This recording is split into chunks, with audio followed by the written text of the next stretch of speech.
Family who understands. Just now, I was locked in an iron cage, and in the next moment, with a flash of golden light, I transformed into the Emperor armor. The Foraying Soul Master's ultimate move was ineffective against me, and I sent him flying into the wall with a single punch. I, Qingyang, crossed over to Douluo and was immediately captured by an evil soul master. My martial soul awakening turned out to be a game changer. It feels amazing. Let me tell you, 1 second I was just a hapless guy trapped in an iron cage, and the next second, with a flash of golden light, I transformed into the Emperor armor. The evil soul master who wanted to use me as a power bank for training turned pale, completely dumbfounded. He, a Foraying Soul Master, unleashed the ultimate move Ghostly Wails, but what happened? It was useless. I instantly teleported in front of him, and with one punch, just one punch, I sent him flying, embedding him into the wall like a mural. GG. Awesome. It feels so good. But seriously, this all started a few days ago. I, Qingyang, an ordinary traveler, had just arrived in the Dalu continent not long ago, and before I could even marvel at this new world, I was captured by an evil soul master. Family who understands. The game started at hellish difficulty. I and several kids from my village were all locked in a dark iron cage in a cave. A little brother named Xiao Bo, with a face full of despair, asked me, "Qingyang, can we go back?" What could I say? Before I could even open my mouth, another guy named Taiju spoke up, crushing Xiao Bo's last hope with one sentence. "Don't be silly. That's an evil soul master. He captured us to awaken our martial souls and use us as sacrifices. We're doomed." Goodness, the atmosphere dropped to freezing point. The light in Xiao Bo's eyes disappeared in an instant. To be honest, I was also desperate. With 10 more years of life experience than them, I couldn't hold on in this hellish place either. We tried every method, crying, shouting, begging for mercy, even trying to dig a tunnel to escape. But all we got in return was a beating, and several kids were lost right there. I could only brace myself to comfort them. "Don't worry," I saw the village steward send a distress signal to the spirit hall. "As long as we can hold on until they arrive," that's what I said. But these evil soul masters dragged people to awaken their martial souls every day, like opening blind boxes. No one knew if they'd be the next. Just as I was thinking, footsteps approached. A shadowy man in a black robe, looking like a typical villain, walked in, his eyes scanning us like we were a buffet. We were all trembling in fear, and he even took a deep, satisfied breath. "Waiting for the spirit hall? Ha, you won't see that day," he sneered, "then open the cage, get out. It's your turn today, don't make me do it myself." My heart sank. I knew I couldn't escape. I could only support the trembling Taiju and shuffle out with the others. Outside the cave, besides the guy named Guiying, there was a muscular man sitting on a rock like a mountain, exuding an air of keep your distance. I knew he was the one who wiped out our entire village, a soul king with the martial soul of a bloodthirsty bear. The long-lost sunlight hit me, but I felt no warmth. My heart was cold. This might be the last time we saw the sun. The big man impatiently told Guiying, "Hurry up, I feel my soul power about to break through." Guiying scurried over, pointing at me. "It's you, little ghost, come here." He was enveloped in black mist, with 2 white and 4 purple soul rings, a soul master for sure. I had no choice but to walk over with a stiff upper lip. Xiao Bo and the others were so scared they could only watch in horror. "Kid, I hope your martial soul is decent that way. The effect will be great," Guiying sneered, and with a slap of his hand, a magic array enveloped me. I closed my eyes, feeling the power fluctuations within me. Suddenly, let me tell you, in that moment, it felt like my brain was plugged into the universe's main server. An indescribably vast will descended, and countless pieces of information and knowledge rushed into my mind. I instantly understood that this thing was called Heaven's Path. It felt like it lasted less than a second, and then that power was retracted, leaving behind a faint connection. But I suddenly opened my eyes, and the power within me began to surge uncontrollably. Pieces of golden armor appeared out of nowhere, clicking and clanking as they assembled on me. Tiger head shoulder pads, a 5-element belt, and light wings on my back. By the time I realized it, I had transformed into a golden armored warrior, imposing and majestic. This isn't the Emperor armor. The Emperor of Light, the true path of heaven. My martial soul turned out to be this thing. The 2 evil soul masters were completely dumbfounded. The big man was so shocked he stood up. Mutated martial soul? How is this pressure possible? He, a soul king, was actually frightened by a kid who had just awakened his martial soul. The opportunity had come. I slowly raised my head, and a light flashed in my red visor. The next moment, a massive golden beam descended from the sky, instantly turning the entire valley into a golden holy domain. The big man's face changed. He realized his soul power was suppressed, and he could only use 7 or 8 out of 10 of his full strength. A domain. You have a domain right after awakening. He roared, then shouted at the already dumbfounded Gue Ying. Go test his limits. Gue Ying's martial soul was of the evil type, and in this bright domain, it melted like a snowman in a sauna. His face turned pale, but he didn't dare disobey and could only brace himself to unleash a big move at me. His fourth soul ring lit up, and a black sphere filled with countless vengeful spirits shot towards me with a piercing shriek. Let me tell you, if he had used this move before my awakening, I would have been done for on the spot. But now, I couldn't even be bothered to dodge. The black sphere exploded on me, black mist spreading, and the surrounding flowers and trees instantly withered. Gue Ying gasped, thinking viciously, this time he must be dead, right? A kid who just awakened, without even a soul ring. How strong could he be? However, footsteps sounded. I walked out of the black mist and scathed. How is this possible? Gue Ying's eyes were about to pop out. The next second, I flashed and instantly teleported in front of him. This is shadow shift. Then I clenched my fist and punched. It seemed slow, but it was so fast he couldn't react at all. Bang! Gue Ying was sent flying by my punch, crashing into the mountain wall like a cannonball, and passed out on the spot. I withdrew my fist, feeling steady. What a joke! I have a divinely bestowed martial soul, the Emperor armor.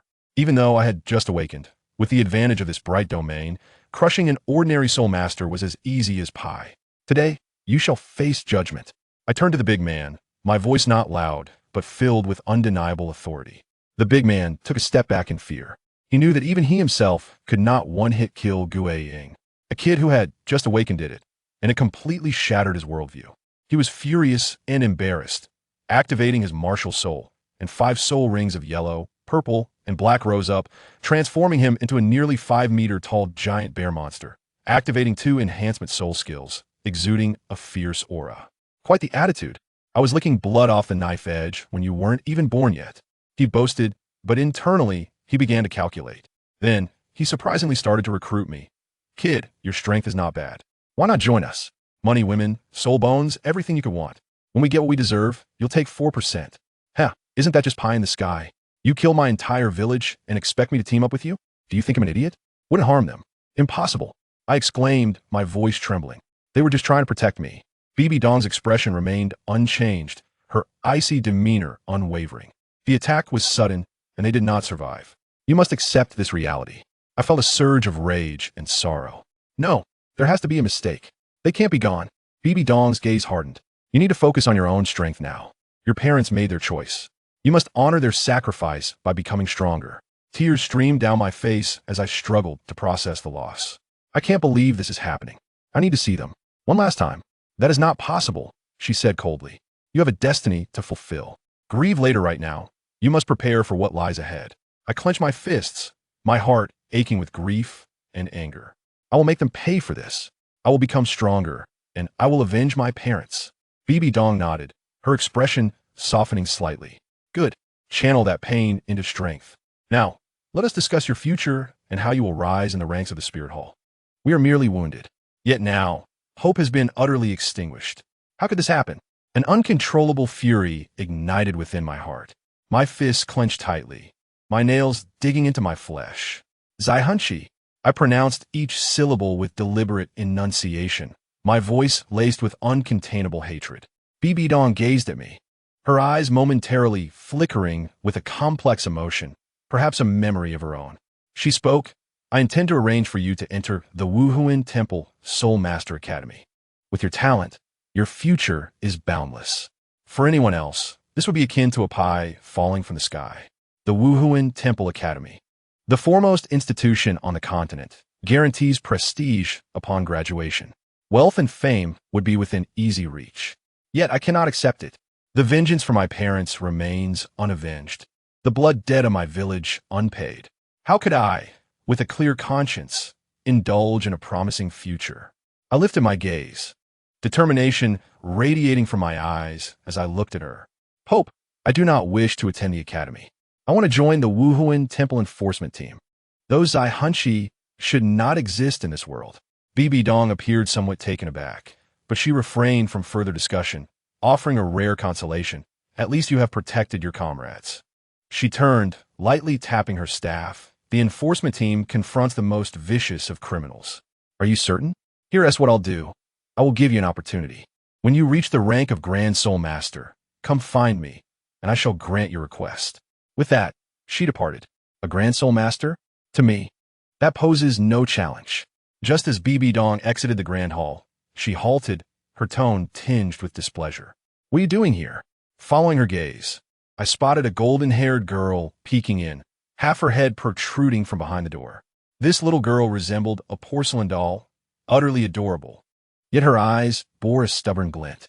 Upon seeing BB Dong, she panicked slightly but composed herself to say, "I just wanted to see who you were meeting." Is that not permissible? The expression on Bibidong's face was priceless. Her demeanor shifted in an instant from that of an ice queen to one of unexpected warmth directed at the little girl. She said, "Schwerer, I hope you heard everything. I wish for you to assist Qingyang. You are of similar age, and perhaps you could become good friends, helping him develop a sense of belonging to the Wuhuan Temple." Such words, if one did not know better, might assume they were spoken by a corporate HR manager conducting a motivational workshop. Qian Rengshu, the little girl, was momentarily taken aback. But perhaps overwhelmed by her compassion, she thought to herself that this young man was too unfortunate. Having lost his parents, she might as well offer help. So she readily agreed without further ado. As for me, having just been dismissed by BB Dong, I sought an open courtyard, preparing to perform a significant action, absorbing my second soul ring. However, when I turned around, I was startled to find the golden-haired girl standing behind me like a ghost. I was somewhat irritated and directly asked, "Who are you? What are you doing here?" The girl, displaying a hint of pride, raised her chin and declared, "I am Qian Rengshu, here to assist you. I can take you to the soul-hunting forest." I thought to myself, do I need your assistance? My soul rings are delivered right to my doorstep. So I simply replied, "No need, please do not bother me." The girl was instantly petrified, her face flushed crimson, likely having never experienced such indignity before. She stared at me, neither leaving nor speaking, leaving me at a loss. Seeing her determination to cling to me, I had a clever thought and decided to let her act as my protector, to prevent any trouble she might cause later. She was momentarily dumbfounded, her mouth agape, as if to say, "Is this person out of his mind? You want to absorb a soul ring without a soul beast? And you dare to ask a stranger to protect you? Your confidence is astonishing." But I paid no mind to her thoughts, promptly sitting down, closing my eyes, and summoning my martial spirit. The golden imperial armor enveloped my body in an instant. Then, the most explosive scene unfolded. Just as I struck a pose, two meteors streaked down from the sky with a whoosh. One red and one blue. Trailing long tails, they locked onto me with precision. I tell you, the spectacle drew the attention of everyone in Wuhuan City, who thought it was a meteor shower meant for making wishes. Little did they know, it was my delivery arriving. The two stones swiftly absorbed into the yin-yang diagram on my waist. Then, with a hum, two soul rings materialized behind me, one purple with red markings, inscribed with a character for fire, the other purple with blue markings, inscribed with a character for wood. In a flash of radiance, I felt a surge of power coursing through me. Done. A Grand Soul Master. Beside me, Qian Rengshu was utterly dumbfounded, muttering incoherently, "So fast? No. Why does your soul ring look like that? No. How do you have a soul ring without a soul beast?" She was completely disoriented, her worldview shattered. I estimated her inner monologue went something like, "Hey, are we even playing on the same server? What kind of technology is this?" I retracted my martial spirit. Too lazy to explain, it was beyond explanation. I simply stated, "Take me to see the Pope. She must fulfill her promise." Qian Rengshu finally snapped out of her astonishment, saying there was no need to see the Pope. She could take me directly to Elder Guebao, who was in charge. Following her, we arrived at the headquarters of the enforcement team, a place of magnificent stature. Along the way, everyone who saw Qian Rengshu greeted her with utmost respect. I understood then that her status within the Wuhuan Temple was exceedingly remarkable. However, just as we were halfway through, we encountered an obstruction. A boy who appeared to be around 10 years old, looking quite impressive, approached Qian Rengshu to boast about his recent accomplishments and imminent promotion to squad leader. His name was Jin Yao, a descendant of the second Elder S family, and he was insufferably arrogant. He cast a sidelong glance at me and asked with a mocking tone, "Miss, who is this little brother? A new student?" Qian Rengshu instantly erupted. Her phoenix eyes narrowed with authority, exuding an undeniable majesty. She retorted, "Do I need to report to you, Jin Yao? Remember your place." The boy instantly wilted, not daring to utter a word. Before I left, I deliberately glanced at him and remarked, "Your abilities are commendable. I hope you use them wisely." I sensed he was about to grind his teeth in frustration. Upon reaching the elder's office, I was taken aback. The so-called Elder Guibao turned out to be a strikingly attractive woman, exuding wild charisma. She was lazily reclining in her chair and immediately scoffed. "What is the Pope thinking, sending another child to me? Does she believe this enforcement team is a nursery?" Qian Rengshu pushed me forward, stating, "Elder, this is Qingyang. Please look after him." The elder, named Lianyo, had initially contemplated pitting me against Qian Rengshu to determine who would be the squad leader, but I silenced her with a single sentence. "Even if I lose, will you not allow me to join?" She pondered this and had no choice but to appoint me as squad leader. Just as she was about to speak, a document suddenly appeared on her desk. Upon reading it, she laughed, revealing it was an order jointly issued by the Pope and Qian Rengshu as grandfather, directly placing Qian Rengshu in our squad as well. What a surprise. I was the captain, Jin Yao the vice-captain, and Qian Rengshu the team member. Was this not the legendary Prince squad? 3 children aged 6 or 7 and 1 around 10 formed team. This was hardly an enforcement mission, but rather a spring outing. A mission was assigned to investigate a suspected Zaihunchi organization in a place called Kexierberg. Upon hearing this, I sensed something was amiss and directly pointed out, "Isn't the local Wuhuan branch facing issues? Otherwise, there would be no need for the headquarters to dispatch personnel." Elder Lianyo regarded me with newfound respect, acknowledging my insight. She mentioned that Jin Yao had previously visited that location and discovered that the situation was entirely inconsistent with the reports. Subsequent investigators had vanished without a trace. My heart sank at the thought. The Wuhuan Temple branch had fallen. How many lives had been lost? Without uttering a word, I seized the token and turned to leave. As I stepped outside, Qian Renshue trailed closely behind me, her demeanor appearing somewhat dazed. She quietly inquired, "Are there such individuals within the Wuhuan Temple?" Observing her bewildered expression, I recognized an opportunity had presented itself. I halted my pace, gazing into her eyes, and began to weave grand visions. No, rather, to delineate our shared magnificent blueprint. I conveyed to her that this world was fundamentally rotten, rife with imperial strife and the indiscriminate slaughter of soul masters. Even the so-called illustrious Wuhuan Temple harbored its own internal corruption. It was imperative for someone to rise and effectuate profound change. I asked her, "Xiao Shui, would you join me in transforming this tragic continent?" The young girl, unable to withstand the weight of my lofty aspirations, was instantly captivated, her cheeks flushed, eyes sparkling with admiration, as she bit her lip and murmured in a voice barely above a whisper, "If it is Qingyang, I would be willing." Success. When the two of us found Jin Yao, he was waiting there with an irritable expression. Upon noticing the token of leadership at my waist, his anger surged instantly, and he gritted his teeth, exclaiming, "It's you. You stole my captaincy." With his fists clenched, he seemed ready to strike. Just as Qian Renshue was about to rebuke him, I restrained her, stepping forward to extend my hand, introducing myself. "Qingyang, captain of Team 32, a rank 2 soul master." Jin Yao scoffed, returning the introduction before seizing my hand. I instantly felt a torrent of soul power surge through his palm, attempting to intimidate me. "Ha, what a child!" I remained unfazed. His meager soul power was like a drop in the ocean. As he pondered my lack of reaction, I concentrated and sent a wave of searing energy back his way. Jin Yao's face turned pale as he withdrew his hand as if it had touched a searing iron. Utterly astounded, clutching his hand, his lips trembled, his expression akin to someone who had encountered a ghost in broad daylight. Now his palm burned intensely.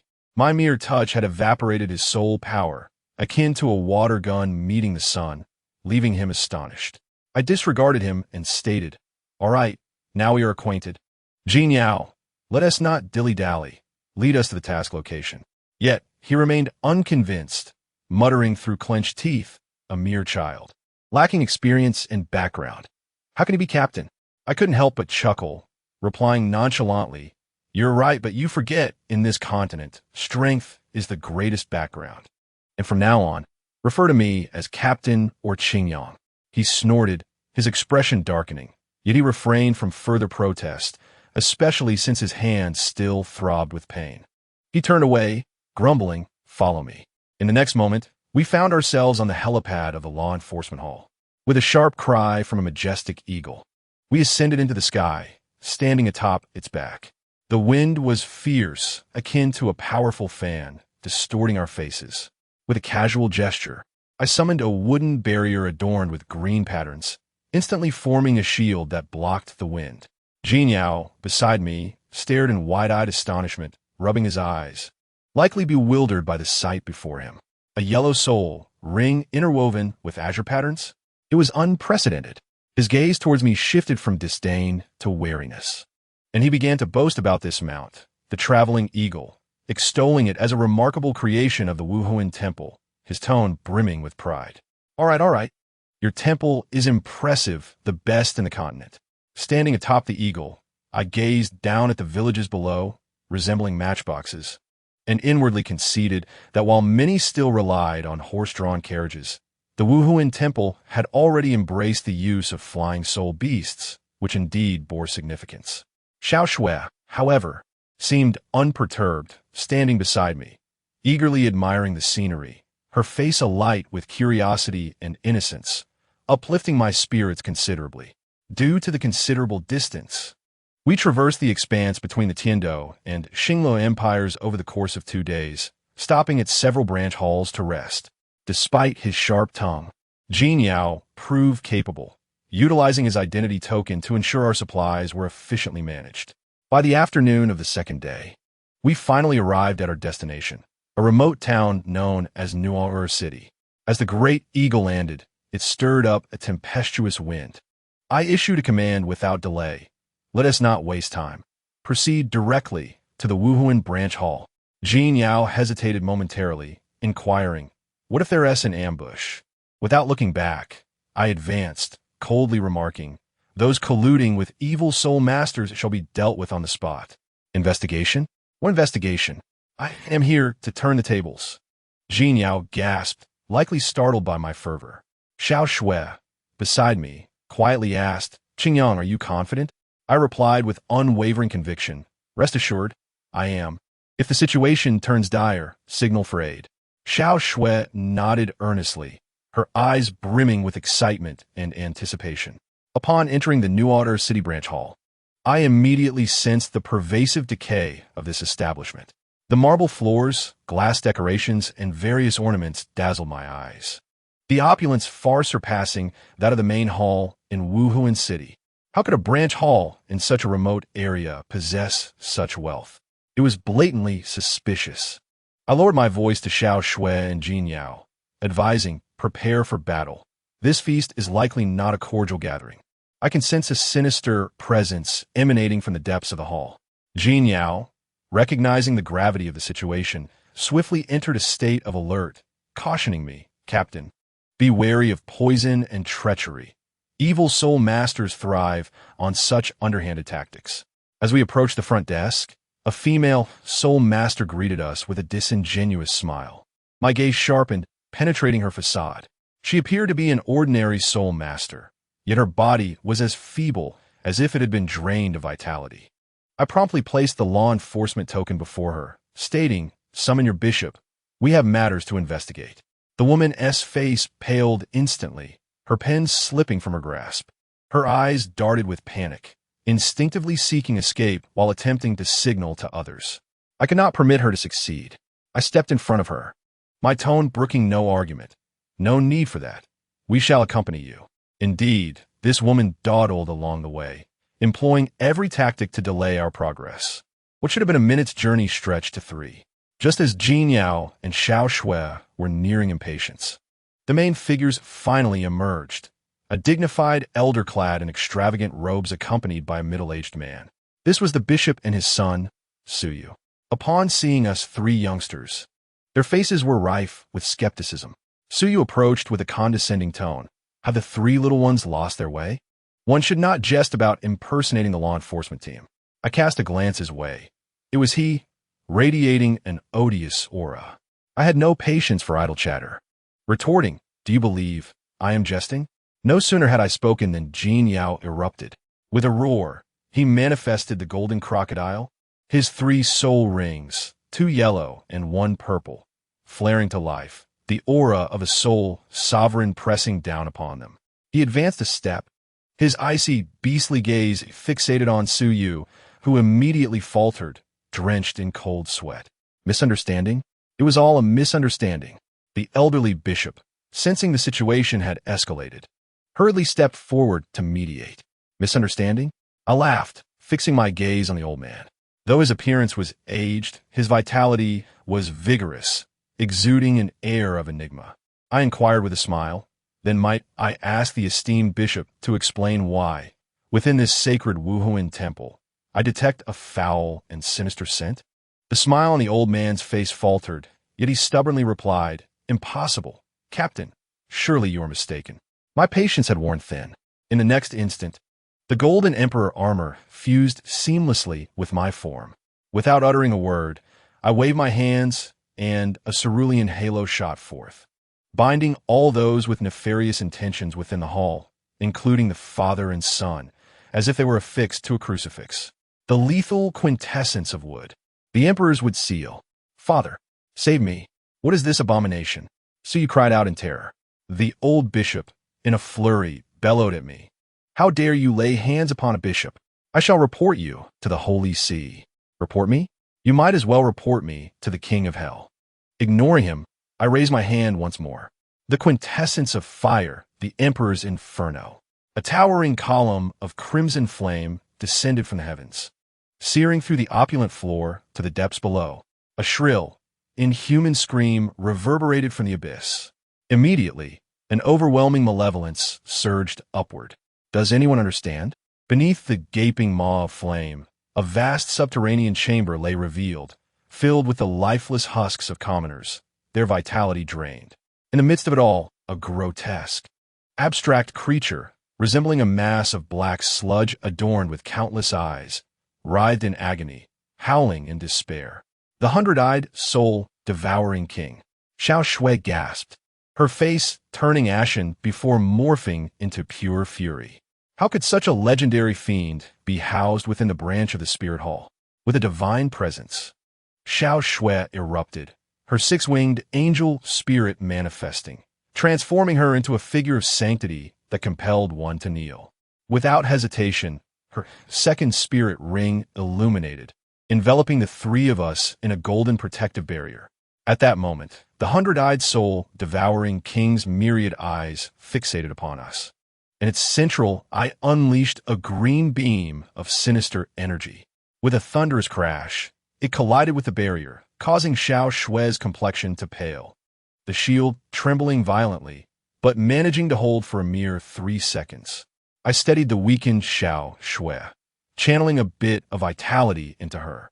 The creature, thwarted in its assault, extended a black tendril, slicing through the air with a sonic boom.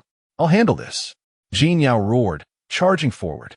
With his first spirit skill, golden crocodile body, and his third spirit skill, terror claw, he transformed into a dark golden streak, colliding fiercely with a massive tendril. A colossal explosion ensued, shattering the very ruins of the spirit hall. Jin Yao staggered back several steps, blood seeping from the corner of his mouth. Yet he managed to endure. Breathing heavily, he shouted, Captain, this creature is at least a 30,000-year-old soul beast. We cannot defeat it. We must find a way to retreat. Retreat? I gazed at the nearly lifeless commoners in the chamber, my fists clenching with a crackling sound. I urged myself to remain calm, but this scene truly breached my defenses. We cannot leave, our voices icy as frost. If we abandon this place, the entire city shall perish. Jin Yao, send out a distress signal. Today, we must vanquish this beast. Jin Yao paused, then nodded gravely, swiftly shattering the distress crystal. I laid my cards on the table, I can restrain it for 10 seconds. Do you too have the confidence to slay it? Xiao Shue's gaze sharpened, and a resplendent white long sword appeared in her grasp. Grandfather lent me the angel's sword. It will be no problem. Jin Yao wiped the blood from his mouth, his right arm ablaze with spirit power, revealing a soul bone that shimmered faintly. My right arm soul bone possesses sufficient lethality. As long as you can hold it, I assure you I can breach its defenses. All right, let us proceed. I extended my hands, invoking the quintessence of wood and fire. 2 halos, 1 blue and 1 red, soared forth, forming an intricate array before the monster, sealing the 2 instruments' formation. As I clasped my hands together, the struggling 100-eyed soul devouring king abruptly froze, as if a pause button had been pressed. Now, Jin Yao's eyes gleamed with intensity, launching himself like a projectile, his right arm converging all his spirit power into a dark golden claw that struck at the creature's central eye. Soul bone technique, dark gold claw. A piercing friction echoed as Jin Yao roared, unleashing his full potential, and his claw finally tore through the creature's eye. Violet blood erupted like a fountain, drenching Jin Yao, who was subsequently blasted away by the immense force. He crashed to the ground, bloodied, yet managed to offer me a relieved smile, conveying, "Fear not, my friend. I have not brought shame upon you." My heart raced, nearly losing grip on the creature's suppression. I quickly refocused, exerting all my strength to stabilize the seal, shouting to Xiao Shui, now is the time. Strike through the wound for the final blow. Xiao Shui stepped forward, her gaze as sharp as a blade. She infused all her spirit power into the angel's sword, a sacred specter of light manifesting along the blade. Xingyang, leave it to me. First spirit skill, Angel's Assault. The specter of the light sword was released, transforming into a streak of light that pierced through the air, striking precisely into the 100-eyed soul devouring king's torn central eye. With a resounding thud, the radiant light erupted forth. The massive creature's form stiffened, collapsing like a mountain, leaving behind a gaping hole where its eye had been, thoroughly purified. A shimmering black 10,000-year soul ring slowly ascended. I exhaled a deep sigh of relief, dissipating the spirit rings and rushing to their side. Using the power of wood, I healed the pallid Jin Yao and supported the drenched Xiao Shui, who leaned on her sword, exhausted. We had triumphed, yet the price was steep. The entire Spirit Hall branch now lay in ruins, resembling a skeletal shell. I could only imagine the costs of reconstruction. The dead lay scattered, while many had fled, especially those in the subterranean chamber, where hundreds of civilians had been drained of their vitality, leaving them lifeless. Jin Yao, invigorated after my healing, stood up with bravado, boasting about how he had withstood a 10,000-year soul beast, claiming this feat would be the highlight of his life. However, upon turning, he spotted the old bishop cowering in a corner, trembling in fear. Jin Yao, with his fiery temper, charged at him, delivering a kick, sneering, "Old man, still here? Where is your illustrious son? Why didn't he accompany you in your flight?" At the mention of his son, the old man's face darkened, likely cursing his offspring 1,000 times in his heart. Had it not been for his son's cowardice, he would not find himself being reprimanded by us. Yet he dared not voice his thoughts. After another kick, he immediately began to beg for mercy. "Do not strike. This matter is not my doing. It was all the deacon's fault. If you kill me, those civilians will perish too. Instead, spare me, and I shall lead you to Leiden village to restore their vitality." This maneuver was nothing short of a desperate ploy. Jin Yao, surprisingly swayed, glanced back at me, seeking my counsel. Before I could respond, the old bishop suddenly lunged, shoving Jin Yao aside in an attempt to flee. Attempt to escape? In my presence? I raised my hand, and the old scoundrel found himself ensnared by an invisible grip around his neck, his feet lifting from the ground, his visage turning purple. With a casual flick, I sent him crashing into the rubble. As he crawled from the debris, fear etched across his face, he stammered threats. "Do not kill me. If you do, the evil soul masters will not spare you." In my mind, I thought a villain drenched in blood like you is a waste of air. Even if taken back to the Spirit Hall, you would face death. Conducting such atrocities under the banner of the Spirit Hall is a disgrace. With no time for further dialogue, I swiftly dispatched him, sending him forth to atone with those tormented souls below. Having dealt with the old bishop, Xiao Shui approached. Concern etched upon her face as she gazed at those drained of life. Qin Yang, what shall we do about them? What could I do? I could not stand idle while they perished. With a deep sigh, I looked skyward and unleashed my ultimate power, the quintessence of wood, life bestowal. An outpouring of verdant starlight rained down, enveloping all those present. It felt as though my very essence was being drained, my armor dissolving into motes of light, leaving me pallid. Yet, witnessing their revival, it was worth the sacrifice. Just as I caught my breath, a patrol team clad in leather armor arrived. Led by one named Kilian, the middle-aged man gazed upon the corpse of the bishop, his expression a blend of 3 parts satisfaction and 7 parts disdain, suggesting a story hidden within. Upon noticing us 3 children, along with the lifeless body of the 10,000-year soul beast, his jaw nearly dropped in astonishment. Approaching us, he began to interrogate, instinctively lowering his voice, likely recognizing that we were not ordinary individuals. I had no inclination for idle chatter, so I presented the emblem of the law enforcement team, coldly informing him, "We are members of the Wuhuan Temple's law enforcement. You will address this matter, and now, lead us to your city lord." Upon seeing the emblem, the man nearly weakened at the knees, immediately nodding and bowing as he took the lead. Along the way, the 3 of us began to converse. Jin Yao remarked that any organization capable of raising a 10,000-year-old beast was certainly no minor player. Qian Renxue, in her innocence, questioned whether her grandfather had not already eradicated all evil soul masters.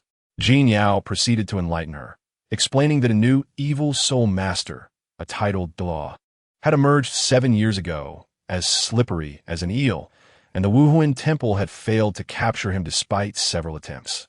Upon hearing this, I became more invigorated and coldly declared, "Since the clues lead to Leiden Village, we must not let them escape."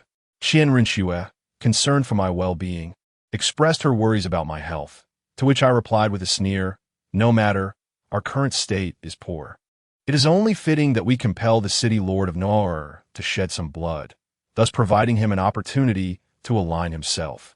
The uncle named Korean, who was guiding us, was drenched in cold sweat, nearly stumbling as he hurried to deliver us to our destination, eager to vanish. Upon reaching the city lord's residence, we encountered a bald, muscular man who attempted to engage in pleasantries, spouting nonsense about youthful talent. I interrupted him directly, fixing my gaze upon him. "City lord, I do not care about your past actions. Here is your chance. Immediately assemble all soul masters of the second ring and above, and accompany me to Leiden Village. Remember, this is your final opportunity." The city lord turned pale, likely cursing me 1,000 times within his mind, yet ultimately succumbed. He understood that if the Wuhuan Temple truly sought to investigate him, his position as city lord would come to an end, compelling him to obediently gather his forces. In the end, he managed to muster over 100 soul masters, including 2 from the soul sect, all of whom represented his entire resources. Gritting his teeth, he declared to me, "If we discover any evil soul masters, none shall survive." He was acutely aware that Leiden Village was a den of thieves, and this expedition would cost him dearly. As we assembled our team, the evil soul masters of Leiden Village had already begun their retreat. The prior attendant, who was the bishop's son, Suyu, resembled a lost dog. A woman clad in a black robe and wearing a mask, presumably their leader, commanded an immediate withdrawal. Suyu protested, lamenting the length of their efforts, questioning how they could simply abandon their endeavors. His lack of intelligence was glaringly evident.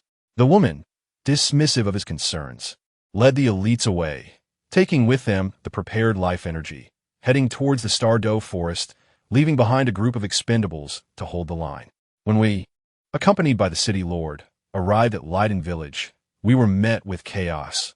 The remaining evil soul masters, seemingly deranged, rushed to self-destruct.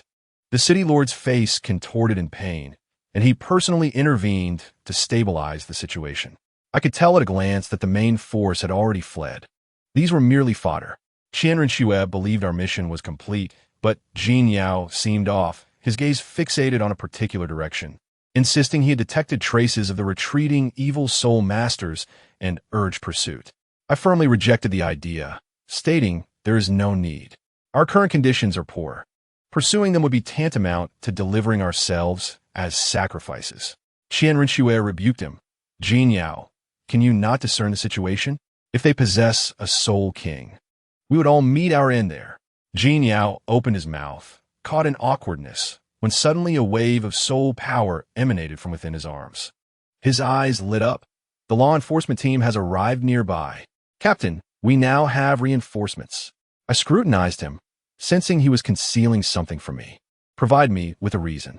Jin Yao hesitated for 2 seconds before offering a wry smile and confessing, I merely sensed a familiar aura. The last time I executed a task here, I was inexplicably ambushed and nearly perished. This time, I wish to clarify what truly transpired. It appeared he bore personal grievances. I found myself torn.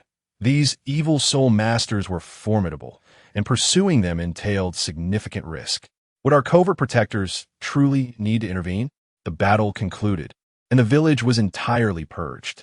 Korean approached the city lord to report casualties. 142 soul masters, 32 dead, and 27 severely injured. The city lord's heart must have been bleeding, yet he hastened to present his loyalty to me, vowing to oppose the evil soul masters henceforth. I nodded, providing him a graceful exit. I have noted your contributions. I hope you refrain from repeating past mistakes. As long as he did not genuinely join the evil soul masters, the Wuhuan temple would not act against him. A mere admonition would suffice. The city lord heaved a sigh of relief, promptly pledging his loyalty. With matters settled for the time being, we returned to Nuatra City with our team. Along the way, some individuals we had rescued, now awakened, insisted on expressing their gratitude, which greatly delighted Qian Rinxue, her face adorned with a smile. We declined the city lord's invitation to a banquet and instead sought accommodation at a hotel near the branch of the Wuhuan temple. Coincidentally, the hotel proprietor was also among the rescued and graciously waived our lodging fees.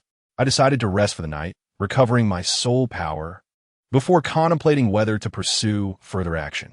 In the evening, alone in my room, I remained undecided. Pursuing them was perilous. Refraining could result in losing a golden opportunity. Just as I was grappling with my thoughts, a familiar voice suddenly resonated within the room. You seem quite hesitant. Have you encountered a dilemma? I turned to find Bao standing there, a gentle smile gracing her features. Indeed, I had suspected that someone had been covertly following us throughout our journey. Without altering my expression, I calmly greeted Elder and proceeded to lay my cards on the table. You must be aware of my indecision. Do you have any suggestions? Without blinking, she promptly replied, Yes, I know. You are hesitant about whether to continue your investigation, right? Listening to the advice of elders is a commendable habit. I had sensed that this elder possessed considerable insight. Yet, her next words left me momentarily bewildered. She stated, My suggestion is to go all out. You three are unlike the other law enforcement teams. This time is merely an opportunity for you to gain experience. Our role as the older generation is to ensure you do not falter. Goodness, I had initially anticipated she would advise us to proceed with caution, considering that a titled Douluo was not invincible. Instead, she encouraged us to plunge into the fray. Noticing my astonishment, she added, I will assign you another task. Due to your recent actions, I have discovered the lair of those evil soul masters on the outskirts of the Star Doe Forest and unearthed something of great significance. Following the clues could lead us to their titled Douluo. We could eliminate them in one fell swoop. Your mission is to eradicate this stronghold, and I will accompany you. How could one comprehend the gravity of having a titled Douluo personally lead the team on a mission? The treatment was simply extraordinary. The following morning, as we descended the stairs, we were greeted by Elder Lianyu, who was leisurely enjoying breakfast. Upon seeing her, Qian Rinxue's expression immediately soured, her previously cheerful demeanor clouded by frustration. I could sense her inner monologue. Why can't this woman be a bit less attractive? Even at her age, she still tries to appear languid before us youngsters. What business does a titled Douluo have mingling with our task force? When Jin Yao came down, he He too was momentarily taken aback, but he quickly adapted, grabbing food and digging in. After satisfying our appetites, Lian Yu produced a delicately crafted crystal rod, cheerfully proclaiming, "A portable, exquisite soul power testing device. Come, let us measure your current strength." She handed the crystal to me, her eyes filled with anticipation. I accepted it and infused my soul power into it. To my astonishment, the crystal illuminated 4 segments in an instant. 24th level.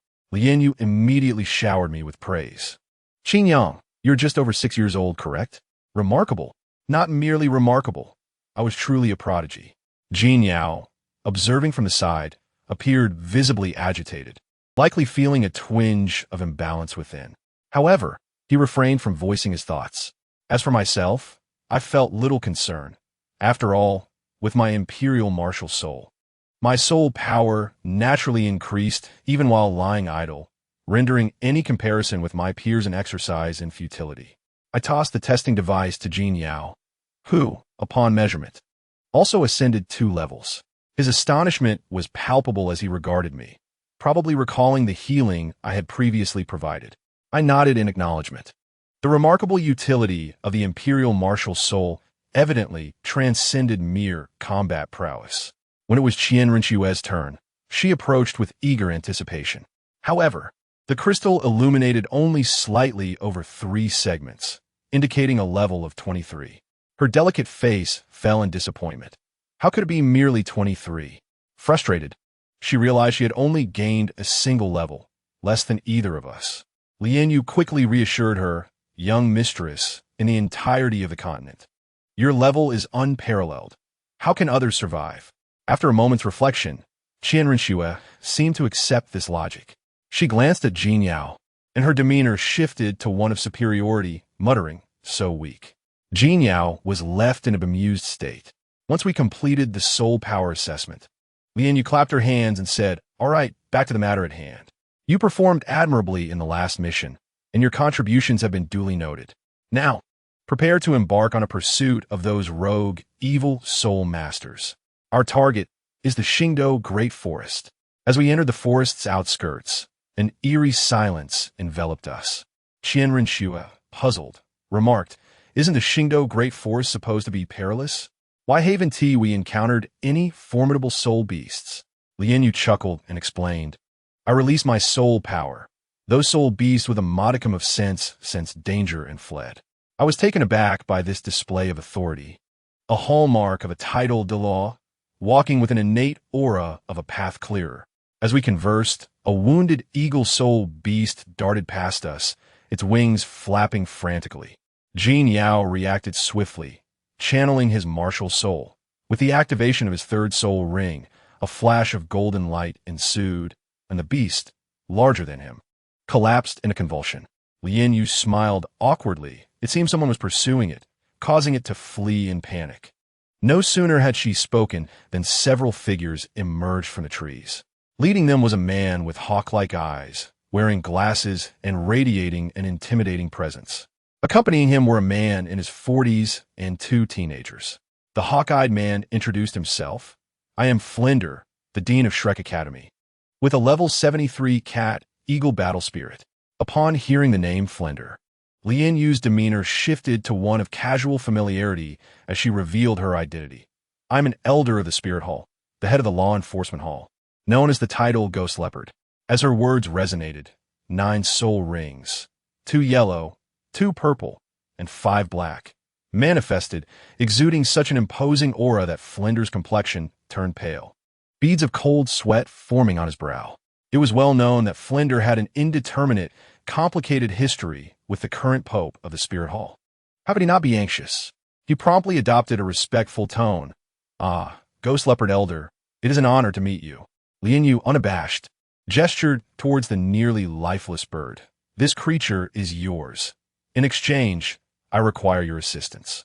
She continued, "I am pursuing a group of evil soul masters, and seeing your strength, I would appreciate your help."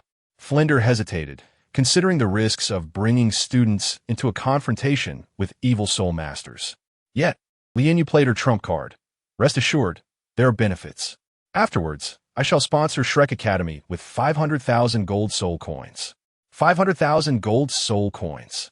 I witnessed Flinder's hand tremble as he adjusted his glasses. Such immense wealth had finally come his way.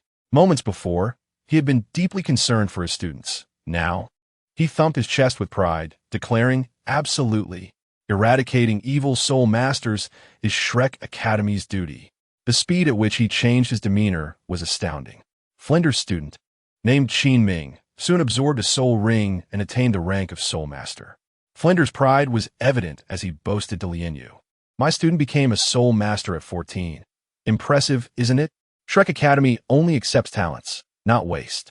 Lian Yu listened with amusement, her expression suggesting she thought. Is that all? The two teams merged and continued their journey, with Shrek students, Qin Ming and Yi Xingxuan, casting curious glances in our direction. Eventually, the girl named Yi Xingxuan could no longer contain her curiosity and approached us, adopting a tone reminiscent of speaking to a child. Little friend, why is that title Douluo big sister brought you here? Qian Renshua erupted in indignation, her small face scrunching in anger. Did you not hear? We are here to hunt evil soul masters. The girl was momentarily taken aback, her disbelief evident as she suspected we were merely a burden. Qian Renshua scoffed. If I were as weak as you, I would have long since perished. Yi Xingxuan retorted, but we are soul masters. Our teacher says we are geniuses. Genius? Qian Renshua pointed at Jin Yao. Even he surpasses you, and you dare call yourself geniuses? Under Qian Renshua's scrutinizing gaze, Jin Yao reluctantly revealed his martial soul. The sight of his 3 soul rings, 2 yellow and 1 purple, left Shrek's members, from teachers to students, utterly astonished. Their teacher, Li Yusong, stammered, little friend. How old are you this year? Jin Yao replied, honestly, I am 10 years old, with a soul power level of 34. My 2 teammates are 6 years old, one at 24 and the other at 23. I tell you, the scene was so outrageous it felt surreal. The air became thick with tension as Shrek's members stood in shock, their jaws dropping. Flinder's jovial expression froze, likely pondering, could I be the fool here? With a bitter smile, he turned to Lian Yu, Ghost Leopard Elder. I truly feel inadequate in the presence of these 3. As we continued on our path, none of them dared to speak to us again. After a lengthy trek, we finally reached our destination, a nondescript forest ruin. Yet I sensed a vast and intricate wave of soul power beneath the ground. There was significant work to be done. Lian, you manipulated a massive stone, causing the ground to crack with a resounding sound, revealing a seemingly bottomless staircase. We descended for quite some time, and upon reaching the bottom, we were met with a vast underground city ruin, spacious and silent, akin to a ghost town. Flinder, exhibiting keen insight, recognized the architectural style as characteristic of the era when soul guides were prevalent.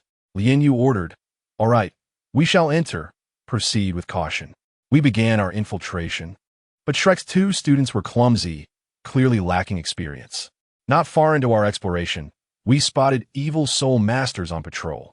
We concealed ourselves in a corner, overhearing the guards lamenting about the stronghold in Nuar City being dismantled, leaving them to hide in this secluded crevice. We then split up to investigate, and the girl named Yi Xingxuan approached me with a childlike curiosity, whispering, what do you think is locked away in that tightly guarded building? Without much thought, I bluntly replied, humans. Her face paled instantly, and she forced a smile. That's not a funny joke. Observing her nearly teary expression, I turned to Qian Renshu, knowing she would have reacted differently. With a sigh, I decided to focus on the task at hand. I reassured her, perhaps I misjudged, but we shall soon discover what lies within. With that, I sprang into action. I assure you, the circumstances presented a golden opportunity. The distant sealed building was guarded by just 2 soul masters, far from the main group, and the patrol had just passed. It was as if the words "Come steal our treasure" were written across their faces. Like a shadow, I swiftly approached the wall's base. One guard, noticing a flicker of movement, was perplexed and began to investigate. Seizing the moment, I moved silently into his blind spot, striking swiftly, and he fell into darkness without a sound. Another companion's eyes bulged like brass bells, his mouth agape, seemingly wanting to scream for help. However, it was as if his throat had been blocked, rendering him utterly voiceless. In the next moment, he followed in his comrade's footsteps, descending into the depths to reunite. Remarkably, within a mere 10 seconds, 2 soul masters had been dispatched silently and without a trace. I swiftly tended to the scene, dragging the bodies to a corner to conceal them. Frankly, eliminating adversaries of this caliber required little effort on my part. A surprise attack is swift, precise, and ruthless, leaving them no time to even summon their martial spirits. Behind me, Yi Xingxuan watched my fluid movements with trepidation, her body trembling in fear. I understood. The indifference exhibited by those who have witnessed bloodshed was something she was experiencing up close for the first time. Meanwhile, my teacher, Lian Yu, observed with admiration, offering impromptu instruction. "Well done, you are adapting quickly." I had seen countless soul masters crumble upon their first kill, their useless mindset only leading to a swifter demise in the enforcement hall. Remember, to show leniency to your enemies is to be cruel to yourself. Beside us, Qi Ming wore a troubled expression, suppressing his discomfort as he inquired of Dean Flanders. "Teacher, is he not afraid at all?" Dean Flanders, equally grave, likely sensing the scent of blood, sighed and replied, "This is what you must become accustomed to. Such is the reality of the continent. If you do not kill, you shall be killed." In our days of adventure, as the Golden Iron Triangle, we encountered far worse scenes. Teacher Li Yusong approached, affirming, "The Dean speaks true. You may dislike it, but you must acclimate. Only by being like him can you survive longer. For now, we shall protect you. But when you venture forth on your own, you will understand the true nature of this continent." I listened to their discourse on value, indifferent to their words. After dealing with the guards, I attempted to push the massive door, yet it did not budge. A faint aura of soul power emanated from within, and, as I approached, I felt my own soul power suppressed, reminiscent of the soul guiding devices we employed in the enforcement hall. It appeared that a direct confrontation was inevitable. Just as we pried the door, an alarm blared from the depths of the ruins, akin to a central control room.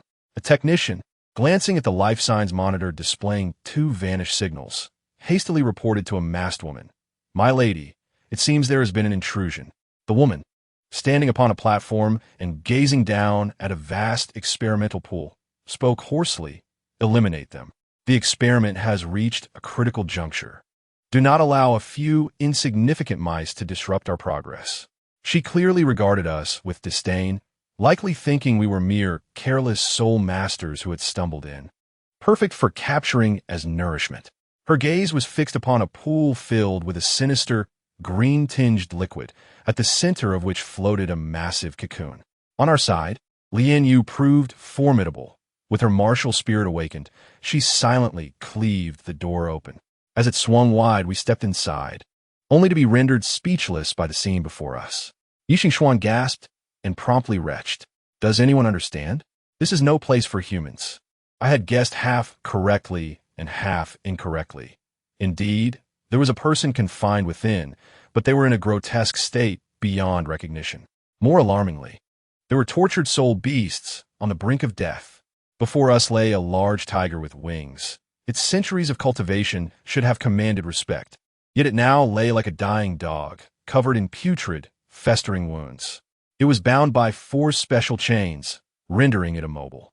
The most repulsive sight was a mass of filth-like creature perched upon it, the juvenile by Mu Shiling Wang I had encountered before, voraciously siphoning its life force. Yi Xingxuan took a moment to compose herself before stammering, "What is all this?" I silently observed, the fire within me rekindling. If this room was such, what lay in the others? These scoundrels, had they not found it inconvenient to capture soul beasts in the Xingdo Great Forest, would surely have targeted ordinary humans. I stepped forward, crushing the familiar filth creature beneath my foot, then swiftly granted the tiger a merciful release. I turned to the dazed Yi Xingxuan and remarked, "This is the world of soul masters. The weak are devoured by the strong. It is not as beautiful as you imagine." Just as we exited the room, a commotion erupted outside. A quartet of malevolent soul masters collided with Dean Flanders and the others. Clearly, they were on patrol, their martial spirits activated. Yet, it proved futile, for the disparity in levels was insurmountable. Dean Flanders was a soul sage, and upon unleashing his cat-eagle martial spirit, 7 soul rings dazzled like stars. Unleashing a torrent of wind blades with a single 4th soul skill. With a series of sharp sounds, 3 of them fell instantly. The remaining one was grievously wounded. Disbelief etched across his face. Soul sages were as rare as giant pandas on the continent. How could one appear here? Jean Yao intervened, halting Flanders. Wait, Dean. Let us leave one alive to inquire about the situation. Hearing a glimmer of hope, the man raised his hands in surrender, spilling his tail like beans from a bamboo tube. I am Zhou Run. I was coerced. They detected my soul power and forced me to join. I frowned. Cutting him off. Spare us the nonsense. If you wish to live, clarify the situation here. He trembled in fear, quickly responding. The master here sent a successful experimental subject back to headquarters just days ago. Now there is only a half-finished product remaining. Qin Ming interjected immediately. What is an experimental subject? Zhou Run, terror-stricken, stammered. It is a person. No, it's a soul beast. No, wait, it's a monster. Yes, a monster. Just as we prepared to press further, his eyes widened, and his body swelled like a balloon. With a loud pop, he exploded before us, blood and flesh raining down. We were all left in shock, bewildered by the turn of events. Was he a human bomb? Immediately following, a woman's voice echoed from above. Do you wish to know what the experimental subject is? Instantly, everyone summoned their martial spirits, anxiously gazing upward. A masked woman floated above, her martial spirit a pitch-black crow, adorned with the optimal configuration of soul rings, 2 yellow, 2 purple, and 3 black. Yet another soul sage. She was the Yiya. Teacher Lien, you scoffed? A soul sage? It seems your organization possesses little strength. As she spoke, she unveiled her martial spirit's true form, a colossal shadow of a black-striped ghost leopard appearing, its aura causing the surrounding structures to tremble. Yet, the Yiya remained unfazed. Instead, she shattered a crystal ball. A beam of light shot into the ground, causing the earth to rumble and the massive cocoon to rise from the depths. The green liquid in the pool was rapidly absorbed, and a terrifying aura, rivaling that of a 10,000-year soul beast, erupted. Today, let us test the combat power of our latest research on synthetic soul beasts. The Yiya exclaimed with excitement. No sooner had she spoken than a claw tore through the giant cocoon. I must say, that creature's appearance was akin to a chaotic amalgamation of various zoo animals tossed into a blender and glued together with super glue, utterly abstract, with a goat's head, tentacles, and several mismatched body segments. It dripped with a repugnant green liquid. As this abomination emerged, everyone was struck dumb by its ferocity. Teacher Lien Yu's expression turned grave. She called out to Flanders, Flanders, the woman above is yours. I will handle this monster. Then, turning to Teacher Li Yusong, she commanded Teacher Li, protect the children and retreat. In an instant, 2 battlefields erupted, one above and one below. The scene was cataclysmic, the entire ruin crumbling under the shockwaves of the battle. Teacher Li Yusong shielded us as we desperately raced for safety, but not far into our flight, we halted. The long stone steps we had traversed had vanished without a trace. Behind us, hundreds of malevolent soul masters closed in like a dark tide.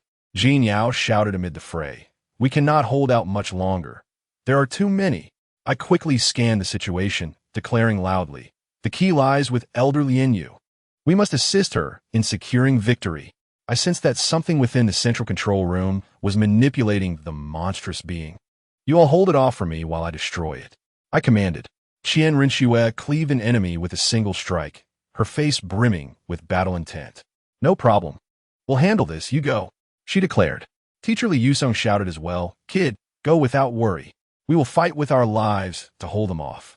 I entrusted Yixing Xuan to Qin Ming, and with the Imperial armor merging instantly, I dashed toward the Grand Hall. My mind was solely focused on one thought. Hurry. Suddenly, I awakened a new skill. The emblem on my belt glowed brightly, and I felt as though I had transcended space. In an instant, I teleported to the entrance of the Grand Hall. Teacher Li Yusong was left dumbfounded behind, likely believing he was hallucinating. I kicked open the stone door and rushed inside. where a throng of panicked researchers was scattered about. My gaze immediately locked onto the enormous device radiating divine energy, controlling the monster outside. An elderly man attempted to muster his courage to stop me, shouting that the monster would go out of control. I pondered, out of control? ISNT, that even better? I raised my hand, gathering golden light at my fingertips, and unleashed a beam towards the core of the device. The divine power serving as its core was instantly shattered by my attack. I coldly regarded them. I have destroyed it. What now? The old man trembled with rage, yelling at me. Do you realize what you have done? If the monster goes berserk, we will all perish. I replied expressionlessly. It is you who will perish. After speaking, I turned my gaze back to the battlefield. Indeed, the monster began to convulse in agony before halting its attacks. Under the astonished gaze of Teacher Lian Yu, its colossal form gradually diminished, ultimately transforming into a small boy, marred with grotesque wounds and transplanted tissues. Everyone stood in shock. Who could have imagined that the cataclysmic monster was actually a modified human child? The night crow in the sky snorted disdainfully. A failure is simply a failure. Sensing the tide turning, she prepared to flee, but not before issuing a dire warning. Just wait. Our leader has already communicated with the divine. When the god descends, it will be the end for your Wuhuan temple. With that, she unleashed a dark energy towards the boy before vanishing. In the next moment, the boy clutched his head, letting out a pained scream as his body began to swell, evidently preparing to self-destruct. Teacher Lian Yu was horrified. At such close quarters, no one could escape. Just then, however, the boy made his own choice. Multicolored lights ignited around him as he willingly burned his soul power, forcefully suppressing the impending explosion. Once free from danger, he remained still, as if cut off from power, the earlier frenzy extinguished into a profound silence. I tell you, that little boy floated quietly in midair and slowly turned his head, casting one last glance at this world with his hollow eyes. In that gaze, there was a mixture of longing and hatred, a complexity that was almost unbearable. Ultimately, his attention settled on Jin Yao. In the next instant, he burst into a dazzling display akin to fireworks, completely incinerating into a bizarre soul ring and a black and white soul bone, which swiftly flew towards the unconscious Jin Yao, merging seamlessly into his body. Jin Yao did not even utter a sound, sinking deeper into slumber as an immense wave of soul power and memories began to gently envelop him. Meanwhile, the two nefarious soul masters nearby continued to chatter. Hey, this failure didn't retaliate against us. He.S. smart enough. The other replied, of course. Anyway, our leader has already secured that one successful product, and soon we will summon the true god. Just thinking about it is exhilarating. Just then, Qin Yang suddenly turned around. His gaze, I assure you, was icy enough to freeze water, exuding murderous intent without reserve. The man who had been speaking moments before now wore a face of terror, his expression frozen in disbelief. And in the next second, he collapsed like a lifeless heap. Those remaining were as frightened as chickens caught by the throat, too terrified to even breathe. At that moment, Qin Yang was an emotional powder keg, a tumult of anger, sorrow, and hatred brewing within him, ready to explode. Then, an overwhelming will erupted from him, a torrent of power surging into his being, the fluctuations of his soul power strong enough to alter the very weather. This was the second time he had endured the so-called power of the heavenly Tao. He raised his hand and pointed at the old man leading the charge, forcibly extracting all information about the mysterious leader's location from his mind.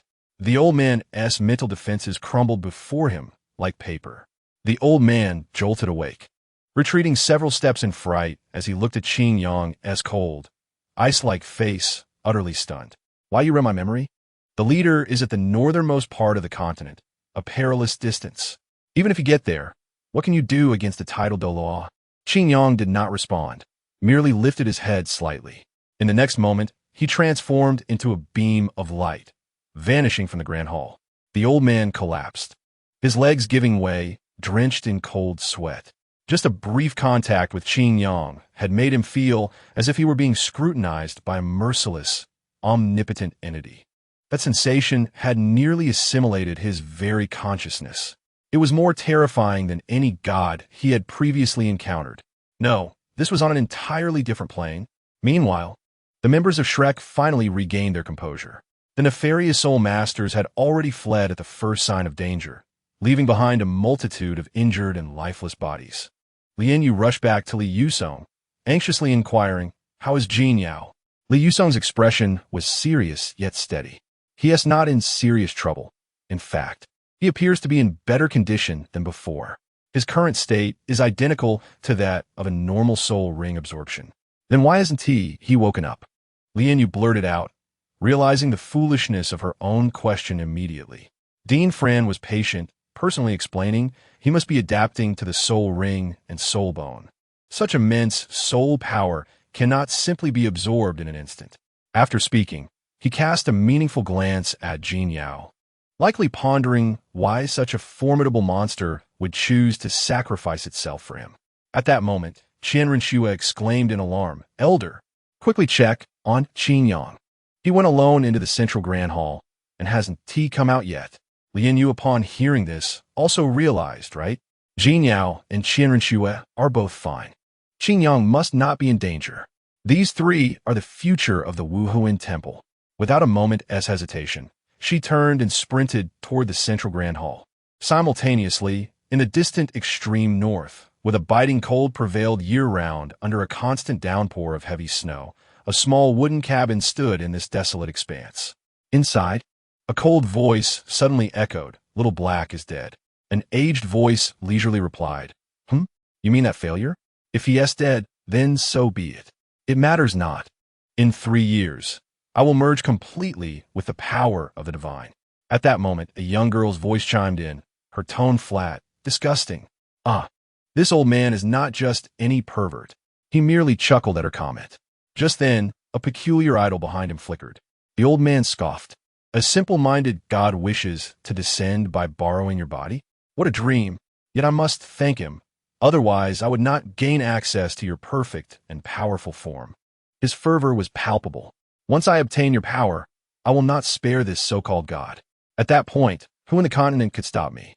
While he indulged in his grand illusions, he was unaware that the Grim Reaper was already en route at rocket speed.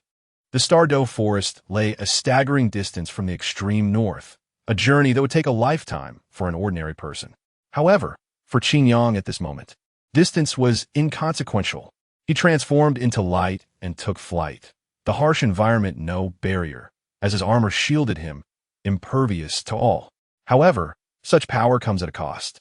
He had merely borrowed a fraction of the celestial strength, yet he was on the brink of losing himself, transforming into an emotionless entity.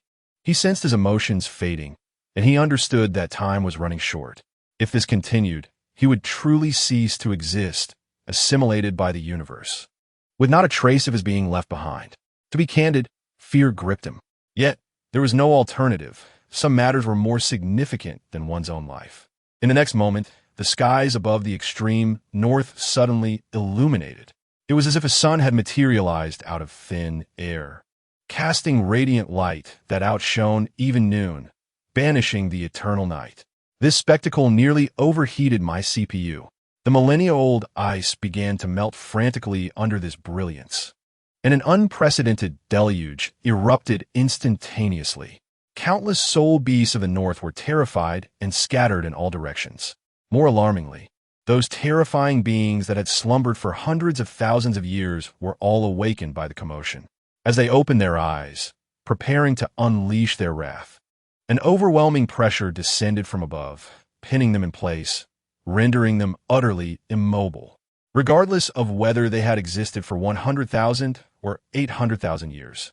They were all mere lambs awaiting slaughter in the face of this force. Multiple terrifying thoughts exchanged frantically in the air. What is happening? Who is responsible? Ultimately, they all focused on the glowing figure in the sky. Their fury erupted instantaneously. Several beams of terrifying soul power shot skyward, seeking to resist. Qin Yang's gaze remained unchanged. He merely adjusted his strength. The Emperor's would descended. A colossal blue halo enveloped the sky, forcefully pressing down into the earth. Instantly, all soul power beams extinguished. The once mighty soul beast overlords realized that they could not even control their own soul power, let alone their bodies.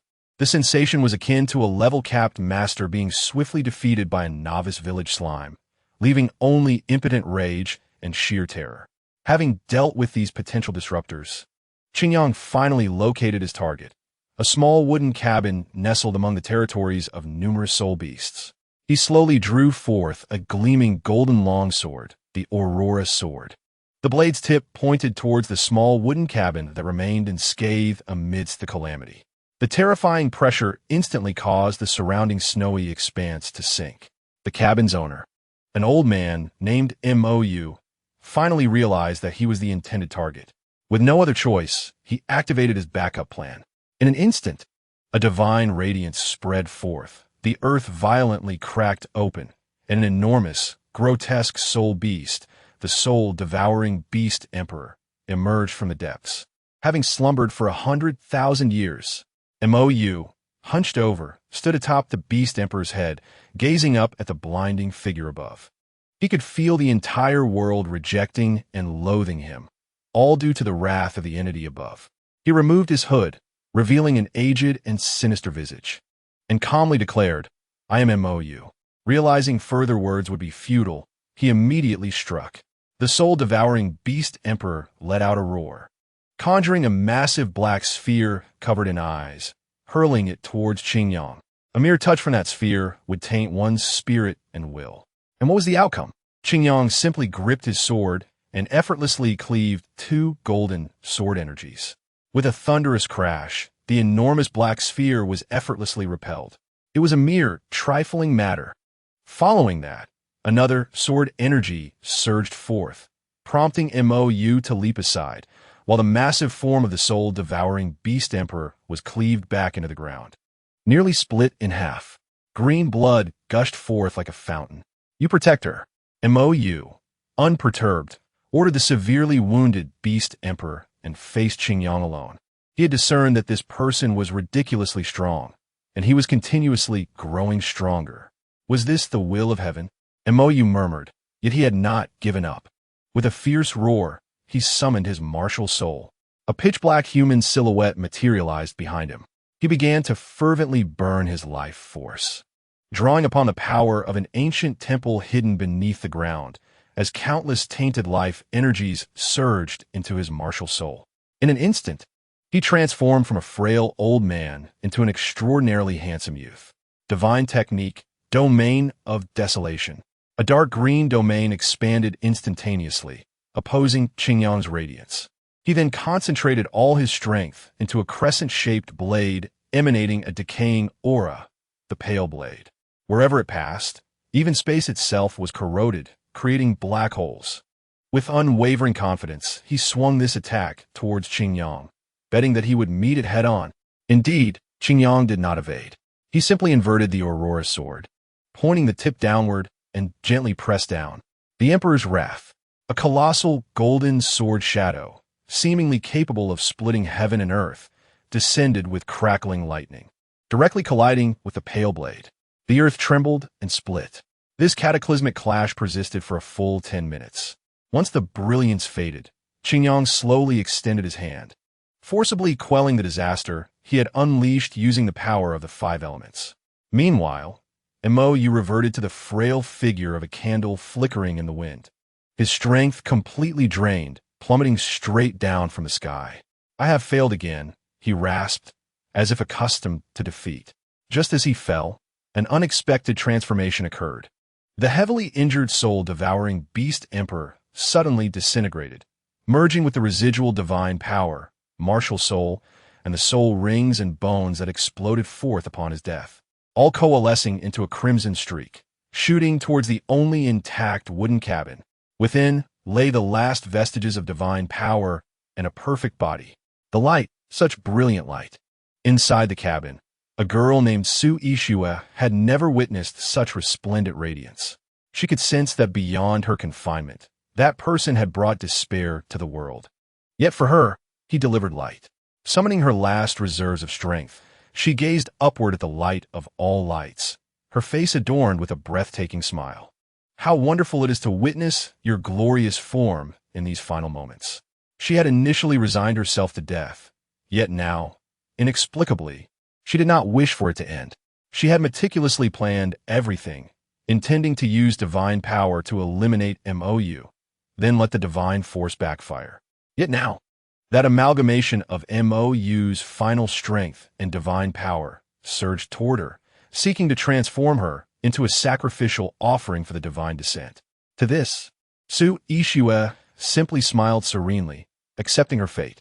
However, what she accepted, I must tell you, the protagonist did not. Just as she prepared to embrace death with a smile. In the next moment, lo and behold, the protagonist, Qingyang, descended from the heavens.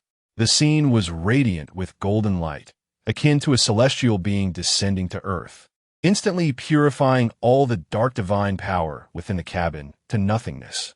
Su Ishue was momentarily stunned, and as she lay on the brink of death, witnessing her own light, she passed away contentedly.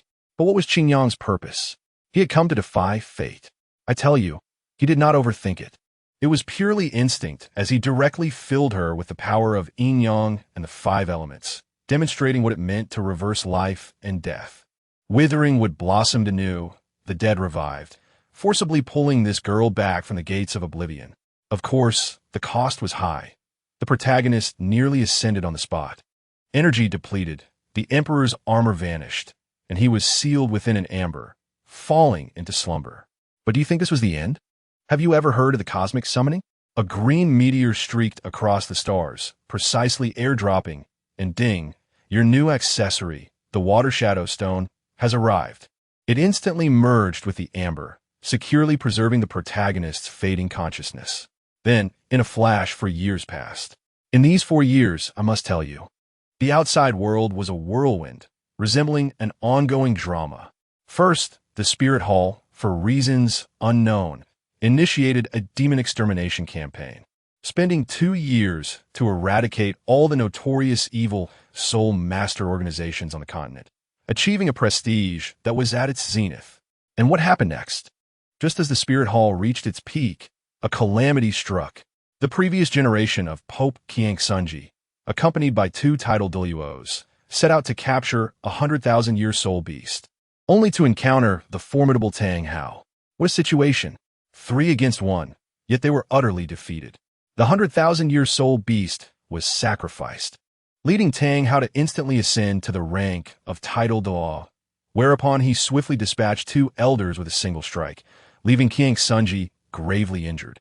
And he soon met his demise shortly after returning. This maneuver, if placed in 2025, would undoubtedly be a highlight of abstract moments. The reputation of the Wuhuan Temple was tarnished, and the newly appointed Pope Bibi Dong seized the opportunity to consolidate power and rectify the internal structure with an iron-fisted approach.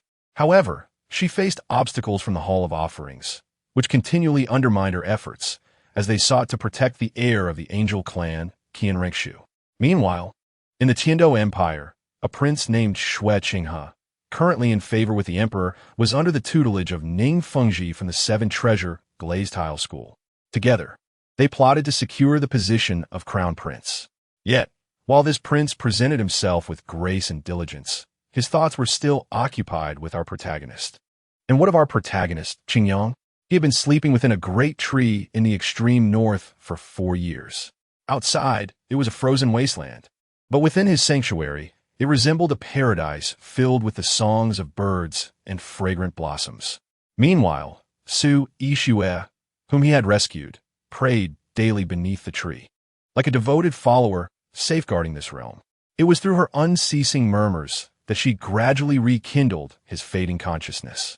For years later, our nearly 11-year-old protagonist finally awakened, and together with Su Ishue, returned to his hometown, Haimu Village. Upon entering the village, he was taken aback. Was this truly the impoverished home of his childhood? The roads were paved, houses erected, and the village was bustling with life, yet no one recognized him. All eyes were drawn to the stunning Su Ishue beside him. His return, meant to be triumphant, was met with anonymity.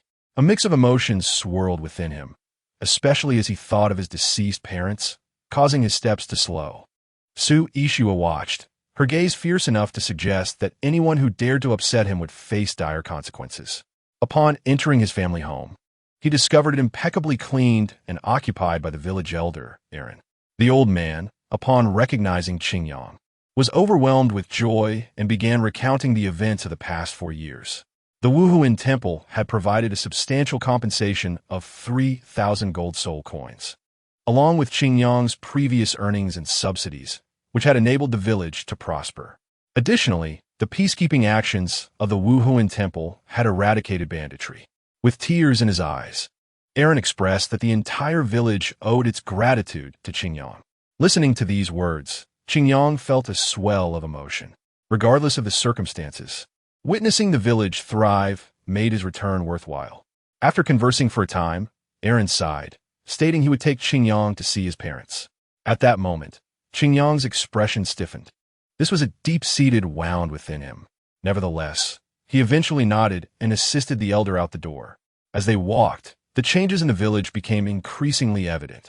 Every household now had access to wells, and public restrooms had been established, significantly improving sanitary conditions. Qingyang observed all of this with a sense of satisfaction. Just then, a little girl with a windmill dashed over and bumped into him. "I'm sorry, big brother, I ran into you," she exclaimed, displaying remarkable politeness. Qingyang shook his head and helped her retrieve her windmill, advising, "Be more careful next time." Elder Aaron chuckled beside him, saying, "That's Xiao Xian.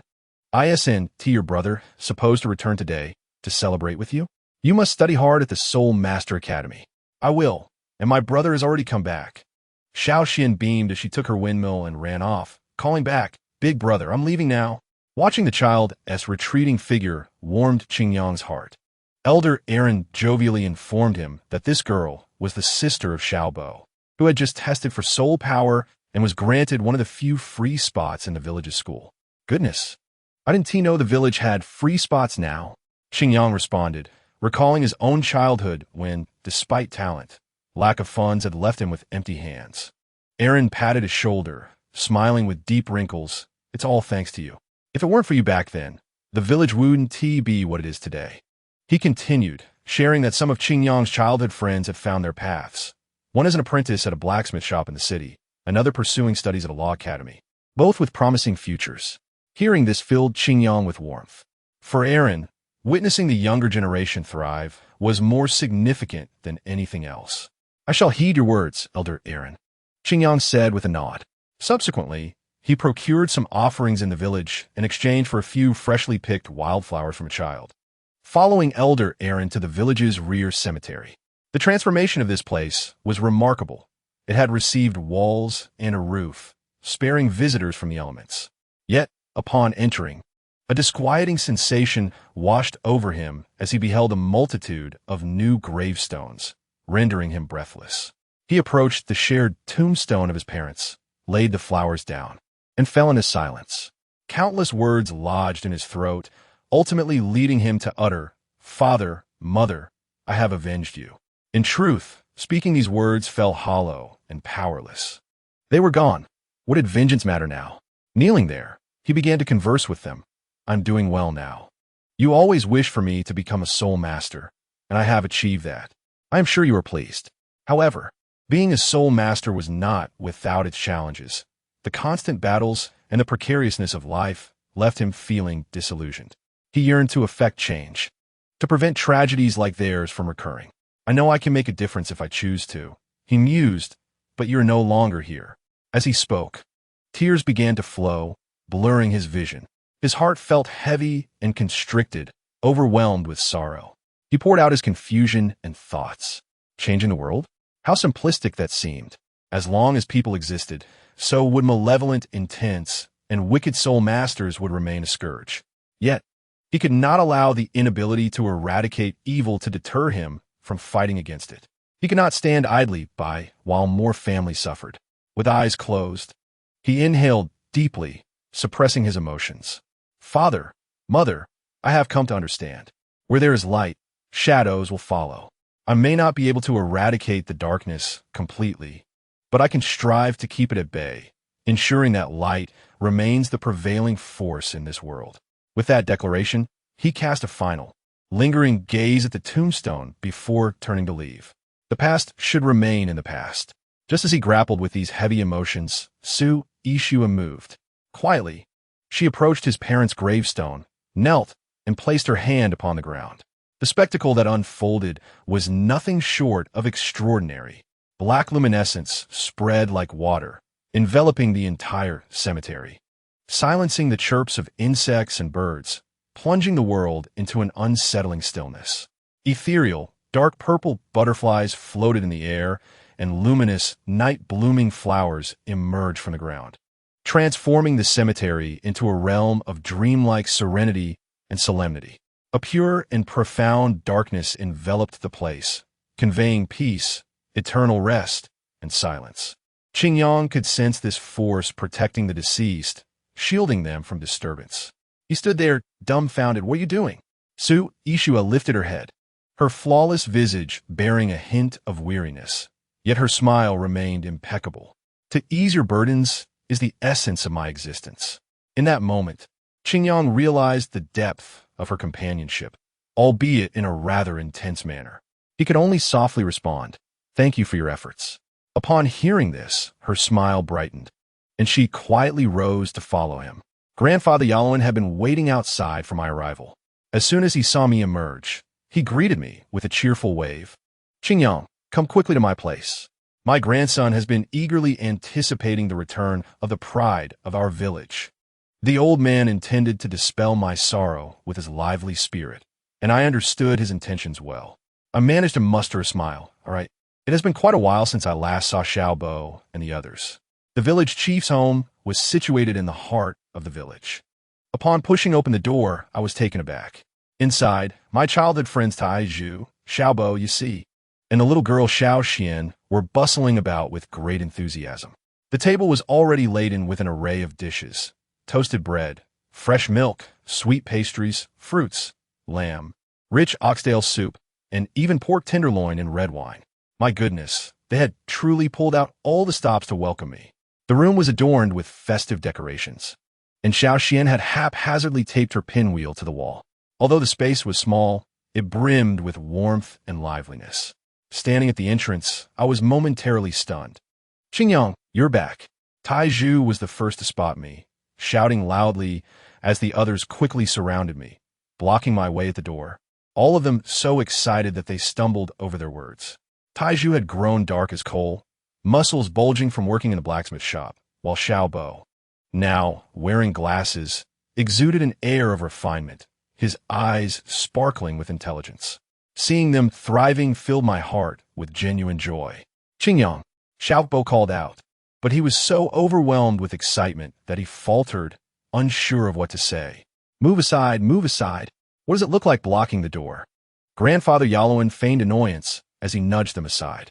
It was then that Tai Zhu reacted, pulling me into the house and seating me firmly. "Qingyang, sit down. We prepared all of this just for you. These are your favorite dishes from childhood. You must eat plenty today." My heart swelled with warmth. The meals at the Wuhuan Hall were exquisite, but they lacked this heartfelt connection. Xiaobo leaned in conspiratorially after he finished eating. "Let us go to the city for a stroll. I guarantee you will be utterly astonished." The atmosphere at the dining table was vibrant. Tai Zhu and Xiaobo seemed to have an endless stream of conversation, their mouths never ceasing. Finally, seizing a moment of silence, Xiao Xian held up a sweet pastry, her big eyes blinking as she asked, "Big brother, I heard everyone say you joined the Wuhuan Hall. Can you tell me what level you are now?" The little one, you see, immediately chimed in excitedly. "Brother Qingyang must be a grand soul master. The Wuhuan Hall doesn't just accept anyone." This kid had idolized me since he was young, more excited than if he had leveled up himself. I chuckled softly, ruffling Xiao Xian's hair. "I'm just a soul Zhu now, at level 37. It's nothing extraordinary. With effort, you can achieve it too." As soon as I uttered these words, the entire room erupted. "Soul Zune, level 37. What does that mean in this small village?" It's akin to having a Tsinghua or Peking University graduate, especially from the youth program. "Qingyang, that's impressive." Tai Zhu gave me a thumbs up. Indeed, the last Grand Soul Master from our village was ages ago. You've shattered the record. Xiao Bo adjusted his glasses, his excitement causing his face to flush. Brother is indeed a genius. Xiao Xian's eyes sparkled with admiration. No doubt about it, Brother Qingyang, you see, exclaimed, standing up from his chair in excitement. Only Grandfather Yaluan, with a furrowed brow, pondered deeper, asking me, is there any danger in being a soul Zune? Just as I was about to reassure them not to worry, there came a series of knocks at the door. A young man's voice called out, is anyone home? Upon hearing this, Xiao Xian perked up. It's Deacon Yuan. He asked the one who helped me awaken my martial soul. The village chief, puzzled, opened the door to reveal a young man in his late 20s, dressed in the Wuhuan Hall uniform. Upon entering, he politely apologized for the interruption, then quickly scanned the room, eventually fixating on me. He approached briskly, saluting me with urgency. Captain Qingyang, you have finally returned. The situation at the Wuhuan Hall is dire. We need you to come back at once. I was taken aback by the gravity of his words. My mind raced with implications. At the village entrance, my friends bid me farewell, reluctant to see me go. What had begun as a joyous welcoming party now felt tinged with regret. Taiju embraced my shoulders, saying, "You are the pride of our village," his eyes glistening with unshed tears. The old village chief patted me on the back. "Qingyang, follow your heart. There are those who need you more than we do." Looking at them, my resolve surged anew. These people were what I needed to protect. I boarded the Flying Soul Guide, dispatched by the Wuhuan Hall, and on the way, the deacon named Yuan Fei briefed me. It seemed that during my absence, the Wuhuan Hall had nearly been robbed. To put it simply, the Pope Bai Dong had lost all her subordinates. A formidable figure named Tang Hao from Hao Ian School had single-handedly defeated 3 elders of the Wuhuan Hall, causing its reputation to plummet and many factions to become restless. Furthermore, internal strife was brewing within the Wuhuan Hall, with the Elder Hall and the Offering Hall sabotaging one another, leaving Bai Dong isolated and without allies. Hence, the urgency in searching for me. I understood immediately. This was a power struggle within the Wuhuan Hall. With Qian Sunji's demise, Bai Dong's quest for dominance would not be so simple. Before long, we arrived at Wuhuan City. The scene shifted to the Pope's Hall. I must say, Bai Dong radiated a commanding presence, towering like a 2-meter giant. She sat high upon the holy throne, resembling an ice queen, while the Ghost Daw and the Chrysanthemum Daw stood like sentinels beside her. Below her, a row of titled Douluo stood, representing the pinnacle of Wuhuan Hall as combat strength. Bai Dong was in the midst of a meeting, projecting the aura of a dominant career woman as she ruthlessly cleaned house. She first announced that the Grand Offering had severely injured Tang Hao, who had gone into hiding. As soon as this was mentioned, the elders below fell silent. Then, she proceeded to allocate the vacant positions of the 3 elders to her own people, leaving the others utterly speechless. Just as she was about to address the disobedient sex outside, a messenger burst in urgently, kneeling before her. "Your Holiness, Qingyang, has returned." Upon hearing this, the entire hall erupted in a buzz. Qingyang? That child is truly alive? It was unfathomable. How had he, at that time just a Grand Soul Master, managed to defeat a titled Douluo? This would fortify the Wuhuan Hall's strength even further. Bai Dong slammed her staff on the ground, commanding silence, quiet. The hall fell utterly still. She then directed her gaze at the messenger. Let him enter.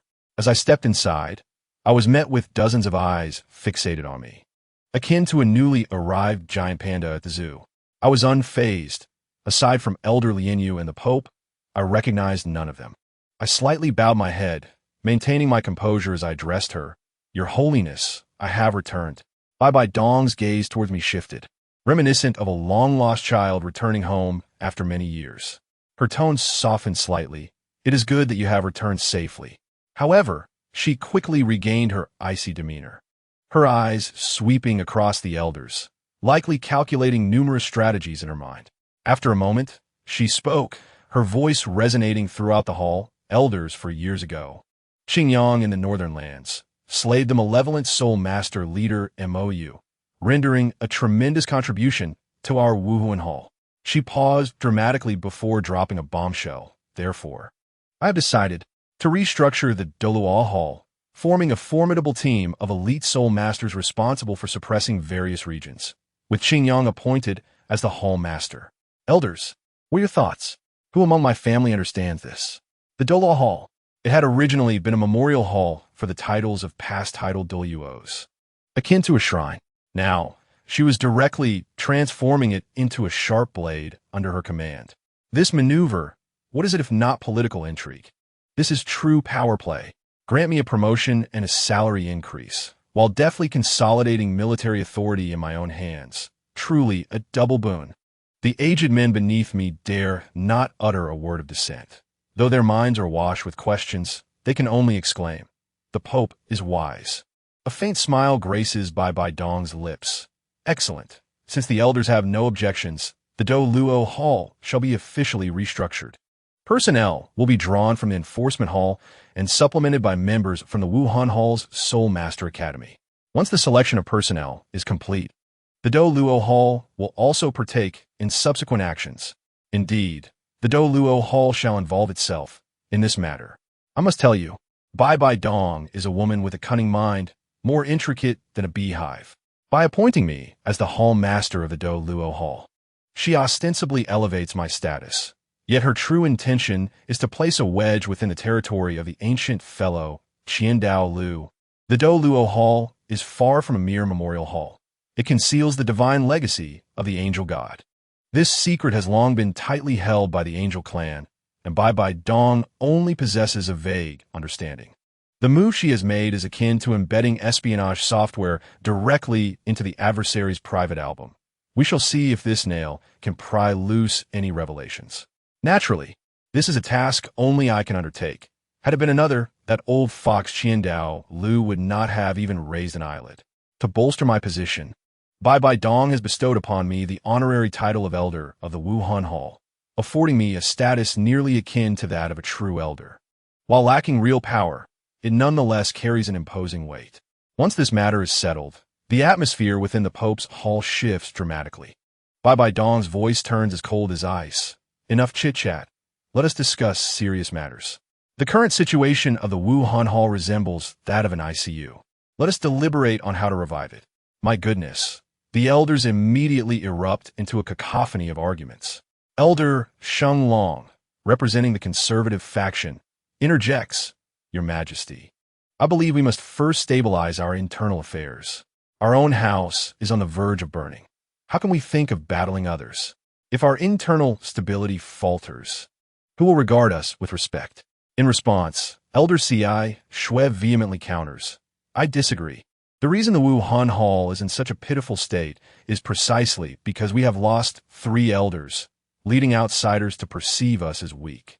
Therefore, we must undertake a bold action to assert our dominance and silence all naysayers." For example, Elder Ci Shui raises an eyebrow and succinctly states, for instance, "We should force the Haoyan sect to retreat." Goodness!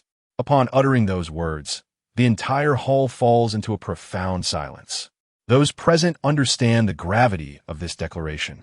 This man is daring enough to challenge the foremost sect of the continent. Were such words to be spoken by another faction, it would be nothing short of a joke. Yet the Wuhan Hall possesses the strength to make it a reality. However, each elder is astute, while they may shout for battle. When it comes to risking their lives against the Haoyan sect, who would willingly step forward? Should the deranged members of the Haoyan sect choose to fight to the death? Who can guarantee their own survival? Hesitation fills the room. Seeing the deadlock, Douluo Shilong adds fuel to the fire. What is there to fear? They fear death more than we do.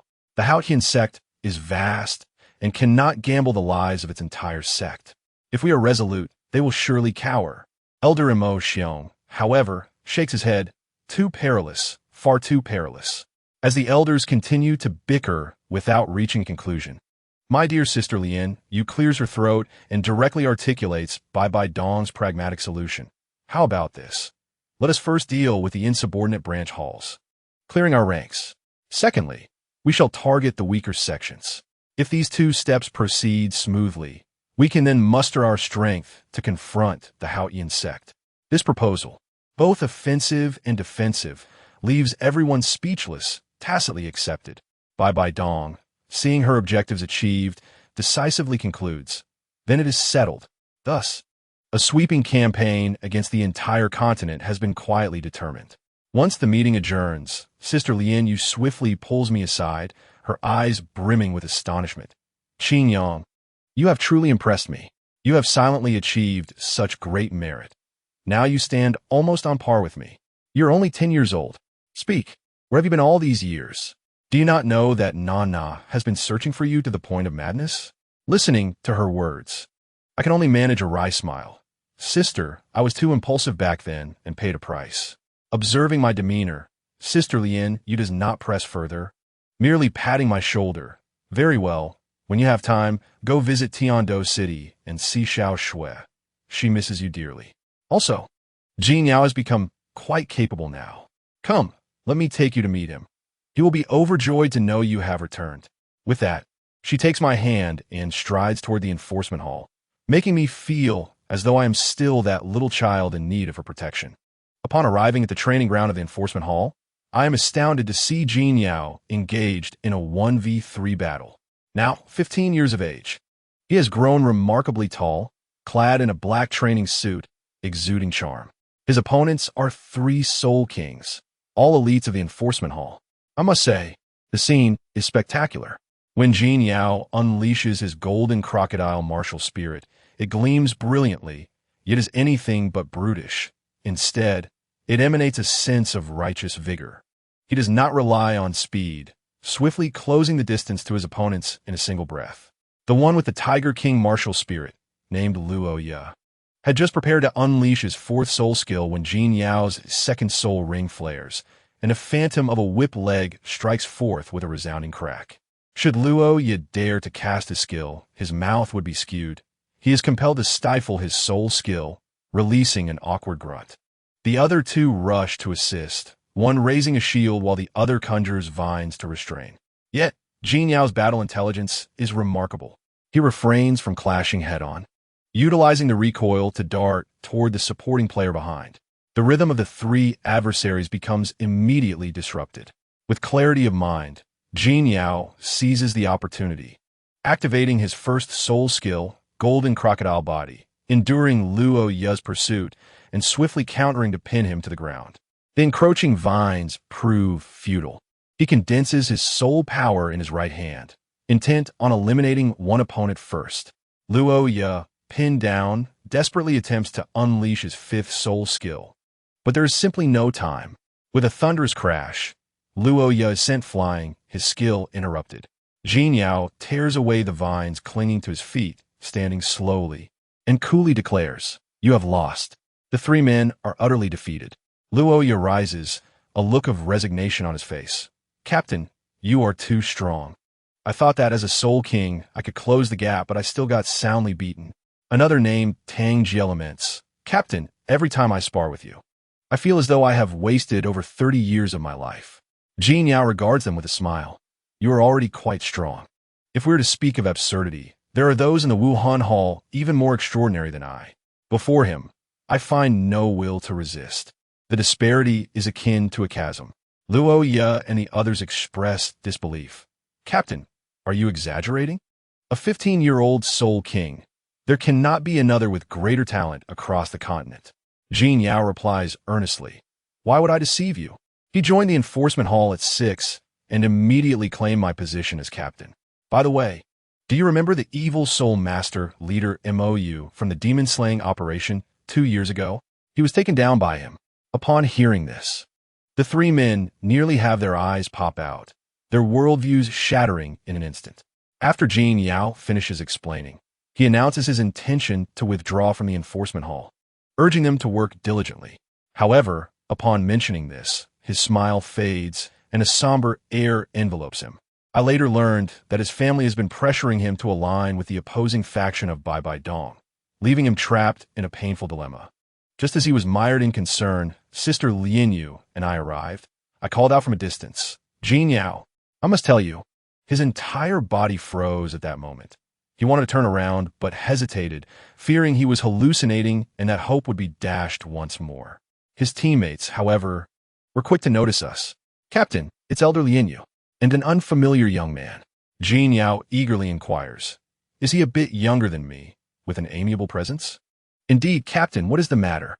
Upon hearing the words, Jin Yao could no longer contain the smile that blossomed at the corners of his mouth. He abruptly turned around to face me. Despite my growth in height and slight changes in appearance, he recognized me at once. In the next moment, he burst into hearty laughter, the joy in his voice resonating even from a distance. Of course, I recognized him. How could I not? This young man is none other than Qin Yang, the very one I had spoken of. His three teammates were frozen in disbelief, their minds likely malfunctioning. Jin Yao, disregarding them, rushed over like a whirlwind and embraced me tightly, exclaiming, "Qin Yang, I am so glad you are safe. Welcome back." I chuckled as I playfully punched him, saying, "You've done well, becoming a Soul King. Truly impressive."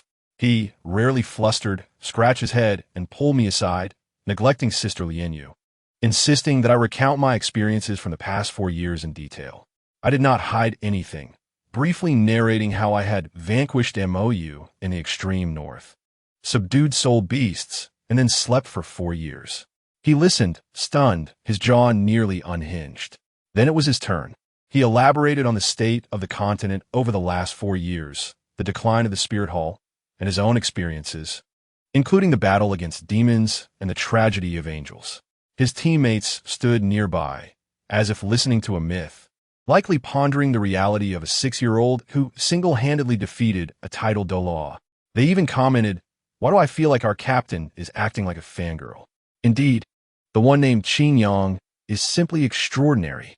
Meanwhile, Sister Lianyu and Su Ishue observed us from a distance. Sister Lianyu sighed. "I never expected that little rascal to become so formidable." Su Ishue's gaze was soft and watery, staring at me dreamily as she whispered, "This is my master, so admirable." Sister Lianyu, perhaps with good intentions, attempted to remind her that I had a little Shue by my side. However, as soon as she began speaking, Su Ishue's expression instantly turned icy, her aura dropping to sub-zero, her gaze sharp as a blade. "You seem to have misunderstood something. My master has never concerned himself with such trivial matters. Why would you think I would entertain such thoughts?" Sister Lianyu was momentarily taken aback, realizing that Su Ishue was not merely a follower, but a solitary knight silently guarding me from behind. After conversing for a while, Jin Yao finally broached the main topic. "Qin Yang, now that you are back, what are your plans for the future?" I informed him of Bai Dong's appointment of me as the master of the Douluo Hall, commanding me to reopen the hall. Upon hearing this, Jin Yao's expression grew solemn. I continued, explaining that personnel would be selected from the enforcement hall and the academy, and they would participate in the imminent major operation. "What operation?" he asked eagerly. I looked him in the eye and stated plainly, "The first phase involves cleansing the internal members of the Spirit Hall." Upon hearing this, Jin Yao collapsed into his chair, his face pale, his voice trembling. As expected, he understood that the internal conflict within the Spirit Hall was about to erupt, and his family, due to their insatiable greed, had long positioned themselves against Bai Dong, now finding themselves on the list for this purge. Thus, these old fogies were finished. I watched Jin Yao's expression shift from that of a high-ranking member of the enforcement hall to one resembling someone who had just learned their home was to be forcibly demolished. His demeanor crumbling in an instant. He appeared utterly defeated, a sense of despair emanating from him that I could almost sense from 800 meters away. Qin Yang, of course, noticed something was amiss and inquired about his well-being. However, Jin Yao struggled to find words, ultimately forcing out a smile that was more painful than tears. Desperately changing the subject. "Hey, brother, congratulations on your promotion. I'll have to start calling you Elder." I must say, his acting was painfully awkward. Then, his next words made me stand up in surprise. He said, "Your Douluo Hall needs manpower, right? Don't worry, just give me a token, and I will personally go to our enforcement hall to select the finest elite for you." Goodness, those who understand know that this was not just assistance. It was as if he was packing up his department's most prized assets and handing them over to Qin Yang. This gesture was tantamount to paving the way for Qin Yang's future brilliance with his own life. Qin Yang certainly recognized the enormity of this favor, but he refrained from saying much more, as he had an urgent matter to attend to. He needed to meet someone. I followed him as we made our way to the most secluded part of the Spirit Hall, the Douluo Hall. This place was absurdly vast, resembling a five-star scenic area, yet devoid of any human presence. Qin Yang was acutely aware that, as the newly appointed master of the Douluo Hall, while it sounded impressive, he was essentially the CEO of a shell company. To revitalize this company and achieve great success, 3 conditions must be met. First, he must possess formidable strength and reputation, at least as a title de law. Otherwise, his subordinates would not respect him. He was confident in this. Second, the Pope Bai Dong must consistently stand by his side. This was also not a problem, as he was to be Bai Dong's future son-in-law. However, the most critical factor was the third. He needed the approval of the true chairman of the Douluo Hall, the level 99 living fossil, Grand Priest Dalu. Without the endorsement of this esteemed figure, he was merely a figurehead. Therefore, today he had come for an interview. I watched as Qin Yang stood atop a peak, gazing down at the entire spirit city, the wind tousling his garments, exuding an aura of grandeur. Just then, I blinked, and beside him, seemingly appearing out of nowhere, stood an elderly man with white hair, yet a youthful spirit, clad in a white robe, resembling a benevolent version of Colonel Sanders. He was Dalu, one of the 3 unparalleled powerhouses of the continent. Without wasting any words, the old man stood alongside him and asked, "Young friend, what do you see?" I thought, this is the standard leadership approach to grassroots inquiry. However, Qin Yang's response opened up the horizons. He replied calmly, "I see light." Dalu was taken aback for a moment before responding with a soft "oh." Qin Yang continued, "The brilliance of order, the brilliance of humanity, the brilliance of civilization. I hope that one day, the light in this spirit city can illuminate the entire continent." Those who understand know that this declaration left me speechless. While others saw the scenery, he envisioned the future of human civilization. Dalu was instantly captivated, gazing at Qin Yang with satisfaction, akin to a mother-in-law sizing up her son-in-law. Then, the old man began to share profound insights. He remarked, "Young man, you have ideals. Your talent is unprecedented in my many years of life." He then shifted the conversation to enlighten me about the ultimate secrets of the world. He explained that this continent, due to regulatory restrictions, prevents all soul masters from surpassing level 100. To ascend to godhood, one must take shortcuts and inherit the legacies of ancient gods, which are essentially divine positions. The Douluo Hall is the inheritance site of the angel god. I thought, oh, so that is how it is. But his next statement completely blew my mind. Liu's gaze sharpened as he said, "However, a very few extraordinary individuals manage to break the rules through sheer perseverance, creating a divine position of their own. Such individuals are the true powerhouses." As he spoke, he fixed his gaze on Qin Yang, his expression a complex mix of envy, helplessness, and even a hint of despair and hope. "Qin Yang, your talent is unparalleled in the annals of the continent's history. If anyone in this era can achieve godhood through their own cultivation, I believe that person is you." My goodness. At that moment, I felt as though I was witnessing the real-life embodiment of my fate is determined by myself, not by destiny. The weight of this evaluation was immeasurable. With the support of the ultimate boss secured, the next step was to recruit an army.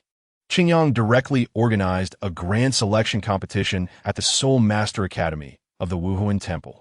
The entire academy was abuzz with excitement, reminiscent of a festive celebration. Among the crowd, I spotted 2 familiar faces, Hulaina and her brother Xieyu, both of whom were saved by Qin Yang years ago. Hulaina, now an ardent admirer of Qin Yang, eagerly pulled her brother along, exclaiming, "Brother, it's my idol. My idol is recruiting. I want to work for my idol." Her brother, looking quite helpless, had no choice but to comply. Soon, Qin Yang ascended to the podium. The academy's director attempted to flatter him with a few insincere words, but Qin Yang swiftly silenced him with a mere glance, creating an awkward atmosphere. As the host worked to build the excitement, it was finally time for Qin Yang to speak. He stood up and said nothing. Instead, a wave of golden soul power surged forth like a tsunami, instantly silencing the raucous crowd to the point where one could hear a pin drop. Then, he dropped a bombshell, aside from the rewards provided by the Academy. I personally offer an additional opportunity for soul evolution. With a resounding impact, the audience fell into a stunned silence. A moment later, pandemonium erupted. I tell you, the students' eyes gleamed with fervor. Their breaths came in heavy gasps. Soul evolution. What does that signify? It means even a worthless soul can transform into a divine one. Even the 89th level director could no longer sit still, stumbling over his words to ask, "And Master, you're not joking, are you?" Almost drooling in excitement. Of course, among the crowd, there are always a couple of conspicuous individuals. A young man named Cairo, handsome yet wearing an expression of disdain, muttered to his companions. What qualifies him to sit there? His friends were astonished. Are you serious? Did you not feel that power just now? Do you want to provoke a dark moment? Cairo scoffed, disdainfully turning away, embodying the essence of a late-stage delusional youth, as if to say that his strength was beyond the comprehension of mere mortals. Regardless, the atmosphere had been thoroughly ignited, and everyone was as energized as if they had been injected with adrenaline. With the host command, the competition begins. What a spectacle! 3 competition zones, over 1,000 students, and in an instant, all soul rings activated. The scene resembled a disco of soul rings. Colorful lights erupted in a dazzling display, particularly in the advanced zone, where the lowest ring was 3, and many 4-ring participants created a serious light pollution. However, do not be deceived by the facade of confidence among the advanced students. Each one secretly harbored thoughts of self-preservation, not wanting to be the first to take the plunge. Before long, however, a hapless soul was ambushed from behind, igniting a powder keg. Countless soul techniques flew about recklessly, and the scene spiraled out of control, transforming into a chaotic melee of soul techniques. The newly appointed Master Qingyang merely watched, smiling. I tell you, this chaotic battle was far more thrilling than the previous one-on-one or team skirmishes. The rate of elimination was astoundingly swift, participants dropping out like leaves in autumn. Beside him, the Academy's director, Sean, who was captivated by Qingyang's demeanor, asked out of the blue, "Master, this method is truly lively. Who do you have your eye on?" Without shifting his gaze, Qingyang pointed to the beginner zone and remarked, "Those 2 children are quite promising." Sean followed his finger and saw 2 clever youngsters in the beginner zone who had formed a small team for mutual support. Remarkably, this tactic proved effective, as no one dared to confront them. Sean praised, "They indeed possess intelligence." But little did they know, the true powerhouses were not visible on the surface. In a secluded corner, the Pope Bibi Dong, along with the spirit Douluo's Gu and Ju, and the top-tier expert Lian Yu, were observing the spectacle as if they were watching a movie. The Pope personally came to witness the new student competition, elevating the significance of the event. Bibi Dong expressed satisfaction, saying, "Qingyang's method is quite commendable. We should retain it for future use." Upon hearing this, Lian Yu quickly responded, "Rest assured, Your Holiness, I will take care of this matter immediately." At that moment, Hulaina and her brother Xiaoyu atop the arena were unaware they had caught the Pope's attention. Their small team was under siege by 2 other groups, and the pressure was immense. Xiaoyu turned to see Hulaina drenched in sweat, while the young man named Yin beside her was also nearing his limit. Yin, trying to maintain his composure, spat out a fiery remark, "I'm fine. Just protect your sister." No sooner had he spoken than a lightning soul technique struck his face, leaving him incapacitated. Xiaoyu, in a panic, quickly pulled him back and took his place. Yet, there were too many opponents to fend off. Just as defeat seemed imminent, Hulaina suddenly declared, her tone resolute, "Brother, let's use that technique." Xiaoyu's face turned pale at her suggestion, and he shouted back, "Don't be ridiculous. We haven't team mastered that technique yet. It could harm our bodies." I must tell you, they had a secret weapon, a soul fusion technique. Once unleashed, it could turn the tide of battle. But its side effects were severe, especially for children still in their developmental stage, potentially leaving lasting repercussions. But Hulaina was steadfast, her determination unwavering. "Brother, I do not wish to lose. The nearby Yin, having just regained his strength, immediately encouraged Xiaoyu, since Laina wants to use it. Let her. We should comply. Xiaoyu, infuriated, nearly spat blood. You know nothing. Be quiet. Had it not been for Yan's connection as a future brother-in-law, a fight would have surely ensued. Laina would not afford Xiaoyu a moment's hesitation and rushed forward to grasp his hand, their soul powers beginning to merge. The light intensified, and Xiaoyu could only sigh in resignation. The next moment, an extraordinarily enchanting figure, exuding a terrifying aura, appeared on the arena of the beginner zone. Incredible. The soul fusion technique. The spectator platform erupted in excitement. No one anticipated witnessing such a legendary skill here. Master Qingyang smiled slightly, knowing that the competition in the beginner zone had concluded. Bibi Dong was equally astonished. This technique was rarely seen in decades, let alone executed by two exceptionally talented children. She glanced back at Zhu and Gu, remarking, Our Wuhuan temple will soon see the emergence of talents akin to you.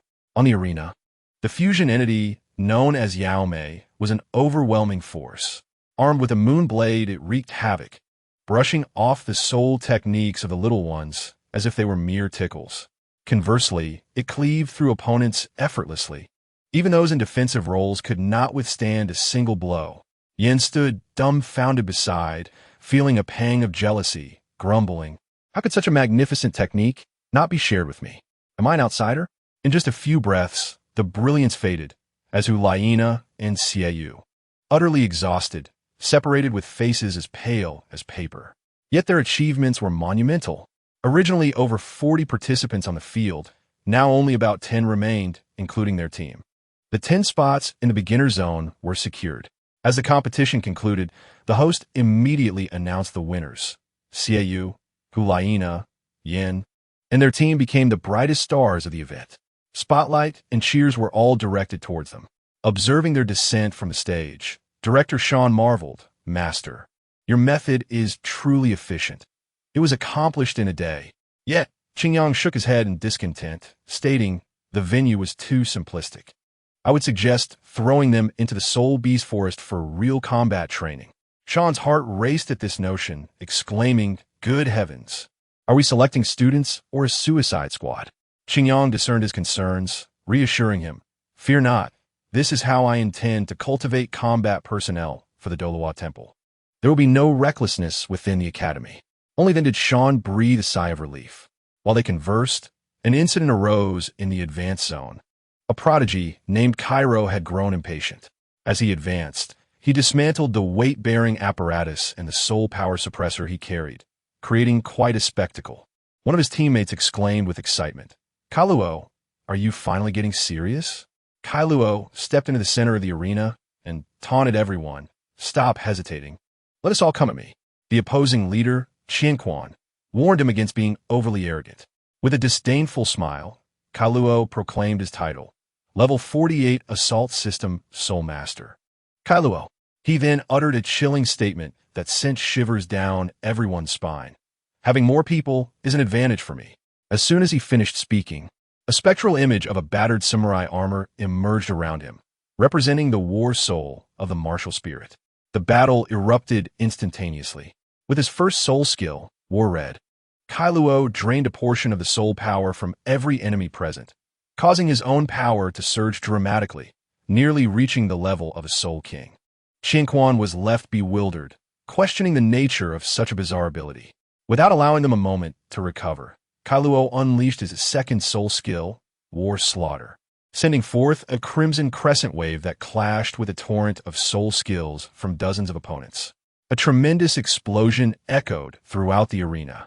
Daluo was knocked back, bloodied, yet he had managed to take down over 30 enemy soul masters. The tide of battle shifted drastically in his favor.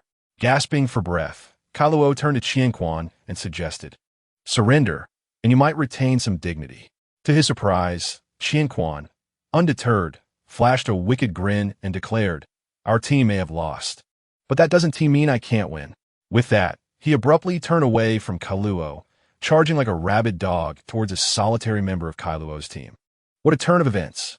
This fellow had abandoned conventional tactics, opting instead for a game of treachery. Unable to defeat Douluo directly, he resolved to eliminate one of his teammates to seize their spot. In an instant, the unfortunate soul was ambushed and sent flying out of the arena. Douluo's team suffered an immediate loss. The remaining spectators' eyes lit up with realization. If they couldn't defeat Douluo, perhaps they could still target his allies. Douluo's face turned pale with rage, but he remained still, choosing instead to sit cross-legged and recover his soul power. He understood that Qianquan's maneuver had transformed the group battle back into a personal contest. His temporary allies would have to fend for themselves now. Meanwhile, in the viewing area, Qingyang and Shan observed the unfolding drama with amusement. Qingyang remarked, "This Qianquan is quite interesting." Shan added, "Not just interesting. I tell you, Qingyang's insight is sharp. When he says Qianquan is interesting, it's practically an S-rank talent endorsement." This individual had demonstrated remarkable ingenuity in the high-stakes chaos of the advanced zone, breathing life back into a stagnant situation with sheer intellect and skill. The advanced zone battles were brutally fierce, a true testament to an all-out war. By the end, the remaining contestants, Douluo, Qianquan, and a few others, were utterly exhausted, collapsing to the ground like drowned rats, panting heavily. Yet, their eyes sparkled with the thrill of victory. In contrast, the lower and intermediate zones resembled mere childish play. At that moment, the host bounced back onto the stage, his excitement surpassing even that of the victorious students. Grasping a microphone, he shouted, "Ladies and gentlemen, the selection competition of our Martial Spirit Academy has concluded successfully. 30 outstanding candidates have made it to the Douluo Hall." The audience erupted in a thunderous applause, their cheers nearly lifting the roof off the venue. Among those most moved was Bibi Dong, who stood at a distance, observing the composed Qingyang commanding the stage with pride, her expression reflecting the sentiment of a parent witnessing their child's growth. Her friend, Lianyo, asked, "Your Holiness, aren't you going to say a few words to greet the victors?" Bibi Dong, without turning, coolly replied, "Today is Qingyang's stage. I want to overshadow his moment." With that, she departed with the ghost and chrysanthemum daw, leaving behind a sense of quiet support, cherishing the spotlight for her child's achievements. As Bibi Dong exited, all attention shifted to Qingyang. The host warmed up the crowd before inviting Qingyang to the podium to present rewards to the 30 victors. This was the true highlight of the event. As Qingyang took his place, thousands of eyes were drawn to him. He offered praise to each participant, acknowledging their excellence. Then came the pivotal announcement. Clearing his throat, he amplified his voice with soul power, declaring, "All students will have a 2-day holiday. Within 1 week, all basic cultivation resources at the academy will be available for free. Premium cultivation resources will be half price." As soon as these words left his lips, the venue fell into stunned silence for a moment, before erupting into chaos. The cheers reached deafening levels, shattering the air. Many students, often from humble backgrounds, had only dreamed of the premium training facilities and precious materials. Now, Qingyang had opened the floodgates for them, offering a week of unrestricted access to resources. Many were so overwhelmed with emotion that their eyes brimmed with tears. Of course, where there is joy, there are also grievances. From the back row, a few older instructors began to mutter sarcastic remarks about the extravagance of the new hall master, questioning the financial implications. I couldn't help but chuckle. As a younger teacher beside me quietly commented, they've already pocketed so much funding. Now they pretend to be virtuous. It was a scene reminiscent of a workplace expose. Qingyang, unfazed, addressed the 30 victors. "You will each receive a silver medal, along with unique rewards from the Douluo Hall, which will be distributed to you shortly." He added that the selection process for the Douluo Hall would become a regular occurrence, assuring those who had not succeeded this time that there would be future opportunities. This was a masterstroke. He balanced the rewards and instilled hope for those yet to come. Next came the moment of glory, as Qingyang personally distributed the medals. The silver medal was no trifling matter. It granted a monthly allowance of 1,000 gold soul coins and discounts on purchases, essentially a lifetime meal ticket combined with a permanent VIP pass. When he presented the medal to Hu Laina, the young girl blushed deeply, her excitement rendering her speechless, nearly exclaiming her devotion to the hallmaster. Qingyang affectionately ruffled her hair, and at that moment, it seemed that Hu Laina had devoted her life to him. When it came to the aloof Douluo, the scene turned amusing. Typically so full of bravado, he became stiff and awkward before Qingyang, unable to utter a word, and swiftly left after receiving his reward. This was what one might call a delightful contrast. After the awards were distributed, the competition officially concluded. Once the venue emptied, Sean approached Qingyang with a forlorn expression, lamenting, "Hall Master Qingyang, your generosity may very well drain our academy." I stood nearby, smirking at his theatrics. Qingyang was astute enough to know how much these seasoned instructors had already profited. However, Qingyang disregarded his complaints, stating, "I understand the academy's difficulties. Douluo Hall will cover half of the expenses incurred this time." Sean's eyes lit up at this revelation, feigning reluctance to accept. Qingyang, however, cut off his performance, firmly stating, "It's settled. From now on, every year during the recruitment process, we will retain these rewards, and the costs will be split evenly." What a remarkable turn of events, transforming this matter into an everlasting decree. Shaoan was left utterly astounded, unable to retract his steps. This maneuver, I must say, epitomizes the essence of seizing the initiative, firmly controlling the reins of power. Subsequently, Qingyang personally led the 30 chosen ones into the Douluo Palace in grand procession. I must tell you, that place was once a forbidden zone, the territory of Dalu, where even the Pope could not enter freely. Hu Laina and Yin, like children entering a wonderland, gazed around in sheer curiosity. In contrast, the older ones like Kai Luo and Qian Quan maintained a more composed demeanor, yet their eyes betrayed their astonishment. Qingyang inquired once more, "Have you all made up your minds? Are you certain you wish to join the Douluo Palace?" Naturally, who would refuse such immense fortune? Everyone enthusiastically expressed their willingness. Then, Qingyang arranged for a group of charming ladies, the logistics staff, to escort them to select their dormitories and receive their uniforms. Along the way, Xiaoyu and Hu Laina followed a big sister named Anna. The lively Hu Laina, full of energy, engaged her in a flurry of questions. As they walked, they unexpectedly bumped into someone. This individual, named Luo Ye, had just joined the Douluo Palace and was previously from the law enforcement hall. A soul king of the 51st rank. Upon introducing himself, he was immediately intimidated by the fierce tenacity of Xiaoyu and Hu Laina, who seemed ready to conquer the world, and he awkwardly excused himself, leaving the scene in a rather humorous fashion. However, this was merely an appetizer. The true spectacle awaited in the backyard of the Douluo Palace. Qingyang was currently bestowing a soul ascension upon his most trusted subordinate, Jin Yao. I witnessed it myself. Qingyang activated the Emperor's armor, and multicolored radiance spiraled around Jin Yao in a frenzied dance, a scene reminiscent of trials from an immortal cultivation novel. As the light dissipated, Jin Yao's soul transformed from the golden crocodile to the golden crocodile king. He was enveloped in dark golden scales, exuding an aura akin to an ancient ferocious beast awakening before one's eyes.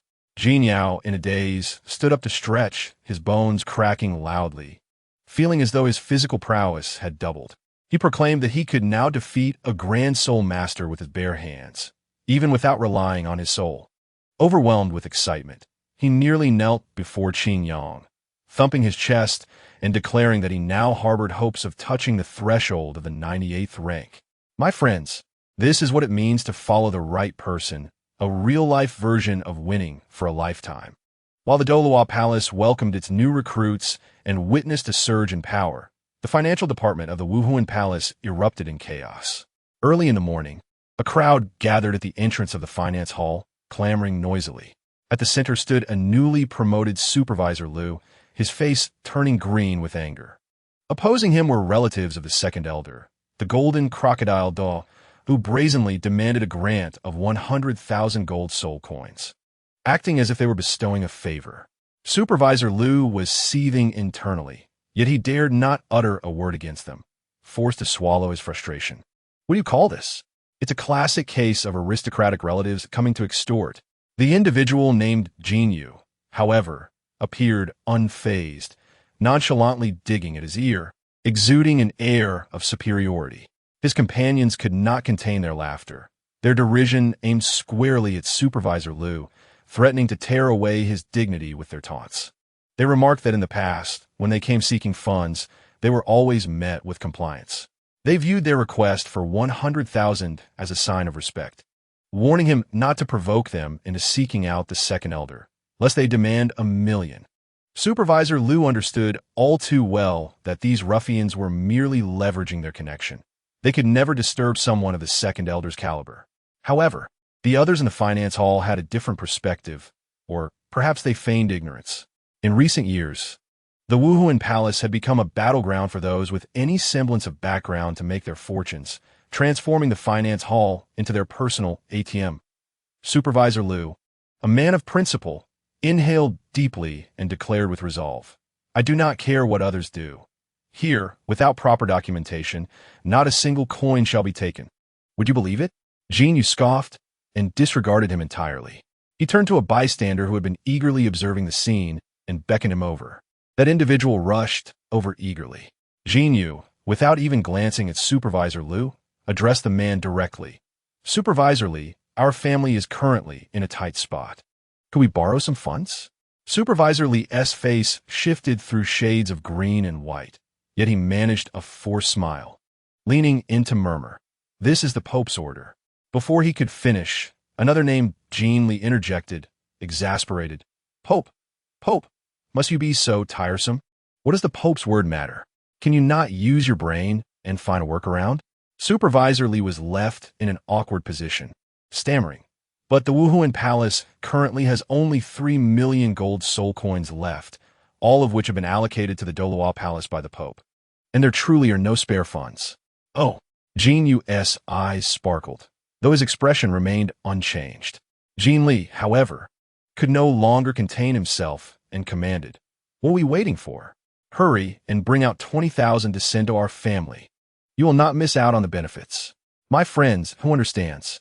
Right in front of the principal, they were directly inciting the second-in-command. Under the murderous gaze of Supervisor Liu, Supervisor Li lowered his head in agreement and turned to retrieve the funds. Jinyu wore a smug grin, likely thinking to himself that the Pope was insignificant. The true power within the Wuhuan Palace lay with the elders of the Hall of Offerings. Just at that moment, a clear, melodious female voice cut through the tension, silencing the crowd. "I'm sorry, but the funds of the Douluo Palace cannot be taken freely by you." Upon hearing this, Jean Li turned around to find a stunning beauty before him, utterly captivated. Meanwhile, Jinyu maintained his composure, recognizing that he could not gauge this woman as strength, and immediately became alert. "What do you mean, madam?" Yet the enchanting beauty paid him no mind. Walking directly to Supervisor Liu and presenting a document along with identification, stating, "I kindly request the swift allocation of the Douluo Palace's funds." Upon receiving the document, Supervisor Liu's eyes lit up. Goodness, it turned out to be someone from the newly established Douluo Palace. He instantly stood tall, exclaiming loudly, "All paperwork is in order. Rest assured, I will ensure every coin is delivered to the Douluo Palace." He straightened his back, leading her confidently past Jinyu and his companions back to the finance hall. Jinyu, having been thwarted, retreated in defeat to convene a family meeting. I assure you, their gathering resembled a wake, each member wearing a troubled expression. As Jinyu reported the situation, the family head and elders quickly grasped the implications of their failed probe. The new pope, Bai Dong, clearly had no intention of letting them off the hook. In recent months, they had gone to great lengths to curry favor, yet Bai Dong had remained indifferent. The elders even concocted a desperate plan, deliberately committing minor infractions to leave a handle for Bai Dong, hoping she would choose to spare them out of self-preservation. This strategy was utterly absurd, and yet Bai Dong remained unresponsive. Such silence was far more terrifying than overt anger. It was a clear message that she intended to make an example of the Jean Crocodile family, to strike fear into others. Someone grew anxious. What about the Hall of Offerings? Are we to serve them like dogs while they watch us perish? Another, more clear-headed individual scoffed. Rely on them? We have long been cast aside. To them, our lives and deaths are of no consequence. At this, a grave silence fell over the room. They racked their brains, but could devise no means of escape. One person, still unwilling to give up, ventured, "What about the second elder? We share the same surname. Can he not help us?" The family head doused this notion with cold water. "Do not harbor such thoughts. We have no blood relations with the second elder. Merely a distant connection forged a century ago. In their eyes, we are likely less significant than a passerby." Just as despair enveloped them, Jin Yu suddenly recalled someone. What about Jin Yao? He is the true golden crocodile soul. The second elder has always held him in high regard. The patriarch let out a sigh and remarked, "Jin Yao has stated that the second elder is in seclusion and will not meet anyone. Moreover, that child has grown up in the Wuhuan Hall since childhood, and he is not close to us at all. He has no desire to get involved. It's over. We truly have no options left." The entire upper echelon of the family found themselves powerless against the insidious schemes of Bai Bai Dong, akin to a frog slowly boiled in water, helplessly watching their family slide into the abyss. On the other hand, our protagonist Qin Yang was in the midst of a lively scene. He stood before the 30 new members of the Douluo Hall, gazing at the spirited young men and women, utterly satisfied.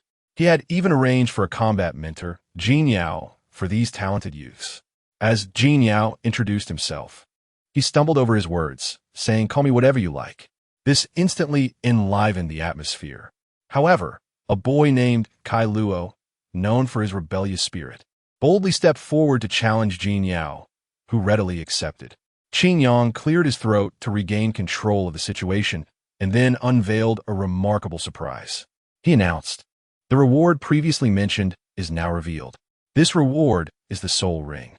Upon hearing this, the crowd was momentarily bewildered, questioning the significance of such a reward. However, Qin Yang's next words caused an uproar. "This soul ring requires no hunting of soul beasts. It will perfectly suit your martial souls without any risk of absorption. Furthermore, its age can reach astonishing lengths, entirely dependent on your own abilities.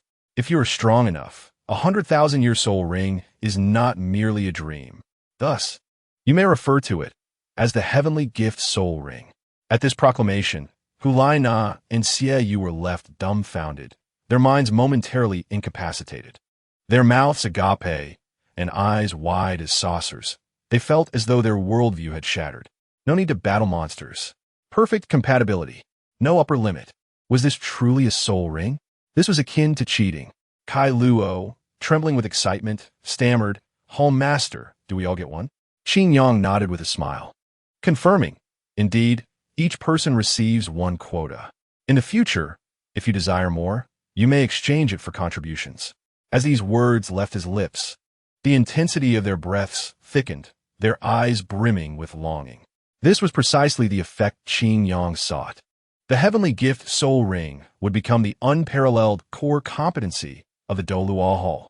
Just as he prepared to elaborate further, an assistant named Anna rushed over, whispering a few urgent words into his ear. Qin Yang's expression shifted seriously as he instructed the students to converse with mentor Jin Yao before following Anna. Before long, Qin Yang arrived at the Hall of the Pope. The scale of this meeting was exceedingly grand, with a dense assembly of individuals, all at least at the Seoul Dalu level, creating an atmosphere so tense one could almost squeeze water from it. Qin Yang was seated in the front row, right next to the positions of the 9 elders, a clear indication of his importance. As the meeting commenced, Pope Bai Bai Dong opened with a thunderous announcement. News from the Tiando Empire indicates that 3 prominent families have defected, aligning themselves with the royal family. Among them, 2 were originally ours. 1 soul Douluo and 2 soul saints have turned traitor. This is a disgrace to the Wuhuan Hall. The hall master of the supervisory hall, an elderly man, immediately stood up to deflect blame, questioning how such a sudden occurrence could happen. Bai Bai Dong internally scoffed, knowing that there were internal machinations at play. Before she could respond, the bear spirit Daw, a senior elder, bellowed, pointing at the old man, "Nonsense. Is it within your purview to question the Pope's words? This shout effectively silenced the old man, causing his face to pale. The other hall masters were equally stunned, realizing that the elder had openly sided with the Pope. At this moment, Bai Dong began to play the role of the benevolent leader, gently asserting, "All right, elder, I believe the hall master of the supervisory hall simply made an oversight." With this deft maneuver, she pinned the blame for negligence onto the elder. Following this, the hall master of the law enforcement hall, a staunch ally of Bai Dong, promptly stepped forward to volunteer, declaring his intent to lead a team to the Tiando Empire to retrieve the heads of the traitors. The atmosphere was charged with hostility, leaving the other hall masters stunned into silence, none daring to speak. Amidst this awkward stillness, Qin Yang took the initiative to voice, "I support the proposal of the hall master of the law enforcement hall. The Douluo hall can offer assistance." What happened next was remarkable. Bai Dong's gaze transformed from that of an ice queen to that of a warm, neighborly elder, her tone soft enough to draw tears. "Qin Yang, the Wuhuan Hall is not in dire need of personnel. Your proper development of the Douluo Hall is the greatest support for me. Have you encountered any difficulties recently?" The stark contrast in treatment left the surrounding hall masters aghast. Each of them mentally recalibrated their strategies, instantly positioning Qin Yang as their primary focus. With Qin Yang's endorsement and Bai Dong's evident favor, the remaining hall masters no longer dared to feign ignorance. In a heartbeat, the tide of sentiment shifted entirely. "Your Holiness, we, the Wuhuan Hall, support all your decisions. Indeed, we must exact a bloody prize from those traitors. Allow us to take action." Just moments ago, they had all been indifferent, but now they were fervently vying to be the most loyal sycophants of the Pope. However, the very next moment, their expressions turned ashen, akin to having tasted something vile. Bai Dong wasted no time, immediately announcing the next agenda. The scene was nothing short of astounding. Bai Dong coldly surveyed the group of hall masters who had just pledged their loyalty, stating, "Since you all support me so fervently, it is high time we clean house within the Wuhuan Hall. For 2 years, our deterrence has become a joke. If we do not rectify this now, both empires will dare to ride roughshod over us. Thus, I have decided to initiate a major purge. Those who are treacherous and colluding with external forces, every last one of them must be rooted out." Upon hearing this, the faces of the hall masters turned ghostly pale. I assure you, they knew very well whether their own hand were dirty. When Xian Sunji was still alive, they had all turned a blind eye to each other, reaping silent profits. Now Bai Dong was ready to overturn the table. The dean of the Soul Master Academy, named Shan, trembled as he stood up, attempting to mediate.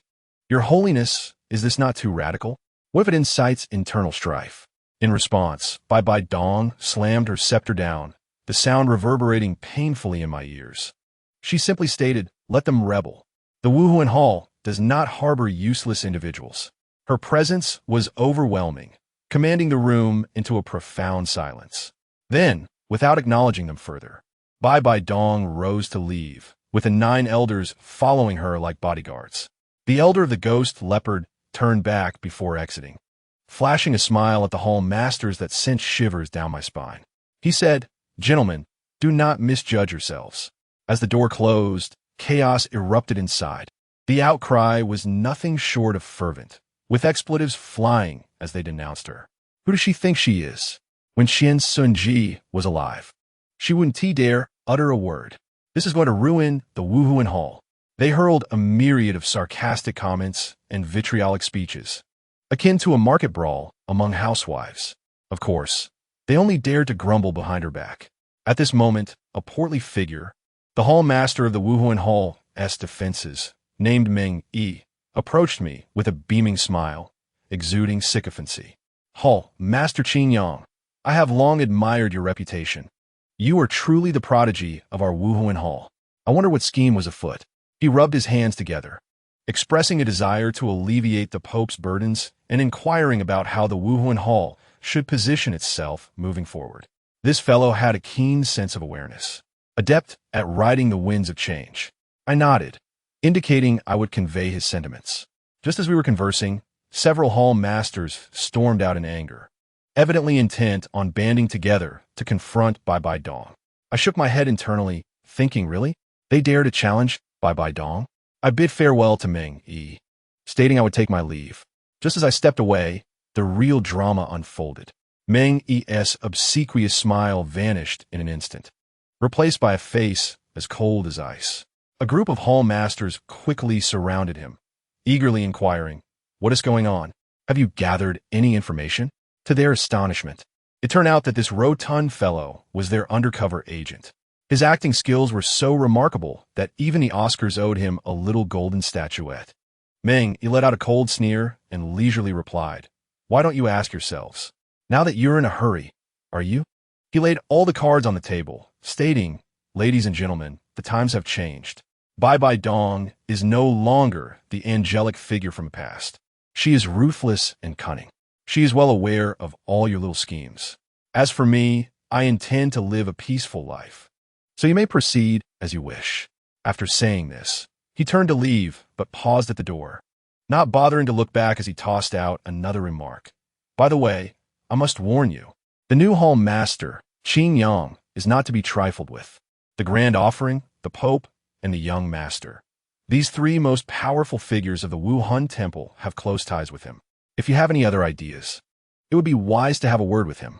Goodness, this hefty fellow was truly a schemer. What he claimed was clearly not a warning, but a calculated diversion, leading them to seek me out as the scapegoat. What a brilliant reverse strategy. The disgraced hall masters turned pale, their faces twisted with fury, each resembling a predator ready to pounce as they could only rage. "Damn it, let us take him on." As I exited the grand hall, I spotted Sister Lian Yu waving at me. She approached with a cheerful grin, ruffling my hair as she said, "I've been waiting for you for so long." I looked at her, exasperated, and remarked, "Elder, let us get to the point." She finally composed herself, clearing her throat to say, "The Pope asked me to convey a message. She said, if anyone wishes to ally with you, feel free to accept them. If you can manage them, those halls will henceforth fall under your Douluo hall." I was utterly bewildered. What wealth and power were being thrust upon me? What did Bai Dong mean by this? Not only was she supporting me, but she was also preparing to allow me to establish my own faction, standing in equal measure to her Pope hall. Sister Lian Yu, seeing my dumbfounded expression, laughed heartily. "Do you know? The people below have given you a nickname, the Prince of the Pope hall. Ha ha ha, it's hilarious." I could only imagine the expression on Qian Rinshui's face if she were to hear this. It would surely be a sight to behold. I was at a loss. The title of Prince of the Pope hall was far too flattering. Yet, upon reflection, it did seem rather fitting. Sister Lian Yu finally ceased her laughter and said earnestly, "Bai Dong's plan is to divide the Wuhan Temple into 3 factions. Her own direct line, the new faction that supports you, and the stubborn faction awaiting purging." I was completely taken aback. This was no mere favoritism. She was training me to be her successor. Unable to comprehend the implications, I decided to set my thoughts aside. The fact remained that she was indeed treating me well. I bid farewell to Sister Lian Yu and prepared to return to the Douluo hall, intending to arrange some welcoming gifts for the 30 new recruits. I couldn't let them work for nothing. Thus, I altered my course and headed to the newly established Seoul Guide Research Institute. Upon my arrival, I was immediately intercepted by 2 guards, their expressions stern and businesslike. I presented my hall master insignia, stating, "I am Qin Yang, hall master of the Douluo hall. May I enter?" The 2 guards exchanged glances, hastily retrieving a rectangular box to scan my insignia. Beep. Identity confirmed. Douluo hall master, permanent access, highest level. What a sophisticated device. One of the guards, named Chun Xian, instantly became obsequious, offering to guide me. As he led the way, he boasted, "Our research institute has been operational for 4 years now, and especially after incorporating the techniques of the evil soul masters, our development has been rapid." He pointed to several large, round contraptions rolling chaotically on the ground, beaming with pride as he exclaimed, "Master, look, our self-developed experimental cleaning soul guide robots. This is a revolutionary product that will liberate all of humanity's labor." Just then, with a loud crash, 2 of the contraptions collided, pointing their suction nozzles at each other while shouting "Error! Error!" before both ceased functioning in a flash of red light. The scene was quite awkward. I couldn't help but smirk your so-called liberation of productivity seems rather unstable. Chun Xian's face flushed crimson as he hurried over to restart the machines, mumbling, "They're experimental units. Minor issues are normal." I thought to myself, these contraptions were hardly superior to my own cleaning robot. When I inquired about his intentions, upon hearing that I was there to place an order, his eyes lit up like a hungry wolf spotting its prey. He immediately produced a communication talisman to summon others, eager to show me something remarkable. He guided me through a series of twists and turns into a place called the Soul Guide Testing Ground. I had anticipated witnessing some futuristic, sci-fi scene, but upon entering, I was rendered speechless. This was no testing ground. It resembled a scrap yard. Everywhere I looked, there were disordered parts, ores, and charred failed products. The entire area resembling a garbage dump. Unable to contain myself, I asked Chun Xian, "Are you sure this is a testing ground and not an abandoned factory?" His voice dropped in embarrassment. "Though it looks a bit chaotic, it is indeed functional." I nearly believed him. Looking up, I was met with the sight of a woman whose hair was as disheveled as a bird's nest. Her face smeared with dark and light patches resembling a theatrical clown, intently tinkering with a wristband. Had I not heard her voice, I would have assumed she was just a scruffy male researcher. Chun Xian greeted her, calling her senior sister, and told her I was there to visit, encouraging her to continue her work. She glanced at us, quickly lost interest upon realizing I had no intriguing gadgets, and returned to her research. Chun Xian whispered to me, explaining that his senior sister was a research fanatic who had recently become obsessed with spatial soul guides, to the point of neglecting her appearance. I mused to myself that this might indeed be what they called a technology enthusiast. At that moment, a somewhat disheveled yet spirited middle-aged man rushed in, his voice preceding his arrival. "Chun Xian, where are you?"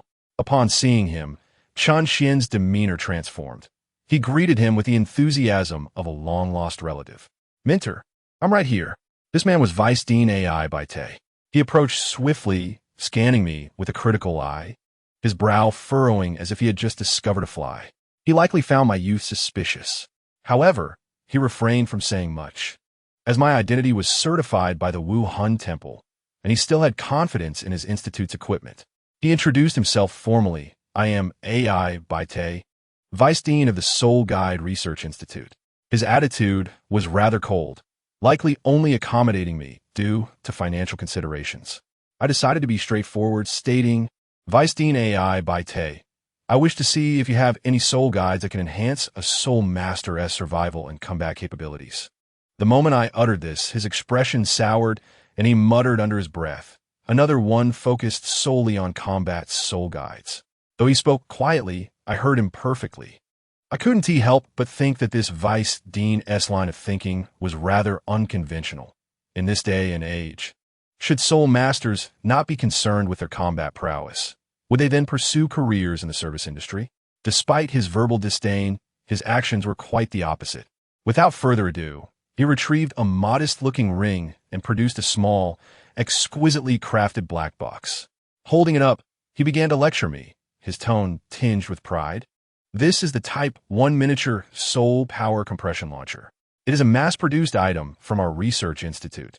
The Pope recently placed an order for 500 units. At the mention of the Pope's order, his graying beard seemed to perk up with pride, as if to say, "Those in the know will understand." Without further ado, he extracted another identical box from his ring and tossed it to me, then walked to the center of the testing ground, pressing several buttons on a console. Immediately, several iron dummies rose from the ground. He gestured to me with a nod, "Watch closely." In the next moment, he raised his hand and struck. With a resounding bang, a life-size dummy across from me was blasted, leaving a gaping hole the size of a fist in its chest, emitting wisps of smoke. The internal components were laid bare for all to see. The sheer power of it was astounding. As I propped my chin on my hand, the principle behind it became clear to me. It was merely the infusion of soul power, compression, and then accelerated discharge. Yet, despite its simplicity, the efficacy produced by this machine far surpassed what most soul masters could achieve on their own. I calculated silently in my mind. This device could easily spell doom for a 3-ring soul master, while only a 4-ring defensive soul master might withstand its might. After I finished my analysis, Abite looked at me with a newfound respect, akin to that of a monster, astonished at my insight. Indeed, the brilliance of the soul-guiding device lay in the fact that what required countless refinements from a human could be executed as a mere standard procedure by it. His arrogance was palpable, unable to be concealed. To further enlighten me, he operated the device again, draping the remaining dummies in thick steel plating, rendering them akin to tin cans. He claimed this level of defense was comparable to that of a typical defensive soul sect. Then, he adjusted the launcher in his hand, infusing it with a more potent soul power. A thunderous explosion ensued. The ironclad dummy was obliterated into a shower of fragments. I was taken aback. This device was adjustable in power? Abite beamed with pride. Developed by my disciple, is it not remarkable? At the lowest power, a soul master can manage it, merely firing 1 or 2 shots. At the highest power, even a soul king must tread carefully, but that requires a soul sex input. The soul power is insufficient otherwise. A sense of eagerness welled up within me as I grasped the launcher in my hand, instinctively utilizing my ability. In a flash, the internal structure of the launcher and its energy circuits became transparent to my eyes, revealing even the slightest design flaws. So that was it. The concept behind this device sparked immense inspiration within me, making me feel that my light and shadow armor had found a new avenue. Mimicking his actions, I directed my soul power at a tin can dummy, and once more, an explosive sound reverberated through the air. Seeing me deep in thought, Abite assumed I was overwhelmed by its power and began to feign indifference, casually inquiring, "How about it? The Pope sells these for 3,000 gold soul coins each. How many would you like?" He turned his head away, but his incessantly tapping fingers on the table betrayed his inner urgency. His disciple, Chun Xian, was even more anxious. Observing his teacher's hesitance, he was nearly ready to explode. "Does anyone understand?" That kid dashed over, entering full sales mode. "Qingyang Hall Master, 3,000. 3,000 is truly a bargain. The cost of materials alone is insufficient. If sold externally, it would at least quintuple in price. No negotiations." His face flushed red, as if I were taking a monumental advantage. Noticing my lack of response, he gritted his teeth and acted decisively. He snatched the storage ring from his teacher's hand and swiftly dashed to the sister with the chicken nest hairstyle, seizing her wristband as well. Both of them turned green with rage, nearly resorting to blows. Chun Xian returned to me, brandishing his spoils with a sycophantic grin. "Master, of course, if you purchase our 2 complimentary products, I can arrange a package deal. The launcher is 2,500 each. The accompanying equipment will also be discounted." What a character! This lad truly knew how to sell himself to save his shop. I realized the research institute must be in dire financial straits. Abite snorted, shoving aside his embarrassing disciple to take the lead in the presentation himself. He proudly held up the ring. "This is a storage soul-guiding device developed by my disciple, with a capacity of 2 cubic meters, though it cannot store living beings." He then showcased the wristband. "This is a defensive soul-guiding device that can automatically activate protection for its owner, specifically designed to thwart ambushes." Just as he was about to continue his boast, I interjected. "For these 3 types of soul-guiding devices, I would like 100 sets from the Douluo Hall. If they prove satisfactory, I may consider additional orders." Abite's face nearly burst with joy, though he pretended to ask, "Aren't you going to check the defensive capabilities?" I smiled. I trust the technology of the Research Institute. Chun Xian, unable to contain himself, quickly calculated the total. "Qingyang Hall Master. The total comes to 750,000 gold soul coins. Thank you for your patronage." His grin mirrored that of those unscrupulous merchants outside. Having secured the equipment, I led my 30 newly recruited prodigies without delay to a border city named Kiener. I intended to impart a valuable lesson in social practice to these sheltered flowers. In the courtyard, the 30 little ones were chattering excitedly. Hulaina nudged her brother Xiaoyu. "Brother, why did the master bring us here?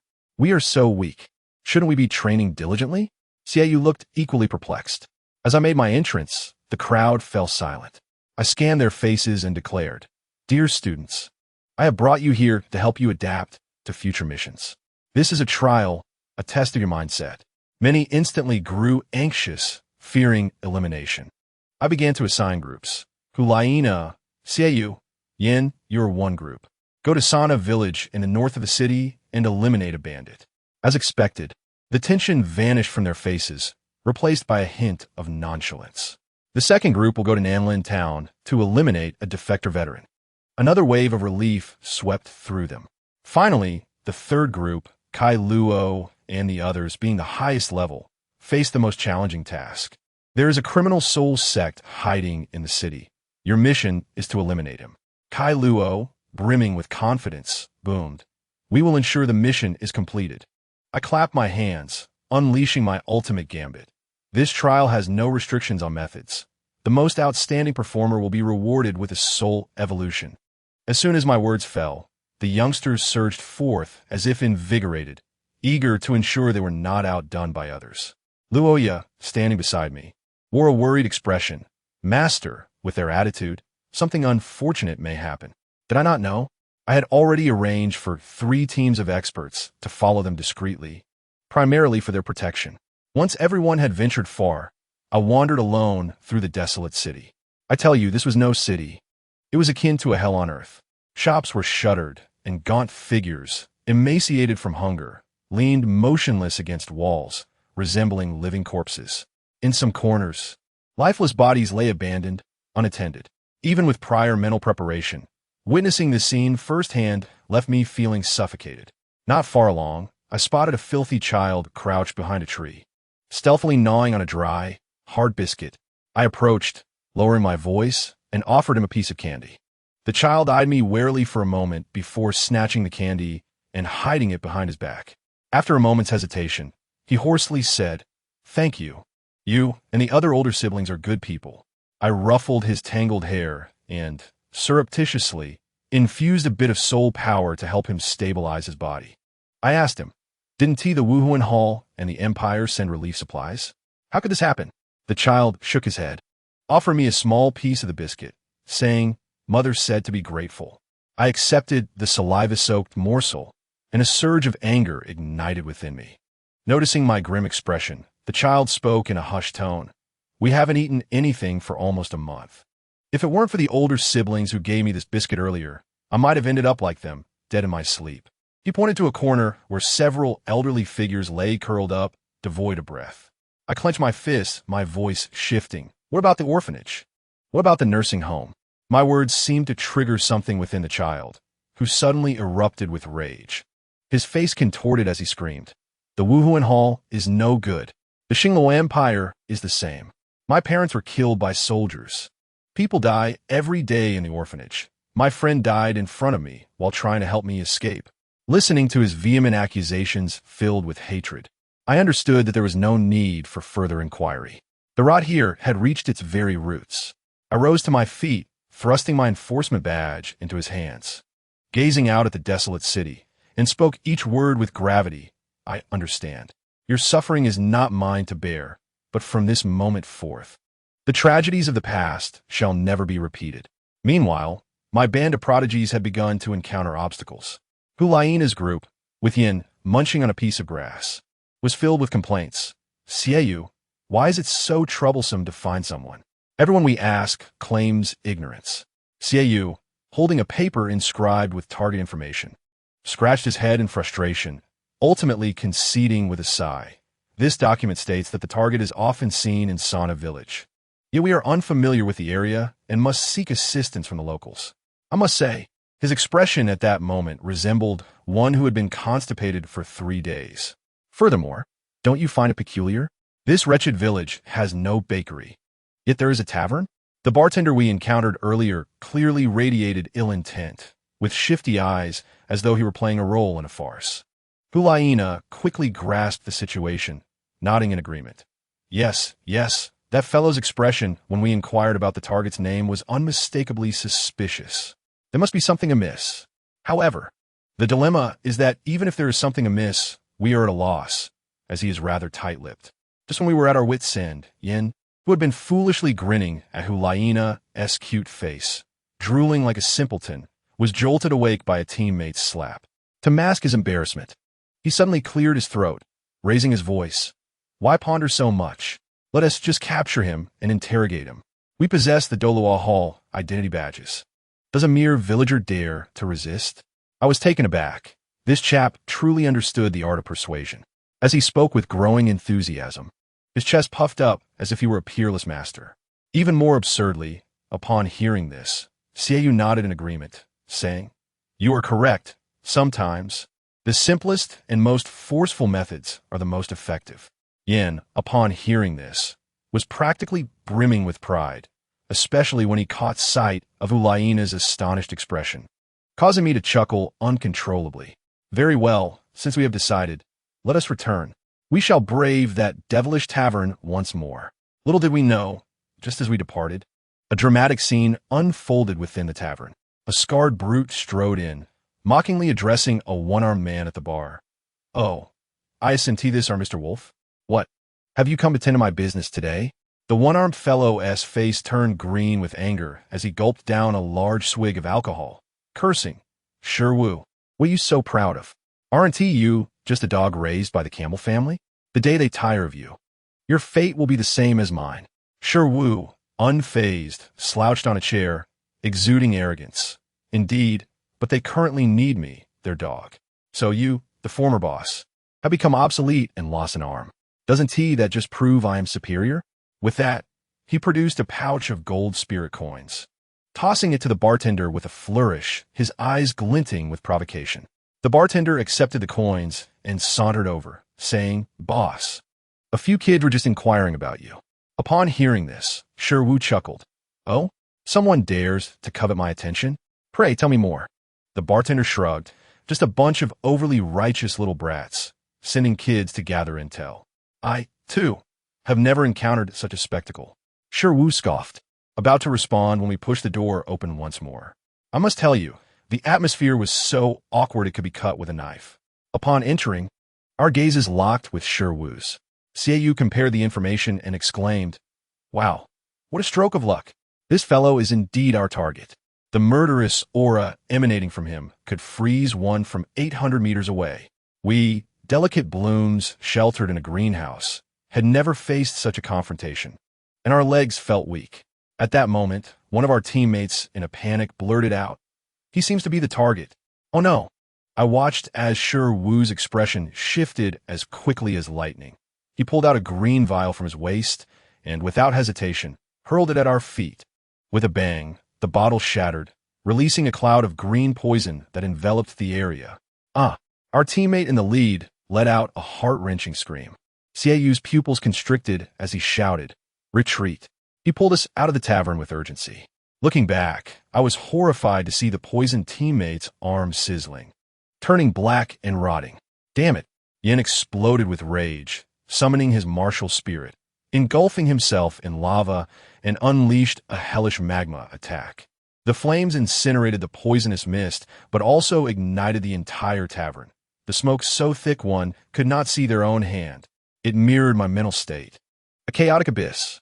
Amidst this turmoil, that scoundrel seized his opportunity. Whoosh! 3 arrows tipped with a green glow shot through the smoke. We barely had time to react, and 2 more screams echoed as 2 teammates collapsed, arrows embedded in their thighs, their blood oozing green. Despicable. Ulaina's eyes filled with tears as she cursed, frantically tending to her teammates' wounds. "Hey, heal now. Everyone protect yourselves," Xiaoyu shouted hoarsely, then turned to Yin. "Yin, we charge." "Right?" Yin, already furious, was the first to leap into the flames. Xiaoyu followed closely, shouting back to Ulaina, "This is in your hands." Upon entering, they found that apart from the one-armed man, Sherwu and the bartender had vanished without a trace. Without a moment's hesitation, Yin landed a punch squarely on the one-armed man's face. "Speak. Where did they go?" The man, cowardly, quickly revealed. "They ran out the back door." Yin charged toward the rear without a second thought. Just then, a loud crash echoed as Xiaoyu halted, witnessing Yin tumble into a pit filled with bamboo spikes. A trap indeed. Yin emerged covered in dirt, uninjured but fuming. The culprits had already made their escape. When we finally re-emerged, disheveled, we found Senior Luo already present. with our poisoned teammates lying beside him. According to the trial regulations, Senior Luo Ye's expression was grave. These four have lost the ability to continue the mission. They are considered failures. Now, you are left with 6 individuals. Will you choose to retreat or continue the mission? I must say, upon hearing this, we all fell silent. Our morale plummeted to the depths. In the midst of this oppressive silence, Yin was the first to leap forward, his voice hoarse. Is there any doubt? Of course. We continue until that scoundrel is dealt with. Yin will write my name backward. Sun Chuantao immediately echoed. Yes. This grudge must be avenged. Yet, 2 others quietly suggested, perhaps we should retreat. We have suffered too great a loss, and the hope is slim. Senior Luo regarded us with a sudden smile. He did not reprimand anyone, instead saying, choosing to give up is not cowardice, but a rational judgment. Choosing to persist is a manifestation of conviction. You are all commendable. With that, he departed with the injured and the 2 who chose to withdraw. In the blink of an eye, our original team of 10 was reduced to just 4. Xiaoyu, Gulaina, Yin, and Sun Chuantao. The 4 of us exchanged glances, enveloped in silence. What should we do next? Sun Chuantao broke the silence. Indeed, we have lost track of our target. Where do we find him? At that moment, Yin suddenly slapped his forehead. Hey, we still have that one-armed fellow we captured.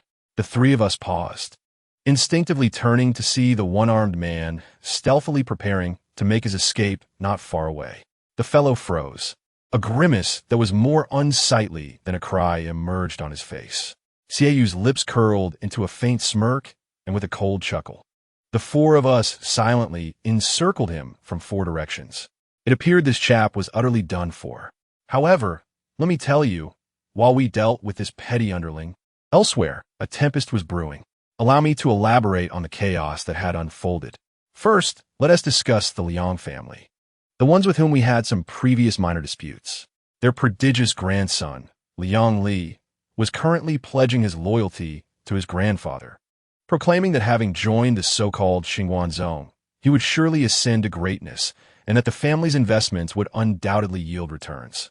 His grandfather, the head of the Liang family, was initially satisfied with this proclamation, only for the butler to rush in, breathless and flustered. Master, excellent news. The governor of the northern region of the Xinluo Empire has sent envoys. He exclaimed, he wishes to confer upon you the title of Baron. I must emphasize that such a windfall is not easily grasped. The old man, having lived for so many years, was astute. He understood clearly that this was not a mere conferment. It was a final ultimatum. Accepting this baronship would irrevocably bind him to the Xinluo Empire, eliminating any prospect of maneuverability. This was hardly in line with the miserly governor's usual style. It felt more like a final price being laid on the table, compelling one to choose a side swiftly. Consequently, his brilliant grandson, Liang Li, began his high-level analysis, convinced he had unraveled the entire situation. He boasted, "Grandfather, I understand.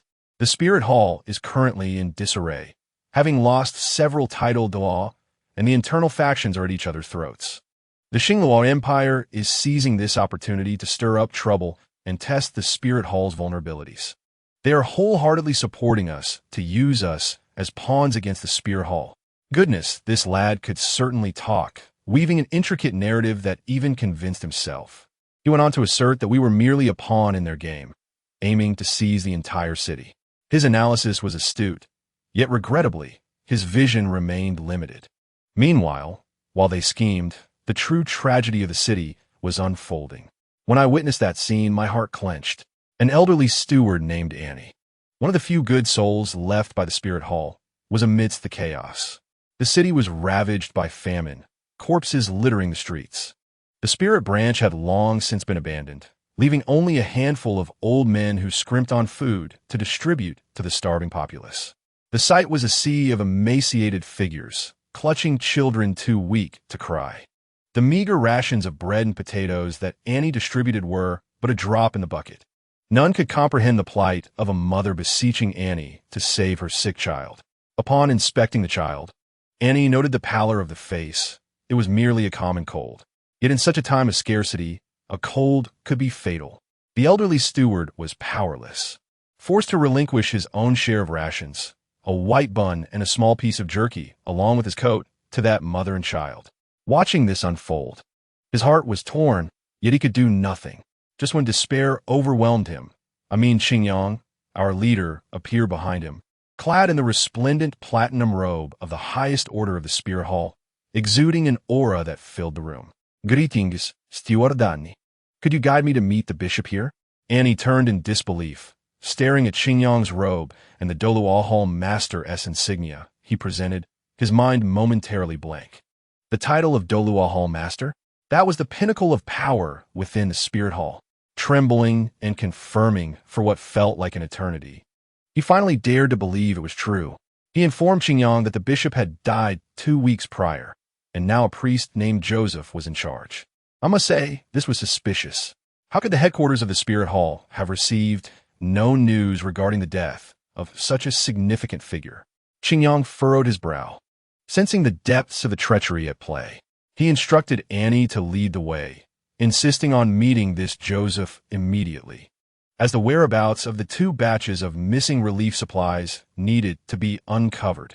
Now, let me share the most explosive part. What was Joseph the priest doing at that very moment? He was lounging in the office of the recently deceased bishop, reclining in his chair, delighting in the prospect of soon becoming the bishop himself. He had waited 8 long years for this day and had finally disposed of that troublesome old man. Just as he reveled in his triumph, Annie knocked at the door. Sir Priest, a respected hall master from the Spirit Hall, is here. Joseph's initial reaction was to rage, instinctively shouting, Steward Annie, please call me Vice Bishop. It was only after a moment that he realized, wait, a hall master. The door swung open, and Qingyang entered with Annie.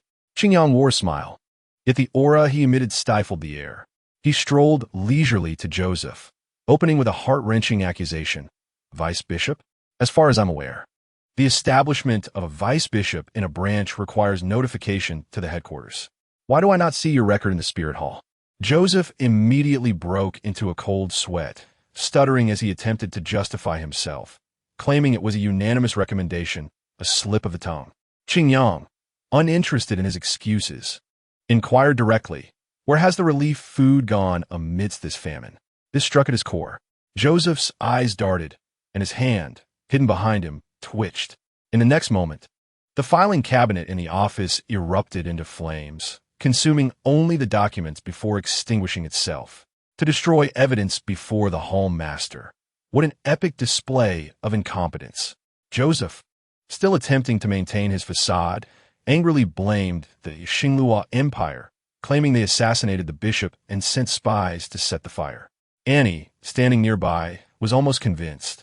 Yet Qingyang merely watched him perform, his gaze seemingly saying, Go on, continue. Let us see what else you concoct. At that moment, our trial team burst into the room, presenting a report. The show is only just beginning. This clown, Joseph, was swiftly apprehended and locked away in the branch's prison. The one interrogating him was Wang Tao, a member of our inspection hall. Joseph was puzzled, questioning why Wang Tao, who was supposed to be one of them, was assisting Qingyang. Wang Tao chuckled. Thanks to you. After this cleansing, I should be due for a promotion.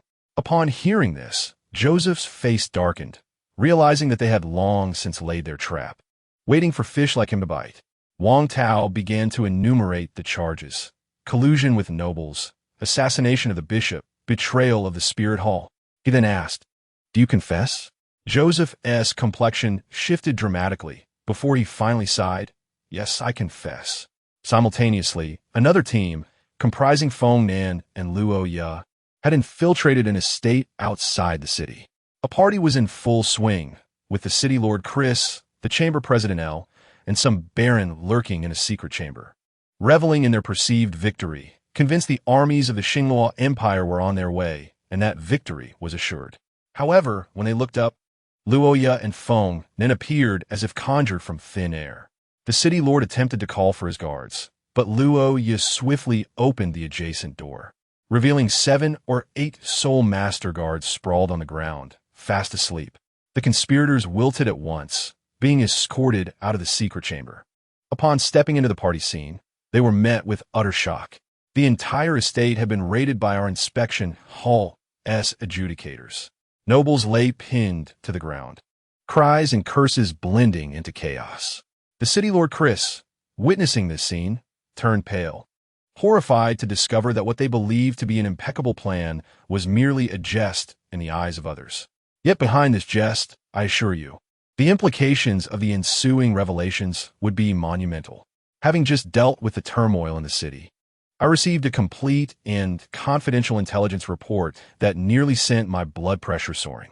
These nobles, with audacity surpassing even the heavens, have allied themselves with the governor of the northern region of the Luo Empire, the illustrious Marquis Loston, commander of the Lion Legion. What was the nature of their agreement? It involved assisting the Luo Empire in annexing several cities belonging to our spirit hall, in exchange for noble titles and protection from the Empire. It left me both furious and incredulous. Trading our territory for mere citizenship in the Luo Empire. What madness possessed these individuals? Even more outrageous was the revelation that our own high-ranking officials within the Spirit Hall had turned traitor. They conspired with the nobles to orchestrate the assassination of the former bishop. Our previously dispatched third trial team was betrayed by these insiders, resulting in the elimination of 7 valiant brothers. Thankfully, 3 formidable warriors in the team, despite sustaining grievous injuries, managed to kill one of the liaison officers sent by the enemy, who happened to be a soul master himself. Furthermore, the famine plaguing the city, which has left many starving, is not a natural disaster, but rather a man-made calamity. They deliberately sowed chaos to undermine our control, facilitating the Luo Empire's takeover. As for the 2 shipments of grain, our Spirit Hall's portion was secretly seized by these nobles, while the so-called relief supplies from the Luo Empire never reached the common people, instead being used to nourish their Lion Legion. It is utterly inhumane.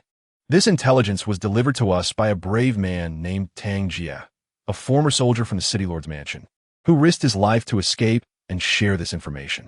In his letter, he mentioned that he had personally traveled south to investigate, and if anything were to happen to him, it would indicate he could not return. My heart sank upon reading this, as I feared for his safety. Without hesitation, I set out alone to confront the true stronghold of the Lion Legion. The base was situated on a vast plain, heavily fortified, resembling a slumbering war beast from distance. Upon my arrival, I noticed 2 guards at the entrance, clad in heavy armor, engaged in casual conversation. One remarked that he should be promoted to squad leader due to their recent achievements, while the other agreed, claiming their effortless acquisition of a city was commendable. Taking advantage of their distraction, I swiftly passed between them, leaving them frozen in shock. As they regained their composure, chaos erupted. "Halt! You are in a military zone," they shouted while pursuing me. Instantly, a throng of soldiers surrounded the entrance, weapons drawn, and snipers on the watchtowers took aim, their arrows glinting ominously. Yet, I remained as calm as if strolling through my own garden, stopping to gaze upon them. With a surge of soul power, I amplified my voice across the field. "Please inform Marquis Loston that I, Qing Yang, the esteemed elder of the Spirit Hall and the master of the Douluo Hall, have come to pay a visit." Following my proclamation, I unleashed a fraction of my might, creating a minor shockwave that left the soldiers trembling, their legs weakening, and the ground beneath them cracking. The official on the wall turned pale, finally stammering to send someone to relay my message. While I waited, within the main tent of the military camp, Marquis Loston was engaged in conversation with a young golden-haired Prince Davis, the eldest son of the Luo Empire, sent to the military for practical experience. Loston was extolling the prince's virtues, assuring him that he was far superior to his siblings, and that the throne would ultimately be his. At that moment, a messenger stumbled in, breathless, announcing my arrival. Upon hearing that the youngest master of the Spirit Hall had come, Loston, instead of expressing anger, seemed intrigued, eager to witness whether I was indeed the prodigy I was reputed to be. He beckoned Davis, saying, "Come, you should meet this young man. He is of a similar age to you." Yet, unbeknownst to them, as they approached the tent entrance, Loston suddenly froze, a sensation of dread washing over him, an instinctive premonition of impending doom. His battlefield instincts proved accurate. He promptly altered his course, instructing those nearby, "Wait, first gather the troops." He intended to intimidate me. Meanwhile, on our side, the esteemed Douluo had already assembled 100 elite soul masters, prepared to provide support. Just as she was about to depart, she received the latest intelligence that I had already arrived at the front. With a decisive wave of her hand, she commanded the Soul Master Corps to stand down, returning leisurely to her quarters. It was clear she had confidence in my capabilities. I waited by the entrance for a full 15 minutes before they finally invited me inside. Upon entering, I was met with an amusing sight, a makeshift platform hastily erected in the open space, with Loston and Prince Davis standing atop it, while a sea of soldiers from the Lion Legion surrounded the area like lifeless statues. The scene felt reminiscent of a grand production. As I ascended the platform, Loston straightened his posture and bellowed, "Salute." In an instant, thousands of soldiers executed a perfectly synchronized military salute, the sound of clanking armor echoing ominously. Did they think to intimidate me with such theatrics? How naive. I approached calmly and took my seat.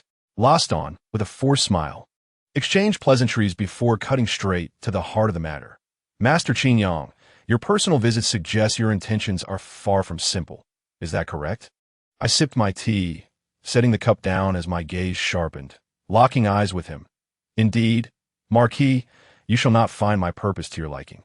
I demand that you withdraw your troops." The air turned instantly tense at my proclamation. Prince Davis's eyes widened in disbelief, likely pondering my sanity for speaking so defiantly amidst their throng of soldiers. Loston's expression darkened, his smile faltering, and though he fought to suppress his anger, he replied, "A great army does not return empty-handed. My 8,000 fierce warriors are eager for glory." As his words faded, the soldiers below erupted into a cacophony, unleashing their martial spirits. In an instant, a dazzling array of soul rings illuminated the air, white, yellow, and purple hues intertwining, creating an overwhelming aura that was indeed formidable. Loston pointed at the assembly, wielding his own immense pressure. "Master Qingyang, how do you intend to persuade them?" I rose, meeting his gaze with amusement. "Persuade them? In my eyes, they are but a rabble." At this, Loston's composure shattered. He bellowed, "Let us see your resolve." Instantly, he commanded the entire legion to unleash their skills upon me. How audacious! In the ensuing moment, thousands of radiant soul techniques erupted from the audience below, yet none were offensive skills. Instead, they were an array of debilitating effects. Gravity intensified, speed diminished, movement was restricted, and a paralyzing gaze of fear enveloped me in a torrential downpour of negative states. It was an overwhelming display of a Legion-level debuff suite. Instantly, I felt as though I had plunged into cement, burdened by the weight of several mountains, my surroundings spinning, ears ringing, and my senses nearly stripped away, rendering me immobile. Seeing me ensnared, Luosidon believed victory was assured. A smile finally broke across his face as he approached, his hand coalescing with lethal soul power, poised to conclude this farce. Though my body remained unresponsive, my mind was unperturbed. With great effort, I lifted my gaze and calmly addressed him. "Marquis, it is far too premature to draw conclusions. Do you underestimate me?" At my words, he felt a jolt of unease and hastened his assault, eager to avert any unforeseen circumstances. But it was too late. At that moment, a transformation occurred. With a mere thought, a deep blue-green light suddenly radiated from my being, and two mysterious runic halos emerged, coalescing into a spherical shield that enveloped me entirely. Luosidon's powerful, lethal strike landed upon the shield, yet he could not penetrate it. Stunned, he quickly withdrew. I, however, had commenced my counterattack. 5 elements, wood. 5 elements, water. Activate. Purification, life guardian. In an instant, I felt the purest water and wood elements surge through the halos, cleansing the chaotic negative states that had beset me. The oppressive gravity and disorienting illusions dissolved under the influence of the 5 elements' power, restoring clarity to my surroundings and revitalizing my form in an instant. Qingyang turned to regard the now grim visage of Marquis Luosidon, his expression devoid of joy or sorrow, unnervingly calm. In his palm, a black-red halo had appeared unbeknownst to him, slowly rotating and expanding, soon enveloping the entire camp. Simultaneously, the blue-green halos surrounding me ascended, merging with the vast red above. Marquis, open your eyes wide and behold. This force is beyond your imagination and comprehension. The words drifted into Luosiden's ears, and in the next moment, his expression morphed into one of utter horror. Before him unfolded a scene of profound shock, one he would find unforgettable. The ultimate of the five elements, the will of heaven, a blinding yet gentle radiance seemed to obscure the sun, imbued with an overwhelming sense of supreme oppression that illuminated the entire camp. This pure white light, taking the form of a halo, resembled a gaze devoid of emotion, coldly surveying the beings below. It bore no malice, yet under its glow, an instinctual tremor from the depths of the soul surged, causing every onlooker's visage to change dramatically. Inexplicably, they all felt a profound and paralyzing dread, a terror more despairing than facing the collapse of the heavens. Their bodies seemed to emit faint groans under the weight of this existential pressure, yearning to move, to escape this feeling of hopelessness, but found even the most minuscule of actions beyond their capacity. Body, mind, will, and soul sank into despair. This was an oppression more ruthless and despairing than the mightiest dragon's wrath upon the continent. In 1 second, 2 seconds, the renowned Lion Legion could no longer withstand the terror in their hearts and the heavy burdens upon their bodies. They bent their knees and lowered their heads, as if in the presence of an incomprehensible and irresistible great being. Instinctively, they submitted. In an instant, the overwhelming sense of despair receded rapidly from their bodies and souls. And only then did the soldiers realize they were drenched in sweat, looking as disheveled as waterlogged fowl. What on earth was this? Alex's spirit trembled, his expression dazed, his eyes vacant as he stared at the compressed earth beneath him, unable to grasp the reality unfolding before him. I do not know if that lord is truly human. Beside him, another patrolman leaned weakly on the ground, muttering incoherently, his entire demeanor one of utter disarray. His combat boots were nearly submerged in the earth, leaving deep imprints as evidence of his struggle against this will of heaven. Around them, not a single soldier stood proud and defiant. The area surrounding the collapsed platform was filled with those who had succumbed to fear, trembling, surrendering, and countless others who had given up resistance. The once rebellious Lion Legion had been utterly crushed, their spirit extinguished. Whether high-ranking officers or squad leaders, all bowed their heads. Even the remnants of indignation and humiliation hidden deep within them were too afraid to surface. Davis's throat was parched. He swallowed hard and dared not meet the indifferent gaze of the vast eye above. At that moment, he felt a strange relief that Qingyang had allowed him, a prince, to retain a semblance of dignity, enabling him to stand here, unlike the soldiers, to subdue an entire army with but one man. Davis observed his surroundings, his voice trembling slightly as he struggled to articulate his thoughts. This tale, once confined to the narratives of nobility and the tomes of poets, this absurdity in the annals of history, was unfolding vividly before my eyes. In the days to come, the continent would surely bear witness to a living legend, though it would not belong to the Xingluo Empire. With utmost care, Davis cast a gaze filled with fear, complexity, and reverence upon Qingyang, who stood bathed in pure light, as if at the center of the world. Chapter 87, A Respite. It is I who have lost. Luosiden's voice no longer carried the resonance it once had. He appeared to age significantly in an instant. He stood dazed upon the stage, surveying his once proud legion, still unable to fully recover from the cruel reality of defeat. Having exhausted his life's blood and family resources, the once mighty Lion Legion, which had roamed the continent with impunity, had indeed fallen without a fight, defeated by a single individual, a boy no older than 10 years, who was not even a titled Dalu. Yes, you have lost. Qingyang cast a glance at the bewildered Luosiden, repeating in a calm tone. With a flick of his hand, the celestial phenomenon transformed into 3 distinctly colored halos that merged into his being. The warm rays of the sun no longer obscured, once again bathed the earth in vitality. The suffocating sense of despair and dread finally dissipated from the expansive military camp. Yet, everything here would never return to its former state.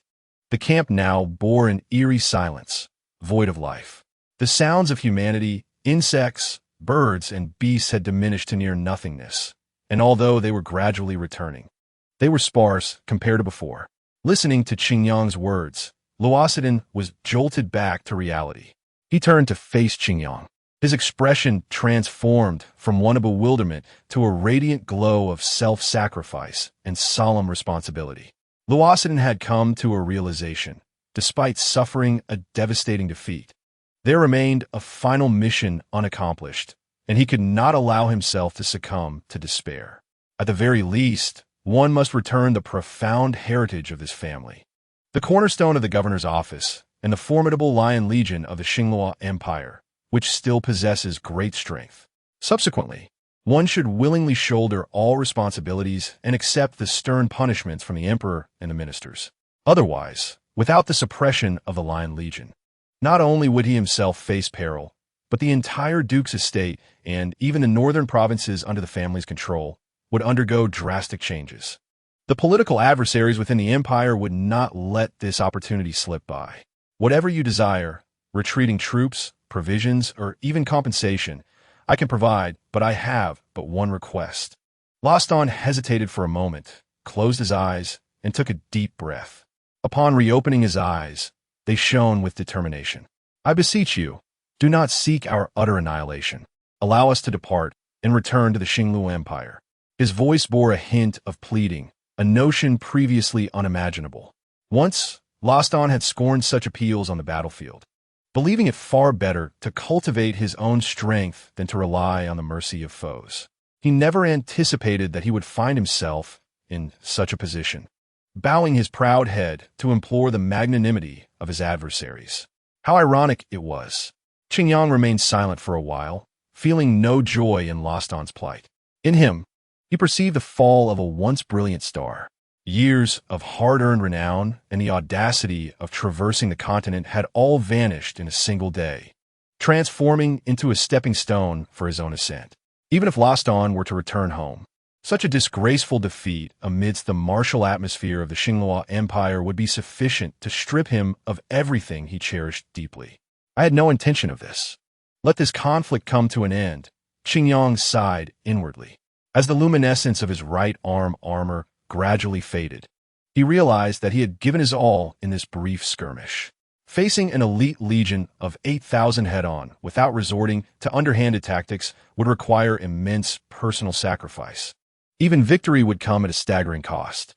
He turned to the side, glancing at the uninvolved Davis, and a series of vague and extraordinary images flooded his mind, as if they were divine omens of the unknown. After a moment of contemplation, Qingyang seemed to grasp something profound, and thus he spoke. If your future is destined for misfortune, perhaps you should visit the Wuhuan Temple and attempt to alter that fate.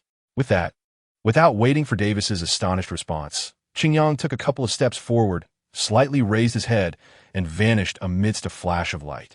What did he mean? Could he truly foresee my future? Davis stared at the desolate scene, filled with confusion. Given Qingyang's status and strength, every word he uttered could not be taken lightly. It would be an understatement to regard them as trivial remarks. Yet, despite his thoughts, he remained at a loss, but he etched Qingyang's words deeply into his heart. Upon witnessing Qingyang's disappearance, Loston felt a wave of relief wash over him, only to be immediately overwhelmed by an intense fatigue that left him dizzy. He was not immune to the residual effects of the earlier confrontation. As a high-ranking soul master, his resilience was merely slightly enhanced. Nevertheless, the spiritual toll exacted by the will of the heavens was tremendously taxing. To have endured until now was a testament to his deep-rooted foundation and unwavering will. Davis, prepare to mobilize the previous supplies and provisions and send them into the city. Once they are accepted by the Wuhuan Temple, we shall retreat. He continued, as for those captured individuals, release them all. After such a defeat, any merits they held are rendered meaningless. Such is the nature of politics, Loston lamented, his voice laced with fatigue and helplessness. while Davis suppressed his own queries for the time being. After some contemplation, he decided to gently remind Laston of a matter he had overlooked in his recent distress. Marquis, the headquarters of the Wuhuan Temple, is about to take action. With our current efforts having failed, how should we proceed? Laston was taken aback, then nodded in agreement. That is indeed a concern. Let us send someone to notify the branch of the Wuhuan Temple. It would be best to inform that Lord Qingyang. If I recall correctly, he is aligned with the faction of the Pope. Perhaps he could extend some favor, which could serve as a meager expression of gratitude for sparing our lives. After speaking, he gazed down at the gradually rising but disheartened Lion Legion and sighed, instructing someone to relay the message. Regardless of the outcome, this operation had come to an end for them. Whatever turmoil might arise from the Wuhuan Temple henceforth would no longer concern them. Even the Xingluo Empire, in the short term, would lack the capacity to challenge the Wuhuan Temple. Beyond the northern provinces, mobilizing forces would require considerable time. To do otherwise would certainly escalate into a situation beyond mere testing. Days later, outside the city of Douluo, the Campbell family had temporarily evaded disaster due to their territory being situated outside the city. This previously signified their exclusion and isolation from the circle. Yet now it had turned into an unexpected advantage. In the study, the elderly patriarch scrutinized the intelligence in his hands, his expression grave and no longer as tranquil as in days past. Before him, Liang Li slowly recounted the current situation. The nobles within the city, led by the city lord, had been apprehended, and the chief adjudicator of the Wuhuan Temple was conducting thorough investigations into those involved. Reports from scouts outside the city indicated that the Lion Legion, after an audience with a powerful figure from the Wuhuan Temple, had abandoned their advance and was now retreating back to the Xingluo Empire. As he recounted this, Liang Li's voice inevitably carried an incredulous tone. Just a short while ago, the city and surrounding areas had been under their firm control. Now, in a matter of days, the situation had shifted dramatically. At present, it was uncertain whether they could safeguard their own lives and properties without implicating their family. The Wuhuan Temple was not known for its leniency toward traitors. Grandson, your decision was wise. Not hastily aligning with any faction has proven prudent. The elders who once criticized you have now fallen silent. Thus, they had managed to survive the initial wave of the Wuhuan Temple's purges. The old patriarch set aside the intelligence, closing his eyes as the events of recent days flashed through his mind, rapidly assessing the situation to identify any advantageous circumstances. After a lengthy pause, he finally spoke, resigned. However, this is still far from sufficient. Liang Li nodded in silence, agreeing with the sentiment. Although the Wuhuan Temple had temporarily refrained from targeting them, that did not imply the end of their troubles. It was unimaginable not to seize such a favorable opportunity for a thorough cleansing. After some thought, he broached another topic. What should we do about those young, formidable talents from the Wuhuan Temple? Upon mentioning this, the patriarch's head throbbed with discomfort, his wrinkles deepening. Not long ago, those young prodigies, emboldened by their affiliation with the Wuhuan Temple, had personally come to demand the surrender of an individual, showing utter disregard for the Campbell family. The audacious demeanor displayed was such that, had the individuals not been affiliated with the Wuhuan Temple, he would have ensured that those impudent youngsters would never again bask in the sunlight. Sighing at the thought of these bothersome children, he remarked that, at present, it seemed necessary to acquiesce to their unreasonable demands, for the Wuhuan Temple was not an adversary we could confront. Liang Li, perceiving his grandfather's discontent, offered words of comfort, stating that this matter was not insurmountable.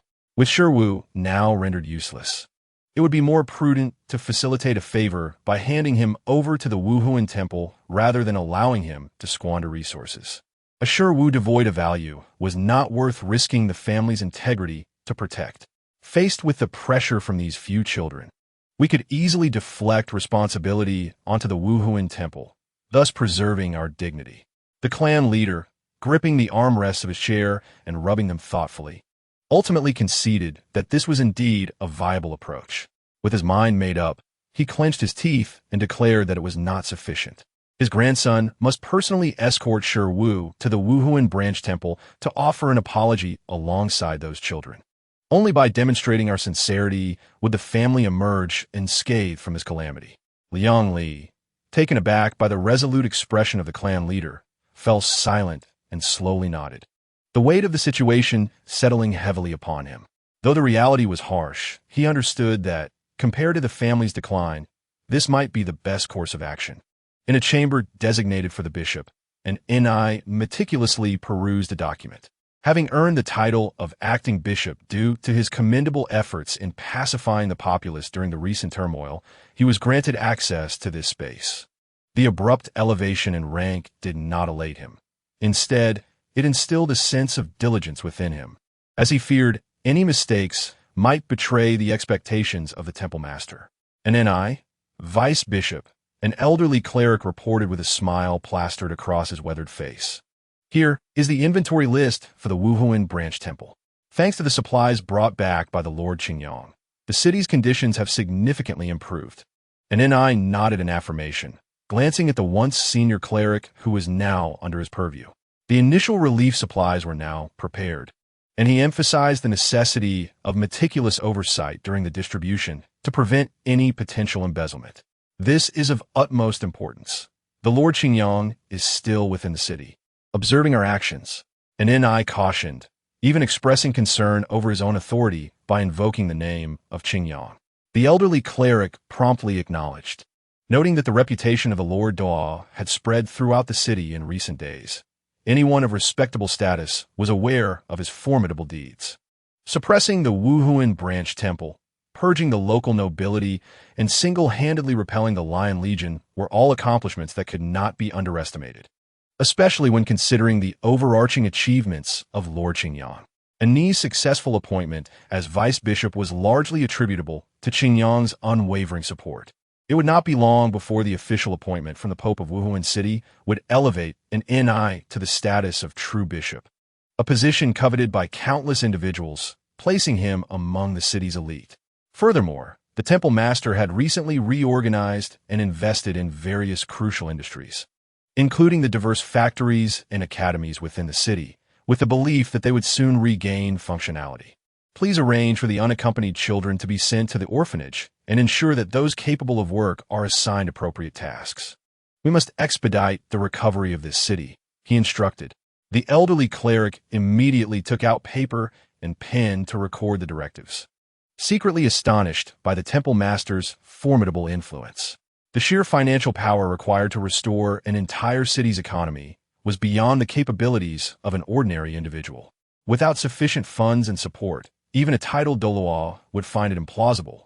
Once the notes were completed, the cleric closed his notebook and, with a face full of agreement, remarked that it was evident the vice bishop had earned the temple master's esteem, and with such robust support, they would surely restore the city swiftly.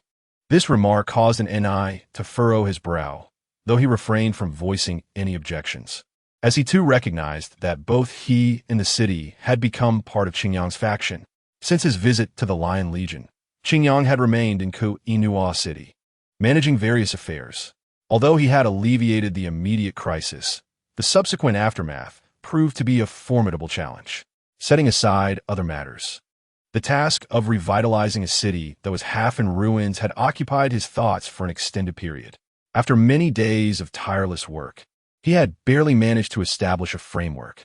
The issues surrounding the Wuhuan branch temple had been entrusted to the newly appointed vice bishop and NI, who had years of experience in grassroots work within the city and was deemed competent. Most importantly, he possessed a selfless compassion, a quality that Qingyang valued. He believed this opportunity would allow an NI to fully utilize his capabilities and contribute significantly to the city's revival. Simultaneously, with the urgent assistance of Su Ishua, the crucial yet nearly abandoned industries within the city were gradually being organized and set on the right path.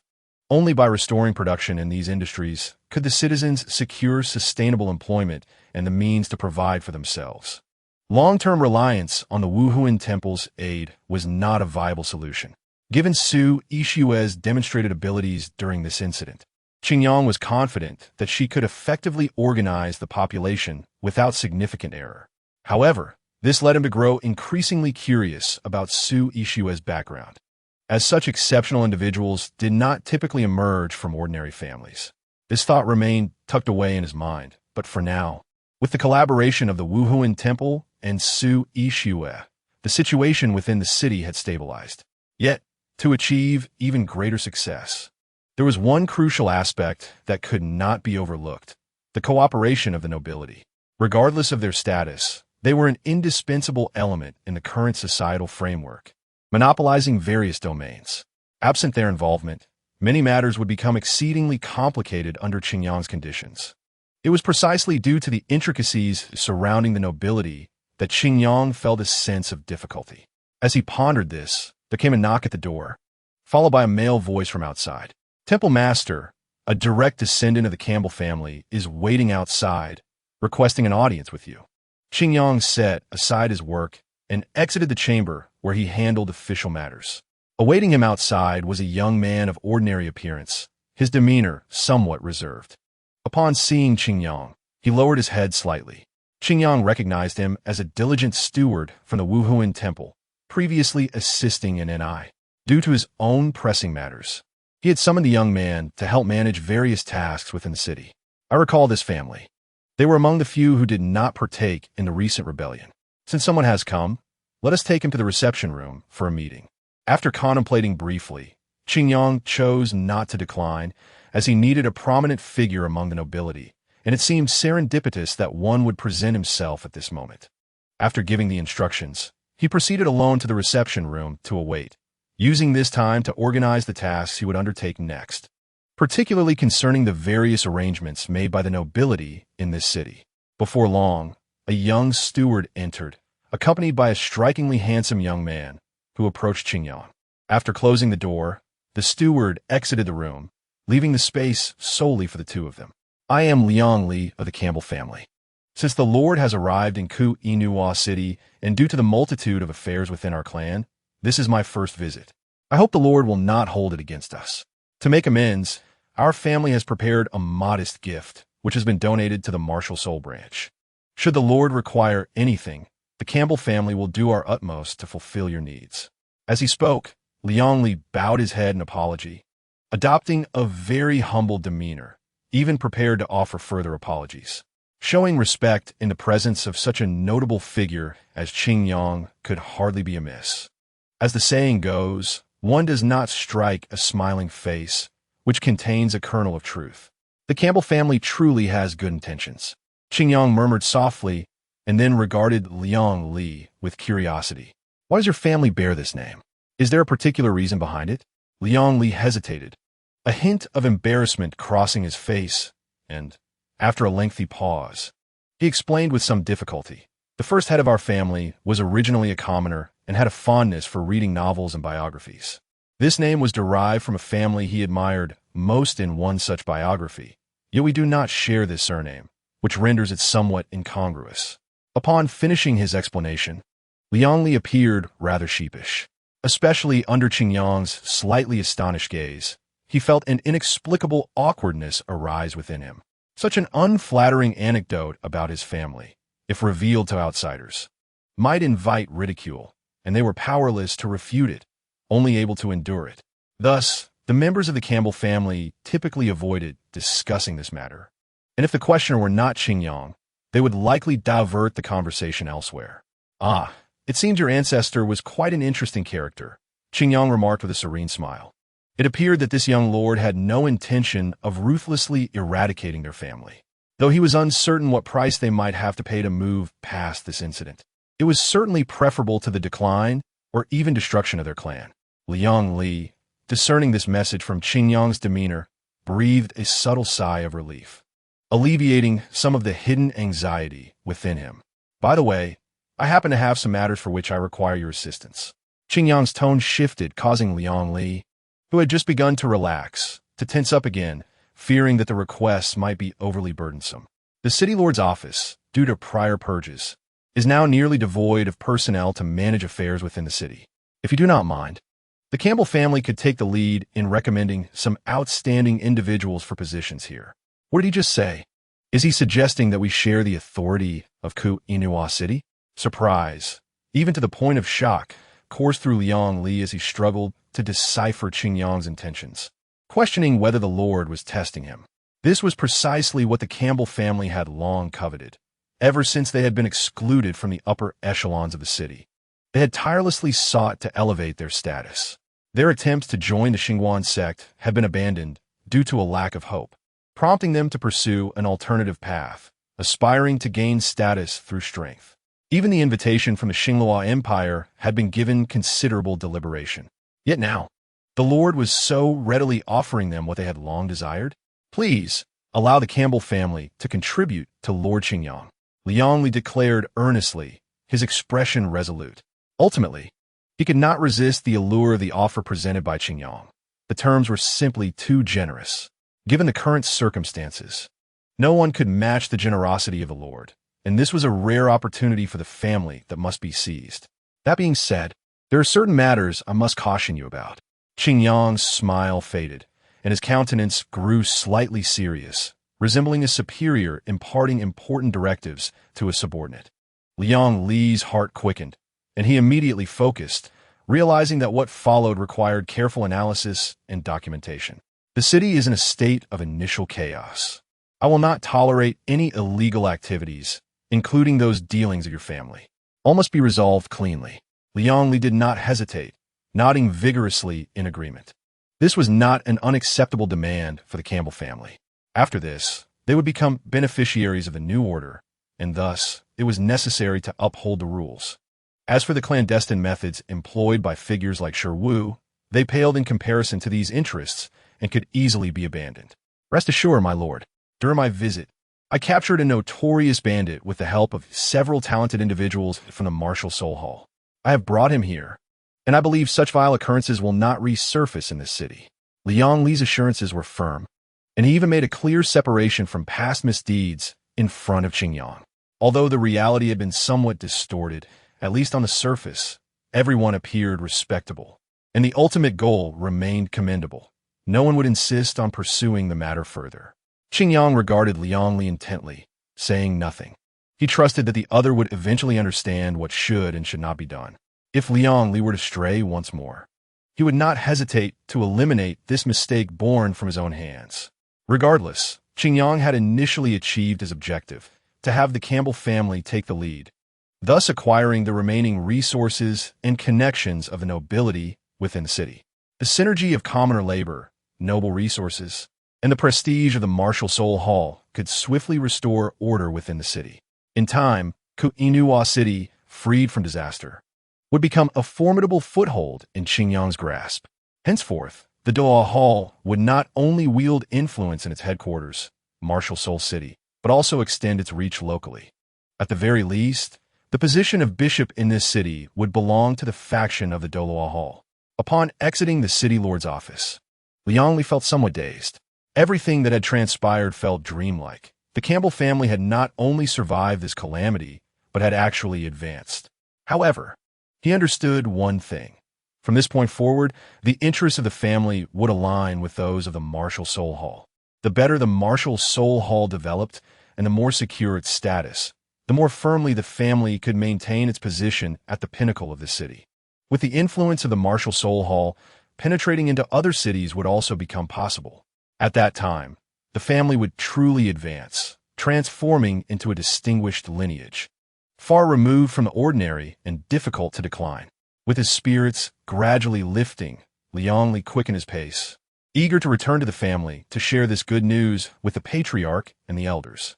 Standing outside the city lord's office, Liang Li halted, glancing around repeatedly. But he could not locate his carriage or driver. He began to feel perplexed. Where had my driver and carriage gone? All he could see were a scattering of people and a few individuals beginning to engage in street-side commerce, with nothing else in sight. The coachman and the carriage mysteriously vanished without a trace. It is worth noting that this carriage has been passed down through the family, and the coachman would not leave without just cause. The family's rules are not mere formalities. Yet, here we are, confronted with this peculiar situation. At this moment, Three charming children emerge from a nearby branch of the Wuhuan Temple, making their way toward the city lord's mansion. Among them, a boisterous red-haired boy swaggered past, even daring to make a provocative gesture as he brushed by. The other two showed no intention of apologizing, seemingly reveling in the moment with an equally disdainful demeanor. Observing their antics, Liangli instantly surmised that these mischievous youngsters were likely behind the trouble. "Xiaoyu, have you seen my carriage?" Reluctantly, Liangli directed his inquiry toward the more composed child among them. Xiaoyu glanced at him, his gaze somewhat unfocused, his lips moving as if to speak before finally relaying his response. "We saw those two horses earlier. For some reason, they suddenly went wild, taking your carriage and galloping out of the city. By now, they may have reached some distant corner." Liangli was momentarily taken aback, realizing that this was indeed a retaliatory act by these youngsters. After handing over Wu, the three had not shown him any kindness, and now they resorted to such childish pranks. They truly lacked any political acumen. Compared to the city lord, their sophistication was glaringly deficient. After Xiaoyu finished speaking, Hulaina could no longer contain herself and burst into laughter. Upon noticing Liangli's gaze, she quickly covered her mouth, trying to stifle her amusement as she turned away. Yin, on the other hand, laughed unabashedly, displaying no restraint. Liangli felt his brow twitch at their antics, taking a deep breath and reminding himself not to hold grudges against children. "Well, since the carriage is temporarily lost, I shall find a coachman by the roadside and rent a carriage to return." He expressed gratitude for the city lord's efforts in restoring order to the city, noting that just a few days prior, the streets were filled with disaster victims, making it impossible to find a coachman. In a moment of self-reflection, Liangli chuckled and bid farewell to the trio. "You are on your way to see the city lord, I presume? He is inside, and thanks to your assistance in capturing Wu, I believe this achievement will benefit your advancement within the Wuhuan Temple. I shall take my leave now, and I hope to collaborate with you again in the future." Liangli departed with an air of nonchalance, leaving the three children somewhat astonished. Was he not angry? Moreover, how could he twist the narrative to claim they assisted him in capturing Wu? Yin exclaimed in frustration after his departure. Perhaps this is the realm of adults. Hulaina mused, her youthful face betraying a hint of understanding as she interpreted the underlying meaning of his words. "Let's hurry inside. Although this trial task was arduous, we managed to complete it. I hope the Lord does not find us lacking." With Xiaoyu's urging, Yin and Hulaina quickly set aside their concerns about Liangli, their expressions turning serious. Chapter 91.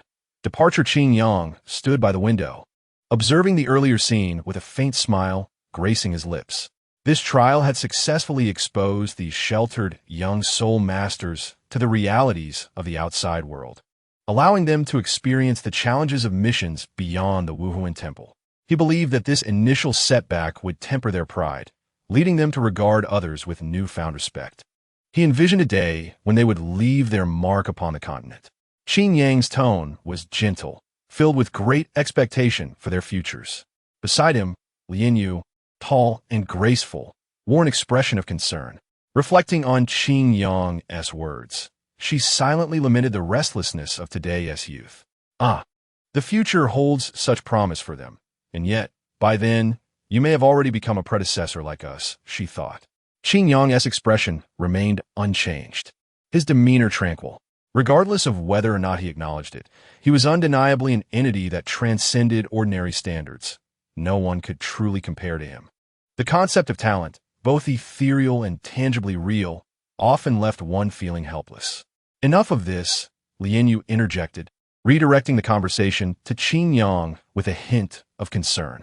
Qin Yang withdrew his gaze from the window, turning to meet Lin Yu's bright, caring eyes. Their silent exchange conveyed a shared understanding, affirming his resolve.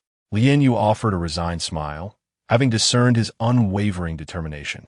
From various sources, it was evident that the conservative factions within Wuhuan City were poised to launch an offensive since the Pope's ascension to power. I must return to assess the situation. Otherwise, I cannot rest easy. With my speed, I can cover this distance in no time. However, I must entrust the city to the elders. Qin Yang articulated clearly and deliberately. The gravity of his words left no room for opposition in Lin Yu's mind. The situation in Wuhuan City was on the brink of escalation, and with Qin Yang having resolved the southern threats, the region was now relatively calm, merely awaiting the conclusion of events. Had she the ability to return swiftly, she would have made the same choice as Qin Yang. You always love to create trouble for me. Very well. I shall remain here to oversee the city. Following your lead, Lin Yu ultimately conceded, resigning to his request. Externally, she appeared to lose interest in everything, her demeanor deflated. She took a few steps back and collapsed onto a plush chair, resembling a soft and lifeless form. Her youthful and radiant face still bore an unwilling expression. Elder, time is of the essence. I must depart now. Please take care of this city, Qin Yang noted, feigning ignorance of her reluctance and proceeding with his arrangements. Lin Yu responded with a series of half-hearted affirmations, grabbing a nearby luxurious fur blanket to wrap around herself, disappearing into its warmth. Qin Yang could only shake his head in exasperation at her demeanor. Despite her apparent apathy, he knew she would fulfill her promise. This display was merely her way of expressing her emotions. With a final glance at Lin Yu, curled up in her cocoon, Qin Yang smiled softly. A gentle golden light filled the room, reminiscent of sunlight, bringing warmth and comfort without overwhelming intensity. Moments later, the glow faded, leaving behind the residual warmth. Yet Qin Yang had already vanished from sight. As he left, Lin Yu peered out, glancing around the window, and upon confirming the absence of any figures, she curled herself into a snug ball, rolling twice on the expansive, plush chair within the city lord's mansion. This bothersome little imp seemed to express a myriad of emotions through her indistinct murmurs, as if narrating an untold story. A series of pronounced knocks echoed through the air, and 3 children entered with a brisk yet slightly anxious pace. Xiaoyu halted, scanning the surroundings, perplexed by the absence of the expected figure. Was he the lord of the hall, supposed to be here? Yinjia, following closely behind Xiaoyu, voiced his confusion. After casting a quick glance around, the trio directed their attention to the most likely spot where someone might be present. At that moment, a charming head emerged from a bundle of fur and silk, followed by the body and limbs. The inexplicable sight left Xiaoyu and his companions momentarily stunned, utterly bewildered by the unfolding situation. They were left questioning why a woman would appear in the presence of the Qin Yang Hall Master. Lin Yu, unfazed, cleared the items around her and settled into the chair, fixing her gaze upon the astonished trio, and gently coughed to draw their attention. As if nothing had happened, she calmly inquired, I believe you are the new members of Douluo Hall. What brings you here? The 3 exchanged glances, and, after a brief pause, it was Ulaina who first regained her composure, stepping forward to confront Lin Yu. Who are you? Why are you here? And where is the Hall Master? What have you done with him?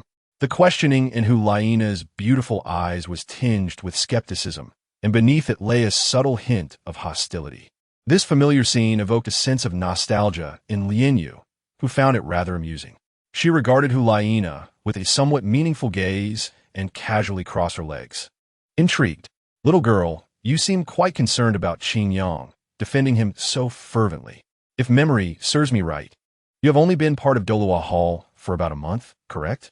Xiaoyu sensed the precariousness of the situation and quickly intervened, fearing that his impulsive sister might utter something regrettable. In this instance, his observations were more astute than Ulaina's, as he had already discerned that Lin Yu was not an enemy, but rather likely a high-ranking official within the Spirit Hall. Esteemed lady, we are the new members of Douluo Hall. We had not encountered you previously, and we sincerely hope you can excuse our rudeness, Xiaoyu stated. Lin Yu nodded with a smile, replying, I am an elder of the Elder Hall, known as Gui Bao. You may address me as Elder Gui Bao. As for Qin Yang, he has departed due to certain matters, so for the time being, you shall be under my leadership. Chapter 92, Prelude in Wuhuan City. Within Douluo Hall, Jin Yao and Jin Yu sat across from one another at a table adorned with exquisite pastries, their vibrant colors and steaming warmth tempting the appetite. The cozy fireplace flickered with orange-red flames, radiating a comforting warmth, creating an idyllic atmosphere. Yet, the two individuals present were entirely preoccupied, their minds far from the delightful offerings before them. Jin Yao, what are you truly thinking? A sudden voice, laced with doubt, shattered the brief tranquility of the room. Jin Yu's tone escalated in intensity. Nothing you do now will matter. The family has already been forced into a corner, intending to fight to the death. We cannot stop them. Jin Yu's agitation was palpable, his body leaning forward, exuding an air of urgency. In contrast, Jin Yao kept his head lowered, refraining from responding, though his hands clenched tightly beneath the table, betraying his inner turmoil. Under Jin Yu's pressure, Jin Yao shut his eyes, his voice hoarse. Is there truly no turning back? Jin Yu scoffed, plopping back into his seat and shattering Jin Yao's last remnants of hope. I can tell you now, tonight, the family will mobilize fully, collaborating with several hall masters and all opposing forces in Wuhan City. You understand the implications of this, don't you? Slowly, Jin Yao opened his eyes. The brightness that once shone within them now clouded with fatigue. The family had drained him excessively, leaving little hope for change. The fickleness of human hearts eluded his grasp. Were it not for Qin Yang, perhaps he too would choose to walk the path of destruction alongside his family. With this thought, Jin Yao abandoned his final hesitations, his resolve solidifying. He finally made a decision to overhaul everything, even if it meant enduring necessary pain. To be honest, I have no faith in them. Without the support of the elders, how could they possibly contend with the Pope? It sounds nice to say they have permission, but what good does it do? The Elder Hall sees these Hall Master families merely as pawns to be purged during this opportunity. To them, the Pope is ultimately closer than anyone else. Jin Yao stood, producing a small box concealed beneath the table. Inside lay a black cloak capable of concealing one's presence, accompanied by a matching, oversized robe. There was also a cold, gleaming ancient blade, crafted from white bone and yellow metal, sharp and radiating a pulse of soul power. This was something Jin Yao had acquired 4 years prior from a relic site and had preserved ever since, untouched, following modifications by the Soul Guidance Research Institute. He had not anticipated that his first official unveiling would occur under such circumstances. What do you plan to do? Jin Yu stared in shock at Jin Yao, now armed and exuding an aura of coldness. Since the family refuses to see reason, I shall assist them by forcing them into seclusion. Jin Yao's voice was frigid, imbued with an indomitable resolve. And if they refuse? If they refuse? Jin Yao closed his eyes once more, inhaling deeply, reaffirming his conviction. As you said, tonight marks the night of chaos. If they are unwilling, then they will have no choice but to face their demise. Jin Yu regarded him incredulously, as though witnessing a madman. He never imagined that beneath Jin Yao's typically composed and elegant exterior lay such a frenzied mindset. Jin Yu sprang to his feet, eyes wide in disbelief. Do you not understand the family's strength? Even if our great-grandfather is a titled Douluo, aged and on the brink of death, there are still 2 soul saints and 6 soul emperors. Even without the clan leader and myself, that still leaves 1 soul saint and 5 soul emperors. You are merely a soul king, not even a soul emperor. What do you intend to confront them with, to force them into retreat? Jin Yao remained unfazed, donning a mask to conceal his identity, his right hand gripping the ancient blade, a latent murderous intent simmering beneath the surface. He regarded his cousin, a capable individual with a broad perspective. With my 2 soul bones, the special sacrificial soul ring, the top-tier golden crocodile martial spirit, and the soul guidance device, the fierce crocodile blade, I am no ordinary soul king. I am merely facing a mediocre soul saint. With those seemingly matter-of-fact words, Jin Yao vanished from the room. Jin Yu stood there in a daze. A sharp scar from a blade marred his chest, having torn through his garments at an unknown time. Yet it left his skin unscathed. As a genuine soul emperor adorned with the highest quality soul rings, even with reasons of carelessness and distraction, he could not conceal the undeniable truth of his limited capacity for resistance. Perhaps, with a sudden surge of speed and strength, coupled with a fleeting yet formidable soul power, he might truly accomplish something. Jin Yu exhaled deeply, lifting his gaze to the wide-open door, his heart's trepidation lingering long after. The sun gradually sank below the horizon, its brilliance retreating beneath the skyline. The most prosperous city on this continent shed the clamor of daylight, revealing a serene and gentle side. Crowds meandered through the streets, with an abundance of luxurious carriages passing by. Taking advantage of the fading light, people hastily concluded their daily toil and hurried homeward. Yet in the shadows, countless concealed gazes snapped open, akin to wolves on a nocturnal hunt, finally seizing the opportune moment with greedy and sinister eyes. This night was destined for turmoil.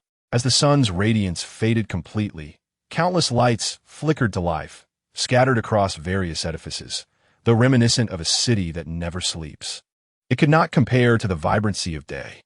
Suddenly, a blaze ignited, swiftly spreading and soaring into the sky, merciless flames consuming all in their path, visible even from a great distance. Soon after, the upper city, the civilian districts, the southern gate, the northern street, and the central palace all seemed to respond to a summons, erupting into chaos, devoid of tranquility. The once quiet city erupted into cacophony, disorder spreading as human voices and beastly roars clashed, accompanied by the collapse of structures, plunging everything into disarray. Hurry back and relay the news to the sect. The turmoil in Wuhuan City has commenced. Send the message back to the Tiando Empire. Regardless of the outcome, it will ultimately benefit us. Another weakening, again and again. I truly wish it could perish completely. The Wuhuan Temple has caused too many to be unsettled. In the shadows, spies from various factions whispered, brimming with excitement, fear, and anticipation. Chapter 93. Slaughter in a secluded area far from the center of Wuhuan City, a tranquil enclave nestled amidst the bustling district, stood an impressive complex of grand buildings, all enclosed within walls, severing ties with the outside world. It could be described as a city within a city. Numerous such micro-cities existed within Wuhuan City, all supported by renowned families who had long benefited from the privileges and welfare of the Wuhuan Temple, leading to their present state. This location was the stronghold of the Jin Yi family. Yet, for reasons unknown, what should have been a tranquil area was aglow with light. In the courtyards and streets, a throng of people moved about, while inside the buildings, debates and disputes erupted, as if something significant was transpiring. Jin Yao stood at a distance, his face beneath the mask growing increasingly cold. The pale and dark yellow of his ferocious blade emanated a chilling aura. From his elevated vantage, he clearly observed the scene within the family. Some sat in silence, blades in hand, awaiting orders. Others paced anxiously, while more gathered spontaneously around the family's assembly hall. Approximately 1,000 family members, excluding the less significant branches and servants, had gathered, fully prepared for action. As Jinya had foretold, they had resolved to partake in the uprising, joining forces with other rebels to overthrow Bibi Dong, now merely waiting for the final command to initiate their actions. Jin Yao sighed softly within. He understood that time was of the essence. The family had become too deeply entrenched to withdraw easily. At least, he could not do so alone. Perhaps with the second elder or the Douluo Hall master, it might be feasible. However, the second elder remained in seclusion, and it was not until recently that Jin Yao comprehended the underlying message. They did not intend to intervene in this matter. As for Qin Yang, he was not present in Wuhuan City at this moment, and Jin Yao did not wish for him to bear undue burdens for a family that held little emotional significance for him. Were it not for his parents still being alive and his desire to shield them from entanglement, and if he did not still appear to others as a member of the Genie family, he might have been as indifferent to the family's actions as the second elder. Thus, lacking the resolve of the second elder, Jin Yao could only take matters into his own hands, demonstrating through decisive action his stance and determination to the Pope, who was destined for victory. This was also to ensure the family's preservation, preventing its descent into ruin. His final sentiments were buried deep within as he adjusted his state, and in the next moment, Jin Yao vanished from that place. Within the walls, numerous patrol teams traversed the perimeter, maintaining vigilance. Yet, they seemed somewhat distracted, frequently glancing towards the family's direction, many faces betraying excitement, their features flushed by the glow of the lights. The family was finally about to take action. Those stubborn old-timers stubbornly resisting. He could hardly fathom their thoughts. The patriarch was excessively conservative. The family had been increasingly distressed, yet he seemed unwilling to make changes. Fixated solely on compromise. Two patrol members, performing their routine duties, walked along the walls, voicing their grievances. They were thoroughly dissatisfied with the family's current state, or rather, with the detriment to their own interests. The wise elder might withstand their inner desires through life experience and accumulated wisdom, yet the youth often lacked discernment, easily swayed by their surroundings, leading to irrevocable outcomes. Indeed, it was the likes of Jean Li, a leader of the younger generation, who truly deserved to represent the Jean E family. Otherwise, they would appear timid and feeble. They were, after all, a lineage descended from the second elder, inheritors of the illustrious Jean E martial soul. Even if the Wuhuan temple did not heed their words, they should not be subjected to such harsh treatment. The two spoke their grievances without reservation, their conversation growing increasingly casual, oblivious to the surrounding stillness that gradually enveloped them. On this restless night, many like them were lost in anticipation, eagerly awaiting the family's grand movement, hoping for a brighter future. Yet, it mattered little. After tonight, the Jean family might take a significant step forward, becoming one of the dominators of Wuhuan City. At that point, who knows what splendid prospects awaited them. Their smiles turning somewhat entranced, even moisture glistening at the corners of their mouths. Observing his comrade's embarrassing demeanor, the other turned away, unable to bear witnessing such a disgraceful sight. Suddenly, sensing an unusual stillness around them, he wondered where Jean Hua and Jean Long were. At that moment, he detected something amiss and quickly scanned the surroundings. To his shock, he caught sight of a figure clad in a hooded cloak and mask. Terrified, he drew his weapon towards the intruder, sternly demanding, "Who are you to dare trespass upon the Jean E family?"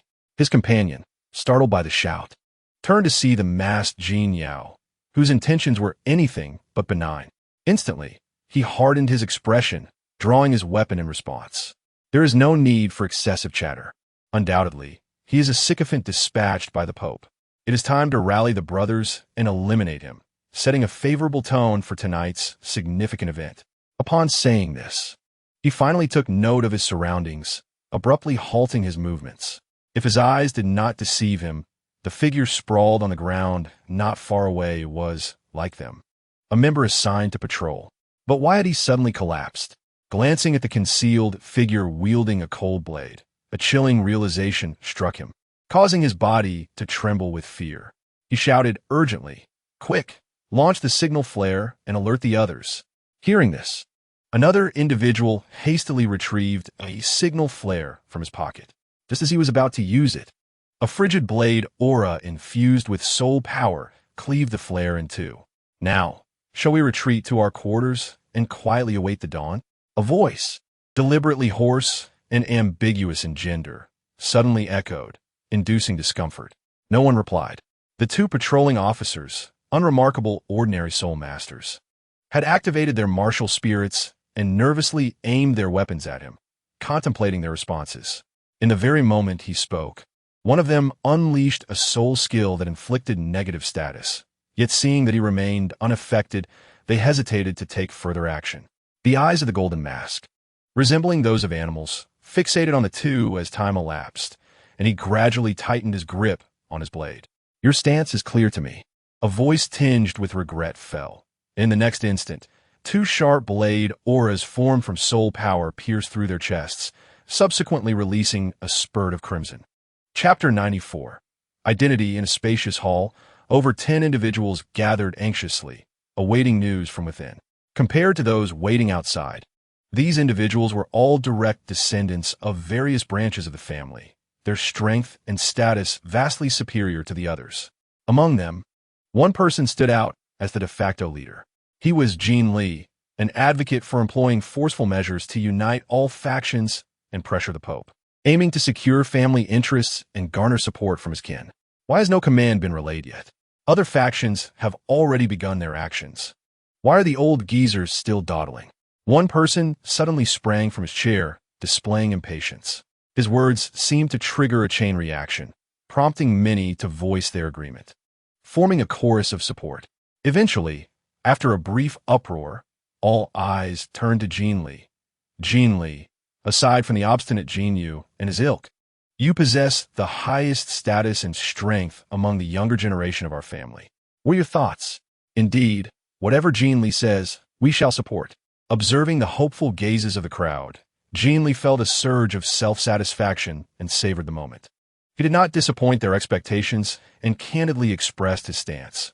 I believe those old geezers can no longer represent the Genie family. We must strive for the family's glory ourselves. Jin Li's expression turned solemn, as if he were uttering something of great significance, or perhaps this was merely his own belief. Everyone, if we do not receive a command shortly, we shall take matters into our own hands. We cannot let this opportunity slip away. The various factions in Wuhan City are still awaiting our bold actions. With Jin Li's unequivocal declaration, the atmosphere grew even more fervent. Each individual seemingly eager to charge forth and lead the family into tonight's operation. Simultaneously, extravagant praises for Jin Li multiplied. Truly, Jin Li, this sense of responsibility is what represents our family. Jin Li said, if any unforeseen circumstances arise, we shall proceed as you suggested. Let us disregard those old geezers. The cacophony of voices was quite the spectacle. Buoyed by their flattery, Jin Li felt a sense of elation. These individuals held sway over specific resources within the family, and with their support, his position had already surpassed that of Jin Yu. If he could lead the family to success tonight, he might directly attain the position of patriarch, after which he could have whatever he desired. However, his smile was short-lived, as two sudden, weak, and desperate screams abruptly froze it. Assassins! Alert everyone! Quickly gather the troops. This is our stronghold. The unexpected scene left the people stunned, and the sight of the two lifeless bodies threw them into disarray. The clamorous shouts shattered the previous harmony. Jin Li, with a composed demeanor, instantly embodied the Jin Yi spirit, his beastly eyes locking onto the individual standing silently, blade drawn, the architect of this chaos. Cloaked, masked, and draped in a black overcoat, it was evident that this was a person shrouded in mystery. Enraged, he activated his fourth soul ring, unleashing a soul skill. Fourth soul skill, Jin Yi energy bullet. Massive soul power compressed and coalesced, forming a yellow energy sphere that rapidly formed before his mouth, then shot forth with great force. However, the opponent did not engage head-on. Instead, with astonishing speed, they dodged, using the explosion as cover to reappear behind one individual, stabbing, withdrawing, and spraying blood like a fountain. Another fell, lifeless, with a lingering expression of terror on his face. Bastard! Jin Li could not bear to watch his supporters fall. He still needed their assistance to fulfill his ambitions. Fueled by this conviction, he did not falter like others who had lost their nerve in battle. Instead, he became even more ferocious. All gathered together, providing mutual support. They still had 8 individuals, while he was but one. Hearing Jin Li's commands, the remaining members finally snapped out of their momentary shock, huddling together to resist the enemy. After all, they were all powerful soul masters, despite their initial disarray.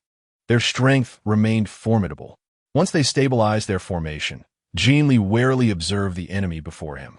He watched as the opponent casually flicked the warblade made of bone, shaking off the blood that stained it onto the pristine floor, displaying an air of nonchalance as if they did not regard them at all. Who was he? Why was he here? Why did he wish to slay them? What was that war blade capable of channeling soul power to unleash such formidable skills? A torrent of confusion and dread surged within him, yet answers eluded him. The obstinate faction now returned home, quietly awaiting the dawn. Accompanied by a voice that betrayed no discernible age or gender, the raspy tone turned toward Jin Li and the others. Beneath the mocking expression of the mask, Jin Li and the others felt a wave of humiliation wash over them. Despite being the larger group, they found themselves overshadowed by the imposing presence of their adversary. Unable to lift their heads in defiance, This was a bitter pill for the previously arrogant descendants of the Jin E family to swallow. Suddenly, one individual could no longer contain himself, stepping forward with a face full of rage to confront the mysterious figure, unleashing his most powerful soul skill. Fifth soul skill, Jin Sharp Spear. The black soul ring illuminated, and a heavy surge of soul power coalesced into a 2-meter-long spear of pure golden energy. The piercing pressure emanating from this Jin Sharp Spear was palpable, and anyone present knew it was an overwhelmingly powerful and unstoppable attack. Just then, 3 more individuals swiftly followed suit, unleashing their own swift and equally potent purple soul rings. Third soul skill. Fourth soul skill. The remaining members employed their reinforced soul techniques, closely guarding the individual who was channeling their soul power to launch an assault, meticulously preventing a repeat of the earlier fatal ambush. This simple yet swift collaboration proved to be immensely effective at this moment, as the mysterious figure found themselves encircled by a multitude of attacks, with no avenue for escape. In response, the enigmatic individual finally unleashed their soul rings: yellow, purple, gray, and black. The starkly contrasting 5 colors immediately generated a tremendous reaction. Jin Li's pupils dilated in shock. He was not alone in his astonishment, as even the other members of their clan, who had banded together, were equally bewildered. Even the soul power that had coalesced around them began to show signs of instability. How could they not be taken aback? This iconic gray soul ring instantly revealed the identity of the newcomer to all present. For within the Spirit Hall, and indeed the entire continent, there was but one individual who possessed such a soul ring: Jin Yao, once the pride of the family, the most outstanding of the younger generation. However, Jin Yao did not halt his actions. The gray soul ring glimmered slightly, and the colossal wave of soul power exerted upon him was suffocating. His fourth soul technique, mirror reflection.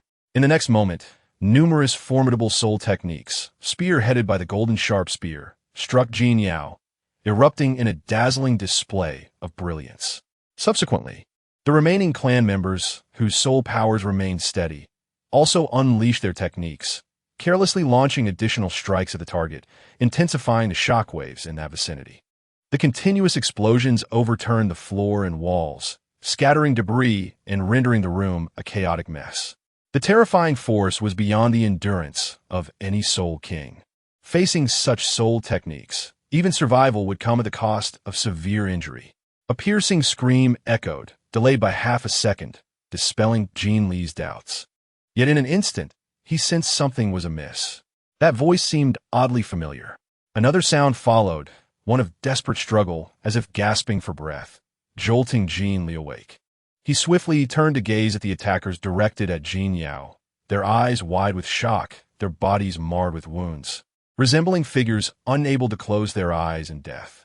2 of them still bore expressions of astonishment, yet their forms were grotesquely contorted, blood gushing forth as if they had suffered catastrophic blows. What was happening? Jin Li stared in disbelief at the scene before him, realizing in a blink that he was now the sole survivor. His kin, who had just launched a formidable attack to overwhelm that mad traitor. But who could explain why this had transpired? Why had all his clan members fallen silently before his eyes? At that moment, Jin Yao emerged from the dust and debris, his clothing tattered, a portion of his mask missing, clearly not unscathed.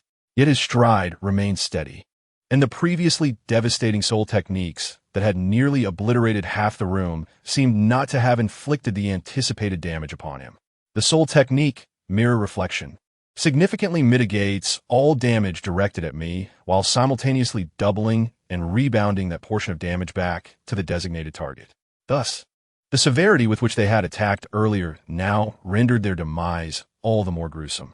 Jin Yao's youthful voice emerged, no longer the uncomfortable rasp it once was. He felt no need to disguise himself any longer. Those who beheld his true visage would soon follow suit into death, rendering such pretense meaningless. Jin Li gazed vacantly at his companions, momentarily at a loss for words. The core members of the clan, aside from the decision-making patriarch and elders, held the most power and strength. Yet in mere moments, They had been annihilated by the descendant of Soul King. Could he still succeed? Did the clan possess the strength to sustain such grand ambitions? Jin Yao halted before him, brandishing his blade, and regarded the pitiful corpses with a pang of remembrance for the child that had once been sacrificed to him. Perhaps in that moment, he had yearned to return all the suffering he had endured to those who had inflicted cruelty upon him, thus giving rise to this soul technique. Filled with intense hatred, he had managed to save himself once, yet back then, he could not save that child. He could only watch helplessly as the sacrifice became his soul ring and soul bone. At the very least this time, I can preserve hope for the clan. Jin Yao's gaze turned cold as he slowly raised his menacing blade, solidifying the sharp soul power concentrated upon it, aiming for Jin Li's heart. In the face of life and death, Jin Li momentarily froze, quickly regaining his senses. He glared at Jin Yao with unbridled hatred, his eyes filled with venomous resentment, akin to viewing a sworn enemy. Jin Yao, why do you do this? What wrong has the family committed against you? Why must you destroy it? Turning your blade against your kin? Do you not realize that if we succeed tonight, the Genie family could become the second family of the Spirit Hall, attaining a status akin to that of the second elder? Under one clan, above 10,000. Such a glorious future. Why must you obliterate it? Jin Li's frenzied roar revealed the last vestiges of his madness. His eyes were bloodshot, his composure shattered, yet he neither struggled nor resisted. Perhaps, in the face of shattered hope, he had lost all concern for the world around him. Jin Yao thrust the blade, blood splattered forth. Gazing into Jin Li's wide, bloodshot eyes, he remained utterly indifferent, not wavering in the slightest. Jin Li's reasoning was not flawed. Human nature indeed aspires to greater heights. Yet he should not have misjudged the current situation, underestimating their respective strengths, and igniting a coup destined for failure. This price was one the clan could not afford. Your intellect is not sufficient to match your ambition, he silently assessed Jin Li. Withdrawing the blade and sheathing it, blood sprayed forth, splattering. As the crimson liquid flowed within the confines of the room, it rapidly stained the entirety of the space. Jin Yao adjusted his mask, surveyed the scene, and without hesitation, turned to delve deeper into the inner sanctum. This place was the true core, the location of the clan's decision-making body, the council chamber, the most vital venue for the Jin Yi family. For many years, it had been here that the clan elders and patriarch deliberated and voted on matters great and small, influencing the affairs of the family. Consequently, the security measures in place were exceedingly robust. Soundproofing, soul power dampening, and pressure resistance rendered it nearly impossible for outsiders to breach without incurring significant costs. The patriarch, with hair as white as snow and eyes slightly clouded, sat at the head of the assembly. He gazed at the silent elders, slowly articulating, "Esteemed elders, the situation has reached a point of no return. The family has made preparations for the worst, secretly sending away several infants still in swaddling to ensure the continuity of our bloodline. While I cannot ascertain the efficacy of this measure, we have no choice but to fight with all we have." With that, he slammed his palm upon the armrest, abruptly rising, his frail frame exhibiting strength that belied his years. A torrent of soul power surged skyward, shattering the exquisite chair beneath him and creating a swift current within the concealed chamber. The expressions of the clan elders hardened, their robes fluttering as they too rose to unleash their formidable soul power, signaling their unwavering support. "We vow to follow the patriarch to the death." The collective declaration resounded, echoing the patriarch's call. In that moment, streams of soul power intertwined, and under the weight of such energy, the air within the chamber became dense and oppressive. The patriarch's expression softened slightly as he led the way outside, shedding the ornate garments of his position to reveal the battle attire beneath. "Now, follow me as we lead the Jin Yi family to unite with the forces of the various lords and confront the Pope." The resolute faces of all present followed the patriarch, resembling warriors who, despite knowing they may never return, would not turn back. Chapter 96. Arrival regrettably. "You shall not advance any further." Suddenly, a youthful sigh echoed, causing the patriarch to pause, staring blankly towards the exit. At that moment, the formidable aura he exuded was utterly shattered by the voice. At the entrance, two powerful clan members, originally stationed to prevent outsiders from intruding and gathering information, now lay lifeless against the wall, their heads drooping, a pool of crimson forming beneath them and spreading outward. Before the corpses stood a man wearing a mask resembling a beast with a piece missing, dressed in tattered clothing marred by scratches and soot. He wielded a glistening, jade-like long knife, advancing towards them with a deliberate, oppressive gait, leaving bloody footprints in his wake. "Are you Jin Yao?" The patriarch's voice quivered, disbelief etched across his face. Yet that familiar voice unmistakably revealed his fate, ruthlessly shattering the patriarch's illusions. "Have you ultimately chosen to stand with the martial Soul Hall?" The patriarch's tone was complex as he regarded the family's most exceptional prodigy, emotions swirling within him. Ultimately, he released a long sigh. Perhaps there had been various connections between them in the past, but now, with Jin Yao brandishing the blood-stained long knife, exuding a chilling aura of death, his presence signified a complete and irrevocable opposition. Just as the martial Soul Hall and the Jin Yi family now stood, only a struggle to the death remained. Jin Yao remained silent, observing the 7 family leaders before him. The gaze beneath his mask swept over their hesitant and furious faces. Those who once seemed omnipotent in his memory now appeared rather ordinary. Today, those who dare to participate in rebellion shall die. The frigid, merciless voice conveyed Jin Yao's indifference. His words seemed to stun several present, and after a moment, the eldest among them stepped forward, replacing the patriarch, and reprimanded him sternly. "Jin Yao, is this how you speak to us? Is there no longer a sense of hierarchy? Leave this place and return to the martial Soul Hall, and we shall pretend nothing has occurred." Jin Yao turned his head slightly, his icy gaze fixing upon the venerable soul elder. Suddenly, as though struck by a whimsical thought, he let out a mocking laugh. "Elder, you're truly naive. Having done such things, none within the family shall escape retribution, and I am no exception. So what use is your plea? Elder, I have always held you in high regard, but this time I cannot accept your goodwill." Jin Yao paused, his smile diminishing. He then raised his voice, a harsh whisper escaping his lips. "Look at my current state." The atmosphere shifted instantly, the abrupt change disorienting. Jin Yao tilted his head, observing the increasingly grim faces of the elders. Beneath his mask, a smile that seemed to oscillate between laughter and tears twisted grotesquely.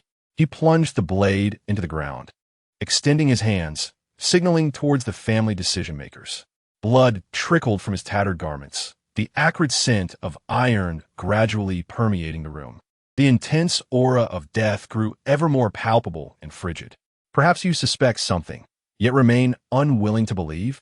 If you were to learn of my actions, even you would not forgive me. The family, after all, holds more significance to you than anything else, even if you know this path leads to despair. You stubbornly refuse to correct it, fearing even the slightest harm, clinging to it in the hope of avoiding ruin."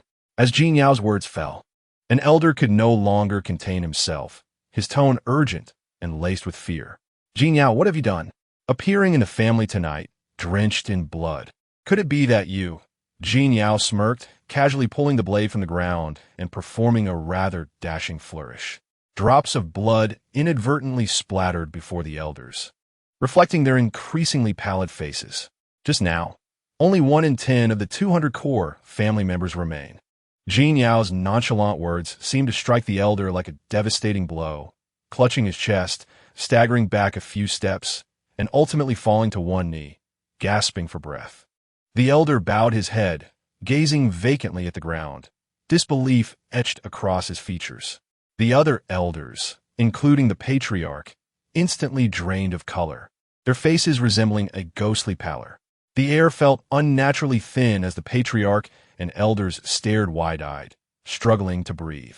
In that moment, the once quiet chamber echoed only with heavy breaths, an eerie and terrifying silence enveloping them. Jin Yao appeared unconcerned with their reactions, further aggravating their wounds with casual words. "Enough with the useless chatter. I hope the family can retreat from the world after tonight, ceasing all inquiries. Otherwise, You shall die. The roar of fury surged forth, the soul power erupting violently, shattering everything in the room into tiny fragments. The elder who had questioned him appeared utterly frantic, his face flushed with rage. He poured every ounce of his soul power, even sacrificing his life force, into what he deemed his strongest strike. Sixth soul skill, Cataclysmic Strike. The terrifying soul power coalesced into vivid, lifelike scales. A colossal tail of the golden crocodile descended upon the diminutive Jin Yao, as if it could cleave mountains and split the earth. What a pity! A soft murmur, unheard by any. Fourth soul skill, Part 1, Mirror Reflection. The powerful soul power surged forth, illuminating the gray soul rings anew. Jin Yao let out a muffled groan, a trickle of blood escaping his lips, soaking into his already sodden robes. Boom! The violent clash obliterated countless objects, sending forth a tempest of debris, compelling the elders to shield their faces with their sleeves. Moonlight filtered through the shattered remnants, spilling into the disfigured council chamber. The enraged elder was engulfed by a swirling mist of blood, his figure entirely vanished. Meanwhile, Jin Yao seemed unscathed, with only the blood upon him now appearing even more vivid and pronounced. The council chamber's collapse lasted but a moment, and Jin Yao gradually calmed his turbulent soul power. Exhaling a gentle breath, he slowly raised the fearsome golden crocodile blade, its edge gleaming with a chilling light, poised to confront the patriarch. At that moment, a small hand gently pressed down on the blade's hilt, halting Jin Yao's ascent with an effortless touch. The soul power dissipated, leaving Jin Yao momentarily stunned. He turned his head slightly, the murderous intent within him faltering, and upon seeing the hand, it felt as though he had glimpsed the sun, melting the ice and snow within his heart. Those individuals were slain by my hand. Qingyang stepped forward, standing before Jin Yao with a youthful visage that, despite its naivety, instilled a sense of reassurance as he locked eyes with the clan leader. Furthermore, I implore you to earnestly contemplate Jin Yao's proposition. I'm not as accommodating as he is. Chapter 97. Thoughts upon publication. Let us summarize briefly. Volume 1 was akin to Refuse, hastily advancing without any engaging content, relying solely on its premise and imaginative spark for support. Volume 2 improved slightly, presenting a somewhat more coherent narrative, yet it remained subpar. I hope for better in the future. I extend my gratitude to Yuan Shan. This book, with one chapter released daily, has received recommendations, which I never anticipated. I am also thankful to my readers for their support. Initially, my intent was merely to hone my writing skills, without any expectations regarding metrics. However, your encouragement has prevented this book from fading into obscurity, as the occasional active readers on Qidian and Qwe have provided me with some motivation. Currently, this book has amassed 600 collections. While it may seem barely adequate, it is a commendable achievement. The Douluo community on Qidian has always been a haven for novices, where subscriptions tend to be lackluster. After publication, the ratio of collections to subscriptions can plummet below a disheartening 101. The standard threshold for an average book is typically 21, so I am mentally prepared for the bleak results that may follow. Nonetheless, I still hope for a higher initial subscription rate post-release. In any case, I shall endeavor to write diligently, striving for 2 chapters a day to achieve full attendance. Dear readers, I ask for your blessings. Tomorrow at noon, Qidian will unveil VIP chapters. May I maintain my updates and strive for growth, aiming for 500 consistent chapters 3 months post-release. Chapter 98. The final judgment. With Qingyang's arrival, the atmosphere became even more charged. On one side stood the 6 decision-makers of the Genie family, and on the other, the master of Douluo Palace, along with the extraordinarily gifted and powerful Jin Yao, now capable of commanding respect. Both sides manifested their martial spirits, showcasing their soul rings as they confronted each other amidst the blood-stained ruins. The air was thick with tension, oppressive and suffocating, as the faint clash of soul powers threatened to send the faint-hearted fleeing. Yet, those present were formidable soul masters of the continent, having weathered countless storms. This minor disturbance was insufficient to instill fear in their hearts. Instead, they were more preoccupied with the words just spoken. Master Qingyang, you claim that all of this is your doing? After a moment of silence, the clan leader spoke slowly, his voice heavy with suppressed emotion, as if seeking confirmation. His eyes, once dull and devoid of spirit, now gleamed with an unimaginable sharpness, fixating intently on Qingyang. Jin Yao opened his mouth to speak, but Qingyang raised a hand, halting him. Perceiving Qingyang's resolute demeanor, Jin Yao fell silent, ultimately relinquishing control of the situation to him. Do you have any questions? As one entrusted by the Pope, is it not my duty to eradicate rebellion and eliminate traitors? I simply did not expect the illustrious Jin Yi family to be so feeble, having nearly perished without me exerting much effort. Qingyang chuckled softly, 3 intricately patterned and extraordinary soul rings swirling around him. This sight instilled a profound sense of trepidation within the Jin Yi family, rendering them hesitant to act rashly. Yet even so, to think they could overlook this enmity was mere folly. You are truly ruthless. What offense did Jin Li commit against you? Does the Pope's trust grant you free rein? An aged voice, filled with resentment and bitterness, sent a shiver down one's spine. I shall end your life today, and then deal with Pope Bibi Dong. Only thus can I secure the legacy of my grandson and honor the spirits of my kin. 3 elder clan members, disregarding the protests of others, unleashed their formidable soul powers. Enraged and bereft of rational thought, they had already succumbed to their emotions, spurred on by Qingyang's provocations. They sought revenge for their fallen brethren, willing to sacrifice everything in their pursuit of retribution. A deep-seated flame of hatred engulfed them, becoming their singular conviction.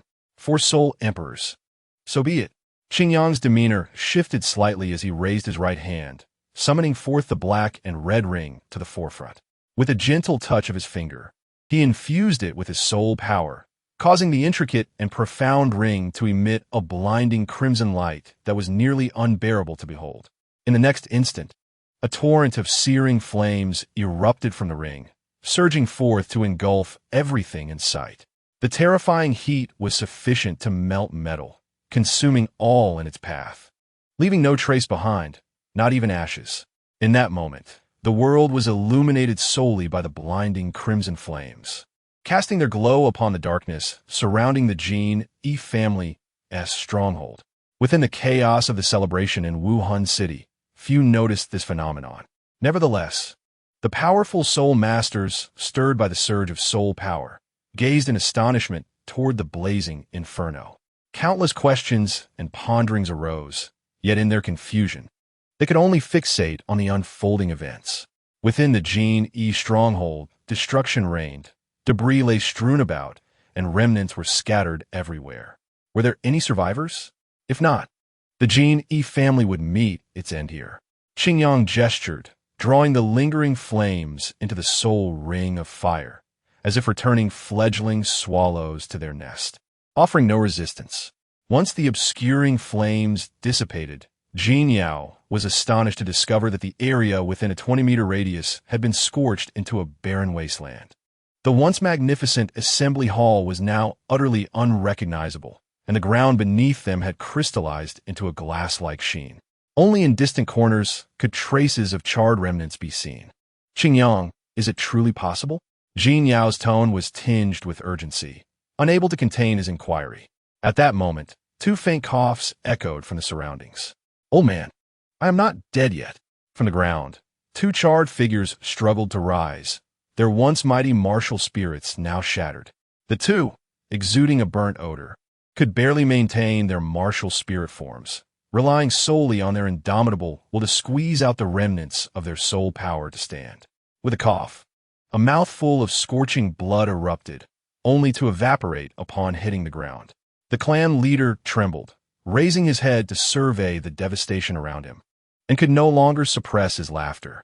His aged laughter was filled with sorrow and desolation, a reflection of the ultimate despair.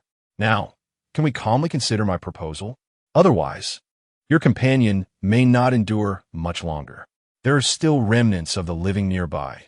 If you truly let go and disregard their plight, then allow this picturesque genie stronghold to serve as their tombstone.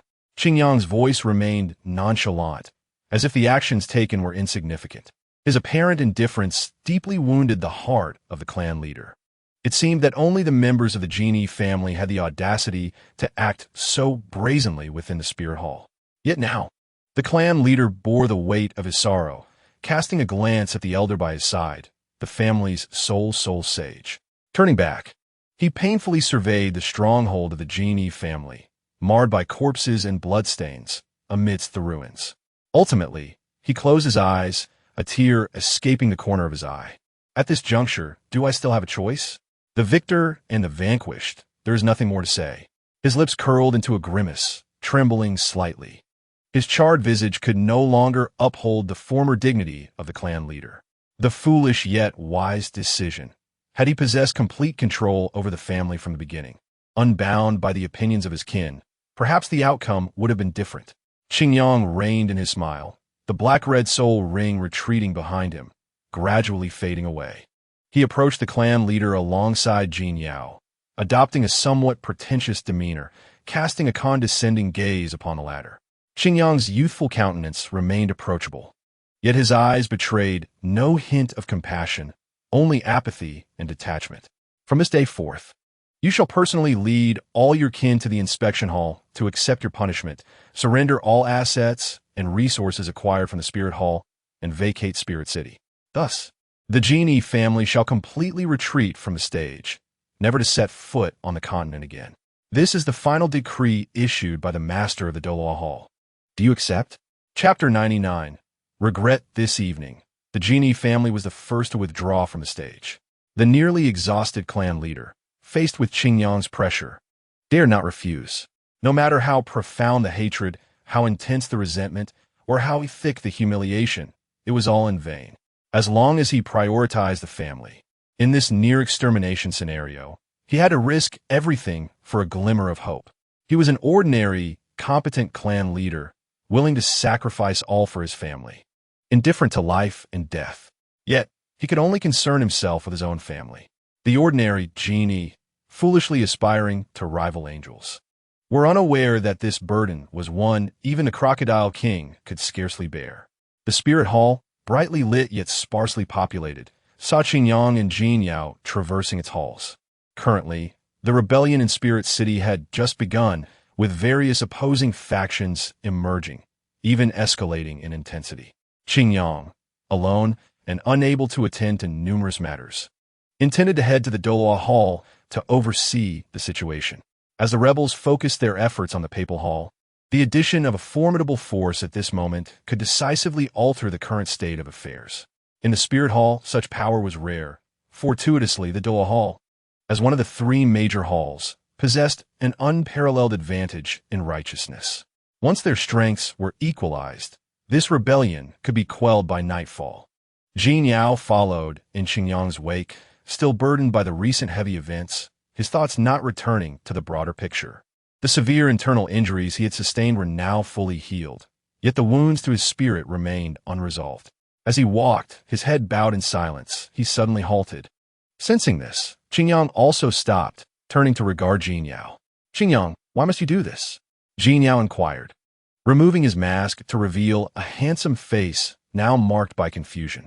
Qingyang's previous demeanor, proud, arrogant, cold, and oppressive, was entirely unlike the person he had come to know. In Jin Yao's memory, unless one was utterly irredeemable, Qingyang would never exhibit such extreme ruthlessness, even towards adversaries, who would still be awed by his bearing. "But why must you bear this entirely unnecessary infamy for me?" Jin Yao gazed at Qingyang, filled with bewilderment and helplessness. This incident had transformed Qingyang into a villain. The reputation of slaughtering a prominent family was a burden few could endure, let alone for one who was a leader of a faction. Yet, why would Qingyang tarnish his own name to shoulder this stigma on his behalf? It was utterly unnecessary. Even before he went to his family, he had mentally prepared himself to bear it all alone. Qingyang placed a reassuring hand on Jin Yao's shoulder, reminiscent of the gestures they had shared during better times. A soft green glow emanated from their point of contact, gentle spiritual energy flowing into Jin Yao's body, visibly easing his expression. Qin Yao spoke softly. I apologize for arriving late. Given how things have unfolded, I no longer wish to see you and your family at odds. Since it has come to this, allow me to bear this hatred. Consider it my small act of atonement. Jin Yao, I am truly sorry. I hope my unilateral actions can alleviate your resentment. Jin Yao gazed at Qin Yang's remorseful face, having never witnessed such an expression before, and suddenly felt a pang of sorrow within. His voice trembled, and his eyes began to blur. You, my friend, still cannot resist meddling in others' affairs. What on earth has happened? Why has my family been suddenly annihilated? Within the inspection hall, roars infused with soul power echoed continuously. An elderly man, his hair white and skin sagging, marked by age spots, exuded an unexpectedly powerful aura as he unleashed a fierce tirade at the gathered crowd. The master of the inspection hall bore a solemn expression, flanked by other hall masters he had rallied, all now wearing grim faces. Jinji, there is no time to investigate this matter further. It undoubtedly relates to that woman in the papal hall. If you seek vengeance, you must join us and continue with the plan. Reluctantly, the master of the inspection hall suppressed his inner fury, attempting to console the agitated elder. The ancestral figure of the Genie family had reached the brink of demise, should he truly disregard his life. The power unleashed would rival that of a titled Douluo for a brief period. This was why they had offered numerous benefits and incurred great costs to win him over. Plan? Nonsense. If your family had been eradicated, would you remain so calm, contemplating some so-called plan? I demand revenge now. Anyone who dares obstruct me shall be my enemy. Jinji glared fiercely at the master of the inspection hall, showing no regard for his authority, as if he no longer needed to appease anyone in his final moments. At that moment, Sean, the dean of the Spirit Hall's Spirit Master Academy, fortuitously returned from outside at a swift pace. He quickly scanned the scene and exchanged a discreet glance with the master of the inspection hall. Then, he halted before the assembly, his expression grave as he announced, "The investigation is complete. There are no survivors from the Genie family, and the perpetrator is the master of the Martial Guard Hall, Meng Yi." With a resounding crash, the expansive and exquisite conference table shattered instantly.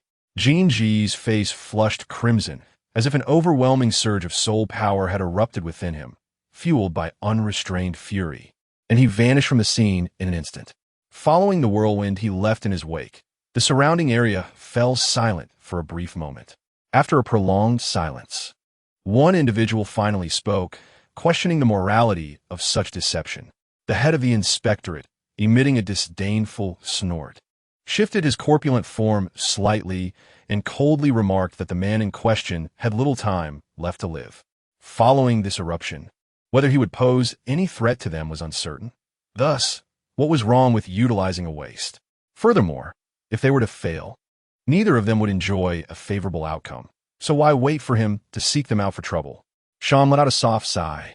Locating a relatively intact chair amidst the debris scattered across the floor, and seated himself. The imminent demise of yet another familiar friend tugged at his heartstrings, perhaps due to his long tenure at the Wuhan Temple's Soul Master Academy. His emotions were more human and less driven by self-interest than those of his fellow palace leaders. This choice to partake in the rebellion, aside from the influence of his subordinates, was not devoid of personal reasons. This matter warranted serious consideration. Not just anyone could annihilate the Jin Ao family and reduce their stronghold to a desolate wasteland. Observing the somewhat somber atmosphere of the meeting, Sean felt compelled to voice his concerns. His words elicited a series of exchanged glances, hinting at undisclosed thoughts among his peers. Chapter 100 summons the Wuhan Temple had endured countless eras on the continent, weathering innumerable storms without succumbing to destruction. Even now, it subtly approached the status of the continent's foremost power, primarily due to its control over the elite forces of soul masters. One could obliterate armies, while another could bring mountains crashing down. Such formidable power was beyond the reach of ordinary mortals. Were it not for the rarity of institutions like the Wuhan Temple, the continent would likely be dominated by a single force. Thus, Every individual within the Wuhan temple harbored an unspoken confidence when facing members of other factions. However, after centuries, this confidence had morphed into arrogance. Many within the temple began to disdain other soul masters and even regarded commoners as lesser beings. During his 4 years with the Wuhan temple, Qin Yang had witnessed numerous instances of this decay. The entire institution had become corrupt, exuding an unbearable stench of moral decay. Corruption and nepotism had become commonplace. But even more egregious were the alliances forged with nobility that led to financial exploitation and even collusion with evil soul masters. Was this still the revered Wuhan temple? Renowned for its noble image, it was now repulsively dismissing fresh blood from the common folk, retreating into a closed and conservative shell, effectively cutting itself off from the continent. If this continued, the Wuhan temple would surely lose its luster, and relying solely on a handful of the angel family could not sustain its grandeur. Jinyao, do you know I have long wished to instigate change on this continent? For this I have bided my time, establishing a solid foundation, and at last, today, I see an opportunity. Qin Yang suddenly spoke, his expression complex, his voice tinged with unmistakable emotion. At that moment, the doors of the long-abandoned Douluo hall swung open once more. The scant illumination that had previously flickered suddenly erupted into a cascade of light, illuminating the immense structure in brilliance. After months of meticulous renovation, the extravagant embellishments of gold and silver had been stripped away, leaving the already majestic hall with an air of solemnity and gravity. Even from a distance, the serene atmosphere commanded respect, discouraging any frivolity. Jinyao followed Qin Yang into the hall, his brow furrowed as he contemplated the implications of his companion's words. After the earlier encouragement, he felt an overwhelming desire to share the burden, regardless of how challenging the endeavor might be. Hesitation was not an option. If previously he had lacked a clear objective, he now understood unequivocally that Qin Yang's vision was the direction he wished to pursue. Are you suggesting that this rebellion within the Wuhan temple aligns with your aspirations?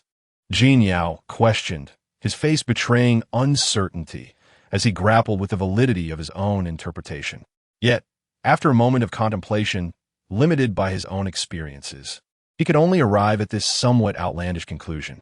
Logically, such apparent internal strife would be fervently avoided by all, for it would not only tarnish their reputation, but could also result in a significant loss of strength. The Wuhan temple's exalted position on the continent was not maintained through gentleness and harmlessness alone. It required formidable power. Thus, despite articulating a response that approached the truth, Jinyao remained skeptical that Qin Yang would choose this path. Indeed, that is precisely the case. Qin Yang spoke with unwavering conviction, as if this were an undeniable truth. He guided Jinyao through the vast front hall, where the silence of the night imbued the space with a profound depth. The ornate murals and exquisite glass ornaments that adorned the ceilings and walls seemed to awaken, shedding the night's somber veil to reveal their inherent sanctity. The Wuhan temple had become merely gilded on the outside. If they did not seize this opportunity to cleanse it thoroughly from within, its demise would surely be imminent. Qin Yang's lamentation sent a shiver through Jinyao. The once mighty Wuhan temple had reached such a dire state. He could not help but scrutinize Qin Yang's serious demeanor, which betrayed no hint of jest. Such revelations were staggering, challenging to accept, even with the deep-seated affection he held for the Wuhan temple. He found it difficult to fathom such a grim reality. So, you intend to use this opportunity to completely purge the Wuhan temple? Jinyao began to grasp Qin Yang's intentions, though he recognized that if such actions were taken, the resulting losses would be unfathomable. Moreover, the most pressing concern was whether the Pope would consent to such a perilous course of action. As this thought crossed his mind, Jinyao felt a weight descend upon him, as if he could hardly breathe beneath the immense pressure of the future. Yet, soon enough his gaze hardened. He looked resolutely at Qin Yang and declared, "Regardless of the outcome, I will support you." Qin Yang paused momentarily before breaking into a smile. "Thank you, Jinyao." Within the central courtyard of the Douluo hall, a dozen elegantly crafted high-backed chairs encircled a grand conference table, situated at the heart of the chamber. Although fewer in number than those at the Pope's chamber, the decor was no less impressive. More importantly, the absence of a lofty distance fostered a sense of accessibility. This formal alteration, in some respects, held greater significance. Qingyang approached the primary seat and gestured subtly. A few nameplates adorned with delicate golden patterns soared from their respective tables into his grasp. The characters inscribed upon them hinted at the identities they represented. As Qingyang infused his unique soul power into the nameplates, they glimmered with a soft radiance. Subsequently, the subtle waves of soul power emanated, transforming them into ephemeral light that dissipated into the ether. Simultaneously, throughout the exquisitely adorned eaves of the Wuhan Temple, various powerful individuals, some deep in thought, others troubled, responded to this summons. Is this the master of Douluo Palace? Qingyang? Why would he summon me at this moment? Has he not already departed from Wuhan City? The master of Douluo Palace, the prince of the Papal Palace, the embodiment of light, and the youngest formidable being in history, the situation appears to be growing increasingly intricate. How intriguing! The turning point has finally arrived. Alas, I suppose I shall take a look. Who can predict the outcome until the very end? Those powerful figures within Wuhan Palace, renowned for their authority, have momentarily set aside their critical affairs and are hastening towards Douluo Palace. One summons, and the world responds. At some point, Qingyang has firmly established his presence within Wuhan Palace, earning his own renown.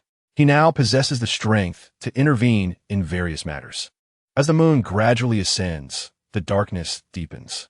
The most luminous and prosperous region of this continent is undergoing unimaginable devastation. The chaos in Wuhan City began in the outer city and has gradually spread to the inner city, with countless shops and homes incinerated, and an unknown number of lives lost. The negative emotions within everyone's hearts have erupted at this moment when order has collapsed, and actions once deemed unthinkable are now pursued without restraint amidst the turmoil. Blood and flames, cries and wails are wantonly consuming the greatest city on this continent. In stark contrast, the grand palaces at the highest center of the inner city of Wuhan remain unscathed, towering high as if they were unfeeling deities, overlooking the clamor of the human realm. Within Douluo Palace, after Qingyang dispatched the summons, he seated himself in the main chair, closing his eyes to rest quietly as he awaited their arrival. He harbored no concerns about the accuracy of the message conveyed by the light post or whether it would arrive punctually. This transmission was a unique technique he developed by combining certain skills from the Soul Guidance Research Institute with the marvels of his own martial soul. Such minor issues could be resolved with a modicum of understanding. All mysteries, in harmony with one's desires, reveal their wondrous methods, and divine powers emerge effortlessly. The Emperor Martial Soul is inherently a taboo existence that should not manifest. The mere worldly rules of Douluo continent cannot bind it. If this universe were capable of nurturing such a powerful being, why would he need to summon himself? A faint smile graced Qingyang's lips, ephemeral yet enigmatic. Outside Douluo Palace, several extraordinary figures swiftly materialized before the grand entrance. They exchanged knowing glances, revealing expressions of mutual understanding as they inwardly cursed each other as old foxes. Meng Yi, the master of the Martial Guard Palace, greeted them warmly. Esteemed colleagues, it has indeed been a long time since we last met. After parting from the Papal Palace meeting, I expected our next encounter to be fraught with hostility, yet here we are tonight. His slightly plump figure shifted slightly as he spoke, accompanied by a genial expression that exuded a sense of amiability. However, none present were deceived by Meng Yi's outward appearance, as they were all too familiar with his true nature. To say he was as benign as he appeared would be a gross misrepresentation. The Martial Guard Palace, responsible for maintaining order in Wuhan City and all cities under the control of Wuhan Palace, would never be entrusted to someone easily deceived.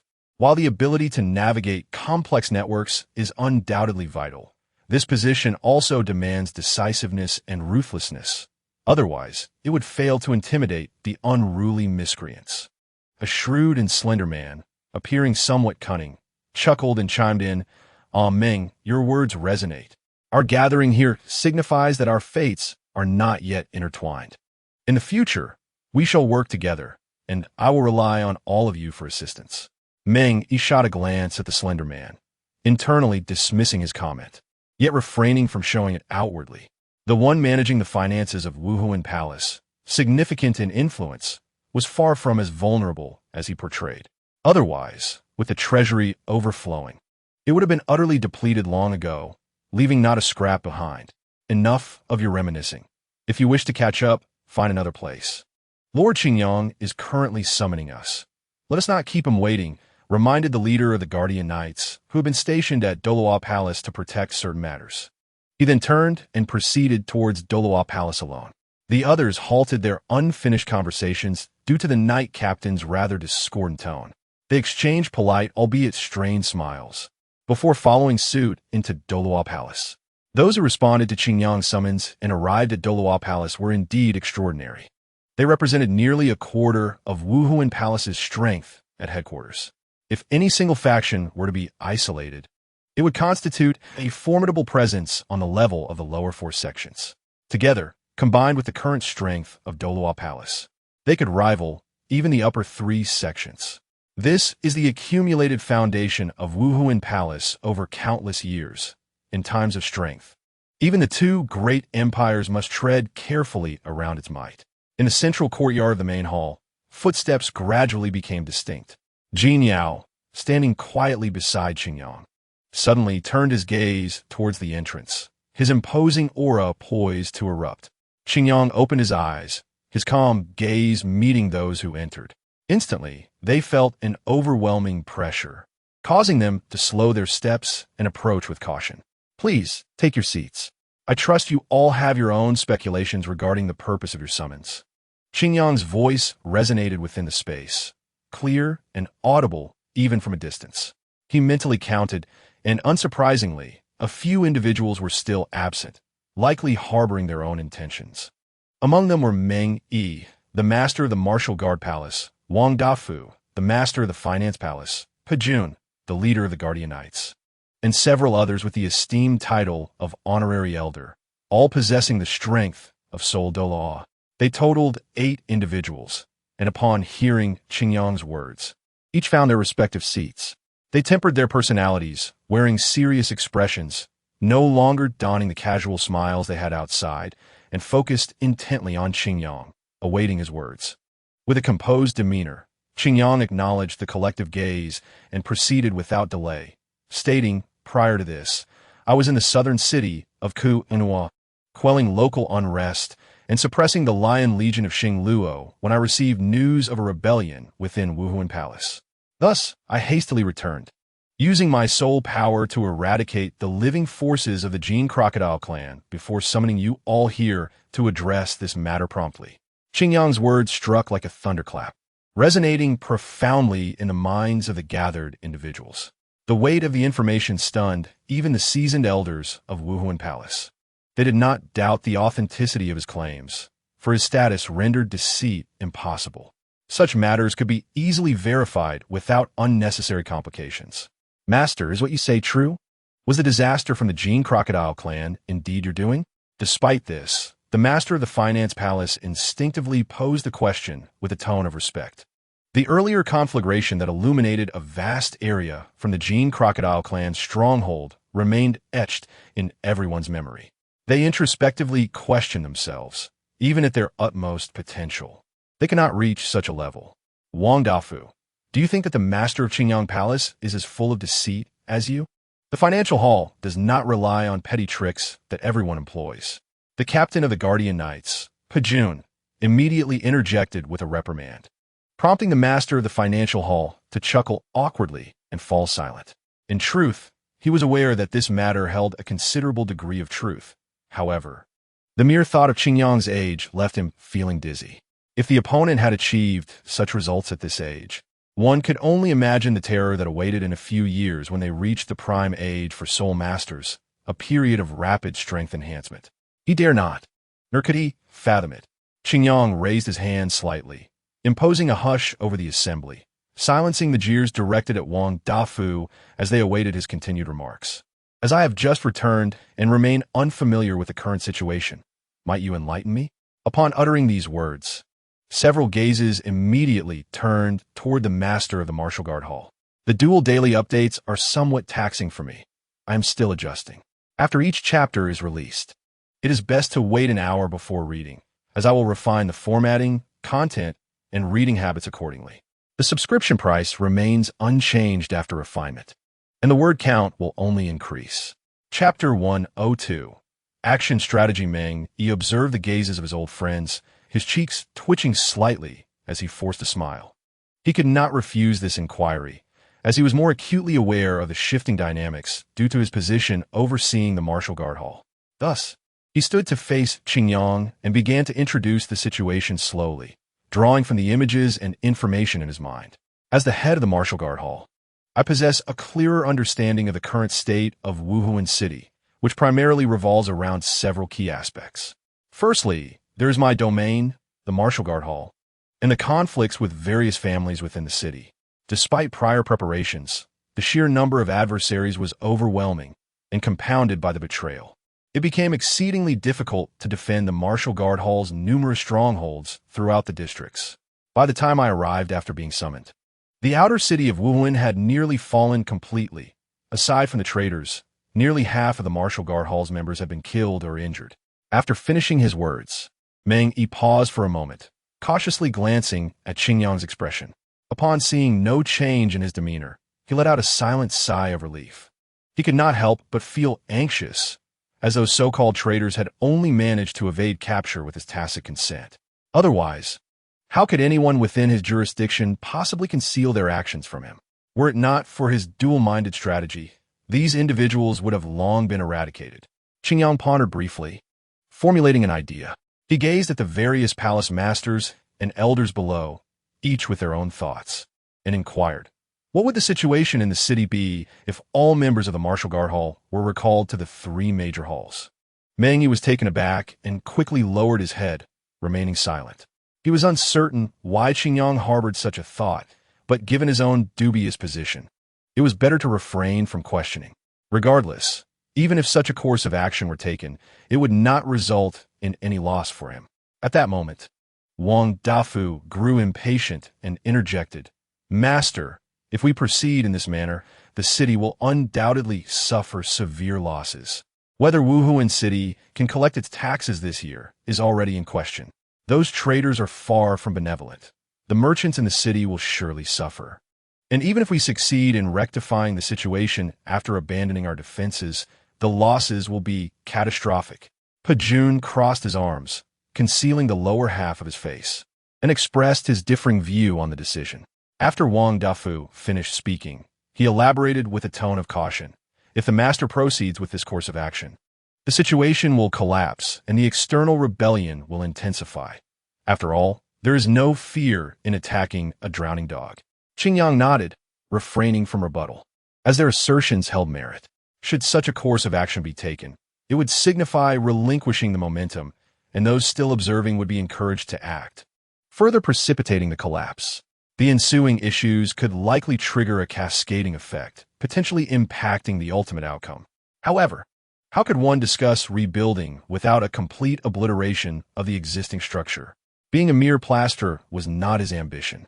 If the losses remain within acceptable bounds, it is imperative to eradicate all filth now. Once they hide once more, it will not be so easily accomplished. After all, the Wuhuan Hall is not lacking in resources, and the casualties among personnel during the chaos are unavoidable. The insurgent forces will show some restraint when the Wuhuan Hall eventually meets its demise years later. The enemies of the two great empires will not hold back, resulting in even greater loss of life. I am well aware of what you all have stated, yet I am curious to see what malevolent entities may emerge amidst the collapse of the situation. Seizing this opportunity, I will cleanse them thoroughly. Otherwise, the glory of the Wuhuan Hall will inevitably be consumed by these parasites. Qingyang's words carried a chilling undertone. The content of his speech left the palace masters and elders astounded, with only Jin Yao, already privy to the situation, remaining unfazed. While everyone else focused on the rebellion, the master of the Douluo palace had already contemplated more, even intending to use this opportunity to rebuild his foundation.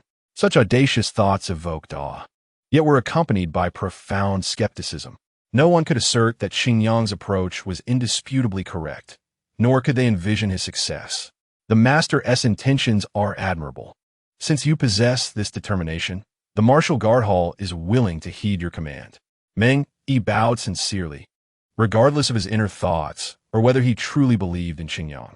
The remaining attendees fell silent, refraining from expressing their opinions or positions.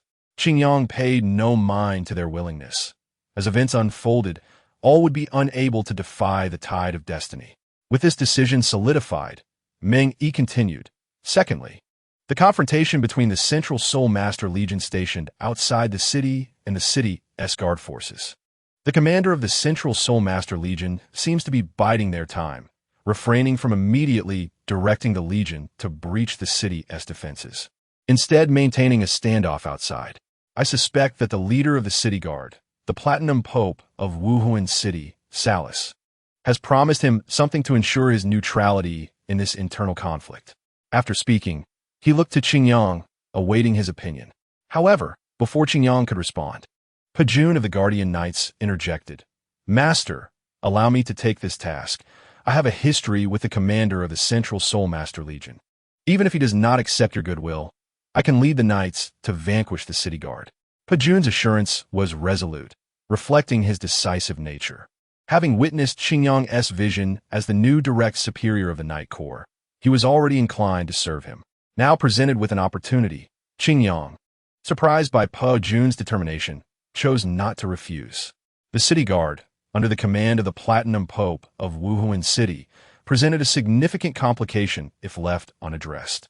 I wish you great success, Pajun, and I shall eagerly await your good news. Xingyang smiled faintly, genuinely pleased by Pajun's initiative. This indicated that the other party indeed harbored intentions of allegiance, unlike others who merely offered superficial agreement. Pajun's allegiance would significantly aid his future plans, alleviating the pressing issue of manpower shortages. Without delay, I shall depart now. Within 2 hours, I shall undoubtedly return with favorable news. Pajun, with resolute determination, bid farewell and promptly turned away. Meng Yi wore a cheerful expression, seemingly delighted by the scene, returning to his usual demeanor. The third point was to await the stabilization of the two battlefronts, rallying the Soul Master Army for a decisive strike. Alongside the esteemed palace masters and honorary elders who would determine the fate of the realm. It is now confirmed that the insurgents include the Inspector Palace Master, the Civil Affairs Palace Master, the Dean of the Soul Master Academy, the Platinum Bishop of the Soul Master City, and several co-opted honorary elders. Opposing them are the Judgment Palace Master, the Judicial Palace Master, the Personnel Review Palace Master, and several powerful soldats who support the Pope. Chapter 103, Concern Overall. Without considering the hidden cards of both sides, the strength disparity is negligible. Meng Yi, with a warm smile, settled back down after the introductions. However, everyone understood that if there were no substantial assurance, this rebellion would be impossible to initiate. This implies that the Inspector Palace Master and his allies undoubtedly possess trump cards capable of altering the battle's outcome. After all, the Pope Bibidong had long ago ascended to the rank of titled Dalu and, even if not yet at level 95, must be perilously close. Such formidable strength means that conventional tactics would likely have limited effect and fatal strikes are nearly impossible. It seems the situation within the Spirit Hall is more dire than I had anticipated. Nearly half of the key palaces have defected. Surely, the Pope cannot be that universally reviled, can he? Xingyang's calm gaze swept across the crowd, causing each individual he looked upon to instinctively lower their heads. Avoiding direct eye contact, Bibidong, of course, was not so extreme. In fact, the current circumstances support this assertion. Yet, the notion of centralizing power, dismantling the previously semi-autonomous structure, and genuinely controlling all within the Spirit Hall is intolerable to all. Such actions would undermine their interests, and even a lofty figure like the Pope cannot quell their rebellious spirits. Moreover, Bibidong is not even a member of the Angel Clan, lacking the overpowering strength necessary to secure the support of the Worship Hall. Let us set aside these matters for now. Palace Master of Finance. Following the quelling of the rebellion tonight, the Spirit Hall will undoubtedly undergo significant changes, and your responsibilities will be substantial, so prepare yourself mentally. Wang Dafu replied respectfully, though his heart felt a pang of discomfort. It was evident that the request implied he would have to provide financial support for various measures. But why is Qingyang so confident? Even if he can quell the southern turmoil and suppress the Genie clan, the Spirit Hall's strength is not something that can be compared to those two alone. As far as he knows, at least 10 Douluo are participating in the rebellion. The number of hidden strong individuals is incalculable. Even the Pope must carefully weigh such strength, mustn't he? Yet, what gives Qingyang the audacity? Just as Qingyang began issuing various commands to formally intervene in the situation of Spirit City, the imperial family of the Tiando Empire welcomed 2 esteemed guests. In the exquisite palace gardens, the crown prince, Xue Qinghe, donned a striking outfit, representing Emperor Xue Yi in hosting 2 elders from the Spirit Hall while hunting in this pristine garden. Whoosh! A sharp arrow whistled through the air, and the next moment, the mournful cry of a hunted fox echoed. Xue Qinghe, mounted on a pure white steed, urged the horse forward to where the prey had hidden in the grass. After a swift glance to confirm he had indeed struck his target, he revealed a bright smile. Quickly, the prince's catch must be secured. Moreover, remain vigilant. We cannot afford to let our guard down for even a moment. Instantly, a fully armed squad of soldiers rushed forward to capture the fox, placing it into a nearby hunting cage. Simultaneously, other soldiers spread out around Xue Qinghe, driving away overly ferocious soul beasts and guarding against any unexpected occurrences. Having long heard of Prince Xue Qinghe's archery and equestrian skills, witnessing them firsthand today indeed confirmed his reputation. A deep, robust voice of praise resonated from behind Xue Qinghe. The elders, Xishue and Xilong, rode closely behind him on horseback, their gazes filled with satisfaction. Their demeanor hardly resembled that of guests. Xue Qinghe, hearing their words, offered a modest smile, devoid of any arrogance, and humbly replied, "You honor me too greatly, esteemed elders. Such trifling skills of mine are hardly worthy of grand acclaim." Though Xue Qinghe still bore a youthful demeanor, anyone who had met him believed he would grow to be a gentleman of distinction in the future. The crown prince of the Tiando Empire had garnered a fine reputation, even reaching neighboring countries, where envoys sought to cultivate amicable relations with him. However, the more outstanding Xue Qinghe appeared, the more pronounced the smiles of the 2 elders became. They were fully aware that the current Tiando Empire was ultimately preparing to be a bride for their Spirit Hall. Previously, they had heard that the prince had encountered assassins, injuring several of his personal guards. "The Pope has sent us to ensure your safety." Xishue spoke slightly more formally, subtly signaling to the surrounding soldiers as he spoke. At once, Xue Qinghe understood. "I truly appreciate your assistance, esteemed elders." After expressing his gratitude, Xue Qinghe turned to his head guard with a request. "Captain of the guards, please lead some men back to fetch some provisions. I wish to host a banquet for the 2 elders here." The head guard hesitated for a moment, gazing at Xue Qinghe's warm smile that felt like a breath of spring, ultimately unable to refuse. With a resigned sigh, he replied, "Your Highness, I shall take some men and return swiftly. Please exercise caution and avoid venturing into dangerous areas. There is a temporary resting area nearby, and it won't take long," especially with the presence of the 2 elders from the Spirit Hall, so he was not overly concerned for Xue Qinghe's safety. Nevertheless, he prudently left behind 2 squads of soldiers, ensuring that even in the face of unforeseen events, he could secure enough time to return promptly. Watching the head guard's figure vanish completely, Xue Qinghe's smile faded. It was at this moment that Xilong's eyes narrowed slightly as he released his martial spirit, a fleeting wave of soul power dissipating. The next moment, the soldiers around them seemed to be affected by an unknown force, collapsing into unconsciousness. Having secured their surroundings, Xishue and Xilong dismounted in relief, kneeling on one knee to pay their respects. "Young master, it has indeed been a long time."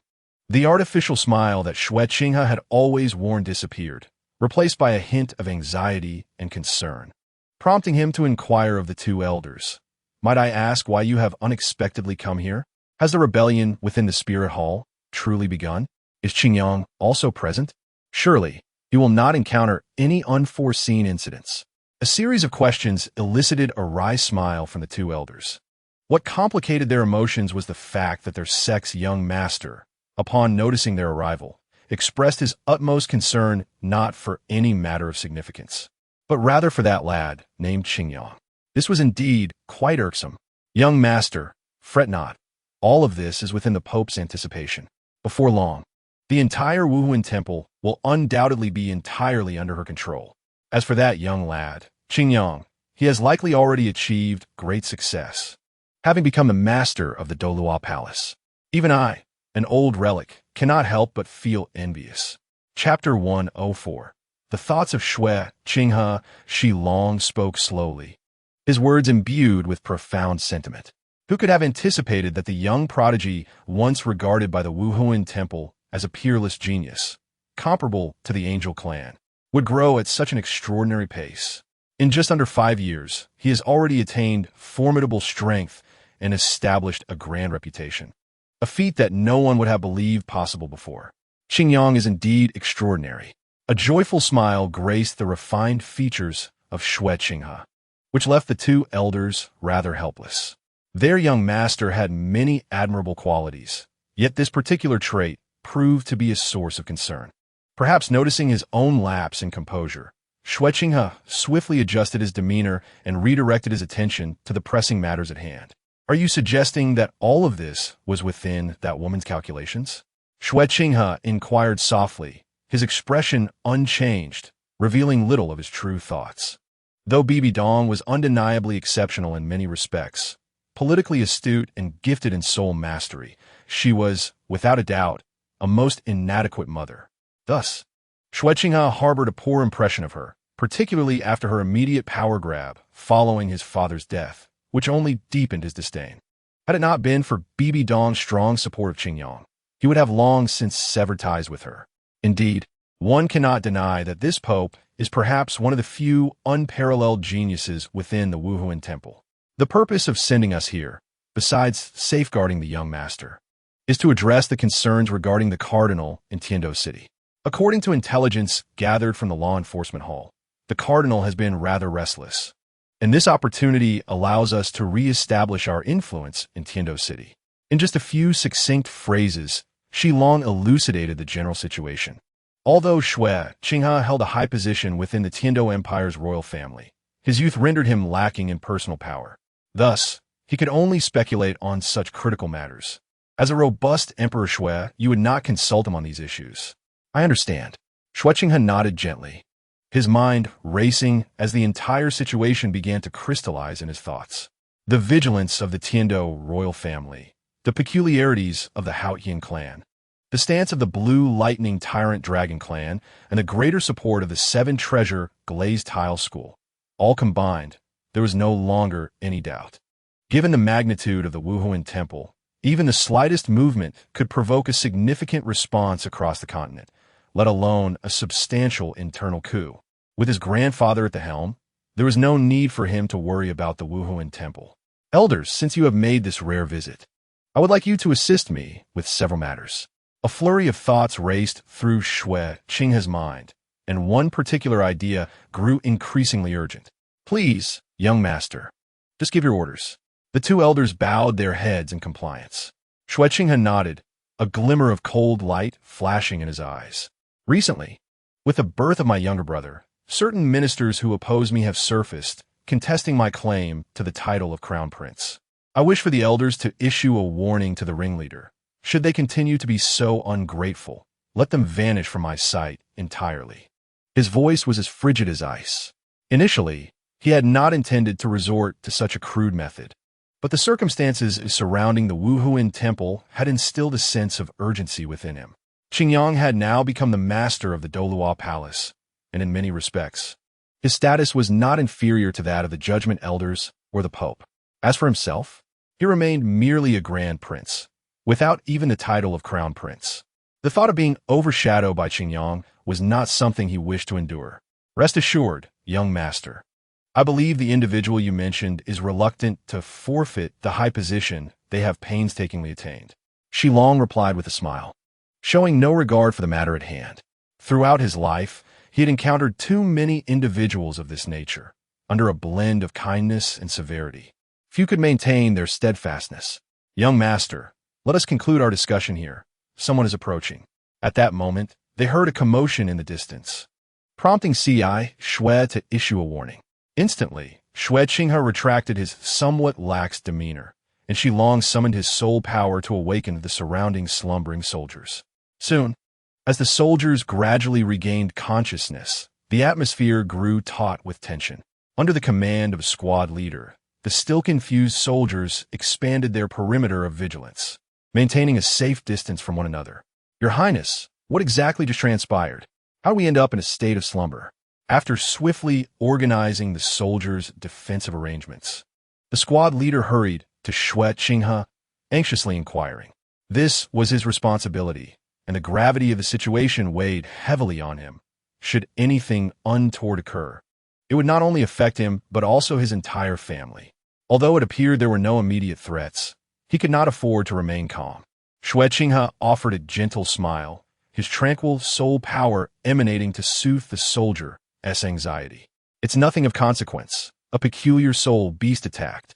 Thankfully, we had the two elders with us. Otherwise, we would have surely faced dire consequences. The squad leader, perplexed, glanced at the two elders and, seeing them nod in affirmation, felt a measure of his worry dissipate. Is that so? I am immensely grateful to the two elders. Though still harboring some doubts, he wisely refrained from probing further, understanding that there was no imminent danger. The vicinity had already been thoroughly scouted multiple times. Logically, such an incident should not have occurred. However, given the rampant activities of assassins of late, it was evident that they sought to target the Grand Prince. I suspect this incident is certainly related to them, he exclaimed, filled with indignation, before taking his leave. At that moment, a highly skilled team approached from afar, accompanied by a luxurious supply vehicle laden with provisions. As they drew near, it became apparent that the newcomers were the head of the guards and his entourage. The head of the guards, keenly aware of the unusual situation, quickly conferred with the squad leader. Before long, he approached Xue Qinghe with a serious expression. Your Highness, this area is far too perilous. Although we have the protection of the two elders, for safety's sake, I must insist that you return to the palace immediately. The head of the guard spoke with a note of firmness, indicating his resolute stance. Although he could not truly impose his will upon Xue Qinghe, he would certainly report the current urgent situation without hesitation. The growth of the Grand Prince was paramount. Should any mishap occur, it would be unbearable for all involved. I shall heed your counsel. Let us return to the palace for now. Fortunately, Xue Qinghe was not obstinate, which eased the head of the guard's concerns. As they turned to depart, they remained unaware of the faint smiles that graced the faces of Xue Qinghe and the two elders from the Wuhuan Temple. Chapter 105. The Outer City Kill Them. Spare not a single one of the Pope's lackeys. The rallying cries of the soldiers echoed across the battlefield as they surged forward, driven by the prospect of victory. If we breach this stronghold, they will be forced back to the inner city. We are on the cusp of triumph. Let us overthrow the tyranny of the Pope. Numerous heralds scurried across the field, their voices resonating with fervor, igniting the spirits of the advancing soul masters. Ethereal soul rings flickered around them, amplifying their presence with a myriad of enhancement techniques that enveloped every charging soul master. The sound, laden with soul power, stirred their emotions, with their eyes glimmering with fervor as they pressed forward relentlessly, unyielding in the face of adversity. Countless arrows rained down upon them, piercing the ranks and painting the ground crimson, yet pain and fear were foreign to them. It was as though their humanity had been stripped away, transforming them into relentless machines driven by a singular purpose. We have breached it. The outer wall has collapsed. A voice of exhilaration erupted from the throng, only to be abruptly silenced, as if cut off mid-sentence, leaving no echo in its wake. The soldiers, under the dual influence of the battlefield and soul techniques, roared with excitement, hastening their advance. With their fearless assaults, the once imposing wall could no longer withstand the onslaught and crumbled under the might of their combined strength. A torrent of humanity surged towards the breach, and the violence surrounding the fallen wall intensified. From a temporary command post situated in a tall building, an elderly woman observed the scene with an impassive gaze. The casualties on both sides seemed utterly inconsequential to her. "Madam, the outer wall of the Wuwei Temple security office has fallen. It won't be long before we seize this place," a man beside her stated, his voice brimming with anticipation. "Once we control the outer city, the Pope and his followers will find it exceedingly difficult to flee. If all goes well, the Spirit Hall will be ours to command." A slender man beside her, his excitement palpable, listened intently as he envisioned a bright future. Yet the woman, seemingly akin to a benign neighbor, appeared unfazed by the carnage below. Only when blood erupted into view did a flicker of emotion cross her eyes. "Remember to inform me once we take control of this place. Such a rare opportunity should not be squandered," she remarked, her tone devoid of warmth. The man, momentarily taken aback, quickly nodded in agreement.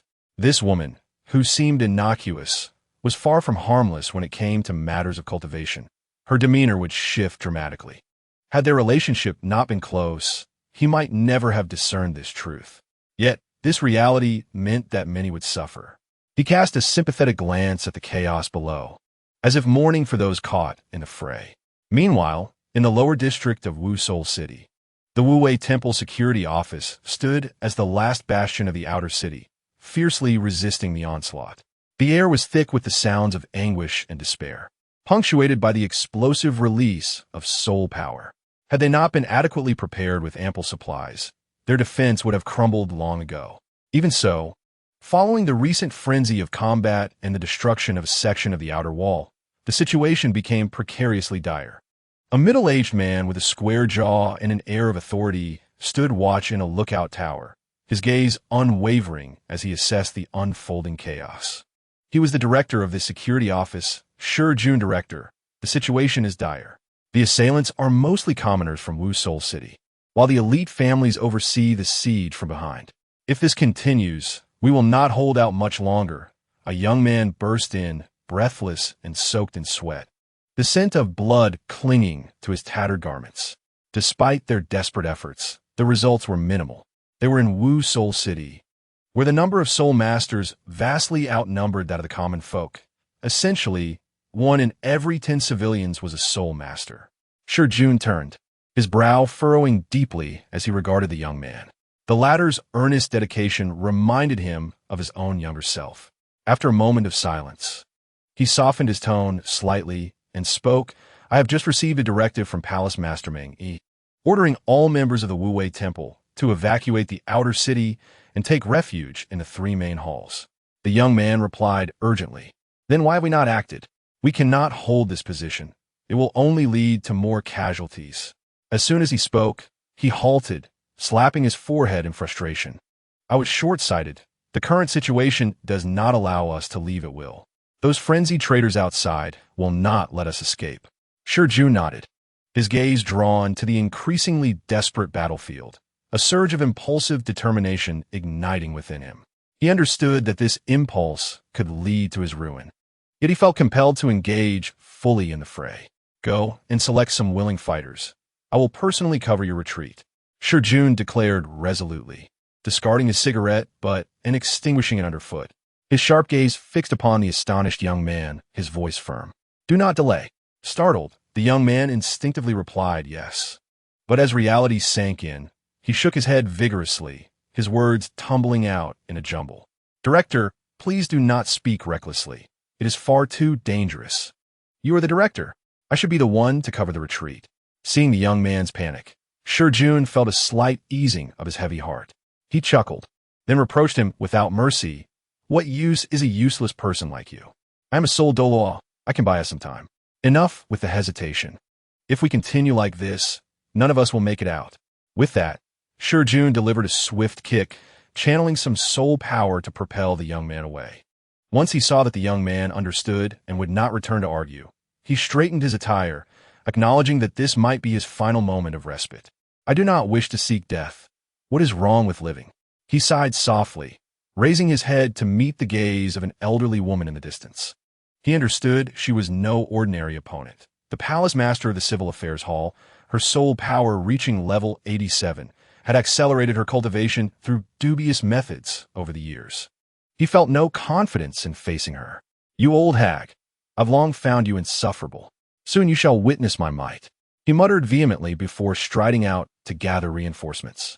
Chapter 106. The support of the Soul Guidance Device Squad, after incurring considerable losses and relinquishing much of the security office's defensive territory, they finally secured a momentary reprieve.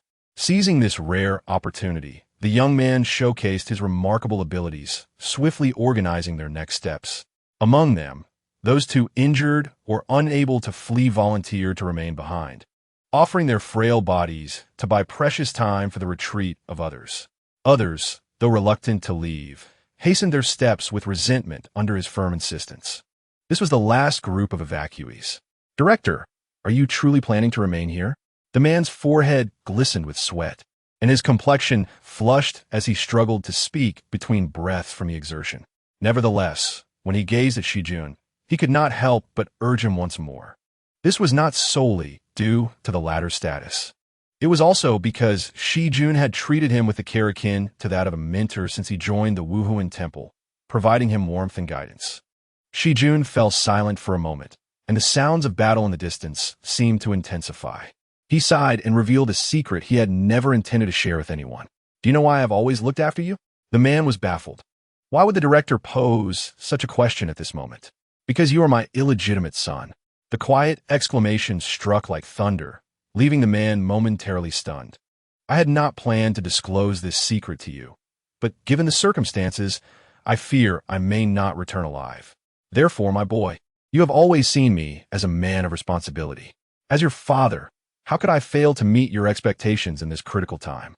With a flourish, Shijun cast aside his lavish robes, revealing his strong physique, and offered the man a hesitant smile before striding purposefully towards the crumbling front line. It was only when a blinding light erupted and his formidable Wuhuan manifested amidst the throngs, wreaking havoc, that he managed to quell the tempest of emotions within him. "Father." He cast a distant glance, suppressing the sudden surge of sorrow as he turned and sprinted away. "You must survive." In the distance, within the colossal Wuhuan, Shijun witnessed his child departing and felt a wave of relief wash over him. He then unleashed a fierce strike, exhaling a plume of vibrant flames. As his soul power waned, his efficiency in slaughtering those around him increased. His actions even attracted the attention of the distant hallmaster. A chilling cry of the night owl echoed across the battlefield before the massive Wuhuan collided violently with Shijun. In mere moments, the two forces clashed repeatedly, creating shockwaves that left no survivors within a 100-meter radius. Farther back, Jin Yao led a well-equipped and expertly trained elite from the Douluo Hall towards the scene. Suddenly, he paused upon spotting two enormous Wuhuan in the distance, his expression shifting to one of grave concern. This indicated that the situation had reached a critical juncture where even the local leader had no choice but to engage in combat. "Increase your pace.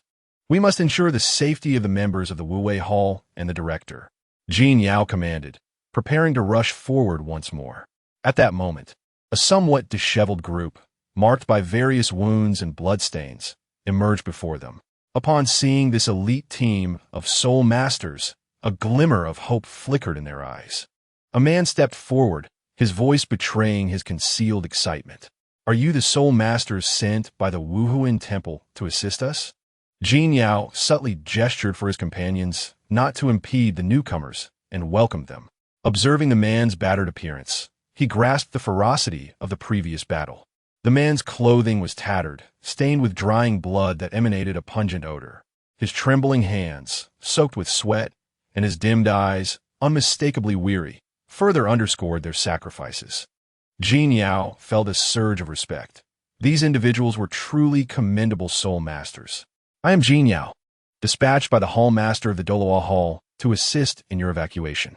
His solemn response ignited a brighter spark of hope in their eyes.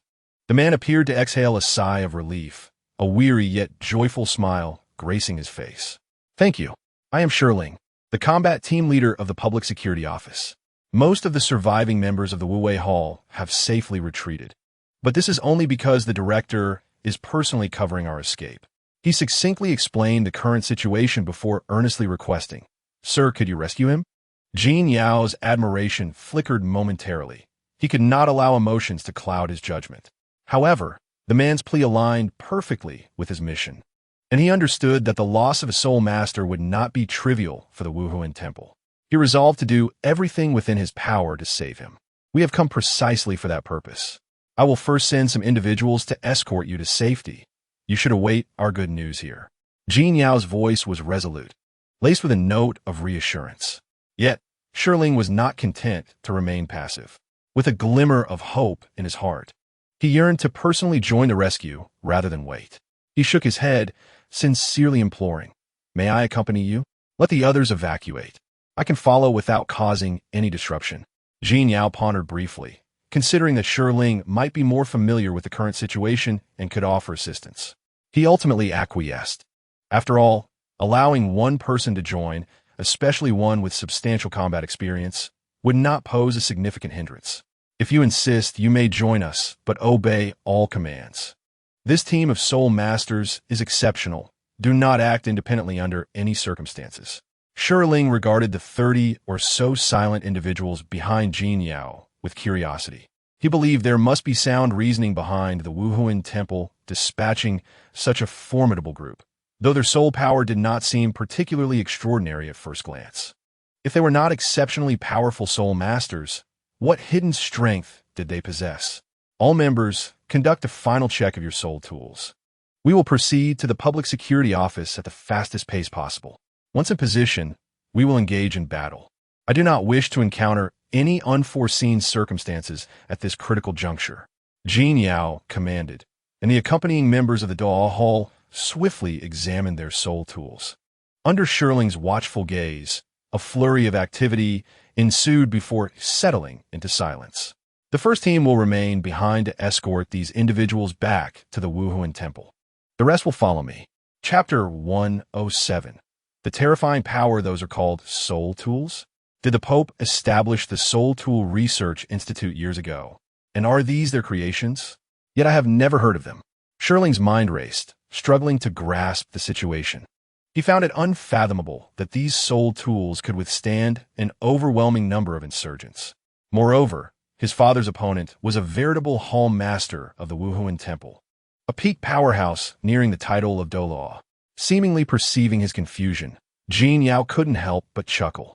He too had harbored doubts at first.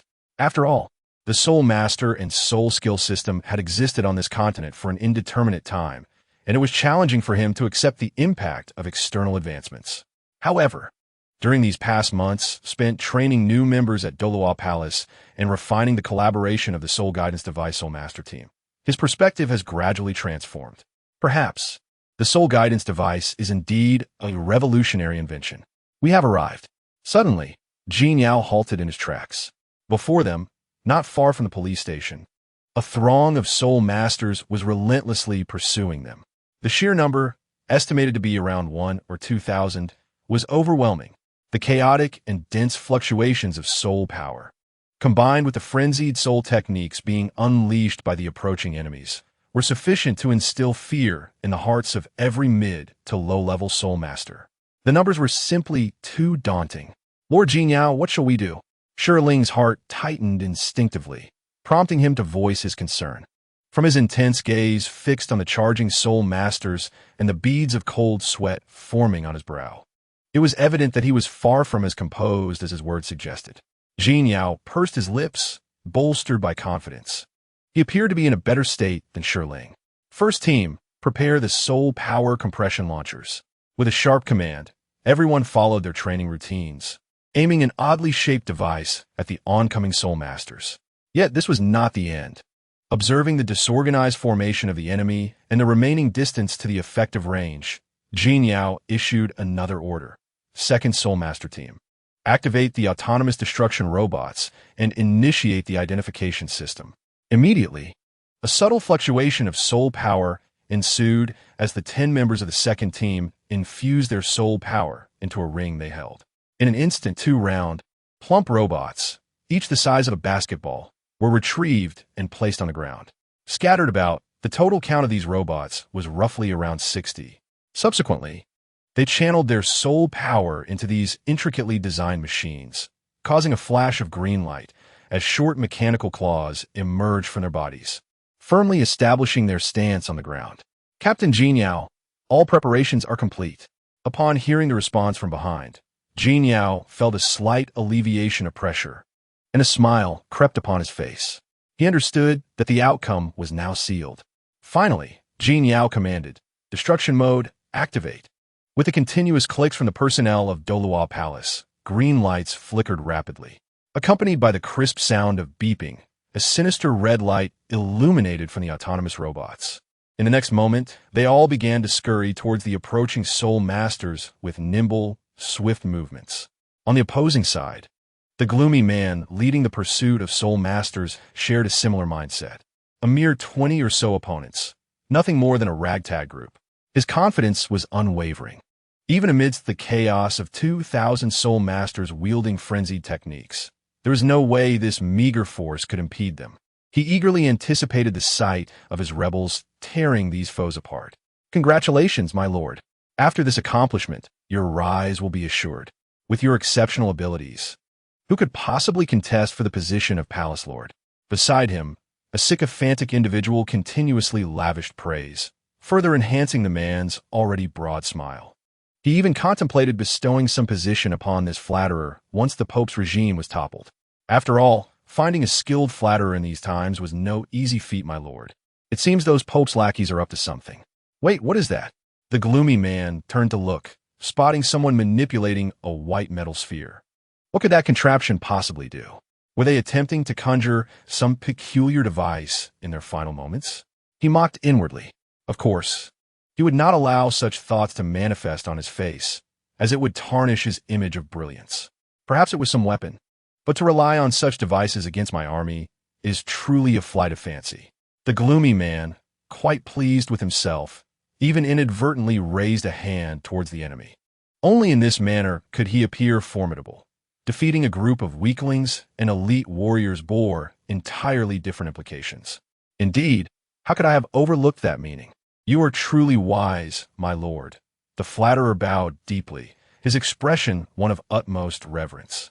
Regardless of his inner skepticism, he could not alter his demeanor. Aligning oneself with the powerful and groveling was not an act of shame. Well, the outcome at the palace should soon be decided.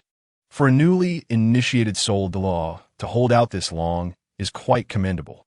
The gloomy man spoke nonchalantly, ready to share his thoughts and elevate his status. Yet, in an instant, the tide of battle dramatically shifted.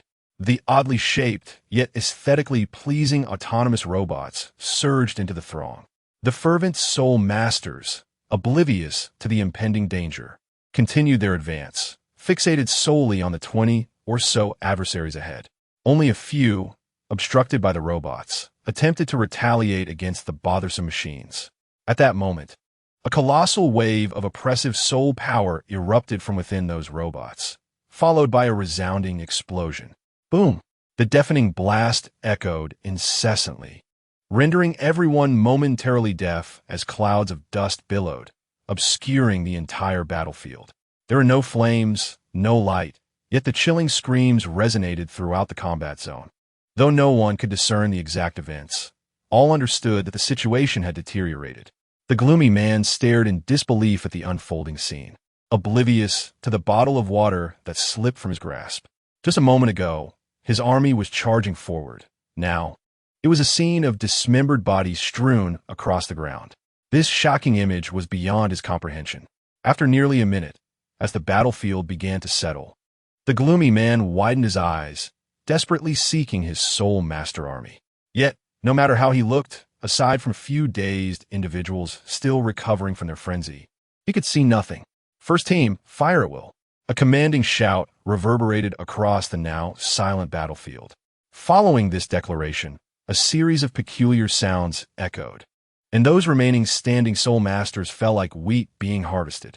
In the blink of an eye, what had once been a favorable situation had devolved into an absurdly rapid downfall. Chapter 108. Breakthrough. Why has this happened? The gloomy man's face contorted with rage as he kicked the stunned flatterer away, sending him crashing to the ground. He gazed at the battlefield, riddled with craters. As the strange sounds continued, the soul masters there fell one after another. Even those few who, in fear, had emerged from their frenzied state and unleashed defensive soul techniques appeared woefully inadequate against such bizarre attacks. He could not fathom how everything had spiraled into chaos so swiftly. Nearly 2,000 soul masters had suffered casualties without even a proper confrontation. My lord, stop thinking so much. We must flee. They are coming to kill us. The flatterer, covered in dirt, crawled towards the gloomy man, pleading desperately. In the face of life and death, his image and pride held no significance whatsoever. The formidable Soul Master team, having vanquished the Soul Master army, did not pursue with their peculiar weapon, but instead rushed towards this location, heading straight for the battlefield where two Soul Douluos were engaged in combat. He realized that if he did not persuade this irrational man soon, he would be doomed to share his fate. Get lost! The sullen man bellowed angrily, pointing at the remnants of the army that were retreating in disarray. His face was a mask of fury, as if he were desperately trying to prove something. He rebuked the one urging him to flee. We have not yet failed. We still have so many left. Why should I run from a mere 20-odd lackeys of the Pope? The flatterer opened his mouth to speak, but he knew that at this moment, no amount of reasoning would bear any significance. Could a man who had lost his sanity heed rational words? The battlefield at this moment, as the man had stated, saw Jin Yao leading merely 20 individuals toward them at a rapid pace. Perhaps it was due to the sullen man's conspicuousness or the fact that they were situated on the shortest route to support Shijun. Whatever the reason, they were about to confront that terrifying team. The flatterer anxiously glanced around, ultimately making a resolute decision, gritting his teeth and turning to flee. In the blink of an eye, he had covered a considerable distance, leaving the sullen man behind. The man was momentarily taken aback, instinctively reaching out, and after a moment of confusion, he suddenly understood something, lowering his hand with a bitter smile. This team had defeated the soul masters he had led. Even such an incredible occurrence could happen. If they were allowed to approach the battlefield of the Hall Master, he could hardly fathom the ramifications for the situation. If this final battle for the outer city did not succeed, he dared not imagine what would become of him. Certainly, the Hall Master would not spare him. In such a grim state, even those he usually looked down upon could summon the will to resist and abandon him to flee alone. The harshness of reality was laid bare. Jin Yao, leading the Soul Master team, maneuvered swiftly through the battlefield. His expression was indifferent as he eliminated those who, awakened by a stronger spiritual force, panicked and fled in all directions, obstructing the path of the rebellious Soul Masters. The members of the Douluo Palace team maintained their silent demeanor, coordinating seamlessly, only striking when necessary, eschewing any desire for excessive bloodshed. This sporadic slaughter did not unify the Soul Masters in resistance. Rather, it accelerated their retreat. Quickly, while they are still disoriented, let's break through, Jin Yao urged quietly, rallying the entire team to coalesce into a single force, further increasing their speed. The earlier self-destruct attack by the autonomous robots, limited by its power and brutish method, had been incapable of annihilating all the disorganized Soul Masters. The technology of the Soul Guidance Research Institute was still far from mature. These invaluable autonomous robots could only harness the soul power equivalent to approximately one Soul Emperor.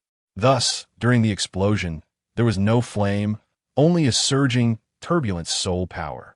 In the destruction mode of the autonomous robots, nearly half of the rebellious Soul Masters remained.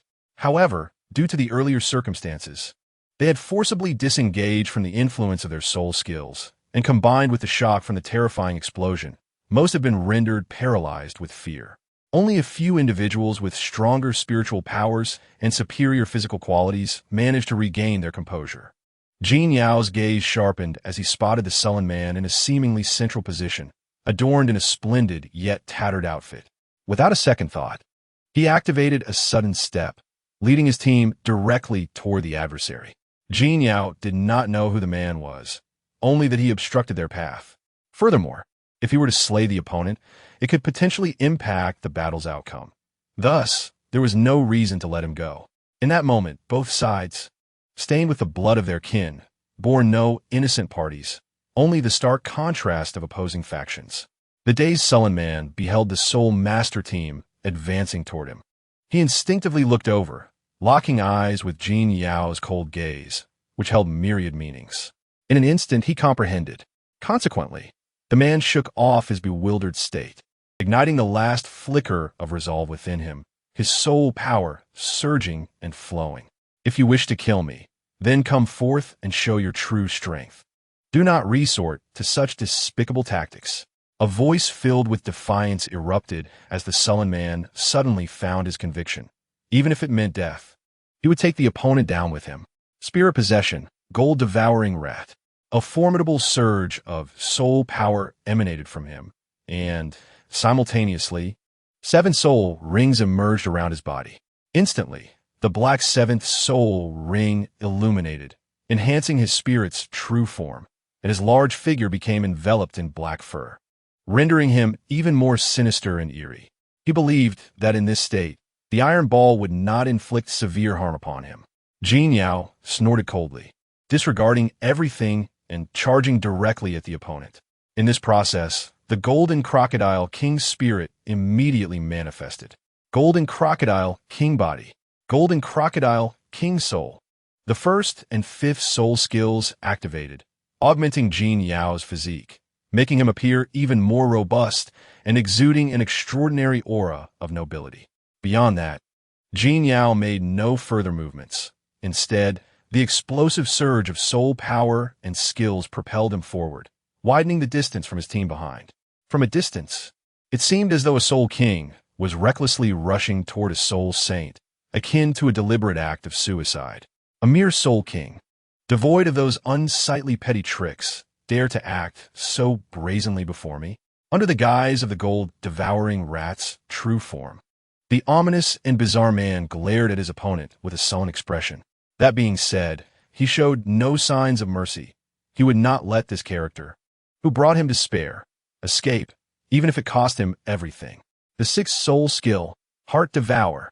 The black soul ring glimmered faintly, as he poured the majority of his soul power into it, disregarding the turmoil within, and unleashed his strongest move against the charging Jin Yao. In an instant, unimaginable agony descended upon him, as if his entire being, body and soul, were being mercilessly torn apart by a multitude of insects and creatures. The excruciating pain, penetrating to the very marrow, was nearly unbearable for Jin Yao, even with the spirit's mitigation. None of the soul saints of the Spirit Hall were mere pretenders. Sensing the impending danger and a surge of intense anxiety, Jin Yao promptly initiated countermeasures. 4th soul skill, Mirror Reversal.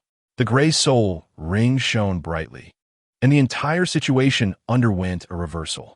The sullen man observed as Jin Yao clearly fell victim to his attack, and a smile crept upon his lips. This soul skill of his was extraordinary, not only lacking any discernible trajectory, making it nearly impossible to defend against, but also possessing formidable lethality and control. Moreover, this attack had concentrated a significant portion of his soul power, and even his spirit's true form began to weaken. He could hardly believe that a Soul King could withstand it. However, just as he brimmed with confidence, his expression suddenly shifted. The ephemeral form of his spirit shattered in an instant. Within himself, a familiar sensation arose, the torment akin to that of the Heart Devourer enveloped him, and the anguish of suffering worse than death ensued. His entire body and soul felt as though they were no longer his own, subjected to cruel subjugation. It seemed that this was the effect of his 6th soul skill, but no, it was even more severe. How could it be? The gloomy man wore a bewildered expression, and soon, having lost control of his soul power due to the absence of his martial spirit's true form, he fell heavily to the ground. A soft thud echoed. His dust-covered visage twisted in agony as beads of sweat, resembling pearls, streamed down his forehead. Gritting his teeth, his eyes, now crimson, fixed upon Jin Yao, who had already regained his footing. The words you stumbled out between his lips. With one last furious glare at Jin Yao, he etched the latter's indifferent countenance deep into his memory.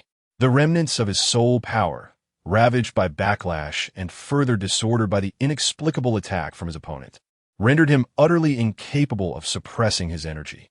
Subsequently, he collapsed in pain and despair, dark blood seeping from his 7 orifices. After a sudden convulsion, he breathed his last. His spirit and mind had already disintegrated, and his body crumbled under immense pressure. In other words, he was dead. Jin Yao cast a blank glance at the lifeless body, sensing a slight astonishment at the diminished soul power within him. This soul saint, with such an exceptionally unique 6th soul skill, had compelled him to expend a great deal of soul power merely to employ his 4th soul skill in defense against the reflection. It was noteworthy that his current soul power, dense and profound, bolstered by soul bones, high-age soul rings, and the evolution of his martial spirit, was hardly inferior to that of an ordinary low-level soul saint. The fact that his opponent could achieve such prowess was indeed a testament to his formidable lineage from the martial spirit hall. Regrettably, despite possessing such abilities, he had failed to perceive the situation clearly, resulting in decades of diligent training wasted. With a soft sigh, Jin Yao dismissed any lingering thoughts and beckoned to the approaching team of soul masters, directing them towards the nearby battlefield where 2 soul Douluos were engaged in combat. As for the scattered and disoriented rebel soul masters beside him, they had long since lost their momentum and were devoid of the time required to rally their spirits for a renewed engagement. The fierce clash had never ceased, with deafening sounds of destruction resonating continuously. The opulent structures of Martial Spirit City had borne the brunt of the battle between the 2 powerful soul Douluos, leading to the annihilation of countless edifices.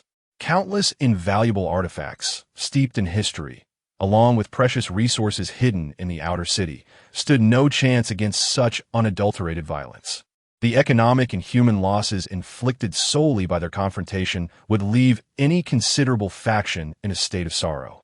Yet, the 2 central figures of the battlefield remained utterly indifferent to such matters, their eyes fixed solely upon one another. Jun, how much longer can you persist while forcibly extracting your soul power? The leader of the Civil Affairs Hall, a woman of considerable age, had entered her middle years, was soaring above with her flight-type martial spirit, surveying Jun below.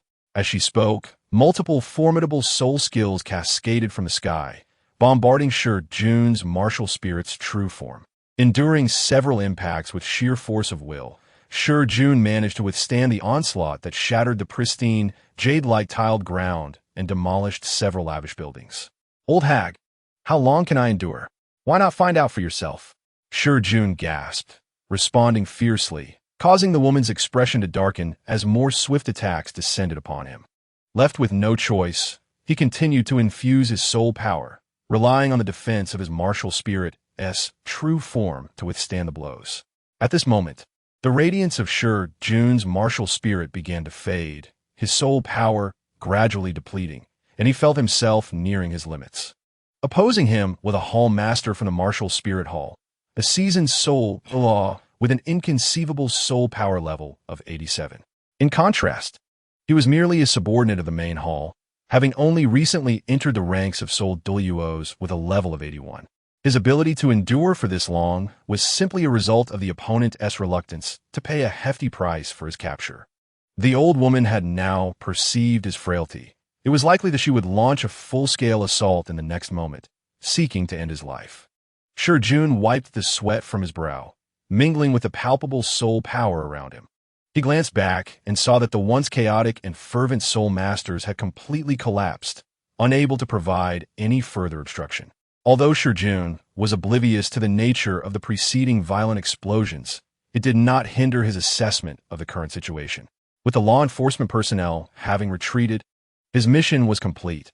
Had he not been facing a flight-type martial spirit, he would have fled long ago. Perhaps today would be the day he met his end.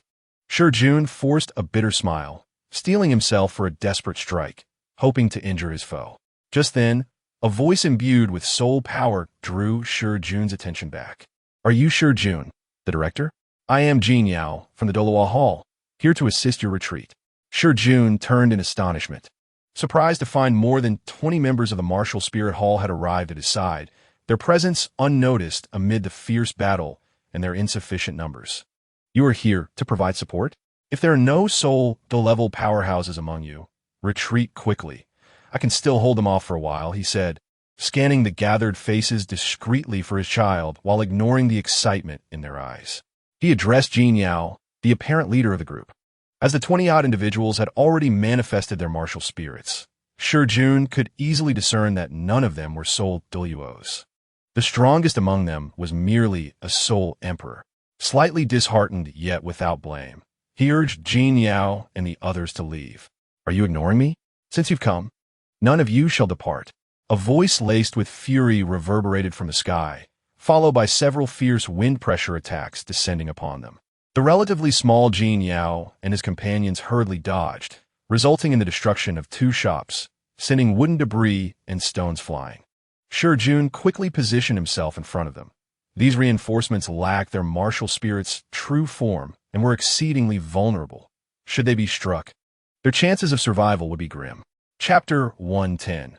The Kill Jin Yao leaped from his position, landing atop a fragment of a ruined wall, gazing up at the flying female soul Dalu with a slightly grave expression. This situation was decidedly unfavorable for them. A flight-type soul master, upon reaching the soul saint level, would inevitably gain a sufficiently enduring ability to soar, conferring a significant advantage over ground-bound soul masters. Whether through aerial dominance or evasive maneuvers, ground soul masters faced substantial disadvantages, as enduring blows without the means to retaliate was hardly a pleasant experience. This was a critical reason why Shi Jun could not contend against her. However, circumstances were never absolute. Flight-type soul masters were not invincible. Over the millennia of soul master history on the continent, flight martial spirits had long ceased to be shrouded in mystery. Typically, in such scenarios, one could counter a flight-type soul saint with another of the same kind, or employ various strategies capable of suppressing or even slaying them. For instance, a control-type soul master could immobilize the opponent, allowing an assault from a powerful attack-type soul master. If struck first, the flight-type soul master would have no chance of survival, just as Jin Yao had faced the previous soul saint. Under the influence of a heart-eating soul skill, even the Hall Master would not be able to disregard its effects. While Jin Yao did not possess such resources, he was well prepared and could opt for an alternative approach. With a swift, lethal strike, he aimed to catch his opponent off guard, ensuring a decisive victory in one fell swoop, thereby eliminating any potential for prolonged conflict. To achieve this, it is nearly impossible unless the assailant possesses an extraordinary advantage over this formidable adversary. Jin Yao grasped the fierce crocodile battle blade, momentarily calming the restless soul power within him. Director Shi Jun, since I have arrived here, I must have some degree of confidence. I implore you to trust us. Shi Jun paused, momentarily taken aback. Standing before him, he observed Jin Yao's resolute gaze and, after a brief silence, nodded lightly. Given the current circumstances, there seemed little to fear. Rather than slowly succumbing to exhaustion, it would be prudent to place faith in this young man, for he might indeed possess a hidden card. If survival is an option, who would refuse? I understand now. What must I do? Shi Jun's voice was heavy with gravity. Attacks from the sky seemed unrelenting. Although they could not inflict severe harm, they still sapped much of his soul power. The dimness of his martial spirit served as proof that had it not been for its resilience, he would have long been defeated. With a few agile leaps, Jin Yao landed in a relatively concealed, open area. He raised the fierce crocodile battle blade, pointing it directly at the female hallmaster. In the face of such a formidable foe, Jin Yao prepared to unleash the soul skill that he had been prevented from using when confronting the family patriarch on that fateful day, his most powerful attack to date. There was no need for elaborate actions. He merely needed to maintain his position and draw the opponent's attention. Jin Yao took a deep breath and quickly replied during this opportunity. He then focused intently on the target, channeling his soul power into the soul guide device in his hand, awakening its latent abilities. A faint yellow glow illuminated the scene as the bone-like blade began to absorb the surrounding energies, releasing a fierce wave of soul power. Jun adhered to Jin Yao's instructions, continuing to fend off the Hall Master's soul skills. Even as his complexion grew increasingly pale and his evasions became more frequent, he remained silent. Stealing a glance back at Jin Yao, he noticed the latter enveloped in palpable energy, rendering his form nearly indistinguishable. A massive force began to manifest, swirling winds encircling him, while pebbles beneath his feet were lifted and shattered, an oppressive pressure radiating outward. Just a glance revealed that something extraordinary was taking shape. What is this? The weapon possesses such formidable power? Bewildered, Jun's response faltered for a moment, allowing the Hall Master to seize the opportunity and land a few more brutal strikes. The imminent shattering of his martial spirit loomed dangerously close. In the sky, the female Hall Master, her expression slightly easing as she prepared to eliminate Jun entirely, suddenly sensed a surge of formidable soul power that even she could not ignore. Turning her gaze, she beheld a young figure from the Wuhan Temple, previously disregarded, now wielding an unusual weapon and channeling soul power that sent chills down her spine. It appeared he was on the verge of unleashing a powerful attack. To avoid prolonging the inevitable, you shall perish here. She spoke in a low, menacing tone as her colossal martial spirit began to condense its soul power, aiming to eradicate this unpredictable variable. However, at that moment, Jin Yao was fully prepared. It is time to conclude.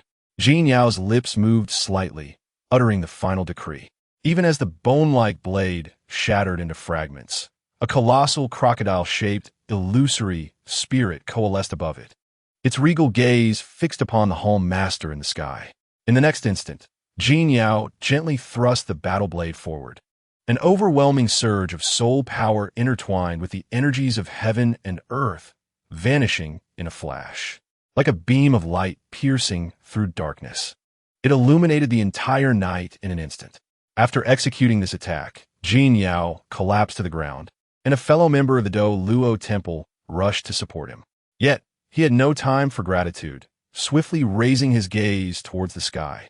The colossal night owl martial spirit, formed purely of soul power, now appeared as shattered glass, riddled with cracks.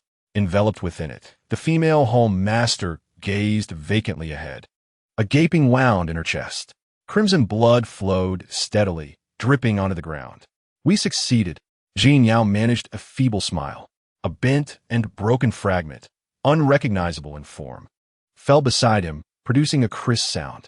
The once pristine white, akin to jade, now appeared charred and dull. This soul guide device, salvaged from the ruins and repaired by the Research Institute, was now utterly destroyed. Do we truly achieve this? Jun dispelled his martial spirit, murmuring in disbelief and even pinching himself to confirm he was not dreaming. He quickly regained his composure, the second soul ring illuminated, and a wave of energy surged forth from his mouth, striking the fractured martial spirit. In the next moment, a sound akin to breaking glass echoed through the air. The martial spirit, formed from soul power, shattered completely, scattering into fragments that swiftly dissolved into the ether, resembling a fleeting meteor shower. Meanwhile, the female Hall Master, shielded by her martial spirit, was now entirely invisible, and all present understood she had truly fallen. Chapter 111. The traitor within the sacred hall, illuminated brightly. The expansive space resembled daylight. A monumental angel statue stood at the forefront, sword in hand, its benevolent gaze surveying the multitude below. The bustling staff moved with light steps, carefully moderating their pace to avoid disturbing the esteemed figures within. In a central reception hall of this sanctuary, Sean hurriedly entered, his expression a complex tapestry of emotions, as if burdened by unspoken thoughts. The supervising hall master rested his chin upon his hand, contemplating a hanging map while occasionally glancing at the immense sand table. Deep in thought, the sand table and map bore various markings, complex yet exhibiting an inexplicable order, radiating an unconventional beauty. Should a cartographer be present, they would recognize the information inscribed as mirroring the current state of Wuhan City perfectly. The door creaked open, and upon turning to see the newcomer, the hall master's expression softened slightly. Ah, it's you, Sean. Any new developments? Those fellows have returned to their quarters. They won't be here until needed. You arrived in such haste. It's evident something significant has transpired. The supervising hall master spoke with conviction, yet a hint of deep-seated worry lingered in his brow. Sean closed the door behind him, approaching the supervising hall master, directing his gaze towards the large sand table. After a moment of scrutiny and silence, he finally spoke.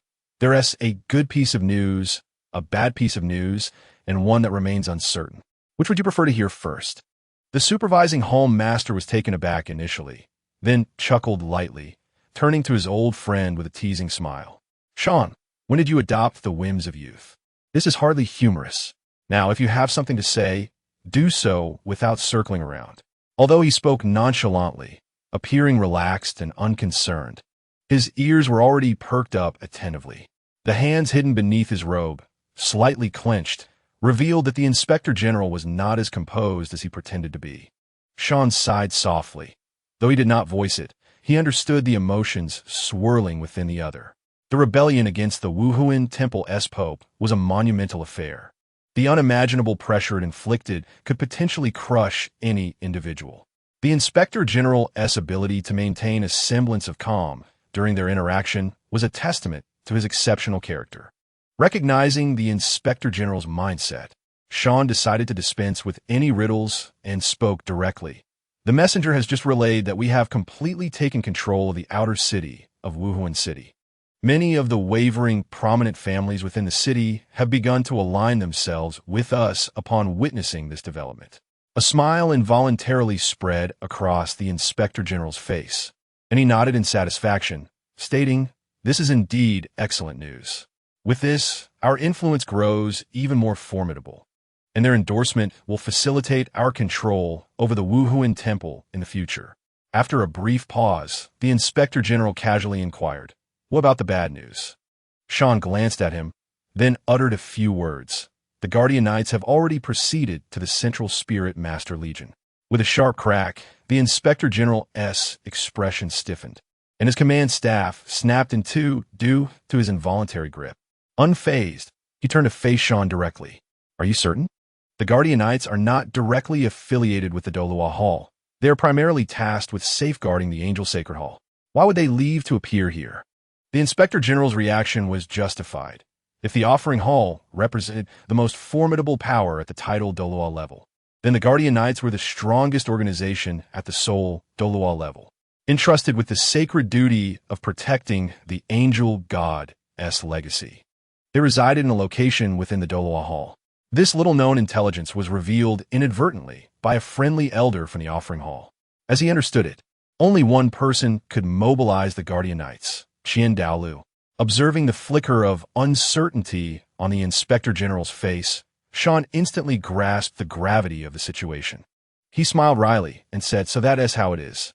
While I am unaware of the exact circumstances surrounding the Guardian Knights, the situation at the Central Spirit Master Legion is evidently dire. The urgent news from Salus indicates that when the commander of the Guardian Knights arrived at the Central Spirit Master Legion's base, he was personally received by the Legion commander. Given the Legion commander's respectful demeanor, Salus surmised that he may no longer be able to hold them back. The Inspector General suppressed the tumult of emotions within him, forcing himself to remain composed. He paced the command room twice before exhaling deeply. This news was indeed troubling. Given the might of the Central Spirit Master Legion, they were not something the city guards could contend with.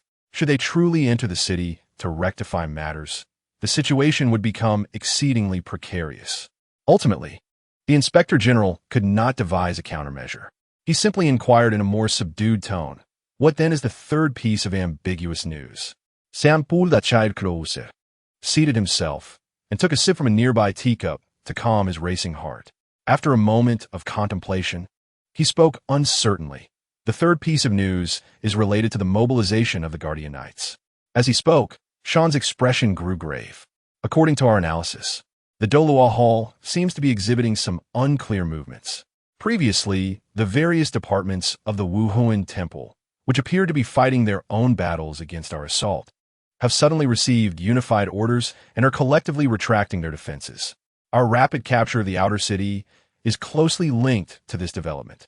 Although Sean's words were earnest, they were still laced with uncertainty. The Inspector General hesitated before voicing a name that had lingered in Sean's mind since receiving the intelligence. Are you referring to Qingyang? Upon uttering this name, the two exchanged glances, and a multitude of unspoken information passed silently between them. After a long pause, the Inspector General finally spoke again. That seems unlikely. Isn't he in the southern region of the Wuhuan Temple? According to our prior arrangements, even if we cannot confront him, we should at least be able to delay him. As he spoke, the Inspector General's voice dwindled, and he began to realize that even he was not entirely convinced by his own words. This young man, remarkable beyond his years, seemed impervious to the constraints of logic. Anyone who had reviewed his dossier would inevitably harbor doubts after a thorough examination of its absurdities. If others could achieve such feats in a short span, the Inspector General would dismiss it as a farce. Yet if it were Qingyang, then everything was conceivable. With this thought, the Inspector General felt an additional weight of foreboding settle within him. Chapter 112. Regardless of the thoughts held by the two core figures of the rebellion, Pejun remained unaware. Within the Wuhuan Temple, there were no more than a handful of individuals privy to the specifics of the Angel Sacred Hall. Thus, even if he was seen entering the Central Spirit Master Legion, it did not raise any concern. Perhaps this was one of his intentions. At present, he found himself alone, personally escorted into the command tent by the commander of the Central Spirit Master Legion. Pejun surveyed his surroundings, and, as expected, the tables and walls were cluttered with information and maps pertaining to the current situation in Wuhuan City. Numerous handwritten notes indicated that this material had been compiled recently. Ding Dis, are you preparing so thoroughly because you wish to join forces with the rebels against the Wuhuan Temple? Pejun initiated the conversation aggressively, exuding an air of intimidation. Opposite him sat a man bearing a scar on his face, the current commander of the Central Spirit Master Legion. Listening to Pejun's pointed inquiry and observing the military information scattered about, Ding Dis hesitated, unsure how to respond. After a prolonged silence, he managed a forced smile, though his expression betrayed a hint of awkwardness. Instructor Pejun, it is not that I am disloyal to the Wuhuan Temple. You are well aware of the current situation. Pope Bibi Dong is utterly devoid of popular support. How can she represent the Wuhuan Temple? Moreover, the atmosphere within the Legion is tense, and I must make preparations for my brothers. Our Central Spirit Master Legion is not as detached from reality as the Guardian Knights. Ding Dis defended himself, increasingly convinced of his own reasoning as he spoke. Over the years of service, while his personal strength may not have significantly increased, he had mastered the art of rhetoric and manipulation. Most importantly, he had not yet joined the rebels. With this fact in hand, and his command over the Central Spirit Master Legion, he was confident that anyone who ascended to power would have no choice but to court his favor. Pejun snorted disdainfully, choosing not to continue the discussion on this topic. He took a seat at the head of the table, as if claiming the space as his own. His cold gaze fell upon Ding Dis, who appeared somewhat uncomfortable, yet Pejun's unwavering demeanor showed no sign of yielding. After leaving the other party in silence for a brief moment, Pejun finally softened his tone slightly. Although it still sounded somewhat rigid, the oppressive intensity had dissipated. Matters at higher levels are beyond our grasp. Considering you are someone I have mentored, allow me to advise you to abandon the shadows and embrace the light as soon as possible. This incident is unlike any previous one. Intis, who had been smiling and attentively listening, managed to glean some insider information. As he breathed a sigh of relief, curiosity began to mount within him. Thus, he tentatively inquired, Instructor Pejun, what exactly is different this time? Pejun narrowed his eyes slightly, as if lost in thought. If it were merely the Pope, even if she could suppress the rebellion, lacking sufficient authority and support would compel her to rely on your strength to manage the Wuhuan Temple. From this perspective, your calculations are not entirely flawed. Remaining neutral and observing may be distasteful, yet it poses no real danger. Intis nodded repeatedly, as this aligned perfectly with his previous plan. After all, one's own family knows their own affairs. The Central Soul Master Legion, while appearing formidable, pales in comparison to the Wuhuan Temple. Choosing the wrong side would inevitably lead to disaster. Therefore, he opted to refrain from intervening, convinced that inaction would bear no blame. As long as he did not raise a rebellious banner, even if he had reservations, the Pope could hardly contest his stance. Moreover, this could serve as a favor to the rebels. Why not take advantage of it? PunchKO paid no heed to Intis's reaction and continued, his tone laced with incredulity as he recounted, "The difference lies here. Due to the presence of that esteemed individual, the rebellion within the Wuhuan Temple is no longer merely a matter of the Pope's struggle for power and internal suppression. It has evolved into a collective will of the Elder Hall, the Pope Hall, and the Douluo Hall. Do you comprehend what I am conveying?" A glimmer of insight sparkled in PunchKO's eyes as he turned towards the now attentive Intis. Intis instinctively nodded, beginning to grasp the implications. However, who exactly is this esteemed individual capable of uniting the support of the three highest powers of the Wuhuan Temple? It is well known that the Pope, Bibi Dong, has always been at odds with the elder servants, and the true master of the Douluo Hall, Dalu, has long remained reclusive, indifferent to worldly affairs. Securing the joint support of all three factions is a feat more challenging than ascending to the heavens, even for someone like Qianren. Yet, should such an alliance materialize, even if that individual does not belong to the Wuhuan Temple, they could emerge as its true master. If this is the case, then the rebels facing the three halls stand no chance of victory. Who could have anticipated that the rebels' actions were merely a deliberate indulgence by the Wuhuan Temple? It is laughable that they believed they only needed to overthrow the Pope. Intis murmured softly, his expression a tapestry of emotions, as PunchKO's words shattered his previous understanding of the Wuhuan Temple. Once the three halls share a common will, all factions within the Wuhuan Temple would have no room for dissent, compelled to submit obediently. The Inspector Hall Master had previously sought to ally with various influential Hall Masters, honorary elders, and low-level Soul Masters, but this came with a prerequisite, the tacit approval of the offering hall. Should this be lost, every Hall Master would inevitably change their minds, for no one desires to court death. In the face of life, relinquishing all interests is not a difficult choice. Lord PunchKO, I will mobilize our forces immediately to suppress the city guard and uphold the glory of the Pope. Realizing everything, Intis straightened his expression and assured PunchKO loudly. His demeanor suggested he had always been a staunch supporter of the Pope, unhesitating even in the face of peril. PunchKO felt a sense of satisfaction, though his expression remained only slightly softened. He nodded gently, placing a hand on Intis's shoulder, as if finally acknowledging him. I am pleased to see you harbor such thoughts. I hope you can swiftly accomplish everything you have pledged, for all eyes are upon you. PunchKO stood up, his previously indifferent face finally shedding its coldness. After speaking, he strode directly out of the tent, fulfilling the task promised before Qingyang. As Intis observed PunchKO's intention to leave, he hurriedly followed a few steps and asked urgently, Instructor PunchKO, may I inquire as to who exactly this esteemed individual is? PunchKO paused briefly before continuing his exit. A voice then reached Intis's ears, startling him. You must have heard many tales of his deeds. He is the Lord of the Douluo Hall, Qingyang. Chapter 113. Scheming Intis, harboring a complex mindset, bid farewell to PunchKO. The previous conversation had left a considerable impact on him. Qingyang, a name he recognized, the youngest lord of the Wuhuan Temple, possessing a reputation for formidable achievements. Years ago, the calamity in the far north was said to be instigated by him. At the time, Intis had paid little attention, considering it merely a joke. Yet now, it seemed there was indeed some connection, for how else could one ascend to such heights at a young age? Furthermore, it was rumored that he maintained a good rapport with both the Pope and Qianren. Could this be the reason he garnered support from all three factions? Yet, Dalu should not be swayed by such trivial matters. Perhaps PunchKO possesses some insider knowledge? With these complicated thoughts, Intis commanded the two Soul Masters stationed outside to raise the command tent. Commander, are you about to issue combat orders? A young Soul Master inquired, unable to contain himself. Intis cast a surprised glance at him, realizing the hesitation on the other's face.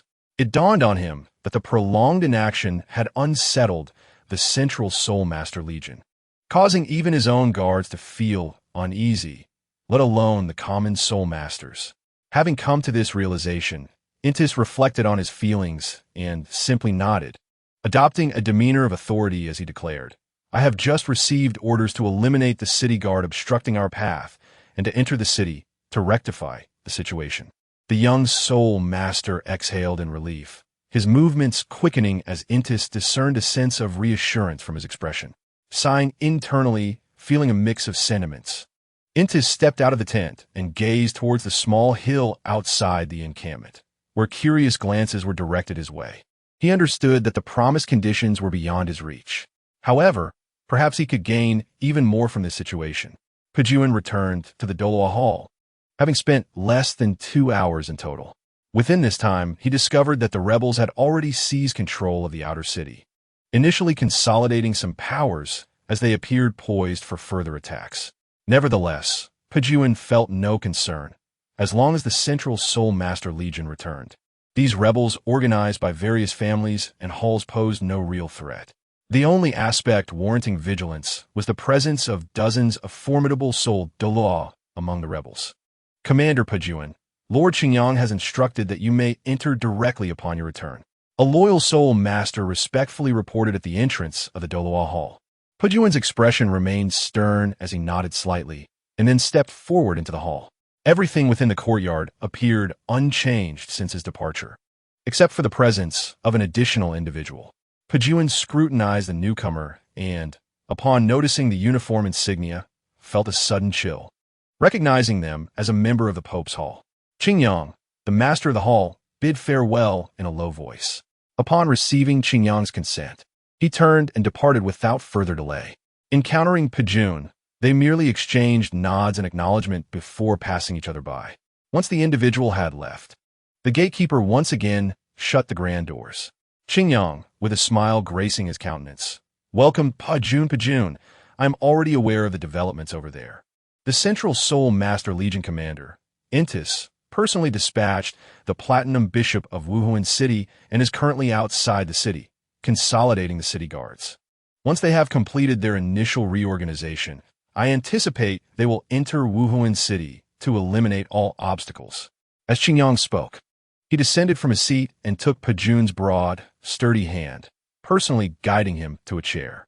PunchKO, somewhat taken aback by this display of intimacy, felt a mix of discomfort and a subtle warmth within.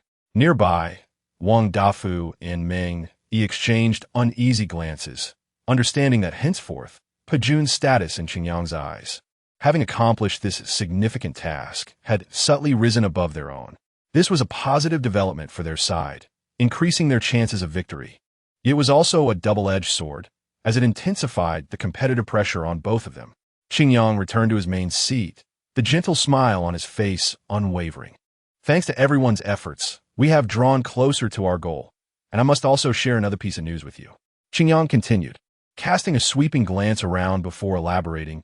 "The message brought by the papal envoy indicates that, under the Pope's strategic planning, the various regions of the Wuhuan Palace have been thoroughly cleansed and are now firmly under control, with no possibility of betrayal remaining.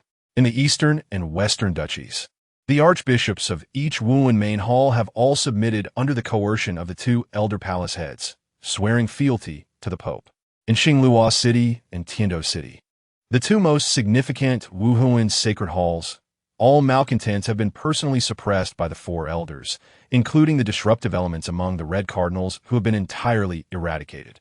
What does this signify? I trust one need not elaborate further." Xingyang's words were articulate, and the warmth of his smile belied the profound shock his statements instilled in all present. The rebellion in Wuhuan City would have repercussions far beyond its borders. Should news of this spread, the hearts of those in all regions controlled by the Wuhuan Palace would inevitably waver, especially with instigators among those who opposed the Wuhuan Palace. A single misstep could ignite widespread insurrection. At that juncture, even if the rebellion in Wuhuan City were subdued, what would it matter? A single city, no matter how prosperous, could hardly sustain the dominant position of the Wuhuan Palace across the continent. The The Pope possesses such audacity to dispatch the elders at this critical juncture? Wang Dafu's voice was laced with incredulity. For someone not well-versed in combat, the Pope's actions were indeed unfathomable. Meng Yi, too, bore a similarly perplexed expression. In terms of political strategy, the Pope had outclassed many from the angel families. Under such control, it was conceivable that the Wuhuan Palace could indeed advance further, potentially dominating the entire continent. Is this truly the same Pope who was recently subjugated, reduced to a mere puppet? The judgment he displayed was both remarkably audacious and astute. While dispatching the elders could quell unrest and address the lingering vulnerabilities that had infiltrated the Wuhuan Palace in recent years. Did the Pope not harbor concerns for his own safety? Pejun was awestruck yet perplexed. He believed his thoughts were the most rational. How could an ordinary individual stake their own safety as a wager? Did the Pope possess some hidden trump card? He glanced at Qingyang and then shook his head. Even the Pope could not have anticipated that Qingyang would return at this juncture. Thus, the Pope is confident in his ability to resolve the current situation. And upon seeing Qingyang's return, he entrusted it to him? Pejun pondered deeply, but found this reasoning to be the most plausible. Now, with the situation in the Wuhuan Palace stabilizing, the elders personally overseeing internal purges and promoting commoners, a transformed Wuhuan Palace would emerge henceforth. Qingyang smiled, clearly in good spirits. At such a moment, no one would dare to dampen the mood, especially as the current situation was highly beneficial for them. The victorious side would inevitably accept all terms from the vanquished. They would not risk losing everything by acting irrationally. I have communicated with the Pope, and the rebellion in Wuhuan City will be quelled tonight. I ask you all to join me in this endeavor. Meng Yi, Wang Dafu, and the others nodded in agreement, wholeheartedly endorsing Qingyang's words. Suddenly, a tremendous crash reverberated. The group felt a tremor, with bits of dust and debris falling from various parts of the hall, and faint cracks appearing in the walls. It was not until Qingyang furrowed his brow and waved his hand that an indescribable force pressed down, and the tremors of the courtyard finally subsided. At that moment, a voice filled with fury echoed throughout the Douluo hall. Come out. Do not think you can hide in the Douluo hall and escape my wrath. For the extermination of the golden crocodile family, you must pay the price today. Meng Yi was taken aback, instinctively turning his head to see Qingyang regarding him with a pensive expression. He felt a wave of disbelief. This unexpected individual had no connection to him, yet he called out his name as if placing the blame squarely on him. The golden crocodile family had clearly been eliminated by Qingyang himself, yet without proper investigation, this intruder dared to disrupt the proceedings, and he just happened to hit the mark. Was this mere coincidence? However, bearing this unjust accusation from Qingyang left Meng Yi at a loss for words. Pejun quickly reacted, standing up and clasping his hands in salute. Master Qingyang, this insolent wretch dares to attack the Douluo hall. Allow me to personally slay this arrogant fool. In an effort to redeem his earlier faux pas, Meng Yi hastily rose and requested, since he has called me out, allow me to join Commander Pejun in vanquishing this scoundrel. Qingyang raised his gaze, his eyes piercing through the structure before him to glimpse the enormous form of the golden crocodile and an aged figure concealed within. The latter was relentlessly unleashing long-range soul techniques, their formidable soul power akin to a barrage of explosives impacting various areas of the Douluo hall. In that moment, Qingyang understood that the irate elder was indeed a remnant of the golden crocodile family.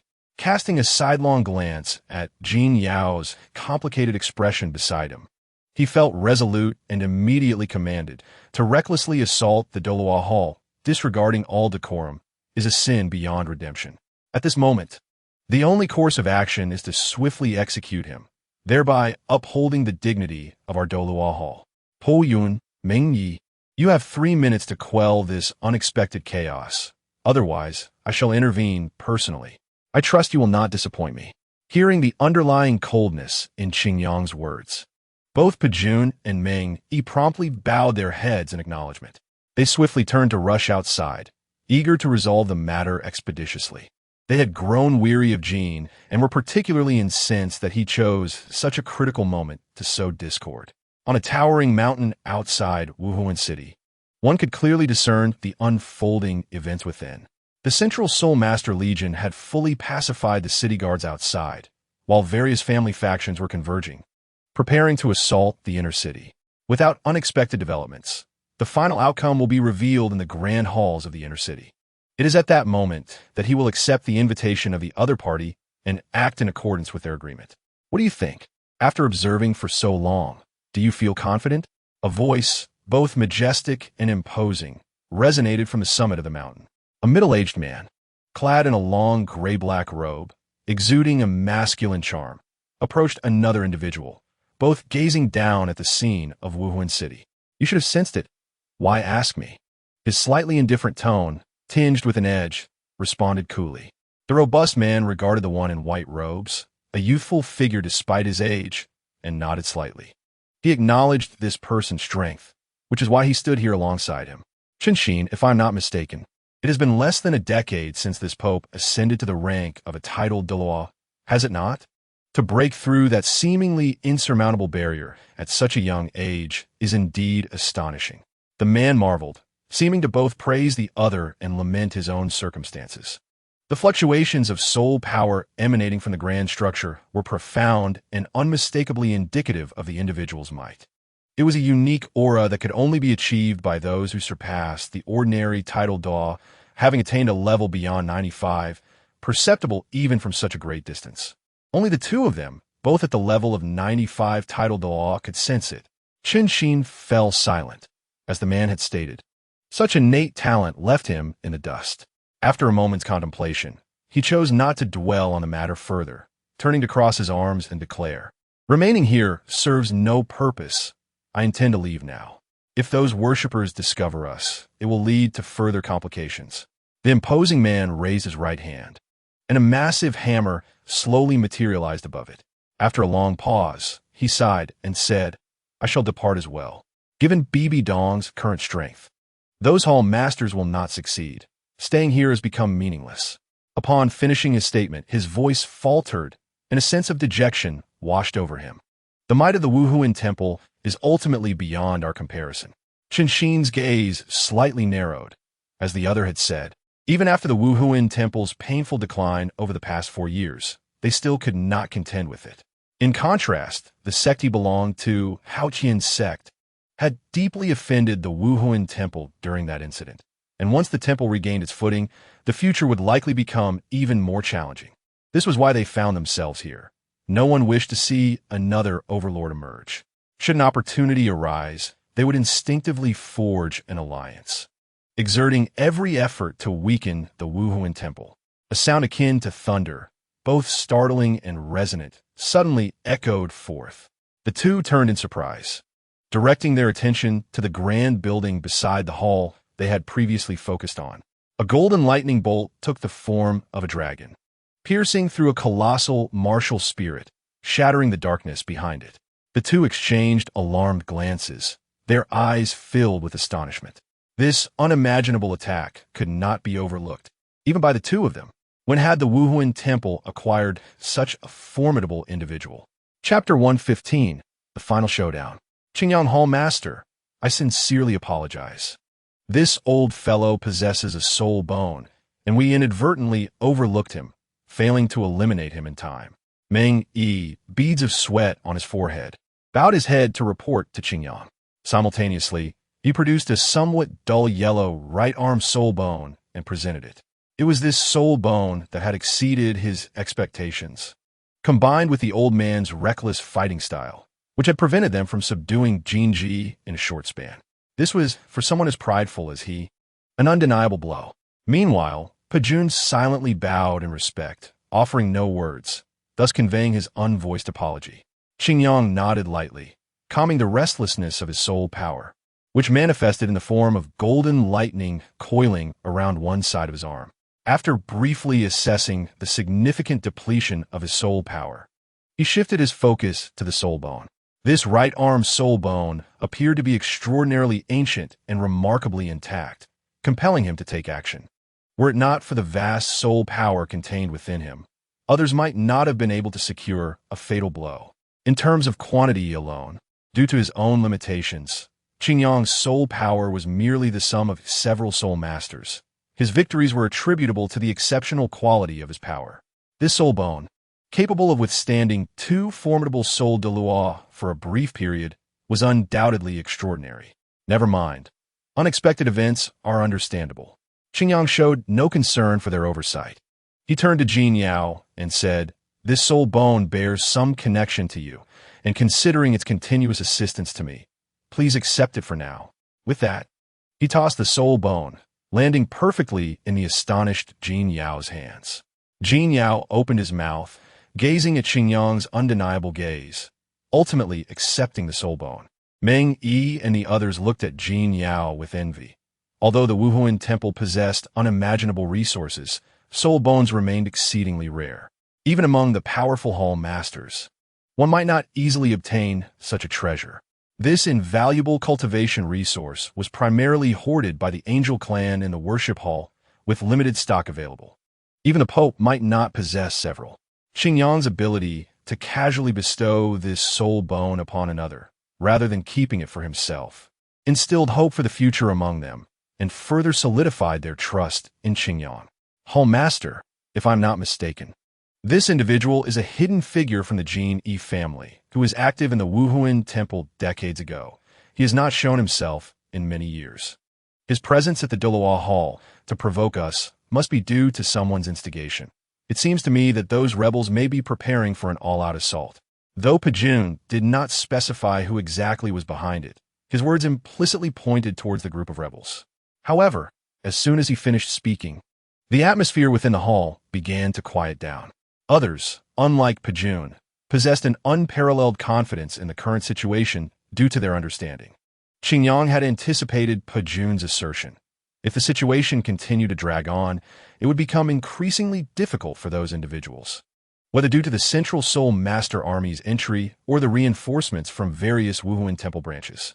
These were inevitable developments capable of altering the current state of affairs, thus necessitating a decisive battle in the short term to achieve their goals. Only then could they leverage righteousness to welcome Qian Renshua back, supporting her ascension as Pope and suppressing the disturbances throughout the Wuhuan temple. It matters not. They are destined for failure. Qingyang's tone was light and confident, and his demeanor inspired more confidence in Meng Yi and the others. While others remained unaware, he could distinctly sense that Pope Bibi Dong had already reached level 97, a realm entirely different from ordinary tidal Douluo. Even without Qingyang, this rebellion was fated to end in failure, merely a moderate farce. Currently, the rebel forces appeared formidable, encompassing the majority of the halls in Wuhuan City, yet they were severely lacking in high-level combat strength. Without the support of the worship hall, no one could rival Bibi Dong. Those individuals may still believe that Bai Dong is merely an ordinary tidal Douluo. Thus, emboldened by the tacit approval of the worshippers, they dare to act with such reckless abandon. They cannot fathom that within just a few years since her breakthrough to tidal Douluo, Bai Dong's cultivation has reached an unimaginable level for them. Furthermore, they remain oblivious to the fact that the worshippers' tacit approval has been disseminated by Qingyang. Otherwise, given the pride of the worshippers, they would not have deigned to acknowledge these people at all. Tonight, the realm of Wuhuan City is unfathomably profound. Looking around, the lights have all been extinguished, plunging the surroundings into darkness, save for the flickering flames illuminating the pitch-black night. Since his arrival in Wuhuan City, he has always remembered it as a place of blinding brilliance, never dimming regardless of day or night. At that time, he perhaps never imagined that he would be the first to shatter that radiance. If the steward who welcomed him into the Wuhuan Hall were to know, he would likely wish to flay him alive. The head of the inspection hall gazes into the night, his thoughts drifting involuntarily. Why has it come to this? Even he finds it perplexing. Perhaps it is an inevitable outcome. Regardless, having reached this juncture, he ultimately has no path of retreat. By this time, some individuals should have already been deterred from coming. Accompanied by a tone tinged with melancholy, Sean approaches. He glances at the distracted head of the inspection hall and continues. Everyone is prepared. The various family halls are pressing towards the three major halls. It is time for us to take action. The familiar voice interrupts the head of the inspection hall's wandering thoughts. Observing Sean's inexplicably calm demeanor, he gathers his mind and remains silent for a moment. Finally, he casts aside all unease and distractions, transforming them into a resolute declaration. "Let us depart." Sean nods and gazes ahead at the formidable soul masters stationed atop the various edifices in Wuhan City. Each of them possesses at least the strength of a soul Douluo, and upon a cursory glance, there are already over 20. These individuals, representing the various halls and families, provide the confidence to boldly confront Bai Dong. If their schemes are successful, they might already have an 80% chance of success. Sean Saising worthy. If their plans unfold as envisioned, Wuhan Hall will be in disarray, diverting the already scarce manpower of the Pope, while Xing Luo invades, drawing Qingyang away. Coupled with the covert support from the two major sects of Tiando, he cannot fathom what means the Pope would have to resist. Yet of the three phases, only one has succeeded. He can only hope that future developments align with their aspirations. Chapter 116. The Obstruction in the Wuhan Hall. There lies a magnificent staircase of 99 layers constructed from white jade, exquisite and grand, effectively separating the halls of Wuhan from Wuhan City. All who dwell in Wuhan City must look up slightly to behold the Wuhan Hall, a resplendent place illuminated by brilliance. In days past, many have speculated about this stark distinction. Some assert that it symbolizes the innate nobility of the angel family, while others claim it represents dominion over the heavens. Regardless of the discussions and yearnings of the people, it remains an ever-present sight. At this moment, however, not a single soul occupies the white jade staircase, as if the master of Wuhan Hall is inviting them to visit. What does this mean? Is it a sign of contempt for us? One person, visibly distressed, speaks with a tone laced with embarrassment and anger. The expressions of the gathered individuals vary upon witnessing this scene. The unguarded halls indeed exceed their expectations. Originally, this elevated position was ideal for defense, and they had prepared to launch an assault, yet none anticipated such a scenario. Perhaps the Pope recognizes the inevitability of his downfall and seeks a dignified exit? Another person smiles, appearing overly optimistic. Regardless, less resistance is advantageous for them. Although the head of the inspection hall has assembled a force of over 200 elite soul masters, all above the soul emperor level, any reduction in expenditure is beneficial, as this will serve as their foundation for future governance of Wuhan Hall. There is no need for further discussion. Let us proceed. Sean is the first to ascend the familiar white jade staircase, his actions dispelling the hesitations of the others. Subsequently, hundreds of figures swiftly flicker, collectively crossing the white jade staircase that symbolizes the entrance to the various halls. The head of the inspection hall glances back one last time. The unrest in Wuhan City appears to have subsided under their control. Simultaneously, the night sky deepens into its most profound moment. It remains uncertain whether the forthcoming dawn will unveil a new beginning for them. Due to the turmoil of the night, most of the halls stand unguarded. The vast majority of personnel have either joined the rebels led by the head of the inspection hall or aligned with the defenders led by Qingyang. This fact is well known among all participants in the rebellion. Their objective lies within the three major halls, the very core of Wuhan Hall. Thus, the sizable contingent of over 200 does not behave like marauding bandits as they traverse the halls. Aside from the stringent management by the hall masters and the tense atmosphere, their own levels also dictate this restraint. After all, for those at the Soul Emperor and Soul Saint levels, commonwealth holds little sway over them. Among the three major halls, the Douluo Hall occupies the foremost position, followed by the Pope's Hall, and finally the Elder Hall. To confront Bai Dong directly, they must first overcome the obstacles of the Douluo Hall. Under normal circumstances, this would pose no issue. The unguarded Douluo Hall would not impede their advance. However, after the prior upheaval, the head of the inspection hall is filled with unease. Halt! An urgent command halts the footsteps of all present. The head of the inspection hall, with a stern countenance, leads the other soul Douluos forward. Before them, a group stands defiantly, opposing them, those unwilling to defy the Pope, including Pajun and others who now vigilantly oversee the retreating Soul Masters. Where is Qin Yang? If I am not mistaken, he should have returned by now. Scanning the area, the head of the inspection hall does not spot the figure he seeks. These individuals have never held his regard. The inspection hall oversees the various domains of Wuhan Hall, second only to the three major halls. As one who commands a hall, he possesses both strength and prestige, allowing him to rally others to his cause. While the prevailing circumstances play a role, his own excellence is indispensable. In his view, there are few within Wuhan Hall who are his equal, and those present do not include this lot. Haha, you remain so arrogant. Seeking an audience with Hall Master Qin Yang? Very well.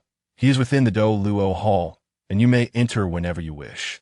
Meng Yi chuckles, still appearing amiable even in such moments, though a glimmer of sharpness flickers in his gaze.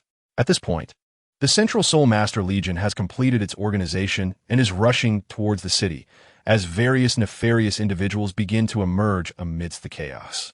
As long as we can defeat the remaining elite of the rebels before us, everything will be settled. The Spirit Hall is on the verge of entering the era of Pope Bibi Dong, or rather, Qin Yang, and they will undoubtedly benefit from it. Yet, now that I have arrived here, I am not prepared to advance alone. Regardless of the welcome I receive, I intend to storm the Douluo Palace. The chief of the inspection hall let out a cold laugh.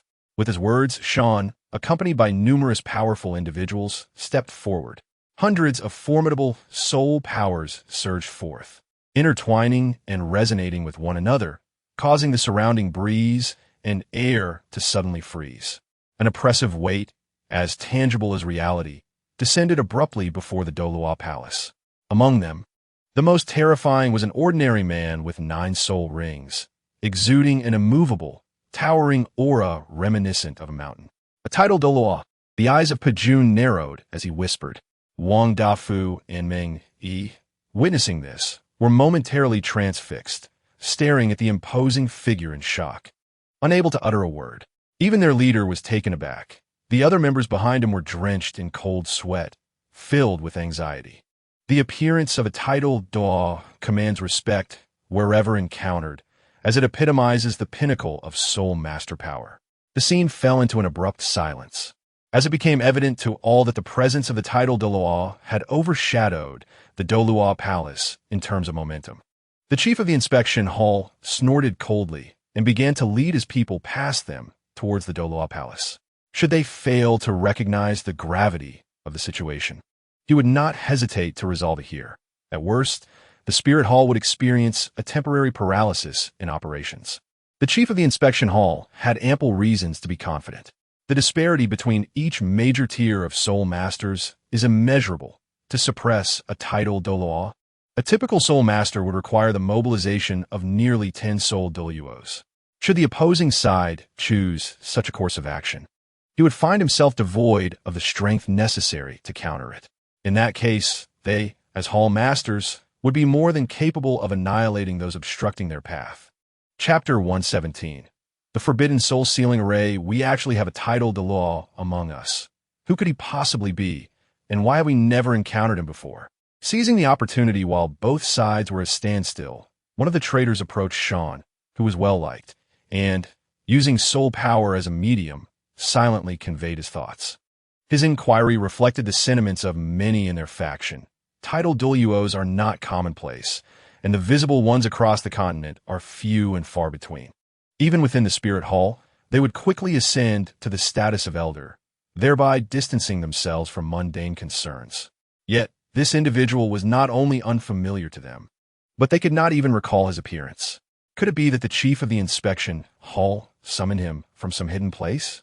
Sean, snapping out of his reverie, withdrew his gaze from the titled Douluo, his face still bearing an expression of incredulity. This man he had seen before. More accurately, he had encountered him 2 decades prior, when the individual was merely an unremarkable young man, hidden away by the chief of the inspection hall. At that time, he had been puzzled by the peculiar aura surrounding him.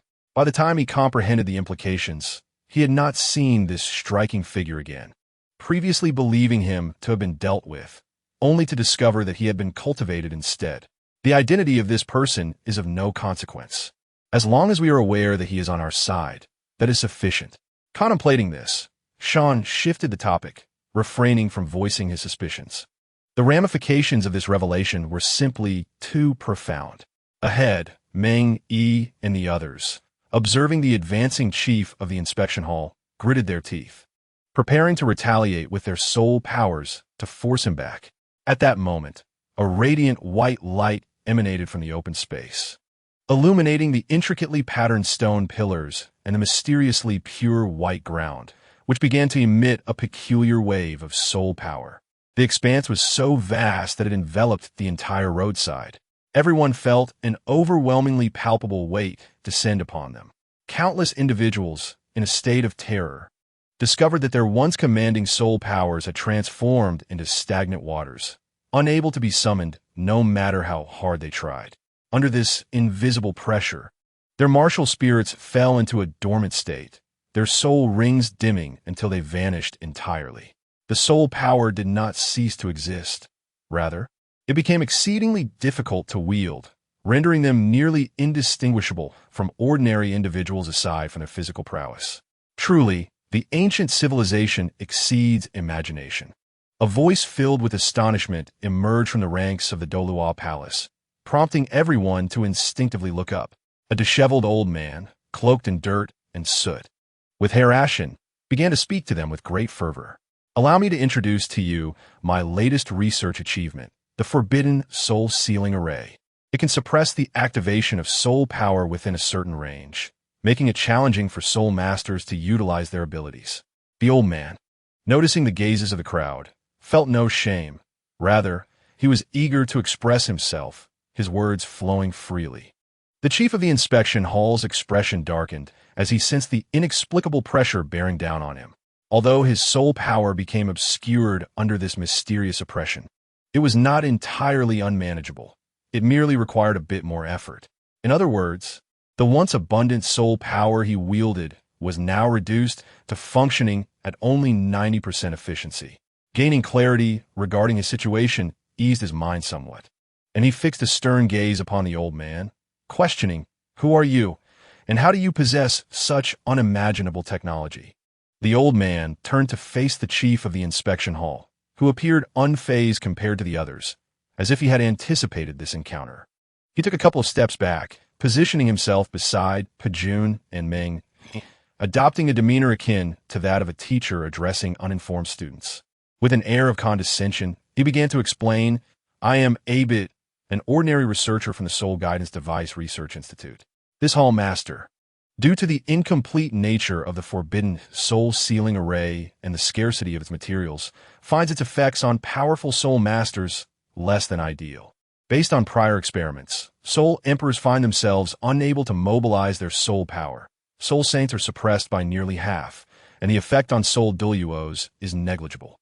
As for tidal Douluos, the impact is virtually non-existent, so there is no need for you to feign such a demeanor. I am well aware of your circumstances." The chief of the inspection hall felt a wave of embarrassment wash over him, his gaze shifting to the illuminated stone pillars and the ground. If he were to destroy these constructs, his eyes brightened with realization, eager to attempt this, knowing that without the constraints of soul saints and soul emperors, his objectives would become significantly more challenging. "Futile," Abit replied with a look of disdain, seemingly unwilling to elaborate further.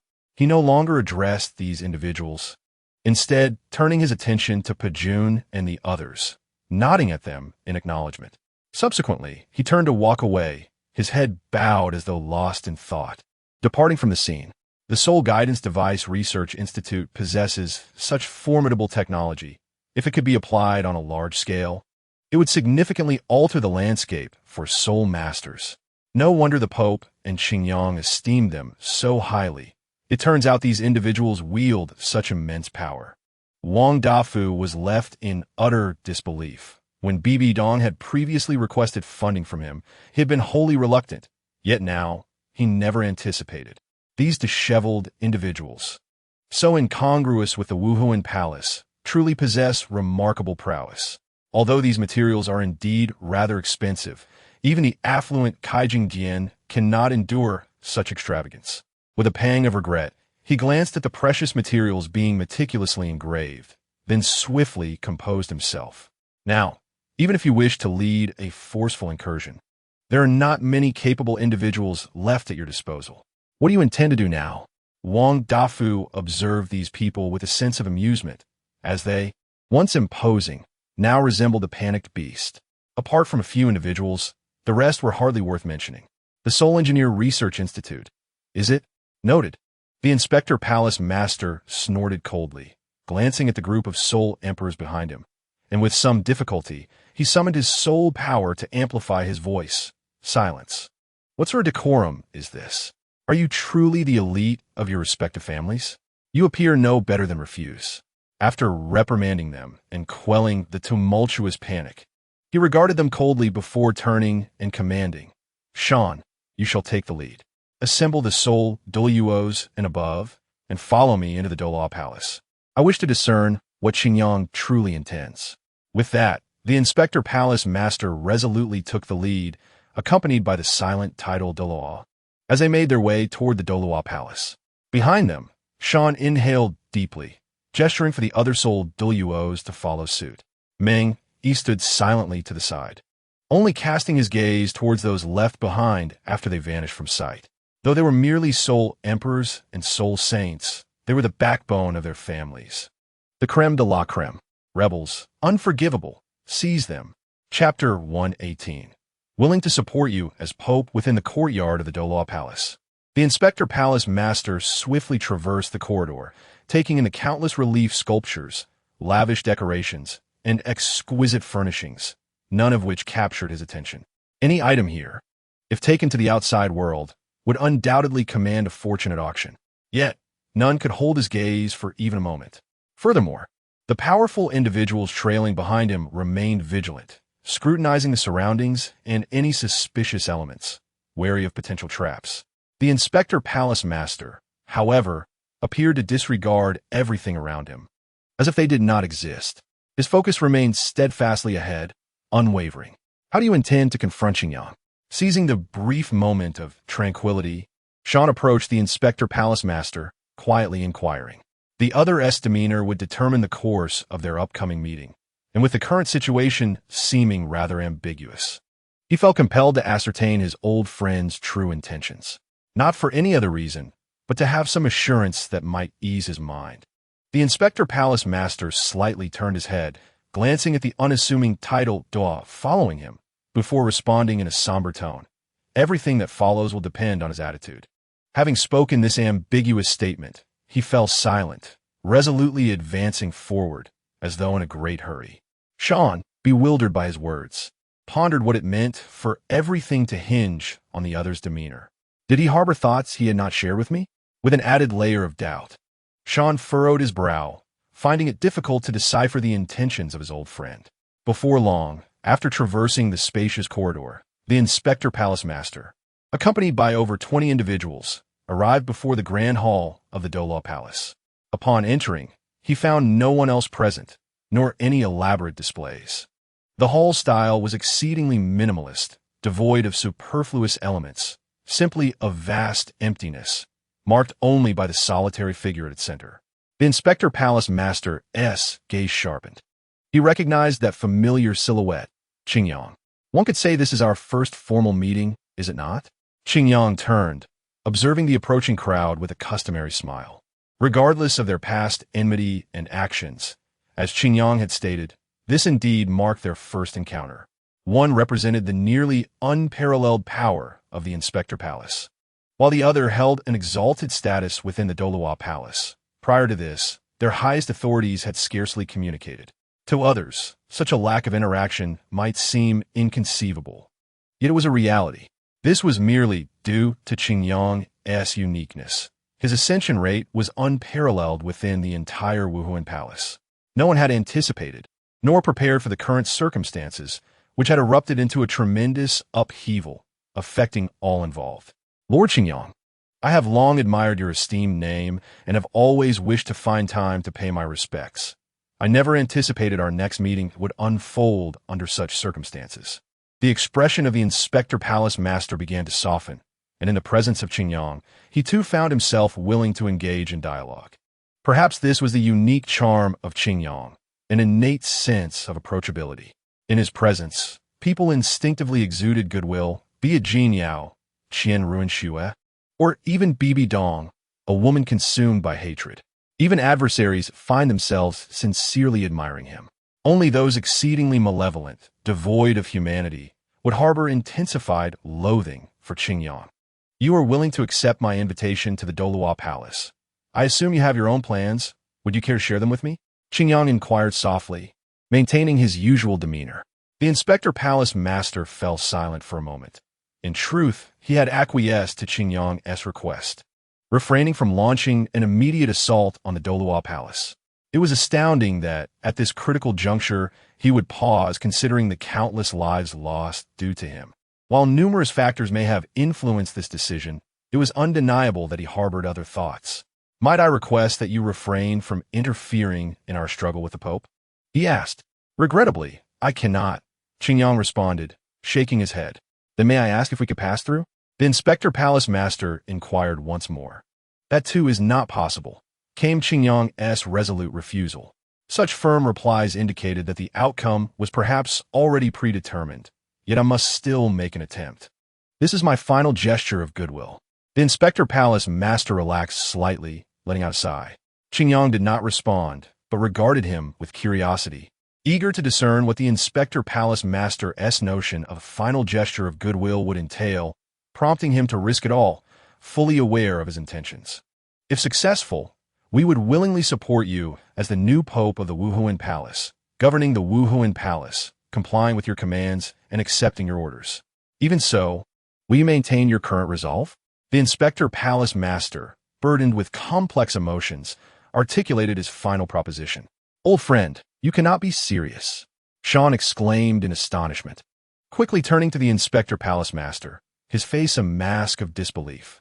The powerful figures behind him were equally flabbergasted, casting incredulous glances toward the Inspector Palace Master.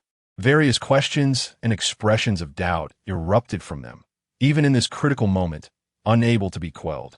Given the gravity of the situation, it is indeed extraordinary. It is akin to surrendering all their hard-won victories to their adversaries. Allowing Qingyang to ascend as the new Pope of the Wuhuan Temple and heed the commands of the opposing faction raises a profound question. What then was the purpose of their arduous rebellion? Yet, even in the face of numerous accusations and inquiries, the chief of the inspection hall maintained his piercing gaze fixed upon Qingyang's countenance, as if in that moment only Qingyang and he existed in his world. A flicker of astonishment passed through Qingyang's eyes, causing him to hesitate in his response. He was genuinely taken aback by the opponent's willingness to make such sacrifices, their resolve appearing so unwavering. However, as he pondered over the situation, a subtle smile graced his lips, prompting a furrowed brow from the chief. With a mere wave of his hand, the previously cacophonous hall fell silent, as if an invisible force had extinguished all sounds, restoring an atmosphere of tranquility. Faced with the chief's relentless scrutiny, Qingyang shook his head once more, expressing his refusal. I am truly sorry, but I cannot accept. Why? The chief pressed, his voice rising in volume, confusion and frustration evident upon his face. I believe my terms are no less favorable than what that woman offered you. Why do you still refuse? The title of Prince of the Pope? The Master of the Douluo Hall? These are mere empty titles. Does becoming the Pope and ruling over the Wuhuan Temple not surpass these? The chief's instinctive increase in volume echoed his disbelief, a sentiment shared by Sean and the other powerful figures present, who bore expressions of perplexity. The position of Pope, in a certain light, even eclipses that of emperors from the two great empires. It represents the most esteemed and authoritative position on the continent.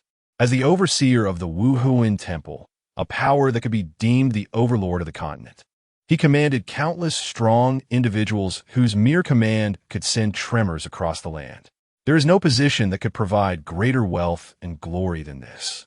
Yet, astonishingly, this excessively youthful hall master still refused. Is this truly so perplexing? Observing their expressions, Qingyang shook his head in amusement. Setting aside whether they could succeed, even if they did manage to subvert the structure of the Wuhuan Temple and seize the papal throne, what would they do afterward? The chief fell silent, contemplating Qingyang's record within the Wuhuan temple as clarity began to dawn upon him. However, the others were not as enlightened, struggling to comprehend. Shan, catching the knowing glances of those beside him, was the first to voice the collective thought. It is, of course, to restore the Wuhuan temple to the era of angelic family rule. Only by doing so can everything return to the right path. Qingyang nodded slightly, finding no surprise in their choice. It was in fact quite evident. From their own perspective, their actions were justified. Only by doing so could they benefit their own social standing. Indeed, Qingyang affirmed, these individuals are not mistaken, but conversely, they are also misguided. In your quest to secure your own interests, you would still cling to power, marginalizing other new soul masters and continuing to exploit the common folk. Should you achieve victory, you might even descend further into moral decay. Your class and stance are inherently such.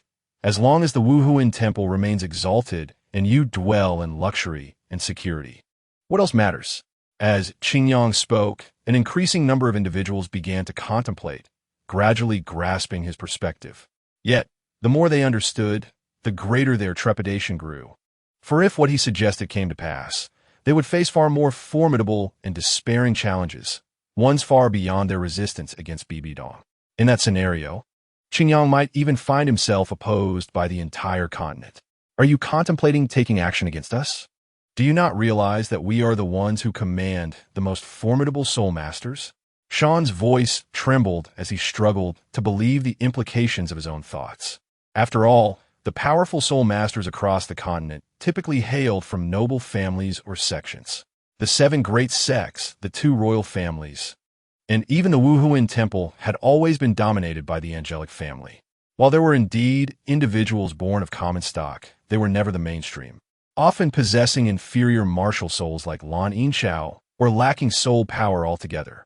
Given their exceptional strength, it was somewhat expected that they would engage in actions that were considered overstepping, enjoying greater privileges. The current actions of the Pope, along with the insinuations of Qingyang, represented true rebellion. Thus, we are inherently adversaries. Even without this insurrection, we would remain in opposition. Now, do you comprehend? Qingyang directed his gaze towards the silent chief of the inspection hall, posing a rhetorical question. The atmosphere fell into a profound silence until the chief exhaled deeply, as if to expel all the questions weighing upon his heart, dissipating the oppressive ambience. He cast a long, contemplative look at Qingyang, no longer fixating on his prior inquiries, and finally asked, "Why do you wish to pursue this course of action?" At this moment, the chief no longer cared whether Qingyang would cease to obstruct them.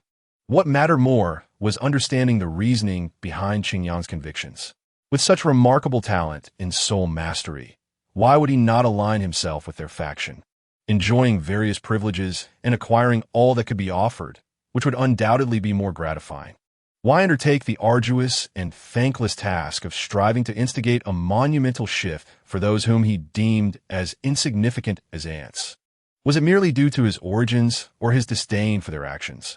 Perhaps this is the very essence of my existence, Qingyang replied, shaking his head as he reflected upon his own experiences, the awakening of his martial soul, and all that he had witnessed upon arriving in this world. Everything had coalesced to form his current resolve. It seemed as if something had been pursuing him all along, shaping his thoughts. The chief of the inspection hall slowly closed his eyes. Despite Qingyang's brilliance, which cast a shadow over all, he could discern the logic behind his reasoning, but remained unable to fully comprehend it. Yet, one thing was clear. Qingyang, walking this path, was destined to be their adversary. Qingyang, your ideals are as luminous as your very existence, radiant to the point of instilling fear, bright enough to induce panic, and fervent enough to chill the soul.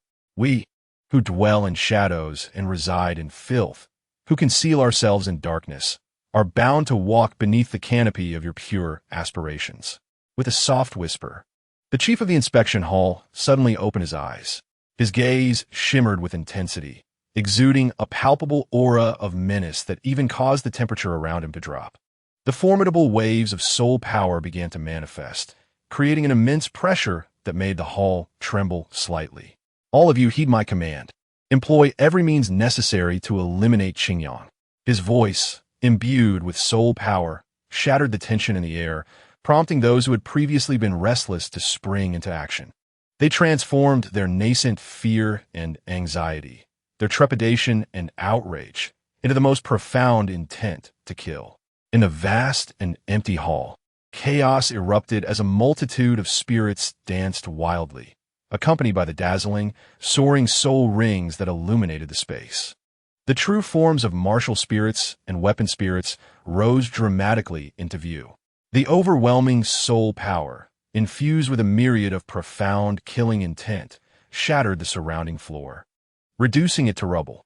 Had it not been for the magnificent and expansive nature of the Douluo Hall, it would have been impossible to accommodate such an assembly of formidable soul masters.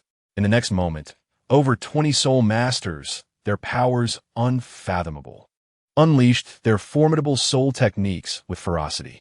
Under the vast support of their overwhelming soul power, which intensified the atmospheric pressure, they all charged towards Qingyang, intent on his demise.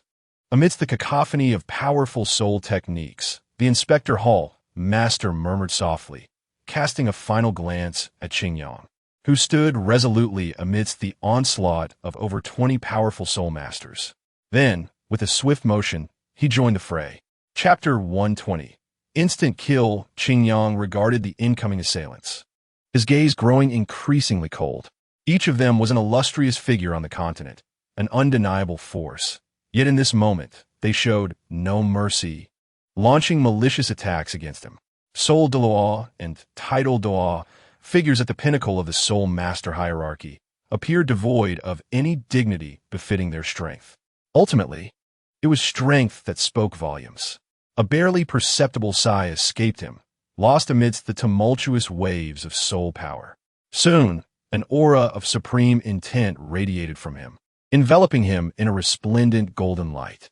In an instant, golden armor began to materialize from the void, seamlessly assembling upon Qingyang, while 3 enigmatic soul rings began to rotate slowly behind him. All of this transpired in the blink of an eye, before anyone could react. The imperial martial spirit had already manifested. Qingyang slightly raised his head, a fleeting crimson glimmer flashing across his armored visage. In the next moment, his form vanished from sight. Such remarkable speed. Where has he gone?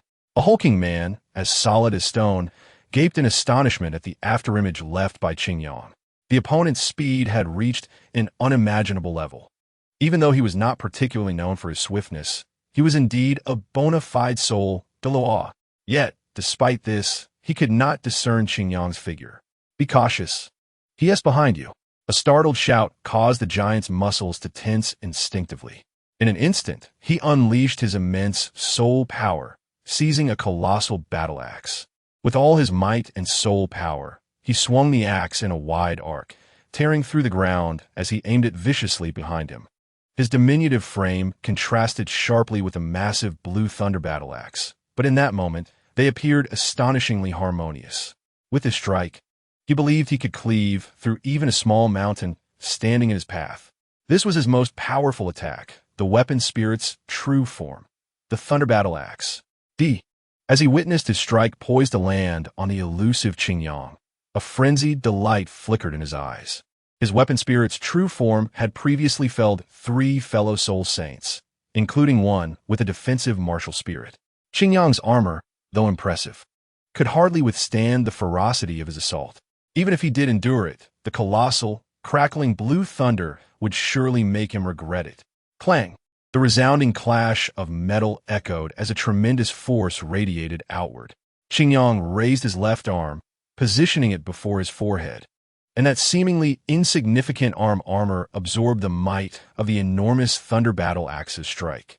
In the astonished gaze of the giant, Qingyang tightened his right fist, condensing golden soul power upon it, and delivered a powerful blow to the giant's side.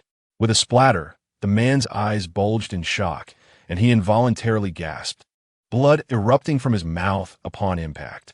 The tumultuous soul power coursing through him, upon contact with the soul power emanating from Qingyang's punch, felt as if it had encountered a monumental force, resulting in an immediate suppression of his defenses.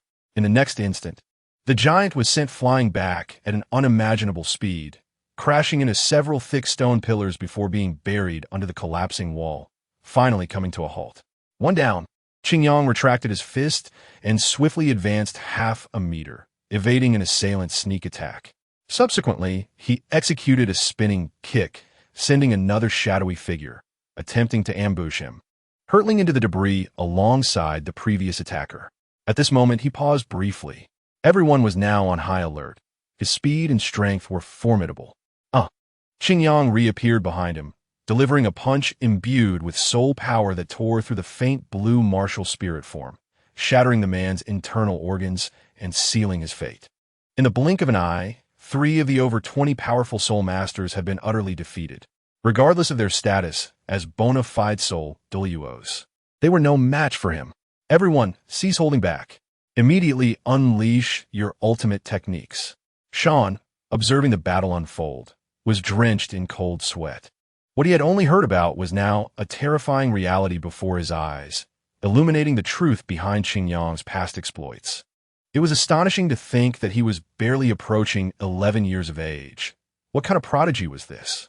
The beleaguered soul masters, realizing the disparity between themselves and Qingyang without needing Sean's reminder, swiftly abandoned their cautious approach. They began to employ their ultimate techniques without reservation.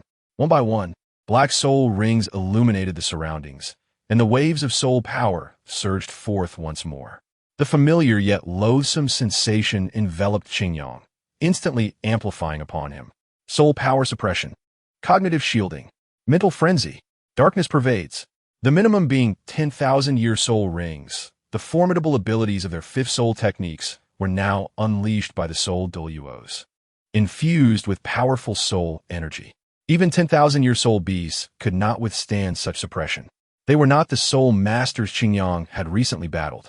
These individuals were far superior in strength, and the soul techniques they executed belonged to an entirely different echelon. Qingyang felt a shadow cast over his mind, various strands of negative energy binding him. Yet, he was not in the same state as when he faced the Lion Legion. His imperial martial spirit had already manifested. While he still felt the effects, the armor had diminished their impact to a negligible degree. Qingyang vanished once more, reappearing behind another soul Douluo, delivering a powerful punch. However, this individual seemed capable of reacting, slightly sidestepping to evade the blow before instantly retreating, avoiding any close-quarters engagement. Soul techniques are effective. We can now track his movements. Everyone, maintain your assault. A soul master, hiding nearby, urgently relayed this information. As he stated, the situation had become clear to everyone. Their eyes lit up, seemingly having discovered Qingyang's weakness, as they poured more soul power into the negative techniques without fear of depletion. What nuisance! What are the 5 elements? Water of the 5 elements. Qingyang murmured softly, and 2 soul rings, in accordance with his will, ascended to hover above his head, intertwining and shimmering with brilliance. As his mind stirred, a radiant light began to blossom, forming a delicate shield that enveloped his body. Purification, Guardian of Life. Chapter 121. The Identity of the Soul Beast. Like dust being brushed away, the resistance formed by the soul techniques vanished in an instant. Regardless of how the soul techniques around him eroded or the potency of the soul power they contained, they could not penetrate the protective light surrounding him. Unhindered, Qingyang resumed his almost merciless assault, and before the onlookers could regain their senses, 2 soul Douluo were grievously wounded, howling as they withdrew completely from the fray.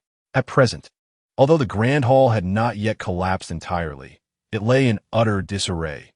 Even the finest architecture could not withstand such devastation. The Inspector Hall master halted, refraining from participating further in this futile slaughter, his countenance dark and foreboding. Each fallen soul Douluo was not merely a common cabbage, but a significant loss that he could not afford to overlook. He had no intention of halting before Qingyang, especially with the ultimate objective of confronting Pope Bibi Dong looming ahead. He could not afford to sacrifice the majority of his forces here. You must stop him. The Inspector Hall master turned slightly, coldly commanding the inconspicuous, titled Dalu who had been following him closely. The unremarkable-looking man nodded, neither questioning nor disputing, and advanced directly toward Qingyang. Simultaneously, 9 soul rings began to manifest in sequence with his steps. Yellow, yellow, purple, purple, black, black, red, black, black. An immensely heavy and formidable soul power, akin to a tangible pillar of light, was suddenly unleashed, suppressing the chaotic fluctuations of soul power within the hall. Standing alone in the world like a roaring tiger dominating the forest. This was a solidified soul power, distinctly different from that of a soul Dalu, seemingly imbued with an inexplicable superior authority, exerting a natural advantage over all beings inferior to a titled Dalu, in the face of an overwhelmingly one-sided slaughter. The increasingly panicked soul Dalu displayed expressions of joy, hastily retreating behind this mysterious titled Dalu. With his emergence, they could finally breathe a sigh of relief. Qingyang did not pursue. He halted his steps, gazing at the imposing figure before him. A faint glimmer in his eyes concealed a profound insight, revealing traces that eluded the notice of all others lingering upon this man. "You're a soul beast?" Though framed as a question, it bore the weight of certainty. It was as if the voice's owner possessed an unshakable confidence in his own judgment, asserting that his words were facts beyond dispute. As his words fell, even in the face of hostility, Sean and the other soul masters could not help but cast astonished glances in this direction, particularly Sean, who had sensed something amiss long ago, yet had never anticipated, one might say had never considered, this possibility. The Inspector Hall Master, his old acquaintance, had indeed been nurturing a being capable of transforming into a soul beast, and had concealed him for so long within the Wuhuan temple. The plain-looking man paused momentarily. After a long silence, he spoke in a raspy voice. "How did you discover this?" It was only natural for him to wonder. Although soul beasts manifested obvious distinctions in the eyes of titled Dalu, that was in typical circumstances. Presently, he was indeed a titled Dalu, reflecting on his condition. Even beings of level 95 or higher would struggle to discern his true nature. Yet how had this Qingyang Hall Master uncovered it? "All illusions in the world cannot escape my gaze, let alone the aura upon you, which bears striking similarities to what I encountered in the northern lands." Perhaps due to the manifestation of his martial soul, Qingyang's voice carried a sense of grand authority. The man nodded, interpreting Qingyang's ability as a form of innate talent, as many soul beasts exhibit similar traits. However, the others contemplated more. It was rumored that Qingyang Hall Master, shortly after joining the Wuhuan Temple, had slain a titled Douluo in the extreme north of the continent, resolving an unspeakable crisis. He had even changed the very landscape of the northern lands. They had previously doubted it was Qingyang's doing, but now it seemed increasingly plausible. If that were the case, could they truly achieve their objectives? The Pope Bibi Dong held the lives of my kin. My transformation and cultivation are solely for the purpose of avenging her. The seemingly unremarkable man spoke with a hint of sorrow. Yet his words plunged Qingyang into contemplation. Soul masters, soul beasts. The two had always been adversaries, even with the ability to transform and fully integrate into one side. The relationship between them remained unchanged. Each year, the deaths of both parties caused by soul beasts and humanity were not in any way fewer than other factors.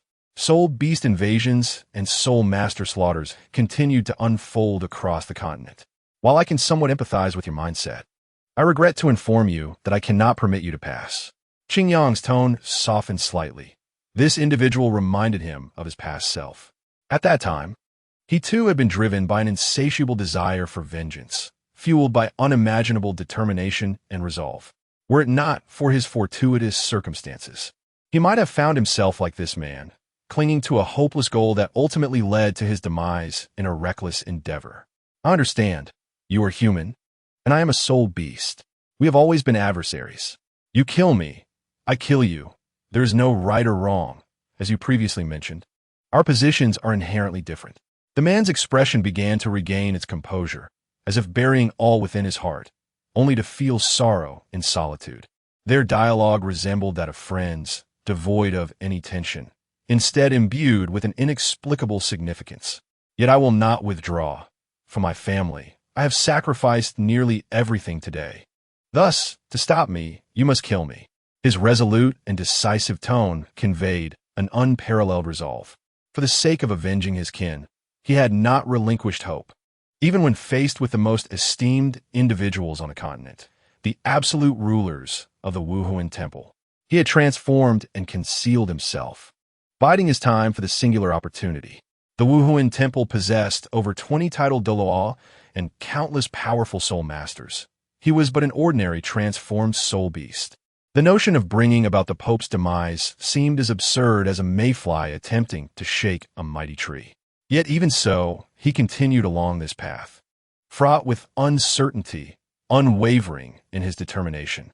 Now, as the moment of his closest approach to his goal drew near, how could he possibly relent? I understand. Since this is your decision, I will respect it. Ultimately, Qingyang said nothing further, his rarely stirred heart once again settling. He regarded the man before him, who appeared no different from a human, and slowly extended his hand, clenching it into a fist. Chapter 122, Soul Masters and Soul Beasts. Seizing the fleeting moment, Sean hurried to the side of the Inspector Hall Master, disregarding his intense focus on the front, pulling him aside. His voice carried a palpable tremor, gripping the other's hand with an instinctive tightness. How can you do this? That is a soul beast. They are soul beasts and we are humans. This represents a profound enmity between our races, which cannot be likened to a mere civil war. How can you shelter and harbor soul beasts? Sean raised his voice, and although it did not resonate strongly within the Grand Hall, some individuals began to take notice. Nevertheless, he had no intention of relinquishing his grip on the other, his words laced with an underlying sense of coercion. The Inspector Palace made a move, and for a moment, he could not break free. A flicker of annoyance surged within him as he quietly commanded, "Release me." Sean was momentarily taken aback by the cold glint in the other's eyes, and his momentary impulse was gradually quelled. He loosened his grip, but showed no intention of backing down, his piercing gaze fixed firmly on the Inspector Palace Master. No one knew that before he became a prominent figure, when he was still an ordinary soul master, his most cherished companion had fallen victim to his soul beast. While he understood that it was due to his own lack of strength from that moment on, a trace of hatred lingered in him whenever he faced soul beasts. As the years passed, his attitude remained unchanged. Indeed, with the accumulation of experience, his perspective deepened, and he never showed mercy towards soul beasts. This conflict is irreconcilable, a discord between two races that harbors an even deeper layer, pointing to a fundamentally unchangeable relationship. The continent's countless years of history have buried an endless hatred within both parties, and no one can resolve this. No means exist to ease the tensions between them. Two distinct races may require years to cultivate love, but hatred often ignites in an instant. This profound and intense hatred will not dissipate due to the scant love present. Rather, it will continue to brew until it explodes. I understand what you are saying. However, in times like these, every ounce of power is something we must strive for, let alone the assistance of a tidal Daw transformed from a 100,000-year soul beast. Its strength surpasses that of even an ordinary tidal Douluo, and with its aid, our chances of success will significantly increase. How could I possibly refuse? The Inspector Palace Master's tone was somewhat indifferent, seemingly unconcerned with this issue. After all, as he stated, this soul beast's objectives align perfectly with theirs, and it even owes them a favor. What harm is there in utilizing its strength? A mere tidal Daw transformed from an ordinary soul beast, what significance does that hold? Do you genuinely believe so? Sean's face displayed incredulity. He could comprehend, but could not accept it. This temporary compromise was nothing but self-deception, entirely disregarding the human position. The Inspector Palace Master furrowed his brow, no longer looking at Sean, and said flatly, "Enough. Given the circumstances, we should focus on the present and not dwell on these futile matters." Despite his words, he felt dissatisfaction with Sean's reaction. How could one still be entangled in such issues at this juncture? Sean took a deep breath twice, ultimately allowing reason to prevail. He regarded the other without yielding and articulated his final bottom line. After this matter concludes, dispose of him immediately. Hearing this resolute voice, the Inspector Palace Master's frown deepened. He truly did not wish to proceed in such a manner, for a title Douluo held significant importance for him. Yet, seeing Sean's unwavering determination, he felt it prudent to stabilize the situation. Very well, we shall proceed as you suggest. Our current enemy is Qingyang. Do not misplace your stance. Meanwhile, Qingyang and the soul beast transformed into a title Douluo who possessed an unremarkable appearance, had commenced their confrontation. This time, it was no longer a matter of overwhelming might, as it was against a soul Douluo, perhaps influenced by the essence of the soul beast. This title Douluo exhibited physical capabilities that far surpassed anyone Qingyang had encountered. The soul power summoned by both parties would have shattered the body of any ordinary individual. But for them, it was merely a test of endurance. The internal soul power acted as a reservoir, while the physical constitution served as the conduit. Should one be unable to withstand the invocation, it would spell disaster. This is also why, in comparable levels, title Douluos often struggle against soul beasts. Their superior physicality is an undeniable advantage. With a resounding thud, another punch collided, creating a shockwave that lifted the tiles from the ground surrounding them. Under the intense fluctuations of soul power, the area was crushed and reduced to dust. Even the remnants of debris were nearly obliterated. Qingyang shook his right hand and gazed at the opponent's fist enveloped in martial spirit and soul power, unable to suppress an admiring remark. Your strength is formidable. This is the first time I have encountered someone capable of directly withstanding my assault. His words, though soft, elicited no reaction from a man. Such praise was entirely inconsequential to him. His sole desire was to defeat Qingyang and confront the Pope. Thus, with no hesitation, he adjusted his stance, regained control of his body, and charged forward once more. The black soul rings flickered to life, and this time, he unleashed his soul skill. Fifth soul skill, Divine Bull's Body. A faint black luminescence emanated from his form, and a surge of soul power enveloped him. To the observer, he appeared considerably more towering and robust, nearly reaching 3 meters in height, resembling a small giant.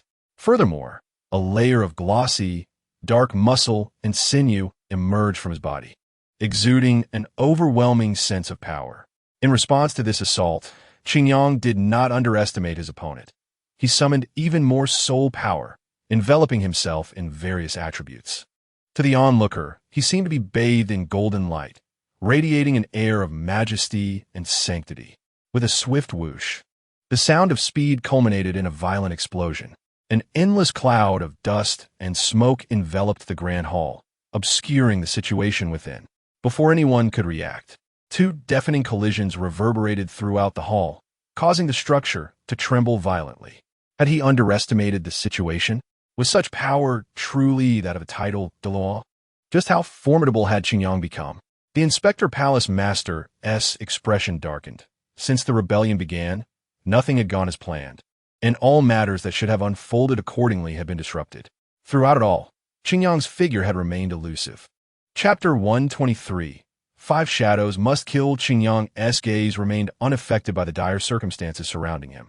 Under the protection of life, imbued with the essences of wood and water, not only could he remain unscathed by negative states, but his condition was also optimized, coupled with his extraordinary divine eye.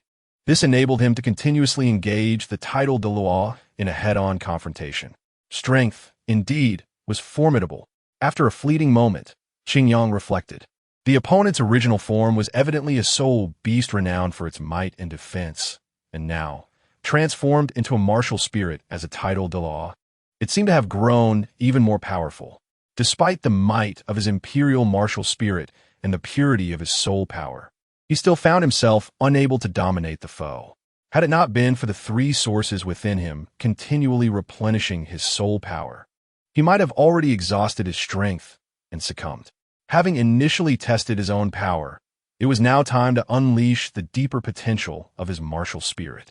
With this thought in mind, Qingyang resolved to employ some extraordinary means, otherwise relying solely on his current state. Conventional attacks would be utterly futile against his opponent in a short span. Boom! Another solid clash of fists resonated. The immense recoil causing Qingyang's legs to carve two deep furrows into the ground. Seizing the brief moment of separation between their dual forms, he slightly adjusted his stance and flicked his right hand toward his waist. The yin-yang whooshing belt shimmered subtly, and at that moment, Qingyang's right hand appeared to grasp something from the void. The Aurora sword. Instantly, a long sword, seemingly infused with endless light, emerged, its supreme power erupting in a dazzling display that swiftly dispelled all impurities. In an instant, the entire grand hall regained its clarity. Had it not been for the surrounding remnants of battle resembling a wasteland, one might have thought nothing had ever transpired here. Should an evil martial spirit have been present, it would have writhed in agony under the recent surge of energy. A weapon? Observing Qingyang's extraordinary long sword, primarily golden with silver accents, the man lowered his hand that had been shielding his eyes, squinting slightly. The next moment, his right arm trembled, and a peculiar bone segment extended from his arm, forming a crescent-shaped blade that shimmered with a chilling light. This segment emitted a considerable soul power fluctuation, its edge seemingly slicing through the air, creating ripples. It was evident that this was an exceedingly perilous weapon. Any misstep could lead to dire consequences. An external spirit bone? Qingyang pointed his sword at the adversary, as the emergence of the Aurora sword sent a more vigorous flow of soul power coursing through him. The forthcoming battle would be even more formidable. Indeed, it bore no name, nor did it require one. It was originally intended as a trump card for the Pope, but was unexpectedly revealed before you. The seemingly ordinary man answered his inquiry. This powerful, youthful soul master had already earned his respect through sheer strength, had they not been adversaries. He might have graciously invited the other to his home. Alas, it seemed they were destined for a confrontation instead. Henceforth, I shall unleash my full strength, and I hope you can endure. After this cryptic warning, Qingyang flashed forward, appearing behind the man in an instant. The man's pupils constricted, instinctively positioning the unnamed blade diagonally behind him. Clang! The sound of metal clashing resonated continuously. A bead of cold sweat trickled down the man's forehead. For some reason, his opponent's speed had escalated drastically, and he nearly lost his life due to a momentary lapse. He did not believe that his exceptional defense could withstand the attack of that extraordinary, ominous longsword. With a low growl that echoed like thunder, he harnessed his inner strength, unleashing a powerful wave of soul energy as he forcefully swung the unnamed blade, pushing back the long sword that had nearly pressed against his throat. With no time for contemplation, his second-to-last trump card, the seventh soul ring, flared to life. A bellowing divine bull materialized, its colossal form nearly threatening to obliterate the grand hall, its boundless soul energy creating rippling waves around it. An overwhelming aura descended upon all present, instilling a sense of trepidation. In that instant, a golden sword energy surged forth. An unrelenting sense of imminent danger pulsated from his heart, suggesting that this strike bore immense peril. The divine bull's eyes glinted a fleeting crimson as the unnamed blade, transformed into a bull's horn, collided with the resplendent sword energy. Boom! A deafening explosion erupted, sending debris flying and toppling the very roof of the grand hall. Akin to a raging sandstorm, the nearby soul masters were compelled to retreat to avoid the onslaught. Nevertheless, they gazed upward in astonishment. Qingyang sensed the man's surging soul power, as profound as an ocean, imbued with unmatched might. With this newfound comparison, he hesitated no longer and unleashed his most formidable killing move. Light! Qingyang slightly raised his head, the crimson eye armor gleaming, surrounded by an aura of brilliance. In that moment, the power of yin-yang whooshing began to merge into his being from all directions. This force was immense and boundless. Within mere breaths, Qingyang's form, enveloped in armor, swelled to the size of a small mountain, nearly matching the stature of his opponent's martial spirit. The soul power contained within him surged tremendously, his strength elevated beyond previous limits. And augmented by the power of yin-yang whooshing, he now feared nothing, were he to fully harness the power of the five elements. He would be channeling the supreme force of the heavenly Tao rather than yin-yang wuxing. Yet even thus, it sufficed. As the red light of the eye armor flickered, Qingyang regarded his current adversary. Noticing the purple bull horns of his opponent's divine bull form radiating terrifying strength, Qingyang's thoughts coalesced as he covered his hand over the belt. In an instant, the emblems of the flame dragon, wind eagle, and black rhinoceros manifested before him. Simultaneously, 3 soul rings began to spin into existence, merging seamlessly with the emblems, forming a triangular array of light before him. Fire, wood, and water, the 3 emblems, rotated slowly, floating in front of Qingyang. After a brief pause, the bullhorn of the titled Dalu's martial spirit had completely detached, presenting a sharp beam of light that seemed to slice through space before him. With his strike, even the current Qingyang could not accurately gauge its impact. The emotions bubbling within him were forcibly suppressed, and he stood resolutely with his sword, as the 3 light emblems suddenly erupted in brilliant radiance, illuminating the surroundings entirely. 5 Shadows, ultimate kill. In the next moment, Qingyang swung his sword downward. Chapter 124.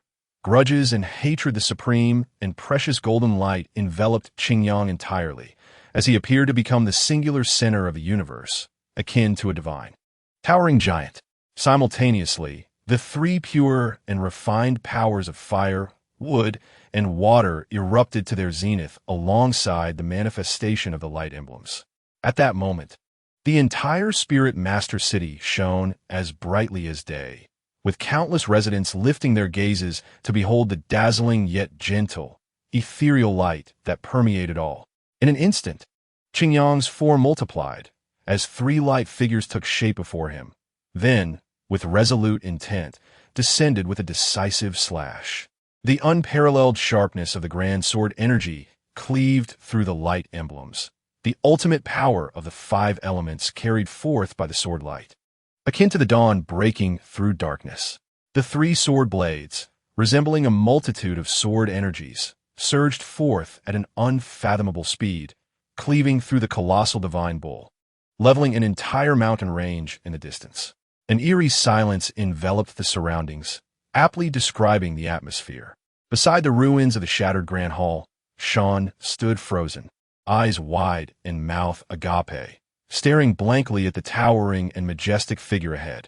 Not only he, but even the other soul masters, the overseer, and all members of the Douluo hall outside, along with every witness of the spectacle, wore expressions of sheer disbelief. Not long after, a thunderous and deafening roar, reminiscent of the heavens collapsing and the earth shattering, echoed from the distant horizon, disrupting their current state. Gazing into the far distance, one could see a section of the mountain range, inexplicably truncated, suddenly give way, as the towering peaks could no longer support their own grandeur. Countless massive boulders and clouds of dust enveloped the area, accompanied by an overwhelming cacophony, completely submerging that mountain range. The ancient landscape, shaped over countless years, was irrevocably altered today. A crackling sound, impossible to ignore, resonated around them. The immense horn, crafted from an unnamed blade, which had condensed unimaginable soul power into a radiant purple light, abruptly fractured into 2 segments.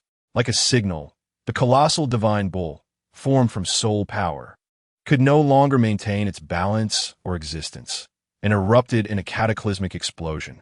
The formidable soul power of the titled Dalu suddenly dissipated, even triggering a fierce storm that altered the local atmosphere and created a significant natural disaster. Yet, with a gentle press of a divine hand, the raging and terrifying soul power diffused like a soft breeze, becoming intangible. Subsequently, Qingyang released his massive form, and the golden light surrounding him dimmed and vanished.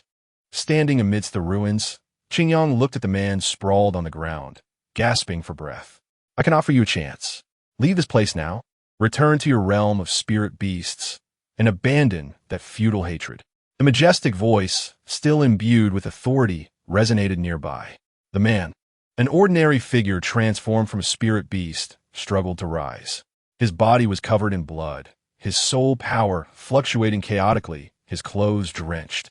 making it impossible to discern whether it was sweat or blood. Though he was not on the brink of death, he was gravely injured. I only wish for revenge. He murmured weakly, supported by trembling hands on the ground, his pupils clouded. Despite the low volume of his voice and the distant thunder, all present, being powerful soul masters of the highest rank, heard him distinctly. A heavy silence enveloped the crowd.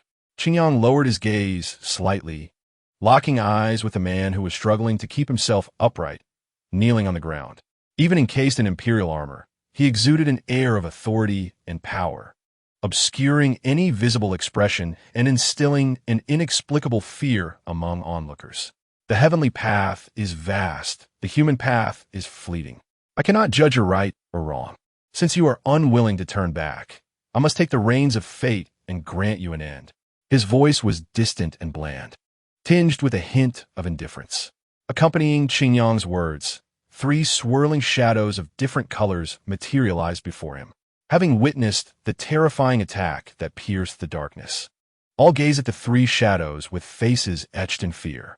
None could withstand that strike. Even if they combined their strengths, the outcome would be obliteration. The man, seemingly having regained a fragment of rationality after a brief rest, lifted his head slightly, staring at Qingyang, understanding the gravity of the situation. In the next moment, illusory purple flames ignited around him, and the dwindling soul power was forcibly extracted from his body. The purple flames gradually took on a tinge of crimson, as rich and piercing as blood, striking terror into the hearts of those present. This familiar scene triggered a memory within Qingyang. He paused momentarily and spoke softly. Even if you sacrifice your life to become another soul ring, will you still choose this path? The man, having just regained a sliver of consciousness, began to fade once more, his soul power and body being consumed in the flames. Yet he still heard Qingyang's words. He simply did not wish to respond, nor did he want to. With his remaining strength, he turned his head away, towards the direction of the Qingdao Great Forest. In his final gaze, there was a hint of longing and reluctance. I am sorry, I can no longer avenge you. Following this, his eyes and mouth melted into pure soul power, and the world lost the title Douluo and an unnamed spirit beast forever. Subsequently, this radiant crimson light, transformed into a soul ring and soul bone, swiftly entered the dazed body of the Inspector Hall's main entity. Instantly, a powerful wave of soul power erupted, creating a shockwave that pushed those nearby aside. As the dense soul power surged upwards towards the realm of tidal Douluo, Qingyang simply observed everything quietly. Even with the capacity to intervene, he chose not to. Just as he had held back during the deployment of the 5 Shadows' ultimate move, where he could have easily slain the man, he opted instead to grant him a chance, albeit one destined to be in vain. Uncertain of his own thoughts, or perhaps having gained some clarity, the previously cold and unfeeling will began to waver in response to the scene before him. A piercing and powerful scream echoed, chilling the hearts of all who heard it. No one knew the condition of the Inspector Hall's master, although the sacrifice of a spirit beast should not induce such agony as absorbing a soul ring. He cried out in torment nonetheless. Perhaps only the sacrificed and nameless man, now deceased, and the howling master of the Inspector Hall understood the reasons behind this suffering. Chapter 125, The Curtain Falls.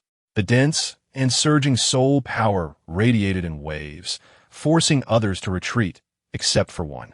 Faced with the newly ascended title Douluo, the master of the Inspector Hall, Qingyang remained unmoved, as if the immense pressure bore no effect on him. Or perhaps, through a deeper application of power, he had become even stronger than before. Soul master, spirit beast, the murmurs of his heart carried a tinge of confusion. He paid little attention to the master of the Inspector Hall, engrossed in intense contemplation.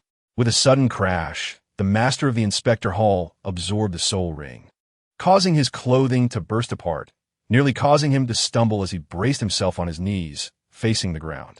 Breathless and panting heavily, he appeared as if just pulled from water, drenched and disheveled. Simultaneously, 9 soul rings manifested around him. Yellow, yellow, purple, purple, black, black, black, black, red. He had undeniably become a titled Douluo, adorned with 10,000-year soul rings and soul bones, an overwhelmingly powerful entity among his peers. Qingyang Hall Master. A voice that sounded somewhat drained echoed in Qingyang's mind. He turned slightly to regard the new title Douluo. At this juncture, there was no turning back. The desire to eliminate Bibi Dong had transcended mere personal will. Though the message was unclear, it could not impede Qingyang. He understood well the implications at that moment of sacrifice. The man had infused his most profound intentions into the surging soul power.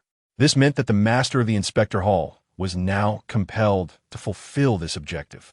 Failure would result in immense suffering, perhaps even jeopardizing his life. This was the price for the immense power he had gained. The master of the Inspector Hall raised his head, fatigue evident on his face, yet somehow appearing slightly younger, his facial contours more defined. However, he had no time to dwell on such matters. The cacophony of voices raging in his mind relentlessly tormented him. With a single strike, I shall unleash my utmost power. After this blow, I shall possess no further capacity for resistance, and all shall come to an end. Upon uttering these words, he immediately manifested his martial soul. As the seventh and ninth soul rings shimmered into existence, an aura of despair enveloped the entire dilapidated hall once more. This strike's potency was a mystery even to him. He could not ascertain whether it would indeed affect the formidable Qingyang. Yet, this was the apex of his offensive capabilities, and he had no alternative recourse. He could only hope that due to the recent exertion, Qingyang had exhausted his soul power. Yes, it was time for everything to conclude. Qingyang's voice was slightly subdued, akin to a proclamation of the final outcome to those present. Accompanied by his words, Qingyang extended his hand slightly, and three radiant silhouettes, arranged in a triangular formation, appeared above the Hall of Inspectors.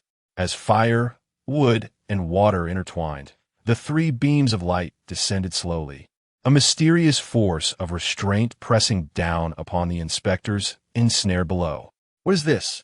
The inspector gazed in astonishment at the seemingly tangible power surrounding him, filled with incredulity.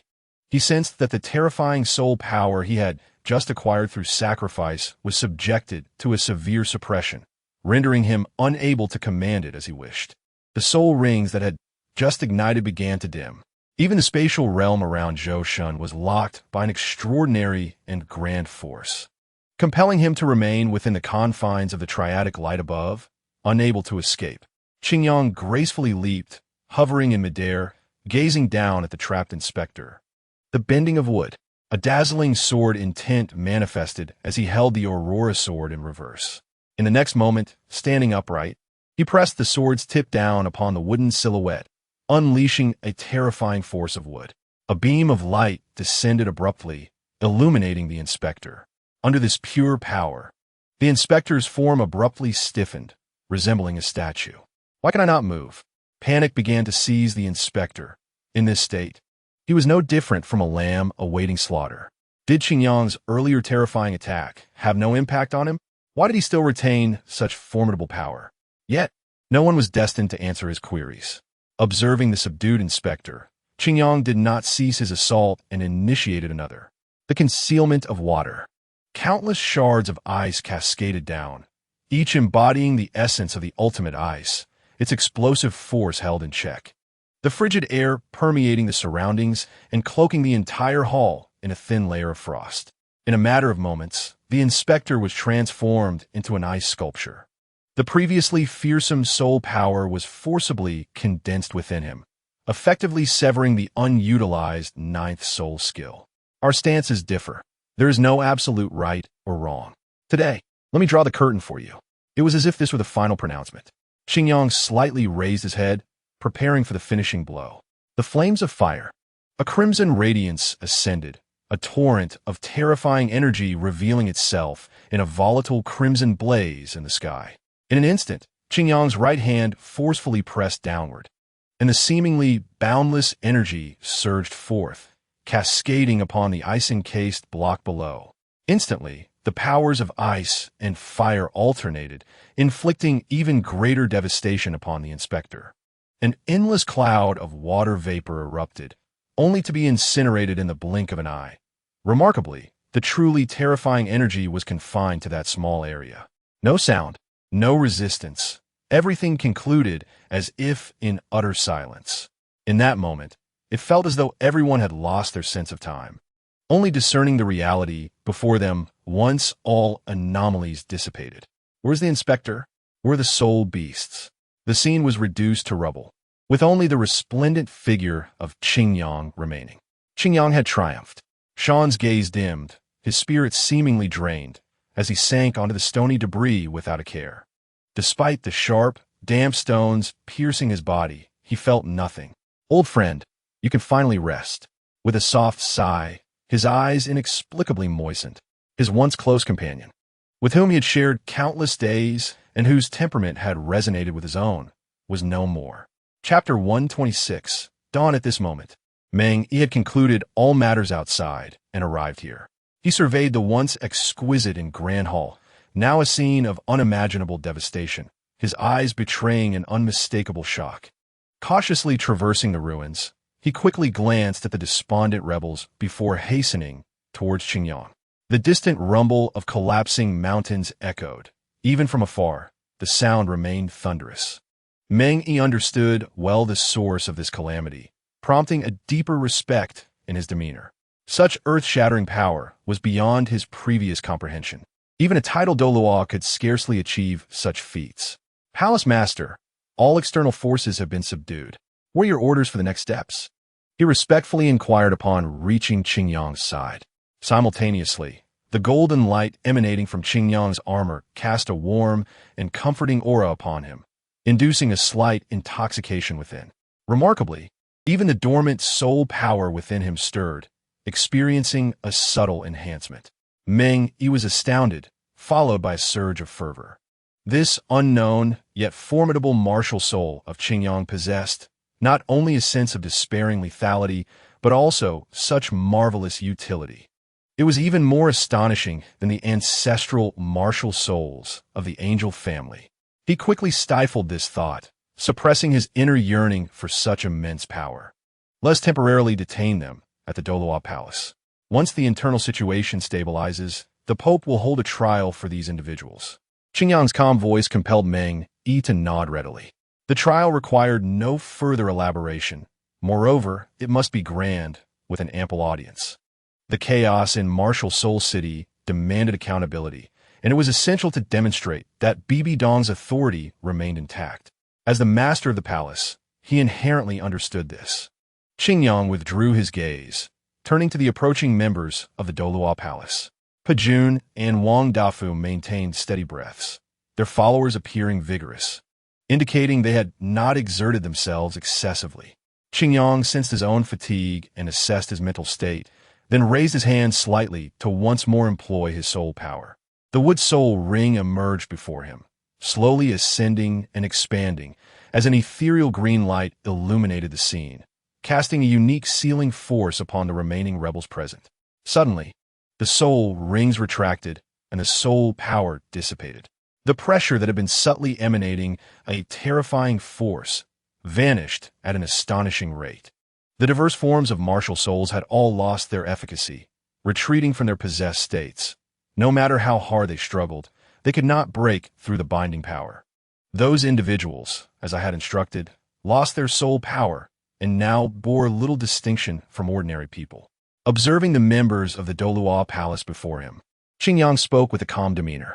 However, these seemingly ordinary words prompted Wang Dafu and the others to lower their heads in agreement, not daring to express any doubt. Compared to before, Qingyang's authority had grown significantly. Wang Dafu's thoughts were complex, reflecting on how such terrifying achievements and unparalleled strength had brought Qingyang this newfound gravitas. Seeing that his orders had been acknowledged, Qingyang did not linger. He turned and walked into the distance, sensing that a certain individual awaited him there. Here, he no longer needed to worry. Everything would naturally be taken care of, as these individuals were the elite of the Spirit Hall, their capabilities beyond question. Thus, amidst the fading radiance of his armor, Qingyang revealed his form, stepping deliberately toward that direction. In the distance, one could vaguely detect an oppressive and suffocating emotion emanating from him. Pejun stood up, slightly moving, the armor clanking with metallic sounds. After watching Qingyang depart, he turned his gaze back. The once formidable rebels, who had instilled fear, now resembled toothless beasts, while still posing a certain threat. It was akin to that of an ordinary person. The suppressed soul Douluo could never inflict harm upon him at the same rank.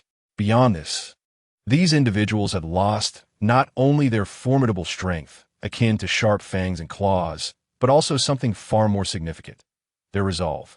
Without this, they would never regain their peak state. PunchKO sighed internally and approached Sean. Is indeed shocking and difficult to accept, is it not? Upon hearing this, the aged Sean merely flickered his eyelids, offering no further reaction, remaining seated among the rubble, staring blankly at the ground. At that moment, he had lost all interest in the world around him, immersed in his own thoughts, finding it difficult to extricate himself, perhaps unwilling to confront reality. Not only, but the other elite members of the palace and the powerful figures from their families shared this sentiment. Qingyang had left a profound shadow in their hearts. I do not intend to say much. Compared to you, who are destined to be failures without a future, our present holds far greater importance. Cherish these final moments. With that, he personally assisted the head of the Spirit Hall Academy, leading him toward the temporary prison in Douluo Palace. This act also served to grant him a final semblance of dignity. Outside the city, a robust and elite army, adorned with spirit rings and led by Intis, marched into Spirit City with a seemingly chaotic yet oddly orderly stride. Along the way, some oblivious individuals attempted to obstruct their path, including competent soul masters and numerous rebels. Yet all was in vain. Against this elite soul master army, they were crushed into dust. Their ruthless efficiency swiftly quelled the chaos within Spirit City. Countless individuals, sensing the impending doom, fled in panic, discarding their weapons and seeking refuge in unoccupied corners. The once boisterous Spirit City suddenly fell silent, leaving only the sounds of burning structures and the sight of crimson bloodstains on the ground. In silence, the Central Soul Master Army advanced steadily toward the inner city, unimpeded.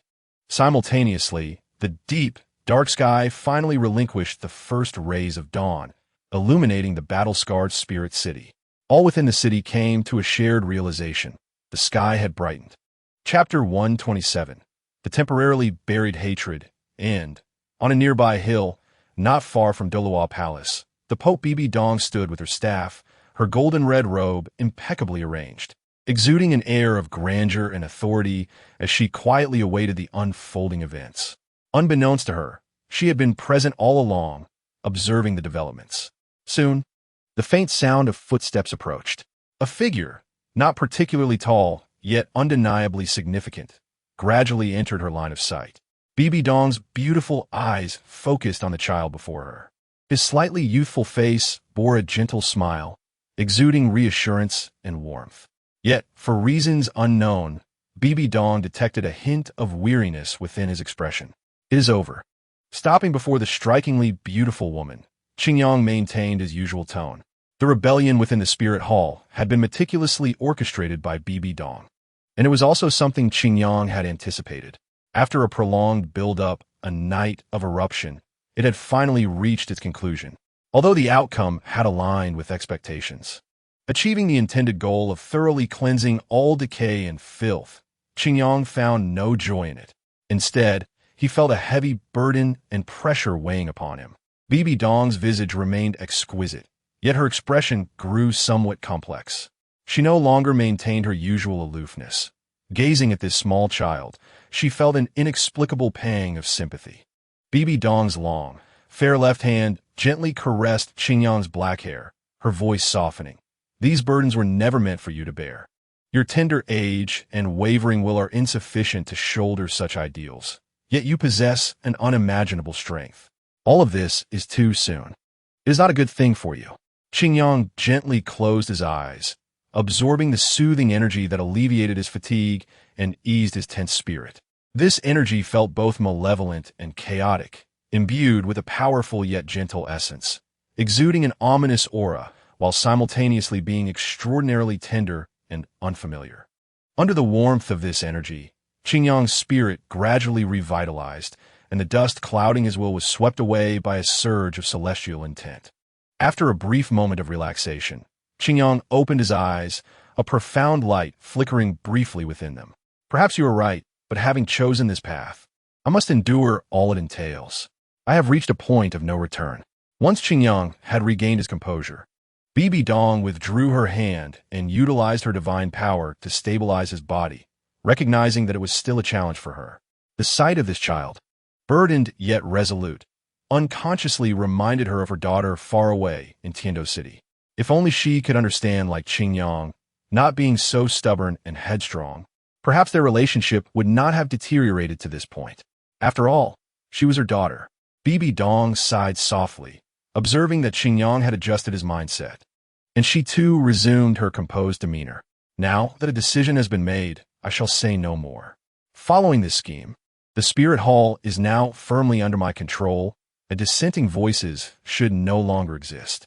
Just as you have acquired sufficient strength and influence, you may now pursue your ambitions freely. I shall support you.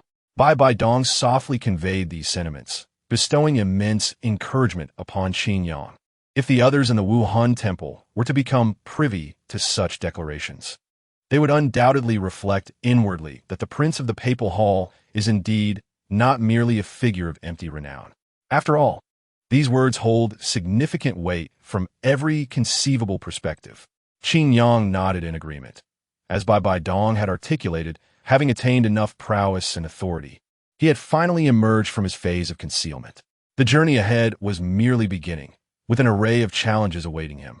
Whether those challenges would evoke the same agonies as his experiences in the northernmost lands, or whether they would weigh upon him as burdensome, he would confront them head-on, with no intention of retreating. 3 days later, within the dilapidated precincts of the inspection hall, before an unassuming edifice, Qingyang arrived, his demeanor tranquil as he stepped inside. Master Qingyang, as you anticipated, we have indeed discovered the existence within this residence. I have brought her here, Meng Yi announced, his face radiating with a genial smile. In recent days, tasked with overseeing the Wu Wei Hall and investigating the assets and information of traders, he had reaped considerable rewards, and thus, his respect for Qingyang had grown even more profound. Following the directives given to him, he had efficiently managed all matters within a mere half-day. Qingyang nodded, adjusting his collar somewhat awkwardly. After standing for a moment, he advanced into the residence. In less than a minute, he found himself in the grand hall, where he beheld a petite figure. At this moment, she seemed to possess knowledge of something, her timid gaze akin to that of a frightened creature, directed at the newcomers.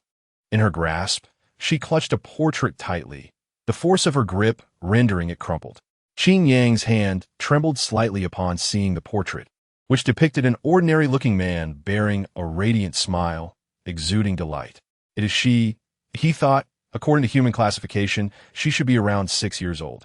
Meng Yi, sporting a somewhat obsequious grin, directed his attention entirely away from the little girl, even dismissing her presence altogether. Had it not been for Qingyang's command, he was certain that this child would not survive the day.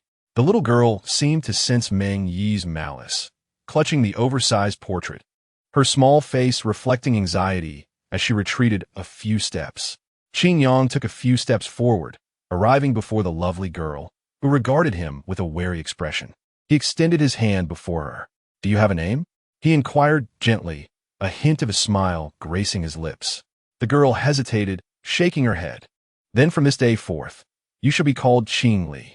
The little girl, or Qing Li, hesitated for a moment, seemingly not detecting any malice from Qingyang, which contrasted starkly with her previous encounters. Tentatively, she reached out her small hand and placed it in his. A warm sensation flowed through their connection, reminiscent of the way her father used to hold her hand. Qingyang grasped her hand, a gentle smile illuminating his handsome face. The girl's wariness gradually dissipated. Although she still clutched the portrait, she made no move to resist Qingyang. Hand in hand, Qingyang led Qing Li out of the oppressive, decaying building into the sunlight. Many formidable beings within Wuhan City seemed to sense something in that instant, casting their gazes in the shadows.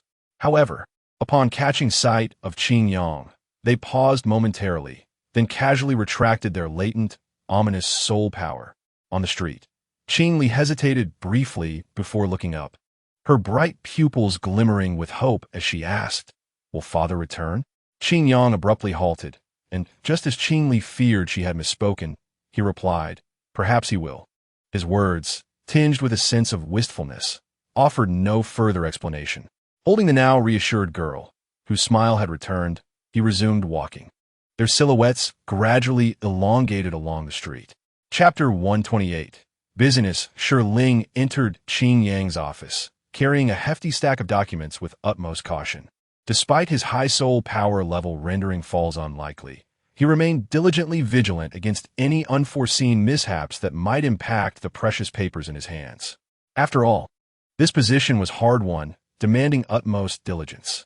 Once he placed the papers down, he let out a soft sigh of relief and glanced at Qin Yang, who had set down his pen, offering a bright smile. "Master, I have brought all the documents."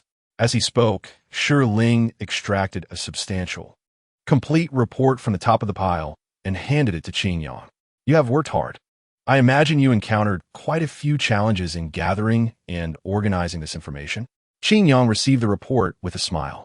Through years of governmental affairs, he had developed an air of refined elegance. Shi Ling scratched his head, chuckling lightly. Although he was significantly older than Qin Yang, he now bore the demeanor of a junior. There were no real difficulties. The various department heads were quite cooperative. It was merely a bit tedious. "This change is largely due to you, Master." Upon realizing the implications of his words, Shi Ling halted, aware that Qin Yang preferred not to dwell on past grievances to highlight current achievements, perceiving such behavior as excessive flattery. Under this influence, the Wuhan Temple's previously restless atmosphere had swiftly settled. Shi Ling instinctively glanced at Qin Yang, noticing him engrossed in the report, and cleared his throat to shift the topic. He reflected on the myriad information flashing through his mind, quickly organizing his thoughts to provide Qin Yang with a brief overview. After 2 years of restoration and reconstruction, Wuhan City has begun to regain its former vibrancy. The city has expanded significantly, and the overall layout has been meticulously restructured for enhanced efficiency in spatial utilization.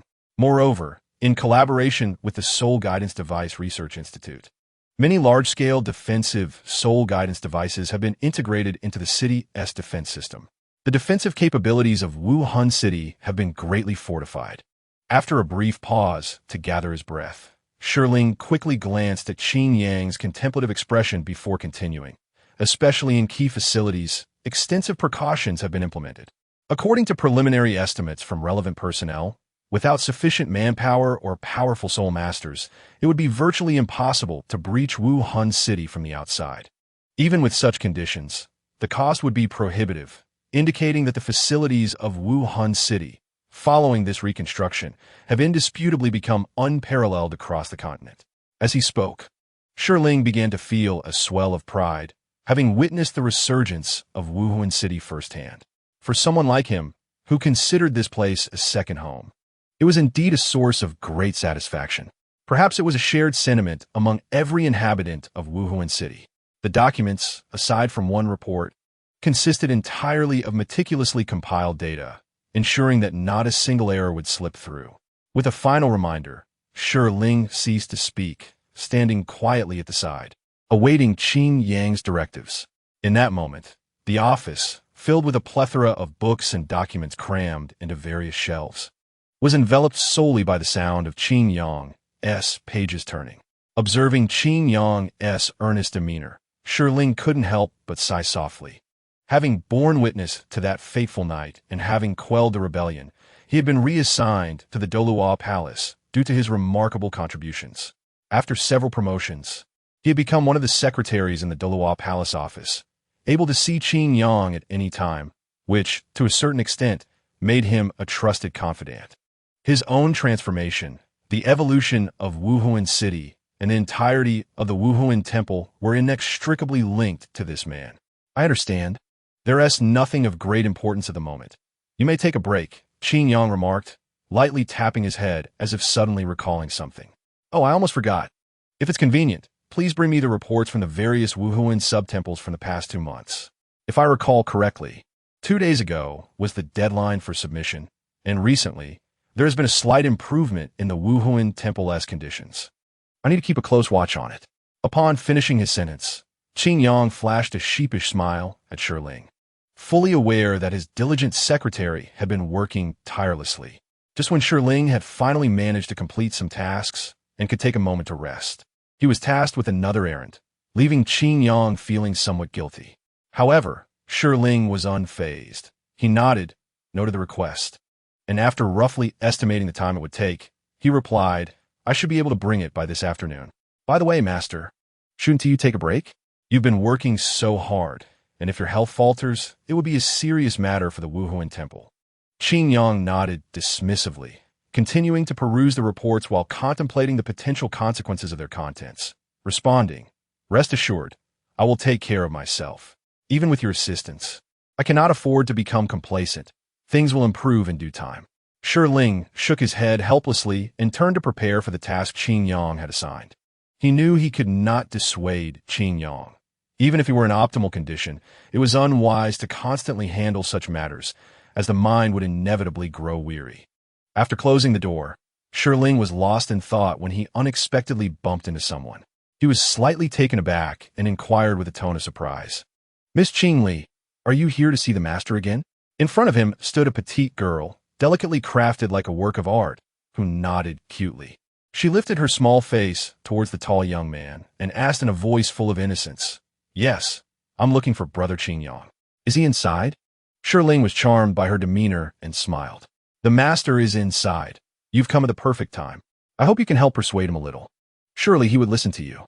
Qingli looked at the older boy with confusion, unsure of what this seemingly fragile person needed her assistance with.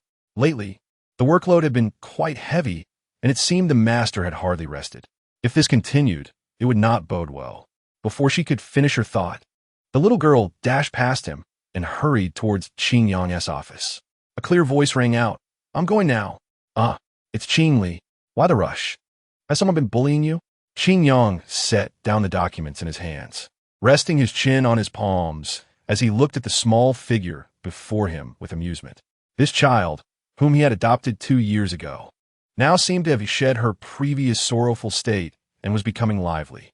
Perhaps due to her innate talent, she was already displaying a beauty that rivaled that of Qian Rinxue at her age. That's not the case. Those at the academy can't bully me, even if they tried. Besides, I'm not the type to tell on others. Why would you think that? Qingli Raplia. A hint of annoyance in her tone as she scolded Qing Yang for assuming she might be bullied. Qing Yang reached out, placing his hand on her small head, feeling the soft strands of her hair beneath his palm. After gently stroking her hair for a moment, her displeasure faded and an expression of enjoyment crossed her face. Observing her reaction, Qing Yang chuckled, having developed his own way of interacting with his child.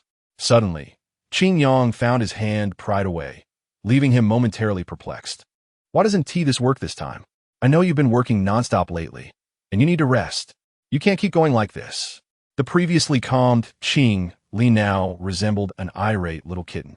Hearing her words, Qing Yang couldn't help but smile wryly. Even this little imp was trying to give him a hard time. Perhaps it was indeed time for him to take a break? Noticing how Qing Li turned her head away, but sneakily glanced at him, Qing Yang pondered for a moment, then stood up and walked over to her. Crouching down beside her, while gently stroking her head again, he softly asked, All right then, what does Qing Li hope I should do? Though he had his own ideas. Qing Yang maintained a warm smile, teasing this little girl. It was one of the few joys amidst his busy work, seeing Qing Yang in this manner. Qing Li dropped her previous aloofness and reluctantly turned her head away, muttering, Just leave here today and don't work anymore, or else I'll. Despite repeating herself several times, she still couldn't come up with a convincing threat. Her cheeks flushed slightly as, in a moment of desperation, tears threatened to spill from her eyes. Qing Yang couldn't help but laugh, quickly standing up and taking Qing Li's hand, leading her slowly outside. All right. No more tears. I promise I'll do as you wish. Upon hearing his response, Qing Li's face lit up with a smile, and the damp sheen in her eyes diminished significantly. holding Qing Yang's hand. Just like before, they traversed the Douluo palace, passing by even more grand and opulent structures. Although she didn't possess the ability to sense it, Qingli could still feel the immense soul power contained within these seemingly ornamental items. However, after 2 years, she had grown accustomed to it, and thus didn't pay them much heed. At that moment, holding Qing Yang's hand and feeling the warmth radiating from his palm, Qingli felt elated, the sensation enveloping her heart and making her reluctant to part with it. Qingli, it seems I haven't paid enough attention to you lately, and haven't inquired about your situation. How has life at the academy been? I don't recall you ever mentioning it. As they strolled through the halls of the various palaces, a relaxed Qing Yang suddenly remembered this question. Not long after adopting Qingli, I sent her to the Wuhuan Temple Soul Master Academy for her education. This decision was twofold. On one hand, I wished to guide her, and on the other, I hoped she would find companionship among peers. Initially reluctant, Qingli eventually accepted my arrangement with sincerity, though I realized I had not paid much attention to her life. Perhaps it was her maturity that caused me to inadvertently overlook her needs. Qingli's expression brightened momentarily before she scrunched her lovely nose and let out a delicate huff, revealing her dissatisfaction. So, you finally care about me, she seemed to imply. Her subtle complaint made Qingyang feel somewhat sheepish, though the feeling was fleeting. As if nothing had transpired, he maintained his smile and asked, "Would you like to share your experiences with me, Qingli?" A hint of discontent that had arisen in Qingli's heart gradually melted away under Qingyang's warm smile. After pondering for a moment, she recounted, "The teachers at the academy are wonderful and very dedicated. During a recent competition, I accidentally exerted too much force and injured a classmate. That teacher scolded me for quite some time, and I can still vividly remember how fierce they looked. Perhaps it was that incident that made my classmates wary of provoking me. Some even started to follow me around, trying to curry favor, which is quite bothersome. By the way, I am now a rank 1 soul master, and it won't be long before I break through to rank 2. As she spoke, Qingli proudly puffed out her chest, her words dripping with pride. Qingyang nodded with a smile, acknowledging that it was indeed rare for someone of Qingli's caliber to reach such heights at the academy, and she had every reason to feel proud. However, from her words, Qingyang sensed that the Wuhuan Temple Soul Master Academy was improving. Even a gifted soul master like Qingli would face reprimands for mistakes. Yet this was not a given. Although many were unaware of Qingli's true identity, it was not a secret to everyone.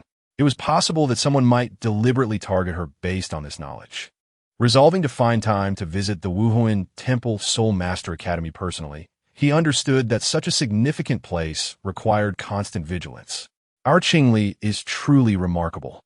It won't be long before her soul power surpasses mine, he mused, outwardly praising her despite the myriad thoughts swirling in his mind. As he had mentioned, the past 2 years have been consumed by various duties, entangled in the complexities of governance. Even with Bibi Dong's assistance, he found it challenging to carve out time for cultivation. Yet, he knew that even without active training, his soul power would continue to grow, akin to a legendary dragon. Consequently, he had already surpassed level 40, acquiring another luminescent stone. Before long, his Imperial Wuhuan would begin to regain its form, ultimately linking with the celestial forces for a profound transformation. Qingli, listening to Qingyang's compliments, could not suppress her joy. However, her expression soon darkened as a thought crossed her mind. "Brother, your praise lacks sincerity. Even if my soul power surpasses yours, it means nothing. Such comparisons are utterly meaningless." She pouted, feeling disheartened. After all, her brother was the master of the Douluo Hall, possessing unfathomable strength that transcended the conventional standards of the continent. Even if her soul power exceeded his, she felt she could never match him in other aspects. His words did not hold the same weight of praise for her. "All right, my little Qingli, let us not dwell on such matters. Today, I have the rare opportunity to take you out. Isn't this what you have been eagerly anticipating?" Qingyang replied, his smile unwavering, for this delightful girl always brought warmth to his heart. Qingli nodded vigorously, fearing he might change his mind. She quickly scanned the surroundings for something interesting. eager to find an activity that would engage both of them and dispel any lingering discontent. Suddenly, her eyes sparkled as she focused intently ahead. Before them lay a beautifully landscaped park, adorned with lush grass and small trees, featuring a deliberately vacant area separated by wooden railings. In this space, a simple yet exquisitely crafted wooden swing was constructed with minimal materials. Sparse metal fixtures connected long birch rods to form the swing's base. Two white ropes elegantly suspended a finely crafted wooden seat, complemented by light green square wooden posts that created a deliberately minimalist aesthetic, giving the swing a dreamlike quality. The harmony of this enchanting swing with the verdant park was striking, devoid of any artificiality. Even Qingyang, upon witnessing this idyllic setting, felt a surge of childlike wonder. Not surprising given Qingli's unwavering gaze upon it. "What? Do you want to give it a try?" he inquired. Qingli nodded vigorously, her face radiating unmistakable eagerness. After Qingyang gently released his hold, she paused for a moment before breaking into a joyful sprint towards the swing.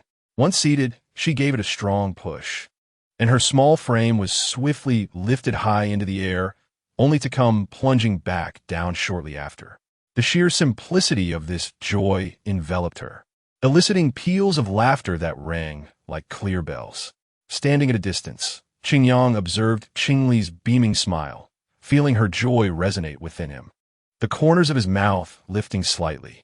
Moments later, as Qingli came to a stop, waving cheerfully at him, he approached her without hesitation.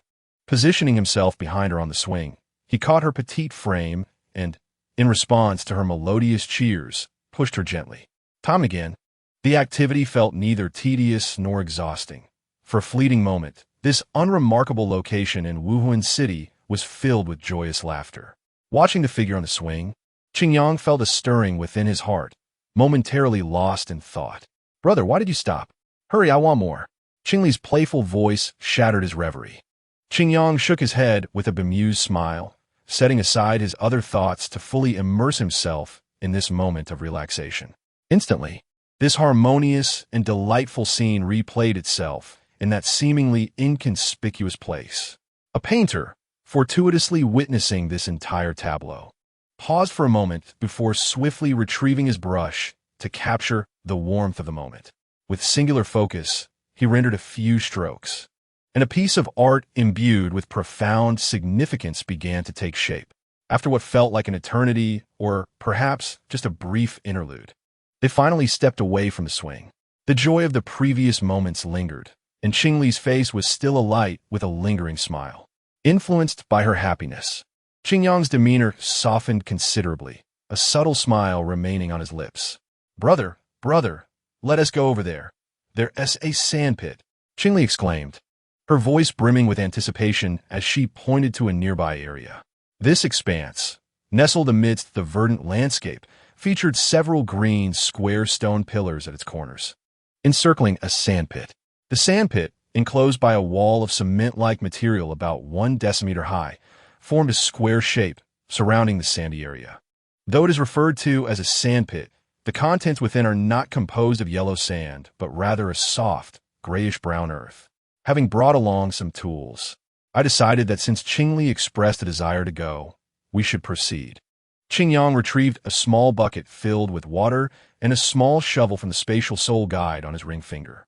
With an excited cheer, Qingli was the first to dash over and leap into the pit, followed closely by Qingyang, who carried the tools and followed at a leisurely pace. By the time Qingyang arrived, Qingli was already eagerly digging into the earth with her little shovel.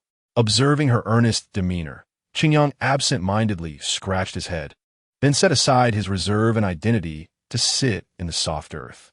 He had not donned the platinum robe symbolizing his status when leaving, so he felt free from the constraints of identity. Qingyang took a handful of the moist soil, and its soft, damp texture indicated to him that this was an excellent modeling material. With a little water added, the earth transformed into a pliable substance akin to clay, allowing him to mold it easily. Its firm adhesion ensured that the objects he shaped would not fall apart. In that moment, the children's imaginations could be brought to life through their own hands. "Brother, I want to build a castle," Qingli exclaimed, her enthusiasm palpable. A large, beautiful one, just like that of the papal palace, a magnificent castle. She extended her hands to illustrate her vision, then wiped her face, smearing a patch of dirt across it. Unfazed, Qingli continued to energetically excavate the soil, driven towards her goal with fervent hope. Qingyang smiled and nodded, reaching out to wipe the dirt from her left cheek, leaving a small smudge. Qingli, you should keep at it. Let your brother help you. Thank you, brother. She replied with a vigorous nod. After a while of digging, she set the shovel aside, crouched on the earth, and used her hands to mold the castle she envisioned. Sensing Qingyang's gaze upon her, Qingli looked up and beamed a radiant smile. Holding two clumps of clay-like earth, she raised them high and signaled to Qingyang. You are the best, brother. Qingyang was momentarily taken aback by her joyful expression, instinctively pausing his own crafting.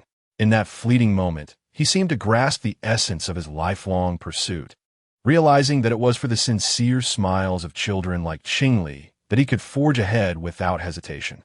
Chapter 131, An Outing to the Temple. Ultimately, Qingli was unable to fulfill her small wish. Despite Qingyang's assistance, the castle that existed in her dreams remained merely a rudimentary form.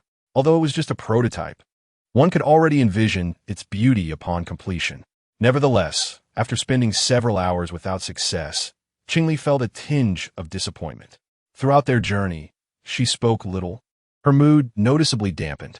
In light of this, Qingyang had no remedy other than to employ his usual tactics to divert her attention. Qingli, this morning we played on the swings and built a castle. How about we visit the Angel Temple in the city this afternoon? As expected, his words instantly captured Qingli's attention. Noticing her curious expression as she looked up, Qingyang felt increasingly confident. The Angel Temples, present in various locations, often resemble tourist attractions more than solemn sanctuaries. The Angel Temple in our Wuhuan city is the largest, with a constant influx of visitors for sightseeing and worship. Would you like to go see it, Qingli? His enticing tone made Qingli gulp, her anticipation deepening. After all, as a young girl, she was naturally curious about everything. Sensing her eagerness, Qingyang took her small hand and turned towards the designated area. This was the renowned attraction in Wuhuan City, known as the Angel Temple. Here, the temple does not embody the legacy of the angel god as the Douluo temple does. It merely venerates the statue of the angel god, welcoming visitors for prayer and admiration. There are no stringent requirements or restrictions, and its rich history and beautiful surroundings attract generations of visitors. Although Qingyang understood that the angel temples established by the Wuhuan Hall are somewhat connected to the one in Douluo Hall, this did not detract from his enjoyment of the outing. After all, it was merely an energy collector designed to unlock the legacy of the angel god, possessing no additional significance. Consequently, the angel family has never regarded these places with much importance. Their existence suffices. Visitors and believers, feel free to purchase some souvenirs. Upon entering the ancient doors of the temple, vendors harmoniously blending into the environment were calling out. Despite their appropriate attire, their voices shattered the atmosphere. Yet this also contributed to the vibrancy of the surroundings. Visitors from various places saw their antics, and any lingering sense of reverence dissipated. Boss, I'll take 2 flower ropes. They'll all be perfect for my wife. A young man stepped forward, quickly making a selection. All right, that will be 2 silver soul coins. Thank you for your patronage, the jovial vendor replied, rubbing his hands together. That is so expensive. The tourist hesitated, but eventually produced the coins. Many others gathered around, knowing that it would be a shame to visit the temple in Wuhuan City without purchasing a memento. Even if it was a bit pricey, it hardly mattered, as they were uncertain when they might return. Observing this scene, Qingyang felt a sense of satisfaction. The relentless efforts over the past 2 years had finally revitalized Wuhuan City. The thriving tourism industry stood as a testament to this revival. So many people, yet Qingli's attention was elsewhere. She looked around, tugged at Qingyang's sleeve, and pointed at the tourists with envy in her voice. Brother, their clothes all look different and so beautiful. Qingyang turned to look and indeed noticed that these individuals were intentionally wearing the temple's garments, which were loose, elegant, and exuded a sense of sanctity, appearing quite lovely. These garments, distinct from everyday attire, leaned more towards ceremonial wear. Even within the halls of the Wuhuan Hall, such ancient-style clothing was rarely donned. "Would you like to try some on?" Qingyang gently inquired. "Yes," Qingli replied without hesitation. "All right then, let me take a look." Qingyang scanned the slightly more distant shops, which appeared more formal than the nearby vendors. Thus the clothing there would naturally be more expensive. However, this also ensured a comprehensive selection of styles, alleviating concerns about finding something suitable. "That one over there, Lan Yushuan, seems to be a store dedicated to women's clothing." Having spoken, Qingyang took Qingli's hand and led her toward their destination. They are not particularly clean at the moment, and it is fortuitous that such establishments are equipped with relevant facilities, allowing for a much-needed cleansing. As for the food, there is no cause for concern once they enter the Xindian. "Welcome." Two elegant young ladies greeted them with polite bows at the exquisite entrance, their smiles unwavering despite the appearance and age of Qingyang and his companion. Indeed, should such disdainful attitudes arise, it would bear little consequence for a small shop, but for a large chain like theirs, it could severely tarnish their reputation. Upon entering, the merchandise was not abundant.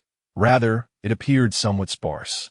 Additionally, due to the harmonious decor in the surrounding environment, certain items seemed less like products for sale. And without visible pricing, one might hardly suspect this was a commercial establishment.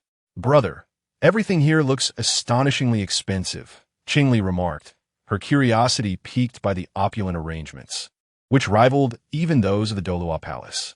A saleswoman, possessing a pleasant appearance, approached with measured steps, her gait momentarily faltering while she maintained her standard smile. Although her thoughts were filled with internal critiques, she displayed no overt signs of discomfort. The Tiangshi Xindian of Wuhuan City was renowned across the continent, attracting affluent visitors who came to explore. Hence, establishing a few upscale venues not only ensured excellent service, but also elevated the temple's prestige. Qingyang softly elucidated matters to Qingli, observing her somewhat perplexed expression without imposing any demands. His words, however, did capture the saleswoman's attention, prompting her to scrutinize Qingyang with newfound seriousness. Such insights were not commonly possessed by the average person. Even though the residents of Wuhuan City generally exhibited a higher level of quality than elsewhere, this was still remarkable. "May I inquire what the guests require?" At Lan Yushuan, we pride ourselves on being an emerging upper-class brand with a rich selection of exquisitely crafted items. "And I believe you will leave thoroughly satisfied," the saleswoman said, approaching the two with a comforting smile and a slight bow. Qingyang found no oddity in her demeanor. However, just as he was about to speak, a well-dressed man, exuding an air of professionalism, hurried down from the upper floor. The saleswoman gazed at him in surprise and respectfully called out, "Manager Liu." Manager Liu did not respond immediately. Instead, he scanned the surroundings anxiously. Upon spotting Qingyang, his expression brightened, and he approached with a demeanor that reflected a hint of reverence. "Lord Qingyang, your presence truly elevates Lan Yushuan. Please come with me. Our Xuan master is awaiting you upstairs." Manager Liu's face radiated warmth without appearing obsequious. However, the combination of his enthusiastic smile and respectful demeanor left the saleswoman momentarily speechless. Despite her extensive training, the ingrained etiquette nearly faltered, and even her beautiful smile began to waver. She observed the two individuals, their attire bearing unmistakable traces of the city's entertainment venues, and her mind brimmed with curiosity. Who were they? Why was the typically solemn manager exhibiting such courtesy? This demeanor even hinted at a degree of flattery, as even the prominent figures within Wuhuan City had never evoked such a response from him. As she pondered, a sudden realization struck her. Her gaze inadvertently flickered to Qingyang's clothing before quickly moving away. The fabric she recognized appeared to be exclusive to the Wuhuan Palace, a detail she had noted for work purposes but had since forgotten until today's unexpected encounter. "Thank you, Manager Liu," Qingyang replied, harboring no ulterior motives. At his level, such details held little significance. Manager Liu breathed a sigh of relief, for he feared an unseasoned employee might provoke a conflict with such an esteemed individual. Thankfully, that scenario had been avoided. With a look of affirmation, Manager Lu nodded at the saleswoman, and amidst her astonished gaze, he led Qing Yang and his companion upstairs. The second floor of Lan Yushuan was a high-end venue exclusively reserved for esteemed guests, where only those of significant status or influence were granted entry. As the trio vanished from view, the saleswoman exhaled softly, gently patting her chest. Since Manager Lu's arrival, she had been on edge, but with his endorsement, she anticipated a promising future ahead. Xiaoxian, who were those two individuals? Manager Lu personally welcomed them, and it seems even the mysterious owner wishes to meet him, a colleague, who usually shared a good rapport with her, leaned in, her face awash with curiosity. Not just this colleague, but other girls nearby also tuned in, eager to glean information during their respite. They had all heard that Xiaoxian received Manager Lu's commendation due to those two individuals. If they could seize a similar opportunity, perhaps they too could forge a different future. I have no idea, Xiaoxian replied, feigning helplessness. Before her colleague could express dissatisfaction, she shifted her tone, speaking with an air of mystery, but I do have some conjectures. Immediately, her companion tugged her hand, playfully pleading, do tell, do tell. Are they some wealthy heir or perhaps a hidden, illegitimate child? Xiaoxian lowered her standard expression, grinning as she leaned in closer. They are undoubtedly significant figures from the Wuhuan Palace. I suspect one is a young prodigy from a prestigious hall. Just then, footsteps echoed, causing Xiaoxian to panic and quickly return to her position, distancing herself from the girl. Sure enough, Manager Lu descended from the upper floor, his face restored to its customary seriousness. He cleared his throat and approached Xiaoxian, saying, Xiaoxian, you performed admirably. You have demonstrated a thorough understanding of our protocols and etiquette. From now on, you shall work on the second floor. Manager Lu's understated praise struck Xiaoxian with overwhelming joy. Hailing from a modest background, she had always struggled financially. Given her social standing, securing a better position had eluded her, even with her appealing appearance. Gaining access to the second floor not only signified an elevation in status, but also promised a substantial increase in her salary. It was well known that Lan Yushuan offered competitive wages, and this promotion would alleviate her financial worries for a considerable time. Other beautiful girls looked at Xiaoxian with envy, silently committing today's events to memory, vowing that next time an opportunity arose, they would seize it. Qing Yang, unaware of his seemingly inconspicuous actions, which he had not even intentionally performed, had already influenced a girl. At his elevated level, every word and deed could have a profound impact on everything around him. At this moment, in a more opulent and elegant second-floor loft, he encountered a figure that took him by surprise. Su Yixue, the master of the loft mentioned by Manager Lu, is indeed you, which implies that this place is part of your domain. Observing the charming figure before him, Qing Yang's voice carried a distinct note of astonishment. Su Yixue lightly approached Qing Yang, gently wiping the smudges from his face, her movements delicate and cautious, as if handling a treasure. For your aspirations, I too must strive. These years have yielded some results. At least in recent times, your financial palace has not been without its worries regarding funds. Has it? Su Yixue spoke with remarkable familiarity, showing no signs of estrangement from Qing Yang despite the passage of time. Qing Yang watched as she adjusted her appearance, then retreated to face him, her smile enchanting. And familiar memories surged forth. There had indeed been someone silently supporting him from the shadows all along. In times of financial need, it was she who provided assistance. During periods lacking management, she took on responsibilities herself, and even in matters shrouded in darkness, she never expressed a hint of resentment. Yet, when had he grown accustomed to her contributions, to her presence, to the point of taking them for granted? Su Yixue appeared even more mature, exuding a captivating allure. Her exquisitely shaped figure snugly enveloped in a white dress. The fullness of her bosom was perfectly contained, and her voluptuous thighs glimmered with an ivory-like sheen. It seemed she sensed Qing Yang's thoughts. Her exquisitely beautiful face broke into a gentle smile, carrying an inexplicable allure. There is no need for such formality.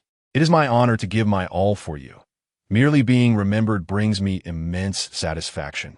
Su Yixue's soft words momentarily entranced Qing Yang. She always seemed to fathom his thoughts, often providing comfort when he needed it most. At that moment, a third party could no longer contain herself. She pouted and pinched Qin Yang's hand. The gentle touch brought Qin Yang back to reality, and he offered a sheepish smile as he explained the purpose of his visit. I have brought this little one for some leisure and exploration, intending to visit the temple.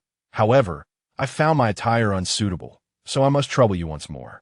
Su Yixue glanced at the little girl Qin Yang was holding by the hand, her height barely reaching 1.20 meters, adorned in simple yet appropriate children's clothing. Her long hair cascading down her back. All these details indicated that she was a charming little girl, though it would have been even better had she not exuded any hostility towards her. A trivial matter. Su Yixue smiled at Qing Li, a smile that, to the girl, resembled that of a cunning mother fox, making her even more vigilant. With a gentle wave, a more beautiful girl, clad in a maid-like outfit, approached. Ling, please make this young lady look presentable. We cannot allow anyone to underestimate us. In her casual command lay a hint of Su Yixue's subtle authority. The girl named Ling looked at Qing Li's innocent and adorable face, her eyes briefly flashing with surprise. After a gentle bow, she approached Qing Li with a warm smile that was disarming. May I offer my services to you? Qing Li glanced up at the older sister before her, somewhat at a loss, and turned to Qin Yang for guidance. Qin Yang affectionately patted her head, encouraging her with a smile. Why not accompany the older sister for a bit of dressing up? I believe our little Qing Li will emerge as the most beautiful. It seemed that certain words in Qin Yang's statement struck a chord with Qing Li. She nodded vigorously, shooting Su Yixue a glare filled with lingering animosity, and, brimming with determination, took Ling's hand. Ling smiled gently at Qin Yang before leading Qing Li to another room. There, Qing Li would receive a thorough grooming and be adorned with the most exquisite services, transforming her into a princess-like figure. Once they were alone, Su Yixue moved closer to Qin Yang, a faint fragrance enveloping them, her demeanor slightly intimate. Master, shall I serve you next? Qin Yang withdrew his gaze from Qing Li and, hearing Su Yixue's enticing words, did not pay them much heed. Indeed, I do require some grooming. Although I could manage it with soul power, such a method would ultimately create distance. Then I must trouble you. Qin Yang gazed at Su Yixue, who was considerably older than him, her smile remaining warm and comforting. Su Yixue grinned and took Qin Yang's hand, leading him toward another area, one that was not accessible to anyone else, a private space belonging solely to her. Perhaps you are unaware, but recent events in the Tiando Empire have transpired. From my perspective, the situation of that great prince appears somewhat precarious. Qin Yang pondered briefly. He had indeed been keeping an eye on the recent developments in Tiando, especially due to the implications surrounding Qian Rinxue, which made him invest even more attention than in Xingla. Should Qian Rinxue face difficulties, it would significantly impact his plans.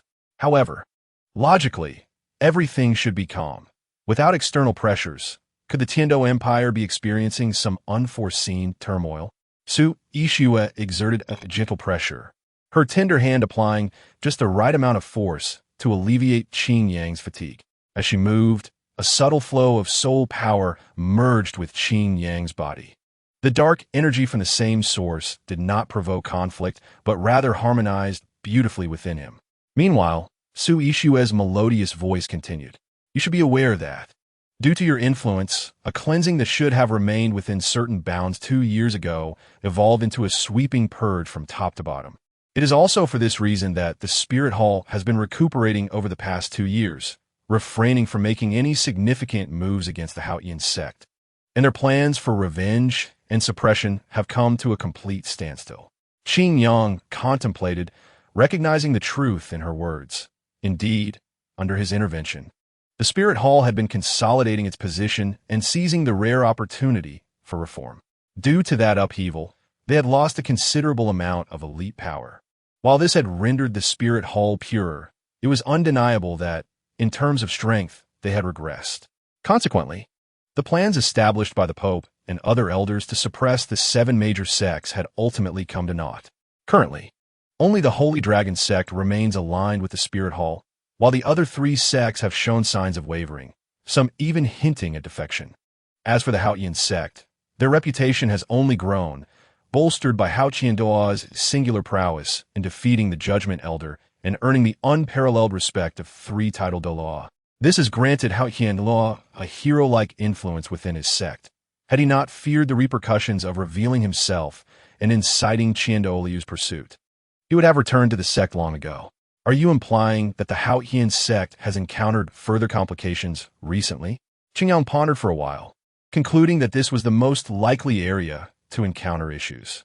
Su Yixue's gentle movements, with her soft and warm touch, left Qingyang somewhat entranced.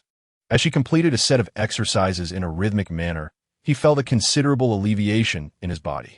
Indeed, if possible, it may be advisable for you to venture to the Tiando Empire, where only individuals of significant stature can address the prevailing circumstances. Gently wiping her forehead, Su Yixue rose, her short attire and hot pants accentuating her flawless figure. Beside her lay a meticulously selected ensemble, reminiscent of a vintage, divine aesthetic, splendid yet intricate, intended for the role of a divine envoy. Su Yixue took it with both hands and diligently adorned Qingyang with it. Chapter 134. Transformation upon emerging. Qingyang beheld the transformed Qingli, whose charming and adorable appearance brightened his eyes. Her long hair, styled into 2 elegant sections and gathered towards the back, was adorned with butterfly-shaped hairpins and delicate golden floral accessories, showcasing her enchanting beauty. The crimson-hued, flowing robe, embellished with peculiar cloud patterns, exuded an exquisite simplicity, perfectly revealing Qingli's innocent charm, drawing the gaze of onlookers unwilling to look away. Strictly speaking, this was not a standard ceremonial attire for wishes, perhaps due to her youth. Many embellishments were sacrificed, resulting in an ultimate beauty.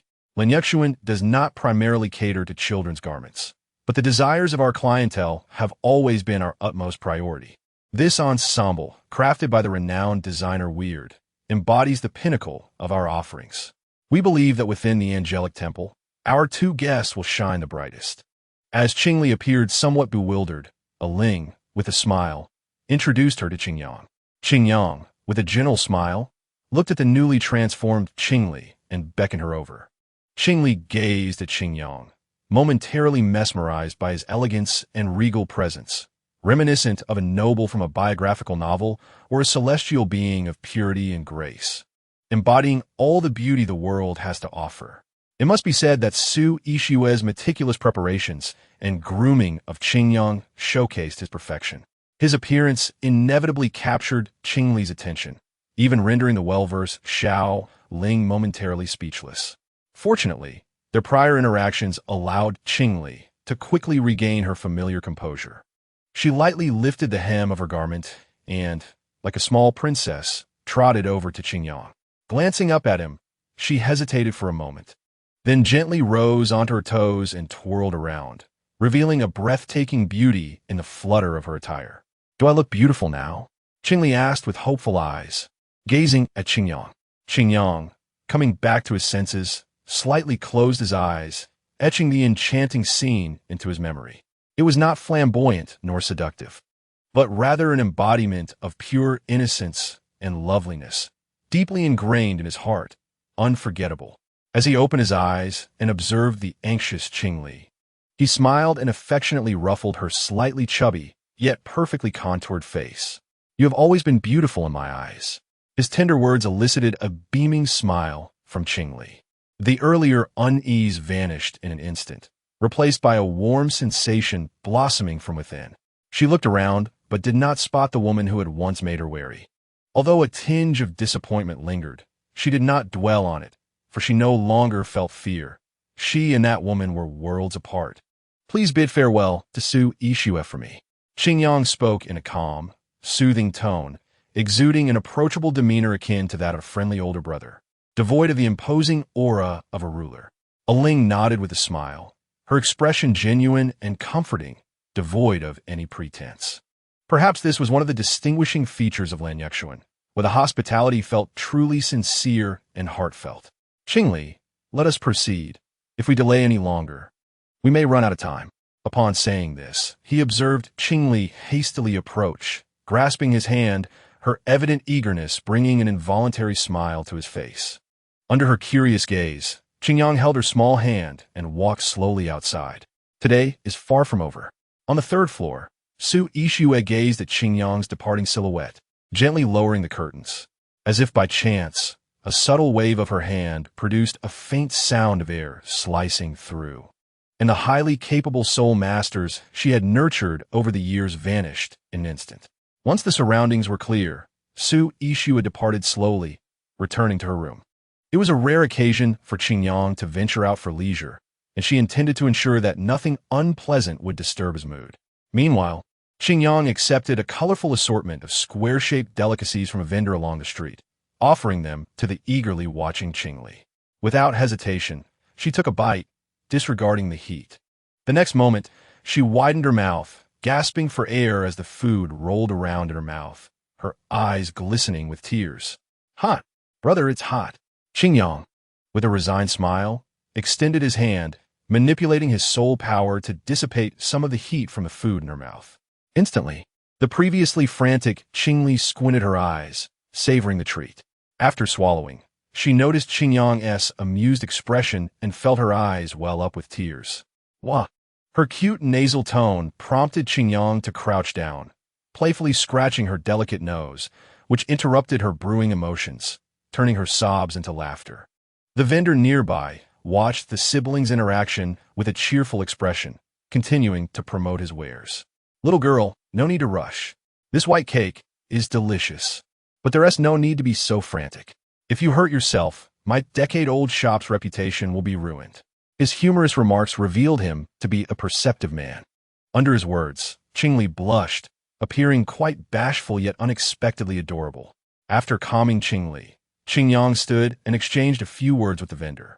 "The flavor of this white cake surpasses my memories. A subtle aftertaste lingers, creating a truly marvelous sensation.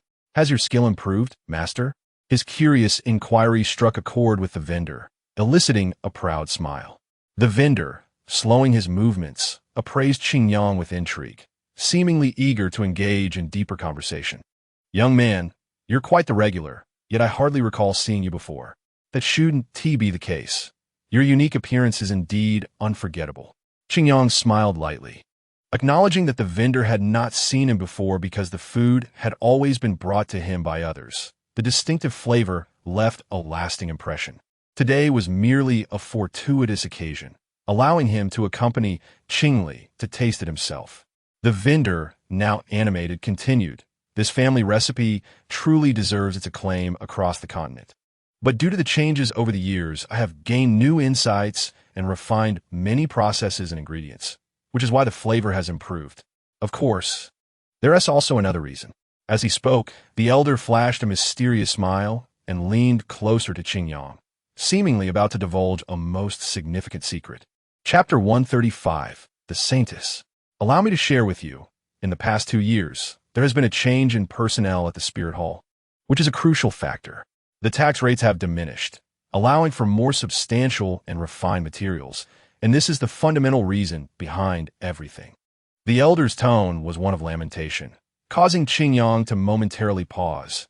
He had not anticipated that even this seemingly ordinary, yet somewhat extraordinary merchant could reap the benefits. Indeed, the tax rates had decreased, albeit in comparison to other forms of taxation. This was one of Qingyang's focal points in recent years, to rationalize various tax rates, reducing where necessary and increasing where appropriate, offering incentives for key sectors while appropriately suppressing those that were not encouraged. Simultaneously, he had emphasized punishing and rectifying certain negative phenomena, eliminating a vast majority of the tax categories previously established by the higher-ups of the Spirit Hall for the sake of gold soul coins. Although the original intentions were commendable measures, could such significant impacts truly arise in just 2 years? Qingyang could not help but gain a deeper understanding of his work. "My young friend, since I have enjoyed our conversation so much, I shall waive this transaction for you. Do not feel obliged. My temperament has always been this way." The elder chuckled, giving Qingyang a hearty pat on the shoulder, his mood evidently buoyant. Qingyang was taken aback for a moment, then shook his head with a smile as he fumbled for the gold soul coins in his hand, feeling somewhat at a loss. However, the elder's ability to freely waive charges for others indicated that his business was indeed flourishing, yielding considerable profit. This realization brought Qingyang great comfort. "Thank you, elder. The flavors here are truly exceptional," Qingyang praised, then took his leave, stating, "We must be on our way. The temple has the saint's ceremony soon, which we have eagerly anticipated." The elder nodded in agreement, wishing them a joyful time. "If it weren't for business, I would join in the festivities." The Angel Temple ceremony is renowned across the continent. The ceremony at the Angel Temple is a grand celebration, adapted from ancient ritual festivals, having lost its solemnity but gained a sense of festivity and jubilation. The celebrations in Spirit City are undoubtedly unique on the continent, drawing countless attendees each year. "Boss, 2 servings of white cake," a voice called out, and a young couple, full of fervor, approached. They were adorned in vibrant attire, reminiscent of Qingyang, which, while not necessarily expensive, was certainly striking. The couple glanced at Qingyang and Qingli, their eyes filled with admiration, though they quickly averted their gaze, returning to their affectionate exchanges. Qingyang discerned that perhaps it was the girl's firm grip on the boy's waist that snapped him back to reality, prompting him to comfort his girlfriend. The elder was momentarily taken aback before promptly attending to them, bidding farewell to Qingyang in the process. "Ah, my young friend, business calls. You two go ahead. As an older gentleman, I must ensure that these patrons are well cared for, bringing them joy. Otherwise, my reputation may be at stake." With that, the elder donned a warm and familiar smile as he prepared white cakes for the new customers. Qingyang did not linger, taking Qingli's hand as they leisurely departed. Along the way, they indulged in an array of unique delicacies, each flavor more delightful than the last, many of which left Qingyang in awe. Otherwise, survival in this locale would be improbable. Having satisfied their appetites, they glanced up at the sky, noting that it was already afternoon. With ample time remaining, Qingyang naturally led Qingli toward their intended destination, the grand ceremony. As they progressed, the throngs of people grew increasingly dense, adorned in resplendent garments, their captivating appearances innumerable. Nevertheless, wherever Qingyang and Qingli ventured, they invariably attracted a fair share of attention. Qingli's innocent and charming visage was universally appealing, while Qingyang's unparalleled beauty drew both admiration and a hint of rivalry. Fortunately, their youthful ages spared them from any peculiar situations. "Brother, I want that." Qingli's melodious voice drew Qingyang's gaze. At a nearby mobile stall, an array of trinkets lay on display. Necklaces, bracelets, masks, and, among them, Qingli pointed to a ceremonial fan. The vendor, an elderly woman, beamed at the sound. "Little girl, you have excellent taste. This fan is cherished by my dear granddaughter. Had I not had another, I would not have placed it here." Taking Qingli's hand, Qingyang approached, picking up the simple round ceremonial fan and handing it to her. Qingli joyfully exclaimed and eagerly accepted it. "How much for this ceremonial fan, dear lady?" The elderly woman, observing Qingyang's gesture to Qingli, smiled even more broadly. Upon hearing Qingyang's inquiry, she responded kindly, "Not much at all, just 2 silver soul coins." Qingyang assessed the item, recognizing that the fan was hardly worth such a sum, whether in terms of materials or craftsmanship, merely decent at best. Perhaps due to the location, the pricing appeared exorbitant. Qingyang did not dispute, simply producing 2 silver soul coins and handing them over. "Thank you for your patronage. Let me share some news with you. The Saintess of the Spirit Hall will also be attending this ceremony." The elderly woman quickly accepted the coins while informing Qingyang of this development. Qingyang was somewhat taken aback. The Saintess of the Spirit Hall was likely Hulaina.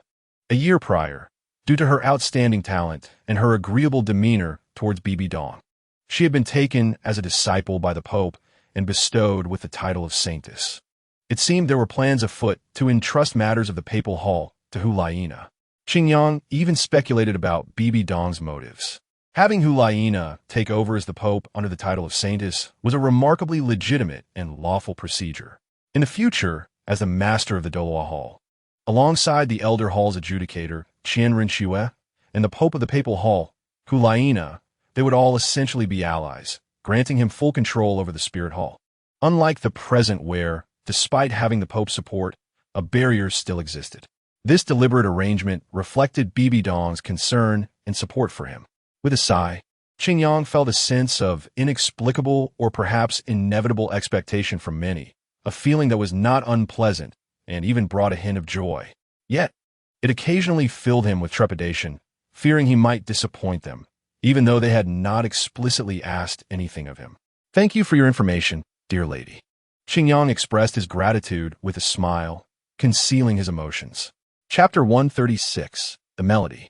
It is said that in ancient times, during the God's Great War, the common folk suffered greatly.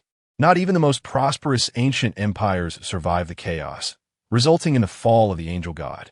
Subsequently, a group of individuals, in remembrance of the angel god, designated this day each year as the feast day to honor and sing praises to the great angel god, praying for peace in the coming year.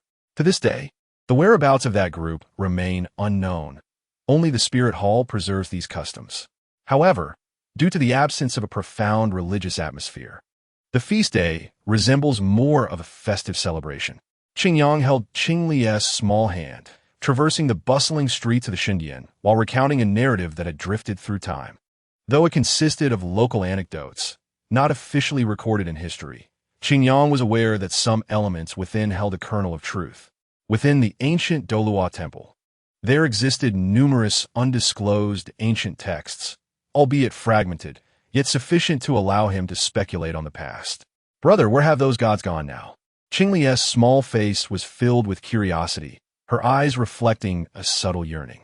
Qingyang perceptively caught the glimmer of that gaze, understanding her deeper nature. Unlike ordinary children, Qingli, who possessed the essence of spirit beasts, had a more profound comprehension of strength. Yet, what motivated her to delve into the secrets of formidable power?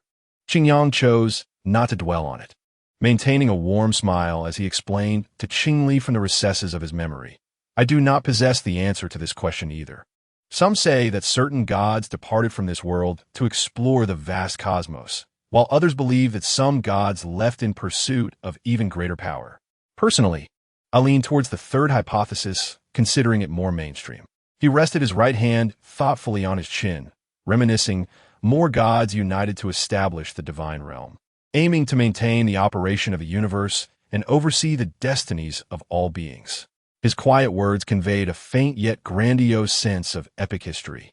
Qingli tilted her small head, gazing dreamily at Qingyang's face, her thoughts seemingly soaring into the boundless sky alongside his words. Gods, such a lofty term, their existence evoking deep admiration. In comparison, what were spirit beasts or humans? To maintain the universe and oversee all. Even one endowed with the formidable spirit power of a titled Douluo would likely be regarded as insignificant, akin to an ant in their eyes. As she absorbed Qingyang's descriptions, Qingli began to grasp the vastness of the world for the first time, feeling an uncontrollable surge of inferiority intertwined with profound longing. However, these matters are far too distant. They do not concern us for now. What we ought to focus on is having fun, as you have always wished for, Qingyang playfully retorted, bringing her back from a reverie. Thus, under his guidance, Qingli momentarily set aside her distant thoughts, taking his hand while extending her ceremonial fan, slowly advancing forward. Meanwhile, Huina accepted the invitation of the officiating priest to participate in this event. Her exquisite beauty radiated a faint, ethereal aura, drawing the attention of all since her arrival. Facing the varied gazes of the crowd, Huina harbored some internal grievances, yet did not exhibit them outwardly. According to her mentor, such appearances would enhance the acceptance of the Wuhuan city populace towards the Wuhuan palace, garnering public support and strengthening unity, thereby aiding Qingyang in his endeavors. "Your Holiness, we have prepared a grand ceremonial dance as one of the festivities. May I request your personal evaluation?" The elderly officiating priest inquired softly beside Huina. The presence of the Holy Maiden was an extraordinary occurrence for the Angel Temple of Wuhuan City. Failing to capitalize on this opportunity for promotion would be a regrettable oversight. Naturally, he dared not pressure the Holy Maiden, especially as the Douluo Temple stepped into the limelight, and Bibbing's authority grew increasingly formidable.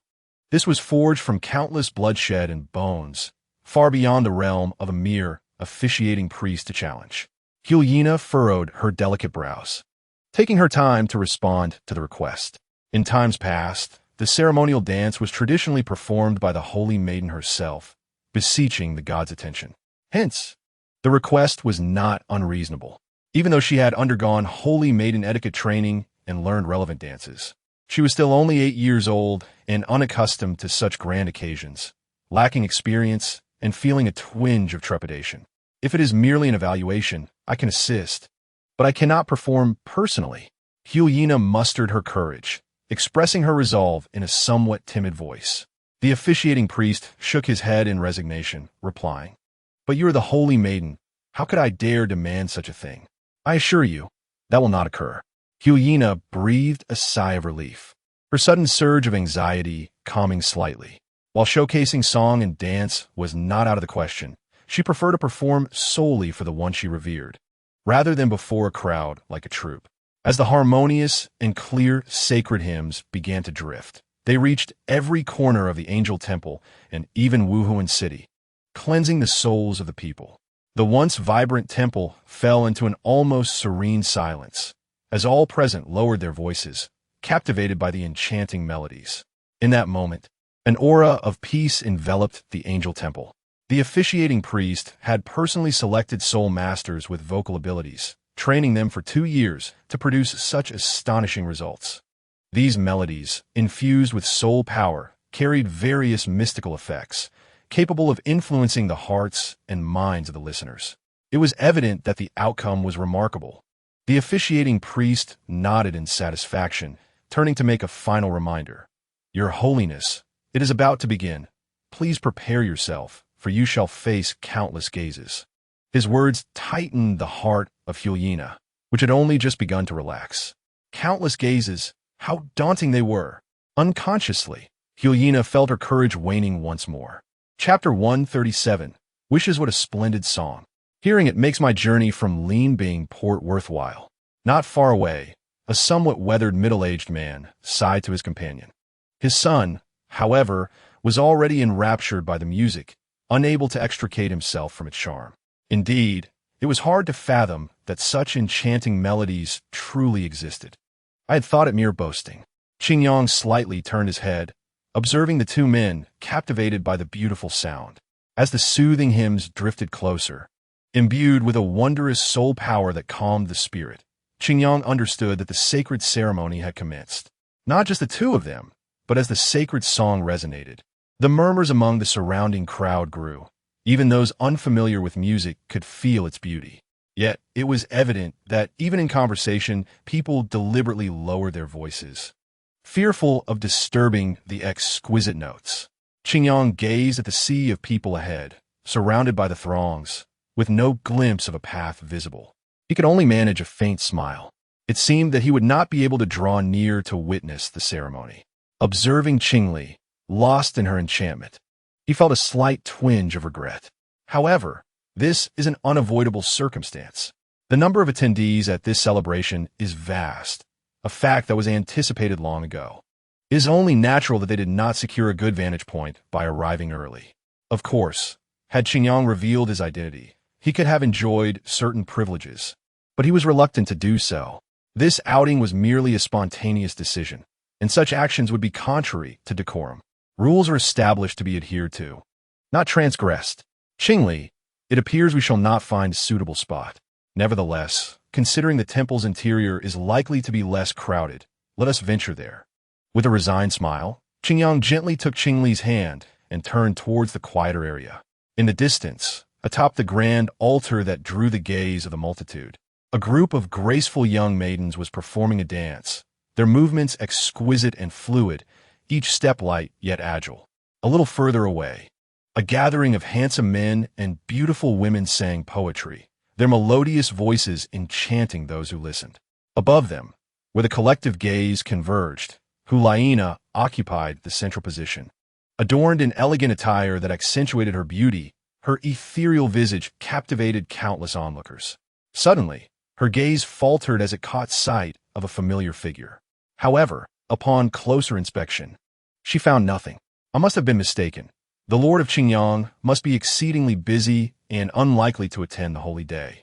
After a brief moment of self-reassurance, she was still unable to quell the unease within her. Externally, she appeared distracted, scanning her surroundings, a peculiar state of mind that somewhat alleviated her inner tension. Qingli, this is the Yushenzhu.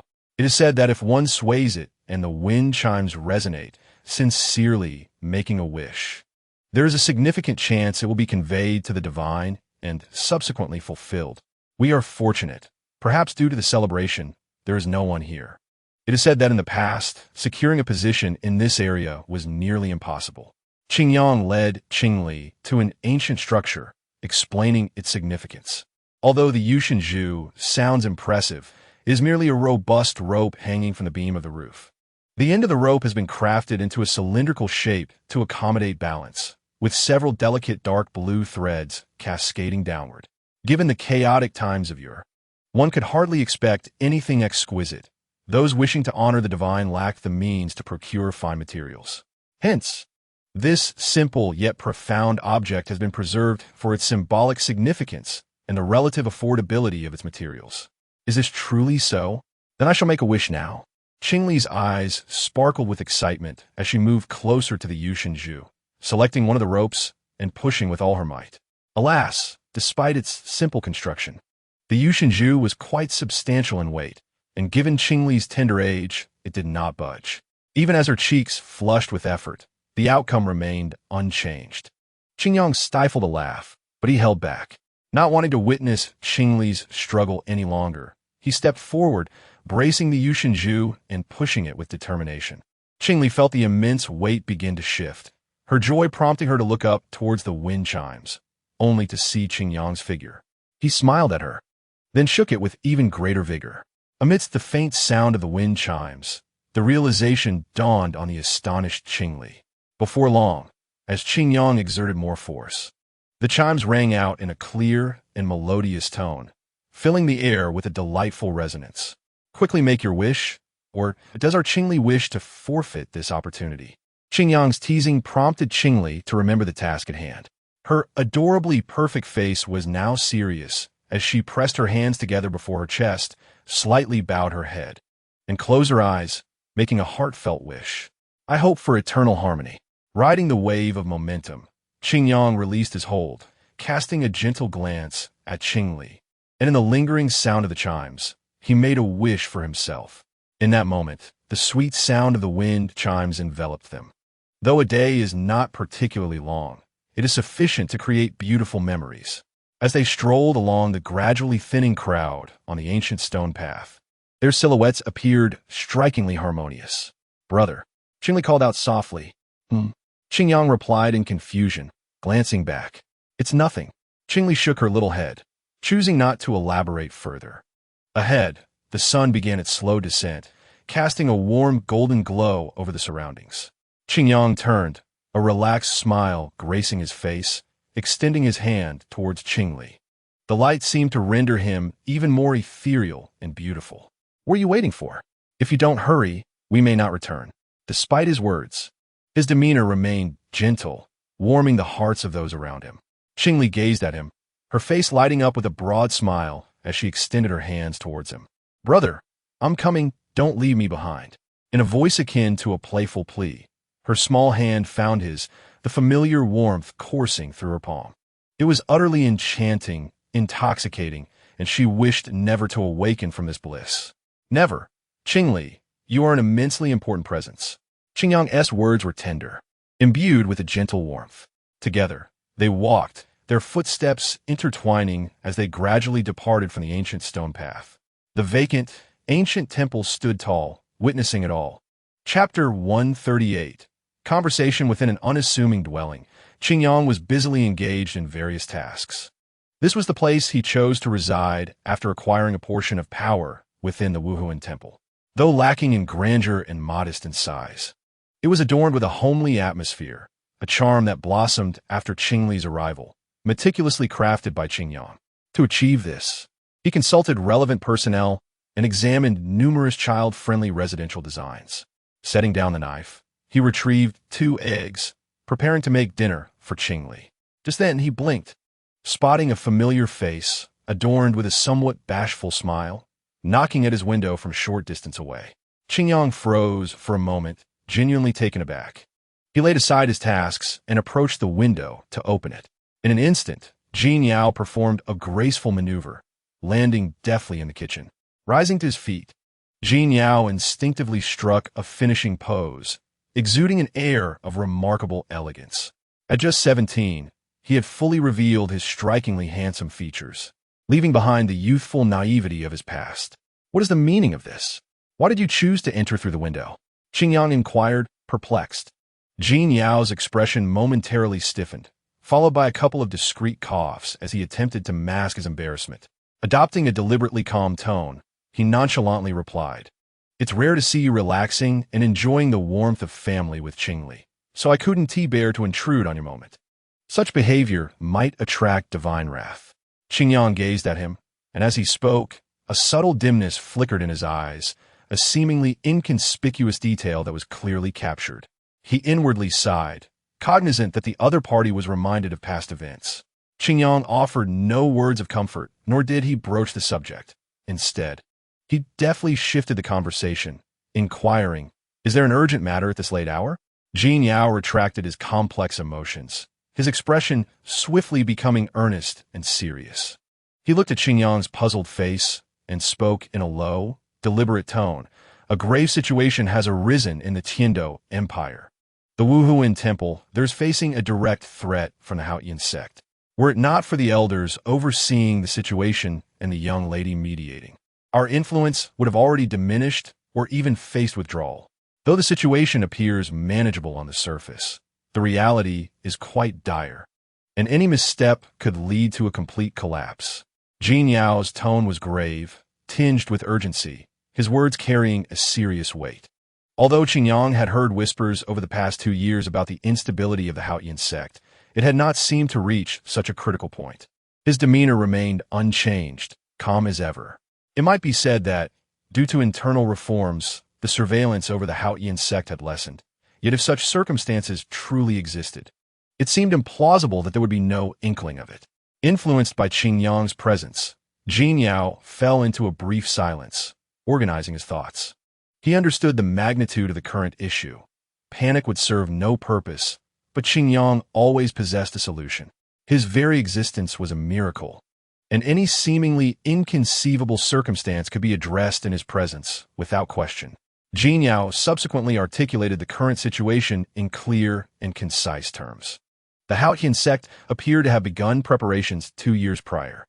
Although we had indeed noticed subtle signs, they were not taken seriously until 3 days ago, when the second prince of the Tiando Empire voiced his concerns to the Xia Great Emperor, revealing an alarming level of incredibility in his words.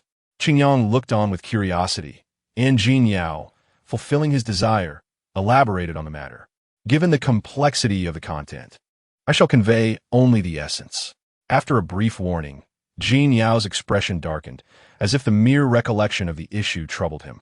His gist was a call for the unification of nobility and sects, to cleanse the Tiando territory of the Wuhuan Temple, entirely uprooting its usurpation of imperial authority, ensuring that the empire possessed but a singular will. Surprise flickered in Qingyang's eyes at this notion, which truly took him aback. The second prince who proposed it was either a genuine madman or a born emperor. The excessive power of the Wuhuan Temple undeniably bore a detrimental impact on the two empires. In fact, to some extent, the temple's ability to dominate the continent was inextricably linked to this. Should the second prince succeed, the decline of the Wuhuan Temple would be imminent. Yet, could such a feat be accomplished? It seemed implausible, did it not? Jin Yao, noting Qingyang's expression, shook his head with a wry smile, acknowledging the incredibility of the situation. If the Wuhuan Temple were truly so easily dismantled, the Tiando Empire would not have allowed its existence to persist unchallenged for so long. The reason for inaction stemmed primarily from the temple's formidable strength, which rendered any attempts to subdue it precarious. It was evident that such a fanciful plan would naturally not find favor with the Xia Great Emperor. Even if he were tempted, he would have to concede to reality. However, The second prince insisted that the Haotian sect was willing to orchestrate this endeavor for the Tiando Empire, which instantaneously altered the Xia Great Emperor's stance, leading him to adopt a non-committal attitude, tacitly accepting the second prince's management of the situation. As a result, the Wuhuan Temple in Tiando City, along with its various branches throughout the empire, faced varying degrees of setbacks, while the young lady, gaining our support, found herself in an increasingly awkward position. Upon hearing this, Qingyang grasped the particulars of the situation. It must be said that the second prince was indeed an exceptional individual, if memory served correctly. He was merely 2 years younger than Qingyang himself. His proposed strategy precisely circumvented the Wuhuan Temple's most formidable aspects, applying pressure and assault from a position of advantage within the Tiando Empire. This approach was not akin to a raging fire, but rather resembled the slow boil of a frog in warm water. Thus, the temple's most powerful worshippers would be unlikely to personally intervene, and even in the worst-case scenario, it would merely result in the loss of the temple's authority within the Tiando Empire, falling far short of a crisis of annihilation that would compel them to act. Once bereft of the worshippers' overwhelming strength, the elders of the Elders' Hall would pose no significant threat to the Haotian sect, although there were advantages of time and place. The second prince was indeed a remarkable figure. Qingyang voiced his admiration, recognizing how he accurately identified the Haotian sect's reluctance to remain passive and pinpointed the Wuhuan Temple's most vulnerable aspect. This exceptional wisdom was truly not to be underestimated. Chapter 139. Birthday. As the Wuhuan Temple had now entered a phase of stability, requiring only gradual development, there was no need for me to oversee matters at this moment. Since the situation is thus, I shall personally pay a visit. Qingyang sighed softly before addressing Jin Yao. Jin Yao nodded, acknowledging that this was the best course of action. Within the Wuhuan Temple, aside from the Pope, no elder could surpass the Haotian sect. Even together, they would find themselves evenly matched. However, the Pope needed to remain at the Wuhuan Temple, making Qingyang the optimal choice in terms of both strength and status. Reflecting on this, Jin Yao seemed to remember something and inquired, "When do you plan to depart?" Qingyang tilted his head slightly, his gaze penetrating through the walls to the outside, where he spotted a petite figure. Qingli, engrossed in her artwork, was focused and earnest, lying on her bed and sketching something. He felt a momentary haze, his voice ethereal as he said, "I shall set out shortly. If I delay further, unforeseen complications may arise. This also presents an opportunity. Perhaps we can resolve the issues within the Tiando Empire once and for all." Jin Yao understood Qingyang's thoughts, pressing his lips together in a nod, preparing to take his leave. The problems of the Tiando Empire, under Qingyang's approach, might keep him away for an extended period, and it was uncertain when he would return. For Qingli, lacking protection, venturing forth was ill-advised. However, remaining in Wuhuan City would mean a prolonged absence from Qingyang. "In that case, I shall not disturb your final moments together," Jin Yao remarked, casting a glance at the abundant ingredients before Qingyang, taking a deep breath. Subsequently, he activated his soul power, swiftly vanishing from sight, as if he had never been there. Qingyang withdrew his gaze, shaking his head with a faint smile returning to his lips as he resumed his culinary preparations. Time was of the essence. He began to harness his soul power, finding it impossible to savor the delightful intricacies any longer. Before long, a lavish array of fragrant dishes was laid upon the table. Satisfied with the visually appealing and aromatic delicacies, Qingyang nodded appreciatively, shedding his outer garments and washing his hands before proceeding to Qingli's room. "Qingli, what are you drawing?"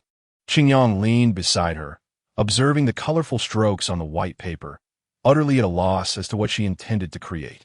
Qingli krusha akrayun, lifting her head to reveal a radiant smile to Qingyang. She then held up her drawing, signaling to him, "I have illustrated many things, including the temple we visited today, the uncle selling white cakes, and our current home, not to mention the most significant element." Qingli eagerly scrambled to sit beside Qingyang, pointing at the interwoven golden and pink lines on her artwork. Her small face beamed with joy as she exclaimed, "Look, there's brother and me." Qingyang nodded with a smile, gently patting Qing Li's little head. Observing her enjoyment, The worries that had once lingered in his heart dissipated entirely. The fearful and vigilant figure he had first seen in the inspection hall had begun to mature. The painful memories of that time seemed to vanish with the passage of time. This is for the best, Qin Yang thought. Rather than living in suffocating anguish like her father, it is better to completely forget and embrace a new, beautiful life. Perhaps this was the most sincere and profound wish buried deep within your heart from the very beginning. His gaze shifted to the wrinkled painting hanging nearby. His smile appeared to have shed its gloom, becoming more genuine and radiant.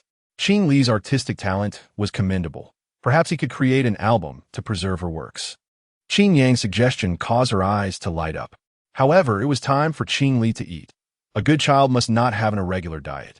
Amused by her downcast expression, Qin Yang reached out, lifting her petite, soft body as they slowly made their way outside. Once again, a joyful smile graced Qin Li's face as she nestled against him. At the dining table, Qin Yang brought out a paper box and placed it before her. Qin Li, open it and see. This is specially prepared for you. Curious, Qin Li sat in her chair, gazing at the box. Upon hearing Qin Yang's words, she hesitated no more and placed her small hand on top of it. With a gentle effort, the ribbon was cut and the box was lifted. Inside was an enticing and beautiful birthday cake, and the sight of it left Qin Li momentarily speechless. I remember today is your birthday, and I prepared this especially for you. Though I'm the only one here, I still hope you will be forever happy. Qin Yang's gentle voice resonated in Qin Li's ears, bringing a comforting warmth from the side of her face. In that instant, her eyes began to blur, tears welling up. Yet she felt no sadness, only an overwhelming sense of warmth and happiness. Thank you, brother. Qin Li's voice was somewhat muffled, but Qin Yang still heard her. He tenderly reached out to wipe away the tear that had gathered at the corner of her eye. Simultaneously, a soft voice followed. Be good, make a wish. The 2 wishes you make today will surely come true. Qin Li nodded vigorously, and amidst the flickering candlelight, she made the same wish. For her, this singular wish must come to fruition. Upon opening her eyes, a string of beautiful crystal pendants appeared before her. Qin Li, this is for you. It is my birthday gift to you. Captivated by the pendant, Qin Li noticed the delicate, multicolored crystals embedded within it, emanating a mysterious aura. The platinum-like substance connecting this extraordinary item was exquisite and beautiful, radiating a dreamlike sheen. Her innate connection to the soul beast told her that this item would be of immense benefit to her. Brother, what is this? Qin Li grasped the pendant, her expression tinged with unease.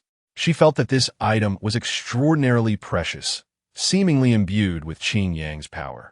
Would giving it to herself have any adverse effect on him? This pendant currently has no name. Perhaps you could bestow one upon it, as it holds significant importance for you. Promise me you will wear it always, will you? Qin Yang's tone prompted Qin Li to place it around her neck, an unseen force radiating from it, seemingly altering something, yet appearing unchanged. Qin Li now resembled a charming and lovely princess. Rest assured, brother, I will wear it. Her small face was filled with determination, prompting Qin Yang to gently stroke her head again. Now, let us enjoy the sumptuous dinner I prepared for you. Qin Yang, still wearing a warm smile, invited Qin Li to partake in this lovingly crafted meal. The next opportunity for such moments was uncertain. Chapter 140, Tiando in the evening.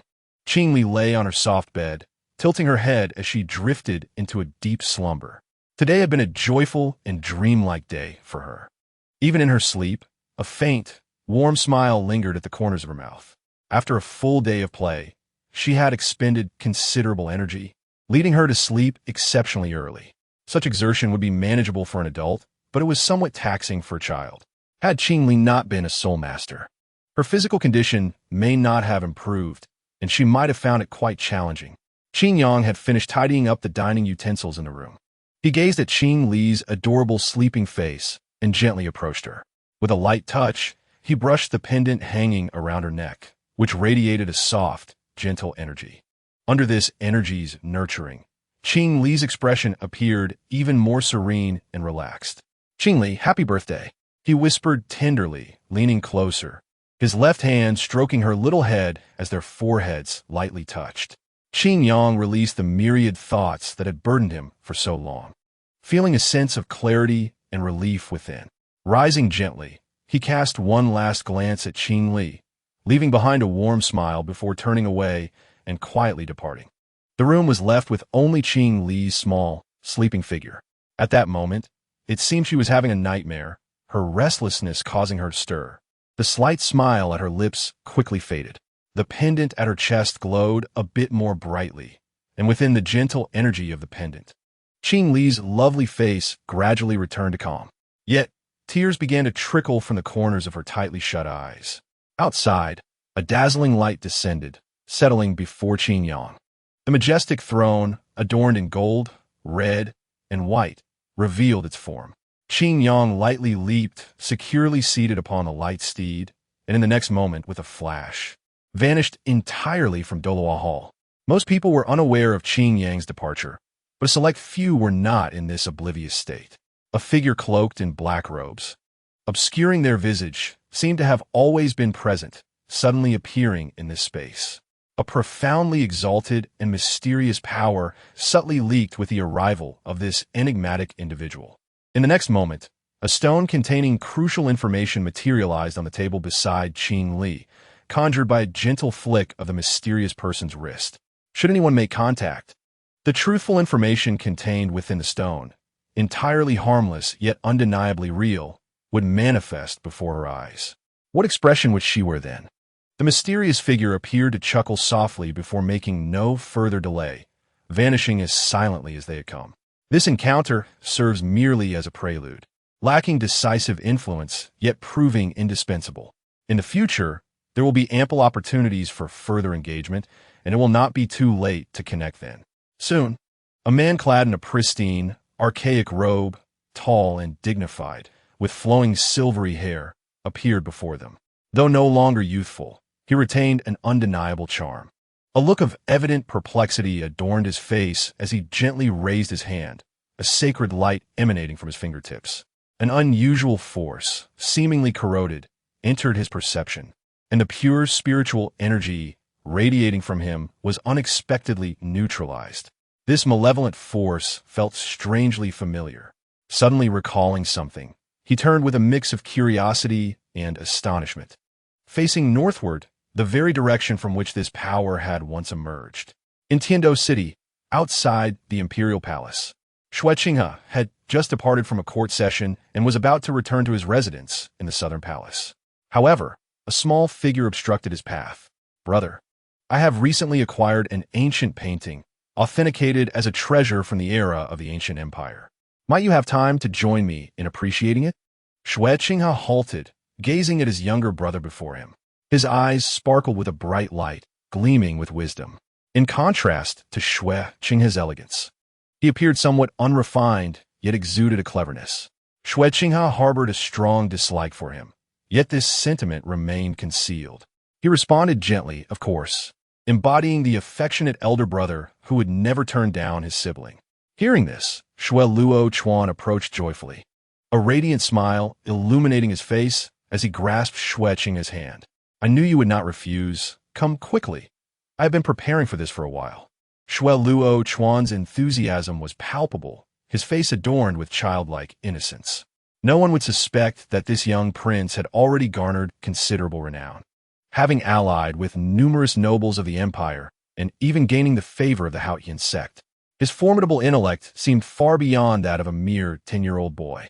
Within the towering halls, the Emperor Shui Yi observed the two depart with an impassive expression. The harmonious and respectful demeanor of the brothers seemed to leave him entirely unmoved. Perhaps, after countless deceptions, he had seen through such displays with utmost clarity. "Prime Minister, what is your opinion?" Emperor Shui Yi turned, his lavish attire and even his casual words exuding an air of authority. Beside him stood a meticulously groomed man with round spectacles and a visage resembling a finely chiseled statue, exuding classical beauty. This somewhat aged gentleman offered a slight bow, his demeanor calm, suggesting mastery over all matters.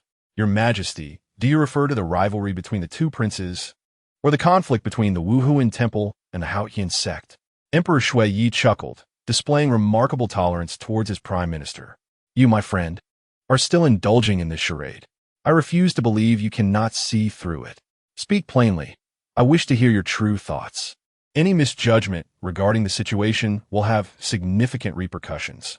The prime minister's gaze drifted towards the horizon, where the two princes and their respective factions resided.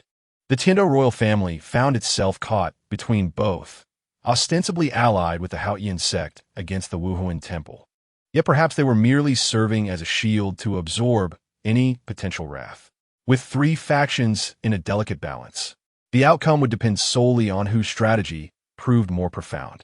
If leveraged wisely, it might resolve the two significant threats posed by the Haotian sect and the Wuhuan temple, thus empowering the Tiando Empire to rise.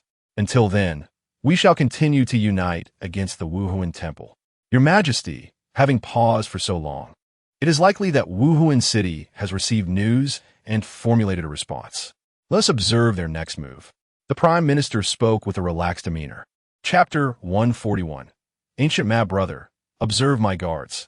Though they cannot compare to the Shui guards bestowed upon you by father, they are still considered elite soldiers. Luo Chuan ardently introduced his retinue, glancing at the impeccably standing guards before the residence. Shui could not help but silently commend them.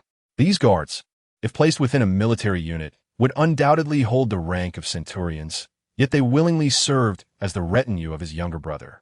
Such loyalty required more than mere tactics. The presence of such elite guards brought Shui joy, as it suggested that his brother would not face the same perilous assassination attempts he had endured. Indeed, even as the crown prince, I am not exempt from assassination attempts, most of which were thwarted before they even reached me. A few times, it was the protection of the Wuhuan temple that ensured my safety. Shui remarked softly. It was precisely due to safety concerns that Emperor Shui had granted him a squad of elite Shui guards as his personal protectors, subject to his command. However, to possess soldiers under one's control in Tiando City had traditionally been a privilege reserved for the crown prince. Why then had such a distinction been granted to Luo Chuan? My brother jesteth. While father has indeed allocated a guard unit for my protection, I am responsible for recruiting them. They cannot possibly compare to your own. Luo Chuan replied nonchalantly, though his words seemed to carry an implicit meaning. As he spoke, several hidden presences emanated from the shadows, intimidating the lurking miscreants. Shui narrowed his eyes. Just moments ago, he had detected 3 soul saints for soul emperors, and an unknown number of concealed individuals. This display of power was genuinely alarming, yet what intrigued him more was the underlying significance. Was this a demonstration of strength directed at him? Shui pondered silently, maintaining a facade of composure as he continued his conversation with Luo Chuan. He understood full well that it was impossible for Luo Chuan alone to command such formidable protectors, as he was merely an unseasoned second prince. However, the aftermath of the Haotian sect's fall had altered everything. These individuals were likely dispatched by the Haotian sect to covertly safeguard Luo Chuan. Brother, let us not linger outside. Quickly, let us enter. My residence has been prepared for some time. With that, he stepped inside, ushering Shui into the abode. As the second prince had not yet been conferred a title, his quarters consisted of a modest courtyard. Initially, he resided within the imperial palace, but following increasing interactions with the Haotian sect, he had relocated. The palace was no longer a suitable environment for such dealings. This courtyard appeared to have been meticulously designed over a long period, with flowers, unique stones, and flowing water, all aligning perfectly with artistic standards. One could only marvel at the financial resources required for such a creation, presumably orchestrated by a master artisan. My residence cannot compare to the opulence of the Southern Palace. I wonder if it meets your standards, brother? Luo Chuan inquired, feigning casualness while subtly veiling animosity within his words. This prompted a gentle smile from Shui. Ertie's words were indeed profound. The ornate railings and exquisite structures here are clearly extraordinary. Even the Nangong family pales in comparison to this place's elegance. When it comes to opulence and grandeur, in my humble opinion, there is perhaps no other locale in the entire Tiando Empire that rivals this one. Such unabashed praise can easily evoke excitement in others. However, Xue Chuan displayed no signs of enthusiasm, maintaining his innocent smile. Opulence and wealth? While these may aptly describe wealthy merchants and nobles, to apply such terms to a prince suggests a lack of ambition, merely a pursuit of pleasure. Is he eager for an early title of prince, thereby forfeiting any claim to the throne? Perhaps it is premature. Dear elder brother, could you be overly confident? As their verbal sparring continued, they arrived at the exhibition room. A sizable ancient scroll, perfectly preserved within crystal glass, was displayed prominently for admiration. Yet the scroll, which should have been symmetrical, was missing several parts for unknown reasons. These absences lent the scroll an air of poignant beauty, marked by a sense of incompleteness. But let's set that aside. Elder brother, do you not find this map of 1,000 miles of rivers and mountains somewhat different from what we have seen before? Xue Qinghe, dismissing distractions, carefully examined this distinctive scroll. Regarding art, he had confidence in his own discernment, having encountered countless treasures within the Wuhuan Temple and the Tiando royal family, where few artifacts could still captivate him. However, this map of 1,000 miles of rivers and mountains was exceptional. It resembled not merely a painting, but rather a map. Had it not been for the familiar ancient techniques and precious materials, he might have thought it a forgery. The continent depicted in this painting appeared somewhat akin to the one beneath their feet, yet Xue Qinghe paused, frowning in deep contemplation. Xue Chuan, too, fixed his gaze upon the artwork. Elder brother, have you noticed? The continent in this painting seems significantly larger than the one we inhabit. He pointed to 2 locations within the artwork, his eyes sparkling with excitement as he looked at Xue Qinghe. If this painting is accurate, then this area should have been another continent, located to the south of the Luo Empire, yet it is now completely untraceable. I have employed countless methods to verify this scroll. It cannot be false. Even the ancient empires would not have exerted such resources to create a work of this exquisite detail. Subsequently, I scoured numerous ancient texts and finally found relevant descriptions buried within obscure histories. If I am not mistaken, at some point in the past, our continent was divided. This implies that there exists another continent somewhere overseas, a remnant of the ancient world, and perhaps a gateway to a new realm. His emphatic declaration resonated throughout the exhibition space. Xue Qinghe gazed in astonishment at his younger brother's fervent demeanor, which radiated an inexplicable yearning. He conceded that he was indeed taken aback by Xue Chuan's hypotheses. Yet, setting aside the fact that this was merely speculation, even if it were true, what difference would it make? It was impossible to reach that new continent, rendering it ultimately meaningless. Should they not focus on the pressing tensions at hand? Regrettably, the painting was lacking in numerous details. Otherwise, they might have gleaned more valuable information, perhaps even insights into other continents. Xue Chuan's tone suddenly grew somber, tinged with profound regret. The ancient empire was so magnificent and powerful that it was almost beyond belief. It was said that during that era, there existed terrifying, soul-guiding devices and deities of immense power capable of exploring the cosmos. Alas, if only they could resurrect the splendor of the ancient empire. What a breathtaking sight that would be. Xue Chuan's expression was wistful, his voice imbued with obsession. Chapter 142. Testing the waters to resurrect the glory of the ancient empire sounds enchanting. Yet does it not imply unifying the continent and establishing achievements beyond the reach of ordinary mortals? Who would have thought that he harbored such lofty aspirations? Previously, I underestimated him. He is indeed the son of the great Emperor Xue. Both Xue Qinghe and Xue Chuan are rare talents. Yet fate seems to have destined them to oppose the Wuhuan Temple. Xue Qinghe mused silently, his esteem for his nominal younger brother elevated by these words. Erdi, is this truly your genuine sentiment? Xue Qinghe's composed and graceful smile gradually faded, his voice taking on a subtly frosty edge. Having always focused on the Hao-Ian sect without considering his opponent, he now regarded him as a rival. Xue Chuan sensed the shift in his elder brother's demeanor, and the fervent expression on his face began to wane. He turned to face Xue Qinghe, his eyes rich with emotion. Yet after a brief moment of connection, his gaze dimmed, and he looked away. Resolutely, he declared, "Elder brother, this is the dream I have pursued all along." "Is that so?" Xue Qinghe murmured, a soft, graceful smile once again illuminating his handsome features. "I shall do my utmost to assist you in realizing your dream, dear brother. Would you be willing to aid me in return?" Xue Chuan shook his head, saying in the past, "I would have willingly set aside everything to support you wholeheartedly." Xue Qinghe's eyes narrowed slightly, listening intently to his words. "But now, I hope you can understand, perhaps I must pursue my dream in my own way."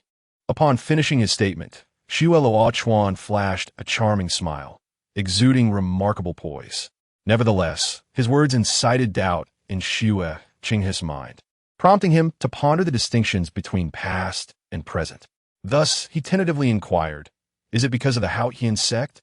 Xue Chuan neither confirmed nor denied this, maintaining his serene smile as though he possessed an understanding of everything but chose not to disclose it, much to Xue Qinghe's annoyance.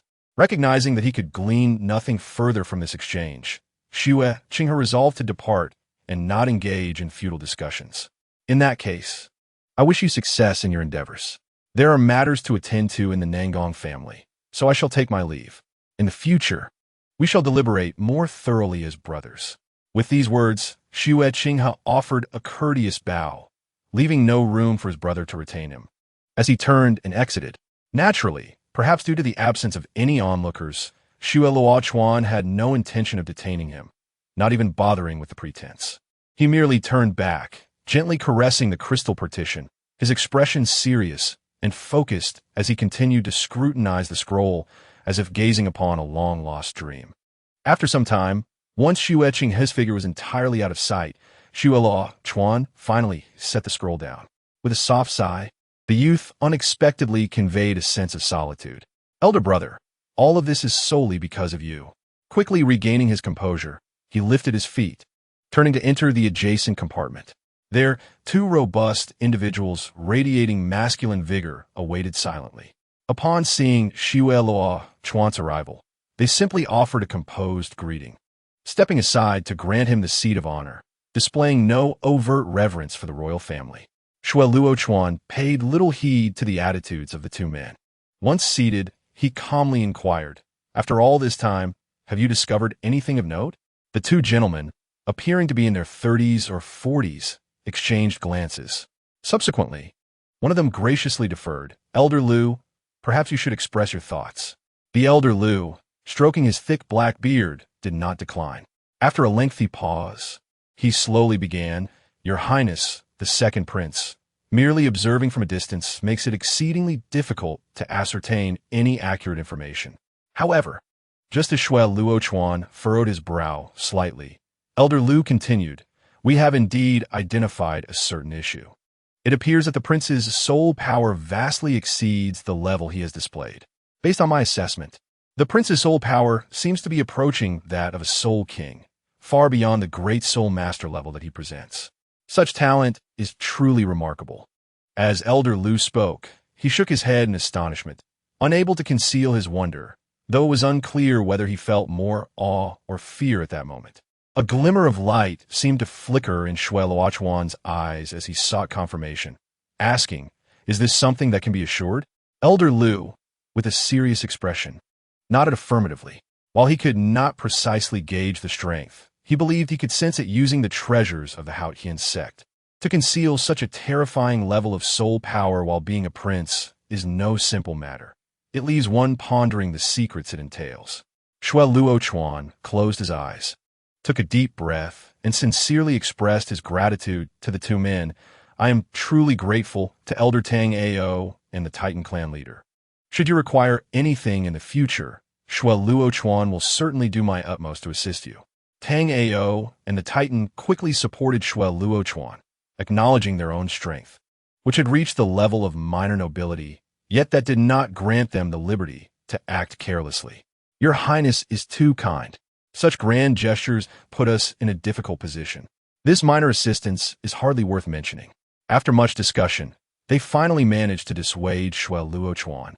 feeling somewhat touched despite understanding this was merely a formality. After all, given Shui Luochuan's status and age, he ought not to behave in such a manner. Your Highness, have you discovered something significant? The reason we have come here suggests that this matter is of great importance. The Titan clan leader's eyes revealed a glimmer of wisdom. He was not merely a brute. Otherwise, he would not have been able to lead one of the strongest clans. Shui Luochuan smiled and shook his head, unable to discern any abnormalities in their demeanor or expressions. You are overthinking this. I am merely preparing for any unforeseen circumstances. Tang Ao did not press further. Although there were questions, he had not found anything amiss, and thus he did not give it much weight. However, having completed their business, he took his leave, saying, Your Highness, we must return now. There are still many matters to attend to in Tiando City. If not addressed promptly, it could adversely affect our future plans. Shui Luochuan nodded with a smile, replying, Then allow me to see you both off.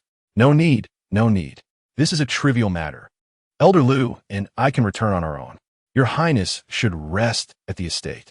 The Titan quickly declined, feeling that it would be inappropriate for a prince to escort them, despite the appearance of courtesy. Very well, Shui Luochuan conceded without further insistence. Chapter 143. Entering the city, then I shall not see you off. Safe travels. Shui Luochuan escorted them to the door and then halted.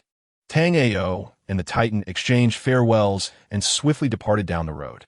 As their figures gradually vanished from view, Shui Luochuan turned back to his estate. Elder brother, are you truly still yourself? Shui Luochuan no longer concealed his worries. Though he questioned, he already held the answer within. For a long time, he had harbored doubts, and through this recent probe, while he had not yet grasped conclusive evidence, it was sufficient for him. Had he not sought such confirmation, Shui Luochuan mused, he would never have reached this point, nearly publicly opposing Shui Qinghe. One's exterior and martial spirit may be disguised, but one's essence can never be concealed. Shui Luochuan sensed this truth, compelling him to take action, even to the extent of being able to contend with his elder brother. With a deep sigh, Shui Luochuan's slender figure completely vanished through the lavish gate of the Tiando estate.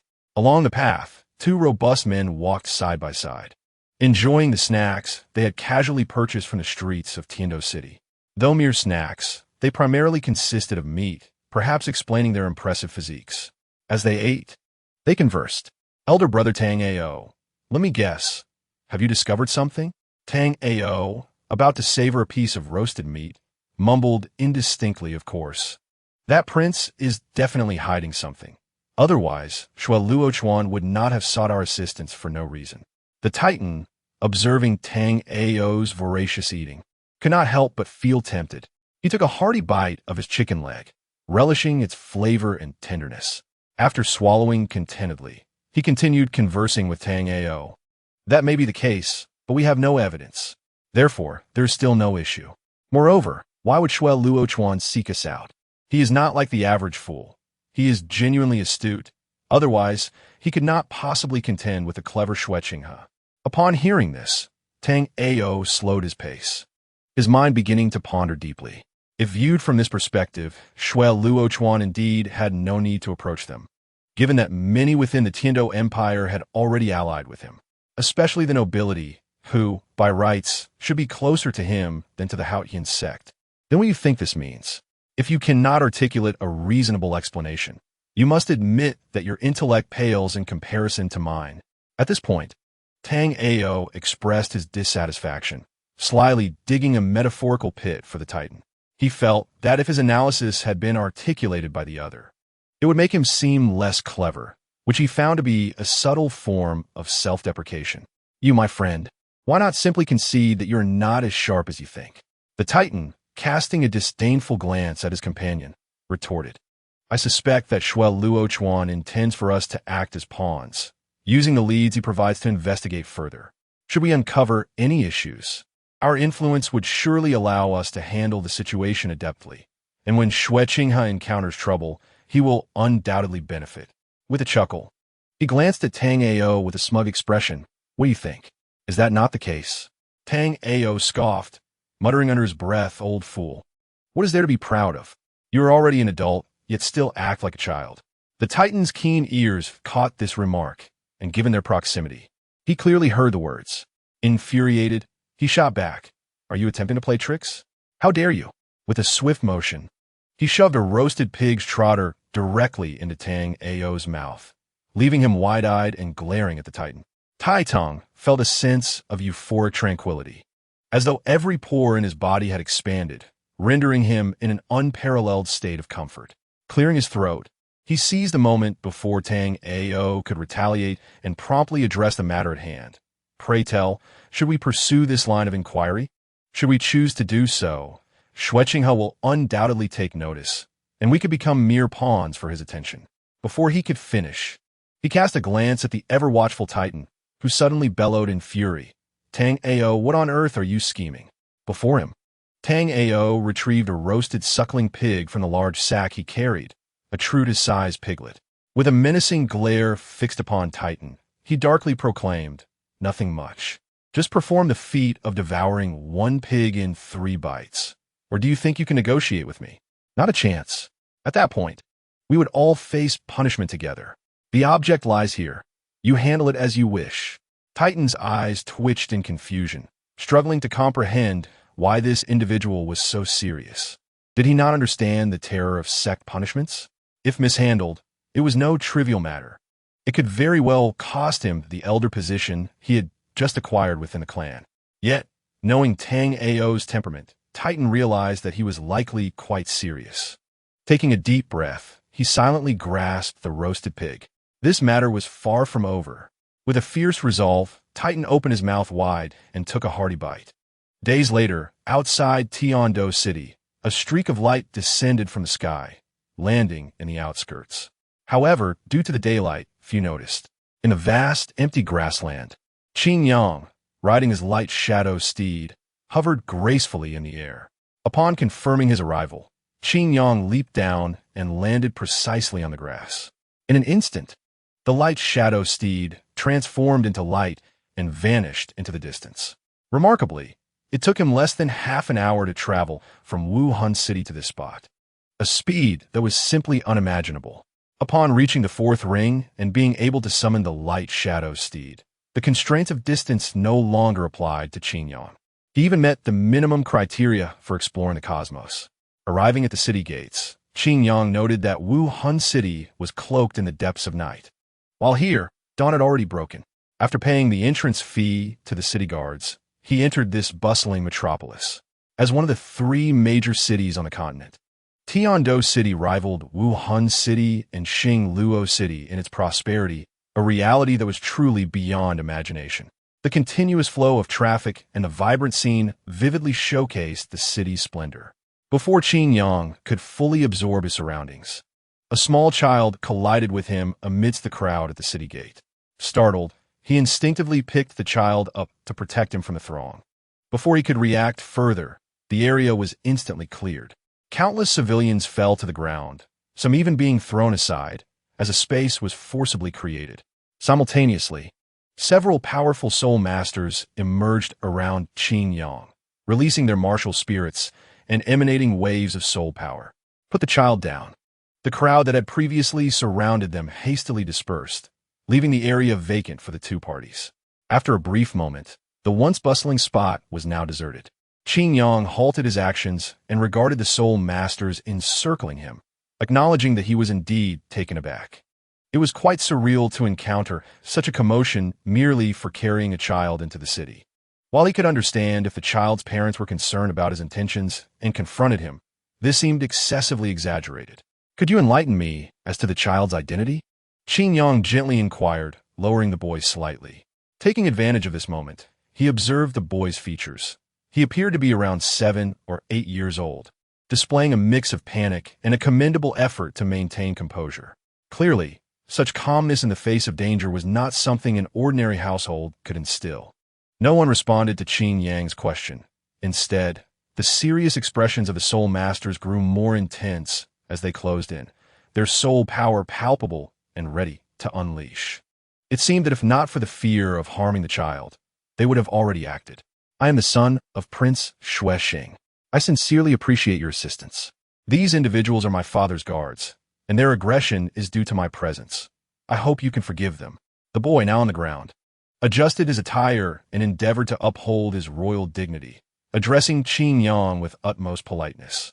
Yet, his youthful appearance, coupled with lingering tension and fear, made him appear all the more deserving of care and protection. "Prince Xuexing?" Qin Yang nodded, releasing his subtle grip on the boy to prevent any unforeseen incidents. If that were the case, it was understandable. As the child of a noble prince, he was entitled to such protection. "My name is Xueyi. Please remember me if you can," Xueyi earnestly declared, casting a glance at Qin Yang before swiftly turning to rejoin his guards. Upon seeing Xueyi approach, the tension on the faces of the guards visibly eased. However, just as the foremost guard reached out to seize Xueyi, Qin Yang's hand suddenly clamped around the man's wrist. "Do you believe that this is sufficient to deceive me?" A cold voice reverberated, causing the man to flinch in surprise. He struggled violently, attempting to break free from Qin Yang's iron grip, yet found it as unyielding as steel, no matter how he fought. How could this be? He is merely a child. He seethed with rage, shouting to his companions, "Come help me. Let us subdue this brat together." As he spoke, the others reacted, unleashing their soul power to attack. Even in this critical moment, they were cautious, fearful of injuring Xueyi. However, this only made them even less of a match for Qin Yang. He did not even need to reveal his martial spirit, relying solely on his physical prowess. He deftly dodged and struck with fists and kicks. In a matter of moments, several soul ancestors were knocked to the ground, leaving Xueyi in stunned silence as he witnessed the unfolding spectacle. This level of strength was utterly overwhelming. What level of soul master was he? His disbelief turned into excitement as he looked at Qin Yang, realizing that there was still hope. "Who are you, and how do you possess such formidable strength?" One of the fallen soul ancestors clutched his wounded abdomen, struggling to comprehend the situation. His gaze remained fixed on Qin Yang, as if demanding an explanation. "My apologies for shattering your fragile confidence. Now, might you divulge your true identities? You seem less like guards and more akin to kidnappers." Qin Yang reminded composite, casually twisting his wrist. Since awakening his martial spirit, he had yet to fear anyone. At least these individuals were not worthy of his concern. "Young man, I admit your strength is quite extraordinary, but do you not realize that meddling in others' affairs often leads to dire consequences?" The man who had been knocked down spoke with a fierce tone. However, before they could continue their threats, a cacophony gradually emerged from the distance.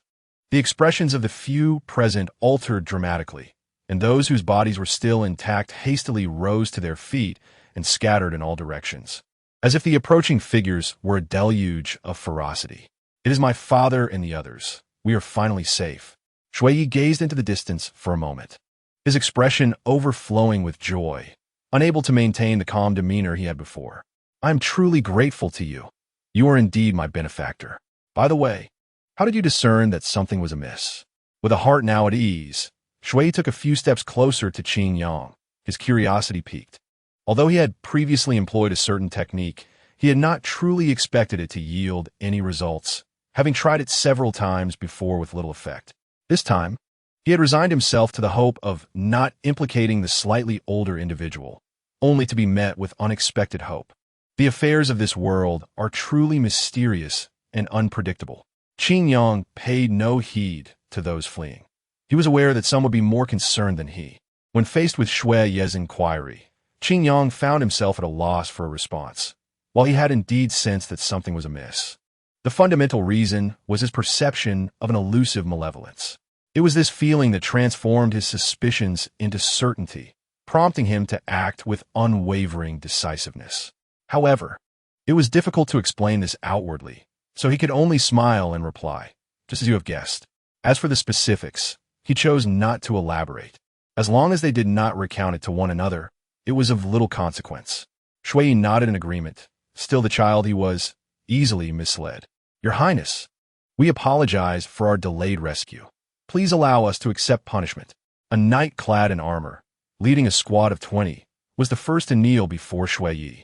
Xueyi hurried forward to assist the guard to his feet, his small stature providing comfort to the other. "Captain Liang, I do not hold you responsible. Those scoundrels were simply too cunning. Upon returning to the palace, I will plead with my father to forgive your oversight. Upon hearing Shui Ye's assurance, Captain Liang breathed a sigh of relief and stood up. Though this young prince might not be able to alter the will of Prince Shui, having his support would certainly be beneficial in protecting his family.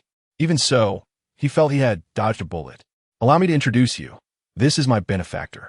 It is thanks to his assistance that I was able to escape the control of those individuals. Shui began to present Qin Yang. Chapter 145. The Hidden Hand. May I inquire your name? Captain Liang turned to Qin Yang, his tone imbued with a hint of respect. To single-handedly subdue those lackeys was no ordinary feat, and he would not underestimate Qin Yang merely due to his youth. In fact, it was precisely because of this that he felt compelled to regard Qin Yang with greater esteem. Perhaps he was a scion of a prestigious family. Moreover, this individual was a benefactor to the Grand Prince, making it all the more advantageous to cultivate a relationship. I am Qin Yang. Qin Yang spoke it blindly, devoid of any intention to conceal his identity, yet his words caused Shui Ye's expression to stiffen. Shui scrutinized Qin Yang closely, from his attire to his demeanor, ultimately confirming the suspicions that had lingered in his mind. His guards seemed to have noticed their young master's unease, thus refraining from engaging in further conversation and opting for a direct invitation. Truly remarkable for one so young. If it is convenient, might you accompany us back to the royal residence? Prince Shui will undoubtedly reward you handsomely. To him, it seemed implausible that anyone would decline such an invitation. After all, the identity of Prince Shui was not one to be encountered by all, even the most prominent families. Not to mention, Qin Yang had rendered a rare favor. Under such circumstances, any request, even if somewhat excessive, would not pose an issue. Any promise or reward from Prince Shui would amount to unimaginable wealth. Additionally, introducing this exceptionally gifted youth to Prince Shui could potentially elevate his own standing. Everything appeared flawless. Shui Ye's expression wavered, but after a moment of contemplation, he sincerely extended the invitation. Indeed, Brother Qin Yang, if it is convenient, please do visit our royal residence. I believe my father will provide you with a satisfactory reward. Captain Liang nodded repeatedly, only to realize a moment later. Is His Highness perhaps being overly courteous? Even if the other party is a benefactor, you are a prince and need not be so formal. Although he harbored doubts, he did not express them. Despite being somewhat irregular, perhaps the other party would sense the sincerity of the royal household. Thank you for your invitation. I have some matters to attend to in Tiando City, so I shall not impose for now. I will certainly pay a visit to the royal residence when circumstances permit. Qin Yang politely declined, leaving Captain Liang questioning if he had misheard. How could anyone refuse an invitation from the residence of Prince Shui? It should be noted that Prince Shui was the younger brother of the Emperor Shui, distinctly different from those idle princes, wielding considerable power and abundant wealth. The most esteemed nobility was not merely a facade. Yet after Qin Yang's refusal, he had already vanished into the throng of people. The small space he had cleared for his team now housed only him and Shui. Your Highness, that Qin Yang actually rejected the invitation from the royal residence? Is he not a bit too presumptuous? Captain Liang expressed his dissatisfaction. Such disregard for the royal household made him feel belittled. If it were him, he could understand. Truth be told, his status might even surpass that of the prince. Shui sighed, not particularly concerned with the matter. However, Captain Liang found it hard to believe that anyone could possess a status more exalted than Prince Shui, especially not a mere youth. Shui did not blame Captain Liang. The disparity in status led to differing perspectives. He had heard tales of the esteemed Qin Yang since childhood, as the personnel of the Spirit Hall had always kept a watchful eye on him.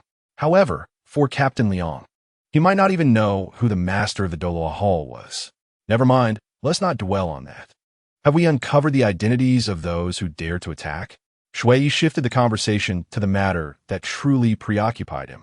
The audacity to strike at the kin of a prince, and nearly succeed, was clearly not the act of ordinary individuals.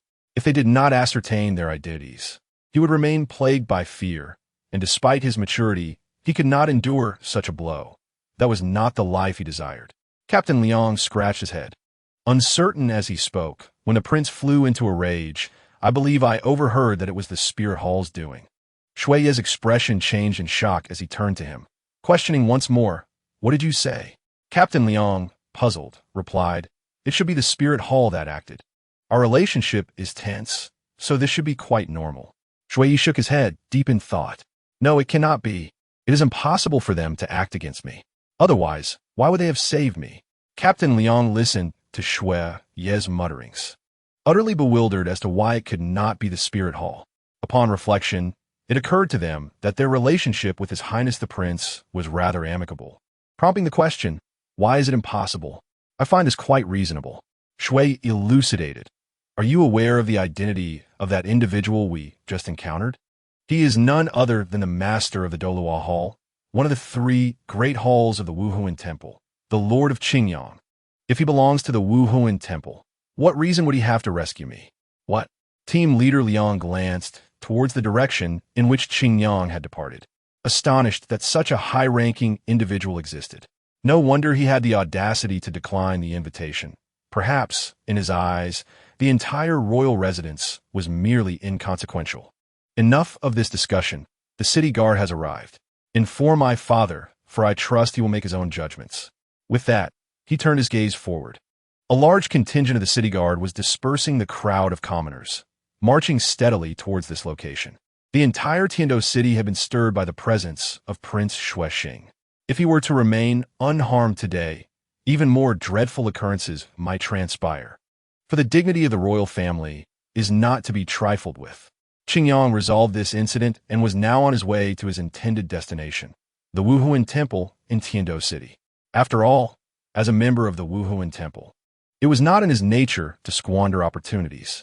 Yet the events that had just transpired lingered in his mind. In the heart of the Tiando Empire, within the royal family's domain, it was unimaginable that such occurrences could unfold. It was akin to losing a saintess in Wuhuan City. Unthinkable, necessitating extensive manpower and intricate relationships beyond what was visibly apparent. Consider those he had vanquished. Qingyang was certain they were not significant figures, but mere pawns thrust into the limelight. The true puppeteer must be orchestrating everything, seeking to achieve some objective through the Tiando royal family. Individuals of such caliber are exceedingly rare. Could it be the Haotian sect? Yet this style seems incongruent. Who else could it be? In that moment, Qingyang felt a wave of uncertainty. Chapter 146, Wuhuan Temple. The Wuhuan Temple in Tiando City is also situated in the heart of the city, not far from the Tiando Palace. This location not only reflects the immense wealth of the Wuhuan Temple, but also signifies its formidable power. Only by establishing its headquarters here can the Wuhuan Temple maintain its majesty. The central district is bustling with prosperity, its streets teeming with a wealthy clientele. It is virtually impossible for ordinary citizens to acquire a place to reside or to open a shop or tavern here. Qingyang had pondered this issue previously, but found it insurmountable for now. If the Wuhuan temples across various regions were to become mundane, it would not only diminish financial expenditures, but also tarnish the reputation and prestige of the Wuhuan Temple. People would speculate whether the Wuhuan Temple faced some crisis. Otherwise, how could it fail to uphold its dignity in its various outposts? Thus, after a moment's contemplation, Qingyang abandoned such thoughts. Nevertheless, there were numerous advantages. At least on this journey, the iconic, magnificent, and sacred architecture was instantly recognizable. Qingyang had little difficulty locating the Wuhuan Temple and entered its grand hall. Within the spacious chamber, not only were there personnel from the Wuhuan Temple, but also numerous residents of Tiando City, predominantly nobles. However, they all appeared quite busy, many wearing expressions of seriousness and tension. Qingyang glanced around and approached a nearby assistant who seemed momentarily unoccupied, inquiring about the current situation. "Excuse me, dear assistant. Has something occurred recently? Why does everyone seem so distressed?" The young lady, clad in standard assistant attire and possessing an appealing appearance, was taken aback by the boy's image and demeanor. His expensive attire and remarkable poise clearly indicated he was no ordinary individual. Recognizing this was not a secret, she did not hesitate to respond, her curiosity piqued as she explained, You must be a young master of some family. The entire Tiando city is abuzz with news that the eldest son of Prince Shui has been abducted from his residence and has yet to be recovered. Everyone is preoccupied with this matter, unable to act out of line, which naturally dampens spirits. Moreover, my name is Lianyu. Please do not call me assistant. It feels too formal. After speaking, Lianyu couldn't help but reach out to touzle Qingyang's hair, the silkiness akin to satin evoking her fondness. However, Qingyang's impassive expression prompted her to withdraw her hand with an embarrassed smile. She was a young girl, brimming with enthusiasm and warmth. Qingyang noted her demeanor. She appeared relatively new to her role, displaying a certain naivete in handling matters, unlike the seasoned assistants he had previously encountered, which was likely a result of the extensive purges he had conducted 2 years prior. Many young individuals had been promoted, primarily from the ranks of commoners, filling the gaps in the personnel structure of the Wuhuan Temple. This was beneficial. Even when confronted with a stranger like him, she remained composed, devoid of prejudice or arrogance. However, it also resulted in a drawback: her evident lack of experience and a somewhat deficient sense of confidentiality. Thank you for your clarification, Assistant Lianyu. Here is my identity token. Please verify it. Qingyang maintained a distant politeness, not yielding to her seemingly affectionate demeanor. He presented a remarkable identity token, crafted from exquisite materials and distinctive artistry, which surprised Lianyu. Once she infused it with soul power, employing the Wuhuan Temple's unique method, she was taken aback as she beheld the internal information revealed by the token. It was as though she had encountered something utterly unbelievable. To this, Qingyang felt no surprise. The identity token had been a product of the Wuhuan Temple's Research Institute, which had been continuously refining its technology in recent years. It combined the historical legacy of ancient tokens with modern advancements, creating a special soul guide. This particular soul guide serves as the identity marker for members of the Wuhuan Temple, a project he had personally championed. Presently, nearly every official member of the Wuhuan Temple possessed this state-of-the-art identity token, given the temple's near-monopolistic position in soul guide technology. It was impossible for other factions to replicate it. Thus, the latest version of the identity token became the optimal means of verifying identity within the Wuhuan Temple. The token he presented contained merely standard information: Douluo, Hall Master, Qingyang, along with various necessary corroborative details and verification methods. It was only then that Lianyu realized her earlier familiarity. She promptly retracted her casual demeanor, bowing respectfully. Hall Master, please forgive my earlier indiscretion. Lianyu hastily apologized, her voice tinged with a hint of anxiety. She was unaware of what kind of individual Qingyang truly was, and the thought of this handsome, young Hall Master possibly punishing her for her earlier misstep was daunting. If one were to contemplate such peculiar matters, it would be more appropriate to demote her, allowing oneself to truly appreciate the unassailable authority of the esteemed Lord of the Hall. Yet, why does one always gravitate towards such strange thoughts? In the face of such a serious situation, the prospect of demotion is indeed terrifying. All the years of hard work would be rendered futile. The mere thought of it sends shivers down one's spine. Unconsciously, Lianyu grew increasingly anxious. Her cheeks flushed with a rosy hue. Observing her distress, Qingyang deemed it prudent not to alarm her further, offering gentle reassurance. There is no need for anxiety. This is not a fault. You have performed admirably, and the Spirit Hall should not be elevated above others. Your enthusiasm is truly commendable. Upon hearing these words, Lianyu's expression softened slightly, though a hint of melancholy lingered within her gaze. Puzzled by this unexpected sentiment, Qingyang refrained from dwelling on it further and directly articulated his purpose. Who currently oversees the highest administration within the hall? I would appreciate it if you could escort me to meet him. As expected of an elite promoted within the Spirit Hall, Lianyu swiftly composed herself, entering into a professional demeanor. Without hesitation, she provided her response. Lord of the Hall, all affairs within the hall are presently under the leadership of Elder C.I. Shui. You should be in his study, attending to recent matters. Allow me to guide you there. Please follow me. Chapter 147. The courteous attitude of C.I. Shui after Lianyu's statement. She sought Qingyang's consent and, upon receiving it, led the way. It was evident that this young lady had cultivated a good rapport within the hall, as many greeted her, predominantly young men. Consequently, despite the slight age difference between Qin Yang and Lien Yu, he received an unwarranted amount of hostility, particularly due to Lien Yu's respectful demeanor, which inadvertently sparked jealousy among some of the younger onlookers. Were it not for the sanctity of the Spirit Hall, a significant place, one might have encountered immediate confrontations. Qin Yang could only reflect on the nature of youth. Before long, after ascending 2 flights of stairs and traversing a considerable distance, Qin Yang followed Lien Yu to the entrance of the study. 2 young men stood guard at the door, presumably to prevent any disturbances from reaching the elder within. Upon noticing the arrival of Qin Yang and Lien Yu, one of the young men's eyes brightened with recognition. "Lien Yu, what brings you here? Is it because of me? I will be off duty shortly. There's no need to worry about me."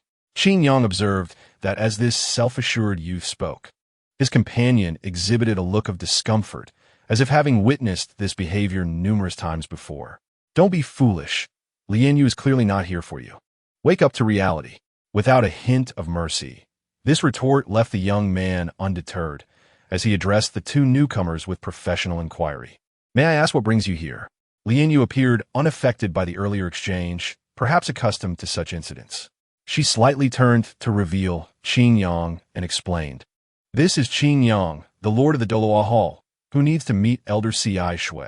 I have verified his identity and brought him here." Before she could finish, both guards turned their attention to Qin Yang. Even the previously self-satisfied young man ceased his banter, now gazing intently. Understanding their curious scrutiny, Qin Yang presented his identification badge once more. Moments later, as had transpired previously, the guards reported to the elder within and, with newfound respect, invited Qin Yang inside. Once the door was closed, the 3 relaxed slightly. Even though the Lord of the Spirit Hall exuded warmth, his presence was undeniably imposing. "The Lord of the Douluo Hall, I have only heard tales of you. I never expected you to be so young. I dare say there's no one on the continent as remarkable as you." The self-assured youth broke the silence first, his face filled with reverence, almost resembling a fervent admirer of Qin Yang. Even Lien Yu, who had previously captured his attention, was now overlooked. "I suspect your visit to Tiando City is related to the recent turmoil, the royal family's targeting, and the disappearance of the prince. It seems matters are becoming increasingly dire," remarked the other young man, contemplatively. "Well, these significant matters are beyond our control. We simply follow the orders given from above," Lien Yu replied, displaying a nonchalant demeanor, though it was evident her thoughts lay elsewhere. The 2 young men noticed this but chose to remain silent, perhaps to align with Lien Yu's sentiments. Lien Yu had no intention of departing. Rather, she lingered, harboring anticipation for what was to come. Upon entering, the corpulent figure of Elder C.I. Shui approached with a broad smile, extending a warm welcome. "Lord Qin Yang, what a rare visitor. How delightful it is to have you here. Why did you not inform me of your arrival? I would have prepared a grand reception for you instead of this humble setting. Here, have some tea. This is a special blend from the Tiando royal family, distinct in flavor from our own, and I assure you it will not disappoint." His exceedingly cordial demeanor belied the stature of an elder, leaving Qin Yang momentarily taken aback. However, upon reflection, he surmised that this warmth likely stemmed from his relationship with Qian Renshui. After all, among the 9 elders, both C.I. Shui and Shilong were considered true kin to her, a bond established since childhood. If one were to closely examine, their connection to Qian Renshui was even more profound than that with Qian Dalu, let alone the Pope Dong. As these thoughts crossed his mind, Qin Yang found himself reminiscing about the youthful Qian Renshui, pondering how she had transformed since those early days. Qin Yang grasped the teacup, noticing C.I. Shui was poised to brew another pot, and swiftly intervened. "Elder, I can handle this myself. I have heard from Xiao Shui that aside from her grandfather, you and Shilong are the individuals she respects most. I cannot accept such an honor." Though his position was on par with the elder, he held a slight edge. Given that both were elders of Qian Renshui, it would be entirely inappropriate for him to have the elder serve him tea. "Oh, I am just an old soul accustomed to serving the young lady. This is of no concern." Besides, what status do you hold that would render this inappropriate? Despite his words, the elder eventually set aside the teapot, allowing Qin Yang to exhale with relief. Through this exchange, Qin Yang discerned that the elder genuinely did not mind the disparity in status between a lord and an elder. However, therein lay the crux of the matter. What truly mattered to C.I. Shui was the unique position Qin Yang held in relation to Qian Renshu, which elucidated the elder's fervent hospitality and willingness to forego his own dignity. Of course, Qin Yang's strength was also indispensable. At the very least, he had earned the elder's genuine respect. If one were to regard Qian Renshu as the most precious treasure they are sworn to protect, they would certainly be reluctant to relinquish her to others. Yet, it is precisely this sentiment that renders Qin Yang uneasy. By the way, during your visit to Tiando City, when do you plan to meet with the young lady? I will make arrangements swiftly and find a suitable excuse. The young lady has truly faced numerous hardships in recent years. When you finally meet, you must not place her in a difficult position. Otherwise, even if she is unwilling, I, as an elder, will certainly seek an explanation. As expected, Sishue immediately touched upon the crux of the matter. Observing the other's plump physique and obstinate demeanor, Qin Yang found himself with little recourse beyond a bitter smile. Chapter 148. Prince Shueshing. The recent circumstances of the Shueshing Prince's residence have not been favorable. Since that incident transpired, the prince has been in a foul mood.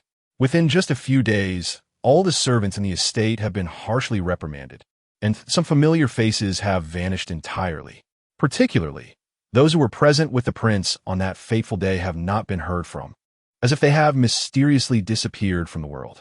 Although the servants are fearful and dare not converse privately, they understand the situation with crystal clarity.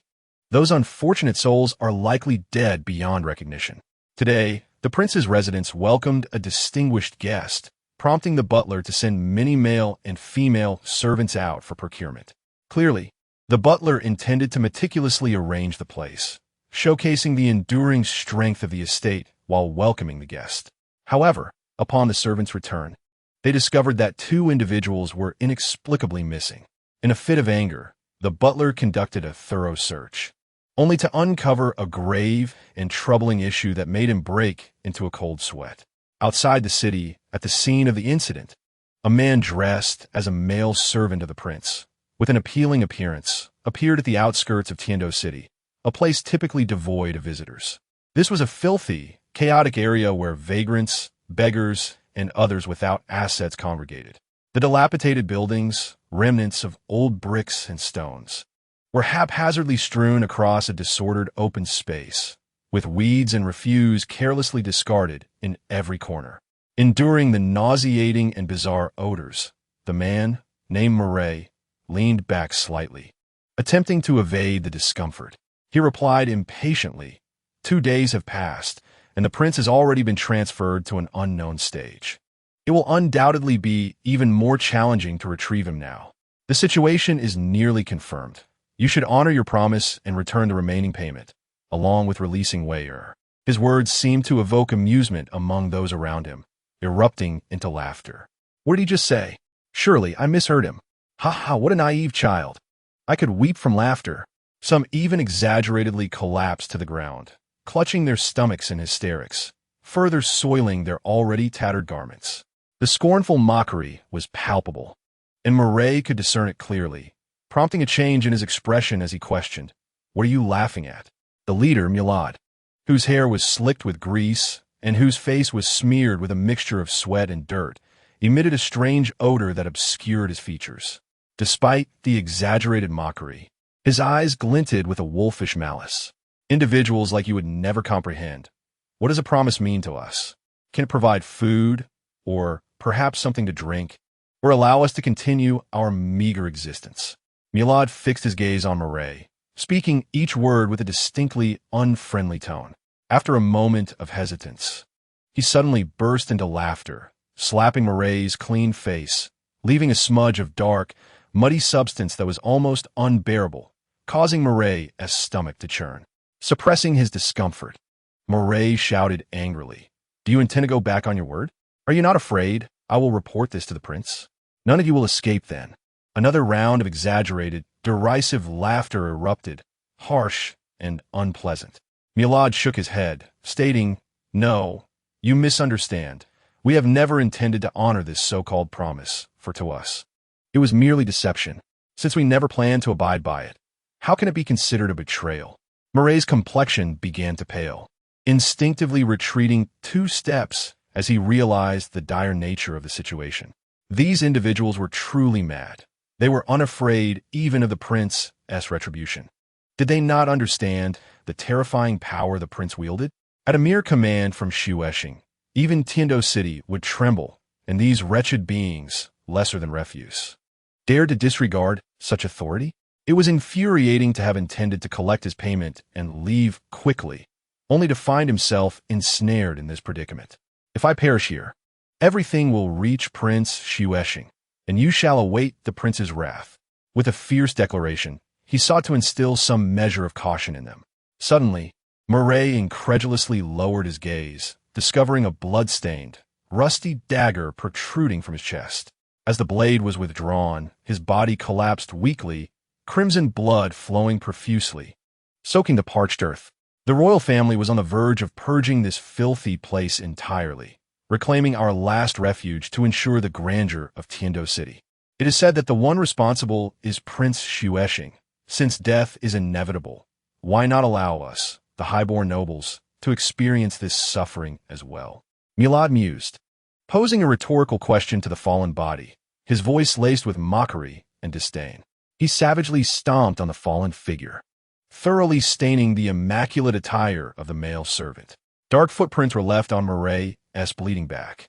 Milad turned to his band of subordinates, who had nothing left to lose.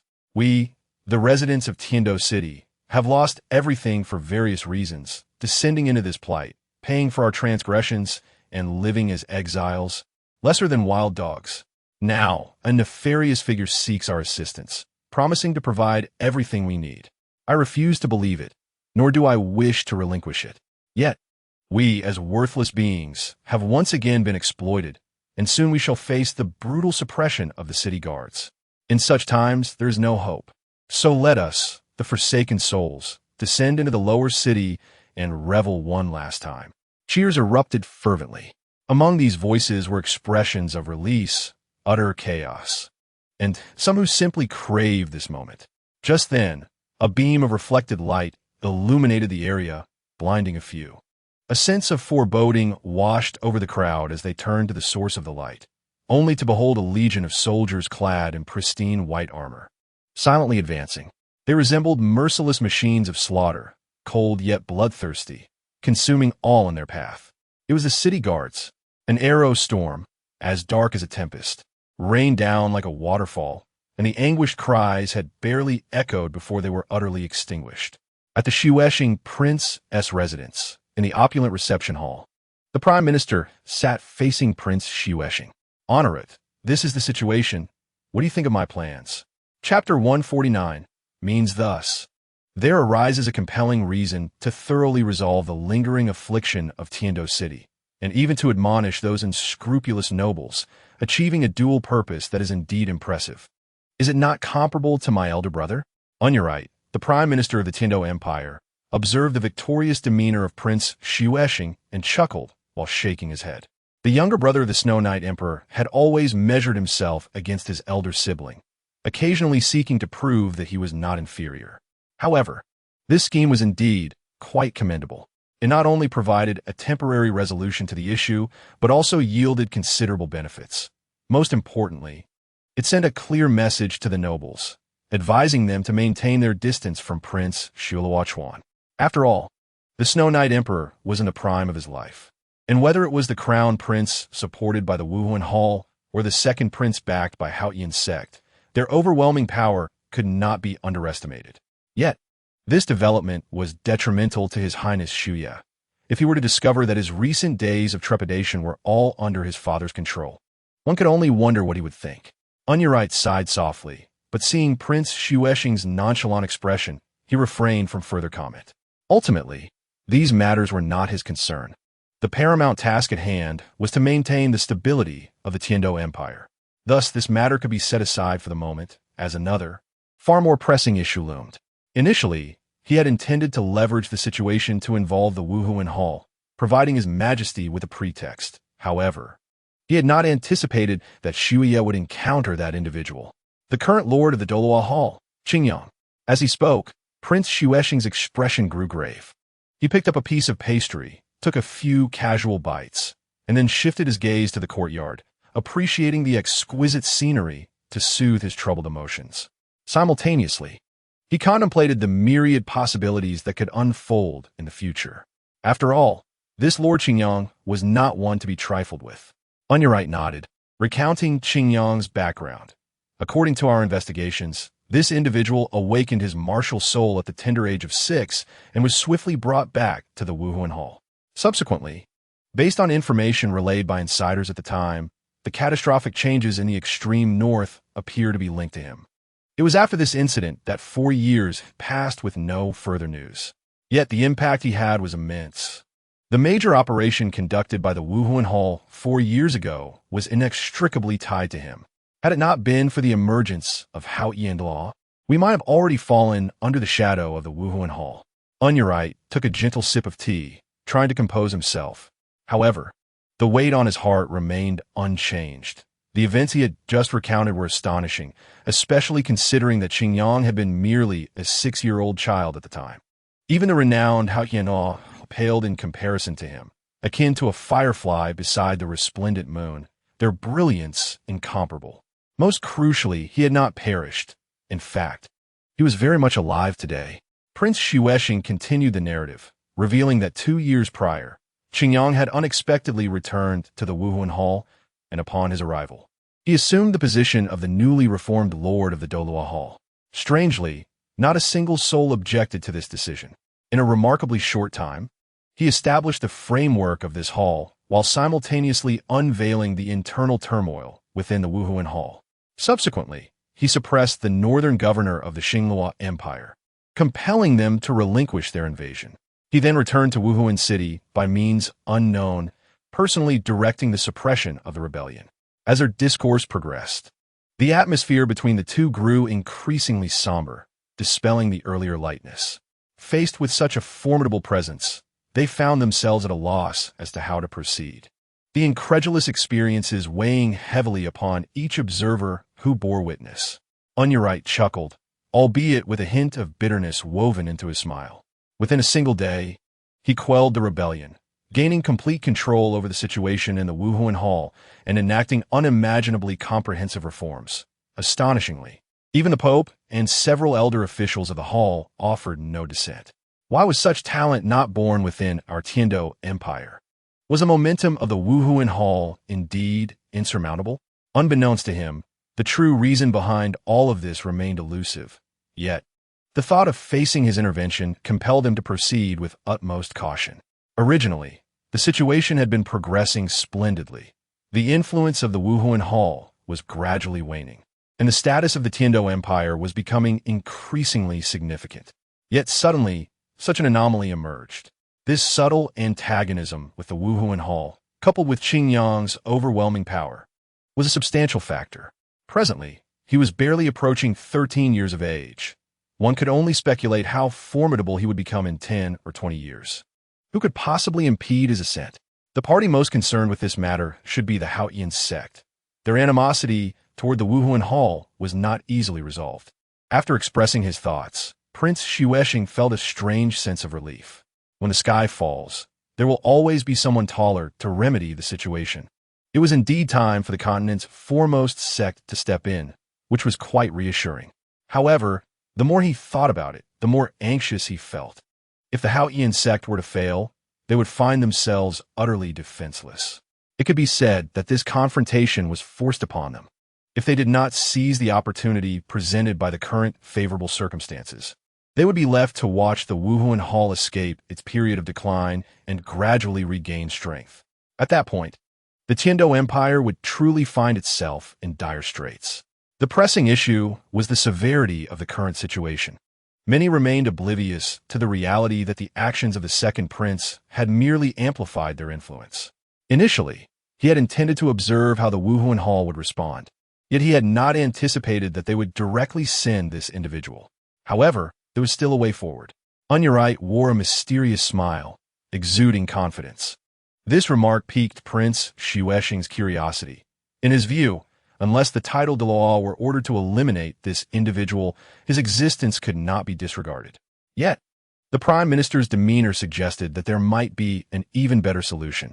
He wondered if he might glean further information pertaining to this matter. In response to Shueshing's inquiry, Onurite shook his head. Although it was not a matter of conspiracy, ignorance often proved to be more advantageous than knowledge. Furthermore, he was preparing for contingencies. Should one approach fail, he could always pivot to another. Thus, it was best to withhold any disclosure. He simply hoped it would not come to a point where the most drastic measures were required. Prince Shueshing, being somewhat aware of the political intricacies, chose not to press further upon realizing the other party's reluctance to divulge. This exchange of information provided him with a sense of grounding, allowing him to appropriately adjust his subsequent plans. Then, esteemed minister, my royal residence has prepared everything. I kindly ask for your evaluation of our hospitality. The prince rose, tidied himself up slightly, and spoke with a smile. Chapter 150. Misunderstanding. After expending considerable effort, Qingyang finally extricated himself from the overwhelming enthusiasm of Cixue. To this end, he even found himself compelled to acquiesce to one of her requests, settling in briefly before visiting Qianrengshu. Reflecting on her impatient urging, Qingyang felt a twinge of annoyance. After all, he was a titled Douluo, yet she behaved like an eager matchmaker. This was a far cry from the image of Cixue he had in mind. Lianyu, is elder Cixue always like this? Unable to contain his curiosity, Qingyang posed this question to the stunning woman beside him. As far as I know, the elder is typically not like this. Lianyu set down the organized documents and, in response to Qing Yang's inquiry, revealed an awkward yet courteous smile. Typically, how could an elder exhibit such demeanor? Their usual cold expressions, radiating an aura that discouraged approach, left a profound impression on the members of the Holy Hall.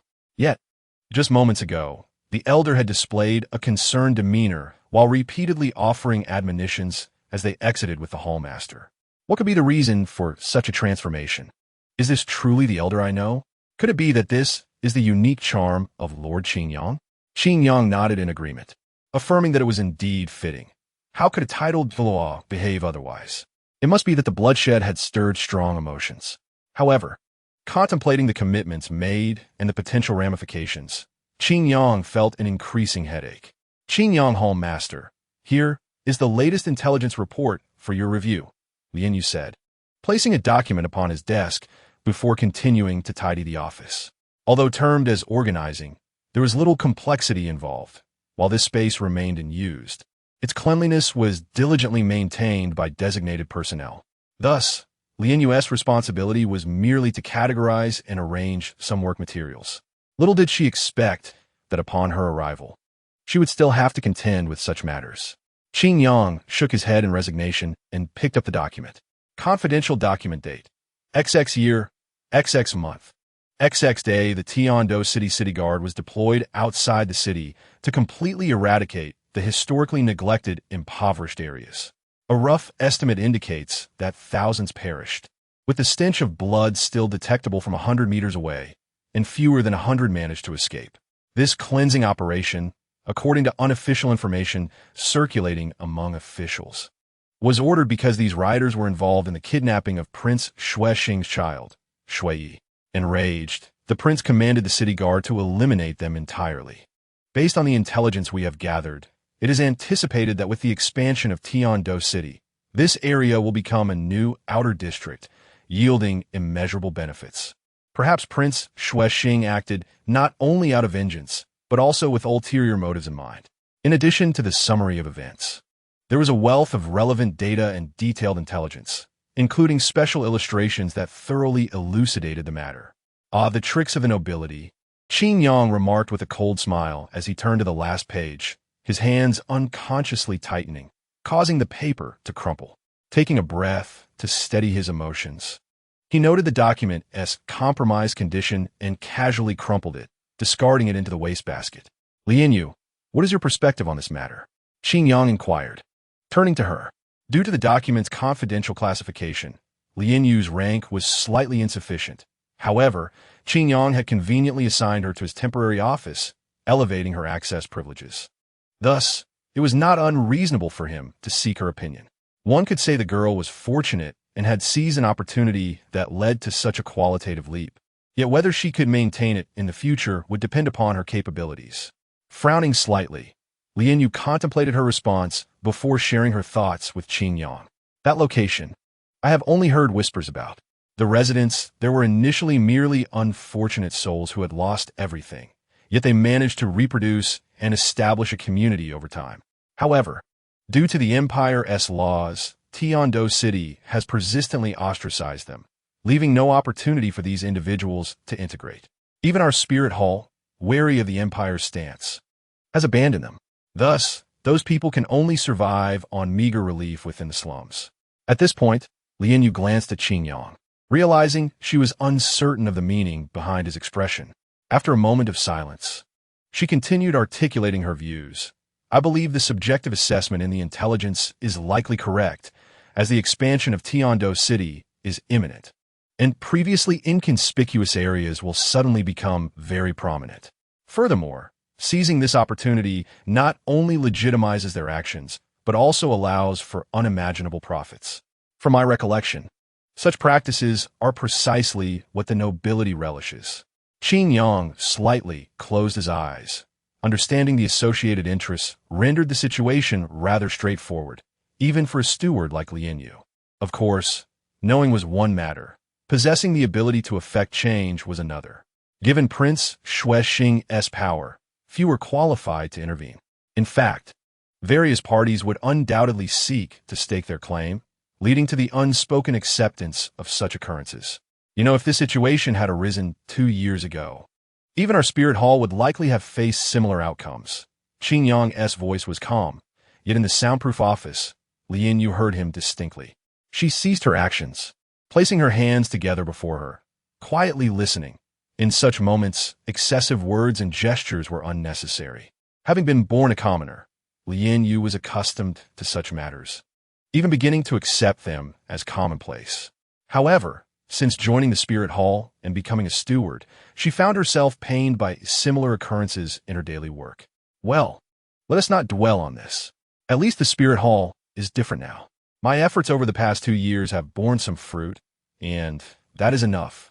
She sighed lightly, acknowledging that the events had transpired and could not be undone.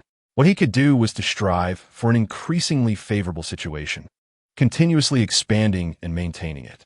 After some reflection, Lian Yu added, Hall Master, along with this intelligence report, there is also an invitation letter.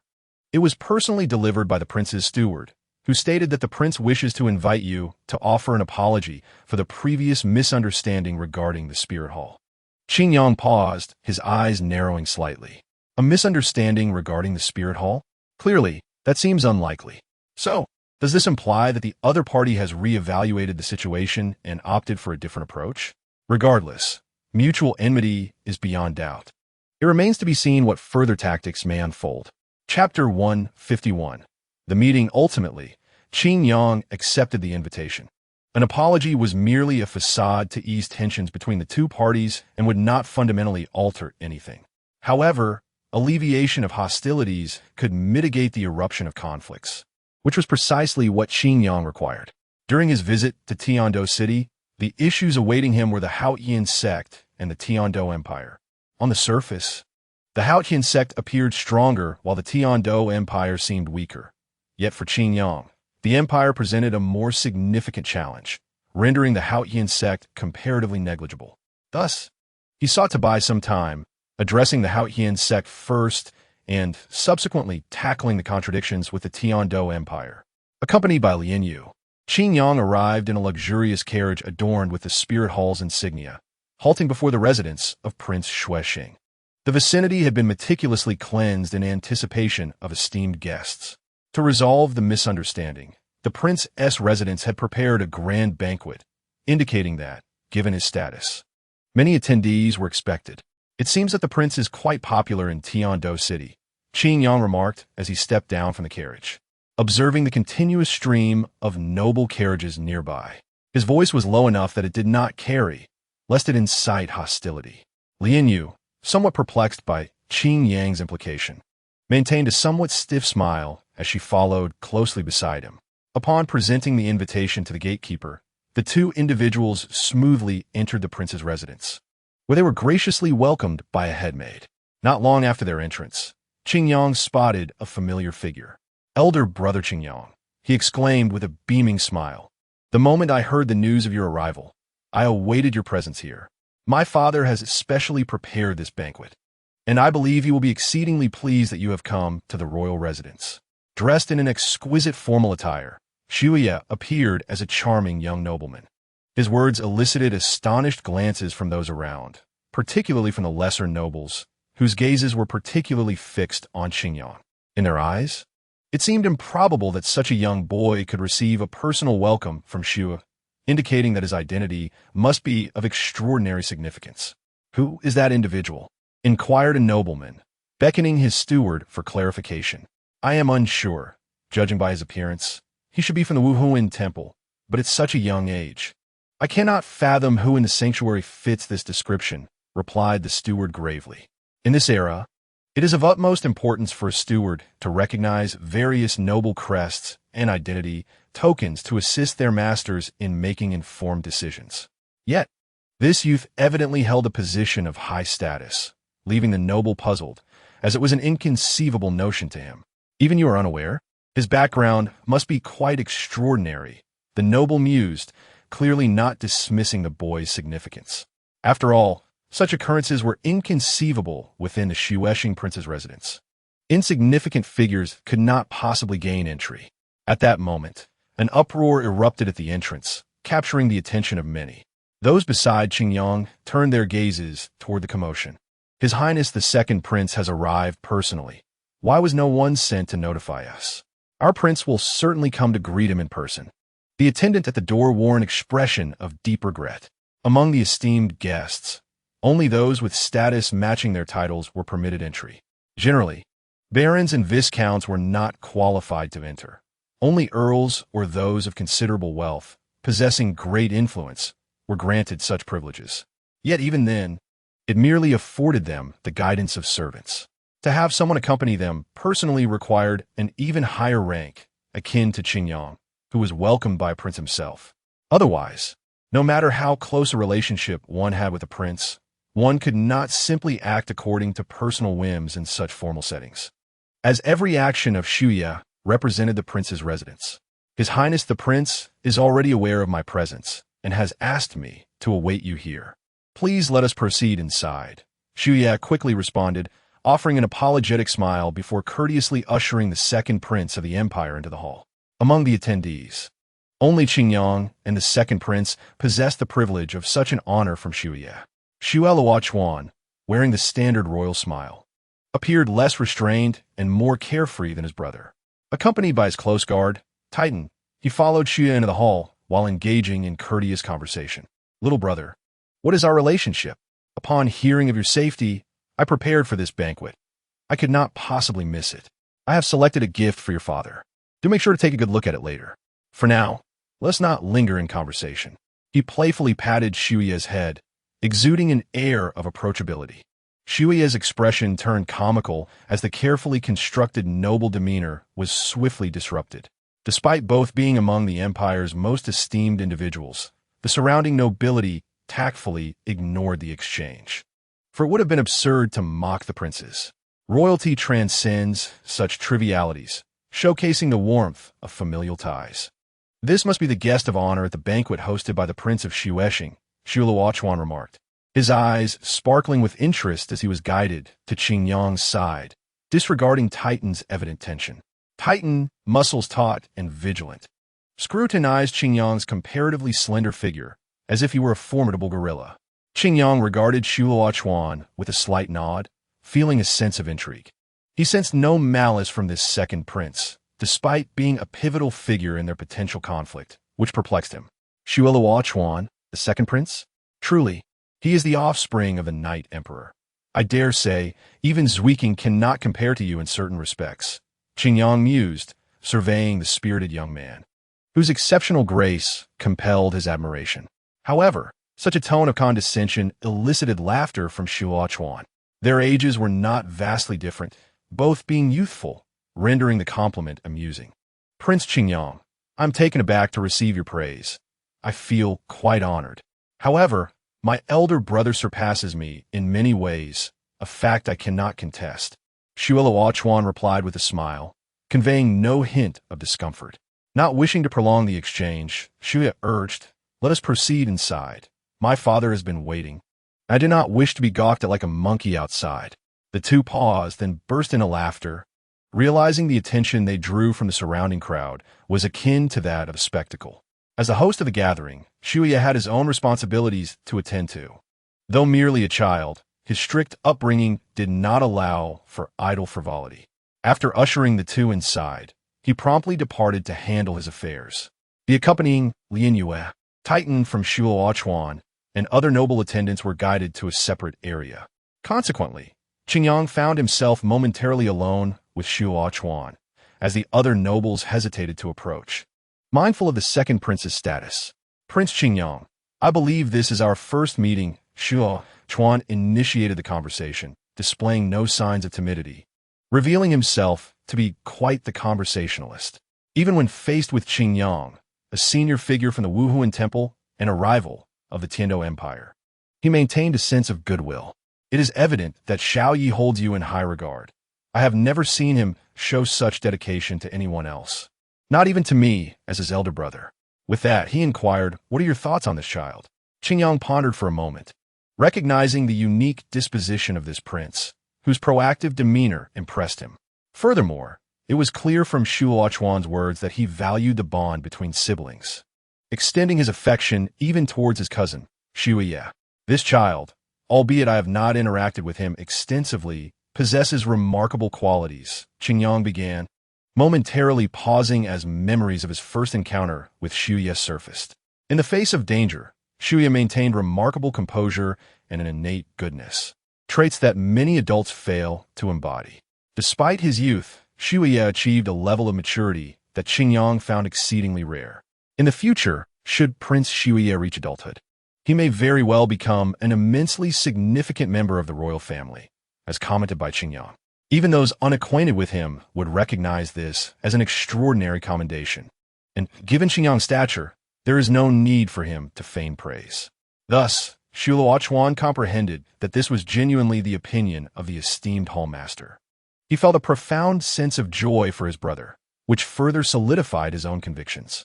He inquired earnestly, if Shuya were to join the Wuhuan Temple, would the hallmaster be inclined to accept him? Qingyang, taken aback by the unexpected nature of this question, paused momentarily. Historically, no member of the Tiando royal family had ever joined the Wuhuan Temple, not merely due to concerns over the training of their offspring, but also because of their own political stance, a matter of utmost importance for the Tiando Empire.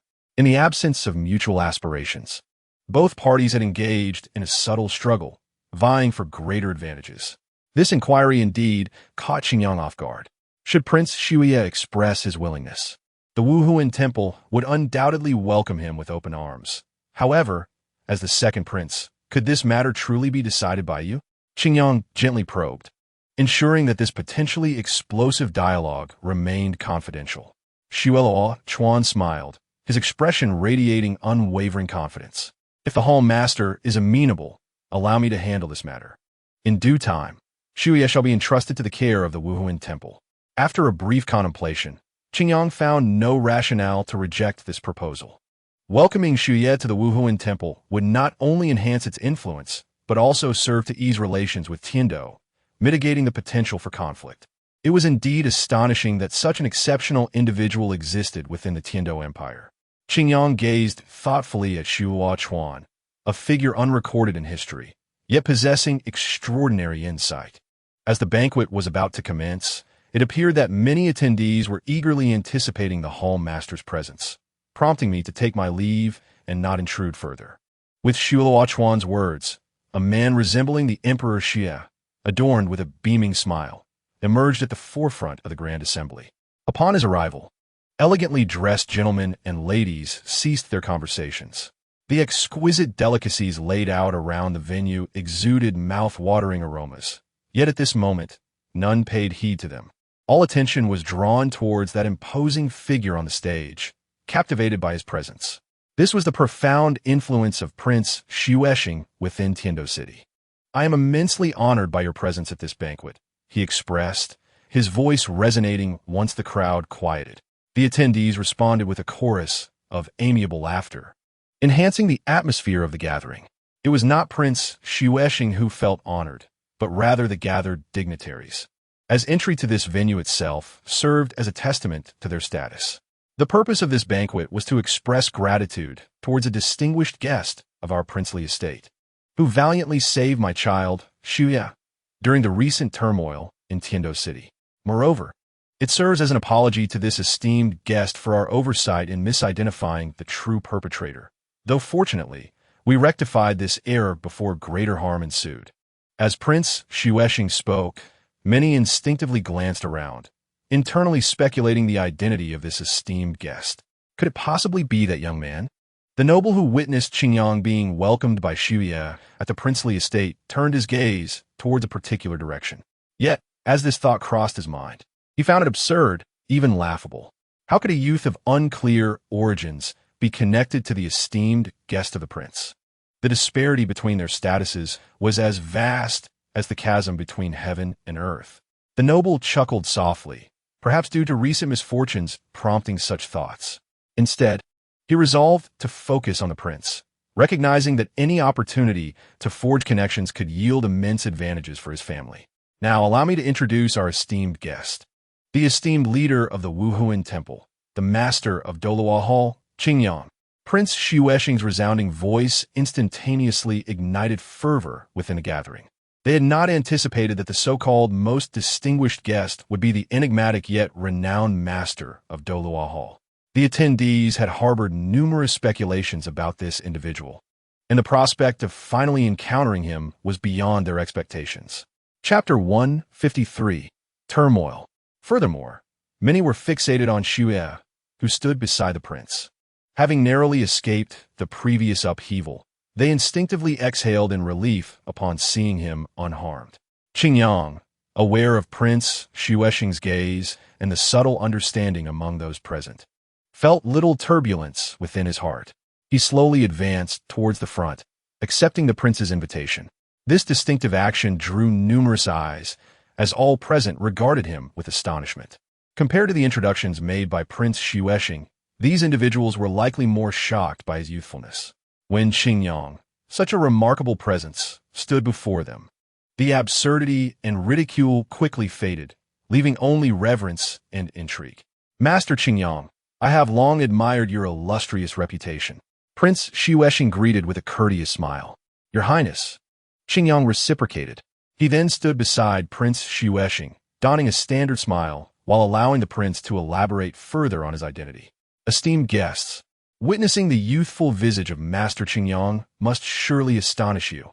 Haha, when I first received this news, I was filled with skepticism.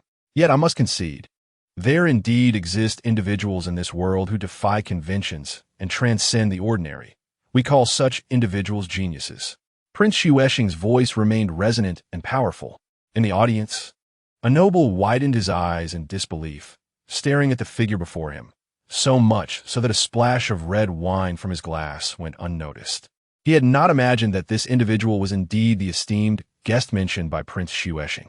If this were true, it posed a significant predicament that required swift resolution. With this thought, he subtly signaled to the steward who had been observing from distance. The steward promptly grasped the situation, pausing his conversation with those around him, relinquishing this rare opportunity to expand his connections. "Lord Earlbowl, do you have any instructions?" the steward inquired, lowering his voice while maintaining a respectful demeanor. Bowl's expression darkened as he replied, "The one who saved Xuya that day is the master of Douluo Hall. Do you comprehend the implications of this?" The steward's demeanor stiffened, fully aware of the gravity of the situation. Should any mishap occur, the repercussions would be monumental, especially with the unpredictable variable of Qingyang now involved. "Rest assured, Lord Bowl, I have managed the situation with utmost care. No one should detect any anomalies." Bull nodded slightly, yet unease lingered as he cautioned, should any unforeseen events arise. You know the consequences. For now, return discreetly and avoid drawing attention. Observing the butler retreating, for reasons unknown, Boer felt a lingering unease. When Shui Yi was abducted years ago, he had not aided the assailants, yet he had tacitly accepted the occurrence of such events, even harboring suspicions of complicity. It was their family that covertly supported those who kidnapped Shui Yi at the Duhan Arena. Should this come to the attention of Prince Xuexing, his authority would undoubtedly face immense challenges. It seems the time has come to align with the second prince. Perhaps only he can offer assistance in this predicament. Resolute in this decision, he no longer hesitated and made his way in that direction. As Prince Xuexing concluded his opening remarks, Qin Yang remained, taking a seat near the prince. Typically, this position remained unoccupied, but today, in deference to Qin Yang, the prince had graciously added this seat to honor the Spirit Hall. Lord Qin Yang, during your visit to Tiando City, do immerse yourself in our local customs. Should you encounter anything to your liking, do not hesitate to inform me. I can be of assistance in these minor matters, Prince Xuexing remarked with a cheerful demeanor, his eyes gleaming with insight. I am curious about the purpose of your visit. I might be able to leverage my connections to assist you. In response to this probing inquiry, Qin Yang gently raised his glass, taking a small sip.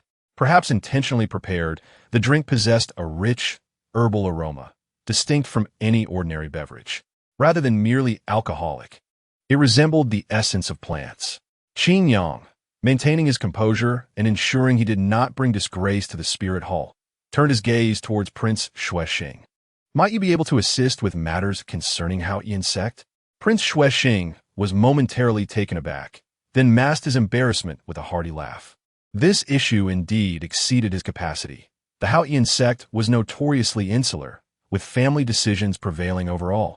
And even the words of the great Emperor Shui Yi held little sway. He was acutely aware that the relationship between the Spirit Hall and the Haotian sect was no trivial matter. The ruffians of the Haotian sect, even my brother finds them troublesome. I am utterly powerless in this regard. Fortunately, Prince Xuexing was forthright, openly acknowledging his limitations. After all, invoking his brother would not diminish his own standing, and the matters surrounding the Haotian sect were common knowledge, so there was no shame in admitting it. Prince Xuexing quickly took a sip from his glass, eager to shift the topic. So, your visit is indeed regarding the Haotian sect? Qin Yang did not deny nor confirm, acknowledging that the Haotian sect was indeed one of his objectives, but whether there were more would depend on the unfolding circumstances. At the very least, he intended to engage with the 7 great sects. Suddenly, a figure rushed in, drawing everyone's attention with his frantic demeanor. Many recognized him as the butler from Prince Xuexing's residence. However, the butler seemed oblivious to the propriety of his entrance. Panic etched across his face as he approached the prince. In a flustered tone, he exclaimed, "Your Highness, the warehouse is on fire." Prince Xuexing frowned, irritation evident in his voice. "Then go extinguish it. Do I need to remind you of such trivial matters?"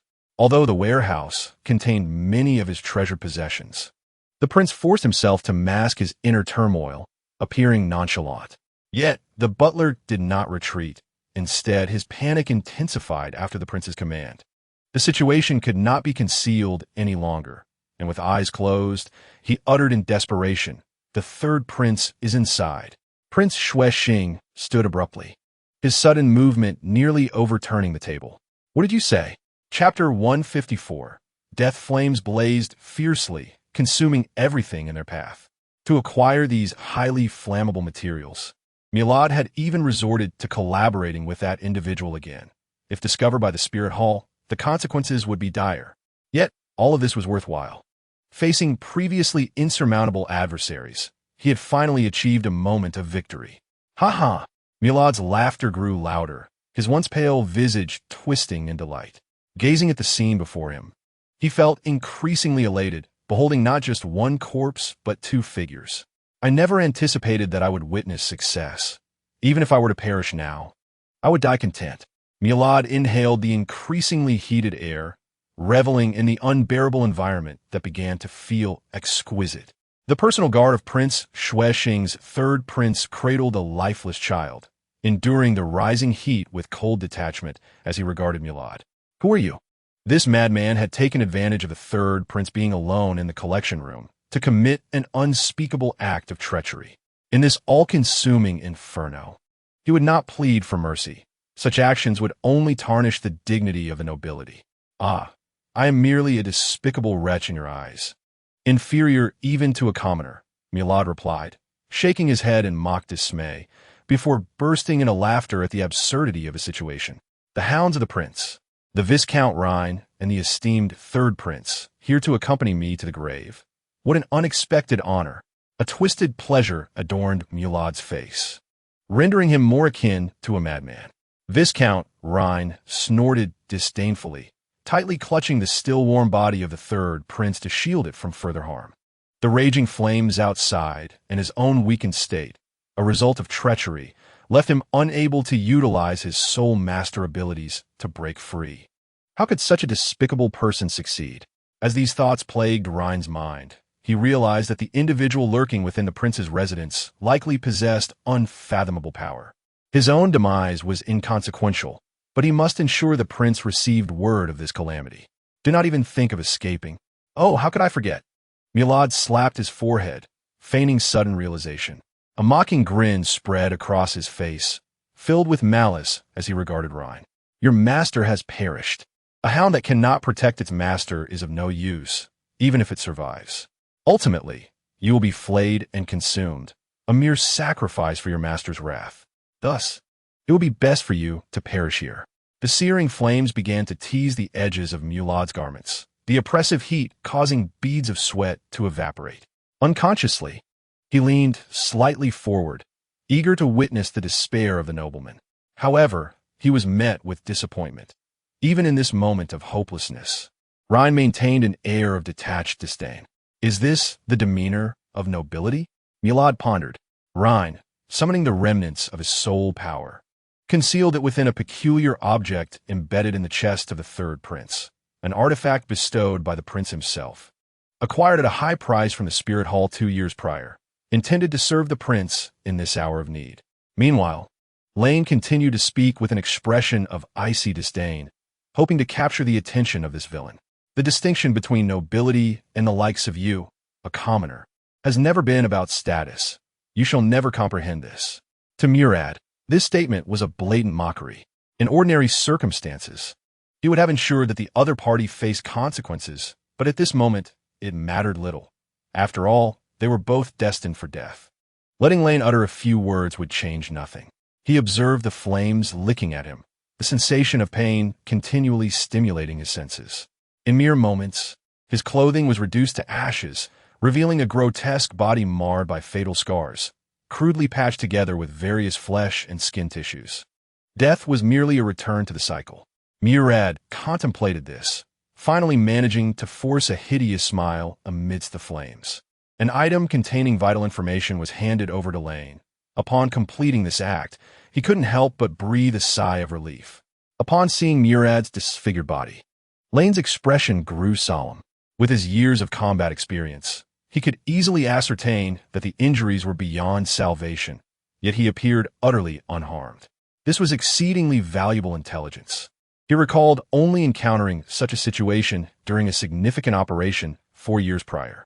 Regrettably, it seemed impossible to convey it now.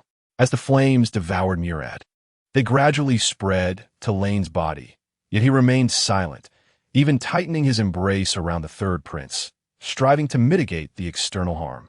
The atmosphere in the banquet hall had turned decidedly unsettling. The previous joy and harmony dissipated with the butler's abrupt entrance, bringing alarming news. A heavy, oppressive atmosphere began to envelop the space. Hurry, take me to see. If anything happens to the prince, I will make them pay, Prince Shuexing said through gritted teeth, immediately kicking the butler in a display of uncharacteristic rudeness. Such a crass act would normally be unimaginable. The prince's heart was in disarray. All the nobles witnessing this scene fell into a stunned silence. Lord Xingyang, I sincerely apologize. What was meant to be a banquet in your honor has turned into this. However, please forgive my rudeness. I must see to this matter. Kindly wait a moment. With that, Prince Xuesheng did not wait for a response from Qingyang and hastily led a number of people outside. With the host of the banquet gone, the grand gathering could not possibly continue. Everyone exchanged glances and began to murmur. Lord Qingyang, I trust you have realized that something is amiss. It appears someone is deliberately targeting us. I must accompany the prince to assess the situation. May I have your thoughts on this? Shuo approached Qingyang with a grave expression, inviting him to join. Regardless of the other's perspective, Qingyang had no reason to refuse, especially as it appeared that the prince's residence was under attack, with results already visible. Such power was rare among many. Unfortunately, the Wuhuan Temple and Haotian sect happened to be among those who possessed it, yet neither had the motive for such an action. Chapter 155. Extinguishing the fire. Ladies and gentlemen, His Highness the Prince is currently facing a predicament. It is time to demonstrate our camaraderie and assist him. Now, everyone follow me to the rear of the prince's residence to see how we can help. Shuo, accompanied by a somewhat panicked Xue, endeavored to stabilize the situation from the main seat. It must be said that this approach was indeed correct. When problems arise, they must be managed promptly.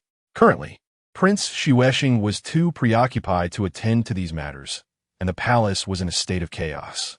Shuo, a member of the royal family, was essential in restoring order. The prince has always been a model for us nobles. In light of this incident, we will certainly do our utmost to assist. Earl Bowl stood up first to express his support.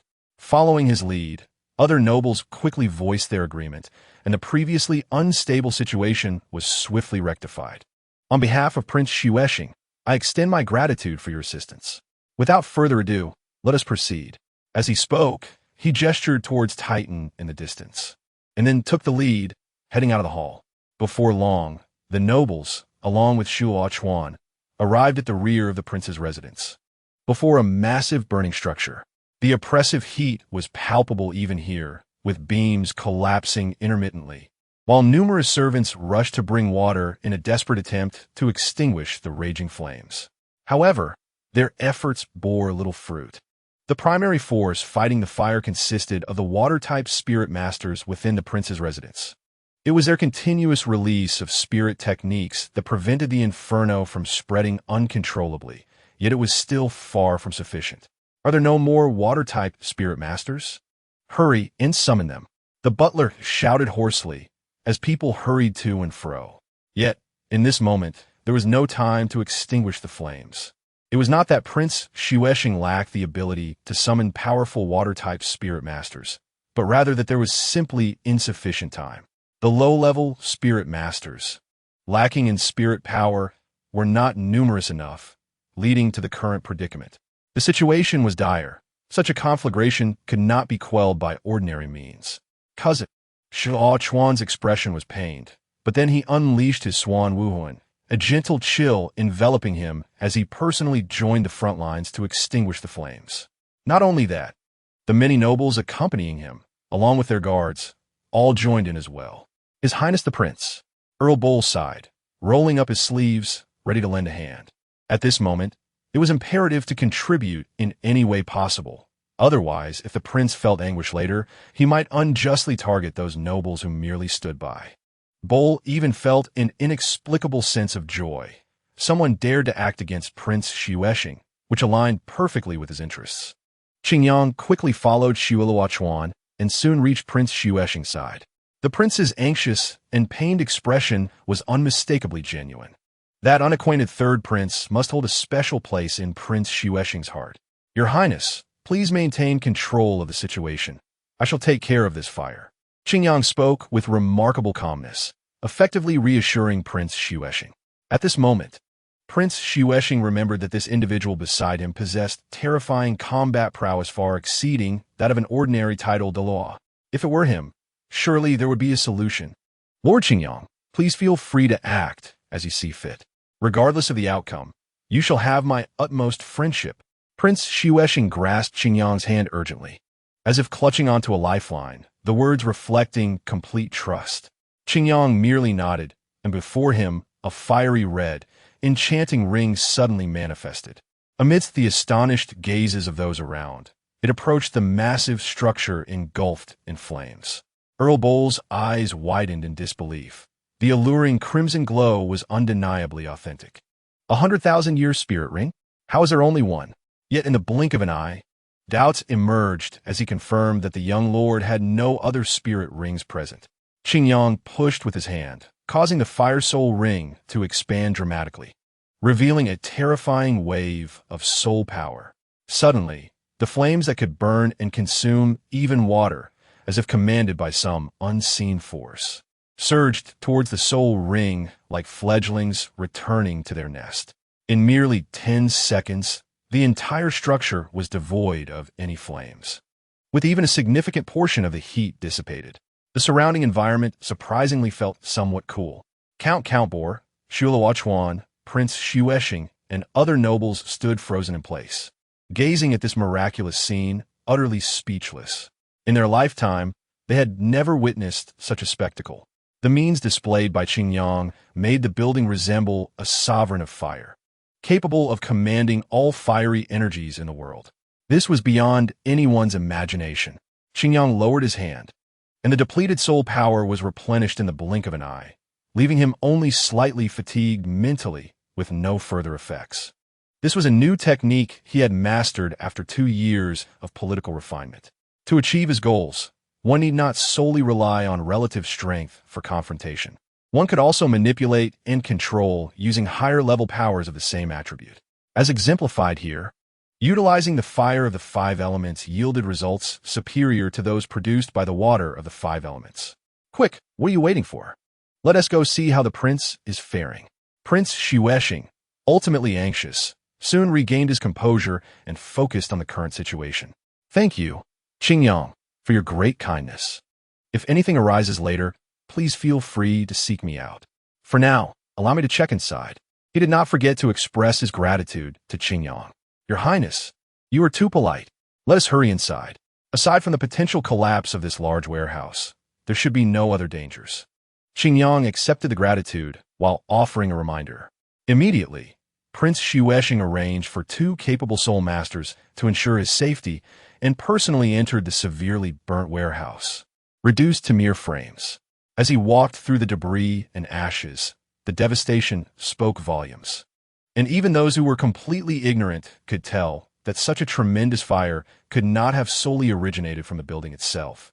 Before long, in the very center, Prince Xueshing beheld 2 figures and a ground covered in ashes. Qingyang frowned slightly, sensing a familiar aura for reasons unknown. However, he was soon drawn to the sorrowful cry of Prince Xueshing. Chapter 156.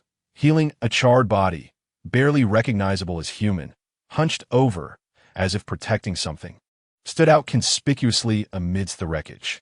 Based on the appearance of this body, some had already guessed its identity from the information revealed. This was Lane, and in his arms should be. At this point, Count Bor, filled with astonishment, ceased his speech, fearing to provoke Prince Xueshing further. Yet, even without completing his thought, others understood the implication. The child in Lane's arms was likely the third-born son of Prince Xueshing. Silence enveloped the surroundings, no one daring to interrupt the grieving prince, who silently observed the scene. The prince struggled to lift the seemingly intact but lifeless child from Lane's grasp. Gazing at the tightly shut eyes and the charred little face, tears streamed down his cheeks. He had come to realize that this child was irrevocably lost. Investigate thoroughly. I demand to know everything that transpired today, the complete sequence of events. A chilling voice filled with cold fury sent shivers down many spines. Such words would normally be considered offensive. Yet in this moment, no one dared to voice dissent in the face of the enraged and sorrowful Prince Xueshing. Clink! A jade pendant fell from Prince Xueshing's embrace from the frail body. This was. Prince Xueshing paused slightly, picking up the pendant. He remembered it well. He had gone to great lengths to obtain it, presenting it to the child on his birthday. The third son had cherished it dearly, carrying it at all times. The appearance of this soul guide pendant here implied it contained relevant clues. Could it be? Prince Xueshing's mind raced with thoughts. After a moment of emotional adjustment, he infused his soul power into the soul guide. Instantly, a fragment of accursed blade, along with a piece of paper torn from a precious painting, appeared in the prince's hand. After a brief moment of contemplation, he confirmed that this fragment was indeed the weapon that had taken his child's life, and a flash of fury ignited in his eyes. He placed part of the weapon into his soul guide and meticulously opened the fragment of paper. Due to its careful protection, no one had seen its contents. Only after Prince Xuexing had finished did he take a couple of deep breaths to compose himself and said, "There is one more matter." The steward immediately perked up, preparing to record it. Viscount Lane was a perfect individual, diligently fulfilling his duties and upholding the dignity of the nobility. I will advise the Emperor Xia to posthumously elevate him to the rank of Earl, with the title to be inherited according to succession laws. And no one shall dare to usurp his estate for any reason. Prince Xuexing stated with resolute conviction, and no one doubted the authenticity of his words. As one of the most powerful individuals in the empire, he had the means to enact his declarations. Only a fool would dare defy him. Count Bohr, listening to these words, felt a mix of envy and curiosity regarding what Prince Xuexing had witnessed, leading to such a swift shift in attitude. The elevation of a title was a grace coveted by countless nobles, and the conditions were notoriously stringent. Yet, the prince was willing to invest so much for Lane, even personally ensuring the safety of his family, despite previously mentioning none of these matters when he had seen the remnants of Lane's body. Therefore, the carefully concealed note must contain some crucial information. Your Highness, Viscount Lane is merely in a state of suspended animation. He is not completely perished. I should be able to save him. Qingyang interjected at that moment, bringing a look of sheer delight to Prince Xuexing's face. What about my child? Upon seeing the hopeful gaze of Prince Xuexing, Qingyang reluctantly shook his head and said, "I am truly sorry." At once, Prince Xuexing grasped the implication in Qingyang's words, and the glimmer of hope in his eyes dimmed instantly. Nevertheless, he still solemnly responded, "I implore you, Lord Qingyang, to do your utmost to save Viscount Lane. I shall ensure a substantial reward afterward." Qingyang nodded, crouching down to hold Lane's charred wrist. Just as he had stated, a faint spark of life still flickered within this body, though it was fading fast. Under normal circumstances, one would have already pronounced a death sentence in such a situation. Only those with unimaginably powerful martial souls might still possess a glimmer of hope for rescue. However, Lane was fortunate. At this moment, Qingyang was present. With his emperor martial soul, he was akin to a versatile top-tier soul master, and his healing abilities were no exception. A green luminescence emanated from the point of contact between them, a powerful energy imbued with vitality continuously flowing into Lane's body, mending the severe injuries afflicting his form, providing the life-sustaining energy while simultaneously invigorating the withered and weakened organs, urging them to resume their functions. After a considerable time, amidst the hesitant, hopeful, and astonished gazes of those around, the body of Lane stirred slightly. A miraculous revival. Could this be a divine phenomenon? The incredulous tone of Shui Luochuan echoed the thoughts of the assembled nobility. Each noble, burdened with their ailments, typically sought the aid of physicians. The wealthier could enlist the services of healing soul masters, yet the efficacy was never guaranteed. Had they possessed such extraordinary capabilities, they could easily claim to have gained several additional lives. In this era, the number of those who could pass away naturally was exceedingly scarce. Unfortunately, Bull could not suppress a sigh, quickly regaining his composure to stifle further words. The nearby nobles exchanged disdainful glances, revealing their contempt. Common folk might assume Bull lamented the inability to save the third prince, yet those of his own rank understood his true sentiments all too well.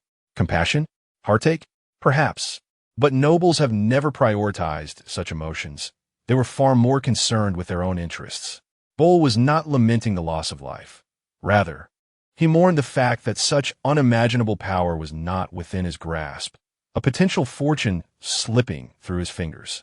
This was the true essence of his regret. "Thank you, Master Qingyang. Lane is breathing, but why is he not yet awakened?" Prince Xuexing expressed his gratitude before his curiosity took hold. He felt an overwhelming urgency. The knowledge Lane possessed was undoubtedly far more extensive and detailed than the information left behind, His awakening would be immensely beneficial in understanding the events that transpired. Your Highness, please remain patient. This Viscount's body has been severely compromised by the recent conflagration. Even I cannot hasten his recovery. It is fortunate he clings to life. Lane requires rest, and he will undoubtedly face numerous aftereffects. I ask for your understanding in this matter, Qingyang replied.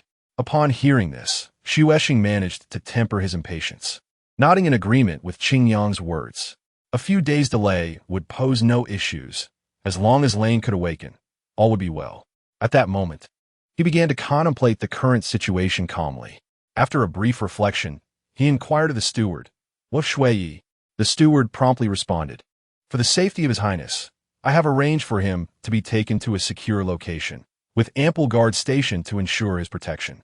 With the last vestige of worry dissipating, Xuesheng solemnly entrusted the lifeless body in his arms to the steward. A flash of cold determination crossed his eyes as he addressed the others present. "My apologies, esteemed guests. I did not foresee such a shocking incident occurring at this banquet, jeopardizing your safety. Rest assured, the royal household will not rest until the culprits are apprehended. For now, let us disperse, and I shall offer my apologies at a later date." The prince's intent to dismiss them was anticipated. Given such an occurrence, continuing the banquet was out of the question, and thus the guests nodded in agreement. "Your Highness, I shall take my leave. Should there be anything I can assist with, please do not hesitate to inform me. I shall exert every effort."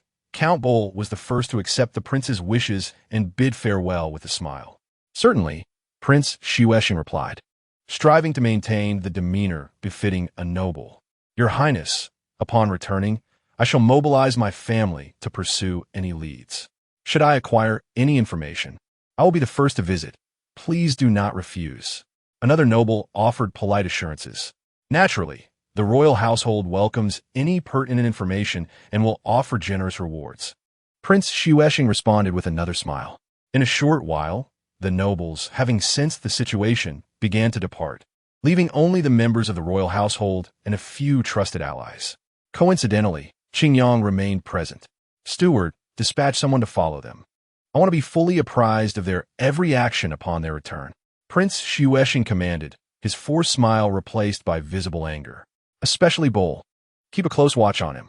If any issues arise, take decisive action and eliminate them all." With no outsiders present, Xuesheng showed no mercy. However, Shui Luochuan's expression darkened. The nobility were factions he was working to ally with. Yet Prince Xuesheng had justifiable reasons for his actions. Even if some nobles suffered consequences, it could ultimately be accepted.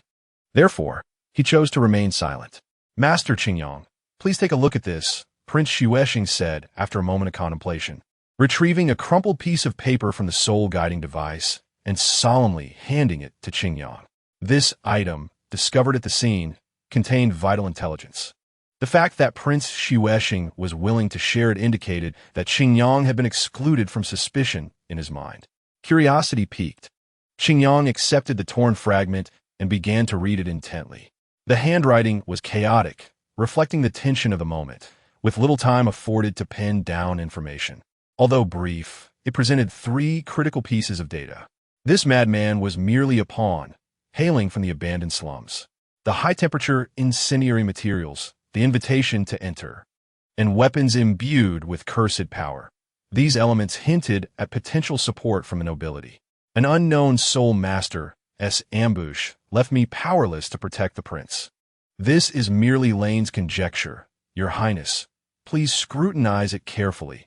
Qingyang returned the paper to Prince Xuesheng, hesitating under the prince's inquisitive gaze.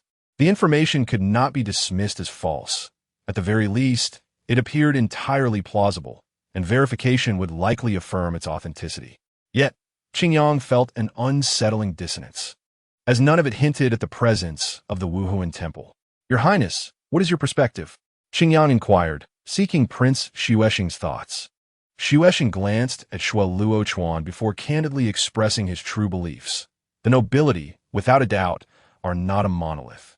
It is entirely plausible that several factions are involved, and I find it quite normal. However, as for the rest, the Haoyan sect must be implicated. The Seven Treasure Glazed Tile sect is well known to our royal family. Yet only the Haotian sect possesses a significant number of powerful soul masters capable of concealing their presence. I am familiar with Lane's capabilities. Only a soul sage or stronger could incapacitate him without a struggle, creating minimal commotion. Luo Chuan was taken aback. The mention of not only the nobility, but also the Haotian sect compelled him to respond, eager to clarify. Yet, before he could speak, the prince shifted his discourse, voicing his doubts. These appear to be mere surface-level distractions. Someone is trying to guide my thoughts in this direction. To be honest, had I not encountered Master Qingyang today, I might have found myself suspecting the Wuhuan Temple, as these conditions align more closely with their modus operandi. Luo Chuan breathed a sigh of relief. Yet his heart tightened again in an instant. A conflict with the Wuhuan Temple was not something he desired to confront. Understanding Xing's calm demeanor, Qingyang could not help but resonate with the sentiment. He too had entertained such thoughts. Were it not for the assurance that no significant actions were being undertaken within the Wuhuan Temple, he might have suspected a clandestine plot. Grateful for the prince's trust, it became evident that the opposing party sought to provoke contemplation from both the side of the Tiando Empire and the Haotian sect, as well as the Wuhuan Temple. Regardless of the outcomes, both aligned with the expectations of the adversary, suggesting the involvement of a formidable force. Qingyang pondered deeply, as the situation had evolved into a labyrinth of uncertainties that left him perplexed. For instance, he found it increasingly challenging to discern the current circumstances. The continent was home to only a handful of powers. Could it be that a hidden opponent lurked in the shadows? Reflecting on this, he found a thought emerging in his mind. Prince Xing continued, retrieving a shard of a sharp blade from the Soul Guide. Chapter 158. On the other side, instantly, an aura that Qingyang found profoundly familiar emanated from it. A series of recognizable sensations compelled him to recall where he had encountered something akin to this before. It was indeed a coincidence, for years prior, during a grand event that demanded even his attention, he had come across something similar. Prince Xing spoke softly, his gaze lost in reminiscence. Qingyang focused intently, recalling that 4 years ago, the Wuhuan Temple had summoned numerous soul masters to participate in a continent-wide campaign to eradicate the remnants of evil soul masters. The strangely familiar aura he sensed was reminiscent of the peculiar divine power that MOU had exuded, capable of tainting and corrupting all things. In an effort to uphold the dignity of the Wuhuan Temple and ensure the tranquility of the empire, the royal family had also dispatched personnel, particularly during the Battle of Miro Mountain, which remained etched in his memory. He remembered that one individual involved was a soul saint, albeit one with an unstable foundation and superficial soul power, who had employed such bizarre tactics to forcibly slay a seasoned soul saint from the prince's residence. After the battle, he had gathered related items, among which were these weapons imbued with cursed powers. Prince Xing's expression turned complex as he realized that the events of the past still reverberated into the present. Had he the chance to relive that moment, he would have ensured a more thorough eradication of those evil soul masters who fled to the city of slaughter, ensuring they would never have the opportunity to rise again. Could it be that these were the remnants of those who had survived back then? Qingyang followed Xing's line of thought, yet after a brief moment, he shook his head. No, the Wuhuan Temple had repeatedly confirmed that while there might be a few fish that slipped through the net, they were mere trifles.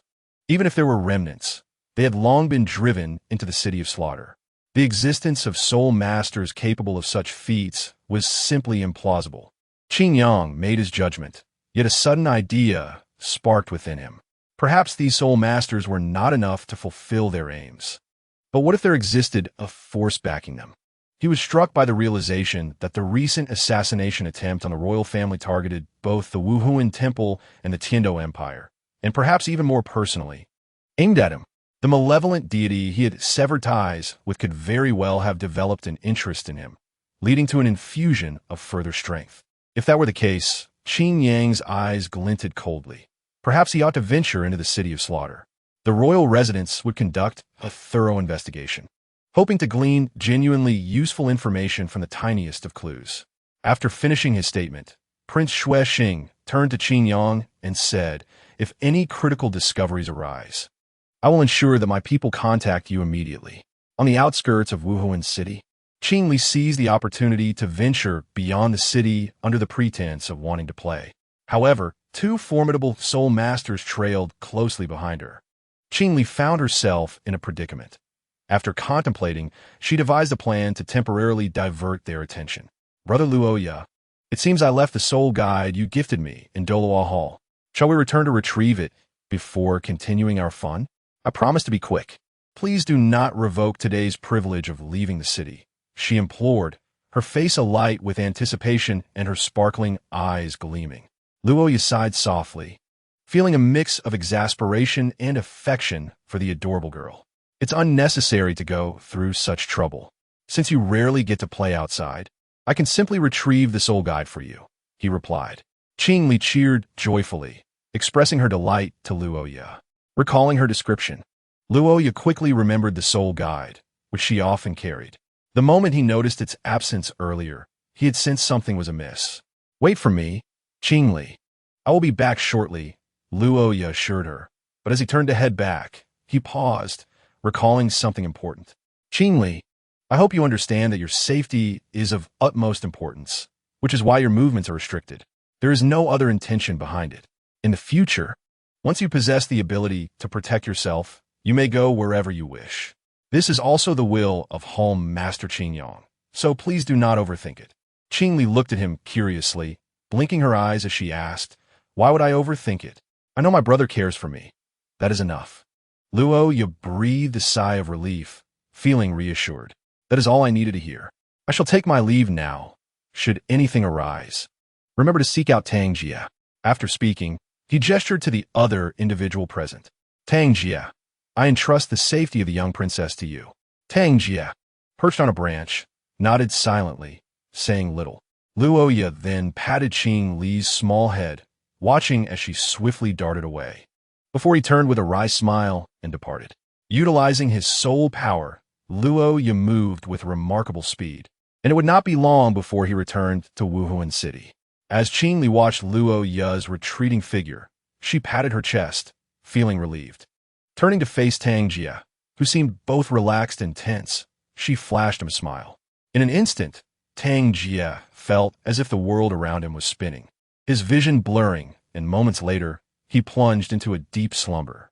Now, in this sparsely populated wilderness, only Qingli remained, alongside another figure. You should be convinced now that the images I presented to you previously were not fabricated. A melodious yet magnetic female voice resonated from the surroundings. Curious, Qingli turned to find a woman cloaked in black robes and a hood that obscured her features, suddenly appearing behind her. Qingli had anticipated this encounter. Her excursion had been intended for this very meeting. Confronted with the woman's words, Qingli's expression grew complex, biting her lip. Yet she could not deny the speculation she had long harbored. When my father departed, he instructed me not to seek vengeance, nor to avenge him, but simply to live happily. At the time, I could not comprehend why he, who had lived by that principle, would not allow me the same. However, over the past 2 years, I seem to have begun to comprehend the unspoken intentions of my father. Qingli's melodious voice carried a hint of melancholy and nostalgia. Yet there was no trace of resentment. The mysterious figure furrowed her brows, momentarily at a loss for words, as the unfolding events appeared to exceed her expectations. Chapter 159. The news of Xiao Wu, a smile gradually emerged on Qingli's delicate face, further unsettling the mysterious figure. What you previously conveyed to me, I had already surmised. Brother Qingyong killed my father. Many here are aware of this, yet they do not wish for me to know. However, they remain oblivious to the fact that I have known all along, even Brother Qingyong. As she spoke, a note of pride tinged her voice, suggesting that she had liberated herself from sorrow. The mysterious figure could no longer contain her impatience. This was not the revelation she sought from the young girl. It was far from her objective. Do you not realize that your mother was slain by Bai Dong, and your father met a similar fate at the hands of Qingyong? At this point, the mysterious figure paused and let out a few soft, malicious chuckles. The little sister you know, Xiao Wu, nearly perished at the hands of Bai by Dong a few years ago. Though she narrowly escaped, her mother was not so fortunate. Qingli's complexion paled slightly, her head involuntarily bowing, yet the mysterious figure continued unabated. Your entire family harbors an irreconcilable enmity with the spirit hall, and even your kind can never reconcile with humanity. Why do you have to let go of all this? Do you not feel that it is a betrayal to them? Observing the wavering expression on Qingli's face, she sneered disdainfully. How could a naive little girl possess any steadfast conviction? It seemed that adjustments to the plan were necessary. She was no longer reliable and could only serve as one of several means, having lost her status as a trump card. Despite these thoughts, she continued mercilessly, I shall generously impart another piece of information. That little rabbit, Xiao Wu, has now become human, much like you. Huh. She is currently in Notting City. Perhaps you might have the chance to meet her. However, unlike you, she lacks the protection of that individual. How long can this bunny maiden conceal herself among humans? The mysterious figure gazed greedily at the five-colored pendant on Qingli's chest, a malicious smile spreading across her face. Xiao Wu is in Notting City? Qingli suddenly raised her head, her eyes fixated intently on the mysterious figure before her. Indeed, but from her perspective, you might very well be dead. If you were to meet Xiao Wu, she would undoubtedly be overjoyed. Yet, I wonder how the others around you perceive this rabbit. As a human, a soul beast, or merely an unresisting, walking soul ring and bone. The mysterious figure tilted her head slightly, revealing her smooth chin. After all this, could you reveal to me your identity? Qingli suddenly inquired. The mysterious figure fell silent for a moment, then responded in a neutral tone. I am Yiya, a nameless soul who should have perished long ago. Qingli pondered deeply, but could not recall anyone by the name of Yiya, whether from her life as a soul beast or as a human. Was she seeking her own purpose for Brother Qingyang? Well, since I have confirmed your intentions, I must take my leave. If I linger too long, that old wretch may discover my presence. Should you wish to find me, continue utilizing that stone. If you desire to completely forget the past, then cherish your present life. With a mocking tone, Yiya, clad in black robes, abruptly vanished from sight. Their exchange had lasted only a few minutes and was not particularly lengthy. At that moment, Tang Jie suddenly regained consciousness, and in the distance, a figure was seen hastening towards them. Tang Jie slightly opened his eyes, confusion lingering in his gaze. However, upon seeing the unfamiliar green leaves before him, memories surged back into his mind. With a swish, he appeared below, not far from Qingli. Luo Ye had finally returned, slightly out of breath, and upon observing the grave expressions on Tang Jie and Qingli's faces, he couldn't help but inquire, What has happened? Qingli, I have brought what you requested. In order to save time, I did not conserve my soul power. And Tang Jie, why do you look so serious? Has something occurred? Scratching his head, he keenly sensed that something was amiss, yet everything around appeared intact, not resembling a situation of crisis. Tang Jie slowly scanned his surroundings, ultimately fixing his gaze on a patch of ground devoid of footprints, yet marked by withered, decaying weeds, standing out conspicuously amidst the surrounding greenery. Qingli followed Tang Jie's gaze and felt a tightening in her chest. That very spot was where Yiya had previously appeared. It seemed that the woman had yet to master her powers perfectly. Miss Qingli, could you enlighten us about what transpired earlier? Tang Jie inquired solemnly, remaining vigilant of his surroundings. Under his influence, Luo Ye quickly positioned himself behind Qingli, retreating towards the spirit city. Qingli understood that concealing the truth was no longer feasible. While she would not face any dire consequences, it was likely that she would be confined within Spirit City, with additional personnel assigned for protection. In the past, this would not have been an issue, but having heard news of Xiao Wu, she felt an overwhelming desire to meet her. Qingli's eyes flickered as she donned a charming smile towards Tang Jie. It is nothing much. A peculiar individual visited me earlier. Both men's hearts tensed at the unexpected revelation of trouble. And then, Luo Ye eagerly pressed for more information. Might I travel to Notting City? Qingli cautiously inquired. Notting City? Isn't that a remote place in the Tiando Empire? Thanks to his background in the law enforcement hall, Luo Ye was quite well informed. Yet even he was momentarily taken aback by this request. Luoya scrutinized Qingli closely, contemplated for a moment, and then spoke seriously. If that is your wish, I believe the Douluo Hall would likely consent, just as they did today. However, I must insist that you thoroughly recount everything that transpired. This is for your safety and for the sake of Lord Qingyang. With Lord Qingyang attracting attention in Tiando City, it seemed plausible that Qingli's desire to visit a remote place like Nodding City would be granted, albeit with increased protective measures. Rather than this, it was the events that had just unfolded that warranted more caution. Luoya thought to himself. Qingli let out a quiet cheer, her heart brimming with anticipation for the future. Let us return to Tiando City first. This place is not safe. At this moment, Tang Jia also chimed in, prioritizing safety above all else. Luoya nodded, positioning himself to guard both sides of Qingli as they swiftly made their way back to Spirit City. Chapter 160. Busy recently. The Spirit Hall has observed the operational methods of several shops within the city. The recent covert maneuvers have served as a valuable lesson. You should explore how to avoid such troubles while maintaining business operations, for if this continues, even the grand enterprise of the Spirit Hall cannot afford such waste. C.I. Shui entered work mode, speaking earnestly to a plump middle-aged man in lavish attire who appeared overly obsequious. A middle-aged man, impeccably attired in the manner of a wealthy merchant from Tiando City, exuded an air of opulence through every article of clothing he wore. His round visage was adorned with a sycophantic smile as he faced the scrutiny of Tsishu, extolling, "The elder speaks wisely.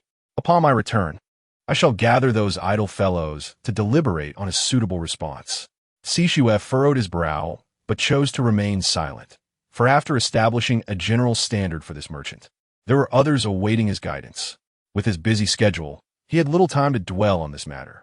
"Elder, it seems the officials of Tiando City have been less troublesome of late. Do you have any insight into this change? Previously, we were advised to remain dormant. How should we proceed now?" A slender man inquired, his tone tinged with uncertainty. This question momentarily stumped Tsishu. He pondered briefly before replying. "Let us observe the situation. It appears something significant has transpired recently. Should the need arise, the Holy Temple will issue directives to you." The man nodded, displaying no skepticism. "Understood, Elder." Upon returning to the Holy Temple from the prince's residence, Qingyang was greeted by the bustling scene of Tsishu attending to numerous inquiries, responding to a multitude of questions with remarkable composure. Though Qingyang had his own matters to attend to, he refrained from interrupting. Knowing that few could approach Tsishu without due cause, a brief wait was all that was required. After the final instructions were dispensed, Tsishu exhaled slowly and sipped from his teacup. It was then that Qingyang approached, asking, "Elder, is the Holy Temple's business always this frenetic? I see even you're pressed for time." This inquiry arose from Qingyang's observations of the earlier scene.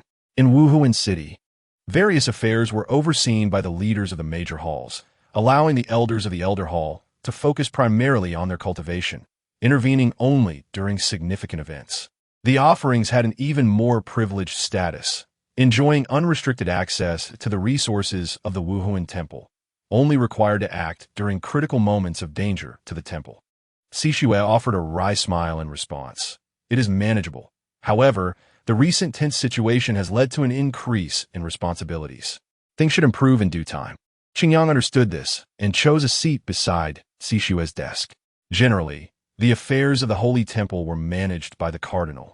But due to the recent insurrection within the Wuhuan Temple, Tsishu had been tasked with remaining in Tiando City to ensure the safety of Qian Rengshu. As the circumstances in Tiando City grew increasingly dire, the cardinal's authority was insufficient to maintain order, thus necessitating Tsishu's leadership in this tumultuous environment. Without his guidance, the Wuhuan Temple would struggle to exert its influence within the city, where its authority was rapidly waning. "Elder, a significant incident has occurred at the residence of Prince Xuesheng," Qingyang stated after a moment of contemplation, eager to gauge Tsishu's perspective on the unfolding news. "Oh, for you to deem it significant, it must indeed be serious," Tsishu replied, reclining in his plush chair, his eyes narrowing slightly as he relaxed his posture, resembling a heap of soft flesh. Though visibly at ease, Qingyang was aware that this was merely an outward facade. The prince's residence seemed to be under siege. First, Xia had been kidnapped, and now the third prince had met a tragic end. The implications of these events were far from trivial. Qingyang's gaze drifted into contemplation. Though he had not recognized the gravity of the situation before, it now loomed large with potential complications. What? The third son of Xuexing is dead? Sishue's expression shifted to one of astonishment, his round face appearing almost comical. As realization dawned, his demeanor darkened. This was troubling news. The individual had been particularly cherished by his father, rumored to be in line for a throne. With his demise, Tiando City was bound to be engulfed in a considerable storm, complicating matters for the Wuhuan Temple. He sighed deeply, the lines on his face etched with concern as he contemplated the precarious situation. The successful assassination of a key figure within the heavily guarded confines of the prince's residence raised questions about the Wuhuan Temple's capability, even at his rank. Regardless of the evidence, a thorough investigation and subsequent suppression of the incident would be imperative, for such circumstances could only exacerbate the already dire situation. Qingyang offered a gentle smile, attempting to reassure Sishu, "It is not as dire as it seems. My visit was not in vain. While we could not save the third prince, we have made initial strides toward identifying the perpetrator."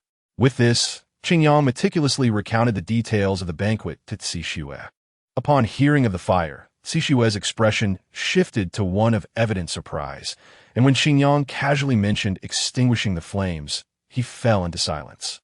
Those unaware would not grasp the difficulty inherent in quelling such a conflagration, yet Sishu, as a titled Dalu, understood all too well the challenge it posed. When Qingyang recounted the information left behind, Sishue's countenance grew grave. The ability to evade detection from so many observers suggested the shadowy figures behind the scenes wielded considerable influence, their assistance proving invaluable. Alarmingly, such individuals or factions were not documented within their records. Based on our deductions, they are likely connected to those from 4 years ago, so we need not worry about implicating ourselves for now, Qingyang concluded. Sishu nodded in agreement, though his expression remained troubled. If this were indeed the case, it indicated that these malevolent soul masters were showing signs of resurgence.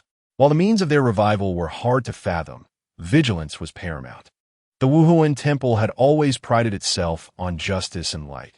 The existence of evil soul masters was tantamount to a direct affront to their ethos. Furthermore, the pursuit of these malevolent forces to maintain peace across the continent would enhance their reputation, as they alone possess the capability to cleanse the entire realm. Chapter 161. Action. Thus, I wish to venture to the city of slaughter. I have reviewed the records, and all remaining evil soul masters were driven to that locale. If any issues arise, they will surely leave their mark in the city of slaughter. Sishu furrowed his brow at this suggestion, well aware of the notorious reputation of that place. The ghastly environment there required no elaboration. Its most notable characteristic was the opportunity for one to attain a domain, making it a final refuge for many soul masters. Moreover, the city of slaughter housed an unfathomable powerhouse. The Wuhuan Temple had previously contemplated eradicating this threat, but following a severe setback, they had abandoned the notion. The external threat was minimal, and leaving a semblance of hope for other rogue soul masters was a strategic choice. The criminals within that city were no ordinary foes. They were inherently opposed to the Wuhuan Temple. If it were you, I would harbor no concerns but the Slaughter King. Sishu shook his head, for this enigmatic figure seemed to have never tasted defeat.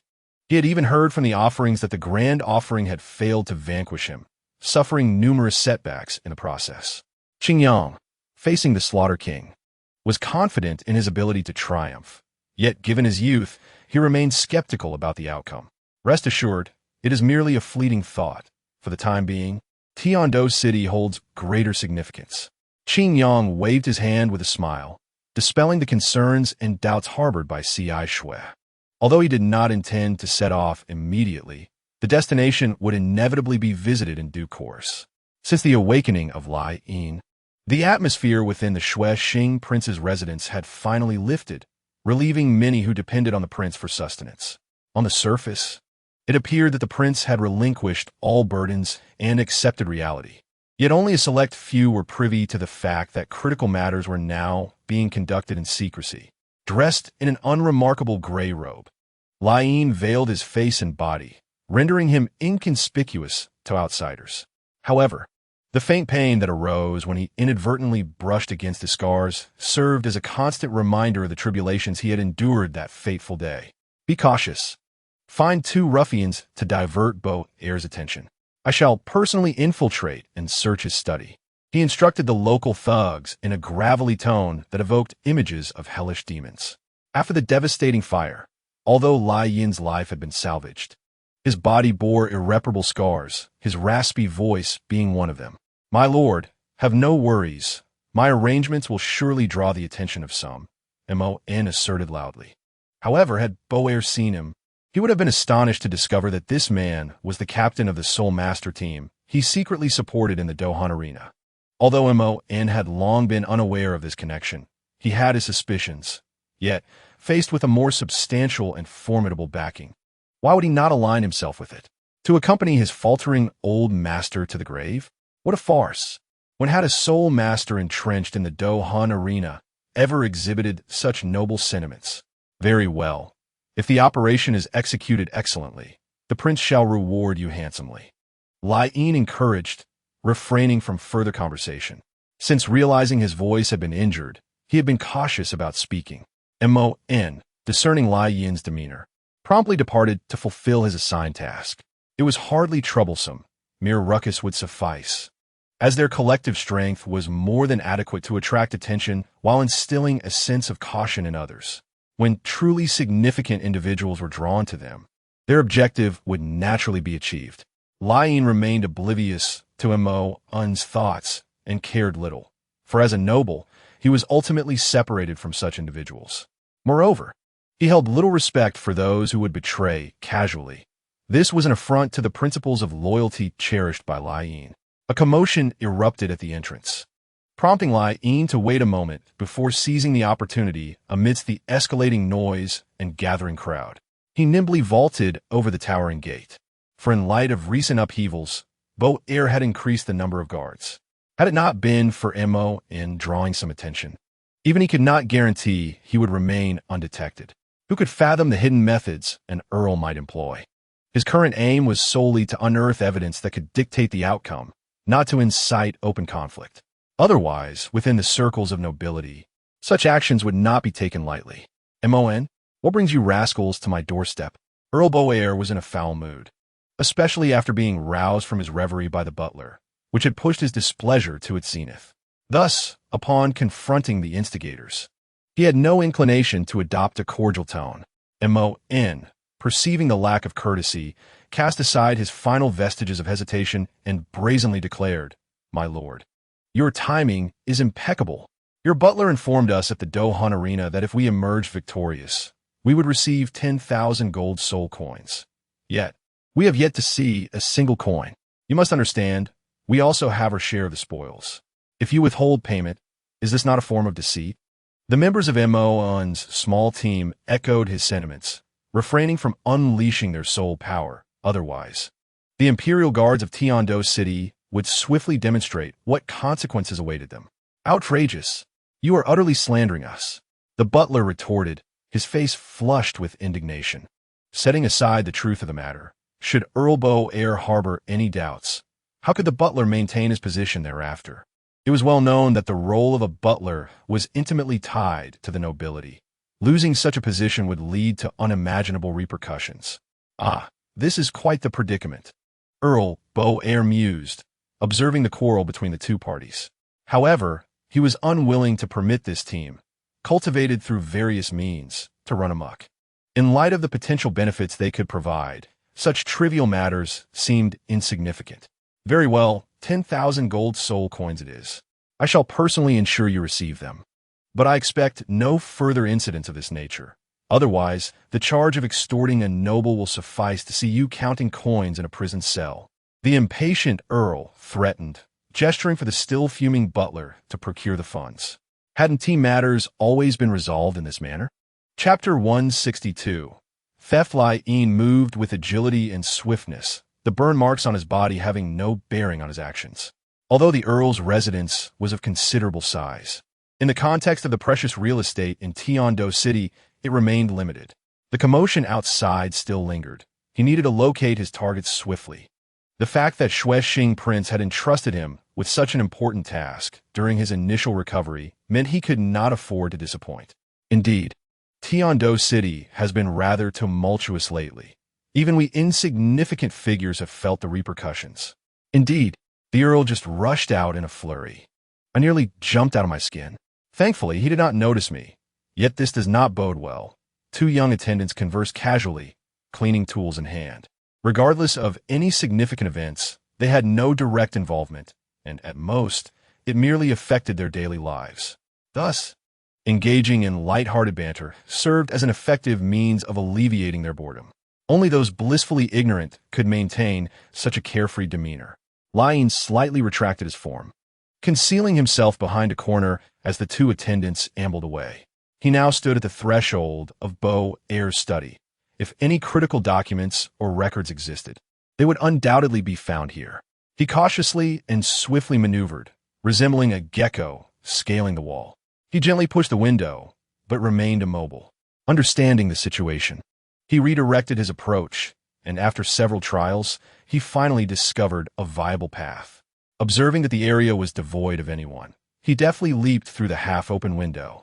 The room was brightly lit, a testament to the nobility's efforts to maintain appearances, which greatly facilitated Lai-in's endeavors. He swiftly rifled through letters and documents, disregarding whether the information contained therein was of any consequence, and collected them all within his sole guiding device. Such a brazen act, conducted beneath the guise of propriety, was bound to attract notice, a reality of which Lai-in was acutely aware. If no relevant information can be found, perhaps the prince intends to observe the reaction of the Earl of Douluo, which can be considered a form of alarming the snake in the grass. It was here that I had faintly heard a sound earlier, and I hoped nothing unexpected would occur. At that moment, a conversation arose outside, causing Lai-in to immediately halt his actions. After hastily organizing himself, he swiftly rolled away from the window. Before long, the study was gently opened, and a servant cautiously peeked in. Upon seeing the scene, his expression changed dramatically, and he quickly shut the door and ran outside.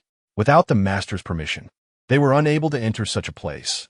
However, what was unfolding before them was indeed a grave issue. Outside the mansion, the Earl of Douluo impatiently settled him and, disturbed by the incident, found his mood soured. Just as he was about to return to the study to attend to some affairs, he spotted a panicked servant rushing by. "My lord, there is a problem in the study." The Earl's eyes narrowed sharply as he swiftly turned to face the servant. "What did you say?" "You should go check the study." The servant stammered, frightened by Douluo's fierce demeanor. Without a moment's hesitation, the Earl disregarded him and hurried back. Due to his usual caution, although his study did not contain anything of utmost importance, there were still some letters that mattered. If they were to fall into the wrong hands, it would lead to considerable losses. "Butler, bring back Mon and those with him. They must be involved in this." Douluo spoke coldly, fully aware that he could not let those individuals escape unscathed during this precarious time. "Ensure the task is completed." The butler, his face darkened with anger, immediately took several men and followed the direction where Mon had departed. He was infuriated with them for bringing such trouble to the Earl. Upon arriving at the study, Douluo did not bother with anything else, but quickly approached the bookshelf and pressed a concealed mechanism. Observing the intact box within the small compartment, he felt a wave of relief wash over him. Thankfully, as long as this remained, there would not be too great an issue.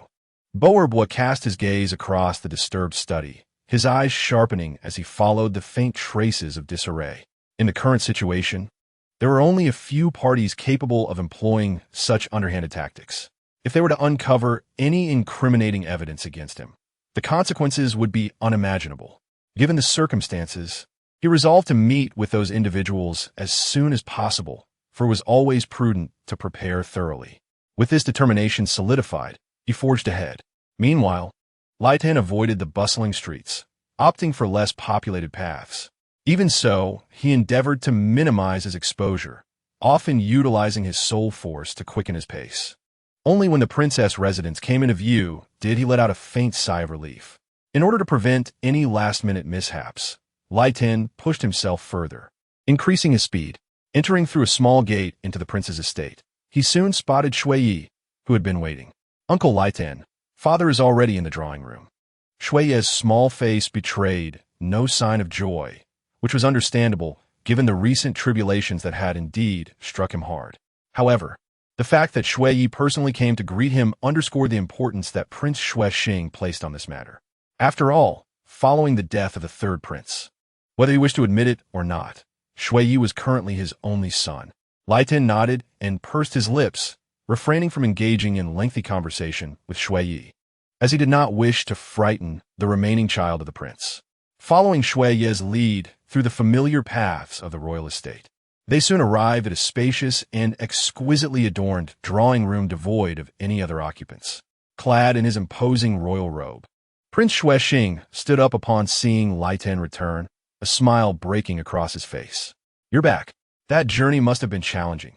Those nobles are all cunning foxes. Not necessarily competent, but certainly devious." The prince's haggard features were laced with dissatisfaction as he openly lamented. Previously, he would not have displayed such behavior, as he was, after all, a member of the nobility and even a leading representative among them. The current situation revealed not only that Xuexing regarded Lai Tin as a trusted confidant, but also reflected his deep-seated distrust of the nobility. Faced with the gravity of the situation, even though Lai Tin recognized the ominous nature of things, he could not conceive of any effective counsel. Thus, he decided to redirect the conversation to more pressing matters. "Your Highness, these are the fruits of my journey. I hope they will be of assistance to you." Removing the sole guiding device, he respectfully placed it on the tea table. "You've worked hard. Today, the estate has acquired a snow ginseng. You have just recovered from your injuries. We should take it back for your nourishment." Prince Xuexing casually set the sole guiding device aside, hardly sparing it a glance, as if it bore no significance to him. This gesture only served to reinforce Leighton's suspicions regarding the prince's foresight. "Your Highness, you have already prepared a contingency plan. This operation was merely a smokescreen. Your Highness, I am unworthy of your grace. Now that the third prince has been slain and the culprit remains elusive, how can I rest easy?" Leighton's voice was laced with bitterness and sorrow. To a certain extent, he had come to regard the deceased third prince as his own child, and his emotions were genuine. "I understand you, Lai Tin. This is not your fault. If I am not mistaken, those individuals are indeed beyond your capacity to confront. Otherwise, how could a mere commoner, lucky enough to escape, manage to accomplish all this? Do you think the princess estate is merely a facade?" Prince Xuexing's tone grew colder, and he sighed deeply. "Let the funeral for my son be conducted simply. If I cannot avenge him and see the culprit buried alongside him, I am truly unworthy to face him." Lai Tin nodded, observing Prince Xuexing fall silent, and then quietly withdrew. Xuexing's gaze gradually became vacant, staring blankly ahead as the visage of his child began to blur in his memories. All that remained was a small, emaciated figure, bearing the marks of soot, devoid of noble grace, becoming increasingly vivid before him. "Your Highness, the sixth elder of the Haotian sect has come to visit. Should we not extend a welcome?" Came a gentle call from outside. Prince Xuexing regained his senses and noticed the butler standing nearby, looking at him with evident concern. "Haotian sect? What do they want? To see me humiliated?" Xuexing rubbed his face, his tone quite unceremonious. After a moment's contemplation, he decided to meet with them, for the royal family and the Haotian sect, to some extent, shared a form of alliance. Perhaps they could provide some assistance. "Let me tidy up. Just bring them in." The butler, observing the prince's somewhat dejected demeanor, nodded lightly before leaving to make arrangements. Shortly thereafter, a robust figure, guided by the butler, appeared before them. This individual was none other than Tang Ao, the newly promoted sixth elder of the Haotian sect, a powerful soul de law. Ignoring the pleasant surroundings, Tang Ao strode directly to Prince Xuexing, frowning at the sight of him. "Your Highness, I bring greetings from Hao Tianzong, and we are deeply saddened by the events that have transpired. However, I urge you to regain your composure. As a vital member of the royal family, you cannot afford to relax the pressure on the Wuhuan Dian. We have heard that all recent actions have ceased. This is concerning. The butler sensed the gravity of Tong Ao's haughty and unyielding words. As anticipated, Prince Xuesheng furrowed his brow and, suppressing his discomfort, replied, "And what of it?" Tong Ao perceived the shift in Xuesheng's tone. However, for the sake of Hao Tianzong, he could not bow his head. At such a crucial moment, how could one cease their efforts so easily? With the Wuhuan Dian on the brink of collapse and its influence in Tiando City waning, halting now would merely present an opportunity for the adversary. Tong Ao spoke with an edge, his words tinged with reproach. Had it been anyone else, faced with such an attitude from Hao Tianzong, they would have long since retreated, complying with the other's wishes. This is a common occurrence following the rise of Hao Tianzong's reputation and increasingly domineering demeanor, emboldening them to issue veiled challenges to the Wuhuan Dian. Yet, Prince Xuesheng was no ordinary individual. Even Hao Tianzong could not compel him to yield. "Is this your stance, or the stance of Hao Tianzong?" Xuesheng's tone was harsh, his politeness evaporating. Recently bereaved, he was unable to tolerate the aggressive demeanor of Hao Tianzong, especially given his exalted status as a prince of a great nation. The domineering style of Hao Tianzong may prevail elsewhere, but it would not stand here in Xuesheng's realm. Tong Ao fell silent, observing Xuesheng's visibly distressed expression. For the greater good, he steadfastly replied, "This is the position of Hao Tianzong, and it is also your brother's position." A surge of powerful soul force erupted forth, and Xuesheng's repressed emotions exploded. The formidable energy enveloped the surroundings in a frost, prompting Lian, who had been discreetly monitoring the situation, to hasten forward. Standing protectively before the prince, eyeing Tong Ao warily. "Do you wish for me to continue targeting the Wuhuan Dian? That could be arranged, provided you find the perpetrator and avenge my child. This is non-negotiable, even if Xue Ye himself were to come, or if your sect leader appeared before me. My response would remain unchanged." Prince Xuesheng's fury erupted as he slammed his hand on the table, sending shards flying. Yet, despite the pressure, Tong Ao maintained his icy demeanor, not even releasing his soul. No matter how formidable Xuesheng was, he could not match Tong Ao's strength. Were it not for Xuesheng's status, Tong Ao would not have felt the need to regard such a weaker's outbursts. "Is this the attitude of your highness? I see. I hope you do not come to regret this. Ultimately, the royal family answers to the lineage of Xue Ye." Tong Ao's voice was cold as he uttered these words, dismissively waving his robe and turning to depart. Having witnessed the prince's outburst, the butler dared not follow, standing nervously to the side as Tong Ao left. Lian did not retreat, even as beads of cold sweat formed on his brow. Is this a threat? Does Hao Tianzong truly believe the prince's palace is a soft target? Prince Xuesheng retracted his soul, his ire unabated, viewing Tong Ao's demeanor with disdain.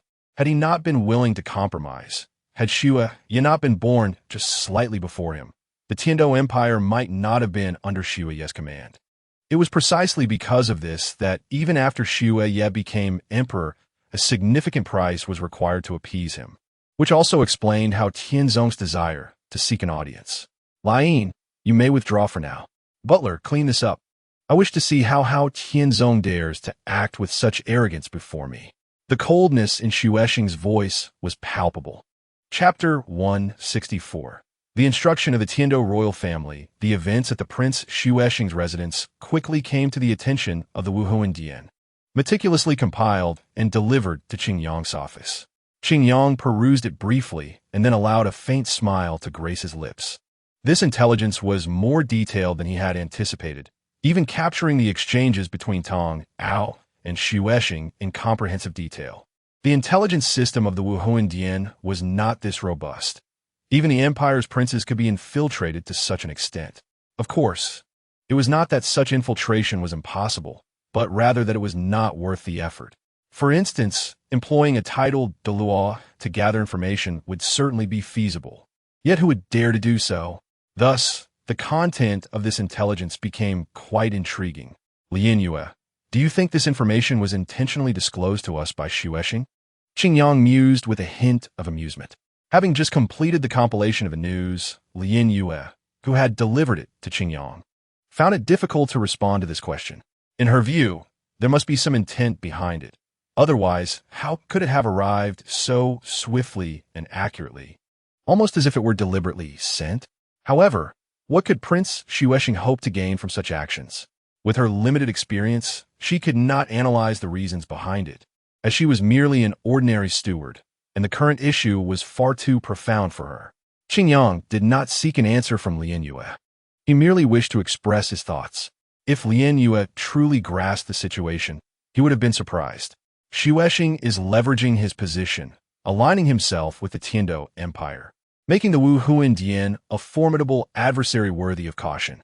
Yet from Xuesheng's perspective, anyone who infringes upon his interests becomes an enemy. While the Wu Huindian may find itself in such a position in the future, it is evident that Hao Tianzong has provoked his ire more at this moment. Qingyang chuckled softly, as if recalling something amusing. This time, Hao Tianzong has been excessively ruthless, though I somewhat understand their rationale. I must say it is not a wise course of action. Prince Xuesheng is no mere pawn. Lin Yue's eyes sparkled, as if she comprehended his meaning. Are you suggesting that Prince Xuesheng might side with the Wu Huindian? If that is the case, it would be marvelous. The dire situation in Tiando City would surely be resolved. Her tone brimmed with joy and excitement, as she had maintained close ties with the Wu Huindian since childhood and had grown anxious over the continuously deteriorating circumstances. With the prospect of improvement, her spirits soared. But it is not so simple. Qingyang set the intelligence aside, not overly elated by it. His words instantly deflated Lin Yue's newfound optimism. However, it was not entirely negative. Perhaps this matter could serve as a turning point in the situation in Tiando City. Lin Yue sensed that Qingyang was teasing her. For why else would he leave his thoughts half-expressed? Nevertheless, if it was indeed a positive development, it was worth celebrating. Qingyang took pen and paper, jotting down his insights and opinions, preparing annotations. After organizing it, he handed it to Lin Yue. Please deliver this to Elder Shue's office. I believe he will know how to maintain the current state of affairs upon reading it. Qingyang, having concluded his thoughts, rested his hands upon his chin, observing Lin Yue as she meticulously organized relevant information into a folder. The situation in Tiando had begun to unfold, and now all that remained was to let things progress naturally, allowing time for developments to mature. In a certain sense, he had gained a moment of respite. Should he visit Qian Rengshu? Qingyang found himself hesitating for a rare moment. Master Qingyang, I shall depart now. Are there any further instructions? Lin Yue inquired as she prepared to leave. Qingyang's reverie was interrupted, and he realized there was no reason to hesitate. It was merely a visit. Resolute in his decision, he no longer dwelled on uncertainties. He lifted his gaze and smiled at Lin Yue, saying, "There is nothing else. Once you finish, return to rest. I too must take my leave for a while. You have worked hard these days." Lin Yue's cheeks flushed slightly as she nodded, instinctively quickening her pace towards the exit. Her demeanor brought a measure of ease to Qingyang's heart. After personally tidying up some trivial matters in the office, he closed the door behind him and departed from that place. In the imperial palace, upon hearing news of the events at the Xuesheng prince's residence, Shuo sought an audience with the Emperor Shi early that morning. Although he had been kept waiting outside for quite some time, upon encountering the imposing figure of the middle-aged monarch, Shuo bypassed any pleasantries and addressed the matter directly. "Father, was the situation with Hao Tian's sect orchestrated by you? Why take such actions that force Uncle Xuesheng into a corner? What you're doing is utterly meaningless. It is not too late to apologize. If you cannot bear to lose face and speak up, allow me to do so." Shuo words were tinged with urgency, in stark contrast to the Emperor Xuye's calm demeanor. The Emperor merely cast a fleeting glance at his son, continuing to handle state affairs with an air of indifference, seemingly unconcerned by the matter at hand. Recognizing the futility of his approach, Shuo inhaled deeply, striving to quell his anxious spirit. Moving closer to Emperor Xuye, he casually glanced at the titles on the documents before skillfully organizing the affairs laid out on the administrative table. He set aside the matters of significant importance for the Emperor's attention while relegating the smaller issues to the other side. which would be addressed by the prime minister after the emperor's review and approval. This method afforded Shuya a measure of relief from the burdens of governance. At present, Shuya lacked the authority to comment on or peruse these documents. Even his elder brother was barred from access without express consent. Otherwise, he would have taken matters into his own hands, facilitating a quicker resolution. Thus, he could only assist in this manner. Emperor Shuya merely cast a brief glance at his son, continuing to attend to his responsibilities without opposing or endorsing Shuya initiative. After concluding his review of the documents, he naturally picked up the files Shuya had sorted and continued annotating them. Thus, under the emperor's tacit approval, the father and son worked in unison. After a considerable time had passed, even the sun began to dip, and their busy daily tasks were finally completed. Only then did Emperor Shuya turn his attention to his son. Shuya, displaying keen awareness, poured a fine cup of tea that the inner officials had prepared and personally offered it to his father. This gesture was something he had learned from his elder brother. When it came to the art of pleasing Emperor Shuya, he still had much to learn. Upon accepting the tea and taking a sip to soothe his throat, Emperor Shuya regarded his son, now composed, with a nod of satisfaction. This is as it should be. As a ruler, do not allow emotions to dictate your decisions. In this moment, you have begun to exhibit a semblance of maturity. The emperor's voice was deep and authoritative, imbued with a subtle yet profound affection and guidance for his child. Shuya paused, then regained his composure and nodded in acknowledgement. Regardless of his previous temperament, the recent experience of navigating state affairs had tempered his enthusiasm, bringing him to a calmer state than before. "Please, father, bestow your teachings upon me," he declared, bowing respectfully. However, his tone betrayed an unmistakable hint of dissatisfaction, which did not escape the ears of the nearby inner officials, who prudently retreated, hoping to avoid overhearing matters best left unspoken.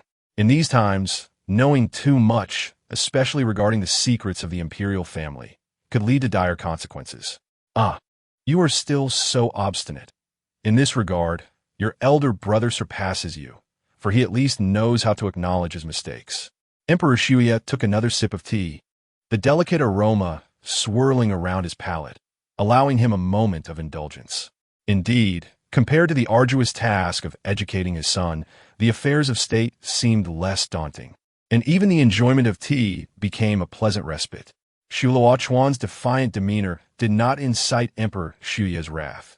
Rather, he had grown accustomed to his son's initial outbursts. "Let me ask you, why are we able to stand above all others, gazing down with an air of superiority? Even the formidable Haoyan sect must heed our commands, and even the most powerful spirit hall must consider my counsel and heed my voice." The emperor's tone remained even, yet the weight of his words commanded great respect. After a brief contemplation, Shuya confidently replied, "It is because we have garnered the support of the people. No matter how powerful the spirit hall or Haoyan sect, they ultimately arise from the populace."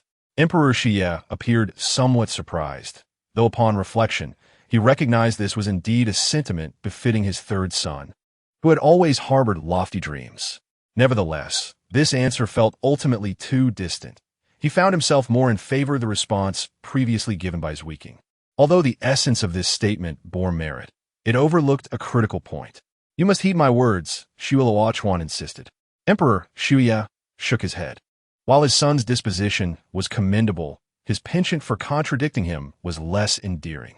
In retrospect, he found the presence of his eldest son much more comforting. Despite a myriad of emotions swirling within, Emperor Shuya patiently elucidated, "Our royal family indeed stands elevated due to the support of the people, allowing us to gaze down upon all with an air of superiority. However, you neglect a vital truth. This support is not directly ours to claim.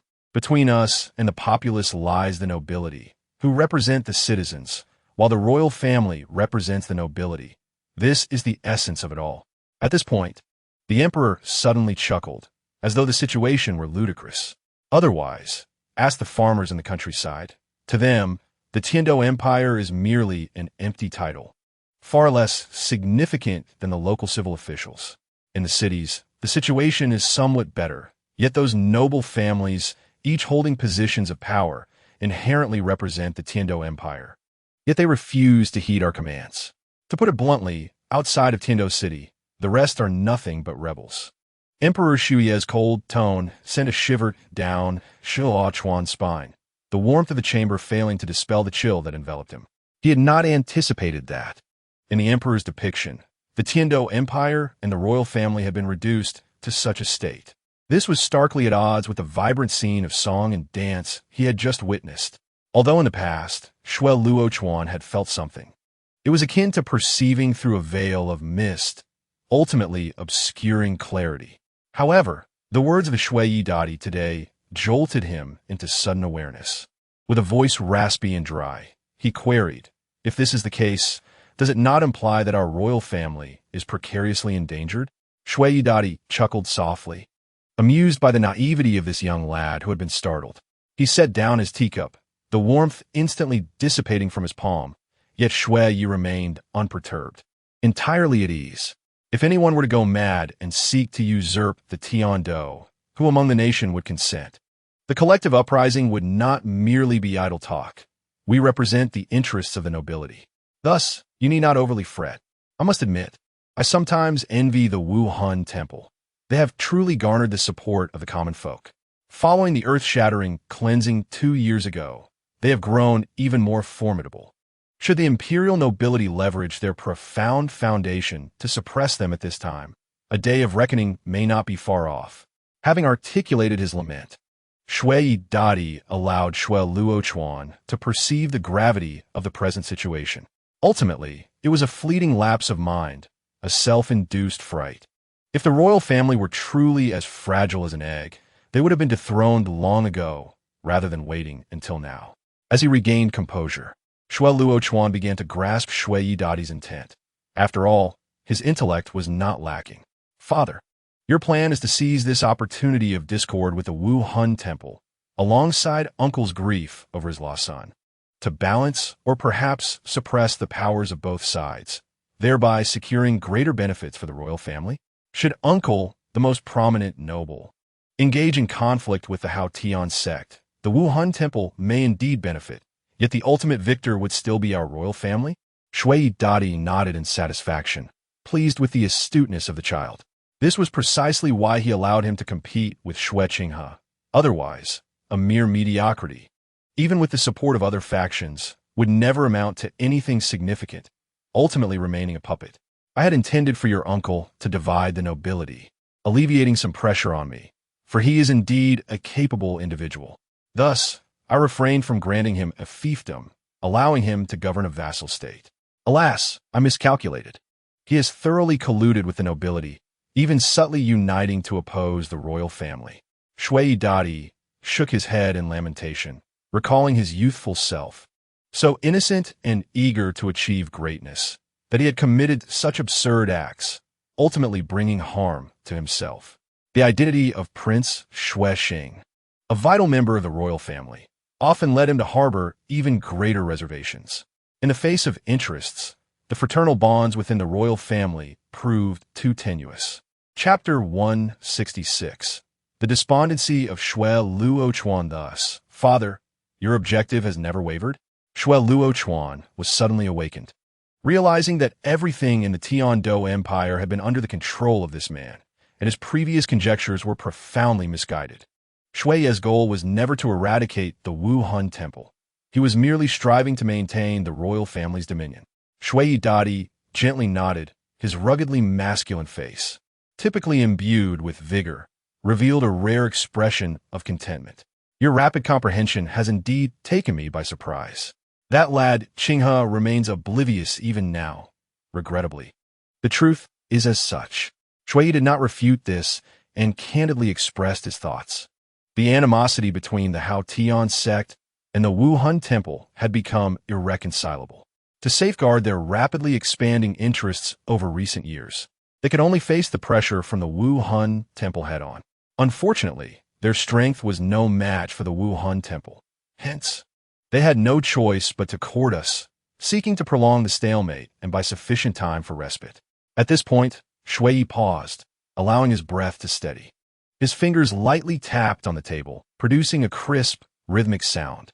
Observing Shui Luochuan's silence, he saw the boy deep in thought. And Shui was pleased to grant him this period to gain a clearer perspective on the world before him. After a long while, when the understanding illuminated Shui Luochuan's eyes, Shui resumed speaking. The nobility has always been adept at adapting to the winds of change. Thus, rallying support and attacking the fallen is manageable. However, to place them in a position of authority would only complicate matters.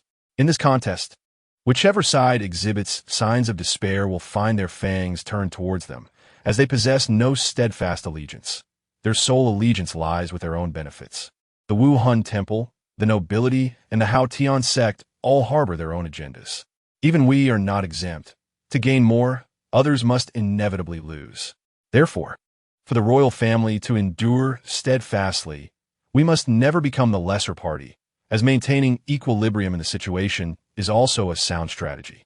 Shui Luochuan comprehended fully, articulating the implications of his father's words.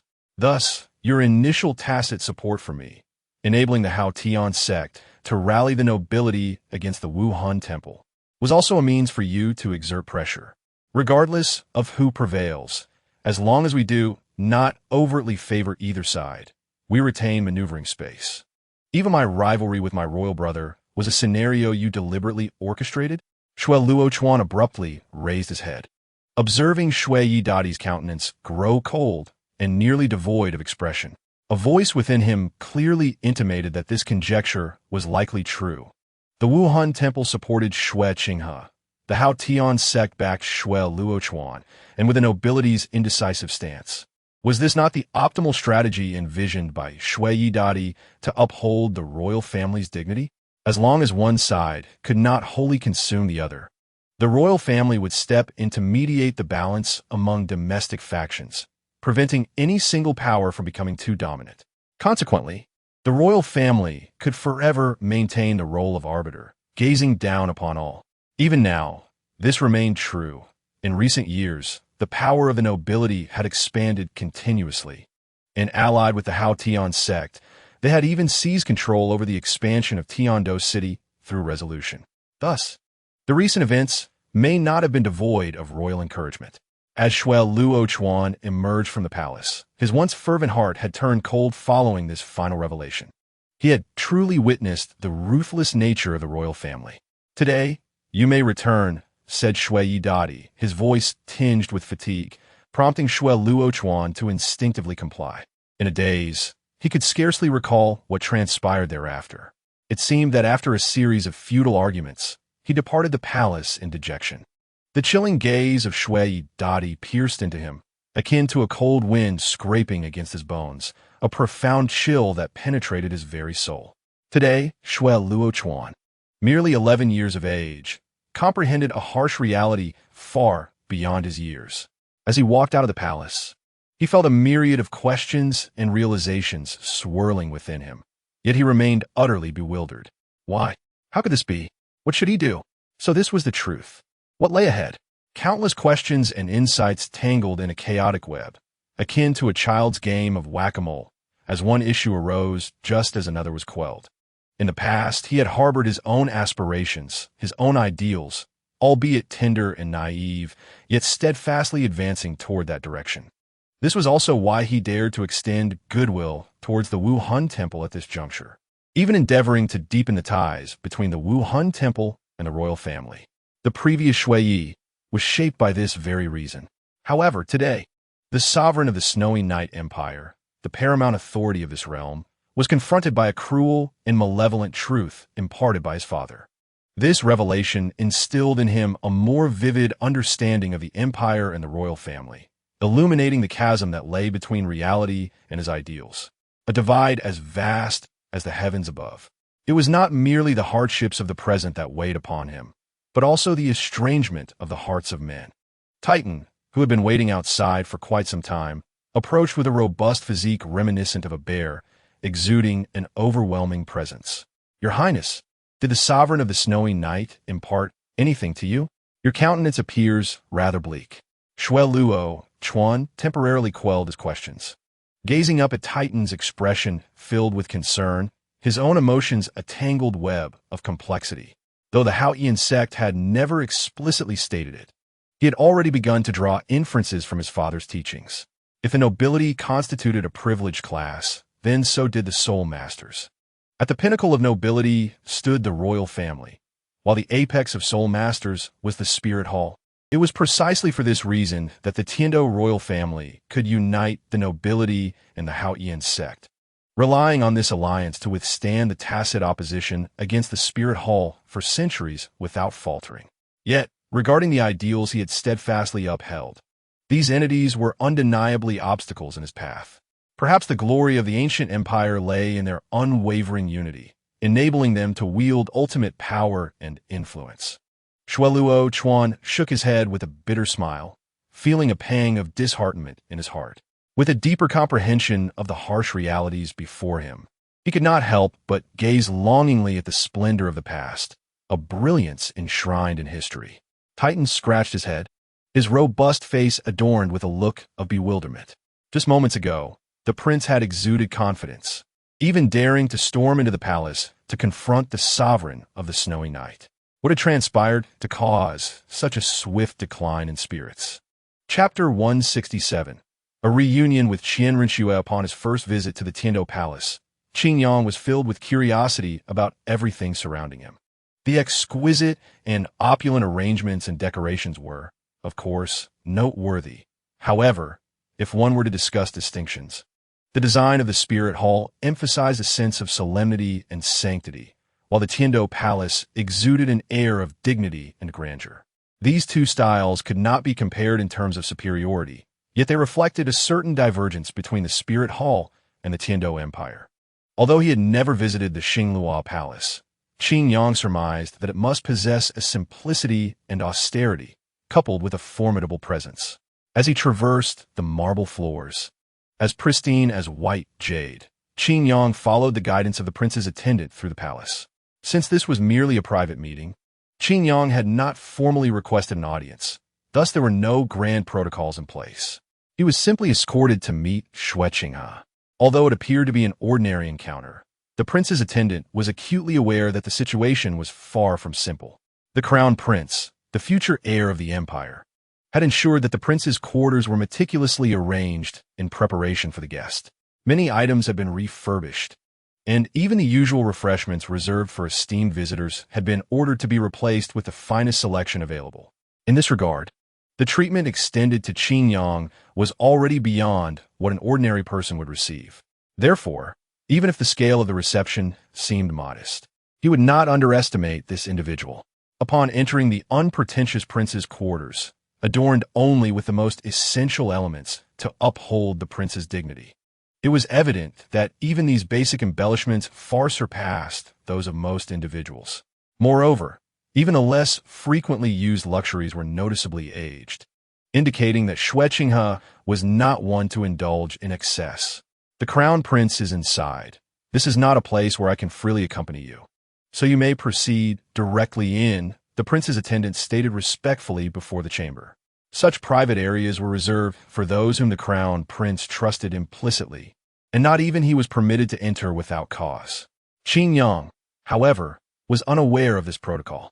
He merely nodded and smiled at the attendant before pushing open the grand doors and stepping inside. Outside, the attendant promptly closed the door and distanced himself, standing guard at the entrance. The room within the prince's quarters was exquisitely illuminated, neither glaring nor dim. Qin Yang's gaze was immediately drawn to a beautiful figure, accompanied by the vigilant presence of Long. Qin Yang, a melodious voice, imbued with sweetness, captivated him momentarily. After many years apart, the once youthful girl seemed to have matured. As he beheld the radiant Qian Rinxue before him, he thought to himself with delight. Long chuckled lightly, understandingly retreating to allow the two some privacy. His task was merely to ensure that no outsiders discovered their meeting with Qin Yang present. He could rest easy regarding their safety. Xiao Xue, it has been a long time. Qin Yang finally managed to utter, his lips parting to express this sentiment. At this, both he and Qian Rinxue couldn't help but chuckle, the tension that had lingered dissipating in an instant. Xingyang, what has happened to you? Have you missed me so much that words fail you? Qian Rinchue's fair face was adorned with a radiant smile, her bright eyes twinkling like stars as they fixated on Xingyang. This seemingly innocuous jest bore a hint of playful reproach, bridging the gap that their prolonged separation had created. Perhaps so, Xingyang chuckled, regaining his composure, gazing at the girl of exquisite beauty and noble demeanor. He couldn't help but acknowledge that she had become even more enchanting than in her earlier days. Despite his indifference to beauty, surrounded by countless charming figures within the spirit hall, he had never paid them much heed. Yet, in the presence of this girl, whom he had not seen for several years, even his usually placid heart stirred with subtle ripples. You always speak in such ambiguous terms, yet somehow manage to endear yourself. Qian Rinchua approached Xingyang, gently adjusting his attire with a hint of reproach, imbued with genuine concern. Xingyang intended to decline her assistance. Even in the spirit hall, he was not accustomed to such servitude, except perhaps from Su Yishua. However, witnessing her earnest demeanor, he found the words of refusal lodged in his throat. Qian Rinchua seemed unsatisfied with merely tidying up. What began as a simple adjustment transformed into a comprehensive styling session. Amidst Qin Yang's resigned smile, the harmonious atmosphere inadvertently stretched on. After a considerable moment, observing his own gallant appearance, Qin Yang pursed his lips, conceding that he indeed looked more refined than before. His already remarkable features and demeanor were fully awakened by Qian Rinchue's touch, complemented by the regal attire of the Tiando Empire, truly resembling the embodiment of an ideal man, the very Prince Charming that young girls dream of. Heaven knows why Qian Rinchue had prepared such things in her chamber. Qian Rengshu nodded with satisfaction, gazing at herself standing beside Xingyang, appearing remarkably well-matched, reminiscent of a celestial couple reflected in a mirror, even wishing to preserve this moment eternally. At last, it seemed pleasing to the eye. Xingyang, you must have been quite busy during your days in Tiando City, yet now you waste time on such trivial matters. After a prolonged separation from Xingyang, Qian Rengshu suddenly felt a pang of insecurity. Observing her expression, Xingyang was surprised to find an unexpected sense of embarrassment blossoming within him. Yes, he was indeed busy, but to claim he had no time even to visit was a gross exaggeration.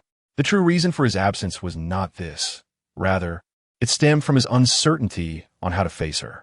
Nonetheless, it was unwise to articulate such sentiments to Qian Rengshu, so he decided to let her maintain her misunderstanding. Upon meeting Qian Rengshu today, Xingyang felt an increasing sense of helplessness within him.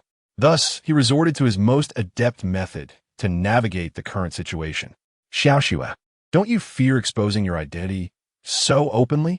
If I recall correctly, Tiando City has individuals capable of discerning such truths. With his skillful topic transition, Qian Rengshu, seemingly unguarded, was effortlessly drawn into the conversation. Rest assured, I have been lurking within the royal palace for many years, cultivating numerous connections, and have never been suspected. Do not underestimate me, Xingyang. Her melodious voice carried a hint of pride, as if she had not confided in anyone for quite some time. Having lived behind a mask in this foreign land, those around her may not have been enemies, yet they were certainly not friends. This weight was excessively burdensome for her, who was once merely a girl. Qian Rengshu, born of noble lineage, was destined to stand at the pinnacle without the need for such pretense. Xingyang was unaware how much of this sentiment was rooted in his influence, but gazing into her bright, expectant eyes intensified his own burden. Unbeknownst to him, he had formed numerous attachments and was no longer alone. Seeing that you are faring well brings me peace, he remarked, his gaze appraising Qian Rengshu's exquisite figure, causing her to feel a tinge of shyness as a faint blush crept across her porcelain cheeks. The illusion of modesty could not hinder his scrutiny. He sensed the formidable holy soul power emanating from Qian Rengshu.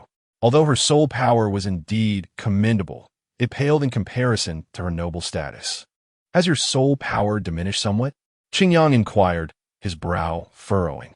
To him, Qian Rengshu's soul power registered at level 50, an astonishing feat for an ordinary person, yet for her, it was far too slow.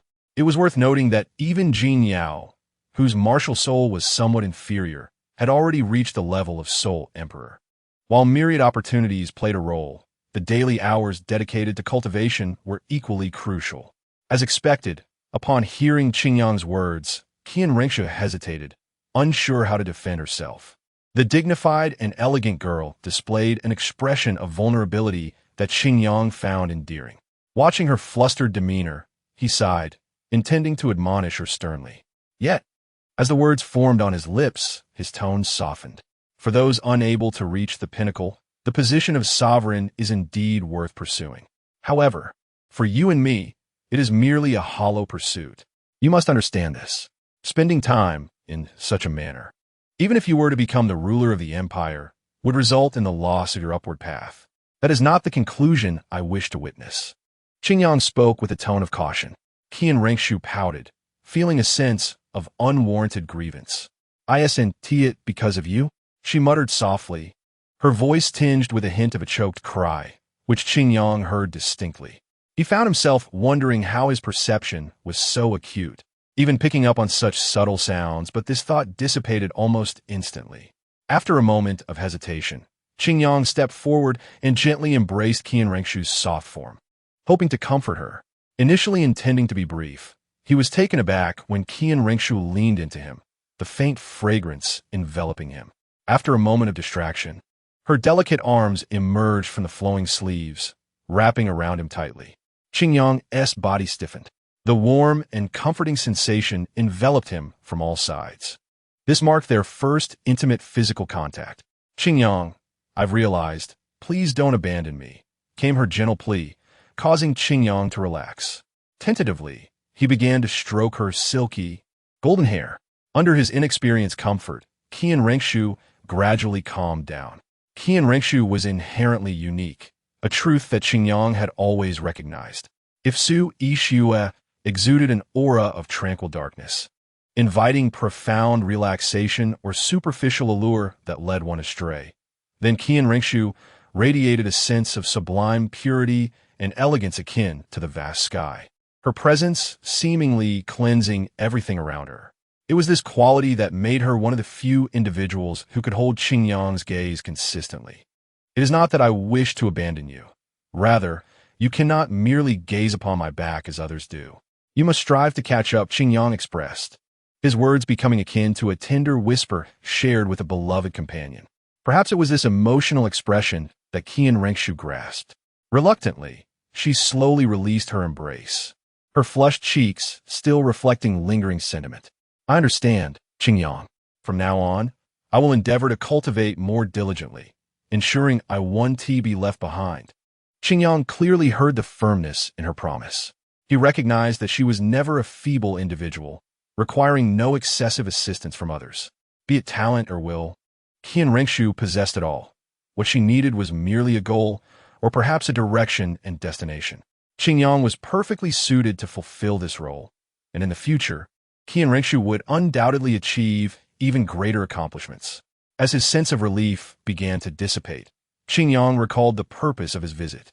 I came to remind you that the Tiando Empire is likely to experience turmoil in the near future. If possible, avoid getting too deeply involved. Now that you have become the crown prince, you must wield this identity wisely. However, from my observations, it seems you have been overly hands-on, which is also one of the reasons for your lack of time to cultivate. Furthermore, for an extended period, you may not find opportunities for further advancement. Becoming the emperor of Tiando is unlikely. Thus, there is no need to dwell on minor details. Concentrate on your cultivation. With the support of the Wuhuan Temple, your position as crown prince will be secure, and garnering the support of others is merely a bonus. Having shared numerous suggestions and analyses, all derived from thorough contemplation, Qingyang observed as Qian Rengshu pondered his words, her experiences and wisdom honed over the years in the Tiando Empire. To others, Xue Qinghe embodies grace and humility, making him the epitome of a perfect prince. Yet perhaps it is precisely this desire for external validation of his lowly status, or perhaps the constraints of feminine thinking that bind her, causing her to overlook the essence of all things. As Qingyang aptly stated, Xue Qinghe merely needs to maintain the current situation. In time, What is destined for him will inevitably return to his grasp, with the support of the Wuhuan Palace. Even if others are reluctant, it is improbable to easily replace the prince. This holds true even for the emperor of Shui. It is not that it cannot be done, but the repercussions would be too severe and the implications too grave. In Chapter 169, Nodding City, the expenditure and gains are far from proportional. With his eyes filled with royal interests, he would never entertain such notions. Perhaps only when he realizes that Shui Qinghe is indeed Qian Renxue, and that the royal family of the Tiando Empire is on the verge of being usurped will he resolve to take action. This applies equally to the emperor of Shui, and even more so to the other ministers and nobles. I have come to understand that Xingyang has been observing me all along. Such insight, lacking sufficient wisdom and awareness, would likely never have occurred to me. Qian Renxue's tone carried a hint of admiration and longing, satisfying the vanity of youth. After noticing that Xingyang was indifferent to this, she chose to overlook it and began to reflect on her shortcomings. In recent years, perhaps due to the provocation from Shui Luochuan, I have indeed become overly engrossed in trivial matters, which, in truth, holds no necessity in aiding your ideals. From now on, I shall heed your advice, diligently training in seclusion, for the old man Xia, in his robust youth, will not bestow upon me any authority or administrative duties, thus allowing me to relish in leisure. Qian Renxue grasped this swiftly and responded accordingly, though it remains uncertain how much of it stemmed from her own thoughts and how much was inspired by Xingyang's counsel. This distinction is inconsequential. Xingyang need not concern himself with it. Comparatively, this moment presents an opportunity to aid Qian Renxue in enhancing her soul power. Xiao Shui, your soul power has reached a bottleneck. Let me provide you with a soul ring to facilitate your breakthrough. At Wuhuan City, Jin Yao received a report from Luo Ye. His expression somber as he sat on the grass at a hillside within Douluo Palace, having just been disturbed from his cultivation. He found it impossible to regain his tranquility and return to a meditative state. Luo Ye, what are your thoughts on this matter? Jin Yao inquired, having developed a leader's demeanor through continuous honing in recent years. After a moment of contemplation, Luo Ye shared his conjectures, articulating what he deemed the most plausible perspective. It should not be driven by greed for soul rings and soul bones. Otherwise, action would have already been taken. I suspect that the mysterious individual is targeting the Hall Master. Upon finishing, Luo Ye glanced at his former superior, noticing his unchanged demeanor. For a moment, Luo Ye struggled to ascertain Jin Yao's stance on the issue, uncertain whether his assertions were accurate or otherwise. Jin Yao's mind was engaged in deeper contemplation, possessing knowledge that surpassed Luo Ye's. A few days prior, coinciding with the Hall Master's departure, word had reached from the worship hall that an unknown, formidable soul master had appeared near Douluo Palace. From this angle, your reasoning holds merit, Jin Yao analyzed coolly, yet Luo Ye was taken aback internally. The information from the worship hall implied that the worshippers were the first to discover this, while others lacked the ability to perceive it. Coupled with the fact that Tang Jie had been effortlessly subdued, it was likely that the unknown individual possessed an unimaginable level of strength, perhaps even being a titled Douluo. Such a being would find it trivial to eliminate Qingli and Tang Jie. What, then, could be the reason for their restraint? Clearly, there were ulterior motives at play. We must convey this information to the Hall Master as soon as possible and simultaneously intensify the protection around Qingli. I shall personally attend to it. She does not wish to proceed to Nodding City, and I shall accompany her. If someone indeed intends to act, departing from Wuhuan Palace would undoubtedly present an opportune moment. If no action is taken, it signifies that their target is the Hall Master. Jin Yao swiftly assessed the situation and issued directives for the forthcoming arrangements. It must be acknowledged that this was the most prudent course of action. With Xingyang absent from Douluo Palace, he could not consult him on every matter, necessitating Jin Yao's decisive judgment. I shall make arrangements immediately. By the way, Captain, where do you intend to go? Luo Ye questioned, puzzled as he observed Jin Yao rise and head towards a secluded area. Naturally, to the worship hall. Do you truly believe I can handle such matters alone? It is essential to summon a worshipper for support. Jin Yao's voice echoed, and shortly thereafter, his figure vanished from sight. Luo Ye, incredulous, scratched his head and murmured, "Has the situation escalated to such severity that we require the intervention of a worshipper?" He had initially thought it would merely involve reallocating a couple of elders. After all, Wuhuan Palace had long since gathered intelligence on other factions across the continent, and the presence of elders would suffice for most scenarios. Yet now, Jin Yao was seeking out worshippers? It is worth noting that elders are titled Douluos ranging from levels 91 to 95, while worshippers have surpassed that threshold, all being between the levels of 95 and 99. 2 days later, Qingli remained oblivious to the considerable stir her situation had caused within Wuhuan Palace. She was simply thrilled to finally venture outside, especially the prospect of reuniting with her former companion, Xiao Wu. Though Wuhuan Palace was commendable and her classmates at the academy were exceedingly friendly, she often felt a sense of incongruity due to her circumstances. Only in the presence of Qingyang did she experience an unexpected sense of belonging. Notting City seems so small and appears rather dilapidated. I even encountered a beggar on the roadside. Do such individuals truly exist? Qingli exclaimed, gazing out the carriage window in astonishment. As the journey unfolded, she encountered numerous sights previously unknown to her, particularly realizing the disparities between Wuhuan Palace and other locales. That child looks so pitiful. Should we not offer him some charity?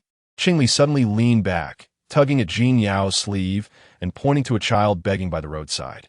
Jin Yao let out a slight sigh and replied, "It would be in vain. That child is likely released from an orphanage or controlled by a gang. If we rescue him, his companions would suffer harm. Those individuals employ extremely cruel methods to prevent such situations." Qingli nodded, her understanding still somewhat vague. She ceased to voice such requests, merely observing the outside world in silence. The purpose of their journey was indeed to reach Notting Academy, and through the unique bond she shared with Xiao Wu, she sensed her presence within the academy. Yet, she questioned the necessity of this endeavor. For beings like them, the resources within a Soul Master Academy were indeed valuable, but was it truly for a recommendation letter? This thought emerged in her mind. By the way, although you're entering Notting Academy as a transfer student, with Wuhuan Palace's assistance program, you are essentially regarded as a student of Wuhuan Palace. While the benefits may not match those of the local elite, they are certainly superior to those of regular working students. During your studies, all expenses will be covered by Wuhuan Palace. The cost, however, is that you must work for Wuhuan Palace for a period after graduation. Jin Yao seized the moment to introduce the current situation to her. In Chapter 170, Tang San's enrollment. During this period, Qingyang was already 14 years old, nearing 15, embodying the vigor of youth. Qianren Xue was just over 14, her enchanting beauty beginning to blossom. Qing Li, however, had just turned 9, arriving in Notting City. Nearby, the extraordinary Tang San had also reached the age of 5.5.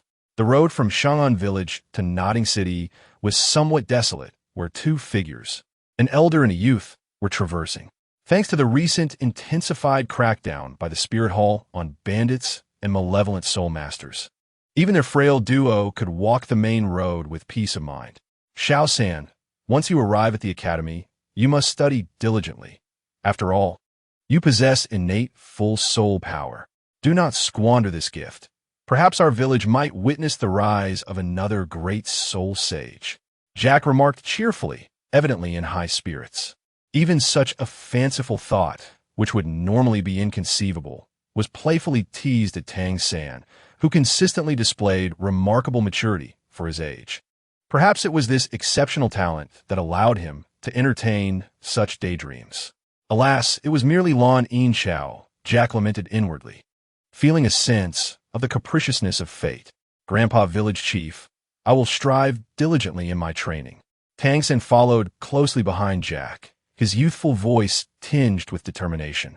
He was exceedingly curious about the unique system of soul masters, especially as this profession seemed to be linked with Xintian Gong, further heightening his interest. Just days prior, the village chief had allocated the only available work-study position in Shenghan Village, which had long been unused, to him. Moreover, he had mentioned that if he performed well at the academy, he might qualify for a scholarship from the Spirit Hall, alleviating any concerns regarding tuition fees. Most importantly, this position could be utilized continuously at the Intermediate Soul Master Academy, where work-study positions were non-existent. He could not afford to disappoint the village chief's generosity. Regrettably, we are not at the Spear Hall. I have heard that children there, possessing soul master talent, receive opportunities for free education. If that were the case, I would not have to feel so constrained, old Jack remarked, his robust voice resonating ahead, his incessant chatter bringing comfort to Tang San. Perhaps due to his advancing age. Even though his health remained sound, Jack seemed increasingly prone to reflections. After pondering Jack's words for a moment, Tang San recalled having heard something about the Spirit Hall previously. It seemed that a significant event had transpired, prompting them to enhance support for ordinary people lacking noble status or financial means. While the specifics eluded him, he sensed that the situation was rather favorable. Shenghun Village had not seen a child with soul master potential in many years, yet this opportunity had not been retracted. Other larger villages likely had more such opportunities. The distribution of work-study positions to impoverished children with soul master potential, alongside scholarships for those with certain qualifications, appeared to be an effective pairing. And then there was that steward Su Yuntao, who seemed somewhat stern but was, in reality, a gentle individual. The Spirit Hall must be a commendable organization. Why then did Father harbor such disdain for them? Following closely behind old Jack, Tang San pondered quietly. His father, Tang Hao, had never concealed his feelings before him. Additionally, having matured at a young age, Tang San had noticed that whenever the Spirit Hall was mentioned, his father would unconsciously furrow his brow. He had observed this countless times. Xiao San, we have arrived. This is Nodding City. Soon, we shall reach the Nodding City Primary Soul Master Academy, old Jack announced, halting his steps, a kind smile adorning his face as he introduced Tang San to the surroundings. Gazing at the formidable city walls, Tang San momentarily lost his focus, then nodded, following Jack as they underwent inspection by the city guards. Once inside the city, the roads became more navigable, and before long, after making several inquiries, they arrived at their destination, the Primary Soul Master Academy located in the western part of Nodding City. The stone archway, the broad avenue, the shaded trees, and the black iron railings, particularly the gates of iron, captivated Tang San's attention. Upon regaining his focus, he noticed the prominent 4 characters inscribed on the archway, Nodding Academy. The young guard, frowning at the 2 rural visitors, seemed poised to speak but ultimately altered his tone, adopting a curt demeanor as he brusquely inquired, "What brings you to Nodding Academy?" Old Jack promptly stepped forward, presenting the credentials issued by the Spirit Hall, while smiling amiably. "Young man, I am bringing the work-study student from our village for enrollment. Is there any procedure we need to complete?" Upon hearing this, the guard realized that the 2 had no influential backing and grew even more indifferent. He rubbed his hands together, but old Jack misinterpreted the gesture and immediately placed the Spirit Hall's credentials before him. The guard furrowed his brow as he took the credentials, glancing at them nonchalantly. TCH, Lon Yin Chao, a worthless martial spirit, yet innate, full soul power? The guard's expression shifted to one of surprise as he scrutinized Tang San, instinctively lowering his hands. After confirming that the credentials were indeed valid, he begrudgingly acknowledged the truth. "I've never encountered such a case in my life. Just go on in," the guard muttered, his mouth opening, but ultimately refraining from further comment. Had it been 4 years prior, he would never have allowed these 2 country bumpkins to enter without some form of bribery. Even 2 years ago, he would have relished the opportunity to exert his authority over them. Yet now, times had changed dramatically. With innate, full soul power, given the Spirit Hall's recent emphasis on supporting commoners, particularly those with soul master potential, it was possible that this Lon Yin Chao boy could catch their eye. Thus, the guard's earlier harassment could risk repercussions. Cursing under his breath, he watched the 2 depart, filled with resentment.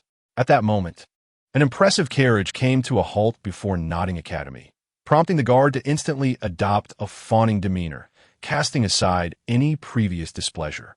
Serving a person of status was far more appealing than exploiting the impoverished. After all, even the smallest trinket from a significant figure was worth more than countless offerings from the destitute. Especially with such understated elegance, they must be of true distinction. Nodding Academy welcomes all esteemed guests. The guard beamed as he observed the young lady and the distinguished youth disembarking from the carriage. At 6.5 years old, entering the Spirit Hall, plus 4.5 years for the first volume, equating to nearly 11 years, and adding 2.5 years for the second volume, resulted in 14. The age setting was thus consistent. In Chapter 171, the initial encounter between Tang San and Qing Li unfolded. Upon entering the academy, just as Jack appeared somewhat bewildered, a somewhat mature, slender man blocked his path. "Excuse me, may I see that credential?" The man's appearance was quite ordinary, yet his raspy voice conveyed a sense of tranquility. Jack, noting the man's attire, recognized he was a figure of greater importance than the earlier guard. "My esteemed lord, you are too kind. The proof from the Wuhuan Temple is here." He appeared somewhat taken aback, and, feeling hesitant to refuse, handed over the certificate issued by the Wuhuan Temple once more. However, Tang San remained somewhat dissatisfied with the doorman from earlier. They were not far apart, and the last few remarks had not been subdued enough for him not to overhear. "Is it customary for the doorman of the academy to look down upon the less fortunate?" The man glanced at the certificate and then scrutinized Tang San for a moment, causing him to feel as though he was being seen through. Yet, this gaze was retracted quickly, and the man reverted to an air of despondency and languor. "Tang San, is it? Old sir, please allow me to take this child to register at the academy," the man stated, nodding slightly and offering a rather stiff smile to Tang San before addressing Jack. Jack hesitated for a moment and then somewhat haltingly inquired, "May I ask your name, sir?" Although the man was smiling, his tone remained flat. "You may call me Master. While I am not a prominent figure, I believe no one at the academy is unfamiliar with me." Upon learning that the individual was addressed as Master, especially noting his self-assured demeanor, Jack felt reassured that there would be no issues at the academy. He then advised Tang San, "Little San, you should follow Master now, but do be sure to listen." Tang San nodded in response, his eyes revealing an unwillingness to part. After Jack reiterated his advice a few more times and felt somewhat relieved, he turned to leave. Time was of the essence. They had already spent half a day arriving, and if they did not hurry, returning to the village before nightfall would be impossible. Yet, he remained cautious and approached the doorman to inquire about the master. The doorman, in a good mood, despite his impatience, offered a brief remark. "Rest assured, entrust him to the master. No one at the academy would dare to slight him. One must consider that only someone with innate, full soul power could capture the master's attention." The doorman's murmurs turned dull, and he waved his hand dismissively, clearly indicating Jack should depart. With this response, Jack finally felt at ease and even wore a slight smile as he returned to the village. On the other side, the master took Tang San's hand and led him into the academy.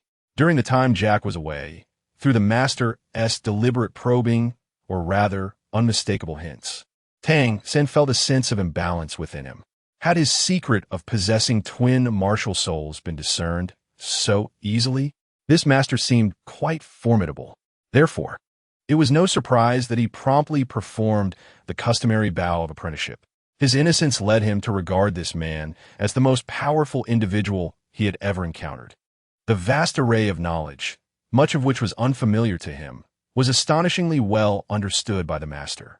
"I indeed did not choose incorrectly with you, my boy. Gulme, let us proceed to the Academic Affairs Office to register." The master's expression softened as he grasped Tang San's hand, which, despite its original dryness, now bore a sheen of perspiration. The Academic Affairs Office was located on the first floor of the teaching building. However, due to it being registration day, while there were a number of individuals present, they were all engaged in similar matters. The master placed the proof from the Wuhuan Temple on Director Su's desk and briefly explained the situation before confidently leaving Tang San in his care. "Goodbye, teacher," Tang San expressed respectfully, feeling no sense of unease. Director Su, surprised by Tang San's words, merely attributed it to the innocent naivety of a child. At that moment, a group of people arrived outside. Noticing them, Director Su hastily set aside his work and rushed over, neglecting to correct Tang San's manner of address. "Principal, what brings you here?" A somewhat older man led the way, followed closely by an exceptionally handsome young man and a beautiful, affluent girl. Tang San turned to observe them, and from his limited experience, he recognized that the attire of the young man and the girl bore some resemblance to that of the steward Su Yuntao. However, their clothing was evidently of a higher quality and exquisite craftsmanship. Seemingly aware of Tang San's gaze, the girl looked over and winked at him, flashing a bright smile. For reasons unknown, Tang San's face suddenly flushed. Having never interacted with a girl before, he felt somewhat flustered. "Come here, Qingli." The principal beckoned, and as Qingli approached a couple of steps, he turned to Director Su with a smile. "This is an assistant student from the Wuhuan Temple in her 3rd year, transferring to our Nodding Academy. Please register her, Director Su." So her name is Qingli? What a lovely name, and she certainly appears beautiful. Moreover, she must possess excellent martial talent to be an assistant student. Perhaps I, too, could become an assistant student in the future. Tang San mused, his thoughts becoming somewhat chaotic, as he realized he could not leave yet since Director Su had not completed the paperwork, and he did not wish to depart. Qingli discreetly tapped the principal's hand, and the principal suddenly recalled something. "Oh, right. Let us arrange for Qingli to be assigned to dormitory room 7. I recall that it is a dormitory for working students, and it accommodates both genders."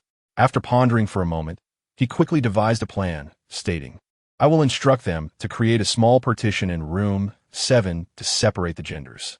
"Yes, let us proceed with that, and we can also address other matters." Director Su was taken aback. It was rather generous of the principal to spend on such trivialities, appearing somewhat extravagant. Clearly, this was a spur-of-the-moment decision, indicating that the attractive young lady's status was likely more than that of just an assistant student. Director Su nodded in agreement, choosing not to comment since it was not his own money being spent. Stimulated by this matter, even upon seeing Tang San's innate full soul power in the certificate, he was not as astonished as he might have been. With unprecedented speed, he quickly completed the registration process and handed over 2 sets of school uniforms. One was for Tang San and the other for Qingli. "Perfect. Both of your dormitories are in room 7.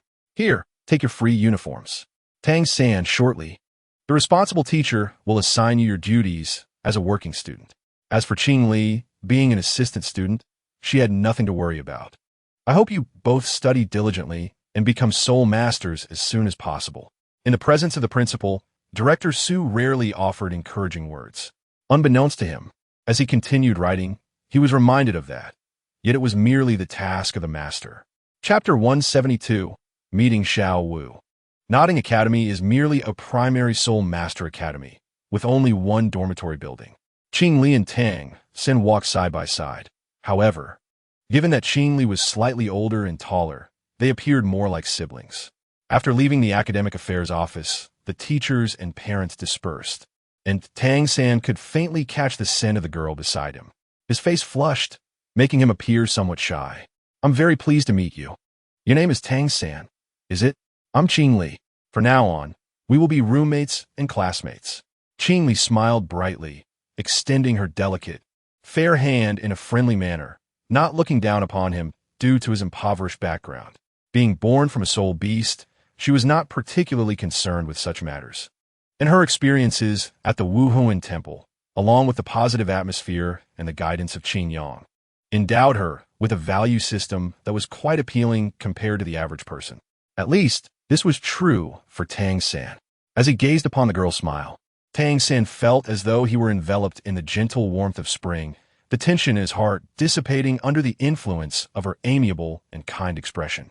He too returned the smile, extending his hand to rest upon Qingli's, and in that fleeting moment, a warmth akin to soft jade surged through him.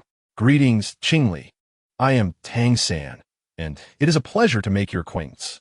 Having traversed many years of life, the unusual feelings he experienced were swiftly subdued by Tang San.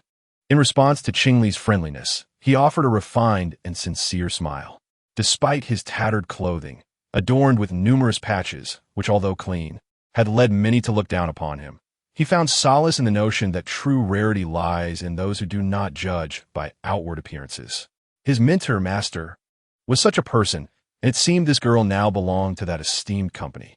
How fortunate It was to cultivate a friendship on the very first day at the academy. Qingli, however, remained unfazed and simply regarded Tang San as an ordinary new friend. What piqued her anticipation more was her forthcoming meeting with Xiao Wu. She wondered what expression Xiao Wu would wear upon seeing her. The thought of it only intensified the brightness of her smile. Tang San caught sight of her radiant expression and, momentarily taken aback, turned his head, instinctively wishing to conceal his own awkwardness. Before long, they arrived at the academy's sole dormitory building. As the 7th dormitory housed students from all grades, it was notably spacious, allowing the principal to separate the genders within without much effort. Upon reaching the entrance, a cacophony of voices erupted from within. Peering through the ajar door, they observed a group of children curiously encircling a large partition. This partition appeared remarkably sturdy, rivaling that a wall, crafted from a blend of iron and wood, effectively dividing the expansive 7th dormitory without a single gap. Workers were present, making appropriate adjustments to it. The principal's efficiency is commendable, Qingli remarked with satisfaction, nodding her head in approval. Tang San felt a tinge of embarrassment, surprised that the principal had swiftly revamped the 7th dormitory shortly after their arrival. The supervising teacher glanced at the newly installed partition, nodded in acknowledgement, and addressed the 7 or 8 children within. From now on, the 7th dormitory will separate the boys and girls, with beds allocated accordingly. After the regulations are discussed, provisions will be provided. Do not let me catch you breaking the rules, or you will know the consequences. Upon hearing the teacher's stern words, the children fell silent, nodding nervously. The teacher, satisfied, then noticed the 2 newcomers at the door. He nodded without further comment, having completed his duties, and departed alongside the few sweating workers. Once the adults had vacated the premises, the atmosphere in the 7th dormitory relaxed. Qingli and Tang San stepped inside, their curiosity piqued as they observed the children.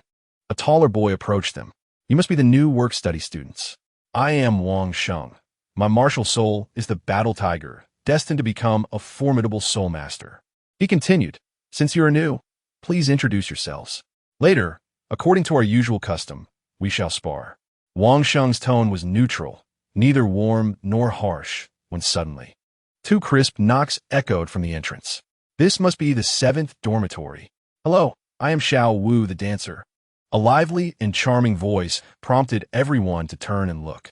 Among them, Qingli's reaction was the most pronounced. She swiftly approached Xiao Wu, and before the latter could react, Qingli embraced her, playfully rubbing her cheek against Xiao Wu's. Sister, let go. Xiao Wu protested, struggling slightly, her small hands pushing forward in a half-hearted resistance, her words muddled. Are they acquainted?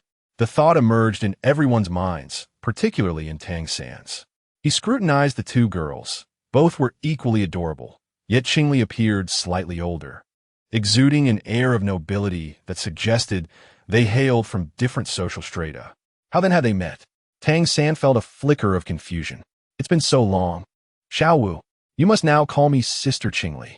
Qingli finally released Xiao Wu, gently patting her rosy, adorable face, her tone laced with affection and teasing.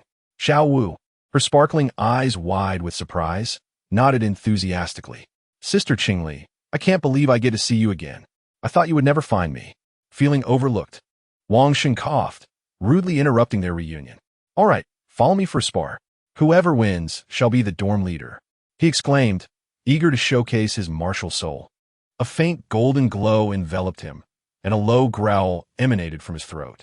This was his martial soul, the battle tiger, and should he acquire a soul ring, he would become even more powerful. With his outstanding martial soul, he had already established himself as the strongest among the work-study students, even harboring aspirations for a position at the Intermediate Soul Master Academy. Go for it, boss. Show the newcomers that our work-study students possess formidable soul masters.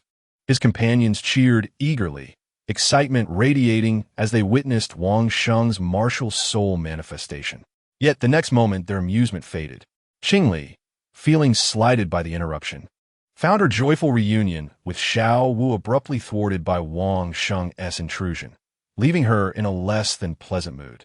Thus, 2 yellow soul rings materialized around her, their resplendent glow casting an aura of silence over the entire 7th dormitory. Wang Sheng, did he still wish to continue their spar? Chapter 173. The arrival of Qingyang. While an amusing encounter unfolded in Notting City, Qingyang received news from the Spirit Hall. What was once merely a planned itinerary was suddenly thrust into the forefront of his agenda. With the situation in Tiando City slightly easing, they awaited the continued actions of Prince Xuesheng, which were beginning to unfold. That moment would mark the perfect opportunity for the Spirit Hall to exert its influence. Thus, seizing this brief respite, Qingyang resolved to return and check on matters, subsequently intending to visit the City of Slaughter. After all, the hidden enemies lurking in the shadows posed an unpredictable threat. It was far more prudent to uproot them entirely. Seated beside Xishue, he lightly tapped his fingertips on the received intelligence, articulating his decision. Though Xishue was somewhat taken aback by Qingyang's hasty resolution, his focus lay elsewhere. He was far more interested in Qingyang's previous trip to the palace. If you have made up your mind, then so be it. After all, I and Shilong will be keeping an eye on things here. There should be no immediate issues. However, how did things go with the young lady? Did anything happen during your meeting? Qingyang's movements came to an abrupt halt before he nonchalantly returned his hands to the back of his head. He leaned back in his chair, reclining comfortably, and replied with a relaxed tone, "It's all good. No issues at all. Just offered a bit of guidance to Xiao Shui." He expressed confidence that this would prove immensely beneficial to our Wuhuan temple in the future. Perhaps it could even lead to the integration of Tiando into our Wuhuan temple. Listening to this, Xishue felt a tinge of discontent, as this was not the response he had hoped for, and he found it hard to believe that Qingyang was unaware of his true intentions. However, upon reflection, it seemed a bit premature for the two of them, as they were still quite young, merely around 14 years of age. Thus, Xishue chose not to press further. Consequently, this matter was temporarily brushed aside by Qingyang, although it was evident that he would inevitably confront it in due course. Presently, his ability to wield authority and issue commands within the Wuhuan Temple was not solely attributed to the support of Pope Bibi Dong, but was also inextricably linked to Qian Rengshu. Otherwise, the members of the Angel Clan would not allow the foundation to be seized by outsiders. Even Bibi Dong, in a certain sense, could be considered part of the Angel Clan. Now, Elder, this matter is yours. Without further ado, I shall depart immediately, Qingyang said, fearing further inquiries from Xishue. He stood up promptly and hastened out of the office. Xishue opened his mouth, intending to question the urgency of Qingyang's departure, but he had already exited. Shaking his head, he smiled wryly, not taking it to heart as he adjusted his slightly plump frame into a more comfortable position, continuing to tackle the seemingly endless official duties. Once the chaos in Tiando City settled, he resolved to take a well-deserved rest and not be conscripted again. Despite his complaints, he diligently attended to his responsibilities.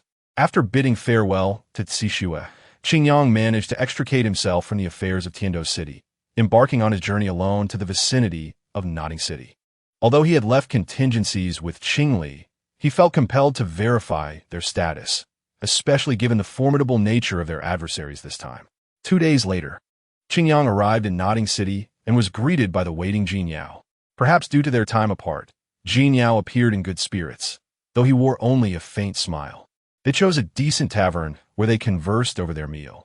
Miss Qingli had already commenced her studies, and fortunately, there had been no recent incidents, aside from the 10,000-year rabbit. Moreover, within the confines of the modest Notting Academy, they had discovered a rare talent, a child named Tang San, who possessed innate full soul power, suggesting a background of considerable significance. Jin Yao devoured his food with remarkable speed, maintaining his composure and clarity of speech. Perhaps it was a habit instilled by the law enforcement hall, as he ate swiftly and cleanly, eschewing the formalities typical of nobility. Qingyang, however, had grown accustomed to a more contemplative pace in recent years, having shifted from a life of combat to one of administration, thus often utilizing every moment for reflection. Consequently, his eating speed paled in comparison to Jin Yao's ease, yet he maintained an elegance all his own. If the circumstances permit, he could proceed according to protocol and inquire if they would be willing to join the Wuhuan Temple, considering Qingli's transformation into a soul beast. After a moment's contemplation, Qingyang finally issued a clear directive. These matters have been briefly mentioned before, particularly concerning the 10,000-year soul beast. Had it been in the past, Xiao would have likely been captured by the Wuhuan Temple long ago. However, due to Qingyang's influence, the Wuhuan Temple had sufficient strength to absorb the elite capable of harnessing 10,000-year soul rings, thus diminishing their need for such rings. Additionally, given the involvement of a unique Qingli, it was evident that merely possessing a soul bone was not enough to contravene his stance. I anticipated you would think this way. Hence the identity of that rabbit is known only to the offering and myself, and now, of course, you as well. Jinyao, unfazed, continued to consume his meal, for his own experiences had endowed him with a hidden fondness for soul beasts. Observing the nearly depleted plate before him, Qingyang felt a sense of helplessness and hastened his pace. Otherwise, if he waited for Jinyao to finish, he might find little left to eat, especially considering the recent anti-corruption measures within the Wuhuan Temple, which he had personally advocated for frugality, deeming extravagant expenditures inappropriate. Even if additional dishes were offered, Qingyang, who held himself to strict standards, would gladly forego them if they were not essential. Soon, I plan to visit the city of slaughter, and I would like you to accompany me. What are your thoughts? Qingyang shifted the subject, broaching a different matter. Jinyao, having left behind a considerable amount of food, casually wiped his mouth with a piece of paper and replied indifferently, "It's your decision. Just let me know when the time comes." He added, "I'm quite curious about that place. Is there a particular issue that has prompted your desire to go there?" Qingyang pondered for a moment before responding uncertainly. "I suspect that certain elements from the past have not entirely given up."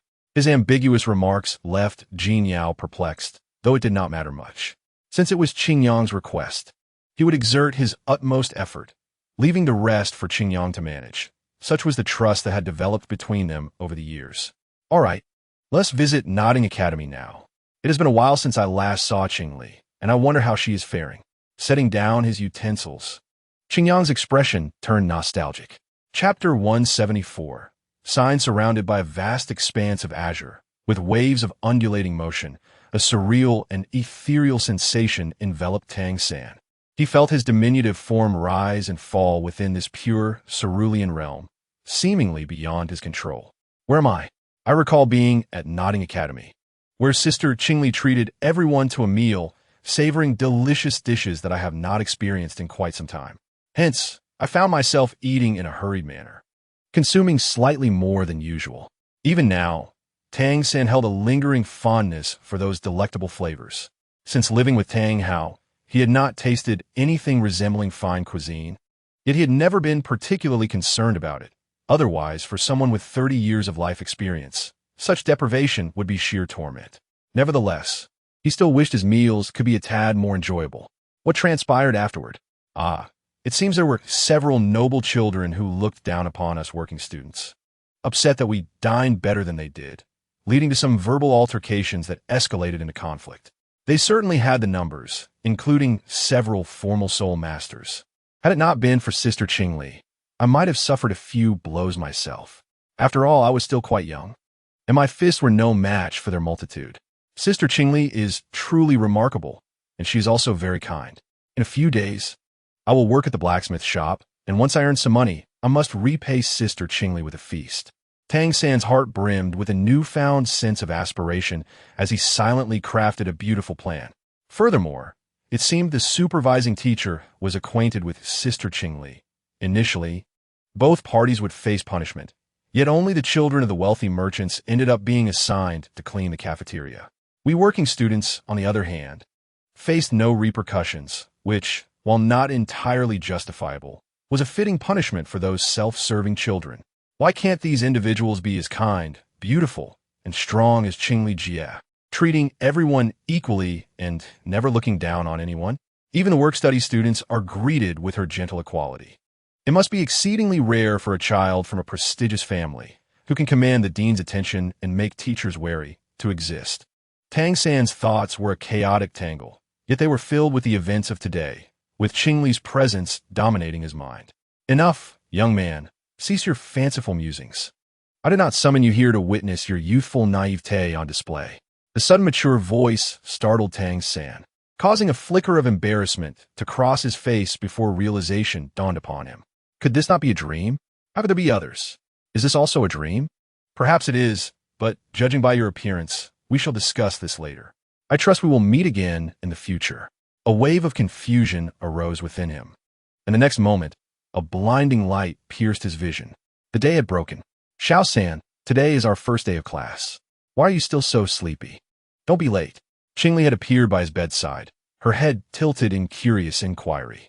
Tang San stood in a daze, still ensnared by the vividness of his recent dream. Could it be that I am unwell? Qingli reached out her small hand to place it on Tang San's forehead, earnestly checking his temperature. With a sudden burst of energy, Tang San sprang from his bed, dressing with unparalleled speed. Faced with Qingli's astonished gaze, he felt a flush rise to his cheeks, responding with an air of awkwardness. Yes, I am ready now. Let's go to class. He swiftly made his bed, glancing around to see that everyone else was nearly finished. Without hesitation, he hastened to the other side, quickly completing his morning routine before catching up with Wang Sheng and the others. Amidst their teasing, he found himself able to accept the situation with calm, no longer feeling any lingering embarrassment. At that moment, his gaze was irresistibly drawn to two figures not far away in the dormitory, Xiao Wu and Qingli. Qingli cradled a warm pendant against her chest, its faintly glowing multicolored light piquing her curiosity. However, this radiance faded almost as quickly as it appeared.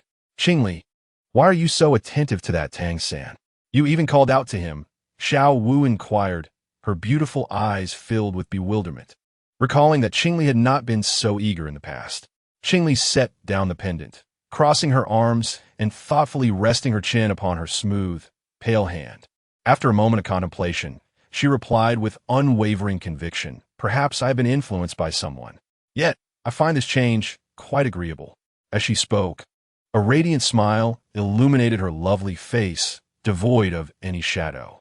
As for the strict separation of the boys and girls in the dormitory, it was simply a matter of the girls being permitted to cross over while the boys were not, a rule vaguely articulated by the supervising teacher yesterday.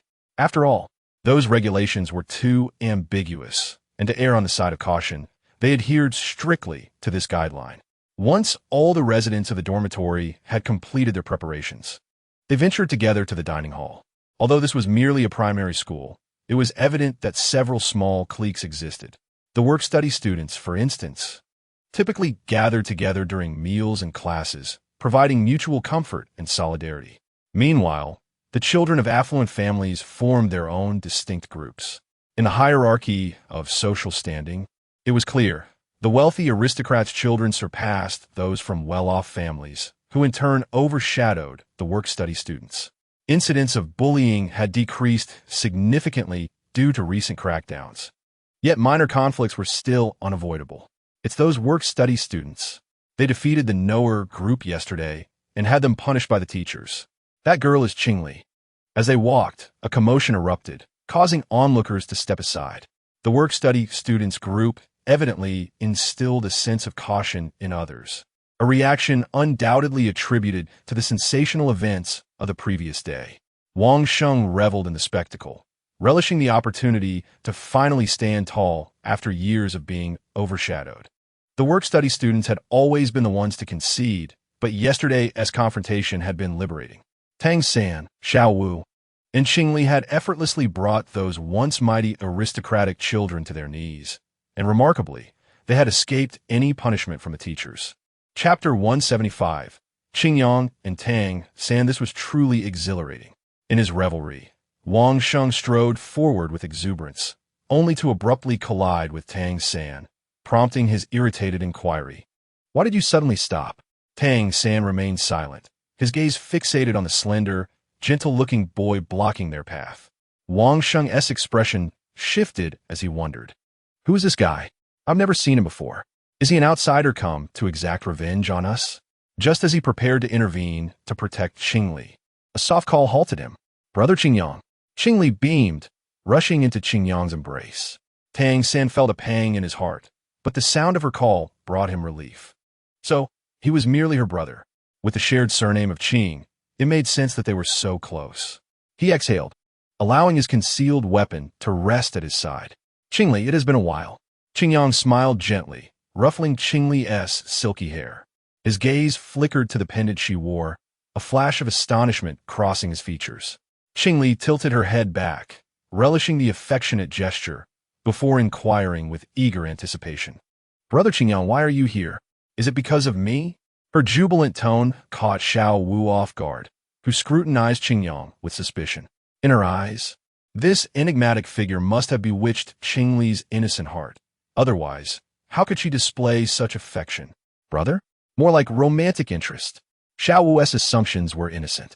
Had Qingli not been present, she would have challenged this dubious character outright. You guessed correctly. I am indeed here because of you. But for now, could you step aside? I have other matters to attend to. After soothingly patting Qingli's head, he noticed her discontented shake.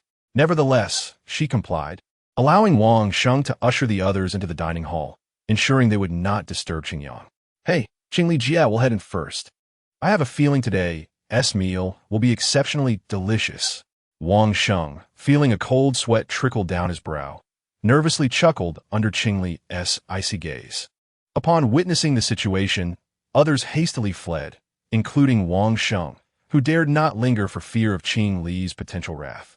As Tang San contemplated joining Wang Sheng and the others in their journey to the dining hall, Qingyang called out to him. You are Tang San, correct? I have heard of your name. Would you be so kind as to indulge me in a brief conversation? As compensation, allow me to cover your breakfast expenses. Faced with Qingyang's cordial inquiry, Tang San hesitated momentarily. Essentially, he was reluctant to accept such a seemingly trivial assistance. Yet considering that Qingyang was Qingli's brother, he ultimately decided to stay. Brother Qingyang, he addressed after a moment's thought, a clever choice of title emerging in his mind. I am indeed Tang San. Is there something you wish to discuss? While not an exceptionally warm response, it conveyed his willingness to engage in conversation, reflecting the appropriate demeanor toward the stranger.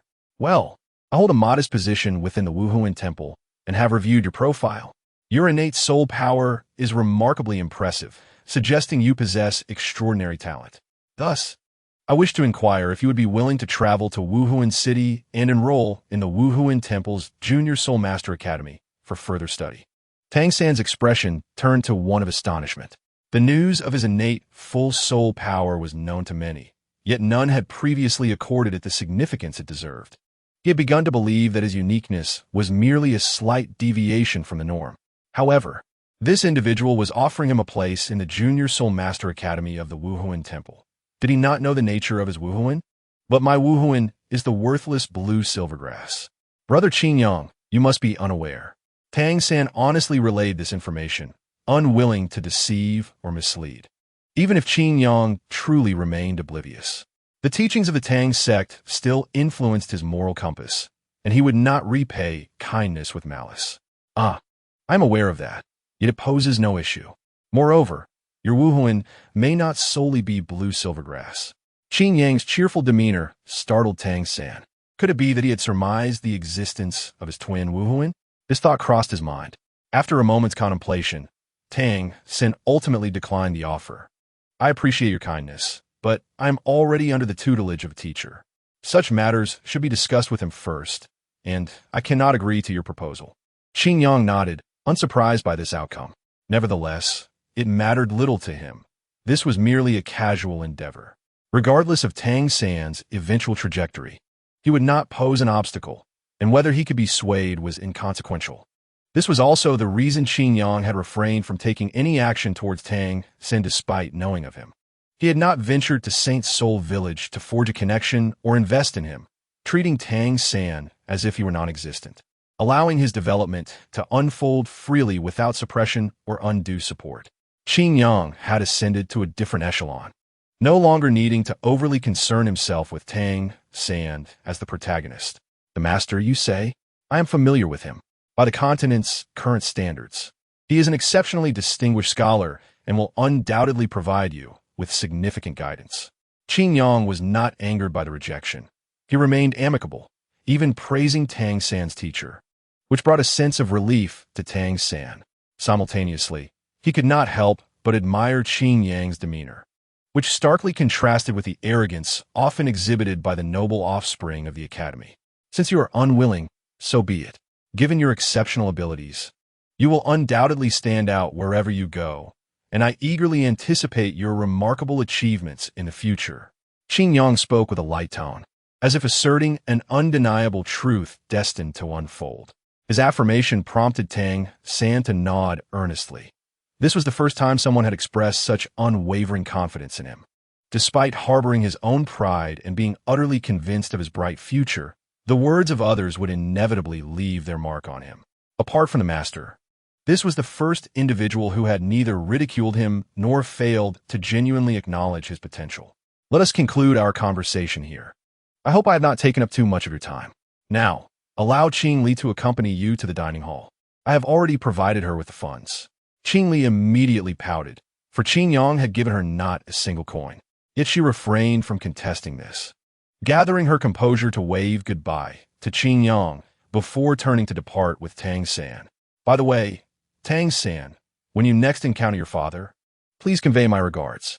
From behind, Qin Yang's gentle voice resonated, to which Tang San nodded without hesitation. Although surprised by how the other party knew his father, he considered it a trivial matter. Chapter 176. Qin Yang's affirmation. Tang San's identity. How remarkable is this child, possessing innate full soul power. Such talent is indeed rare. Perhaps, as you suggested, his wuhuan may not solely be blue silvergrass. Jin Yao appeared from the side, joining Qin Yang, his gaze following Tang San as he departed, a casual smile adorning his face. Qin Yang's eyes lingered in the distance until the two figures were entirely out of sight before he turned back and inquired, "Are you so certain that his wuhuan is not blue silvergrass?" Jin Yao regarded him with a hint of curiosity, responding, "Isn't that common knowledge within the wuhuan temple? Blue silvergrass cannot provide such a level of initial soul power. Unless he possesses a variant wuhuan, I cannot fathom any other explanation. Even if it were, it would matter little. With your remarkable abilities, blue silvergrass could surpass other wuhuans." As Jin Yao spoke, a hint of amusement crossed his features, and he shook his head in resignation. With Qin Yang's assistance, even he had reached such heights at the tender age of 19, nearing the threshold of a soul sage, with the prospect of a breakthrough looming in mere months. His already exceptional wuhuan, the Golden Crocodile, had evolved into the Golden Crocodile King, becoming one of the continent's premier wuhuans, only slightly inferior to the six-winged angel. He even possessed 3 soul bones. This was once a dream beyond imagination. With his former talents, even reaching level 96 would have been considered a tremendous accomplishment. Now, Jin Yao clenched his fist, feeling the powerful vitality and vast soul power within him. He understood that attaining the rank of second offering was an inevitable outcome, and all of this was thanks to Qin Yang. Indeed, when it comes to the study of wuhuan, the wuhuan temple holds the second position, and no one dares to claim the first. The intrinsic connection between initial soul power and the strength of wuhuan is no secret within the wuhuan temple. Many possess profound insights on the matter. However, as Qin Yang paused for a moment, seemingly lost in thought, a note of admiration crept into his tone. The individual who fully disseminated this knowledge did so solely through personal research, synthesis, and insight, unveiling numerous patterns regarding wuhuan, a feat accomplished by an ordinary great soul master with seemingly no hope of advancing further. In this regard, it is indeed justifiable to refer to him as a master. Despite the numerous fallacies in his theories, for the common folk, they serve as a beacon of enlightenment. Jin Yao recalled that individual known as the master and was astounded by Qin Yang's favorable assessment of him. He had perused some of those theories, including the so-called 10 core competencies of wuhuan, and found much of the content to be widely known, rife with errors and gaps. Thus, he had not paid it much heed at the time. It was only today that Qin Yang suddenly mentioned it, and Jin Yao recalled that the other party indeed seemed to be the first individual to completely shatter the monopoly of soul master knowledge held by the great powers. Moreover, due to his esteemed elder status, not only did his words gain credibility, but the Wuhuan Temple also garnered considerable renown among the common folk. Speaking of which, that esteemed master is also at the New Oding Academy. It would be worthwhile to pay a visit when time allows. Jin Yao found himself increasingly intrigued by the master, contemplating the visit. However, Qingyang suddenly spoke, his expression unchanged as he uttered words that took him by surprise. But that is not what I wish to discuss. Jin Yao, are you familiar with the Lan, Yin Huang? Jin Yao was slightly taken aback. You mean the transformed soul beast that the Judgment Elder personally hunted down? How could I not know of it? It was precisely because of it that our Wuhuan Temple encountered a series of subsequent upheavals. Why are we suddenly discussing this? Qingyang's demeanor remained unchanged as he drew attention to a connection that Jin Yao had overlooked, one that would be difficult for an ordinary person to conceive. The Lan Huang, Tang San, innate full soul power, and that coincidental age. These clues are not difficult to uncover. With careful consideration and bold hypotheses, many questions could arise. Jin Yao's expression suddenly shifted. He turned sharply to gaze in the direction Tang San had departed. The previously dismissed connections, or rather those that had never been contemplated, surged into his mind at Qingyang's prompting. Lan Huang, innate full soul power, Tang San, Tang Hao 5 years ago. Countless coincidences converged, transforming what was once mere chance into an inevitability. Are you suggesting that Tang San is the child of Hao Yin Douluo, and that his martial soul is not Lan Yin Chao, but rather Lan Yin Huang? Jin Yao's voice brimmed with disbelief. He had never anticipated such a conclusion. In this remote place, encountering the exceptionally gifted Tang San, no ordinary person would have drawn such extensive associations. Countless seemingly natural coincidences had allowed everyone to disregard them. No wonder you previously mentioned having Tang San convey your regards to his father. I had not realized it was this. Jin Yao's face still bore the shock that was difficult to quell. The clues that the Wuhuan Temple had long sought but never discovered seemed to finally be coming into focus. So what are your plans? Jin Yao inquired gravely, his expression becoming serious. Qingyang smiled, turning to walk outside the academy, leaving Jin Yao momentarily stunned before he followed suit. From this response, he vaguely grasped Qingyang's intentions. Clearly, he did not wish to delve deeper into the matter. Although somewhat perplexed, Jin Yao chose to respect Qingyang's decision. He caught up with Qingyang, seemingly regaining his usual demeanor, wearing a relaxed and content expression, as if he had ceased to concern himself with the unfolding events. It's merely a trivial matter. Besides this, I made another discovery that piques my interest even more. Observing that Jin Yao did not press for further inquiries, Qingyang felt a warmth in his heart. Thus, he offered a brief explanation. You need not say so much to me. Whatever your plans may be, I shall support you. Jin Yao waved his hand dismissively, his words filled with unconditional trust. Qingyang nodded, choosing not to elaborate further. Their relationship was indeed extraordinary, requiring little in the way of words. What he said was not false. During their previous interactions, he had indeed sensed a mysterious power. The nature of that power was far beyond mere soul power. Vast and profound like an abyss, seemingly concealing tumultuous waves, yet possessing a gentle, flowing grace. Furthermore, it appeared to harbor other hidden elements. Qingyang pondered for a moment, but ultimately refrained from voicing his speculation. Chapter 177. An unexpected encounter in the cafeteria. We shall remain in New Oding City for a while. Based on our earlier conjectures, regardless of the motives of that mysterious figure, now that Qingli and I have arrived here, there will undoubtedly be subsequent maneuvers. We need only wait quietly. If possible, we should follow the exposed clues to investigate further, ideally uprooting the mastermind behind it all. Though it seems unlikely to be that simple. Jin Yao redirected his focus. Compared to Tang San's identity, this was the true objective of their journey. Remembering the mysterious individual who had managed to incapacitate Tang Jie before even meeting him, an entity that even the offerings could not probe, an inkling of foreboding emerged within him. For the adversary they faced could very well be unimaginably powerful. As Jin Yao contemplated, he briefly raised his gaze to Qingyang's calm visage. To him, regardless of what lay ahead, it would likely be like thunder, obliterating the darkness. Qingli brought Tang San into the cafeteria. Though Qingyang had not provided any funds. Since it was on Qingyang's behalf, she was determined not to lose face and insisted on taking Tang San upstairs. Xiao San, order whatever you wish.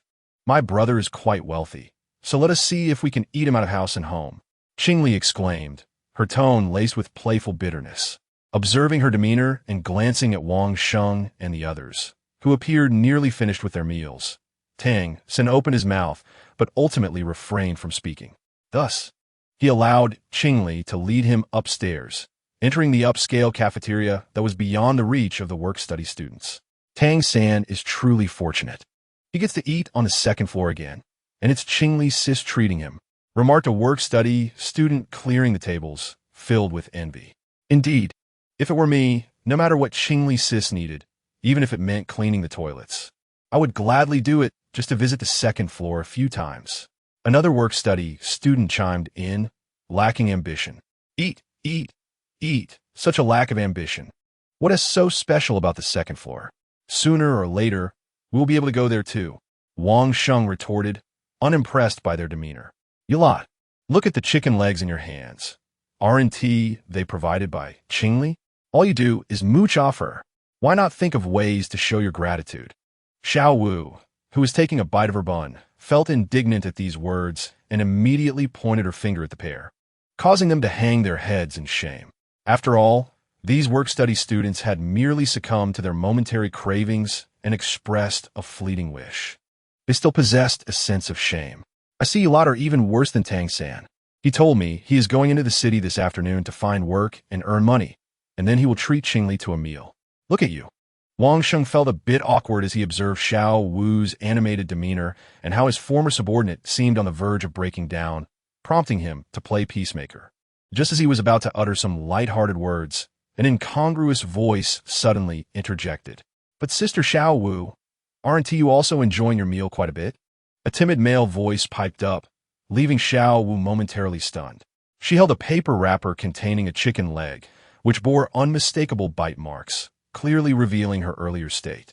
As all eyes turned toward her, Xiao Wu's face flushed suddenly, and she forced herself to sit down, attempting to maintain an air of indifference. Everyone should share the meal. It is a waste otherwise. I will surely treat Qingli to dinner, just like Tang San does in the future. Xiao Wu's face flushed crimson as she lowered her voice to defend herself, uttering words that even she found hard to believe. This very demeanor rendered her arguments even less persuasive, prompting a wave of laughter from the other students in the cafeteria. Even Wang Sheng could not contain himself, covering his mouth to stifle his laughter, aware that he could not match Xiao Wu in a physical confrontation. You all are being too much. What I said is true. Xiao Wu continued to argue, her voice lacking conviction, but the atmosphere showed no signs of easing. Laughter erupted unabated, with some even shedding tears. In that moment, Xiao Wu deeply regretted standing up for Qingli, feeling her pride severely wounded. Just when it seemed she might explode with embarrassment, Wang Sheng timely intervened, interrupting the impending farce.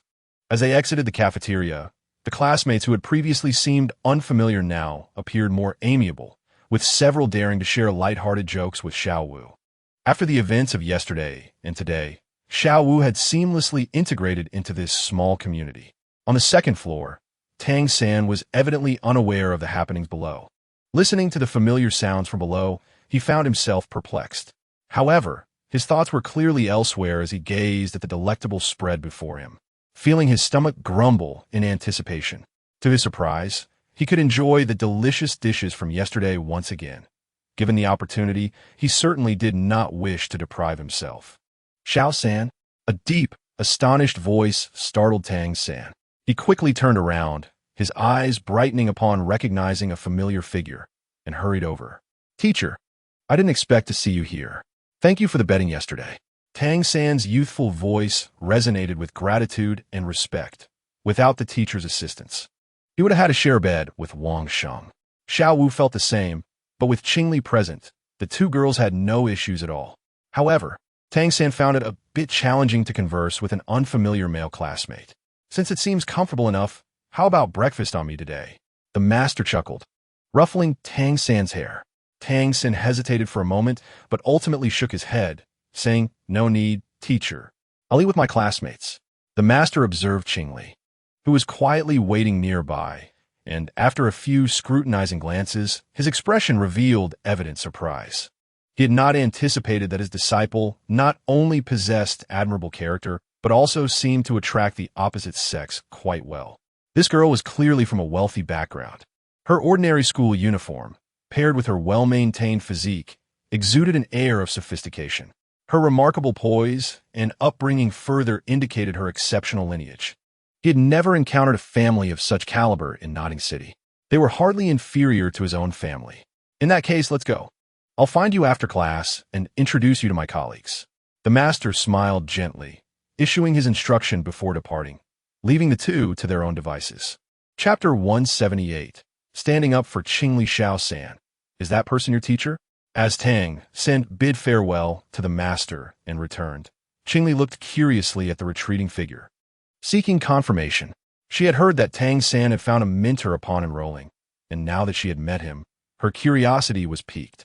After all, Tang San's talent was exceptional, and his mature demeanor suggested there must be something remarkable about the teacher who recognized him.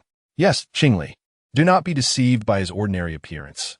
He is incredibly knowledgeable and a genuinely good person," Tang San replied, intently observing Qingli's lovely face, relieved to see no trace of disdain or contempt upon it. The master was someone he respected deeply, and Qingli was a friend he held in high regard. Had she reacted like others and looked down on the master, he would have had no choice but to regard her as just another acquaintance. That was a scenario he was most reluctant to face, and thankfully, it had not occurred. "I understand, Xiaosan.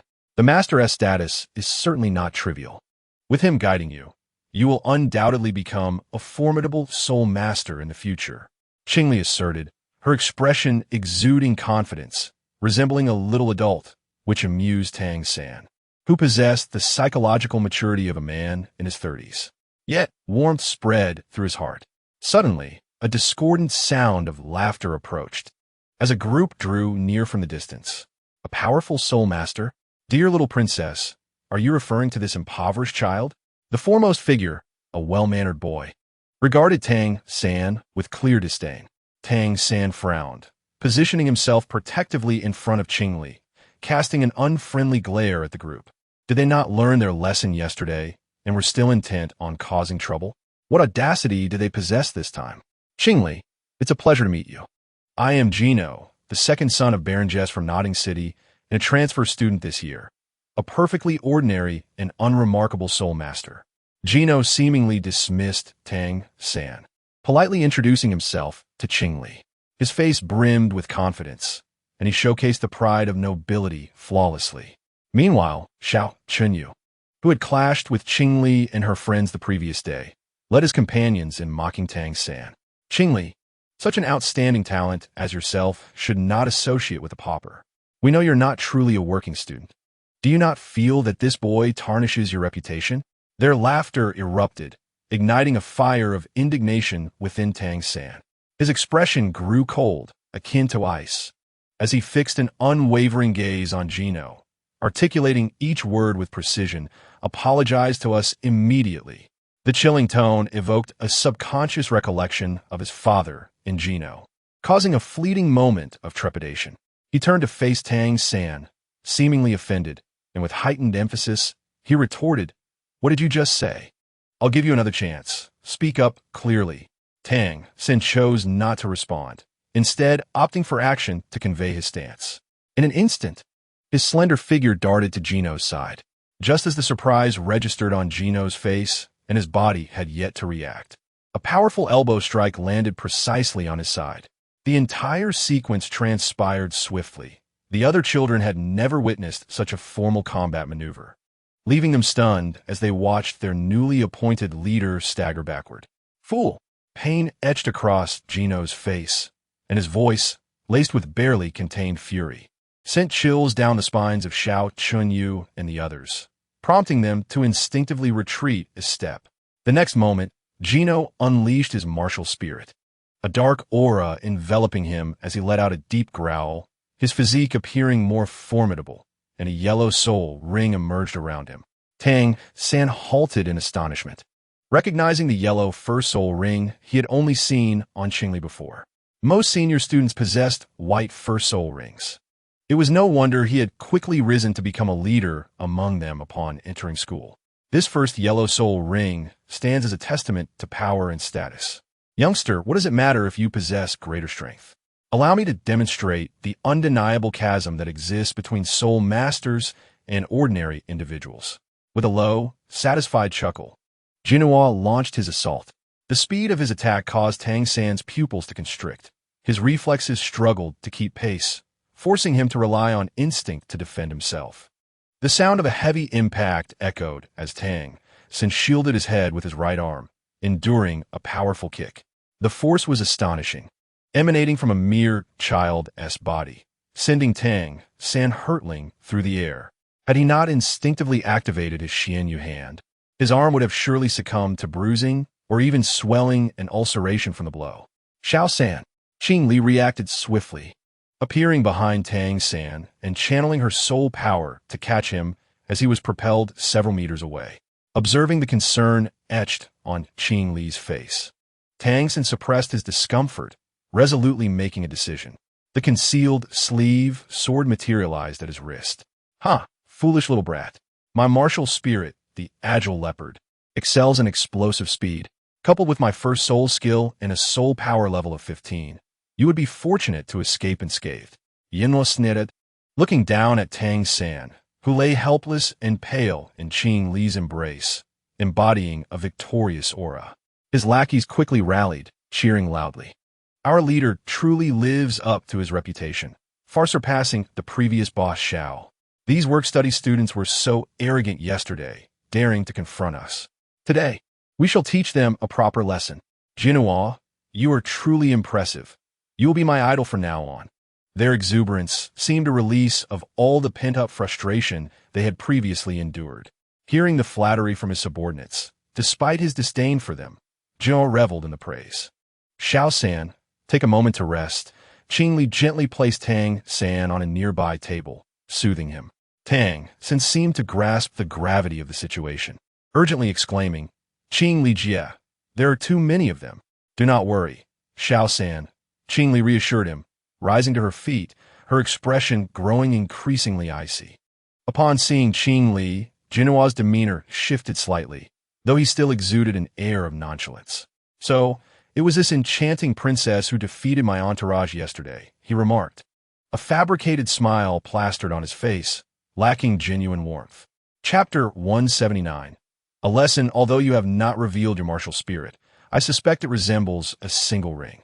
However, you must understand, I possess a century-old soul ring, with soul power reaching level 15. Thus, you cannot hope to defeat me. Jinhua confidently waved his finger, his demeanor instilling great encouragement in his followers. In a small place like Notting City, he considered himself to be of considerable status. He would never have deigned to visit Notting Academy were it not for a specific mission. There were certainly individuals with greater strength and influence, but within Notting Academy, he believed no one could rival his power. Unfazed by the surrounding mockery and derision, Qing Li responded directly. Her soul rings, previously unutilized, flared to life around her, illuminating two brilliant yellow rings that captured countless gazes. An overwhelming surge of soul power exuded from her, creating a palpable pressure in the atmosphere. Now, shall we engage in a contest? Her chilling voice rendered the crowd silent, not from unwillingness to respond, but from uncertainty on how to reply. Is this truly a great soul master? Xiao Qinyu's voice trembled slightly as he gazed at the two floating yellow soul rings, his mind entranced, feeling as if he were caught in a dream. Not only he, but the other followers stood transfixed, their expressions blank as they stared at the soul rings. Meanwhile, Tang San, resting at the back, observed the spectacle with a hint of curiosity.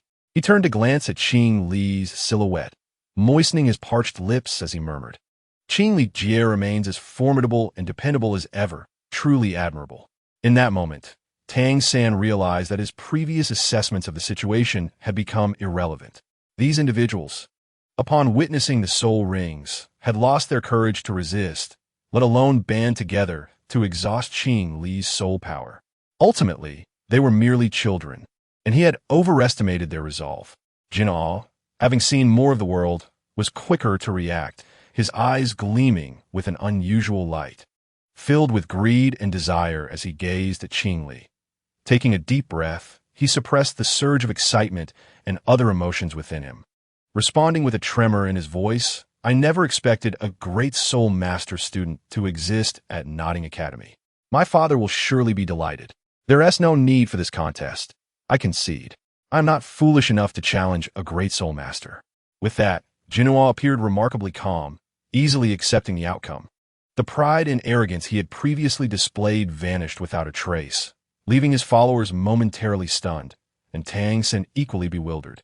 Just as Jinhao turned to leave, he suddenly halted, as Qingli had appeared before him, blocking his path.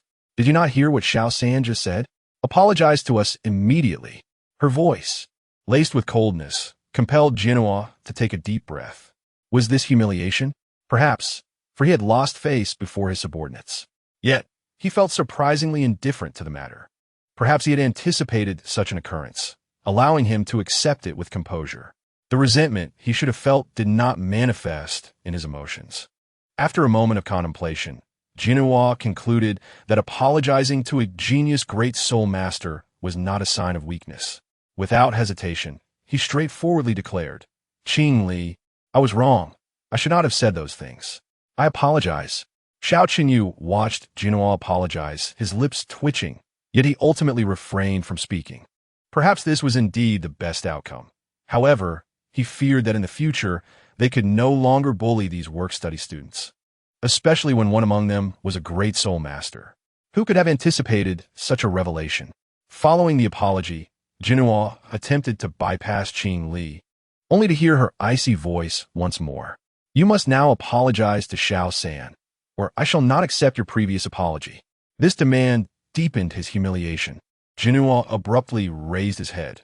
This request felt like an affront to his pride.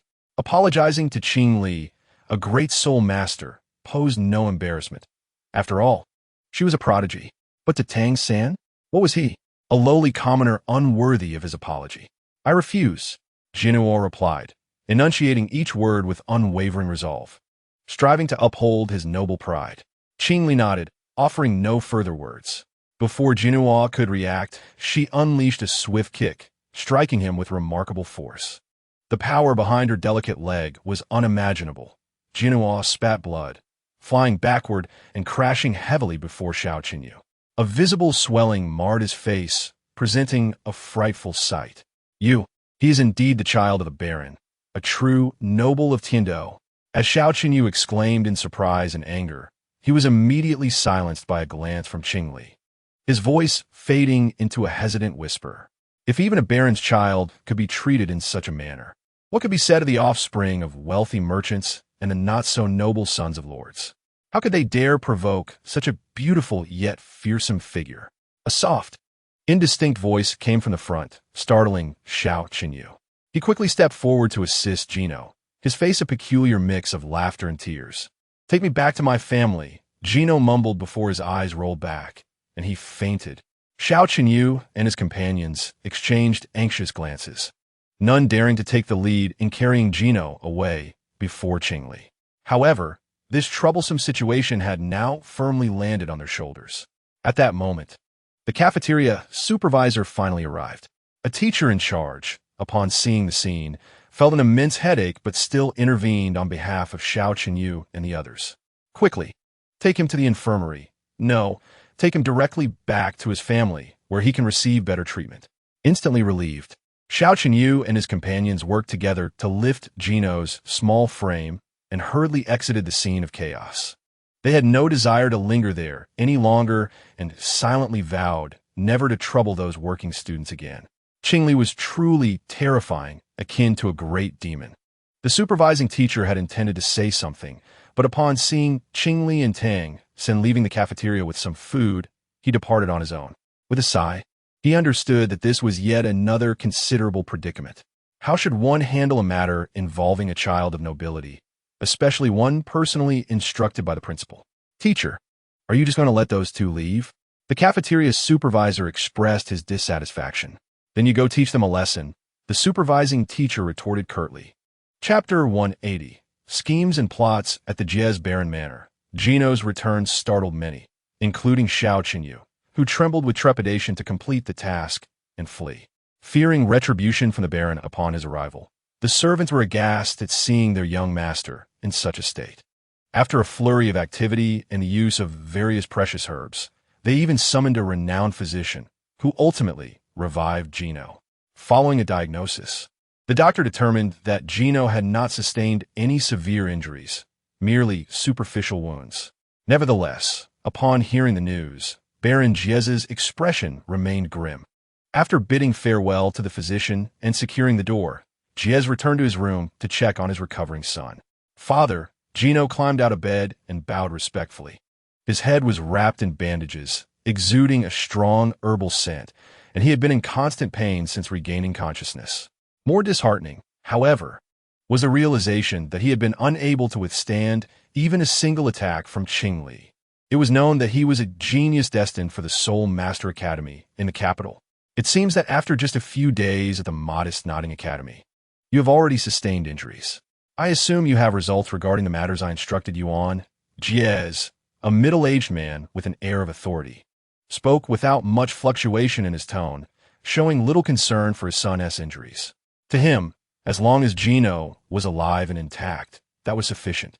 Even greater hardships could be tolerated if necessary. A fleeting look of disappointment crossed Gino's face, but he maintained his respectful demeanor. Yes, father, I have results. Jez's expression softened slightly as he nodded for Gino to continue. Although he felt somewhat disheartened, Gino concealed it well. After a moment of contemplation, he organized his thoughts and presented his findings. Among this year's new students, there is a girl named Qingli, whose background appears quite extraordinary. Most importantly, she possesses the cultivation of a second-ring Great Soul Master. My injury was a result of testing her, leading to this counterattack, thus aligning with your description of an exceptionally gifted Soul Master candidate. I believe she is the most suitable. Upon receiving this gratifying news, a smile finally broke across Jez's face. He rarely offered praise, exclaiming, "You have done exceptionally well. A second-ring Great Soul Master under the age of 12 is certainly remarkable. Seize this opportunity, and our family will greatly benefit. However, let's keep this quiet for now.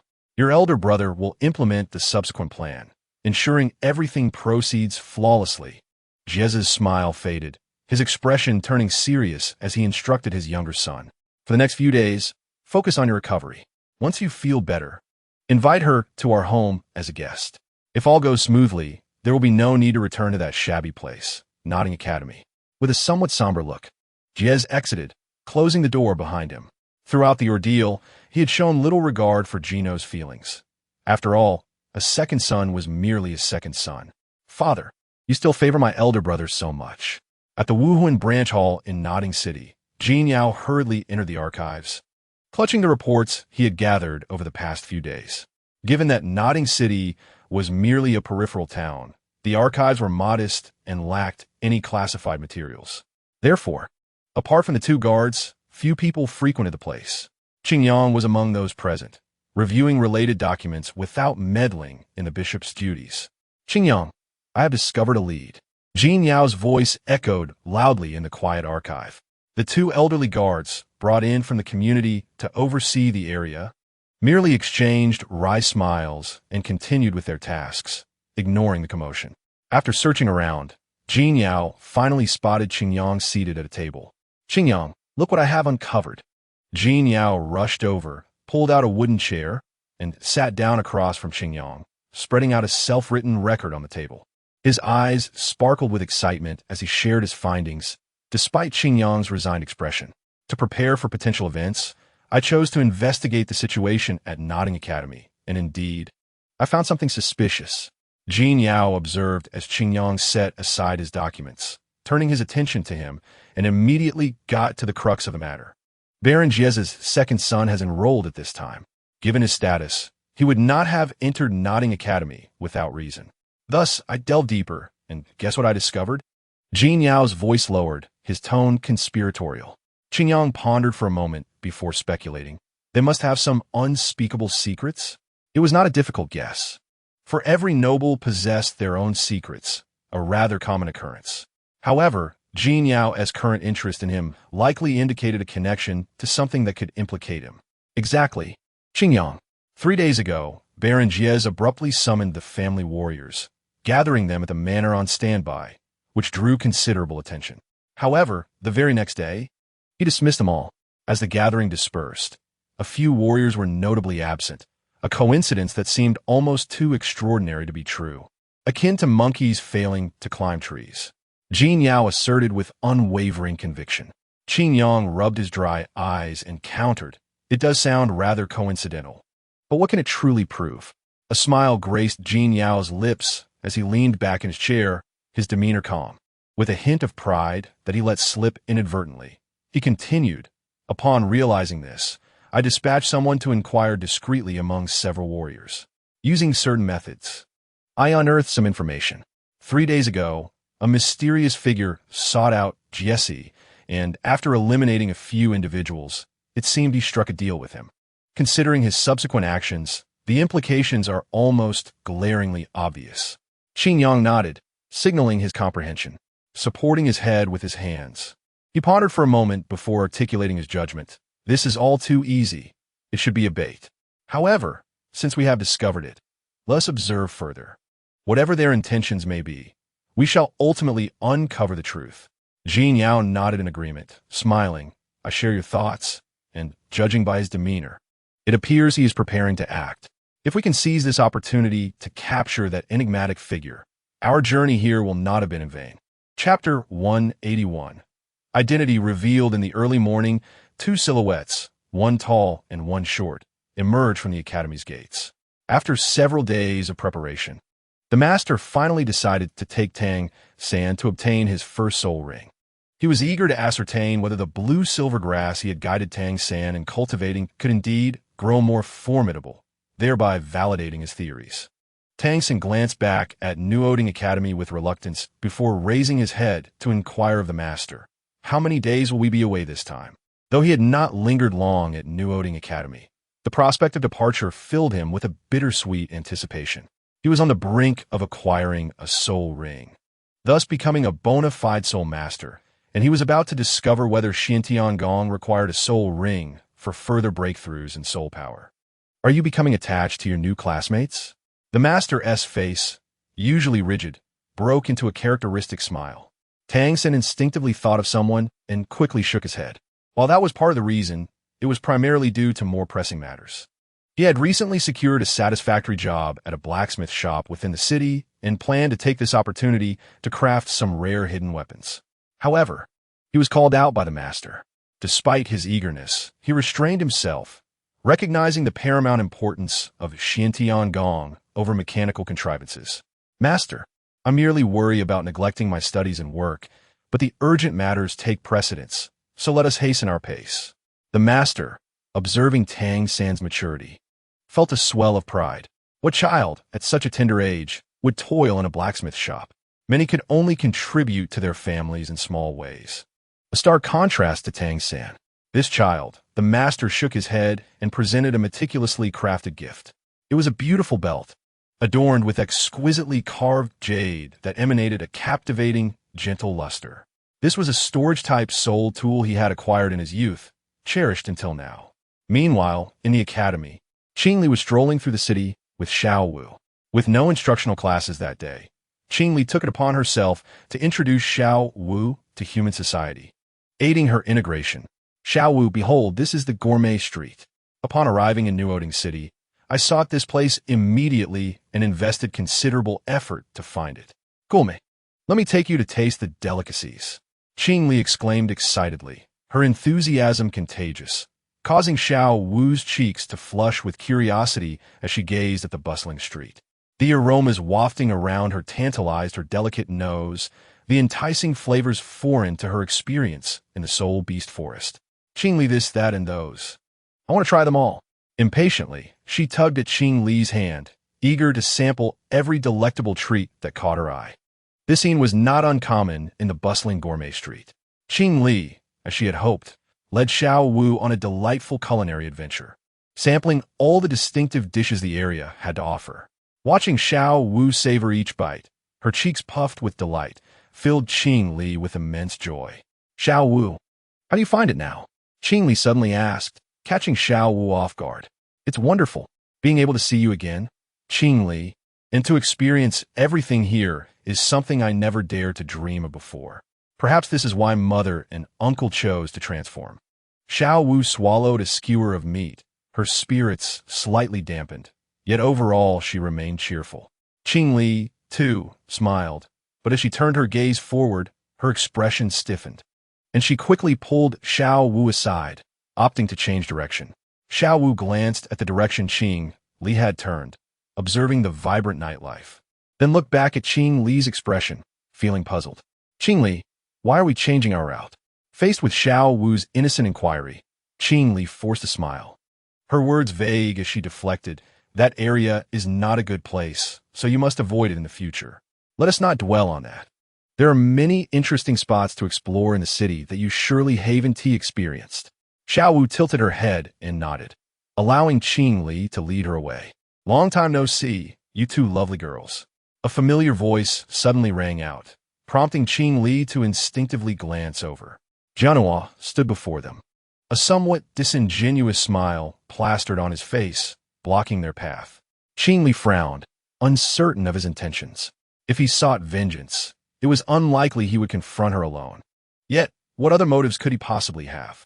Jianhua, appearing here at such a time, must be a deliberate attempt to find me. What do you want? Jianhua feigned surprise. It did not deny it. My previous rashness caused you trouble, and for that I apologize. I hope to invite you to my father's estate to make amends. His tone was sincere, but it only heightened the sense of unease. An apology? Who, after being beaten, would come back to offer their face for a second serving of punishment, especially someone of noble lineage who valued reputation so highly? Simply not seeking revenge was already a testament to his broad-mindedness. The matter is settled. You need not apologize further. If there is nothing else, please vanish from my sight. Qing Li's tone was unkind, yet did not provoke Jianhua's ire. He chuckled softly, unperturbed. I regret to inform you that this time, it may not be your decision. Soul beast Qing Li. Qing Li's surprise was palpable, while Xiao Wu's pupils constricted in alarm, instinctively tightening her grip on Qing Li's hand. This man had discerned Qing Li's true identity, yet did he not recognize her? Suddenly realizing this, Xiao Wu cautiously raised her head to observe Jianhua's expression, noting that his attention remained fixated on Qing Li, seemingly oblivious to her presence. Her emotions swirled, shifting from confusion to tension, as she became aware of a group of over a dozen individuals who had appeared around them. They worked seamlessly together, sealing off all avenues of escape, silent and resolute, clearly well-trained warriors of a noble family. After the initial shock, Qing Li fixed her gaze intently on Gino, seeking to discern some truth from his expression. It was sheer folly to think that he could uncover my identity on his own. Surely, someone must have divulged this information to him. Gino's countenance remained unchanged, neither confirming nor denying her suspicions. With a gentle wave of his hand, the family warriors swiftly surrounded them, constricting their space for movement. Qing Li glanced at Xiao Wu beside her, feeling a deep sigh within her heart. If she were alone, escape would still be a feasible option, but now, that choice was utterly out of reach. In the wake of relinquishing resistance, the two were not subjected to severe hardship. In fact, Gino treated them with a degree of courtesy. After all, they were soul beasts, not mere ordinary girls, possessing immense value. He was reluctant to provoke them over trivial matters, for any misstep could lead to unforeseen consequences beyond his capacity to bear. The transformation of a soul beast held uncertainties that their family could not afford to overlook. Thus, Qing Li and Xiao Wu were led to a desolate, abandoned manor on the outskirts of the city. This location was the former estate of the Baron Jiez, which had fallen into neglect due to its remoteness, once promising safety but now proving detrimental to development. Today, however, it had found a new purpose. The old, sturdy gates creaked shut, and Jiez observed as the two were confined within a makeshift sealed chamber, feeling a slight relief in his heart. This room was neither too large nor too small, furnished in a bare manner, with only one door and a narrow window. The prospect of leaving unnoticed was utterly impossible. The conditions were rudimentary, and for the next couple of days, the two would have to endure some discomfort. However, he believed this state of affairs would not persist for long.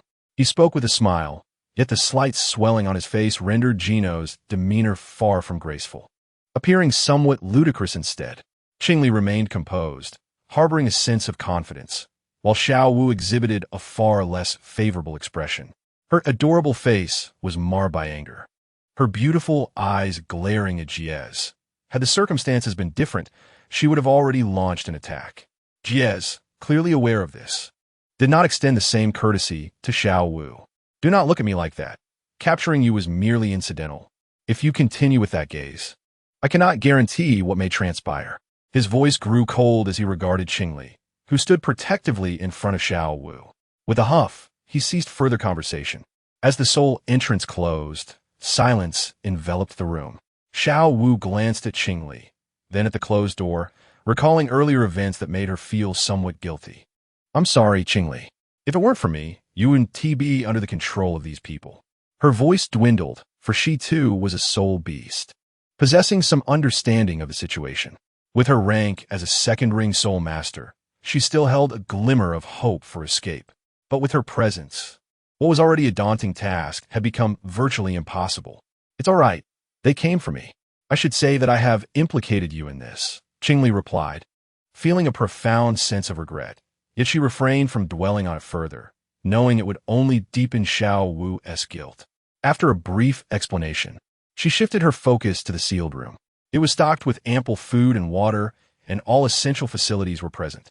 The only shortcoming was the absence of any entertainment. This did not concern Qingli, for her mind was occupied with devising a means of escape. She had never considered surrendering. Seeing Qingli's determination, Xiao Wu began to survey their surroundings, hoping to rectify her earlier missteps. Yet, the situation was undeniably grim. Everything they could think of had already been anticipated by Jiez and his son, who had likely considered even more intricate details. The solid stone floor was virtually seamless. The window openings were small and barred with iron, leaving only a sliver of space that even a mouse might struggle to navigate. The walls and the door were equally formidable. Such critical and robust points were notoriously difficult to breach, and it seemed they were truly trapped. What do you think? Xiao Wu, Qingli asked, her expression unusually serious, for their predicament was evidently dire. Xiao Wu despondently shook her head, responding weakly if it were before. This level of confinement would be nothing, but now her words trailed off, and Qingli understood her implication. Once as a soul beast, such a barrier could be easily shattered. But now, devoid of her soul rings, Xiao Wu was merely a 5-year-old child. Clearly, escape was not an option for her. Indeed, the same applied to Qingli as well. Although a great soul master was stronger than Xiao Wu, she lacked the destructive capacity necessary to dismantle their current prison. It's all right. Gino has recognized my identity, which clearly indicates he desires something. In the short term, we will be safe, Qingli reassured Xiao Wu, while also comforting herself. This judgment stemmed from her understanding of the situation. The greatest value of a transformed soul beast lies in its soul rings and soul bones. However, a soul ring of 100,000 years was evidently beyond the capabilities of the baronial family. Soul bones, however, were a different matter altogether. Even if it meant sacrificing the soul ring, it was an acceptable trade. Yet, if the existence of soul bones were to be discovered in the future, the act of killing for them was not uncommon within the empire. Such treasures would entice even the Douluos. Indeed, but what shall we do afterward? Xiao Wu pondered the current predicament, suddenly struck by an idea that illuminated her eyes as she turned to Qingli. Qingli, if we were to disappear, would the academy take notice? Might that give us an opportunity for rescue? Xiao Wu had pinpointed the crux of the matter, a realization that had eluded her until now. Qingli nodded. This was precisely what she had considered earlier, which had alleviated her concerns about their current plight. For no matter the circumstance, there would always be someone upon whom she could rely in her hour of need. With this thought, a slight smile graced Qingli's face. Since Gino had brought them here, he must have had some preparations in place. Finding a suitable excuse to delay their situation for a couple of days would not be difficult. His father was among the most esteemed nobles of Noting City, and even the academy's dean would have to show him some deference. By then, it was possible that they would have already been dealt with. Xiao Wu's fleeting hope was swiftly extinguished, and her lips pouted in dismay. Noticing the smile on Qingli's face, she suddenly understood and exclaimed, "Qingli, how can you still smile? Quickly, tell me, have you thought of a way out?" Qingli shook her head. "What could I possibly devise? What I mentioned earlier was merely the general scenario. I suspect Gino and the others are utterly oblivious to my true identity. Of course, given his status, he would not be able to uncover much information. Otherwise, he would not have dared to act against me."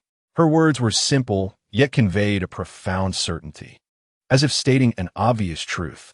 In a place like Wuhuan City, teeming with powerhouses, even a title Dalu would have to tread carefully around Qingyang, fearing to make a move against her. And in such a minor locale, how formidable could a mere baron truly be? As I was being taken away, it was certain that someone must have known. Since I have yet to be rescued, it appears that my brother has some kind of plan. Chapter 183, Tang San's Return. Your brother? Xiao Wu expressed mild surprise, recalling their last encounter at the academy with a youth named Qin Yang, who was significantly older than her. Although they had not directly interacted, that meeting left her with an indelible impression. Despite Qin Yang's gentle demeanor, Xiao Wu felt as though he could see through all her secrets, leaving her nowhere to hide. The transformation of soul beasts seemed utterly incapable of providing her with protection. Yet Qin Yang was evidently not a title Dalu. Initially, Xiao Wu speculated that Qingli had concealed her identity while associating with Qin Yang, but it now appeared otherwise. "Yes, Xiao Wu, my brother is affiliated with the Wuhuan Temple. Do you really think you can disguise your soul beast identity from him?" Qingli teased, her smile making Xiao Wu feel somewhat embarrassed. Previously, Xiao Wu had been guessing that her identity was not exposed, but now, hearing Qingli's words, she wondered if he had indeed discovered her secret. A wave of anxiety washed over her.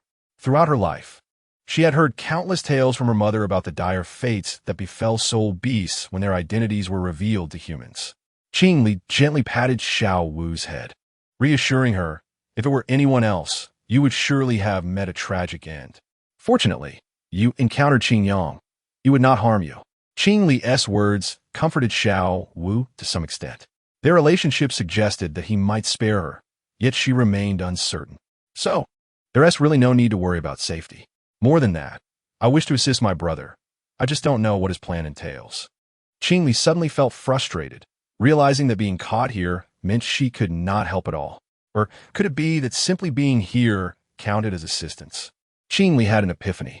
Tang San returned to the academy, feeling a wave of relief. This outing had been filled with breathtaking experiences, each revelation astonishing him. The enigmatic soul beasts, formidable soul techniques, and a blue-green blue-silver grass blossoming in his palm. Tang San gazed at the soul ring near his martial spirit, a joyous smile gracing his face. He had successfully broken through to the Xian Tiangong and obtained his first century-old soul ring. Although he had sacrificed much and encountered significant dangers, the rewards far outweighed the costs. "Xiao San, you should head back first. The teacher needs to tend to his wounds and prepare for your upcoming lessons," the master said, his complexion somewhat pale. The previous injury inflicted by the mana snake had not fully healed despite Tang San's initial treatment, but it was no longer serious. Only recuperation remained. "But master, you are still quite weak. Please take care on your way back." Although concerned, Tang San understood that the master's decisions were usually unchangeable. Such was the master's steadfast nature. The master smiled, ruffling Tang San's disheveled hair once more. The greatest gain from this journey was not merely the discovery of Tang San's talent or procuring a satisfactory soul ring, but rather a genuine clarity regarding the character of his disciple. The respect for his teacher, calmness in the face of danger, and countless commendable qualities shone brightly within him. Because of this, the master could finally feel at ease in imparting all his knowledge. "Rest assured, I am not so fragile. However, you should hurry back." Hearing the master's words, Tang San smiled sheepishly. Having broken through to a new realm in Xiantiangong, He was eager to experiment with new ideas. Thus, his speech and actions inevitably bore a sense of urgency, yet the master's well-being was of utmost importance. Otherwise, in dire circumstances, he would not have the luxury to ponder such trivialities. Very well, you need not see me off. Please return first. The master smiled and turned towards his quarters, waving goodbye to Tang San. It was only when the master's figure disappeared from sight that Tang San redirected his gaze, filled with anticipation as he made his way to the 7th dormitory. Now, a soul master, he could receive a monthly stipend from the Wuhuan Temple, along with the enhancements to his physical abilities resulting from obtaining his soul ring. His work at the blacksmith shop was bound to reach new heights, alleviating any financial concerns for his future. Even dining on the 2nd floor of the cafeteria would no longer be an embarrassing affair. The future suddenly appeared to be incredibly bright. As he reflected, Tang San's spirits lifted and his steps became lighter. In this lifetime, he was determined to ascend to the pinnacle of the Tang sect and bring glory to it. Upon returning to the dormitory, he noticed that the surrounding beds were empty. However, he found it peculiar that the girls' side had not been closed off, with sheets and blankets neatly arranged. In contrast, the boys' side appeared somewhat disheveled, as though there had been a rush. Although Tang San was curious, he did not dwell on it. Time was approaching noon when the sounds of commotion erupted at the dormitory entrance. Wang Sheng and the others had returned. A smile spread across Tang San's face as he set aside his thoughts and went to greet his classmates, eager to surprise them. Wang Sheng was the first to enter the dormitory, now leading the work-study students in the absence of Qing Li and the others. However, his expression bore no trace of joy. Instead, he appeared troubled. Wang Sheng, I'm back. Why haven't I seen Qing Li and Xiao Wu? Wang Sheng was momentarily stunned. Then his face lit up with surprise as he looked up and confirmed the presence of Tang San. You're finally back. Tang San felt puzzled. Even though he had been away for a little while, there shouldn't have been such excitement upon his return.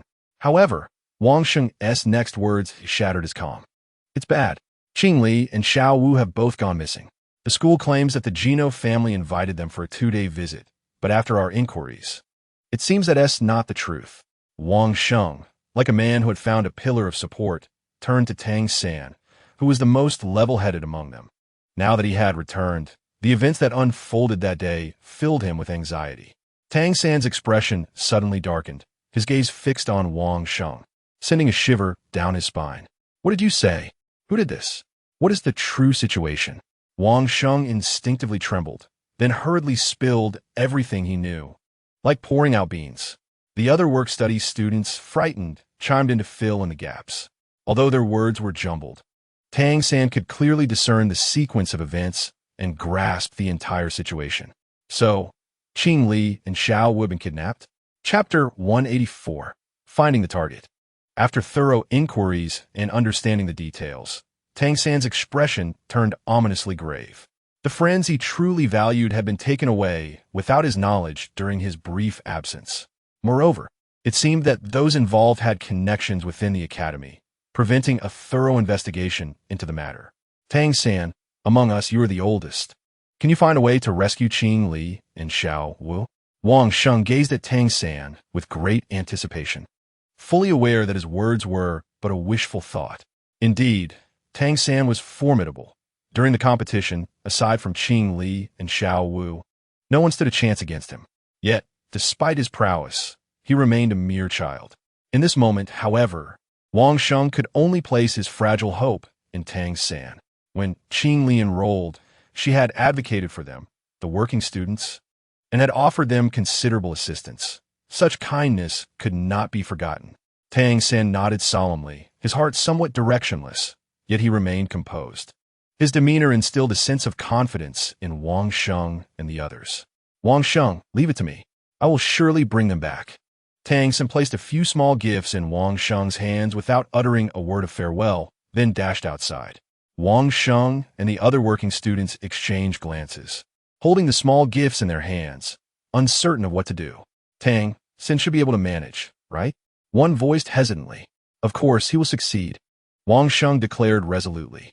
Outside, Tang San had exited the dormitory and was making his way to the residence of the master. Although he lacked a clear plan or direction, he understood the significance of information. Given the academy's stance, the teachers were likely privy to certain details, and consulting the master, who possessed a rather distinguished identity, was undoubtedly the most prudent course of action. Based on the teacher's attitude towards him, if there were serious issues, he would certainly offer assistance. If not, Tang Xin could still gather intelligence and continue his investigation. It must be said that, although this method had been hastily conceived, it proved to be remarkably effective and appropriate. Since Jesse merely intended to buy some time and had no long-term concealment plan, his actions did not lead to any significant cover-up. Soon, Tang Xin arrived at the master's quarters. A light shone from the entrance. Though the door was closed, it was evident that someone was inside. Pausing momentarily, Tang Xin steadied his breath and knocked twice on the door. After a crisp rap, he spoke to announce his identity. "Teacher, it is I." Before long, the door swung open, revealing the master before him. After a few hours of recuperation, the master's complexion had noticeably improved, showing a hint of rosy vitality, no longer resembling the frail figure he had been. The rich aroma of medicinal herbs enveloped the air, especially pronounced when the master opened the door, and Tang Xin, knowledgeable in herbal medicine, quickly identified the scents. Active blood herb, golden orchid, and vining branches were among the ordinary restorative herbs present, alongside a small amount of detoxifying agents. With the assurance that the master was well, Tang Xin finally set aside his worries. "Xiao-san, what brings you to seek me at this hour?" The master smiled warmly, ushering Tang Xin inside to converse. Tang Xin did not refuse. He seldom turned down the master's requests. After they were seated, the master inquired leisurely, "Have you come to me with any uncertainties?" The master surmised that, having returned not long ago, Tang Xin must have encountered some pressing matter requiring his guidance. During such times, the master's first thought was whether any mishaps had occurred in the realm of martial soul cultivation. Despite his confidence in his theories, he ultimately lacked practical experience, and he could not guarantee that everything would unfold as he envisioned. Thus, although his exterior remained calm, the master felt a rising tension within, his palms beginning to sweat. Tang Xin, oblivious to the master's inner turmoil, simply voiced his inquiry. "Teacher, do you happen to know the recent circumstances regarding Qing Li and Xiao Wu?" The master paused in surprise.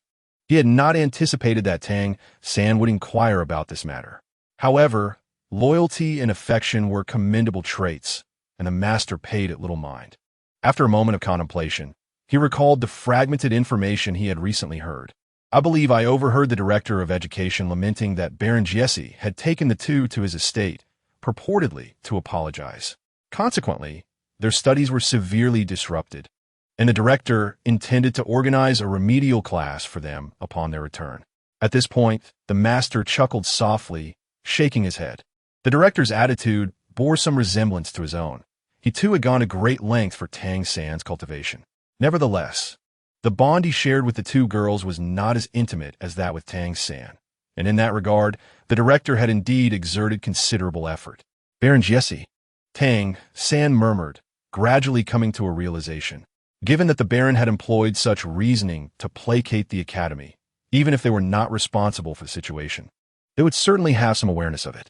This indicated that Tang Xin merely needed to investigate their whereabouts to uncover clues. "Thank you ever so much, teacher. You have assisted me once again," Tang Xin expressed with heartfelt sincerity. The earnestness of his gratitude left the master feeling somewhat helpless. He raised a hand to tousle Tang Xin's neat short hair. "There is no need for such formalities between us. You regard me as both a teacher and a father. Thus, I will certainly treat you as my own, especially for such a trivial matter." The master's simple words deeply moved Tang Xin. He said nothing further, bowing deeply in respect once more. "Teacher, I have other matters to attend to, so I shall not disturb your rest." Tang Xin took his leave, noting the master's smiling nod, and departed without further explanation, gently closing the door to avoid disturbing his mentor. Now that he had a clear objective, it was time to take action and investigate. He believed that with the capabilities of Tang Min, dealing with the aristocrats within the city would pose no challenge.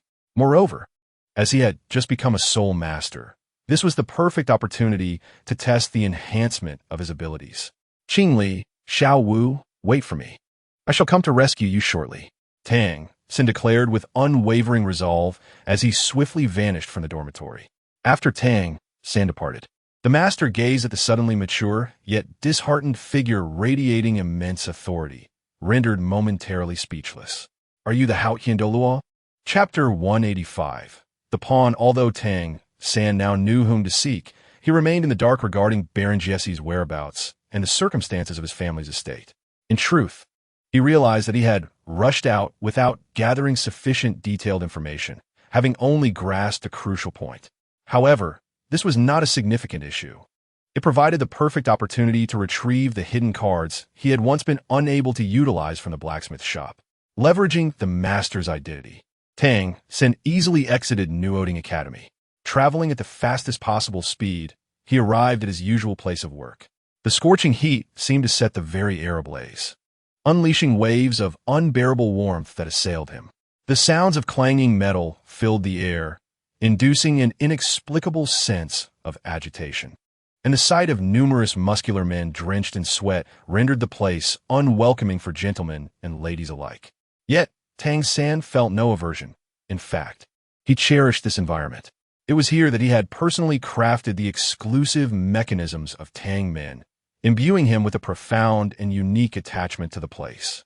A blacksmith, utterly captivated by the artistry of Tang San, found his eyes alight as the young figure approached. He momentarily set aside his forging hammer, beckoning an apprentice to attend to his duties, and stepped forward to greet Tang San. Ah, Xiao San, you have returned. It appears you have grown quite a bit. Do you intend to start work today? His face, though marred by roughness, bore a warm and friendly smile, which, to others, might seem rather intimidating. Tang Sin nodded in response, understanding that many who appeared fearsome were, in truth, kind-hearted individuals. Yes, uncle, but I have merely come to retrieve some items. It may be several days before I can return to work, he replied.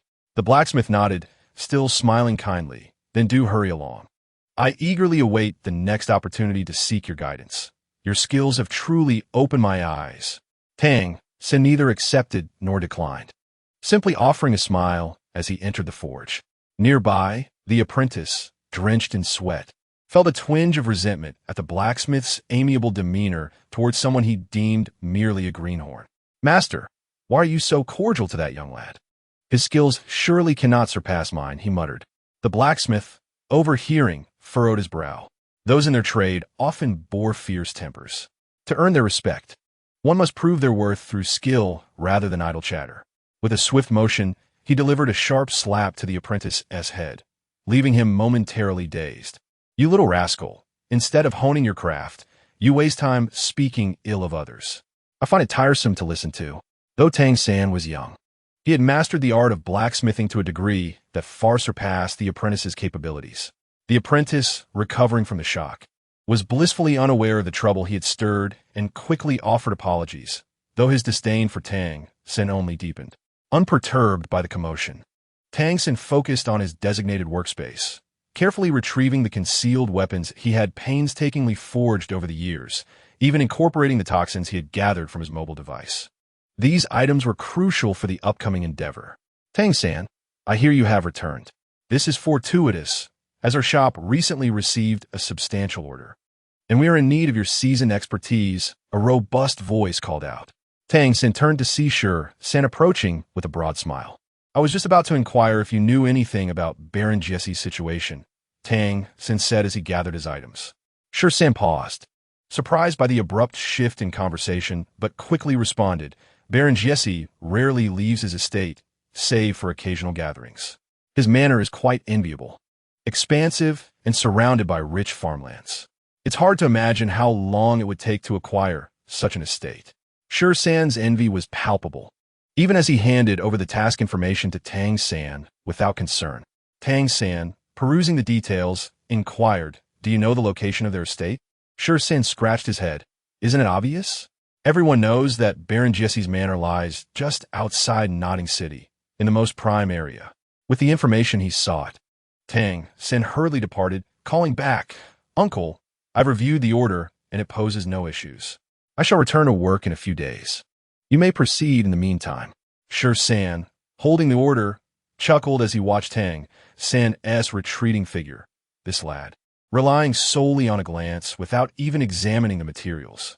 Shaking his head, he walked back, yet he trusted Tang San's abilities. After all, one who could wield such hammer techniques would not falter. Thus, after this brief interlude, the forge returned to its bustling atmosphere. In the archives of the Wuhuan branch in Nodding City, Jin Yao idly flipped through various books and documents. The contents were mundane, comprising reports on civil affairs and statistical data from previous years, such as grain yields and resident incomes. To be frank, Jin Yao had little interest in these matters. Although he had dealt with them before, he could hardly say he enjoyed it. He admired Qin Yang's ability to pore over such dry material for days on end. From these documents, Jin Yao discerned a notable improvement in the livelihoods of Nodding City's residents over recent years. This realization lightened his heart, affirming that their efforts bore fruit. Qin Yang, with a gentle smile that evoked warmth, was approachable. Though Jin Yao had some understanding, he still struggled to grasp the full depth of Qin Yang's insights. He merely nodded before swiftly shifting the topic. Qin Yang, do you truly believe abstaining from intervention is wise? Closing the book in his hands, Qin Yang shook his head. It is not a matter of inaction. We have guided an exceptional young man toward a rescue mission, have we not? Jin Yao, taken aback, responded. Are you referring to that Tang San? Qin Yang nodded, a smile gracing his lips. In a certain sense, as they present Baron Jesse, we present Tang San. The interplay between these pawns is quite fitting, is it not? Chapter 186. Eavesdropping. Tang San did not act recklessly. He seized the daylight to make thorough preparations. For this was a pivotal operation that demanded precision. However, constrained by time, he could not achieve absolute perfection. The intricate mechanisms he wished to forge required materials and time he could not spare. Moreover, the handcrafted weapons necessitated not only proficiency in Xin Yugong, but also several special materials. Had circumstances allowed, his confidence would have soared. As night fell, Tang San navigated the deserted streets, drawing closer to the Baron's estate, familiar with the path from his daytime reconnaissance. The once bustling thoroughfare was now eerily quiet, with only a handful of homes sporadically illuminated. The feeble glow was insufficient to light the way. Under the cover of darkness, Tang San swiftly infiltrated the grounds of the Jesse Manor. The defenses were surprisingly lax, with no patrolling guards in sight. Tang San understood the rationale. As a bona fide nobleman of Nodding City, who would dare to challenge his authority? Yet, this blatant arrogance was about to be shattered by Tang San. Activating his Xian Yugong, he lightened his movements, his steps silent as he traversed the estate. After surveying several buildings, he finally located the largest one, ablaze with light and adorned more lavishly than the others. Without hesitation, he approached. Inside, Baron Jesse rubbed his temples, fatigue etched across his features. Before him stood Gino, attentively positioned in the spacious hall, leaving the two of them oblivious to the presence of Tang San, who had stealthily aligned himself against a stone pillar, his expression grave. Father, why do you still not hand it over Qingli? Has something unforeseen occurred? The familiar voice of Jinhua sparked a flicker of surprise in Tang San's eyes. He subtly adjusted his position, making not a single sound, and cautiously peered out. In his line of sight, the figures of father and son were vividly illuminated by the lanterns. Despite the tension in his heart, Tang San's actions remained unaffected. Instead, he listened even more intently. Jesse scrutinized his child for a moment, and upon noticing a slight change in his expression, he shifted his gaze. He then tapped his forehead and spoke in a tone devoid of emotion. This target is too sensitive. To find a successor, we must proceed with utmost caution. Jinhua suppressed a hint of trepidation within and tentatively posed a question. However, are there not only a few capable forces? Does father not know how to choose? Tang San was perplexed. What were they discussing? Were they not talking about Qingli? Could it truly be a kidnapping? Although he was unclear about Qingli's precise identity, it was certainly of high nobility, and perhaps these prominent families harbored old grudges that could lead to such actions. This thought gripped Tang San's heart. leaving him with an indescribable sense of oppression. Nevertheless, he remained still, eager to glean more information. At the very least, given the demeanor of the two, Qingli and Xiao should currently be safe. Indeed, the top three sects, Tiando, Xingluo royal family, and Wuhu and Dian, may seem numerous in choices, but in reality, there are only two viable options. Jesse recalled his personal visit to the main city of Fasinuo province today to consult the Earl's residents, and he could not help but frown. That greedy individual, without even revealing what valuable offerings he possessed, had the audacity to demand a share of 5%. Did he not fear his own greed would lead to his downfall? With such an attitude, how could Jesse feel secure in collaborating with him? This thought ignited a simmering anger within him. Yet, being a baron of Naoding City for many years, he had mastered the art of emotional control. Father, are you suggesting we can only engage in dealings with Wuhu and Dian and the Tiando royal family? Upon Jinua's utterance, clarity dawned upon him. While the top three sects possessed the capability to engage and could afford the remuneration, in practical terms, it was hardly realistic. The Haoyan sect was notoriously domineering. Their family had no foundation for negotiations, and a mere token gesture would suffice to send them on their way, yet the returns would still be vastly inadequate. Moreover, and crucially, their family had no means of contacting the Haoyan sect in a timely manner. The Qibao Yoli sect, known for their unity and goodwill, indeed presented a commendable option. However, the dilemma remained. Everyone knew they were nearly inseparable from the Tiando royal family, and entrusting them with Qingli would be no different than handing her over to the royalty, albeit with even lesser returns. After all, a sect could never rival an empire. As for the Lan Dian Bawang Long family, they were far too distant, lacking the strength of the other forces, let alone resources, rendering them the most unfavorable choice. Thus, the conclusion became apparent. Indeed, the only entities capable of handling a 10,000-year-old beast were the Tiando royal family and Wu Huandian. Regrettably, our status remains insufficient to establish direct communication with the royalty. Otherwise, a humble baron from the countryside could ascend to the rank of a count in Tiando City. Jesse did not conceal his thoughts, his gaze ablaze with fervor as he articulated his ambitions. The title of count may appear formidable, yet the privileges and indulgences associated with it far exceed common imagination. Tax reductions on land, commercial exemptions are merely the basics. The various imperial policies are often first enjoyed by these individuals. Furthermore, imperial law includes specific statutes for nobles, providing counts and above with treatment that is virtually worlds apart from that of commoners. This elevated title, given the scarcity of ranks above marquis, signifies a true member of the upper echelon of the Tiando Empire. Possessing it is akin to holding a passport to the pinnacle of the empire, and it is a hereditary title, everlasting and unyielding. For a baron from the countryside, this indeed represents an extraordinary leap. However, it now seems that this path is blocked. That old fellow would not relinquish such benefits without a fight. Jesse scoffed, having completely abandoned that notion due to previous encounters. Do not blame him for lacking patriotism. Rather, blame the corrupt parasites within the empire. Thus, I plan to initiate contact with Wuhu and Dian.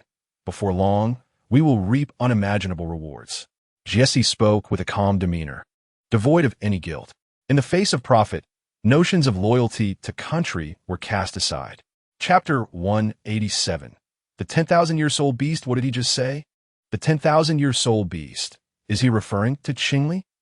Tong San's heart was overwhelmed with shock, and he could hardly maintain his composure. This revelation was far too staggering. What exactly are soul beasts? If he had been unclear before, his experiences with Master during the hunt for soul rings had granted him a rudimentary understanding of these creatures. In simple terms, they are wild beasts capable of producing soul rings and possessing various extraordinary abilities. In other words, they lack intelligence and are not human. Yet, what he saw and heard before him was entirely contrary. Tong San stumbled slightly, but his quick reflexes prevented any significant noise. Even so, the faint sound drew Jesse's attention momentarily. Upon closer inspection, seeing the stone pillar remained undisturbed, Jesse set aside his doubts and continued issuing commands. You shall keep those individuals from the academy occupied for another day. I will reach out to Wu Hu and Dian. Once the dust settles, they will undoubtedly have no retorts. For striking against soul beasts is something no human can condemn. Jinhua hastily bent to acknowledge. A cold sweat began to seep through Tong San's back, dampening his collar. Had he not changed into a different outfit, these beads of perspiration might have revealed considerable information. Qingli Tong San's mind raced back to the delicate visage of that girl, struggling to reconcile her with a soul beast. Furthermore, not just any soul beast, but the most formidable of them all. The 10,000-year soul beast. What could possibly account for this bizarre turn of events? Tong San's thoughts became a whirlwind of confusion, momentarily disordered. He had no doubt about Jie's words. After all, this information was gleaned from his own surveillance, and had it not been true, Jie would have had no reason to capture Qingli. Only this explanation made sense. Tong San continued to listen for a while longer, and due to his tumultuous emotions, he could only gather the crucial information regarding the location where Qingli and Xiao were imprisoned. As for the rest, he hardly paid attention. This time, with a more cautious and meticulous demeanor, he took some time to exit the seemingly complex building. As his feet touched the ground, he let out a quiet sigh of relief, wiping the sweat from his brow.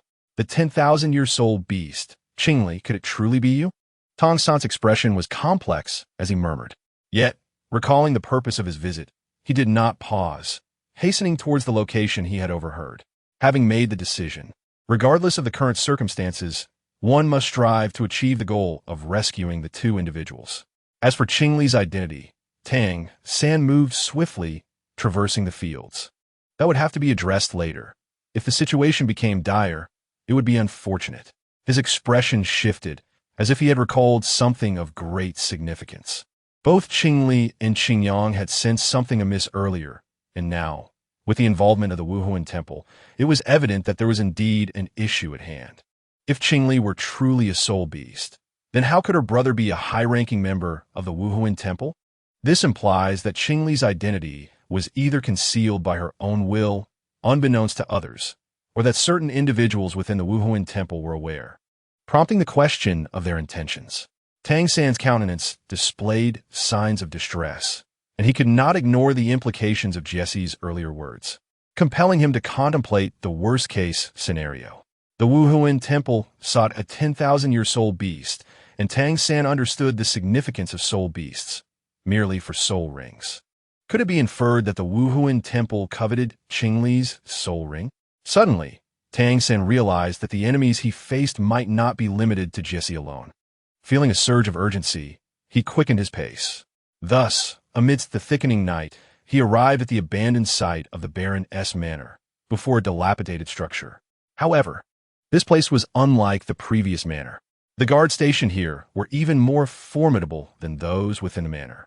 Tang San quickly assessed the situation, estimating that at least 30 warriors were scattered about, guarding a temporarily modified building. After scrutinizing the scene, he felt a newfound confidence. Yet his mind still turbulent.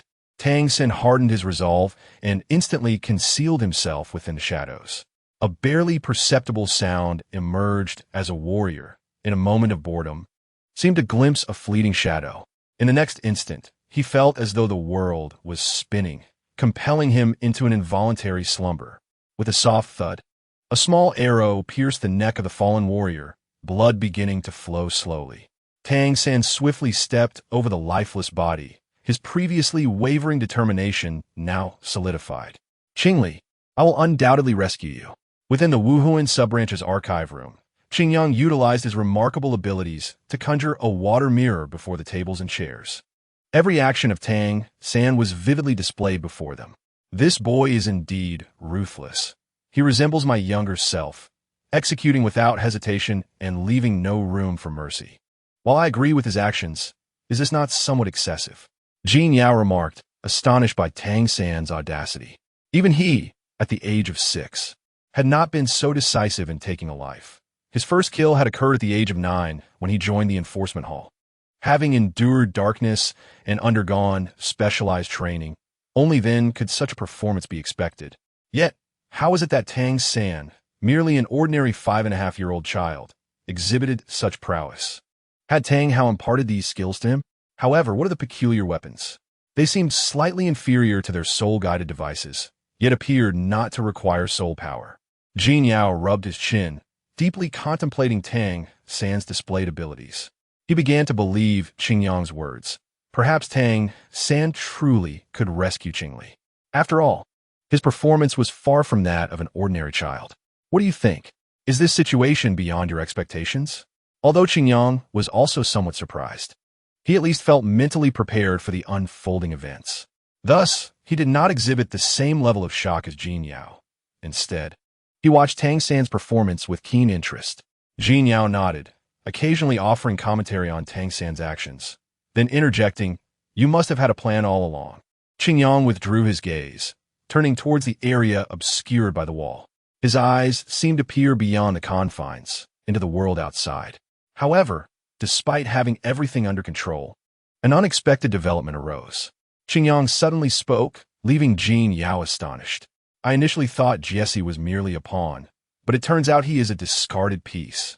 With a sigh, Qingyang continued, "He actually intended to deliver Qingli to our Wuhuan temple. It appears we shall not uncover the identity of the one behind this. Nonetheless, there should be some clues left on Jesse." Chapter 188. Rescue. Gasping for breath, Tang San leaned against the wall, his lungs working hard as he inhaled deeply.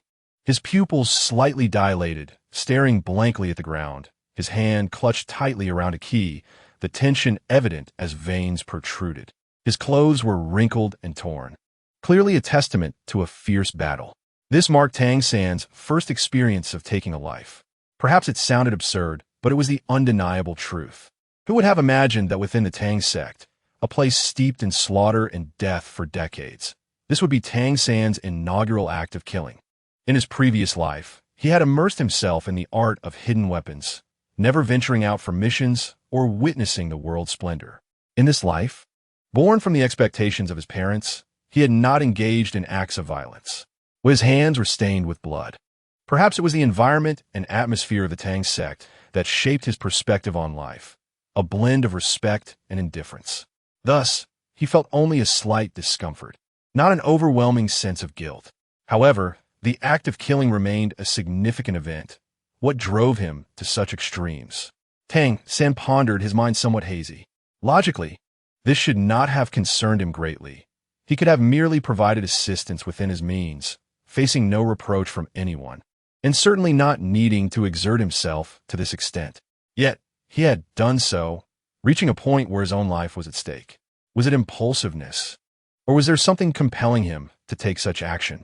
Tang San shook his head vigorously, striving for clarity. If the answers eluded him, he resolved not to dwell on them further. The precarious situation demanded his full attention. Regrettably, having just advanced in Xintian Gong, his soul power remained insufficient. Otherwise, none would have escaped. After a brief respite, surrounded by bodies and blood, he instinctively frowned.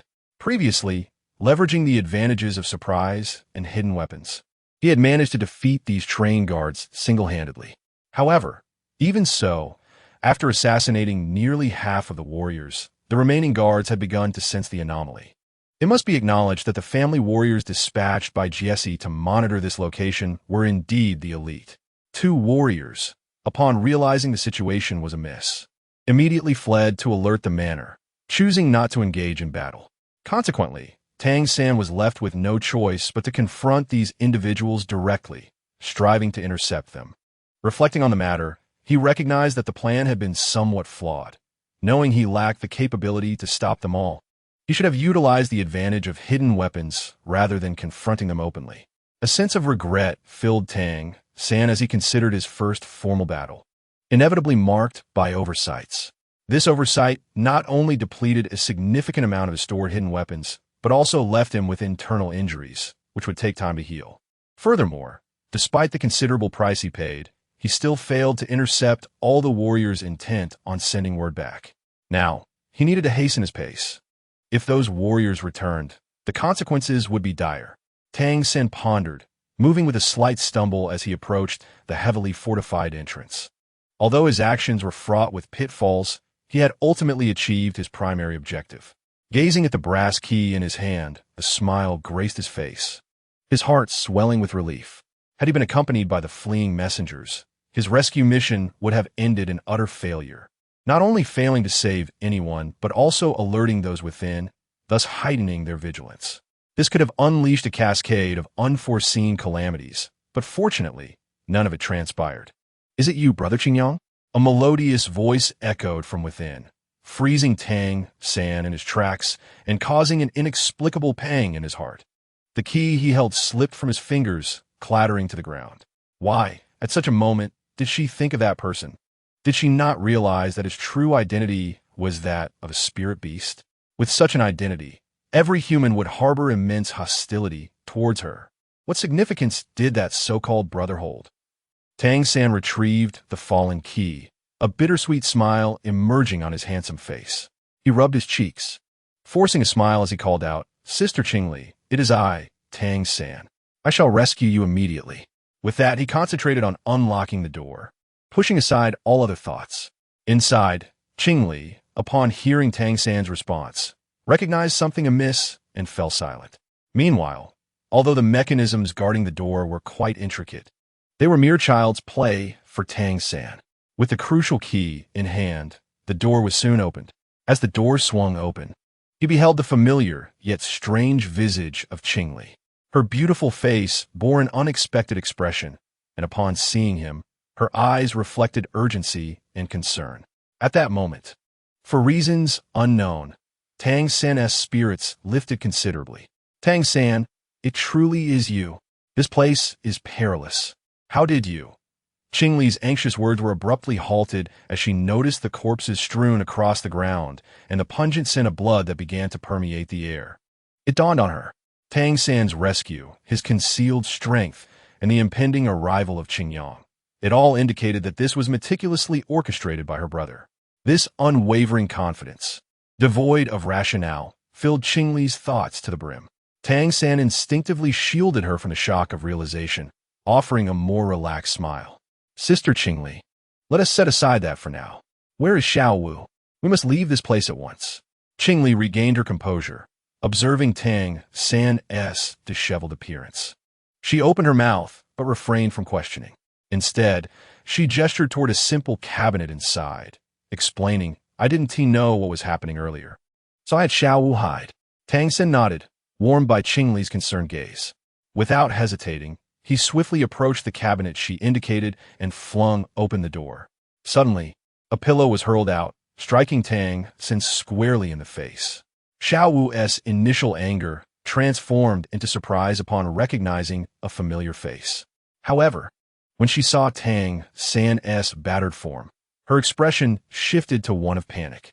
"Xiao San, what has happened to you?"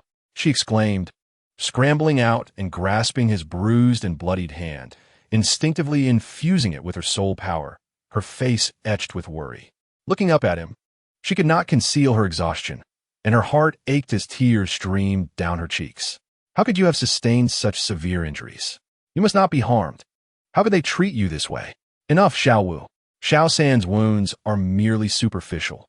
Though they appear grievous, they are not life-threatening. You should release him now," Qingli interjected, soothing Xiao Wu, who finally regained her composure and scrutinized Tang San closely. Confirming Qingli's words, she exhaled in relief, loosening her grip and no longer exhibiting such frantic distress.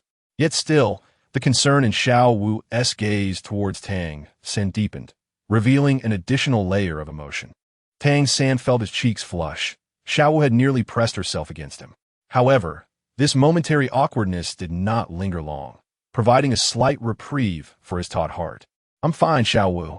Time is of the essence. We must leave immediately." Xiao Wu nodded eagerly, offering no dissent, her mind still in a whirl, yet somehow feeling different. Thus, the trio hastened through the grand entrance, their steps quickening. The ground was littered with corpses and blood, alongside the marks of a fierce struggle, all underscoring the intensity of the prior battle. As Tang San sprinted, he collected any usable hidden weapons nearby. Crafting such items was no simple feat, and an unsettling feeling lingered within him. Possessing these tools might serve as a precaution. The distant hidden weapons, however, would have to be abandoned for now. This was not the time for retrieval. Xiao Wu frequently cast furtive glances at Tang San's back, leaving him bewildered, nearly convinced she was unwell.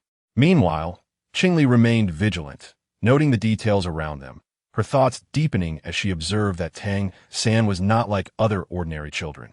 Beyond his talent, he seemed to harbor many secrets. Yet, being perceptive, she refrained from asking questions and chose to keep her curiosities to herself, trusting that when she encountered Qingyang, he would provide the answers she sought. Wait, Qingli, Xiao Wu, stop. Tang San suddenly commanded in a grave tone, his expression serious. His eyes seemed to shimmer with a violet light, imbuing him with an extraordinary presence. Qingli and Xiao Wu halted instantly, their attention drawn to Tang San's unusual demeanor, which piqued their interest. Indeed, this aura resembled that of Brother Qingyang. It did not belong to an ordinary soul master, Qingli mused. Xiao Wu, however, did not dwell on such thoughts. Observing Tang San's peculiar behavior, she stared blankly for a moment before snapping back to reality. Xiao San, what is happening? She inquired. Tang San nodded, though for reasons unknown, a hint of difficulty laced his words. They are coming. His voice was hoarse and dry, casting a fleeting doubt in Xiao Wu's mind. The next moment, her eyes widened in shock as silhouettes began to emerge, drawing near from the roadside, the underbrush, and beneath the trees, one after another. Family warriors appeared as though they had been lying in wait. Moreover, amidst the rhythmic sound of disciplined footsteps came a fully equipped city guard, marching with an imposing synchrony towards them. Before long, the trio found themselves encircled on this immobile terrain by these adversaries. Jesse, alongside the eldest son commanding the city guard, issued a series of commands. First team, seal off the rear. Second team, proceed to encircle. Third team, maintain vigilance. As his commanding voice resonated, the city guard underwent a remarkable transformation.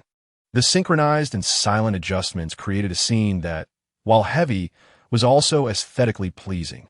Once the situation was firmly in hand, Jesse, accompanied by Jiano, subtly straightened his collar and approached Tang San, who was gradually being encircled.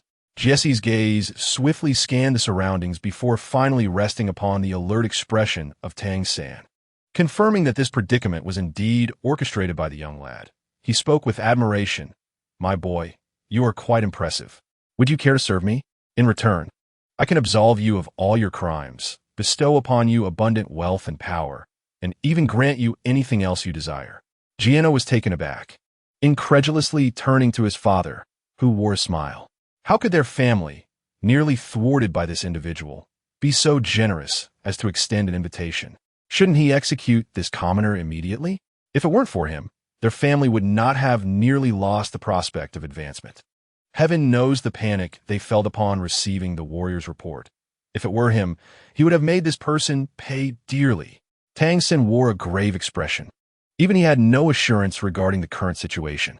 If he possessed high-ranking concealed weaponry, he would hardly regard these individuals as a threat. However, alas, he did not. Then can you spare Qingli and Xiao? Tang San was compelled to negotiate, hoping to buy some time for a miracle to unfold. Of course, if this Baron Jesse were amenable to such a notion, he would comply for the sake of Qingli and Xiao's safety. Jesse did not respond immediately. His gaze flickered between Tang San and Qingli before he regretfully shook his head. I'm afraid I cannot accept that request. If it were merely Xiao Wu, it would be no issue. The light in Tang San's eyes dimmed. He was not surprised by this answer. In terms of value, he indeed paled in comparison to Qingli, the 100,000-year soul beast. Resolutely, Tang San grasped his weapon. Since he could not secure the safety of the two, he would fight with his life to carve out a glimmer of hope for them. Jesse sighed with regret. The emotional fluctuations of the day far exceeded those of the past year. However, perfection was unattainable. Necessary sacrifices were his to make. You are remarkable, but ultimately, you are overshadowed by a 100,000-year soul beast. Moreover, judging by your demeanor, it appears you are compelling me to act against you. Otherwise, should you grow stronger, it would not bode well for us. Jesse lamented, raising his hand to issue a command. Wait. A youthful voice unexpectedly drew his attention. Xiaowu, with unwavering determination, took a deep breath as if resolute. Then, her astonishing declaration left Jesse visibly elated. I too am 100,000-year-old beast. Spare Tang-san, and I will willingly accompany you. Chapter 190. An unexpected turn. Tang-san turned in shock, incredulity etched upon his face as he gazed at Xiaowu. She remained silent, slowly stepping forward to meet the increasingly ecstatic expression of Jesse. As long as you agree, I will go with you. Otherwise, do not expect to attain what you desire. Xiaowu's youthful voice was resolute, her once vibrant demeanor now obscured by newfound gravity. She cast a lingering glance at Tang-san, her heart resolutely replaced with determination. Jesse's laughter erupted uncontrollably, growing increasingly wild, lasting longer than anticipated. Despite his age and the depth of his experience, he could hardly contain his emotion. His face beamed with joy, feeling that everything was unfolding perfectly. He believed himself to be favored by fortune, as if the capricious goddess of fate had finally bestowed upon him the key to her chamber. Truly, the heavens had favored his family, as he had not anticipated discovering two living treasures here. The restoration of his family would be accomplished through his hands. In the future, he would elevate his clan to unprecedented heights, with his name unmatched during ancestral ceremonies. Jesse's fervent gaze flitted between Xiaowu and Qingli. Only when Qingli furrowed her brow did he redirect his attention to the scene. Very good, he exclaimed, expressing his satisfaction with the current state of affairs. He cast a glance at the astonished and somewhat dazed Tang-san, but did not dwell on him. An ordinary lad with a hint of talent traded for a voluntarily surrendered 100,000-year-old beast was a deal anyone would seize. However, a glimmer of coldness flickered in Jesse's eyes. Once he dealt with these two soul beasts, he would not spare the boy named Tang-san. Leaving an enemy alive would be foolish. I have no objections to your request. Jesse wore a broad smile, striving to appear amicable, in a show of sincerity. He ordered the warriors and city guards behind him apart, creating a path for one to exit, presenting it before the three. What do you think? I can allow this child to leave immediately, as long as you stay. Everything is negotiable. Jesse appeared increasingly accommodating, resembling a kind-hearted elder on the street. Xiaowu is also a soul beast. Tang-san pondered, realization dawning upon him. This explained the close bond between Qingli and Xiaowu. If they were the same kind, it all made sense. Yet why was she doing this? Was it for my sake? Tang-san's grip on his weapon tightened, and he raised his head to glare fiercely at Jesse, his gaze sharp as a blade. A chilling intent emanated from him, while a warm essence safeguarded his heart from being consumed by this murderous aura. I will not permit it. I absolutely will not allow such a thing to transpire. Tang-san's heart screamed in a frenzy, his voice a fierce roar. Qingli, Xiaowu, no matter the cost, I will rescue you. He lunged forward, blocking Xiaowu, who was about to approach Jesse. Amidst Jesse's frozen smile and Xiaowu's stunned expression, he stepped forward, locking eyes with Jesse. His gaze bore no trace of fear or the relief of survival. Instead, it radiated a menacing intensity. Should you wish to claim their lives, you must first step over my corpse. His voice, hoarse yet resolute, caused Jesse's smile to gradually fade. He regarded Tang-san with an expressionless face, viewing this ungrateful child with disdain. Little San, do not act this way. Xiaowu grasped Tang-san's hand anxiously, her face bearing a pleading expression. She understood Jesse's sinister intentions, knowing he might not fulfill her desires. Her words were intended to coax Tang-san away from the encirclement. In that moment, while Jesse's attention was focused on her, she could offer herself as a sacrifice. With enhanced strength and Qingli unencumbered, they would surely escape together. Thus, she was already quite content, as this was certainly preferable to having all three remain here. This outcome, considering both reality and emotions, was the best possible result she could attain. She had made her decision, yet how could the third party possibly disagree? Xiaowu, do not fear. I will take care of everything, Tang-san smiled, gazing at the anxious Xiaowu, offering her comfort. Xiaowu was momentarily taken aback. For some reason, Tang San's image in her heart appeared exceptionally grand, reminiscent of her father from the past. What a pity, Jesse sighed, shaking his head, seemingly expressing his resignation. What should have been a simple choice? Why must I be the one to enact it? All traces of mirth vanished from his face, leaving only cold indifference. Warriors, obey my command and eliminate that boy. Jesse's tone was frigid, devoid of any emotion. Upon hearing his words, the family warriors exchanged glances, snapping back to reality after the earlier shock. Those matters felt too distant. Jesse's orders were now the sole concern. After all, if they failed to obtain the two soul beasts, they would face no loss, but if they lost Jesse's assistance, their interests would be severely compromised. They were well aware of how to choose. Although the treasures were enticing, they were beyond their reach. Qing Li, Xiao Wu, stay behind me. Tang San's expression was heavy. He had no assurance of handling the situation, and one could even say that hope was non-existent. Yet, as he indicated, to secure both individuals, he must tread over his own corpse. With hidden daggers and various small concealed weapons at the ready, it seemed other powers had also emerged within him. However, at that moment, he had no time to perceive them, prepared to fight desperately. He believed that eliminating Jesse might still offer a glimmer of hope. Just as Tang San was about to strike preemptively, a command halted his movement. The Pope of the Martial Soul Hall has arrived. Stop at once. A resonant voice echoed, amplified by soul power, clearly reaching their ears. Tang San looked over in astonishment, his actions slightly abating. Could it be that an unexpected turn had occurred? In contrast to him, Jesse first tightened his expression, then relaxed with a sigh of relief. With the arrival of the Martial Soul Hall, this operation would encounter no further surprises. Upon realizing this, a smile crept onto Jesse's lips. Chapter 191. Reversal. It seems that fate is destined to assist me. With the Martial Soul Hall's arrival, led by the Pope, what use are your desperate resolves? Jesse's tone dripped with sarcasm, and Tang San's expression turned somewhat awkward in response to his words. Perhaps, just as he suggested, the arrival of the Martial Soul Hall was not a trivial hope, but rather the final straw that would break the camel's back. Why must this be the case?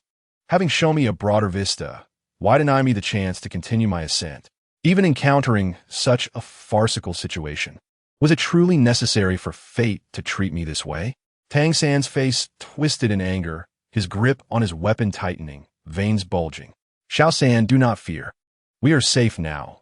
Qing Li spoke softly, her face adorned with a reassuring smile. Tang San stared at her in disbelief. She remained unchanged, always capable of providing him with comfort, even in dire circumstances. Yet how could the arrival of the Martial Soul Hall ensure their safety? Was it merely relying on that brother in the Martial Soul Hall, whose authenticity was uncertain? Qing Li, who are you?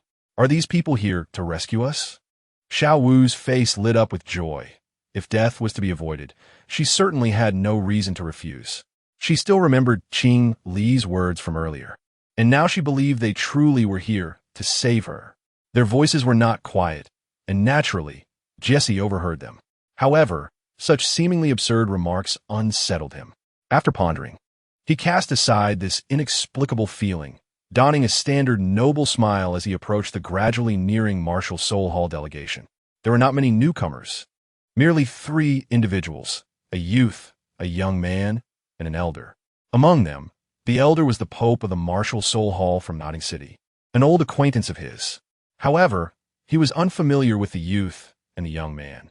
Perhaps they were exceptional members of the younger generation from the Martial Soul Hall. Yet, he had never seen such youth among the clergy and deacons. Your Excellency, it is fortuitous that you have arrived. I have a piece of joyous news I wish to share. Despite his inner confusion, Jesse maintained an air of noble restraint, wearing a faint smile. Strangely, the elder did not immediately respond. Instead, he bowed to the youth and stepped back behind him. The respectful demeanor almost made Jesse question his own eyes. For some reason, the unease in his heart suddenly magnified. Your Excellency Baron, what is it that you wish to share with us? Jin Yao, seemingly unconcerned with the hierarchy of etiquette, interjected with an amused smile. Unable to suppress the feeling of being belittled, Jesse observed that the elder remained silent, forcing himself to contain his emotions. I have received news that Nodding Academy will have transforming soul beasts enrolling. After investigation and design, I finally captured them and intended to send them to the Martial Soul Hall. I never expected you to arrive here. Perhaps this is destiny. Jesse feigned ease in his tone, but the young man couldn't help but snicker. His lack of courtesy even made the elder avert his gaze, bowing his head. Jesse felt a sense of grounding and, filled with anger, remarked, "Is this the etiquette the Martial Soul Hall should display toward the legitimate noble?" His questioning did not elicit any response from the three. Instead, Jin Yao's laughter grew even more exaggerated. After a long pause, as if unable to bear it any longer, the elder sighed, casting a sympathetic glance at Jesse before speaking. "Your Excellency, Baron, this is the master of the Douluo Hall from Martial Soul City, Qin Yang." He then gestured towards the still-laughing Jin Yao. "And this is the vice master of the Law Enforcement Hall, Jin Yao." Instantly, this ordinary introduction caused Jesse's heart to skip a beat. He stared in horror at the unperturbed Qin Yang and the now more subdued Jin Yao, a chill washing over him.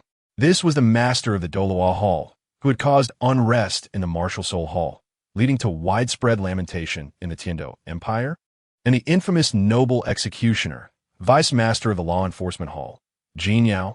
How could they possibly be here? It's fine, do not panic.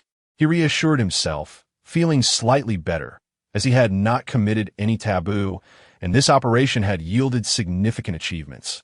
Even these two could not necessarily harm him. Yet at that moment, a shout from behind sent his breath into a rapid rush. "Brother Qin Yang, Brother Jin Yao, you have finally arrived." Qin Li's voice struck Jesse as the most ludicrous jest imaginable. How could a soul beast possibly be connected to the two most esteemed individuals of the Martial Soul Hall? It is akin to a scenario where a cat and a mouse have become the best of friends, even more ludicrous than that. However, for some inexplicable reason, Jesse stiffly turned his head to observe the expressions on the faces of the two individuals. Qin Yang's countenance softened considerably, even adorned with a smile, while Jin Yao ceased his laughter, instead gesturing reassuringly behind him. "They are soul beasts. Have the two esteemed individuals made an error?" Jian Nua's pupils widened in shock.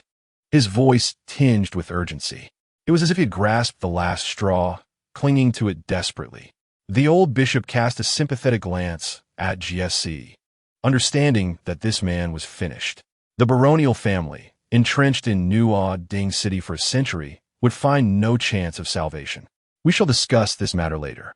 Baron Jesse, can you enlighten me on who revealed Qin Li's identity to you?" Qin Yang inquired with a courteous demeanor.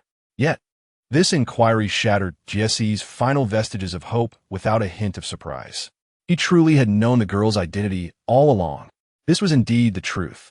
Jesse's eyes dimmed, his steps faltering and unsteady, relying on Jian Nua's support to remain upright. He forced a bitter smile, already aware of the impending consequences. It was absurd beyond belief that soul beasts and humans would dare to refer to one another as siblings. Jin Yao furrowed his brow, observing the desolate Jesse, and spoke in a stern tone. "Baron Jesse, I hope you comprehend the gravity of the situation. Should you fail to divulge everything you know, the consequences will not be limited to a single life. Your entire family may very well lose its reason for existence." This blatant threat was particularly effective for Jesse. He struggled to shake off the already terrified Jian, gazing at the group for a considerable time before finally speaking. "I understand. I will reveal everything you wish to know, provided you allow my family to survive." Chapter 192. Eruption. Jesse had completely surrendered any notion of resistance. Although he was unclear as to why the Spirit Hall would permit two soul beasts to roam freely, it was evident that their decision was one he could not oppose. Standing behind the transformed soul beasts, the Spirit Halls was potent enough to crush any defiance. Jesse's face was devoid of color, and a single misstep could jeopardize the very foundation of his family. Such an outcome was utterly unacceptable to him. "I will divulge everything, cooperating with your actions. Please do not involve my family." He appeared as if drained of vitality, aging considerably in an instant. The once proud shoulder that upheld his noble demeanor had inexplicably slumped. "Veet, stop. What are you doing? Cease this at once." Several sharp commands, mingled with chaotic sounds, suddenly enveloped the scene. GSC turned in astonishment, witnessing the family warriors and city guards descending into disarray. Suddenly, his pupils constricted. The figure crumpled on the ground, writhing in agony, was vividly clear in his sight. That was his eldest son, whom he cherished above all else. Before he could collect himself, a colossal, decaying power erupted from the assailant's body. In the blink of an eye, the once robust figure transformed into a mere skeleton, which swiftly disintegrated into dust shortly thereafter. Could this power be his? Qin Yang's expression shifted to one of seriousness, as memories of an unforgettable individual resurfaced in his mind. That was the only moment he had truly felt the loss of everything after acquiring the Emperor's martial soul, a danger that had completely materialized. It was the most formidable battle he had faced since his inception into combat, marked by its unparalleled level, destructive force, and grandiosity. The man, MOU, possessed an exceptionally powerful martial soul, indirectly wielding divine power, rivaling even the three legendary Douluos. Yet, Qin Yang was unequivocally certain that MOU had perished. Given his state at the time, not even a deity could have escaped unscathed. If it were not him, then perhaps the previously speculated nameless deity had intensified their involvement in this world, gathering strength in a concealed location. Contemplating this, Qin Yang's expression grew grave. Jinyao, we may need to expedite our plans to reach the city of slaughter. Upon hearing Qin Yang's words, Jinyao, momentarily stunned, quickly nodded in agreement. In the next instant, the dark and malevolent, decaying power erupted violently, emanating from the spot where Vite had vanished, swiftly radiating outward. The sky darkened further. The earth began to lose its vitality, transforming into a desolate wasteland where all life withered. The family warriors and city guards caught in the epicenter of this power's eruption did not even emit a single wail before they too crumbled to bones. Meanwhile, Qing Li, Xiao Wu, and Tang San found themselves ensconced within a protective barrier formed by a swirl of red and blue light, bewildered and uncertain. Qin Yang, could this be a conspiracy? Jin Yao's expression turned serious as he regarded the overwhelming power that caused his heart to race. The malevolence was unmasked, yet he could not help but acknowledge the sheer magnitude of this force, one that was beyond his comprehension. It seemed reminiscent of a power he had vaguely sensed from the Grand Offering. Perhaps it was so, yet it was better this way, exposed rather than lurking in the shadows. Qin Yang nodded. While this power was formidable, it remained within his capabilities. He was no longer the child who had only recently acquired the Emperor's martial soul. This was precisely why he refrained from intervening, allowing this power to manifest, wishing to observe its repercussions. The bishop, overhearing their conversation, felt a chill run down his spine. This power surpassed that of soul masters, stronger than titled Douluos, suffocating in its grandeur, yet the two appeared to regard it with such nonchalance. How terrifying they must be! Is this the strength of the Spirit Hall's inner hall master? With this thought, he extinguished all other musings. On the other side, Tang San stared in astonishment at the power emanating from within himself. It was cold and ruthless, vast and tumultuous, forming a protective circle around himself, Xiao Wu, and Qing Li, ensuring they would not meet the same fate as the others, reduced to dust. However, Tang San himself was oblivious to the nature of this power. Xiao Wu, feeling uneasy, drew closer to Tang San. It's all right, Xiao Wu. As long as I am here, I will not allow anything to harm you. Tang San spoke with determination, casting a quick glance at Qing Li. While she too appeared vigilant, she did not exhibit the same level of panic as Xiao Wu. Perhaps Qing Li was imbued with sufficient confidence that this terrifying power could not inflict harm upon her. Tang San's gaze lifted, following the dark green light enveloped in the shadowy sky, resting upon the quietly observing Qin Yang. Is all of this because of you? The situation within the arena shifted once more. The ominous power that had instilled unease in all, after siphoning the life force from its surroundings, transformed into a dense black-green light, resembling a black hole, dark and profound to the point of being almost unobservable. In the next moment, This beam of light shot towards Tang San, arriving in an instant. Tang San's eyes widened in shock, fixated on the profound light that had materialized before him. The heart raced uncontrollably, and for the first time, he felt an overwhelming sense of impotence in the face of this unimaginable force. Qingyang extended his hand, his expression tinged with hesitation. Although the situation was gradually becoming clearer, he still struggled to understand why the focus was directed towards Tang San. Moreover, those two entities seemed to have shifted their attention towards him. What were their thoughts on this matter? Or had the entire divine realm begun to take notice of him? And what implications might that hold? All these thoughts raced through Qingyang's mind. However, at that moment, a chaotic surge of energy dispelled his uncertainty. The radiant beam that appeared to consume everything finally shattered the protective barrier surrounding Tang San. Just as it was about to penetrate Tang San's mind, it was halted by an astonishingly brilliant golden light. This luminescence emanated from the gauntlet on his hand, though it was but a small spot. It illuminated the darkness and caused the entire sky to burst forth with brilliance. Tang San stared blankly at this scene, instinctively turning his head to behold a majestic figure standing before him. What was this? As Tang San pondered, the menacing force that had instilled a sense of impending doom within him seemed to shed its form, gradually dissolving into nothingness. It was at that moment that the imposing figure revealed itself amidst the radiance. None other than Qingyang, the one he had been observing from the shadows. Chapter 193. Tang San and Xiao Wu. Tang San, you truly are remarkable. You actually managed to bring back Sister Qingli and Sister Xiao Wu. Wang Sheng exclaimed, patting Tang San on the shoulder with admiration etched across his face. Following this incident, Wang Sheng had come to genuinely respect Tang San. Despite his eccentricities, he was undeniably loyal to his friends.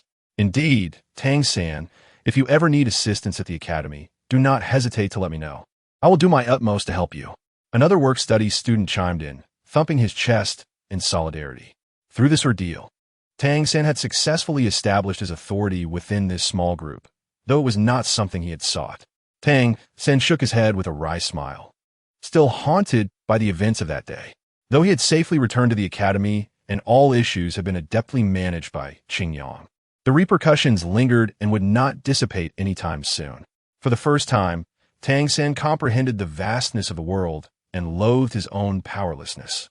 Had Qingyang not fortuitously appeared, he could hardly fathom the consequences that might have ensued. Please don't say that. This time, I truly cannot take credit. I must express my gratitude to the dignitaries of the Spear Hall. Without them, I might not have made it back at all. Tang San endeavored to clarify, yet few seemed to listen. For the work-study students, even if that were the case, Tang San had still accomplished an unfathomable feat, uprooting the entrenched baronial family near Notting City. Even if the Spirit Hall played a role, what Tang San had achieved was still beyond imagination. Xiao San, why are you out of bed again? Didn't I tell you that you need to be cautious and rest due to your excessive exhaustion? Xiao Wu approached with concern, urging Tang San to return to bed.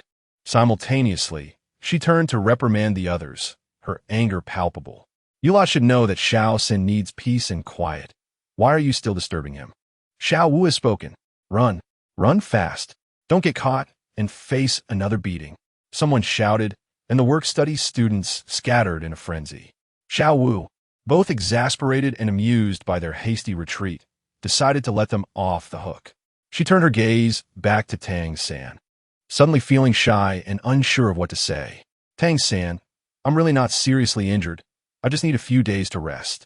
Do you think you could allow me to step outside for a bit? Tang San cautiously inquired, sensing her demeanor. After yesterday's events, he felt an insatiable desire for strength and was eager to experiment with new techniques from the Xiantian treasure record. Since his breakthrough in Xiantian Gong, he had yet to try anything new, but Xiao Wu's exaggerated gaze filled him with both joy and a hint of frustration. No way. Xiao Wu instantly reacted as if provoked, vehemently opposing him. Tang San chuckled awkwardly, unsure of how to respond. All right, Xiao Wu, what Tang San says is indeed true. His body is no longer in grave danger, and he merely needs to be mindful of his recovery. Staring at him like that will only annoy him. Qingli, having approached them, T. Xiaowu. Xiaowu's face flushed deeper as she stammered. If Sister Qingli says so, then I'll agree to let you go. Tang San looked at Qingli with profound gratitude, immediately assuring Xiaowu, rest assured, I will be fine. Remember, this is what you said. Observing their interaction, Qingli felt an unexpected sense of harmony and, for reasons unknown, thought of Qingyang. In a nodding city spirit hall, within a confinement chamber, Jin Yao furrowed his brow as he gazed at the dazed Jiez. The information he had previously obtained left him feeling unsettled. You're telling me that someone informed you of a shape-shifting 10,000-year soul beast at Nodding Academy, and so you sent your son to investigate, hoping to capture it and present it to the Spirit Hall or the Tiando Empire for merit. Jiez nodded slowly, his expression vacant, saying nothing. Jin Yao fell into silent contemplation before asking, You have no idea who the informant is? Jiez shook his head. Jin Yao sighed, deciding to end the meeting. Clearly, he could extract no further information from Jiez. It seemed the latter was not withholding, but truly ignorant. Yet, this scant information merely confirmed his previous suspicions. The individual who had informed Jiez about the soul beast at Nodding Academy was, without a doubt, that mysterious person. But what was their purpose in sharing this information? They must have known that since Qingyang and he arrived in Nodding City, any actions taken by this individual were destined to fail. Moreover, sending it to the Spirit Hall for merit? Was that not akin to a lamb walking into a tiger's den? Although this was not the first time he had learned of such absurdity. Jin Yao still felt a sense of absurdity wash over him. It was as though the mastermind behind the scenes had not put much thought into the plan, treating it with a sense of nonchalance. With lingering doubts, Jin Yao returned to the archives. After greeting the two elderly guards at the door, he approached Qingyang. He casually pulled out a ladder and sat down, remaining silent as he contemplated. Qingyang smiled, putting down the documents in his hands, and asked, What is it? Do you have any doubts? Jin Yao nodded, then shook his head. There is indeed something, but everything seems to make sense. I just can't shake the feeling that something is off. To be honest, I still cannot discern the purpose of their arrangements in Nodding City. Shaking his head, Jin Yao ceased his musings and turned his attention to Qingyang, hoping he could provide some clarity. It's quite simple and holds no special significance. Jin Yao grew even more perplexed. Qingyang stated simply, The other party is merely reminding us, subtly urging us to hasten our arrival at the City of Slaughter. The conspiracy or purpose you envision may indeed exist, or it may not. It is executed with casual indifference, devoid of intricate machinations. Regardless, we merely need to present these matters before us. Jin Yao, contemplating this, appeared to grasp the implication. Along their journey, the enigmatic figure continuously left clues, enticing them to investigate further, all to reach a designated conclusion. The myriad clues seemed to convey some information, yet in truth, their significance was rather minimal. So, Qingyang, have you made your decision? There may be considerable danger ahead, Jin Yao advised subtly. Since they have invited me in such a manner, how could I refuse? Rest assured, Qingyang replied with a smile, unfazed by the warning. Chapter 194, Journey to the City of Slaughter. This location, steeped in ancient history, remains shrouded in mystery, with only vague mentions in the folklore of the populace. It is said to be the legacy of a powerful deity, embodying both righteousness and malevolence, with an unknown purpose. Much like the general ignorance surrounding the City of Slaughter, among soul masters with considerable prowess, many are aware of this place. Some regard it with trepidation, while others see it as a paradise. What does the Wuhuan Temple record about the City of Slaughter? Qingyang inquired as he arrived at a small town adjacent to the City of Slaughter, observing the cold, malevolent gazes surrounding him, which piqued his interest.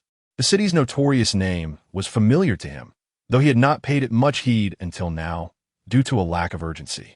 Jin Yao, accustomed to handling numerous bounty tasks, likely had deeper insights into this place. Jin Yao deftly evaded the advances of a lecherous man, channeling his soul power to deliver a forceful blow. When the disheveled man stumbled and then quickly retreated in panic, Jin Yao merely smirked. The environment here is worlds apart from the Wuhuan Temple. I find it quite disconcerting, he remarked with a hint of complaint, before explaining the local situation to Qingyang. The City of Slaughter, according to classified records, seems to boast a remarkable origin, though my authority limits my knowledge. You may learn more at the offering hall, Qingyang. I shall refrain from elaborating. Jin Yao explained, and Qingyang nodded in acknowledgement. He was already aware of the deepest secret of the City of Slaughter. It was merely the trial ground for the legacy of the god of Shura, a fact clearly documented by both the Angel Temple and the Rakshasa Temple. However, he was more interested in the superficial information that Jin Yao had encountered. This City of Slaughter, aside from its seemingly hopeless pathways, is nearly a one-way entrance, though such a notion applies primarily to ordinary individuals. In truth, they maintain several outposts across the continent. Those within are governed by a figure known as the King of Slaughter, and it is through their influence that the information surrounding the City of Slaughter is not entirely veiled, thus sustaining the city's operations. Qingyang began to understand. He had previously speculated that given the terrifying mortality rate and the rule of entry without exit, had they truly enforced such regulations, outsiders would have long remained oblivious to this place. It is inconceivable that, as it stands, even those with a modicum of strength are aware that the City of Slaughter is a den of iniquity. Jin Yao's explanation made sense. Only the King of Slaughter, who orchestrates and oversees all, could elucidate why the City of Slaughter continues to wield such influence externally. However, these are merely superficial reasons. In reality, the City of Slaughter maintains clandestine collaborations with both the Wuhuan Temple and the two major empires. We tacitly allow desperate soul masters to enter the City of Slaughter, which in turn ensures their permanent residence there.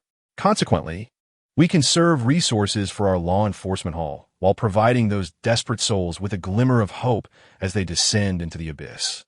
Thus, we collectively acquiesce to its external portrayal. Jin Yao stated with a smile, "What seems unfathomable to outsiders is indeed an existing truth. Otherwise, while we may lack the strength to eradicate the City of Slaughter entirely, it would be relatively simple to diminish its external influence. The choice not to do so is merely a matter of practicality. Not to mention the execution difficulties that would require excessive resources, the returns would be nearly non-existent. Furthermore, it would necessitate increased investment in martial institutions like the law enforcement hall, a cost that no faction can afford to overlook. These arrangements likely stem from a tacit understanding forged over the years, rather than any secretive contract, right?"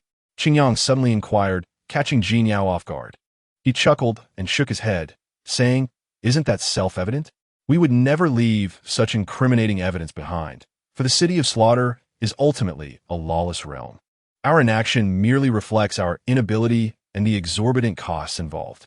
Qingyang nodded in agreement. Otherwise, it would indeed seem odd that during his years at the Wuhuan Temple, he had not encountered any matters related to the City of Slaughter.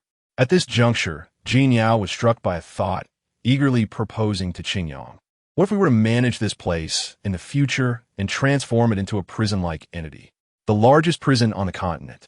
The City of Slaughter. What a formidable concept. His tone grew animated, his demeanor lively, as if he were fervently eager to see it realized. Qingyang smiled, acknowledging that such matters lay in the future and were not guaranteed, and who could predict what challenges lay ahead. As they engaged in conversation, the two arrived at the surveillance point established by the Wuhuan Temple in the area.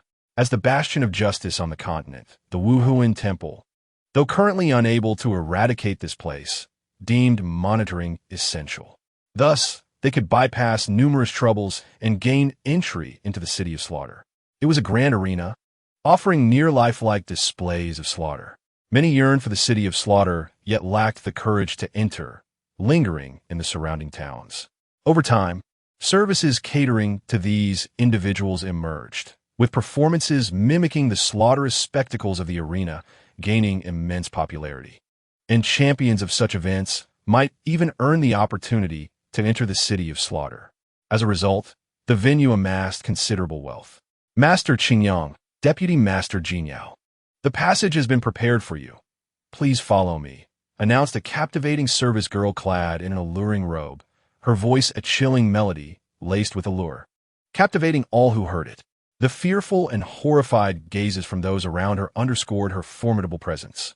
Qingyang was astonished, as he noticed that she bore no insignia of the Wuhuan Temple, nor the standard robe assigned to any official position.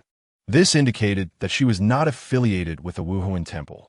"Excuse me, miss, may I inquire who you are?" Jin Yao asked bluntly, having made the same observation. The girl smiled enchantingly, her expression hinting at a fragrant intoxication.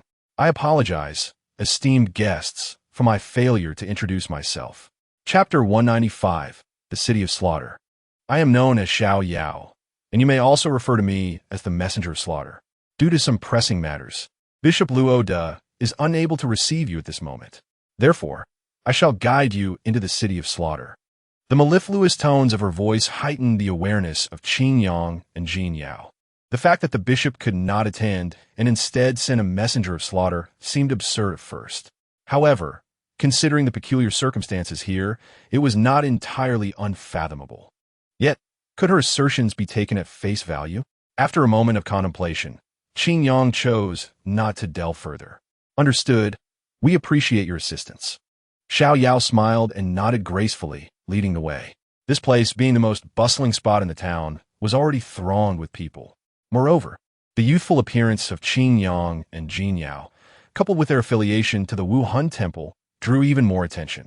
Their earlier conversation, conducted without hushed tones, had not escaped the ears of many. Consequently, an irate figure stepped forth, obstructing their path. A towering, formidable man with a fierce countenance brandished a large iron hammer, exuding an aura of intimidation. His gaze, filled with malevolence, shifted between Qin Yang and Jin Yao, then darted back to the messenger of slaughter, a mix of greed and trepidation in his eyes. These two young men appeared utterly inept. Perhaps the messenger of slaughter should consider a replacement. Rest assured, I would not disappoint. Instinctively, vulgar words tumbled from his lips, provoking a chorus of laughter from those nearby. Xiao Yao's smile grew cold, and with a disdainful glance at the brute, she seemed to disregard him entirely, which incited a sense of humiliation within him. Enraged, unable to confront the messenger of slaughter, he redirected his fury towards Qin Yang and Jin Yao. "You filthy pretty boys, let me sample your essence." The City of Slaughter is not a place for just anyone to enter, especially not for the hypocritical members of the Wuhuan temple. His vitriolic tirade left no room for a response, as he swung his hammer with a fierce momentum, the air compressing under its weight. The onlookers, eager for a spectacle, widened their eyes in anticipation. They yearned to witness a brutal demise, reveling in the morbid thrill it would provide and the potential for unexpected wealth it could yield. Such an opportunity was irresistible, especially considering these two were clearly naive lambs, and it was well known that those from the Wuhuan temple were exceedingly wealthy. "Hammer it harder. If I perish, I'll drag you down with me." Thoughts of countless taunts fueled the brute's excitement as he envisioned the two being reduced to mere pulp. Two foolish children daring to stir up trouble in the City of Slaughter. I wager they are merely spoiled sons of some affluent family. In that moment, he felt the world spinning around him. Suddenly, he found himself lying on the ground, bewildered as he gazed at his own body from a height. Blood splattered before his eyes, and the grim realization dawned upon him. He was dead. Xiao Yao regarded the dismembered man with an expression devoid of emotion, as if such occurrences were commonplace. She turned to Qin Yang and Jin Yao, offering an apologetic smile. "I sincerely apologize for the disturbance." As she observed the surrounding crowd instinctively retreating, those who had hoped to profit from the chaos wore expressions of disdain and gradually dispersed. Such cowardice, only to bellow from the safety of the crowd, was truly pathetic. The atmosphere was chaotic. Jin Yao, with a few drops of blood staining his hands, cast a menacing gaze around, instilling fear in all who met his eyes. Regardless of the circumstances, he found little enjoyment in this place. Qin Yang nodded, choosing to dismiss the chaos surrounding them. In comparison to this, Wuhuan City was indeed a more pleasant realm. Following the footsteps of the messenger of slaughter, they did not enter the arena but descended underground, where they pressed a nondescript mechanism. Immediately, a dark passage appeared before them, its end obscured from view. "You may enter the City of Slaughter through this passage. I shall not accompany you. Individuals like us would find it exceedingly difficult to leave once we enter." Xiao Yao sighed with a semblance of pity, her expression filled with regret. Qin Yang glanced at Jin Yao, who nodded in acknowledgement of the established rules. Without further ado, he took the lead into the passage. The stench of blood was palpable even at this juncture, confirming that they were indeed on the right path. That alone sufficed. Moments later, their figures vanished into the depths, and once they were out of sight, Xiao Yao sealed the passage. The next connection to the city of slaughter would not be found here. A narrow, dark passage devoid of light, yet somehow devoid of darkness, stretched ahead. Qin Yang and Jin Yao traversed it, their footsteps echoing in the silence. The scent of blood intensified, exacerbated by the oppressive environment, tormenting their minds. Suddenly, they encountered a figure clad entirely in armor, seemingly the gatekeeper of the city of slaughter. Newcomers? You do not appear to be so simple. I wish you good fortune. The sound of clinking armor accompanied a raspy voice, and he quickly lost interest in them. Jin Yao regarded the armored man with a serious expression, sensing that a confrontation with this individual might not end in his favor. Nodding in acknowledgement, and seeing that the man had no intention of engaging further, they continued down the path. After what felt like an eternity, they finally beheld a dark and bloody city. The crimson moon hanging ominously in the sky captivated all who gazed upon it. Is this truly the city of slaughter? Jin Yao could not contain his curiosity. Yet, he soon realized the folly of his question, chuckling lightly as he rejoined Qin Yang in stepping into the city. The interior of the city of slaughter was shrouded in secrecy, with outsiders lacking detailed knowledge of its inner workings. Although Qin Yang was aware that Bai Bai Dong possessed insights, he had never taken the time to inquire further. Thus, the sights along their journey were all the more intriguing. There was an overwhelming sense of grandeur, tinged with an unsettling aura. Qin Yang had initially assumed this was due to the influence of the Luocha god, yet upon entering, he discovered that was not the case. At the city gates, a group of 5 or 6 men stood guard. Upon noticing Qin Yang and Jin Yao approaching, they revealed sinister smiles. They began to close in on the duo, feigning friendly demeanor. You two must be newcomers, yes? It's common for fresh faces to be unaware of the rules here. Allow us to enlighten you. Fret not. A mere token fee will suffice. Before they knew it, Qin Yang and Jin Yao found themselves encircled by these men. A concealed hand suddenly swung out, scattering a white powder into the air. At that moment, a bloody blade was swiftly drawn from within, plunging into the neck of one of the men beside them. The man's blood gushed forth, his eyes wide open, filled with disbelief as he gazed at the individual before him. However, the other party showed no sign of response, instead greedily savoring his blood. The onlookers, having witnessed such scenes numerous times, were unfazed. Some even mockingly remarked, "Old Ding, who usually values his brothers, fails to consider this place. It seems he has finally received the outcome he desired." This interruption evidently did not weigh on their minds, as they shifted their focus to Qin Yang and Jin Yao. The absence of visible soul rings was quite ordinary in the city of slaughter, where martial souls were inherently suppressed. Yet, the question lingered. Why had they not collapsed? They maintained an indifferent demeanor, with the youth displaying an expression that suggested he was merely enjoying the spectacle. "Hishan, did you miscalculate the poison?" One person turned and scolded angrily.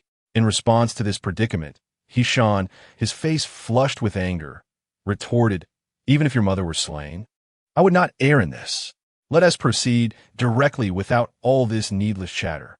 The group, clearly aligning with this sentiment, ceased their pretense. Their eyes filled with malice as they approached Qin Yang and Jin Yao. Unfazed, Jin Yao curiously inquired, "What exactly do you mean by a price?"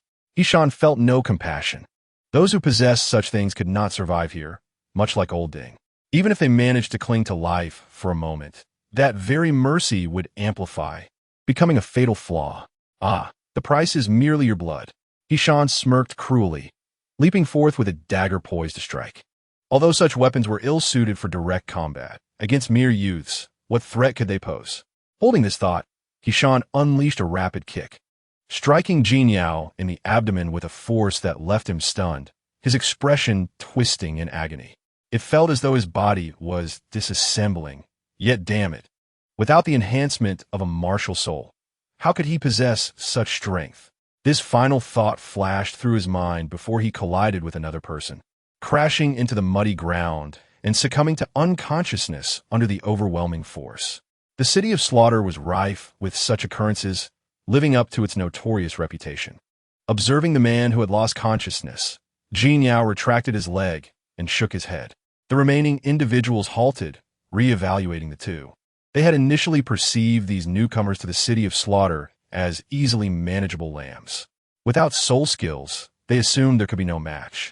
Yet they were astonished to find these individuals were formidable beyond their expectations. Truly, they had underestimated the situation, but the city of Slaughter was not to be taken lightly. They hoped the newcomers would survive. In light of their companion's demise, one individual scoffed, showing no sign of remorse. After speaking, they prepared to retreat, opting not to engage in a futile struggle against Qingyang and Jin Yao. These individuals were astute. It was those like Old Ding who seemed out of place. What an eye-opener it had been. Merely at the entrance, there existed such treachery. One could easily fall victim upon entering. The city of Slaughter, a realm of death, was indeed as fearsome as its reputation suggested. Jin Yao sighed, expressing his dissatisfaction with the situation. Should those from the Wuhuan Temple witness the realities here, they might well harbor thoughts of annihilating this place. Well, we did not come here to appraise the city of Slaughter as conditions. Let us now meet the king of Slaughter. As the ruler of this domain, he must possess some knowledge, Qingyang remarked, sensing the soul power within him, alongside the distinctly superior divine energy. It was this very force that suppressed everyone's martial souls, and to break free from it, one would need to either obliterate the city of Slaughter or wield a power of equal caliber. Fortunately, these 2 points posed no challenge for Qingyang. Let's enter the city. From what I understand, the city of Slaughter is divided into inner and outer territories, and to meet the king of Slaughter, one must complete 100 battles in the Hell Slaughter arena. Will you abide by this rule? Jin Yao asked, his curiosity piqued as he observed Qingyang. Although he already had an answer in mind, he still wished to hear it from him directly. We shall adapt to the circumstances, Qingyang replied, stepping into the city. Jin Yao, observing Qingyang's retreating figure, mused aloud. Indeed, you may not be inclined to adhere to the customs of such a place. In the outer city, the two young men traversed through the chilling silence, infusing a spark of vitality into the desolate world. Many, like rodents, scurried in the shadows, watching the pair intently. Are they newcomers? Why haven't we seen them before? With such youthful vigor, they must be fresh arrivals. Yet where are the Slaughter envoys? Whispered voices echoed from various corners, their hushed tones devoid of the need for concealment, prompting the two to frown. It felt as if they were besieged by a swarm of vermin. This sensation was rather unpleasant and repulsive. Are these wretches even human? Jin Yao glanced at another frail man retreating into the shadows. The aura emanating from him was exceptionally detestable. To Jin Yao, they were akin to rats hiding in the sewers. It was evident that in any environment, there would be those who thrived and those who merely survived. These individuals clearly could not adapt to the city of Slaughter's harsh realities. Qingyang maintained a steady pace, his rhythm unwavering. His objective remained constant. Jin Yao believed this to be true. In the outside world, even if life was harsh, one at least appeared human, whereas here he shook his head, unwilling to dwell further on the matter. The outer city was not their destination. They continued onward, their steps unceasing. Despite attracting considerable attention, no one dared to confront them. Perhaps this was partly due to the outer city's rules, but the inability to assess the strength of the two was equally significant. Chapter 197. Hell Slaughter Arena. In contrast to the outer city, the entrance to the inner city presented far fewer complications. The grand doors stood wide open, yet no one dared to enter. Furthermore, those who glanced their way displayed expressions of fear. Without hesitation, the two stepped through the threshold that signified the separation of two worlds, leaving behind the complex gazes of those in the outer city. Another pair of reckless fools, seeking to court death. Why not behave like us and live as mere livestock? A bleary-eyed man leaned against a wall, muttering softly. The others nearby fell silent for a moment before nodding in agreement. They all shared a common trait, frailty and despair. They were a far cry from the individuals at the outer city gates. Yet, if one possessed the capability, how could they be reduced to such pitiful existence? This was merely malicious speculation towards those with potential. On the other side, entering the inner city felt like stepping into an entirely new realm. A fiery, unrestrained, and lawless atmosphere permeated the air. Even the atmosphere seemed to carry a faint scent of blood. Qingyang, is this poison? Jin Yao's expression turned incredulous as he quickly sensed something amiss. He hastily retrieved a fragrant pill from the soul guide and swallowed it, feeling a slight relief in his abdomen. Nevertheless, his expression remained grim. The wretched place known as Shalaji-do had even poisoned the very air they breathed. It was evident that there was no intention of letting them escape, and perhaps they even wished for their demise to occur more swiftly. Qingyang nodded. Since his arrival, he had scarcely smiled. He was aware that it was a slow-acting poison, and while there was no immediate cause for concern, it was imperative to resolve the issue promptly. As he spoke, Qingyang channeled the power of the invisible water into his soul energy, purifying the foreign toxins as it flowed through his body. Suddenly, a wiry man concealed in the shadows thrust a dagger, glimmering with a green luminescence, towards Qingyang's throat. An expression of excitement flickered in the man's eyes. However, in the next moment, an irresistible force erupted from Qingyang's body. The thrill in the man's eyes quickly morphed into terror as he felt the pressure intensifying, surpassing his limits in the blink of an eye. With a soft explosion, the wiry man and his garments were transformed into a mist of blood. The burly man, observing from the doorway, along with the couples mingling on the street, were drawn to the spectacle, their eyes wide with horror at the scene unfolding before them. Killing a person was a simple task, especially in Shalaji-do, where death occurred daily. Yet to disintegrate a person into a mist of blood was an act that, apart from the enforcement team of Shalaji-do, few could accomplish. Who were these two individuals? How terrifying indeed. Jin Yao inhaled sharply, suddenly sensing the gravity of Qingyang's mood. Such a brutal and seemingly cruel method was something he had never witnessed from him before. You, come here, Qingyang commanded, pointing casually at a stout man sitting in front of a house, scrutinizing passersby.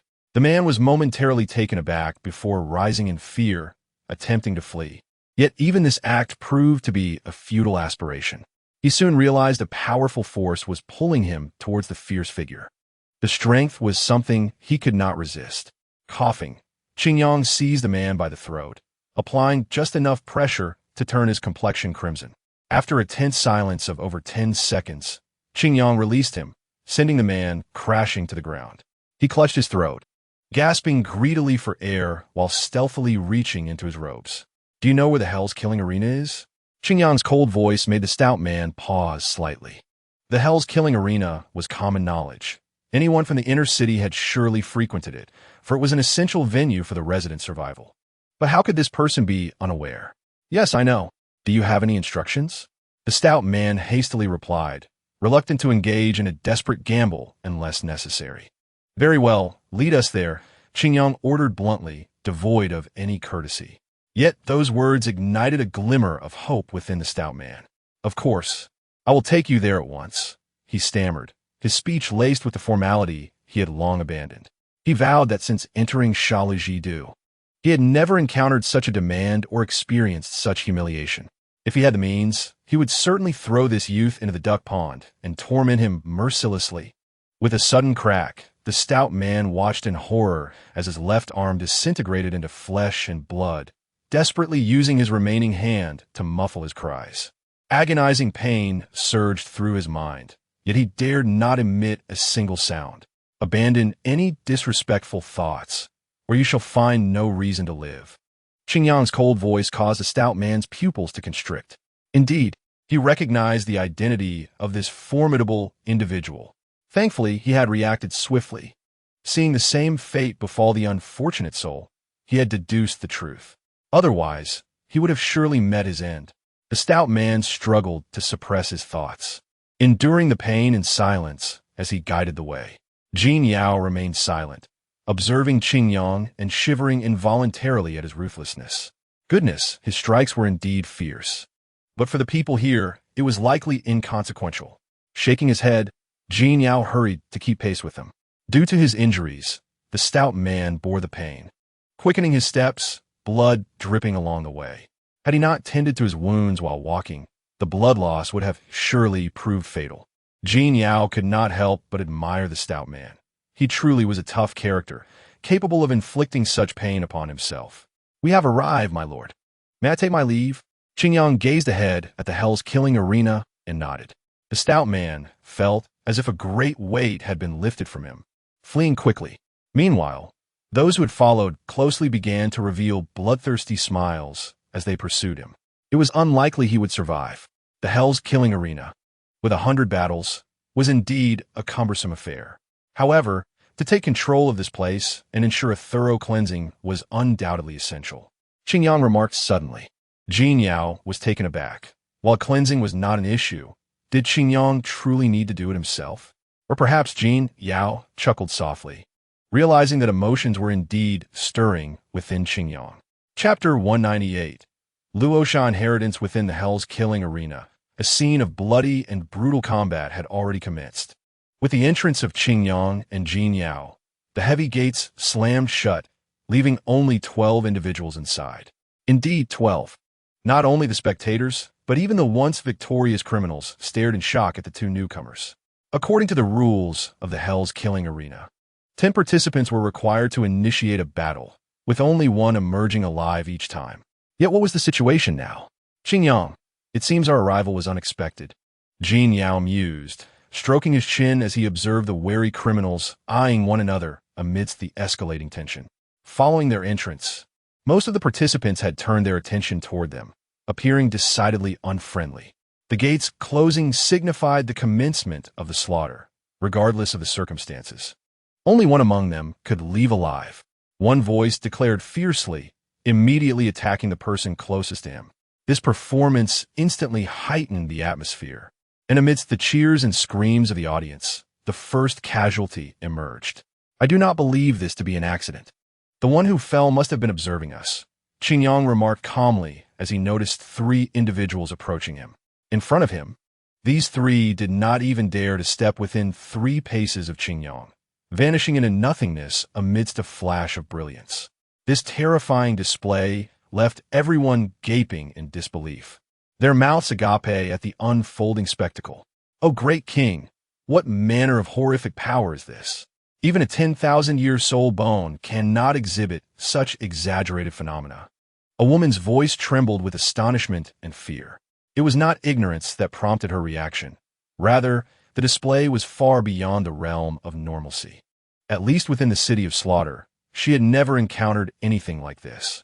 The King of Slaughter sat upon his lofty throne, momentarily silent upon hearing the words, before downing a glass of Bloody Mary in one gulp. With crimson remnants at the corners of his mouth, his voice bore an inexplicable chill. Even the power of 100,000 years of soul bones could not compare, yet it was clear that his strength did not stem from soul bones. The woman, upon hearing this, found it increasingly difficult to fathom. If it was not derived from soul bones, what manner of power could it be? How long had it been since such a formidable presence graced the city of Slaughter, and what calamity might he bring forth this time? Enough of idle chatter. It was evident they had come seeking her. Though he was not the god of slaughter, this individual was likely even more terrifying. Beyond the realm of slaughter, a fleeting flash of crimson passed through his gaze. He rose, his slender frame devoid of imposing stature, yet radiating an undeniable authority. The woman quickly bowed her head and followed the King of Slaughter as they proceeded outward. The hellish arena of slaughter, a farcical spectacle, concluded in that manner. Utterly absurd. The two newcomers effortlessly obliterated all adversaries with an overwhelming presence. The audience, initially in disbelief, erupted into raucous cheers. For them, witnessing the opening of the hellish arena was one of the few joys they had. The two distant guests, unaware of the accord between the city of Slaughter and the Spirit Hall, were they still considered valid? An authoritative, icy voice resounded, instantly igniting fervent applause. King of Slaughter! King of Slaughter! An expression of unbridled fanaticism emerged upon the faces of the spectators. The King of Slaughter, the master of all, seldom graced them with his presence. Yet to behold him now was indeed a rare occurrence. Qingyang looked up to see a man descend from the heavens until their gazes met. At that moment, an aura of malevolence emanated from him, and a dense red mist suddenly enveloped the air. The audience, upon encountering this aura, felt as though they were being corroded, transforming into the brightest crimson, flowing upon the ground. It would be best if our conversation remained unheard by these individuals, even if their demise is inevitable. The emotionless voice articulated a blatant disregard for life. Qingyang nodded, refraining from comment, as boundless radiance emanated from him, countering the aura of the King of Slaughter. A flicker of astonishment crossed the King of Slaughter's gaze as he muttered, "God of Angels? No, that cannot be." Fortunately, he quickly regained his composure, regarding Qingyang with indifference. As for the matter of the agreement, my purpose here is to inquire about the batch of evil god followers who entered the city of Slaughter 4 years ago. I wonder if the King of Slaughter has any recollections? Qingyang maintained a calm gaze, meeting the King of Slaughter's eyes, seemingly undeterred by the boundless killing intent concealed within his crimson gaze. It should be noted that even the titled Dalu of the city of Slaughter would not dare to act so recklessly before their king. The sheer terror of that killing intent was beyond human endurance. Evil god followers? The King of Slaughter echoed, nodding in acknowledgement. Recently, I believe the disturbances in the city of Slaughter were the doing of the forces of the god of Rakshasa. Ever since that god of slaughter absconded with this crucial item, my domain has been anything but stable. It appears that these individuals are indeed connected, enveloped in blood mist. The King of Slaughter's expression remained obscured, yet from his words, it seemed that he was not feigning. The exchange between the two instilled a sense of clarity and understanding within Jin Yao, who had been meticulously wary of the King of Slaughter. The existence of the divine, supported by the spirit hall and the presence of Qingyang, even though his soul power was not particularly formidable at the moment, still bore significance. However, he was learning for the first time that the existence of the city of Slaughter seemed closely intertwined with the two gods. The god of Rakshasa appeared to be quite familiar. As Jin Yao pondered, the King of Slaughter revealed a chilling smile. What a coincidence, those individuals, due to their peculiar nature. I have confined them within the abandoned temple of the city of Slaughter. Long ago, that was the core of the city of Slaughter, a place where the powers of two gods clashed. Even I would hesitate to enter casually. If there are issues, they must surely originate from there. Qingyang nodded, not contemplating the veracity of the statement, as everything he said aligned logically. The legacy of the god of Rakshasa, Bibi Dong, had always been shrouded in mystery. Logically, the god of angels, associated with the spirit hall, should not wield such power. If it were indeed extracted from the city of Slaughter, everything would fall into place. After all, the god of Shura and the god of Rakshasa had a profound connection, even influencing the land of inheritance. Might the King of Slaughter escort us to see it? Qingyang inquired. The King of Slaughter readily agreed, even divulging an unknown fact. Chapter 199, The Ruined Land. Of course, while that god of slaughter did take away the burdensome power, she left behind a crucial item. Conveniently, that item lies within the temple. If you two could assist in retrieving it, I would be immensely grateful. Having listened quietly, Jin Yao suddenly felt a surge of curiosity. He was well aware that the god of slaughter referred to was none other than the current pope, Bibi Dong. Moreover, it seemed that the pope had a close relationship with the god of Rakshasa, possibly even becoming a chosen one. However, what was the item that the pope had not taken, leaving the King of Slaughter troubled? The King of Slaughter perceived Jin Yao's confusion and revealed a rather unsavory smile. That item is known as the Heart of Rakshasa, a condensation of part of the power of the god of Rakshasa, considered a legacy artifact. Qingyang nodded. If that were the case, he would undoubtedly have to investigate further. An item intertwined with Bibi Dong, potentially pivotal to her ascension as a deity, was something he could not overlook.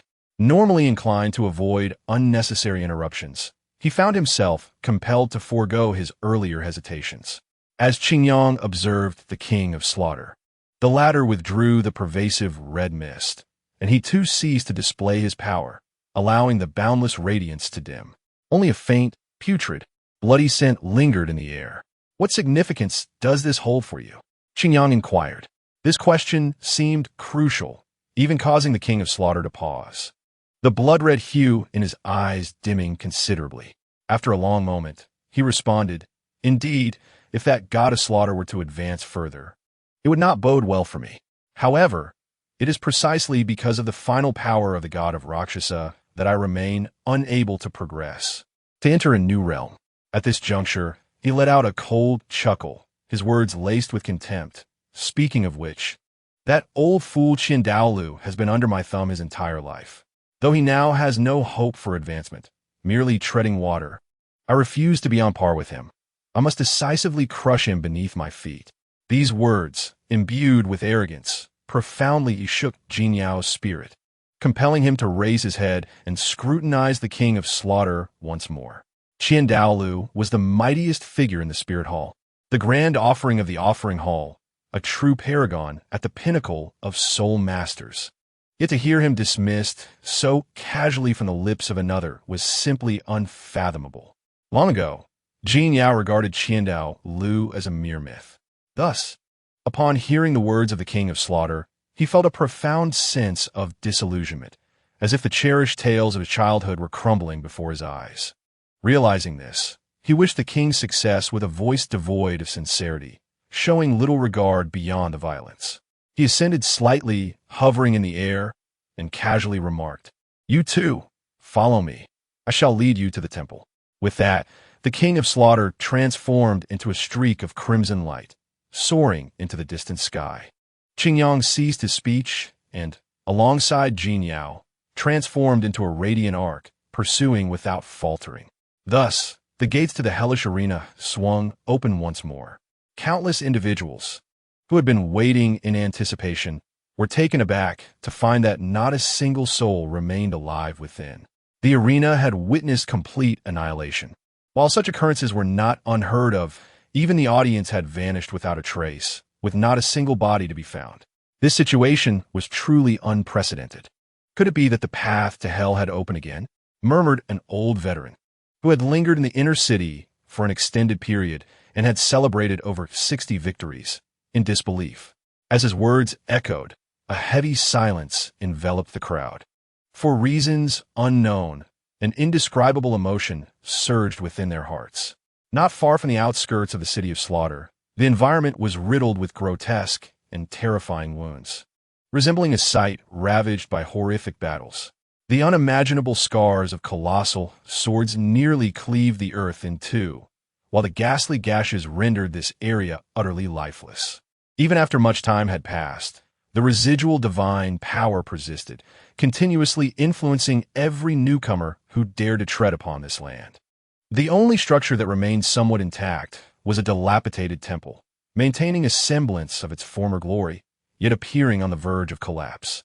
The divine energy that lingered here made it exceedingly difficult for me to exert my strength. Thus, should any action arise, feel free to proceed. This place is no longer under my jurisdiction. After gazing at the surroundings for a time, the King of Slaughter exhaled lightly and addressed the two. Qingyang nodded, leading Jin Yao without hesitation into the temple. Observing his neglect, the king said nothing further. He merely cast a cold glance, his crimson eyes indifferent, before turning away. From that moment on, whether Qingyang and Jin Yao lived or died was of no concern to him. Should they perish, it would not be by his hand. The Wuhuan Hall would have to weigh its options, and if they survived, the long-standing obstacles he faced would surely weaken significantly. Regardless, he had nothing to lose. As Qingyang entered the temple's domain, he immediately felt a heavy sensation enveloping him. Not only that, but an omnipresent and overwhelming aura of slaughter began to invade his mind with each passing moment. In such an environment, an ordinary person would likely succumb to madness, becoming a mere harbinger of death within moments. Qingyang, this place. Jin Yao clutched his head, struggling against the discomfort that surged within him. The atmosphere here was unbearably oppressive, and he felt an overwhelming sense of power weighing down upon him. Unlike Qingyang, he could not disregard these influences. Qingyang extended his hand, summoning a ring of red and green light that enveloped Jin Yao. The surrounding crimson mist recoiled, retreating several meters as if melting away like snow. Within the small radius around Jin Yao, a rare sanctuary emerged. Thank you, Qingyang. It seems I may not be of much help after all. This power is far too terrifying, and I cannot even endure for long, Jin Yao admitted, a bittersweet smile gracing his lips.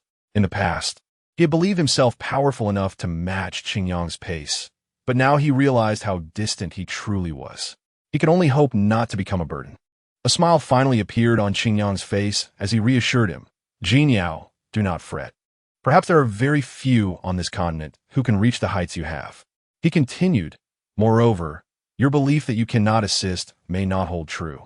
As he spoke, Qingyang's gaze shifted toward the temple ahead, which could no longer be considered a structure but rather resembled a ruin.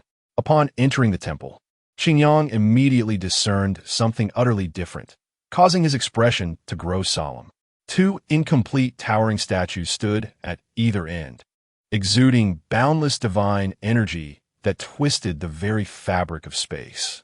One statue was strikingly austere, wielding a blood-colored great sword, while the other bore a menacing visage akin to a malevolent spirit, its chest shrouded in a swirling black mist. Each side, drawing upon their respective relics, wielded divine power as a source, engaging in an unyielding struggle within this sacred arena. This was the divine sword of Shura and the heart of the Rakshasa. Moreover, the spatial essence within the temple seemed distinct from that outside. As Qingyang turned, he noticed the surrounding world gradually darkening and warping, as if transitioning from one realm to another. His intuition and judgment allowed him to ascertain that he was no longer within the confines of the City of Slaughter, nor even in the same orientation as Douluo star. Furthermore, the residual divine energy around him swelled in magnitude. Spatial transition? It appeared that I had been drawn here from Douluo star. A soul master would find such a feat impossible, and even ordinary deities would be rendered powerless in the face of it. Despite the suddenness of this occurrence, Qingyang remained composed. He raised his head, fixating on the two statues that had remained unchanged, seemingly upholding this space. It was evident that their purpose in drawing him here was none other than himself. Only in this place could the residual divine energies of the continent serve as a medium to truly unveil a fraction of divine power and accomplish the monumental task of spatial transformation. Having gone to such lengths to bring me here, I shall see what your true intentions are. A gradually resounding and majestic voice echoed throughout the surroundings. Qingyang ceased to hold back, and with a brilliant radiance, his imperial wuhuan was fully unleashed. Simultaneously, four brightly colored rings of light emerged, encircling him in a radiant embrace. Yet, at the center of this infinite light, the harmonious quintessence of the five elements was missing a crucial force. Compared to the other life forms, the overwhelming power of the element of water appeared somewhat insubstantial, and even the life form it took on exuded an ethereal quality. A chilling roar, unlike anything human, erupted as the light illuminated the space. The heart of the Rakshasa, which had been struggling against the divine might of Shura, suddenly underwent a violent transformation. The formidable Rakshasa divine power was swiftly retracted, leaving the Shura divine power without an opponent, halting its advance and retreating into the divine sword of Shura. The heart of the Rakshasa, seemingly releasing an outpouring of divine power, transformed into a towering ethereal figure, exuding a chaotic and formidable aura that surged skyward. So, the Rakshasa deity has truly fallen? Observing the figure devoid of rationality, Qingyang confirmed his suspicions. Otherwise, this divine power would have been sufficient to connect with its true form. Drawing attention, it could not possibly manifest in such an irrational state. The towering divine apparition extended its hand, summoning an immense, chilling sigh that instantly manifested in its grasp. The angelic deity!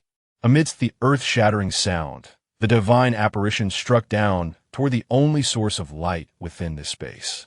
As the seemingly slow yet rapid strike unfolded, the ethereal form of the deity began to disintegrate step by step, leaving behind only the chilling scythe, which had converged all its might into this singular assault, leaving no room for mercy. This blow appeared capable of shattering the very fabric of existence, even in this void. Qingyang could sense the immeasurable divine power compressed within. Nothing could withstand such a terrifying strike. Before its formidable might, cleaving mountains and splitting seas would be a trivial feat. Even the exalted deities cannot evade death, nor escape from hatred. Since it is thus, let me liberate you completely, free from the world's turmoil.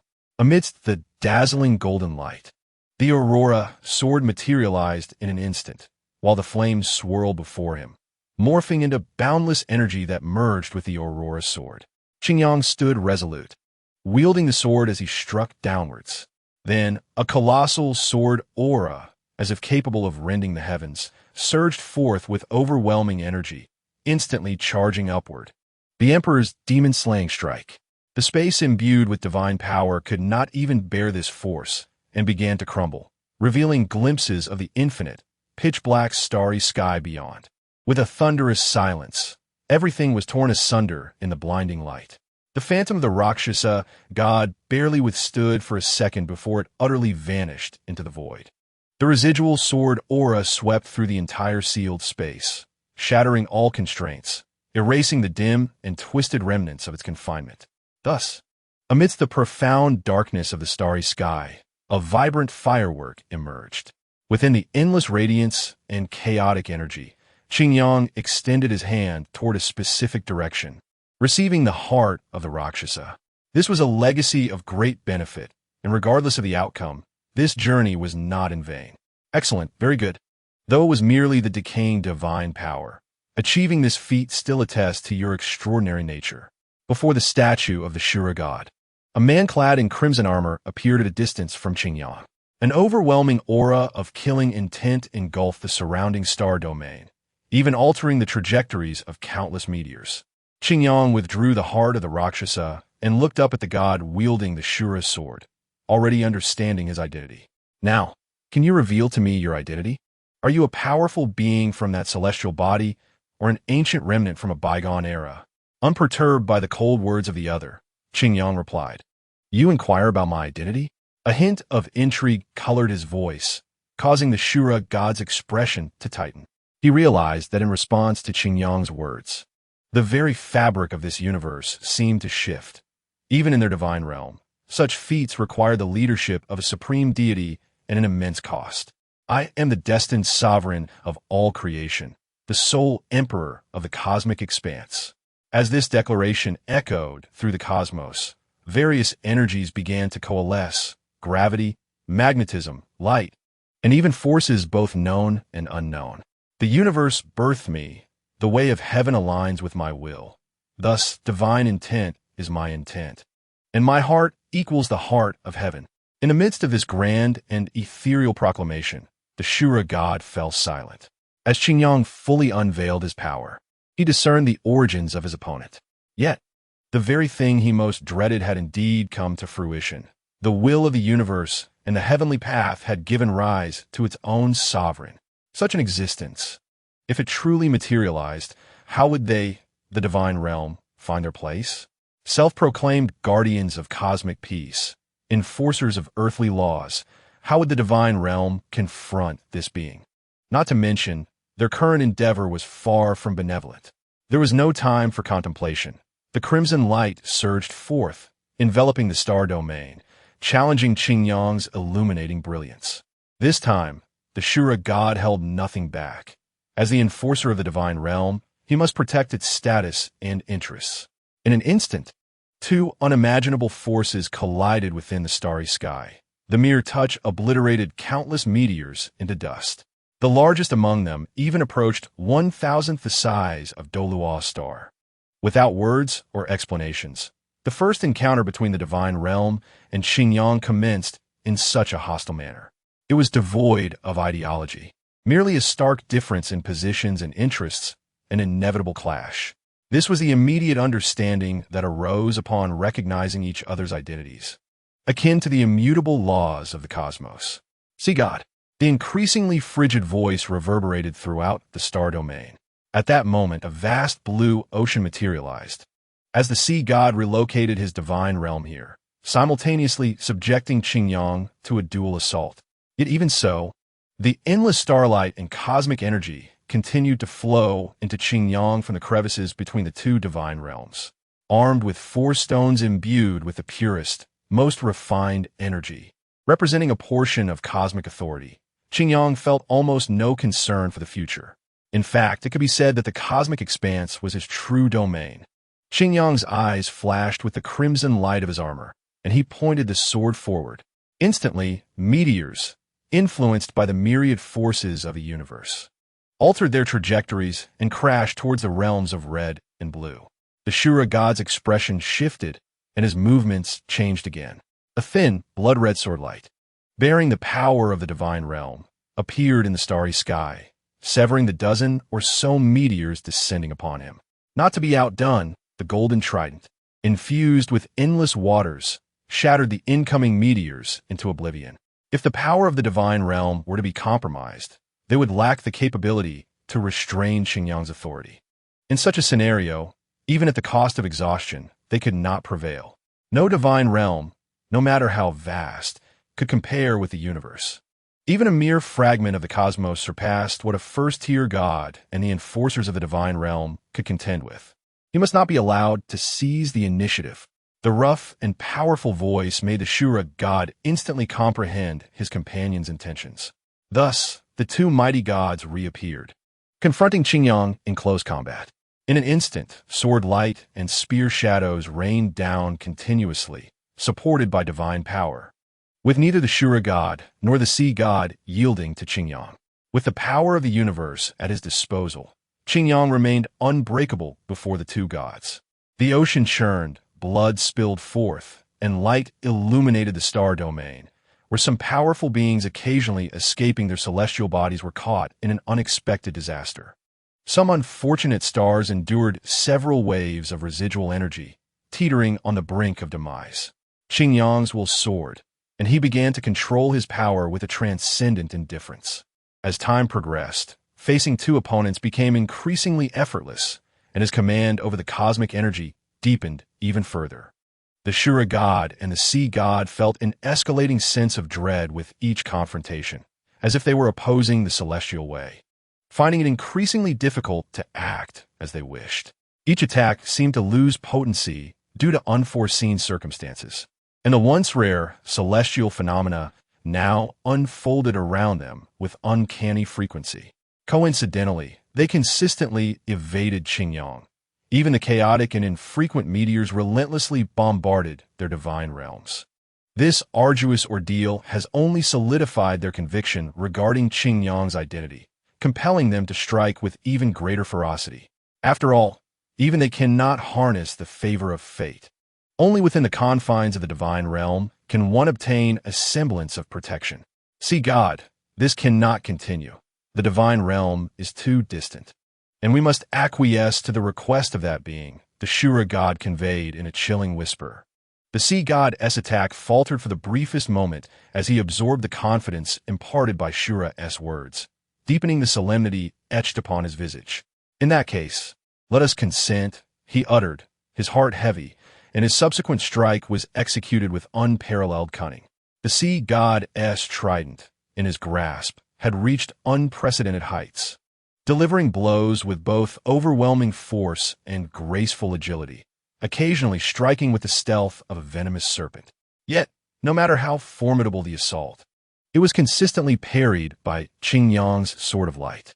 The harmonious trajectory of his blade would invariably find the vulnerabilities in his attacks, as if everything were anticipated by his opponent, without the need for inquiry, as the two powerful deities of the divine realm altered their decisions. A decaying and malevolent force surged forth. A realm of corruption swiftly enveloped the surroundings, sharply delineating the domains of the sea god and Shura god, thus severing the connection between Qingyang and the cosmos. Simultaneously, a familiar and sinister power manifested at that moment. An evil deity, draped in tattered gray robes and bound in chains and bandages, entered the fray, devoid of any lower garments. The aura of decay seemed to be intrinsically counteractive to Qingyang's own power, corroding his realm of light and causing it to wither and shrink.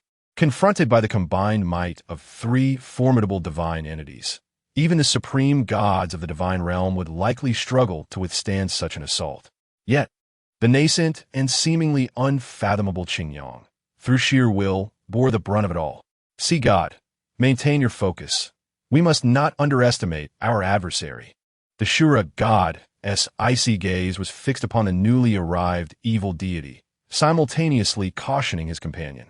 With the three expansive divine realms sealing them off, Qingyang's most crucial means of defense was severely diminished. Had he not been able to siphon a modicum of strength from the opposing realms to sustain himself, he would have faltered long ago. Nonetheless, drawing upon his rapidly acquired experience, he continued to defend himself, albeit barely. Rest assured, I shall remain vigilant. The sea god pressed on with his assault, yet he kept a watchful eye on the evil deity. At the same time, he was profoundly astonished by Qingyang's rapid advancement. The martial skills he had honed over millennia had been surpassed in a remarkably brief period, a notion that would have seemed preposterous in times past. Not to mention the near-divine assistance he had previously received, was this the extraordinary talent and privilege of the Chosen One? Chapter 202. The Flaw. Three distinctly different divine realms sharply divided this star domain into thirds. The red, blue, and green realms, far surpassing the world itself. Each bore immense power, relentlessly bombarding the boundless light at the center. Even in the face of the ceaseless erosion from the mighty forces of the three divine entities, the supreme sanctity of the realm of light still illuminated the cosmos, refusing to collapse immediately. However, despite this resilience, the brilliant radiance began to falter with the evil deity's involvement, the illumination that once graced the star domain slowly waning. Should a complete defeat occur in this confrontation, entering any of the divine realms would lead to a loss of midfield advantage, subjecting them to immense suppression. Reminiscent of the previous battles against Qingyang fought by the Shura god and the Sea god. Naturally, Qingyang would not allow such a fate to unfold. In a scarcely perceptible moment, the power of the heavenly Tao surged dramatically. Empowered by the heavenly Tao, his mind instantly calculated 37,000 potential futures and discerned a path to victory. With a sweeping arc of his magnificent sword energy, he repelled the Shura god and the Rakshasa god. The residual force of the strike obliterated a small asteroid, akin to a fleeting spark in the vast cosmos. Gaining a moment's respite, Qingyang maintained an utmost calmness, reaching a level of detachment that bordered on ruthlessness as he plotted the forthcoming events. Old friend, I suddenly have a foreboding feeling. Poseidon, after a brief moment of catching his breath, observed the suddenly dimming imperial light before him. His thoughts racing as an alarm blared within his mind. Yet, despite his keen intuition, he could not pinpoint the exact cause and reluctantly missed the opportune moment to act. Remaining on high alert alongside the Shura god. Shura demon sword, the Shura god proclaimed, channeling his divine energy, causing the massive, blood-red sword in his hand to glow with ominous runes, unleashing a terrifying aura that reverberated throughout the sea god's domain and the realm of decay. Suddenly, the Shura god raised his gaze, his crimson eyes gleaming as they locked onto Qingyang's position. Regardless of what means his opponent possessed, the only response would be to retaliate with the most formidable attack. The ethereal sword in Qingyang's grasp, having absorbed the essence of the radiant light, transformed into a blazing orb of pure luminescence, losing its sword form entirely. Simultaneously, a heavy sense of oppression enveloped him as the Shura domain encroached upon their vicinity. Yet, it was sufficient. A minute flaw was seized by Qingyang, a slender thread of resplendent golden light flickering momentarily. In the next instant, the expansion of the Shura domain abruptly froze, followed by a cataclysmic explosion, infused with an endless killing intent and energy, shattering the divine realm into fragments. The ensuing tumult even devastated the nearby sea god's domain, leaving a significant portion in ruins as the overwhelming waters slipped from the sea god's grasp. Now falling under Qingyang's control, the sea god's eyes widened in fury, a stream of shimmering azure blood escaping his lips, his once formidable presence diminishing in an instant. Witnessing the essence of his domain being absorbed into Qingyang's ethereal visage, his anger surged anew. What do we do now? Poseidon inquired in a graviton, his voice still rugged, yet imbued with a hint of frailty. Regardless of the turmoil raging within his heart, he knew he must compose himself, preventing rage from overshadowing his reason. The Shura god fared somewhat better. Although his domain was severely injured, his combat prowess remained intact. Observing Qingyang from afar, he noted that the latter had yet to unleash his divine realm again, and the vast aura he projected seemed affected. Though we are gravely injured, I have discerned a weakness, the Shura god stated coldly, as he and Poseidon worked to regain their strength. Even Qingyang was in a similar state. However, he understood that their recovery speed could not possibly match Qingyang's. Soon, they would be stripped of the support of their divine realms, forced to confront him with only their own strength. At that juncture, Qingyang, supported by the entirety of the cosmos, would be an adversary beyond their means to defeat, especially since this was not within the jurisdiction of the divine realm. Poseidon's eyes suddenly brightened with anticipation. Quickly, what is this weakness? The Shura god, aware of the urgency, replied succinctly. He is not fully matured. Through our recent skirmish, I have observed that while his power appears boundless, even encompassing the universe, it possesses significant deficiencies. Poseidon suddenly realized that there existed divine realms within the pantheon that shared a fundamental essence of power with his adversary, albeit lacking the purity and vastness of Qingyang's force. After the Azura god articulated his thoughts, Poseidon recognized that, despite the seemingly intricate techniques displayed, the underlying power was ultimately singular. Much like himself and the Azura god, if the opponent's power bore any incomplete flaws, they could exploit these as pivotal points for a decisive strike. What exactly could that flaw be? Poseidon inquired. After a brief silence, the Azura god responded, I have encountered this elemental power in various worlds, yet this individual is different. He operates on the foundation of the 5 elements, with light as a conduit, thereby mastering the force known as the Tao of Heaven. Once he fully matures, it is likely that, as he claims, heavens shall align with him. Poseidon's expression grew grave. As a first-tier deity of the divine realm, he understood the implications of this revelation. The undeniable power exhibited by the individual only served to affirm his noble status, and the existence of such a being with inherent righteousness posed a clear provocation to the divine realm. Over time, would the myriad worlds of the universe heed Qingyang, or would they follow the divine realm? Should they align with Qingyang, what dignity would remain for the divine realm, and what of its interests? Conversely, should they reject Qingyang, the legitimacy of the divine realm would undoubtedly face greater challenges. It must be remembered that the divine realm's supreme authority stemmed not only from unmatched power, but also from certain ties to the Creator God. However, with the birth of the child of the world and the Creator God already vanished, the foreseeable future would present them with a critical choice. No, it was imperative to crush him here and now. Poseidon's expression hardened. He had never been one to show mercy, and he resolved to act decisively. After all, he was a part of the divine realm. The Azura god nodded. Observing that Qingyang had bolstered Poseidon's power, the water's light and shadow became more substantial. He understood that time was of the essence. I have a grasp of the elemental metal. Let us use it as a breakthrough point.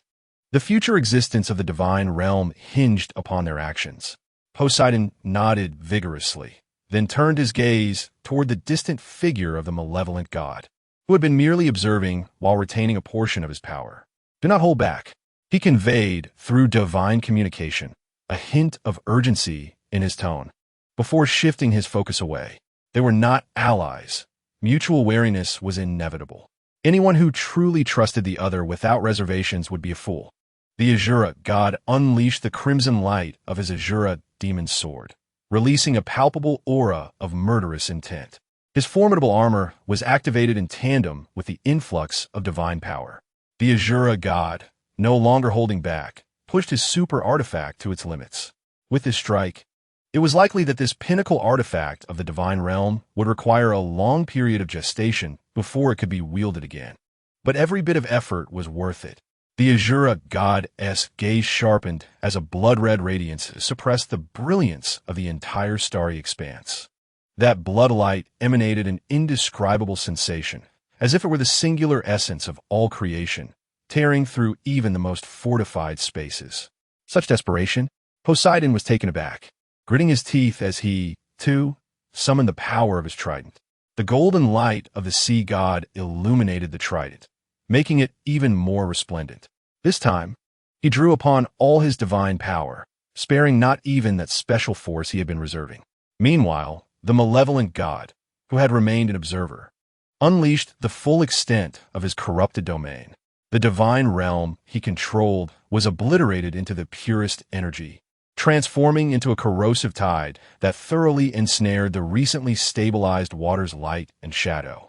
In an instant, the omnipresent divine power in this star domain began to wane, replaced by a more perilous and ruthless direct confrontation.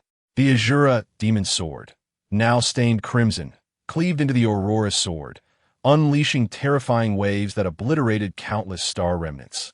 The Azura demon sword, imbued with an unyielding sharpness, created arcs of electricity that danced around Qingyang. The protective light surrounding him seemed inadequate, breached with alarming directness. Even the powers he commanded began to spiral out of control, with the previously absorbed aberrant energies of the cosmos clashing within him as if they had lost their leader. Sensing the anomaly, Qingyang pressed down with a heavy hand, mystical vibrations manifesting around him in an attempt to quell the discord. Although one of the 5 elemental stones was momentarily missing, with the aid of the remaining 4 elements, he could construct a fleeting cycle of the 5 elements, temporarily disregarding the flaw. He could even simulate a golden elemental stone through the force of the Tao of Heaven. There were numerous methods at his disposal. However, they all required a fleeting moment of time. The seasoned Azura god awaited this very opening. The Azura demon sword transformed into a torrent of sharp energy, instantly penetrating Qingyang's body. For the sake of victory, he sacrificed even one of the 5 supreme artifacts of the divine realm, the Azura demon sword, to eradicate this potentially cataclysmic existence. Qingyang was struck by the sudden impact, shattering the state of unity with the heavens in his mind. That state of tranquil omnipotence, where all was within his grasp, was rendered unattainable. Externally, this manifested as a significant reduction in his control over his own power, rendering even movement a challenge. This opportunity was immediately seized by Poseidon, who plunged his golden trident deep into Qingyang's chest. This desperate strike was effective. Poseidon's expression turned to one of astonishment as he prepared to exert even more force. However, at that moment, a golden sword, infused with boundless light, pierced deeply into his own chest. From the crimson depths of Qingyang's eyes, Poseidon beheld his own reflection, incredulous and bloodied, with wounds that could not heal. An overwhelming force suppressed the restorative powers within him, gradually eroding his very essence. Even under normal circumstances, such a grievous wound would be nearly impossible to heal, let alone in this dire moment. Was it finally time for him, the sea god, to fall? This thought burgeoned unbidden in Poseidon's mind. Poseidon! The voices of anger and sorrow jolted the Azura god from his icy demeanor. Qingyang was powerless to intervene, allowing the Azura god to approach the sea god. In his weakened state, he could only retaliate desperately, still managing to inflict severe damage upon a formidable deity, even placing him in a perilous predicament. Poseidon, can you hold on? You must endure. I will take you to find the god of food and the god of life. The Azura god intensified his tone, hoping to instill the sea god with a glimmer of hope. Coughing up several mouthfuls of blood, Poseidon's pallid visage and dimming divine light led him to refuse the Azura god's suggestion. He must remain here. The Azura god observed the resolute determination in Poseidon's eyes and fell silent for a moment. In the next instant, he took a deep breath, and ultimately, this deity of unwavering fairness and justice, along with Poseidon, vanished entirely from his place. Qingyang exhaled slightly, but the conflicting powers within him erupted once more. Particularly the Azura demon sword, which clung to him like a malignant growth, utterly intractable. Now, there is another. Qingyang forcefully suppressed all the alien energy within him, maintaining the Emperor's armor at its minimal state, vigilant against the distant evil deity. The opponent now posed a significant life-threatening crisis to Qingyang. The question of whether he could return alive remained uncertain. The voice of the Light Emperor, the master of the Mingjia, the embodiment of the heavenly Tao, resonated deeply within Qingyang's heart, unlike any human speech. Qingyang raised his head, gazing at this peculiar existence he had previously underestimated. He had not noticed it before, but now it seemed that the being exuded a certain aura. It was not divine, but rather a rare essence, akin to a power that shared a common origin with himself. It was as if they represented the duality of existence. Qingyang was the positive, while it was the negative. To briefly recount, countless years ago, a soul descended from beyond the universe, meant to embody the objective existence of the heavenly Tao, manifesting its will. Thus, all things began to gestate. Life was born in the cosmos, civilizations emerged, and chaos ensued. Among them, the duality of the universe was represented by light and darkness. Light chose you, while darkness chose me. Therefore, I am the Shadow Emperor of this universe, a supreme sovereign that, like you, should not exist in the annals of history or the future. Qingyang's fingers trembled slightly. The doubts that had long resided within him were finally answered. Chapter 204, Light and Darkness. So this is how it is. Qingyang reflected on his origins. If this could be understood, then the birth of the Emperor's martial soul was neither coincidence nor randomness. Each time, he aligned with the will of the heavens. He seized every opportunity to seek useful information, yet thus far, he had found nothing. Now, this Shadow Emperor had finally provided him with an answer. Then, what is your purpose? Qingyang initially calmed the tumultuous energy within him, gazing at the Shadow Emperor, whose divine aura dissipated, revealing the essence of cosmic darkness. Even though the being had disclosed everything to him, he did not believe that the two could coexist peacefully. Regardless of the stances of the Emperor and the Shadow itself, or the numerous plots laid against him, it was evident that the intentions were far from benign. They were adversarial, not friendly. The Shadow Emperor was shrouded in a veil of darkness, his true visage obscured as the chains clinked and clashed, emitting a crisp sound. Light and darkness represent the essence of the universe. Without either side, the world cannot endure. Therefore, you are destined to be unable to kill me, and I cannot annihilate you. However, Qingyang sensed a pair of eyes scrutinizing him, filled with anticipation and caution, tinged with a hint of excitement. At this moment, neither of us has reached our full potential. We cannot truly embody the duality of existence. Although this fate has long been predetermined, it ultimately remains in the future.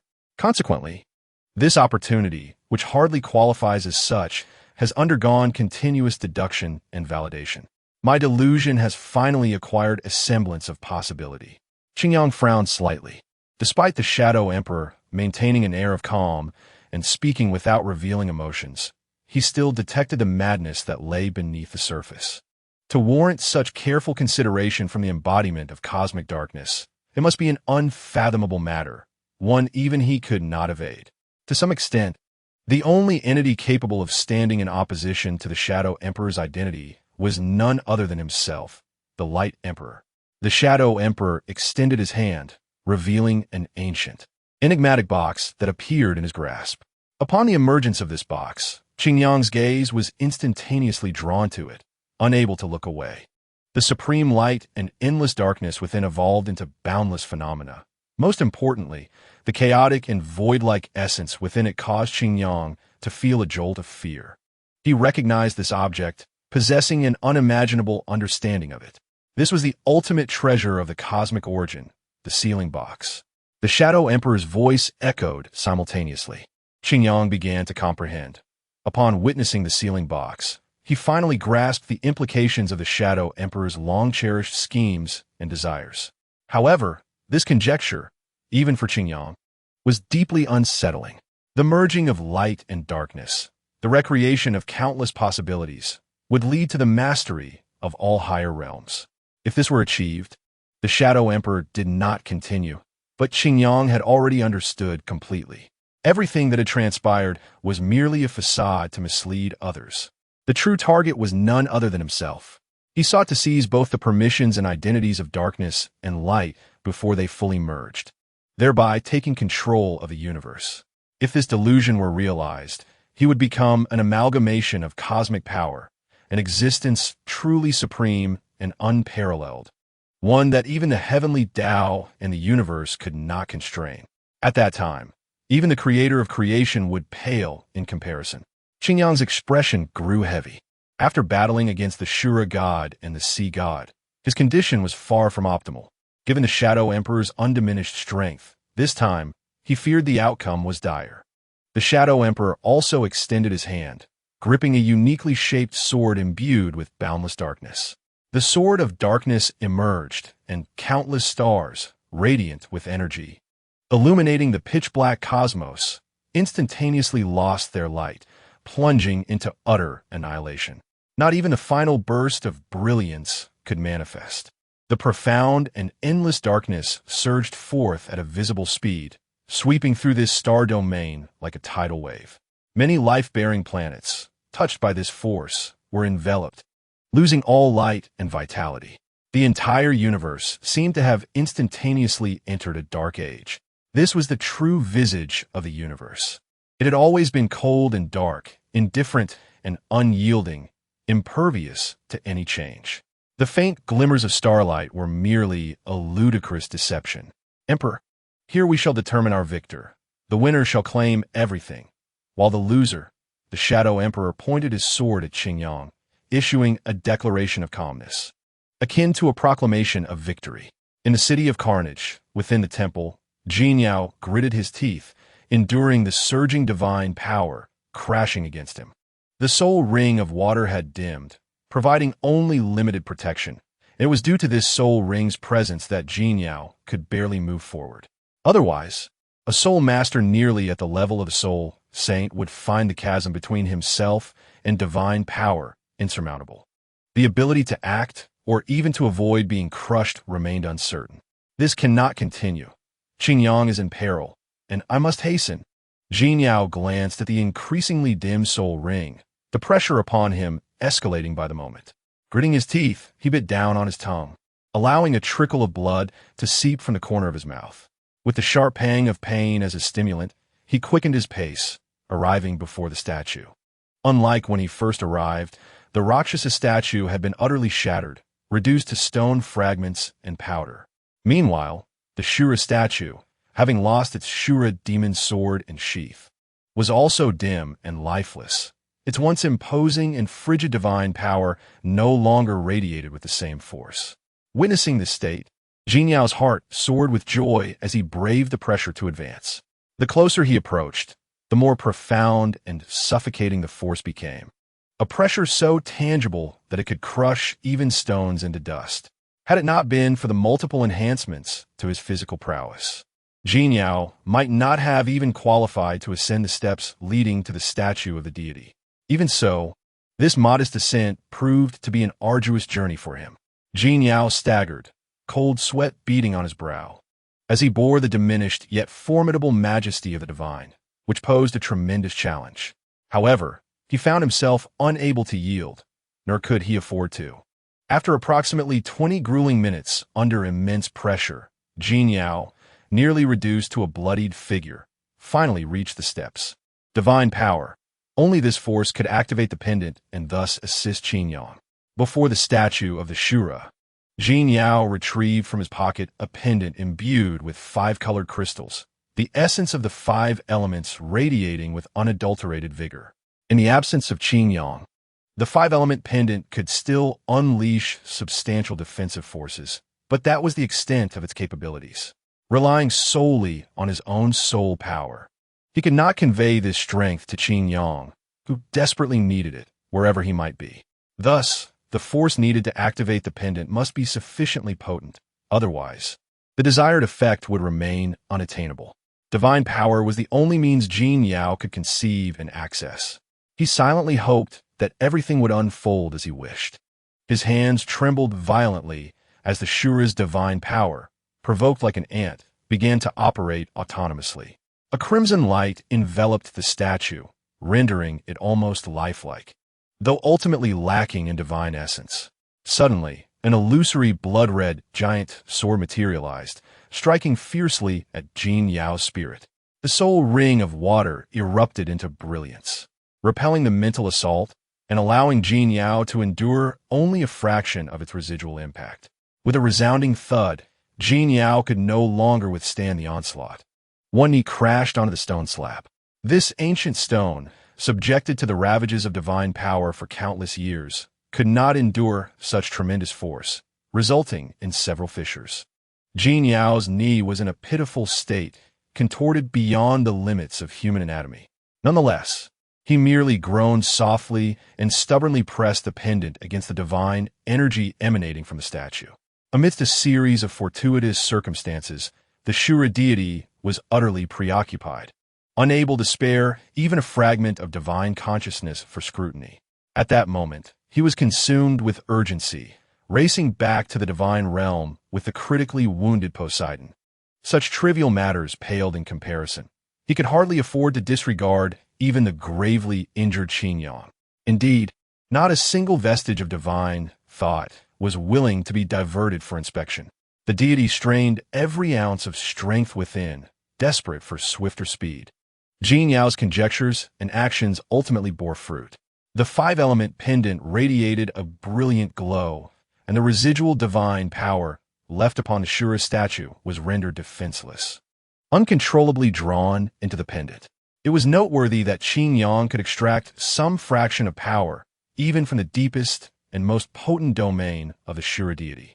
Thus, the portion of divine power not under the Shura's control, even if merely tinged with his essence, was beyond resistance.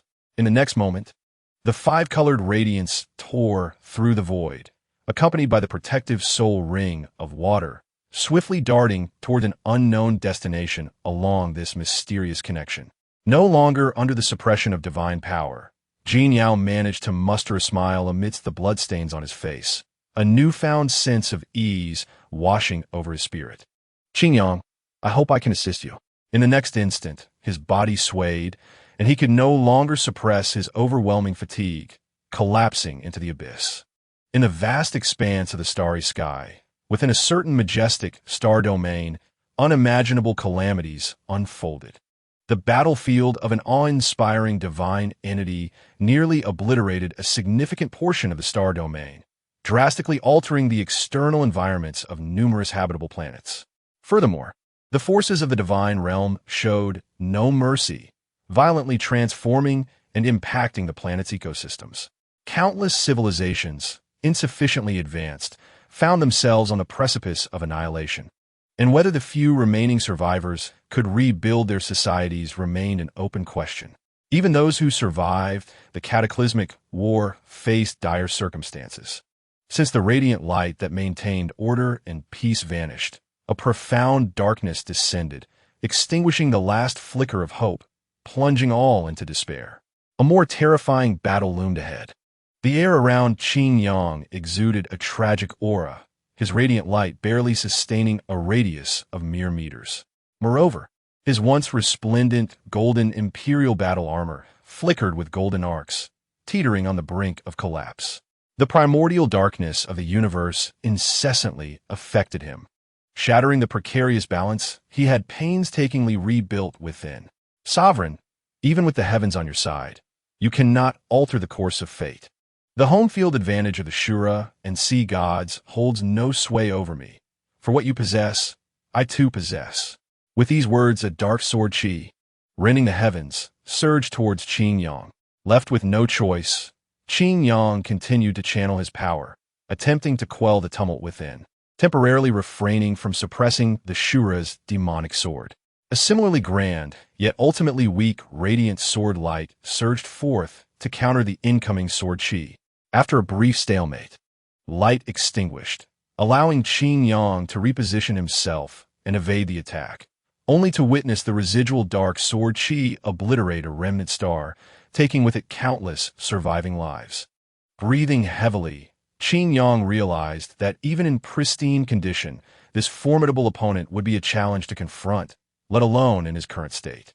At this juncture, he might have to sacrifice himself and exhaust all his strength. Aurora Shield. Amidst the faint light, a golden shield materialized in the void. Utilizing the power of both weapons, Qin Yang found himself in a slightly improved situation, yet it was insufficient to alter the overall outcome. Moreover, this was far from enough. The oppressive darkness intensified, and the figure of the Shadow Emperor seemed poised to emerge from the shadows at any moment. Devoid of the divine realm, and even the realm of light, Qin Yang found himself defenseless, forced to rely solely on his own strength and experience to respond hastily to the onslaught, an unsustainable strategy. Are you contemplating a desperate struggle? A voice echoed from an unknown origin. Following his intuition, Qin Yang readied himself to evade, only to find himself abruptly frozen in place. The sealing box appeared directly before him, emanating a fusion of dark and light energies. The faint chaotic essence suppressed even the last remnants of the heavenly Tao power within him. In days gone by, such a meager force would have been insufficient. Yet in this moment, it was potentially lethal. A wave of unease surged within Qin Yang.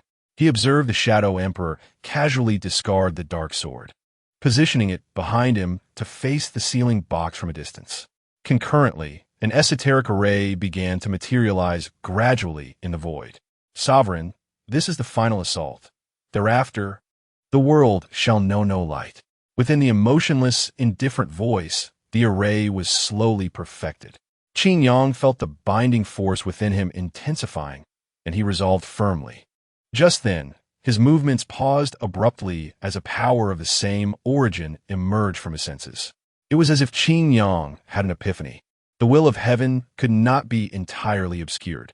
Under the guidance of fate, everything unfolded with such naturalness and correctness, leading Jin Yao to discover his sole chance of survival. Fate whispered softly, yet Qin Yang had no time for contemplation. Chapter 206, The Ultimate Star Annihilation Strike. The Shadow Emperor abruptly lifted his head. A dazzling array of five-colored radiance tore through the endless darkness. An overwhelming force of the five elements surged into Qin Yang's body. The breath that made all things in the universe tremble surged forth unabashedly.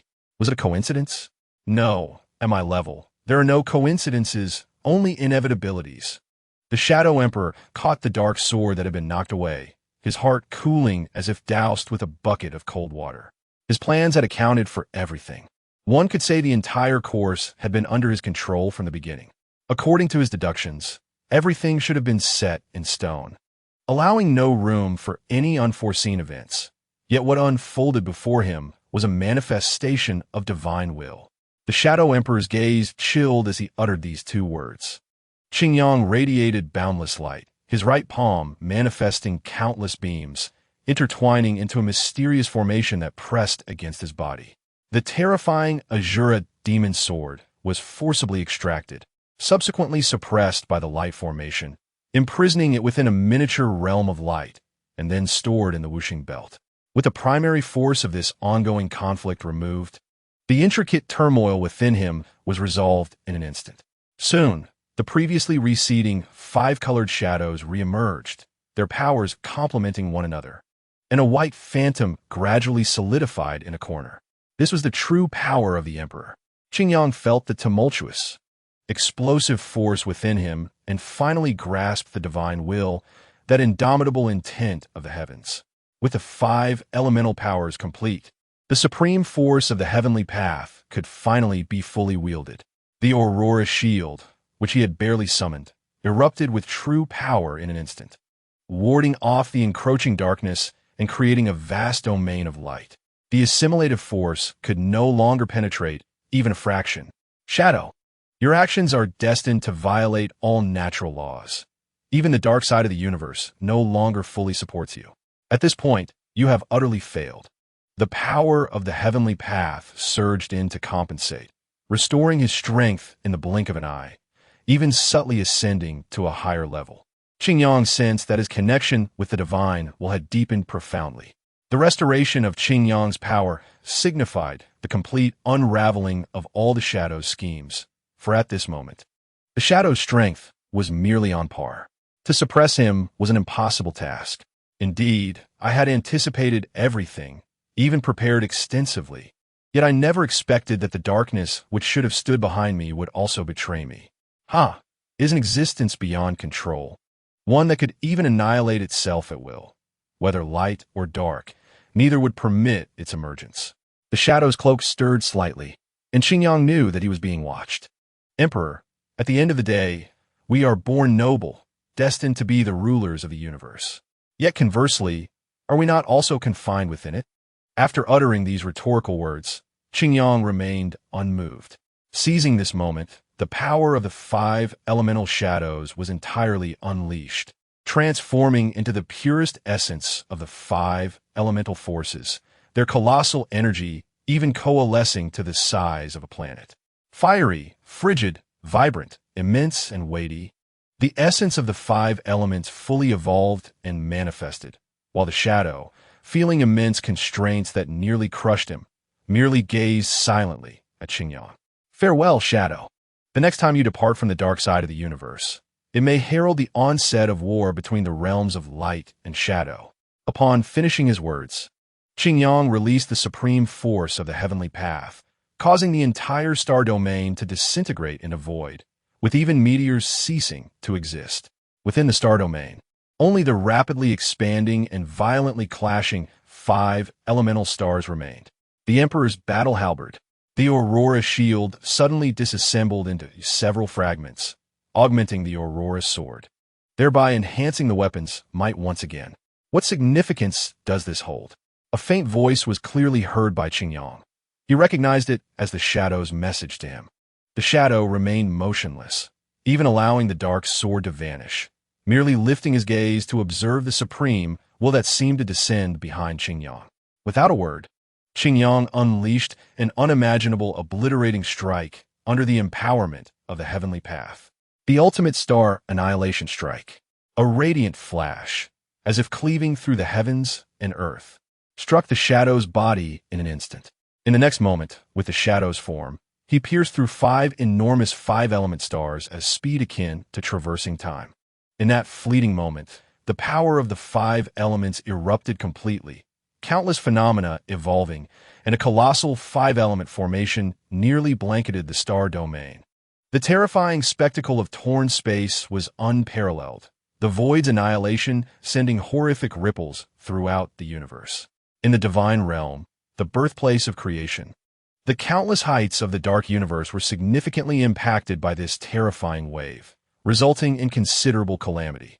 In the central star domain, all things fell silent, truly transforming into a desolate void devoid of any vitality.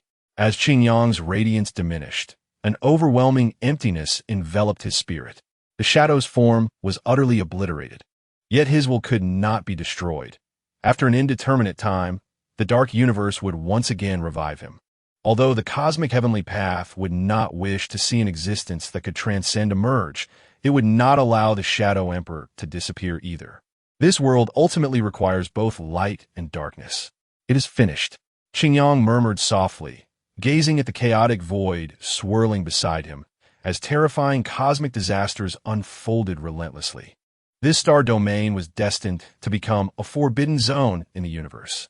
However, wishing to eradicate it, he now lacked the unreserved support of the heavenly path, rendering him incapable of achieving such a feat in this regard. He felt utterly powerless.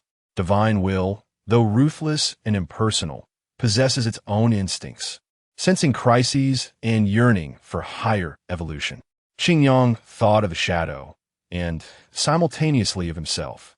This universe originally had no emperors, yet his emergence altered the divine will, giving rise to the existence of emperors and shadows who shared dominion over the cosmos.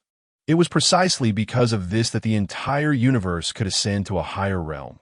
The cosmic will, which is the divine will, spontaneously took action. When the shadows sought to unify light and darkness, gathering all cosmic powers into one to transcend the confines of the universe, the divine will receded from him. Various coincidences that should not have occurred became an inevitability, and thus he obtained a chance at survival. The Shadow Emperor.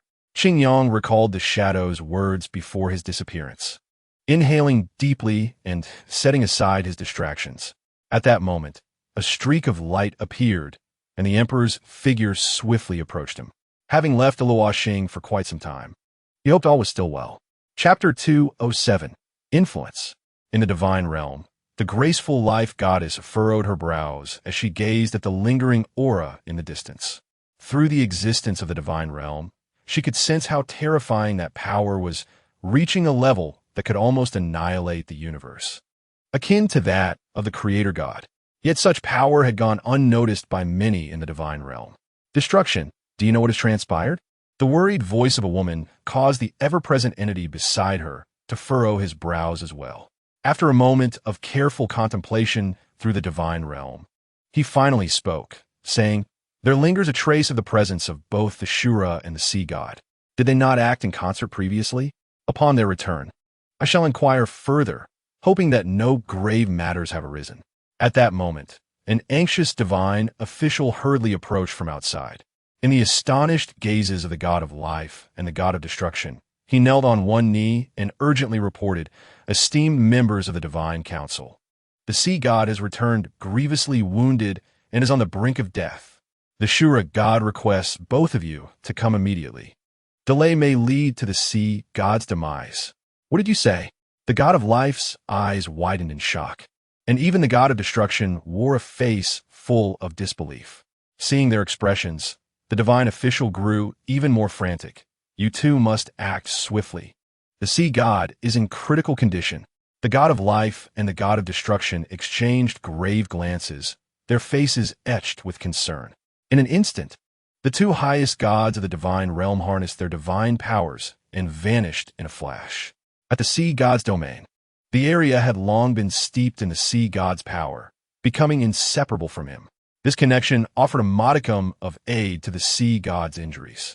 Thus, the Shura God had promptly transported the Sea God here, using this power to sustain his last breath and temporarily sealing him away with divine strength.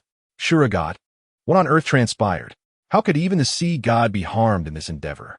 The God of Destruction rushed in, his tone sharp and accusatory. But upon witnessing the Shura God's battered form and his cold, silent attention on the Sea God, his words faltered as if choked.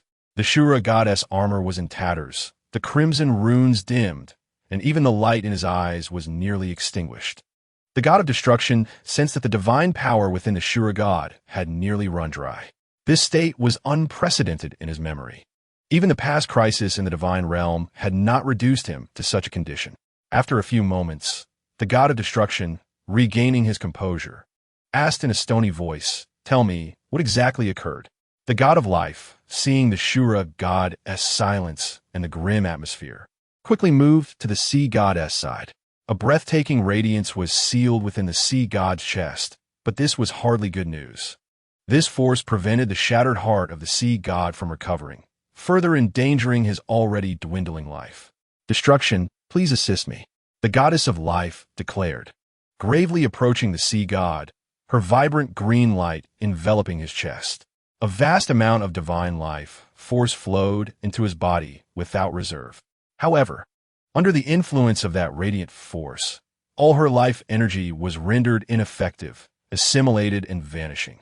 This power resembles the purification of the God of Light, yet it is of an even higher caliber. My divine power is utterly ineffective. The Goddess of Life withdrew her hand, fatigue evident on her face. The God of Destruction sent his divine energy into the Goddess of Life, stabilizing her breath. Hearing her words, he raised an eyebrow. "It is the power of the heavenly path. The light is merely its external manifestation." The Shura God finally spoke. "Are you certain?" The God of Destruction, unwilling to believe, instinctively questioned.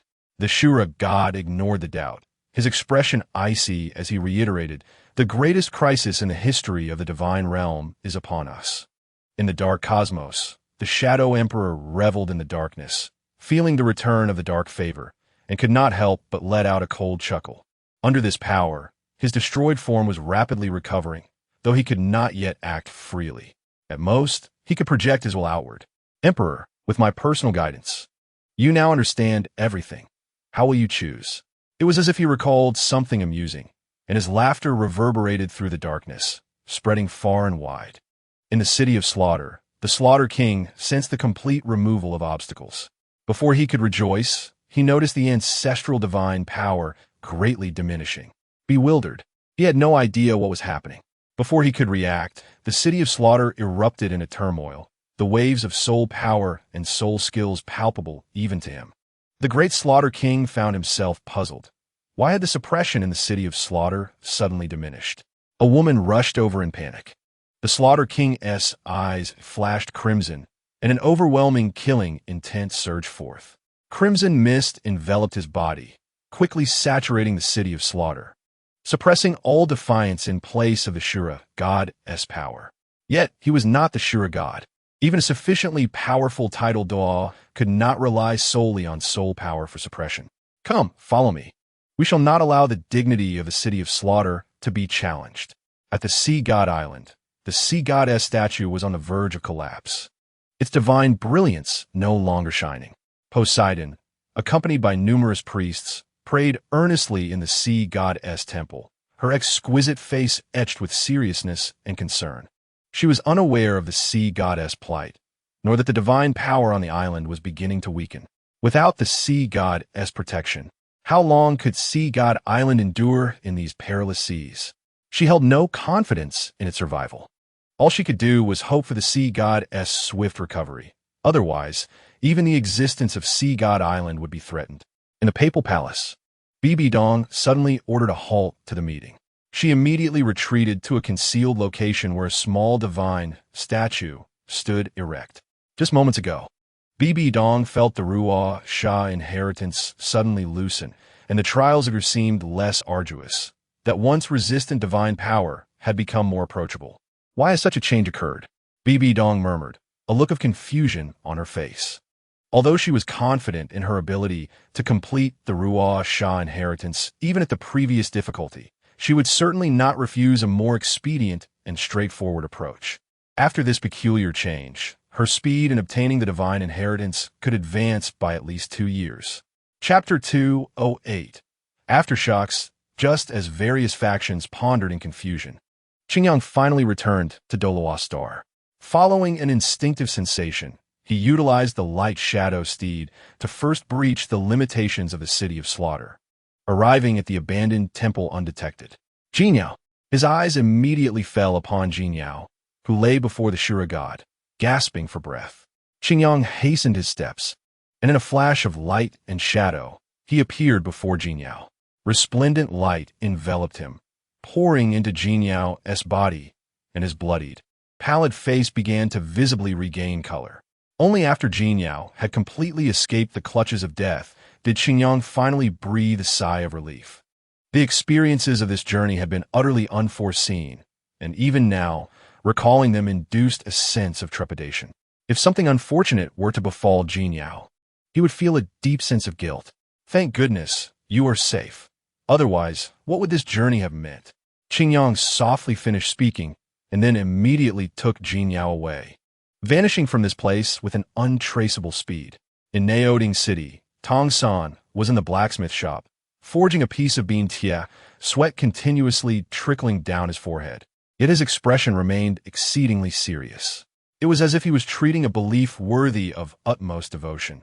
For him, everything related to Tongmen was his faith. Suddenly, Tong San felt a wave of emptiness within him, as if something had dissipated, causing him to falter momentarily, sparks flying, nearly injuring himself. Observing his blacksmithing skills were several apprentices eager to learn, who immediately began to assist him in the aftermath of the incident. After a flurry of activity, they turned their attention to the contemplative Tong San. The apprentices exchanged glances, and one stepped forward, uneasily inquiring, Tong San, what is the matter? Has something happened? Feeling a sudden lightness and weakness in his body, Tong San pondered but could not grasp the reason. Seeing that the apprentices and colleagues had gathered around him, he smiled and replied, It's nothing. I was merely distracted. I apologize for the trouble. due to his exceptional skills and his ability to employ the chaotic hammering technique.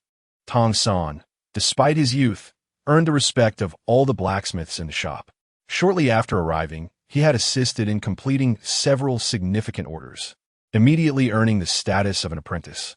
The implications of this were clear. In that case, Tong San, why not take a break? The work of a blacksmith is indeed quite arduous, an elder blacksmith suggested. Hearing the underlying concern in his words, Tong San shook his head.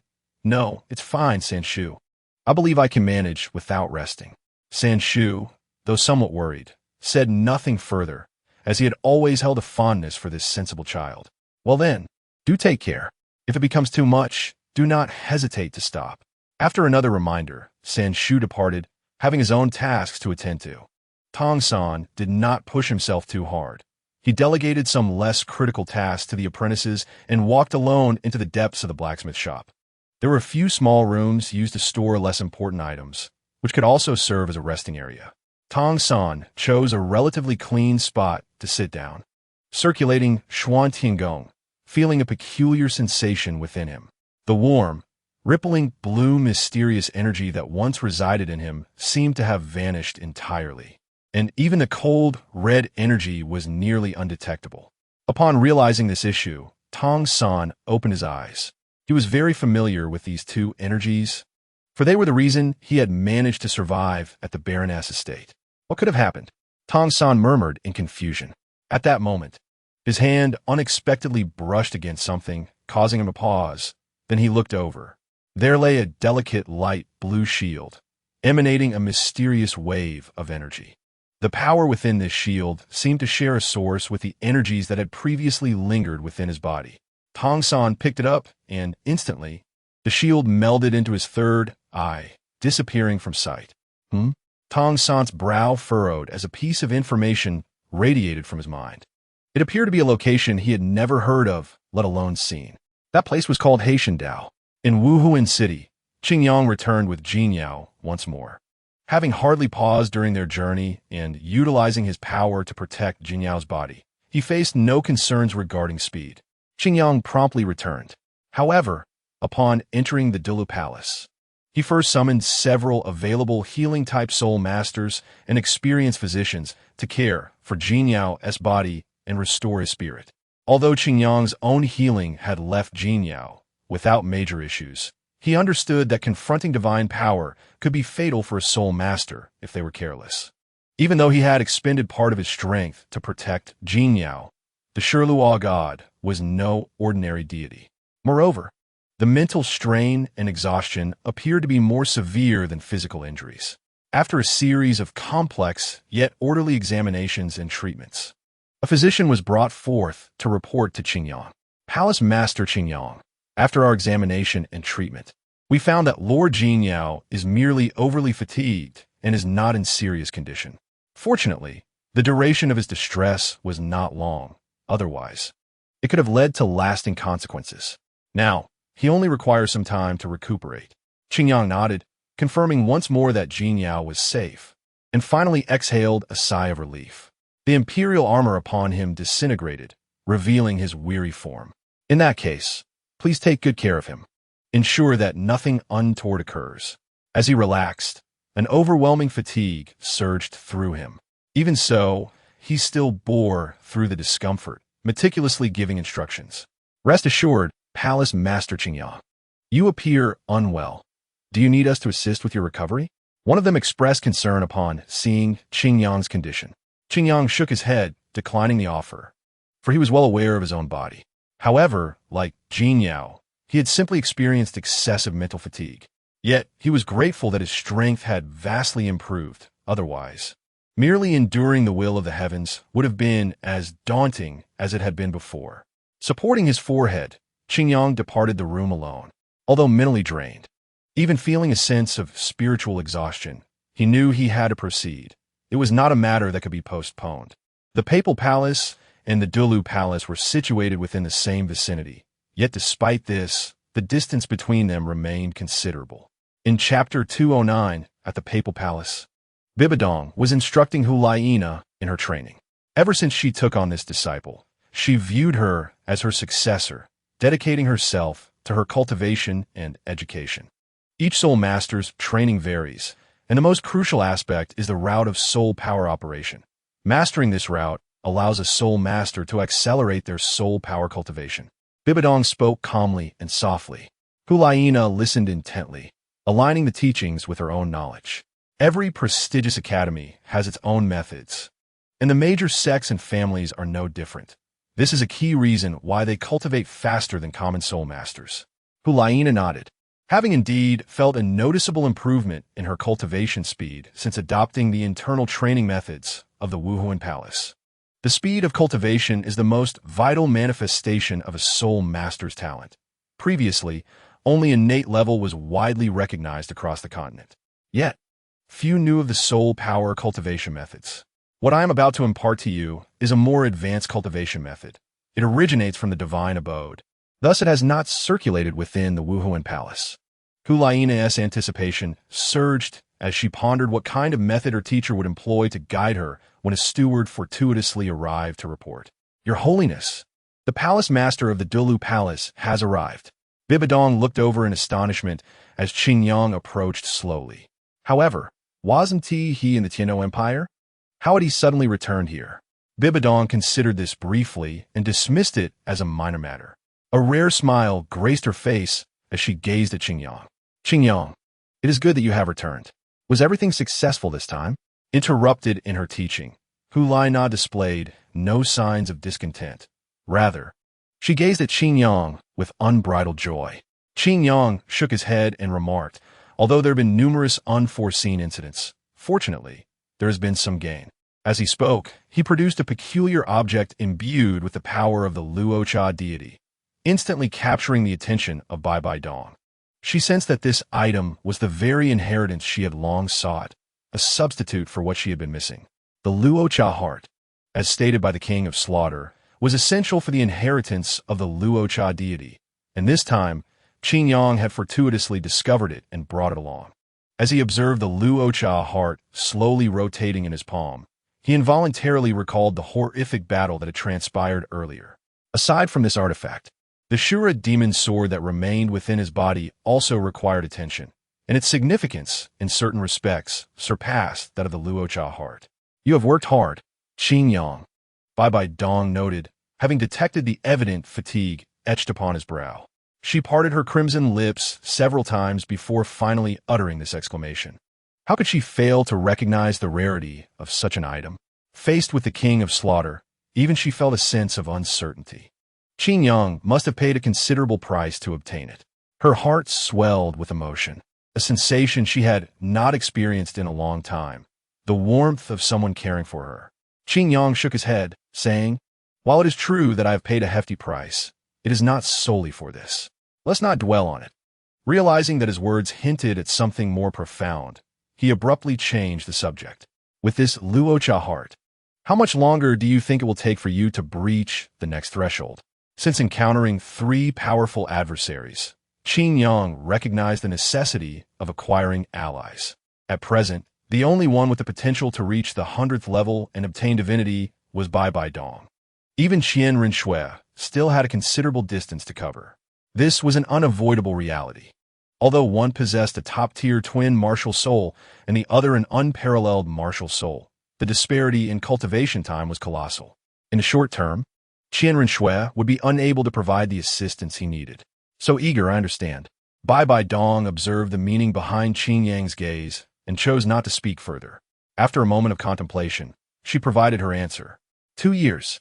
If you do not have to worry about soul rings and soul bones, 2 years will be sufficient. Bai Bai Dong stated with conviction. 2 years. A weary smile broke across Qingyang's face. "I need not worry about soul rings. As for the soul bones, I will personally visit the grand offering shortly. I believe that can be resolved. During this time, you may focus on your cultivation. In the near future, I will require your assistance." Qingyang's confidence was well-founded. He could resolve the issue of the soul rings himself. And while soul bones were indeed invaluable, the accumulation of the spirit hall over the years provided some resources. However, since Bai Bai Dong took power, most of the visible soul bones have been personally relocated by Qiandao Lu for safekeeping, leaving none for the Pope Hall. The offerings were not overly interested in ordinary soul bones, and suitable ones were scarce, especially under Lu's direct control, where only those who achieved merit could receive rewards. While the offerings held a high status within the Spirit Hall, they were merely deeply loyal servants to the angel family. Not only the offerings, but the Spirit Hall itself was simply a well-functioning tool passed down through time. For Qingyang, he was not considered an outsider to the angel family, and since the angel family had no need for soul bones, he was confident that he could reclaim the rights to their use if he went himself. Do you require my assistance? Very well, I shall oblige. Bai Dong observed the resolute expression beneath Qingyang's fatigue and sighed sympathetically. She did not inquire about the nature of the assistance needed, nor did she concern herself with whether the Spirit Hall, which she had painstakingly controlled, would be usurped during her cultivation. For Bai Dong, these matters had never been of utmost importance. She could easily relinquish them. Unfortunately, no one had ever truly understood her. Fortunately, fate had bestowed upon her a glimmer of light, illuminating her life once more. Meanwhile, Hulaina, listening to Qingyang and her teacher discuss matters she barely comprehended, sensed a positive shift in the atmosphere. It seemed to her that her teacher's emotional burdens had been significantly alleviated. She no longer wore the cold mask she once did. No longer silent and terrifying. Maintaining such a facade must have been immensely uncomfortable. Since that is the case, I shall not intrude further. There are indeed matters I need to address, but alas, I seem to lack the energy for them now. Qingyang felt a twinge of melancholy as he smiled at the petite Hulaina, then turned and walked away. This visit primarily aimed to deliver the Luocha heart to Bai Dong. Learning that she could ascend to divinity within 2 years was a pleasant surprise. Thus, whether facing the divine realm or venturing into the world of light, he would have a formidable ally. Chapter 210, Achieving the Goal. Qingyang's condition was far from optimal, a fact evident to all who beheld him. He did not attempt to conceal this. Although his current combat prowess was indeed somewhat diminished, it was not irretrievable.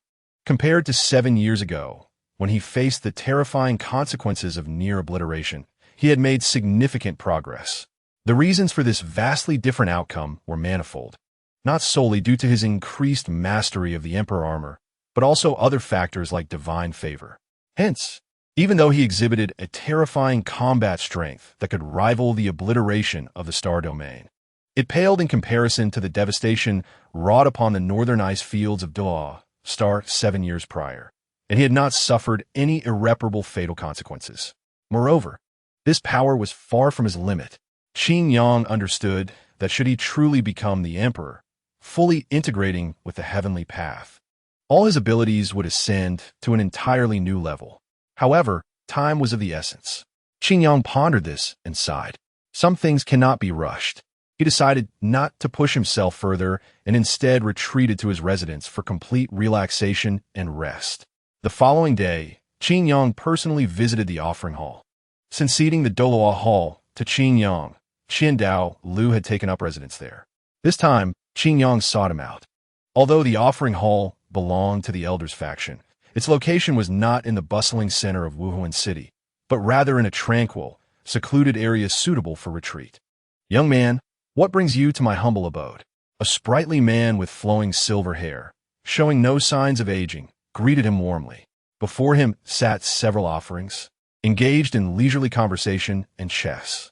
A stone platform, a few thatched huts, and the picturesque backdrop of Wuhuan City, nestled among mountains and rivers, made it an ideal place for seclusion. Great offering, I hope my sudden visit does not disturb you. Qingyang's gaze briefly flitted to the other offerings, who chuckled as they departed, intentionally leaving the space for just the two of them. To have someone willing to chat with this old man is a rare delight. Speak, what brings you here?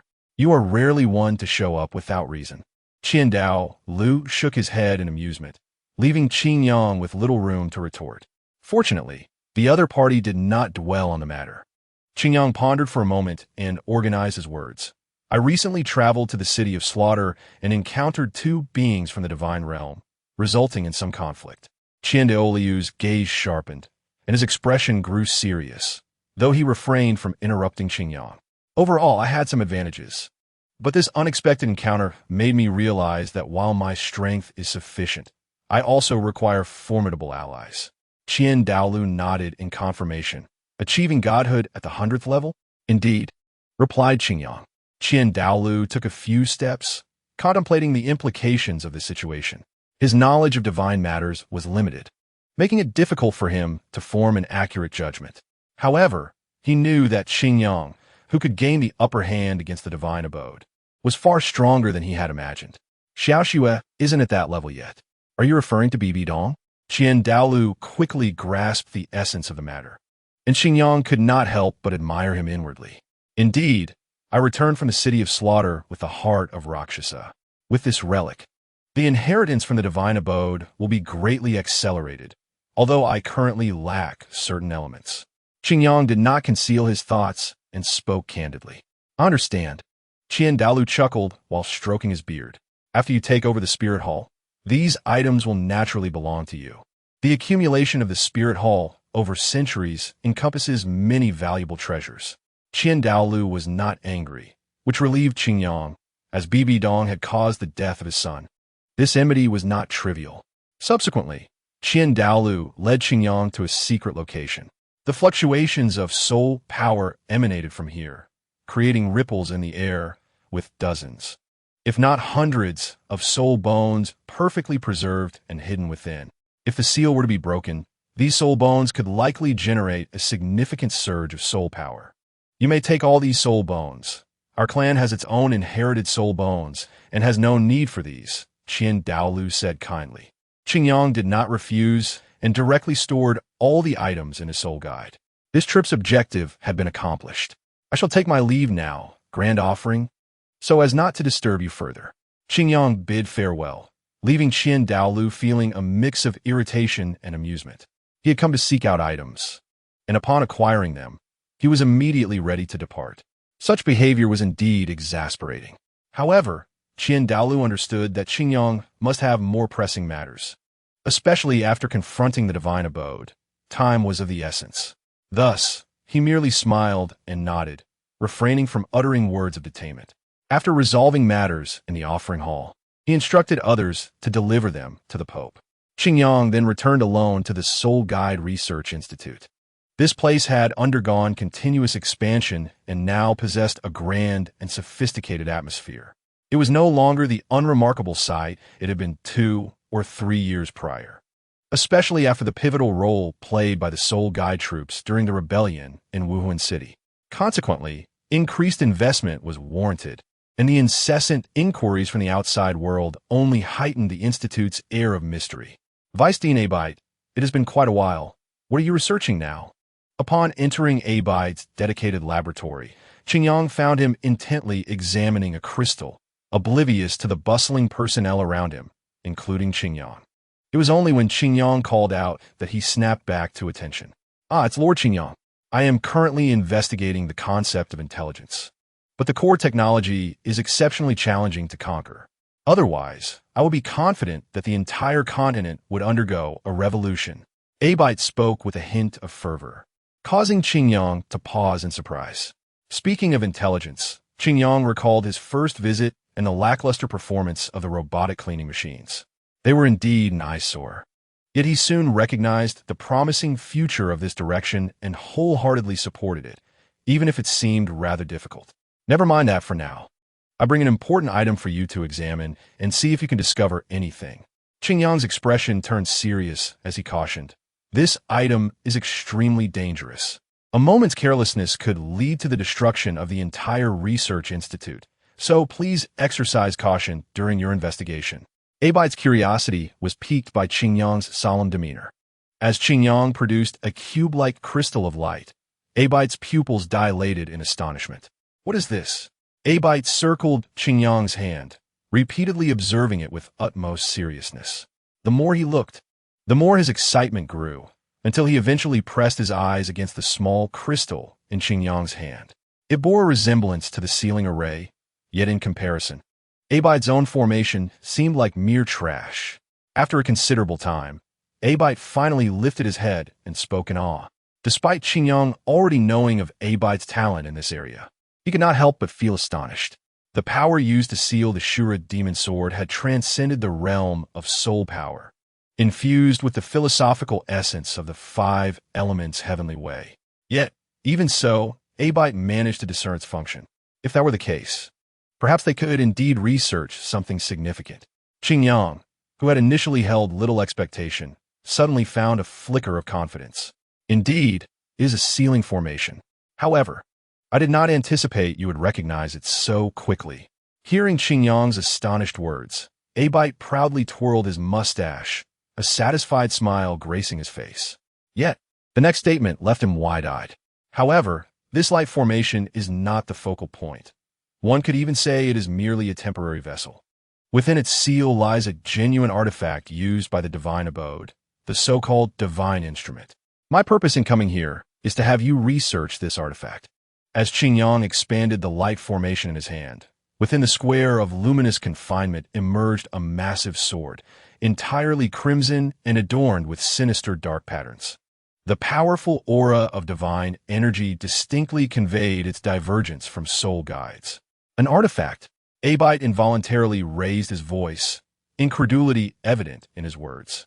He stepped forward 2 paces, drawn to the cold, murderous Shura demon sword, yearning to touch its blade. Yet, Qingyang suddenly slapped down his outstretched hand. Under Abite's angry and dissatisfied gaze, Qingyang offered no explanation but casually picked up a piece of metal nearby and brought it closer. The instant the metal made contact with the blade of the Shura demon sword, it was instantly obliterated into the smallest, invisible dust by a terrifying and palpable aura of killing intent. Even sealed and with the majority of its power suppressed, this super artifact's force was beyond imagination. Abite was rendered speechless. Had Qingyang not stopped a moment ago, he might have ended up like that alloy, utterly reduced to dust. He was well aware that the alloy was the latest metal developed, with an unimaginable hardness, and was intended for further performance testing. His mortal body, in comparison to that alloy, was fundamentally inferior in terms of hardness. Yet, even mere contact was unfeasible, making research impossible. Abituk wore a face of distress, his anxious words revealing the torment of witnessing something captivating yet unattainable. Qingyang, sharing a similar sentiment, had made the necessary preparations. Suddenly, an ancient and enigmatic box materialized above the Shoumojian, releasing a haze of chaotic power. This super artifact, which had been in constant turmoil, abruptly settled into tranquility. Seizing the moment, Qingyang summoned a glimmer of light in his hand, gently rotating it. The light formation was instantly condensed and compressed, entirely infused into the Shoumojian. Immediately, the blood-red glow that enveloped the sword faded, and even the menacing aura vanished, as if it had transformed into an ordinary great sword, now grasped by Chan. This artifact has been sealed by me, its power thoroughly suppressed. However, caution is still paramount during research. Its weight and sharpness are beyond your capacity to endure. Without the appropriate preparations and instruments, it would be challenging to conduct any study. Qingyang cautioned, demonstrating by placing the great sword on the ground. A jarring metallic distortion echoed through the laboratory as the specialized floor yielded 2 sections under the immense weight. Visible distortions and cracks marred the surface of the alloy floor, leaving the other researchers in stunned silence. Is it truly that heavy? One researcher gasped, momentarily halting his words, his gaze fervently fixed on the sword resting on the ground. Indeed, it is a divine artifact. Even its mere existence is extraordinary. Soul-guiding devices and such are far too distant. Yet I relish this challenging research. Ibitur felt no burden. Rather, he was invigorated, intently observing the blade of the Shoumojian. He lingered particularly on the demonic patterns, his gaze contemplative. With his innate sensitivity, he discerned that these patterns were not mere adornments, but rather an external manifestation of the artifact's inherent power. Within them, he could even glimpse a novel system, akin to the power of Qingyang, the master of the palace. I shall not intrude further. I hope that the Soul Guiding Device Research Institute will bring me unexpected delights in the future. Qingyang smiled as he addressed the evidently distracted Abitura, nodded absent-mindedly. not diverting his gaze, instead calling out to a middle-aged researcher nearby. Quickly bring over the gravity testing device. Also, we need soul masters with strength attributes and power amplification soul guiding devices, at least over 100,000 pounds. Otherwise, we may struggle to conduct any experiments at all. The summoned researcher promptly complied, organizing the tasks for others. Thus, the temporarily halted research institute resumed its work. But now the focus shifted from soul-guiding devices to a genuine divine artifact. Upon witnessing this moment, Qingyang smiled and departed, having sown seeds that, if they bore fruit, would yield unexpected rewards. He did not seek for these individuals to create divine artifacts, nor to master extraordinary skills. He merely wished for them to unearth something new and valuable from this endeavor, which would already be a gratifying return. Perhaps it is time to implement my previous thoughts. Relying solely on Bi Dong, Qinren Xie, and perhaps Jinyao leaves me with insufficient power. Qingyang mused, as the idea he had set aside resurfaced in his mind. Initially, he lacked the capability, thus it was reluctantly shelved.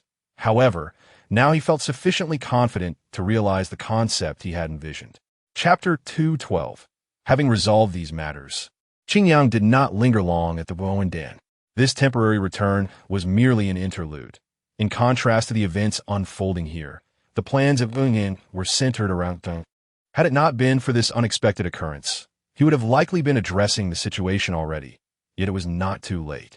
Moreover, with his broadened perspective, Qingyang now understood that the Douluo star could serve as a starting point. After experiencing the rippling effects of past events, he anticipated some degree of impact. Upon returning to Yunyan, a palpable tension enveloped the atmosphere. The hurried expressions of passers-by and the diminished smiles conveyed to Qingyang that something significant had transpired here. He halted a passerby to inquire, "Excuse me, has something happened recently, Intendo Chung?" The person's complexion shifted slightly upon noticing the apparent confusion on Qingyang's youthful face, and he exhaled in relief. He paused, his face tinged with mild trepidation, glancing around instinctively before leaning in closer. "You must be a student who has recently graduated. Indeed, a major incident has occurred. Since the assassination of Vedadi 7 days ago, the entire Teng has been under martial law, and even now, the fate of many remains unknown. My family has lived in Kanducheng for generations, and we have rarely encountered such a situation. However, it is evident that the Tenduguo is on the brink of upheaval. By the way, you should exercise caution. Many places are apprehending people. If you're not careful, you might find yourself imprisoned, and there would be no hope of rescue." The gravity of the man's words astonished Chiang, filling him with intrigue. Nodding in acknowledgement and offering a brief thank you, the man quickened his pace to leave. Yet his words left Qingyang deep in thought. The assassination of the Fiyir Dadi? Had that initial spark now erupted with such force? Contemplating this, Qingyang returned to the Bongshengdan. Upon arriving at this familiar place, Qingyang no longer required guidance. Making his way to the location of the elder Tsushe, he trusted that, given the magnitude of these events, the Bongshengdan would possess more detailed intelligence and appropriate preparations. Moreover, this incident might present opportunities for action. Laiyin? Qingyang was taken aback at the sight of Ying, clad in solemn attire, exiting the bishop's office.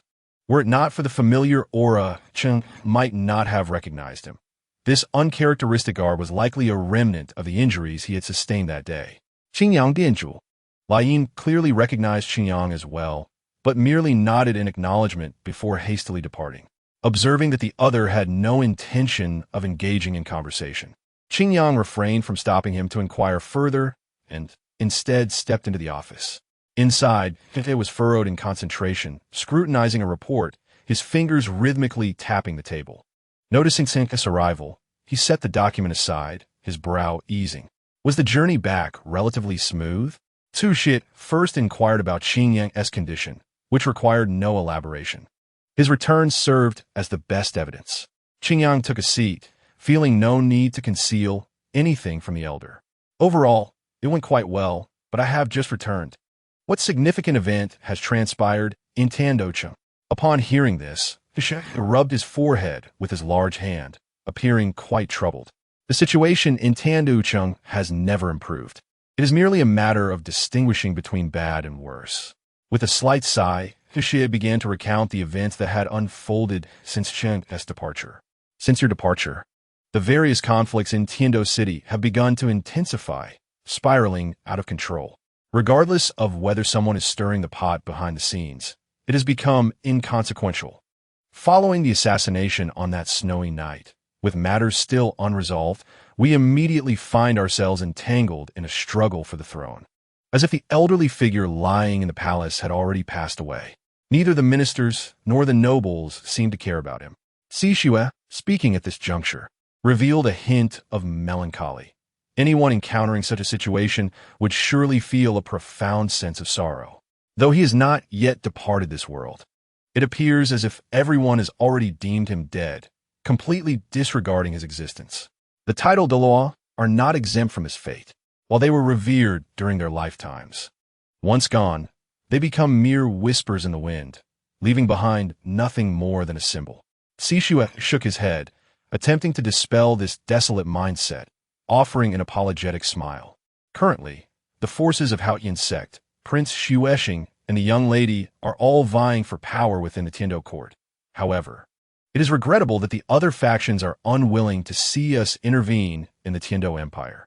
Thus, we find ourselves at a significant disadvantage.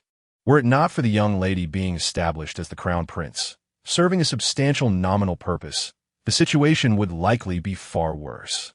Qingyang continued to listen to Xishue's account, his expression growing increasingly grave with each revelation. Despite prior suspicions, the current state of Tiando City had exceeded his expectations.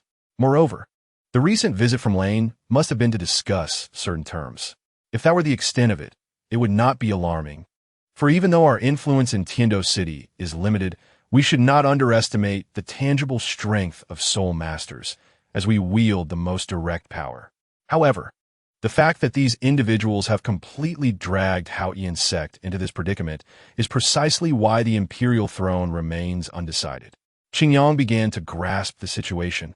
At its core, it was still a matter of interests. Haotian sect's aspirations necessitate a breakthrough beyond the limitations imposed by the Spirit Hall. And even if their sect master and elders attempt to obstruct this, it would be futile. Since they injured Qiang Sunji, there is no turning back. Either Haotian sect pays the price, or the Spirit Hall must concede. Neither side is likely to yield, thus this prolonged conflict will ultimately have to be confronted. What Prince Xuesheng's stance? Qingyang suddenly inquired. Xishue pondered for a moment before articulating his judgment. For now, it is difficult to discern. It seems he supports the young lady while also appearing to back Xuluochuan. He likely intends to remain neutral, ready to support whichever party succeeds. However, I have recently revised this assessment. Qingyang abruptly looked up, as if Xishue's thoughts had aligned with his own. This faction is not weak and cannot be overlooked. They must have their own agenda. Lane, representing Prince Xuesheng, has hinted at a desire for our support in his bid to become the new emperor of Tiando. To that end, he is even willing to make the Spirit Hall the national religion of Tiando. What audacity! It seems our prince is unwilling to remain in obscurity. Qingyang chuckled, clearly amused by this unexpected opportunity, which has even sparked ambitions within Prince Xuesheng. The succession of thrones typically follows a paternal lineage. While there are instances of fraternal succession, these occur under exceptional circumstances. It is evident that the current chaotic situation has unveiled a unique opportunity for Prince Xuesheng.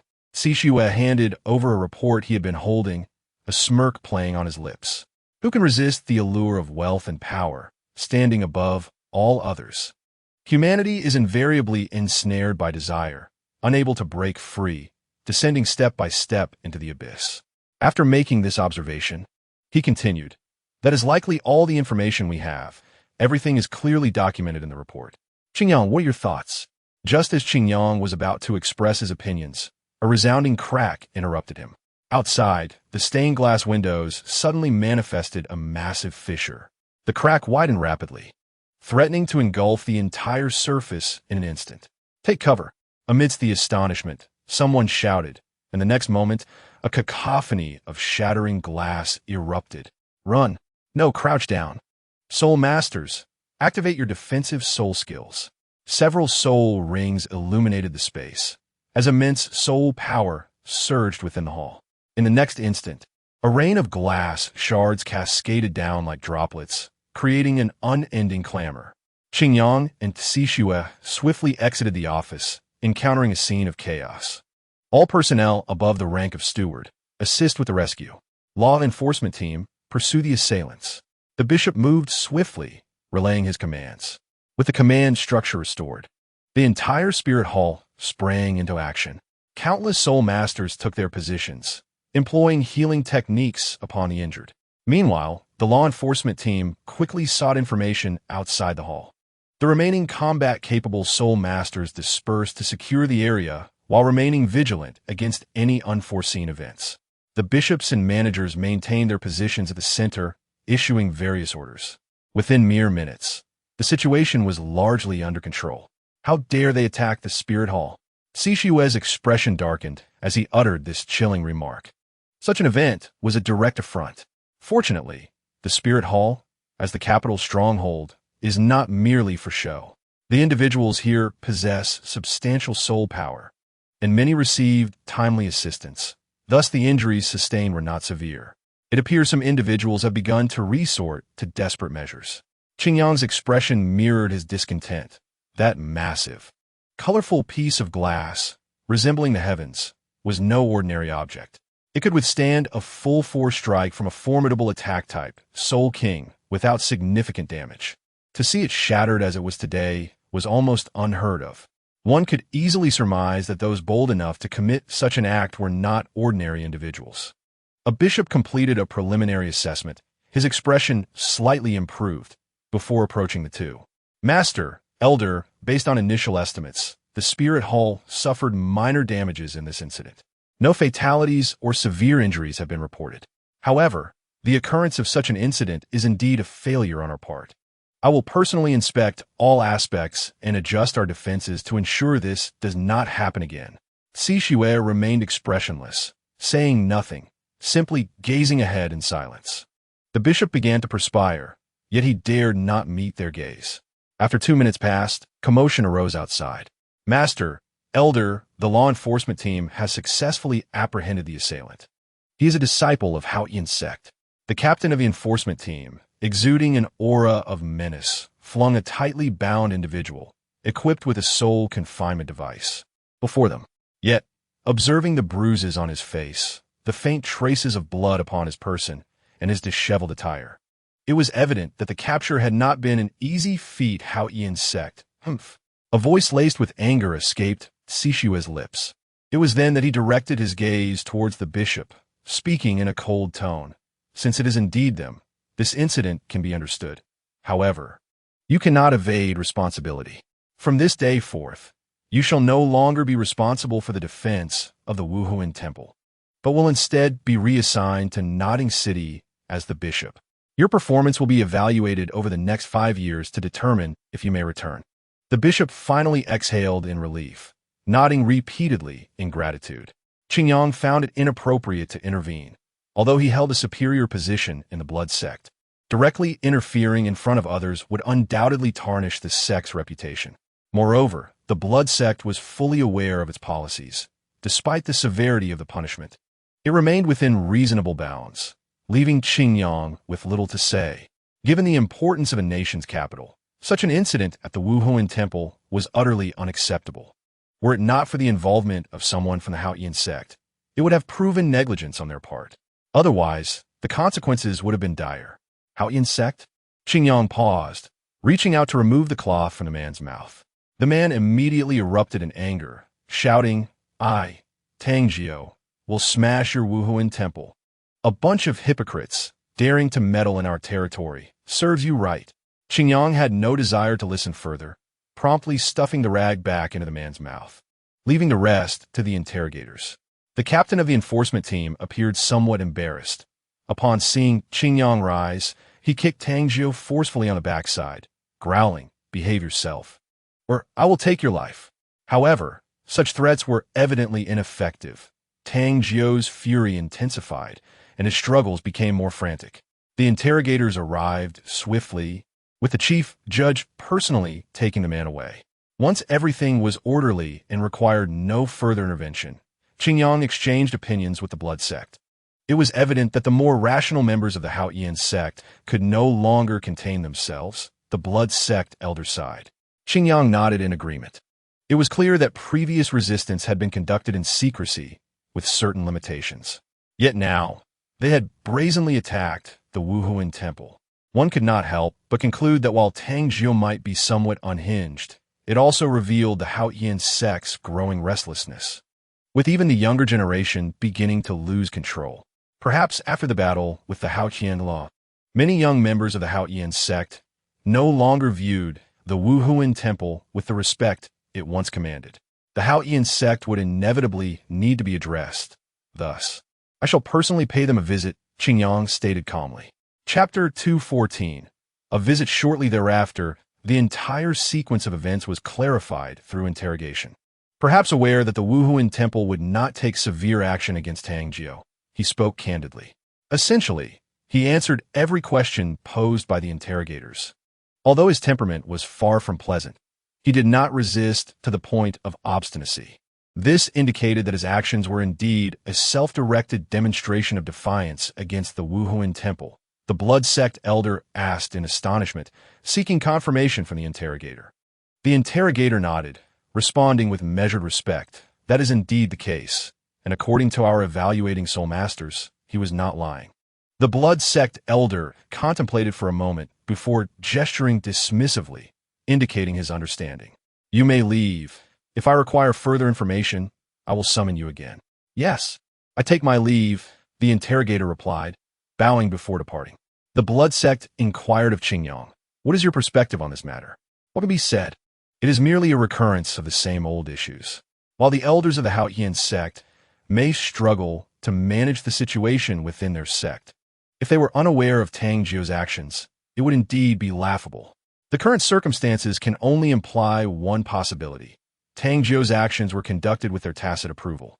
They neither supported nor opposed him. They tested the Wuhuan temple while simultaneously distancing themselves from any potential repercussions, claiming ignorance. At most, they would throw Tang Jiu under the bus, admitting to poor supervision, minimizing losses compared to gains, and potentially using this opportunity to unify the sect stance. The emergence of this incident indicates that the Haoyan sect can no longer contain its ambitions, seeking to lift the immense burden that has long loomed over them. Qingyang's insinuation was easily understood by the blood sect. The Wuhuan temple stands as an insurmountable mountain for any faction on the continent, casting a shadow over all. However, had the Haoyan sect truly resolved to take such a step, the blood sect harbored doubts. If they were to sever ties with the Wuhuan temple, the potential for their defeat would far outweigh any chance of victory, not to mention the foreseeable catastrophic casualties. Does the Haoyan sect possess the necessary resolve to alter its long-standing trajectory? Could it be true, as Qingyang suggested, that the Haoyan sect, having reached the pinnacle of its existence, can no longer retreat and must only advance? Elder, since the probing has begun, the ensuing confrontations will be relentless. Rather than gradually wearing each other down, it would be wiser to resolve this matter directly, Qingyang asserted with emphasis. The blood sect hesitated for a moment, but ultimately acquiesced to his reasoning. Regardless, the existence of the Haoyan sect poses a significant threat to the Wuhuan temple, and their fearsome reputation has caused countless soul masters to lose sleep. With Qingyang's strength, even if he could not resolve the issue, escaping unscathed should not pose a problem. Then proceed according to your judgment. Do not concern yourself with this old man. However, be exceedingly cautious, for the Haoyan sect is unlike any other soul master. The blood sect sighed, reiterating his warning to Qingyang. Grateful for the elder's goodwill, Qingyang nodded in agreement. In the elder's eyes, the Haoyan sect was unparalleled, yet he did not regard it with trepidation. Within the entire sect, the only truly formidable entity was the King of Slaughter. Nevertheless, Qingyang had no intention of instigating a massacre. believing that the opponent was likely preoccupied with the inheritance of the Shura god and would not be overly focused on external affairs. Since you, Elder, have also consented, I shall gather the personnel and proceed to visit the Haotian sect, Qingyang declared. After he finished speaking, the blood sect waved his hand, appearing resigned. Shaking his head with a sigh, he remarked, go on, go on. Perhaps it truly is the world of the youth now. I'm getting old. With Qingyang's actions, the various factions in Tiando City fell silent, even questioning whether the Wuhuan temple was about to flip the table. Fortunately, everything returned to normal, and the infighting resumed, with some even reveling in the turmoil. Only the Haotian sect was aware that the Wuhuan temple had begun its counteroffensive. A few days later, as reinforcements from Wuhuan City arrived, Qingyang brought PunchKO to visit the Haotian sect. At this time, the Haotian sect had not yet gone into hiding, so their stronghold was located not far from Tiando City, as a vast area nearby had been allocated to the Haotian sect. Most inhabitants were either family of the sect's disciples or affiliated loyalists, all possessing some connection to the Haotian sect. You are Qingyang, the lord of the Douluo temple? A mere boy dares to bring people to the Haotian sect? Has everyone in the Wuhuan temple lost their minds? PunchKO, having regained some freedom, began to mock once more. His words ignited fury in Yan, who immediately threw a punch, though it was skillfully dodged. A little brat is still a little brat. Even without soul power, you cannot defeat me. Observing Yan's seething rage, with his soul power fluctuating wildly, PunchKO felt a surge of satisfaction, speaking without restraint. However, from this point, one could discern the formidable strength of Haotian Zong. PunchKO, restricted in his soul power, managed to evade Yan's punch solely through his physical prowess. Although Yan refrained from utilizing his soul power, his battle awareness was indeed formidable. Very well, you cannot employ soul power. But that does not imply that I am similarly constrained. With a sneer laced with anger, Yan summoned a wave of scorching air that enveloped him. Simultaneously, 4 exquisitely arranged soul rings materialized, drawing the attention of many townsfolk in this bustling little town. Hanzong, PunchKO's expression shifted. For a Hanzong capable of wielding soul power and skills was beyond what he could withstand with mere physicality. Enough, this is their territory. We must extend some courtesy. Qingyang's voice resonated, prompting Yan to retract his martial spirit and cast a challenging glance at PunchKO. PunchKO exhaled a sigh of relief, secretly reveling in the moment. Even the head of the Douluo palace must afford us some respect. Haotian Zong, as the preeminent sect in the realm, possesses such strength. Thus, the group traversed the Haotian Zong's affiliated town unscathed, arriving at the true location of the mountain gate. In contrast to the exquisite grandeur of Qibao, Liuli Zong, Haotian Zong exuded an imposing air, steeped in antiquity, with scarcely any lavish adornments in sight. Is this indeed Haotian Zong? It is truly unlike any other place. Luoya surveyed the surroundings, instinctively searching for defensible and escape routes. However, the more he contemplated, the more he realized that the arrangements here were nearly flawless. Even the seemingly vulnerable spots raised his suspicions of being traps. At the entrance of the sect stood 2 young, robust men. Their muscular frames and imposing presence evoked a sense of intimidation, clad in ancient, simple gray-black robes that were remarkably clean and unembellished. Upon noticing Qingyang and his entourage, the guards immediately displayed signs of vigilance, only relenting slightly when PunchKO appeared. Welcome to Haotian Zong, esteemed members of the Wuhuan Temple. The sect master and elder await your arrival. After uttering this stiff greeting, the guards fell silent. The group paid them little mind until the last individual entered, at which point one guard unleashed a powerful surge of soul power that pressed down upon them. This formidable soul power reached the level of a soul king. It was directed at the seemingly youthful Qingyang at the forefront. Suddenly, a muffled grunt echoed. One guard's aura waned, a trickle of blood seeping from his mouth as he staggered to the side. Qingyang's gaze shifted towards this disturbance, causing the other guard, who was about to express his anger, to be instantly subdued. Such minor actions that could lead to misunderstandings should be avoided. Qingyang remarked with a half-smile. subtly warning the guard, whose expression shifted as he inhaled deeply to suppress his emotions. With a forced smile, he said, "This is all a misunderstanding. Brother Tang has just become a soul king, and his control over soul power is inadequate, causing trouble for all of you. We sincerely apologize." Clearly, this apology held little sway, serving merely to preserve appearances. It was neither premature nor belated, but rather at this moment that it faltered. How emblematic of Hao Qianzong. Yin immediately began to taunt, provoking a change in the guard's expressions. Lacking strength, there was nothing to say, yet to issue a display of authority only to be countered was a loss of face that could not be taken lightly. After this brief interlude, the group entered the true stronghold of Hao Qianzong, situated atop a majestic mountain. Individuals had long awaited their arrival and guided them onward. At the peak of the mountain, in a castle-like structure, the guide halted and addressed Qin Yang.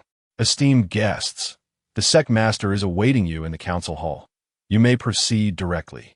This person's demeanor was markedly more cordial than that of the guards at the mountain's foot, indicating a temperance that contrasted with the impulsiveness of the youthful guards. Upon entering the council hall of Hao Qianzong, they beheld two imposing men standing there, radiating an aura of authority and sharp intensity. These were none other than Tang Tian, the current sect master of Hao Qianzong and the elder of the sect. As Qin Yang appraised the two, they too assessed him, and an intangible tension charged the air as they faced one another. "Honored Palace Master Qin Yang, your arrival is significant. Should Hao Qianzong have fallen short in its hospitality, we ask for your understanding." Tang Tian, the leading sect master, boisterously laughed twice, dissipating the oppressive aura surrounding him. Although he did not gain the upper hand during their initial test, he acquired valuable insights. This was a formidable opponent. The companions behind Qin Yang felt a sense of relief as the sect master relinquished his pressure. Though the previous confrontation had not inflicted harm upon them, the stifling atmosphere had been quite discomforting. "Sect master," Tang Jiu involuntarily exclaimed, but upon meeting Tang Tian's piercing gaze, all words were stifled. "I trust you have surmised the purpose of my visit. The outcome, whether it be amicable exchange or tyrannical oppression, rests upon your decision," Qin Yang stated calmly.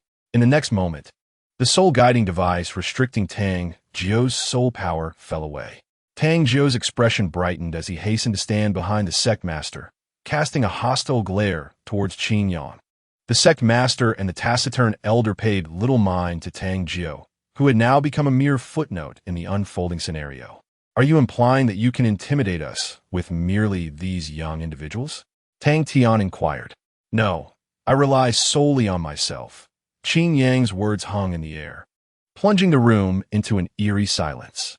Tang Tian regarded the young man before him, incredulous at the audacity that allowed him to challenge the entirety of Hao Qianzong with his singular strength. While he was indeed formidable, Hao Qianzong had its own illustrious achievements, including vanquishing a 10,000-year soul beast and eliminating a traitor of title Douluo caliber. Though these feats occurred 2 years prior, could he truly contend with the entire sect now? Ultimately, recalling the circumstances within the sect, Tang Tian resolved, "I sincerely apologize, Palace Master Qin Yang. The issues caused by Tang Jiu are indeed a failure on our part, and Hao Qianzong will impose severe penalties, ensuring a satisfactory resolution."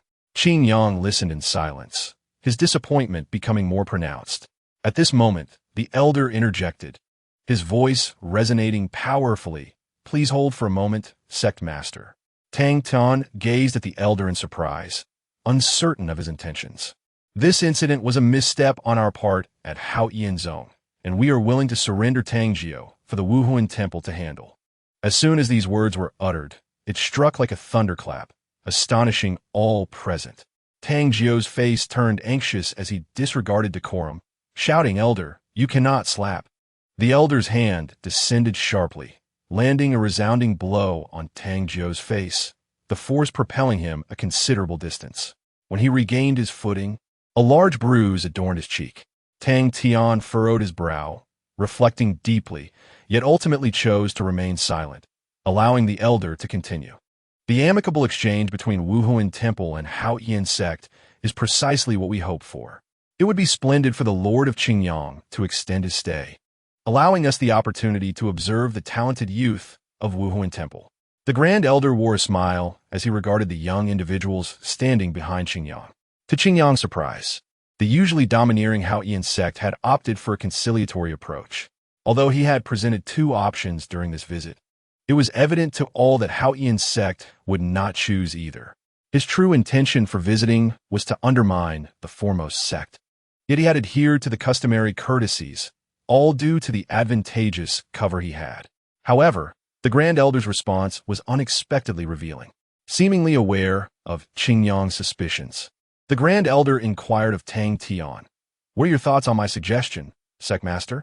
Ultimately, Tang Tian, with a complex expression, nodded and responded, "Let us proceed as you have advised, Grand Elder. I have no objections." Chapter 216. Conspiracy. Consequently, under the Grand Elder's directive, Haoyan sect took a step back.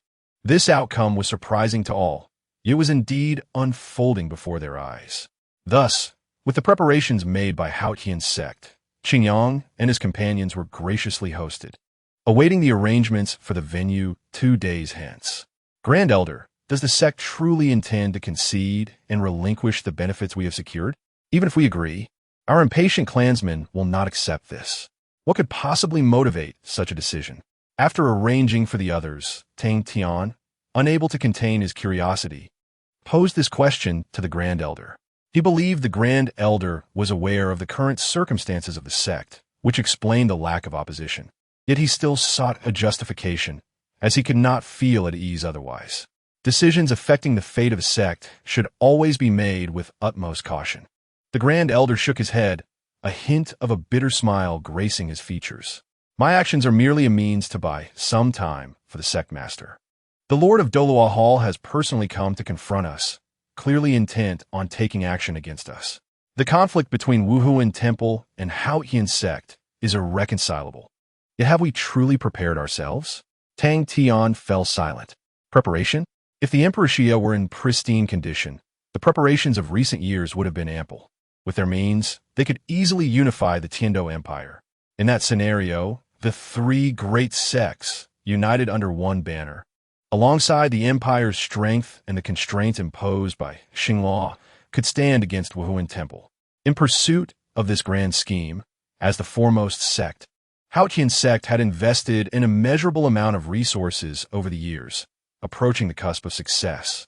Yet at this critical juncture, the Emperor Xia had suffered a grievous assassination attempt, plunging the Tiando Empire into chaos, rendering all their efforts futile. Despite their struggles to recover, Feng Jiu could not discern the desired outcome. Contemplating this, Tang Tian's earlier vigor dissipated, and he sighed, appearing somewhat dejected. "Grand Elder, you must understand the state of our sect. We are far from prepared. Wuhuan Temple has recovered from its previous weakness and has even given rise to more prodigies, while our own progress has been limited. Should Wuhuan Temple strike, truth be told, the 20 or so tidal law are not something Haoyan sect can withstand alone, even if we are the preeminent sect." With this admission, Tang Tian relinquished his psychological burden, his face now bearing a clear expression of concern. It was precisely because of Wuhuan Temple's formidable strength that they sought to rally all forces to resist. No single entity could stand alone against them. Regrettably, had Wuhuan Temple been embroiled in internal strife back then, the losses would have been even more severe.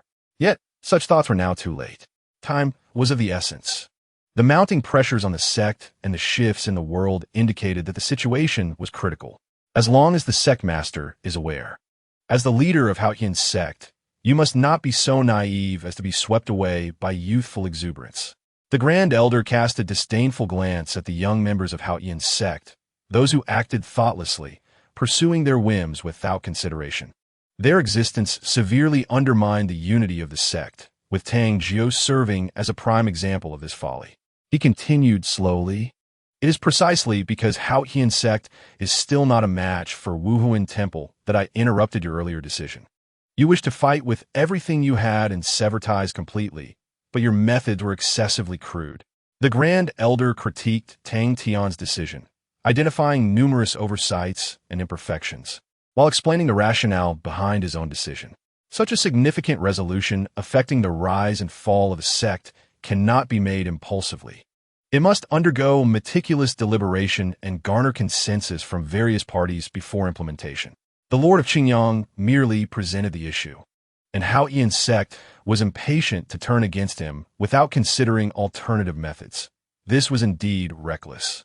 Perhaps this impulsiveness was tied to Hao Yian's sect's valorous ethos. Currently, not all strong members of the sect were present, and gathering them would require time. Hence, I consented to the Lord's friendly engagement to buy us that time. Of course, this perspective assumes a complete rupture. If the sect master decides to abandon the notion of mutual destruction and agrees to their terms, then this period will suffice for the sect master to contemplate everything thoroughly. At this juncture, I must once again remind you, sect master, that you are not merely a spirit master who can focus solely on the immediate. You are the leader of Hao Yian's sect. Every decision you make will carry consequences for the sect. Tang Tian observed the Grand Elder's serious demeanor and could not help but become earnest in return. Ultimately, Tang Tian bowed and said, "I have learned from you, Grand Elder. I will require your guidance on sect matters in the future." He then resolved to convene the elders to deliberate on how Hao Yian's sect should handle the situation with Wuhuan Temple. The Grand Elder nodded with satisfaction, stroking his thick beard. Perhaps the outcome of this discussion would not be entirely satisfactory, yet at the very least, the sect master would engage with the issues more profoundly, which is undoubtedly a positive development. However, if we were to stand against Wuhuan Temple, it seems Hao Yian's sect would face considerable repression. One can only hope the sect's legacy can be preserved. The Grand Elder harbored little optimism regarding the consequences. Qingyang and his party were accommodated in the finest chambers of Hao Yian's sect. Over the years, due to the incident involving the death of Qian Xuanji, Hao Yian's sect had gained significant prestige and secured numerous tangible benefits. Therefore, a lavishly decorated venue for hosting guests was certainly within their means. It was here that Luo Yi posed a question to Qingyang. "Lord, has Hao Yian's sect truly chosen to concede?"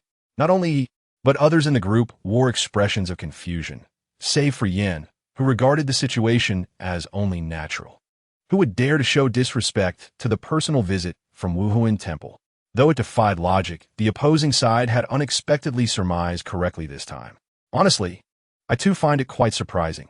Hao Yian's sect should have been arrogant, yet they chose this path, which seems contrary to the information gathered. However, this does not necessarily indicate anything definitive.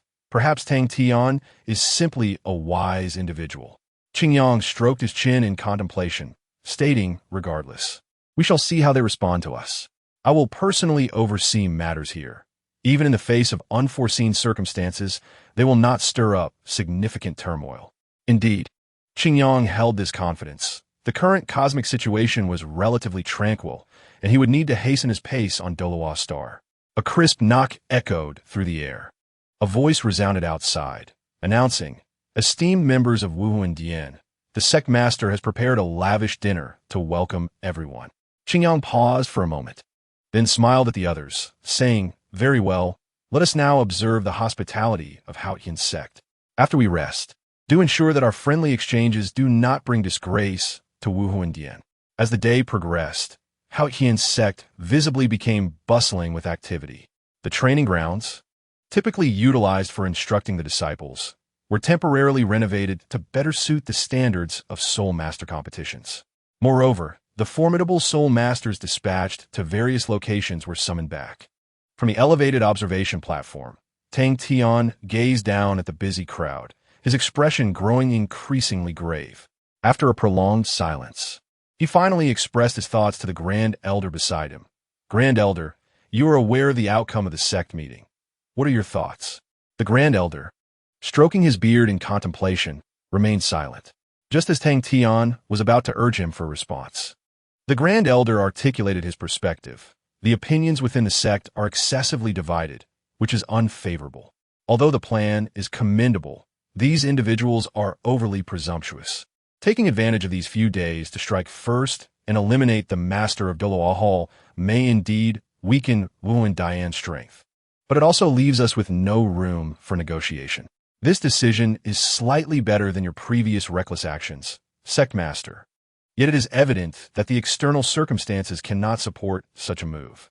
Tang Tian recalled the events of the sect meeting, feeling a sense of helplessness. The current situation was not particularly favorable for Haotian sect. Faced with the pressure from Wu Huan Dian, whether to resist or to capitulate would entail significant costs.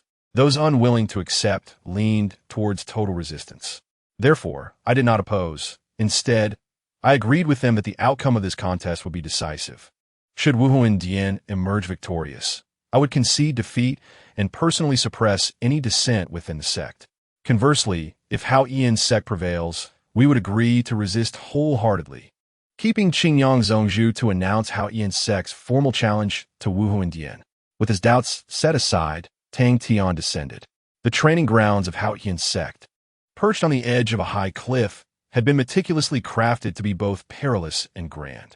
Competing here would undoubtedly impose considerable psychological pressure. The choice of venue was prudent. However, to intimidate me would be a fanciful notion. Yen followed Qingyang to the resting area. On the way, he instinctively glanced at the cliff below, swallowing nervously in response.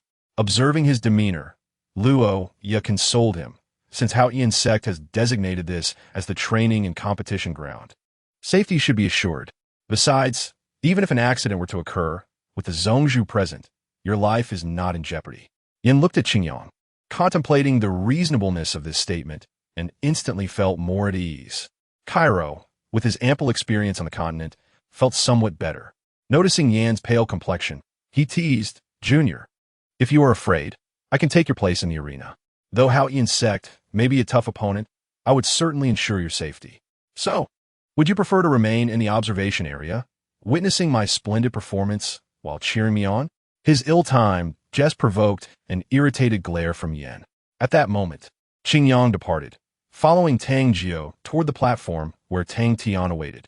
Meanwhile, the members of Douluo Hall were directed by Luo Ye to prepare on the other side. Qingyang Zhongzhu, although your Wu Huan Dian is powerful in a relative comparison of our respective ranks, you will find that Hao Yian sect will not be your adversary, Tang Jiao stated. The swelling on his face had diminished significantly, yet he could not find peace looking at Qingyang's composed expression, while he had become a role model for others. The price he paid was undeniably humiliating. Confidence is commendable, but it is premature to discuss such matters. Let us await the outcome. Qingyang responded to Tang Jiao's provocation with a hint of a smile, prompting a cold snort from Tang Jiao, after which he fell silent. Simultaneously, Tang Jiao resolved to have a serious discussion with a few promising youths. Anyone capable of surpassing Wu Huan Dian would be granted any wish they desired. Qingyang Zhongzhu, you have finally arrived. I have long admired the prowess of Wu Huan Dian's soul masters, and today I can finally witness it, Tang Tian welcomed, his face adorned with a warm yet courteous smile. Compared to yesterday, the demeanor of his counterpart had shifted. The sect master is courteous. Who does not know that Hao Yian hammer is the mightiest weapon Wu Huan? The results of today's battle cannot be easily predicted. Qingyang replied with a smile as they both took their seats. So, Zhongzhu, how confident are you regarding the outcomes for these young talents? Tang Tian inquired with apparent curiosity. Without hesitation, Qingyang answered, if there are no restrictions on the use of soul-guiding devices, I am exceedingly confident. If there are limitations, I still hold about 70% assurance. Not only Tang Tian, but even the Grand Elder, who was slightly farther away, was taken aback by this response. Such confidence, if not an exaggeration, signified tremendous self-assurance, possibly due to the influence of soul-guiding devices. The Grand Elder's expression shifted from solemnity to ease. Given that this contest restricted all offensive weapons, soul-guiding devices, known for their lethal capabilities, would naturally fall under this prohibition. Otherwise, the outcome would be uncertain. Thus, with the limitations in place, he felt no significant concern. For the Hao Yian hammer was not merely a name devoid of substance. More importantly, the future developments warranted greater attention.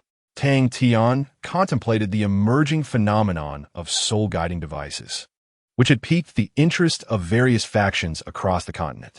However, Wu Huan Dian had safeguarded their secrets too well, leaving no genuine technology accessible. Hao Qian's sect had witnessed the power of these devices, yet the intricacies of their manufacturing remained elusive. Although the Hao Qian hammer was innately suited to the blacksmithing profession, mere speculation would not yield authentic soul-guiding devices. He pondered whether Wuhuan Dian might sell some techniques. Though the hope was dim, Tang Tian still tentatively inquired. Secmaster, the contest is about to commence. Let us remain focused on watching, for I believe you will be astonished. Qingyang smiled slightly, refraining from a direct reply. Chapter 217. Tang Long wore a solemn expression as he hurried toward the training grounds. As the leader among the younger generation, he could not afford to miss this competition. It was not only a matter of sect prestige, but also of his own honor. Losing was an outcome he could not bear. Tang Long, do you feel confident? Tang Hu, walking alongside him, suddenly asked. To his surprise, Tang Long did not respond with his usual nonchalance and absolute confidence. Instead, his countenance grew heavier, and after a moment, he slowly shook his head, saying, after all, they are from Wuhuan Dian. To be honest, I do not possess complete assurance. Moreover, you are aware of the might of soul-guiding devices. Should they utilize those? Tang Long's words trailed off, but Tang Hu understood all too well. Since the advent of the Soul Guide, successfully developed by Wuhuan Temple, it has instantaneously captured the attention of all. This technology, reminiscent of ancient times, undeniably lives up to its historical accounts, demonstrating immense efficacy in the missions undertaken by the members of Wuhuan Temple. Every force on the continent gazes upon it with envy. However, the secrecy surrounding the techniques of Wuhuan Temple is exceedingly stringent. Although numerous soul guides circulate outside, their effectiveness is negligible.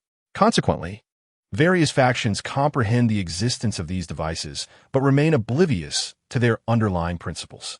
Do not overthink it. We are direct disciples of Hao Qian's sect, wielding the mightiest weapon spirit, the Hao Qian hammer.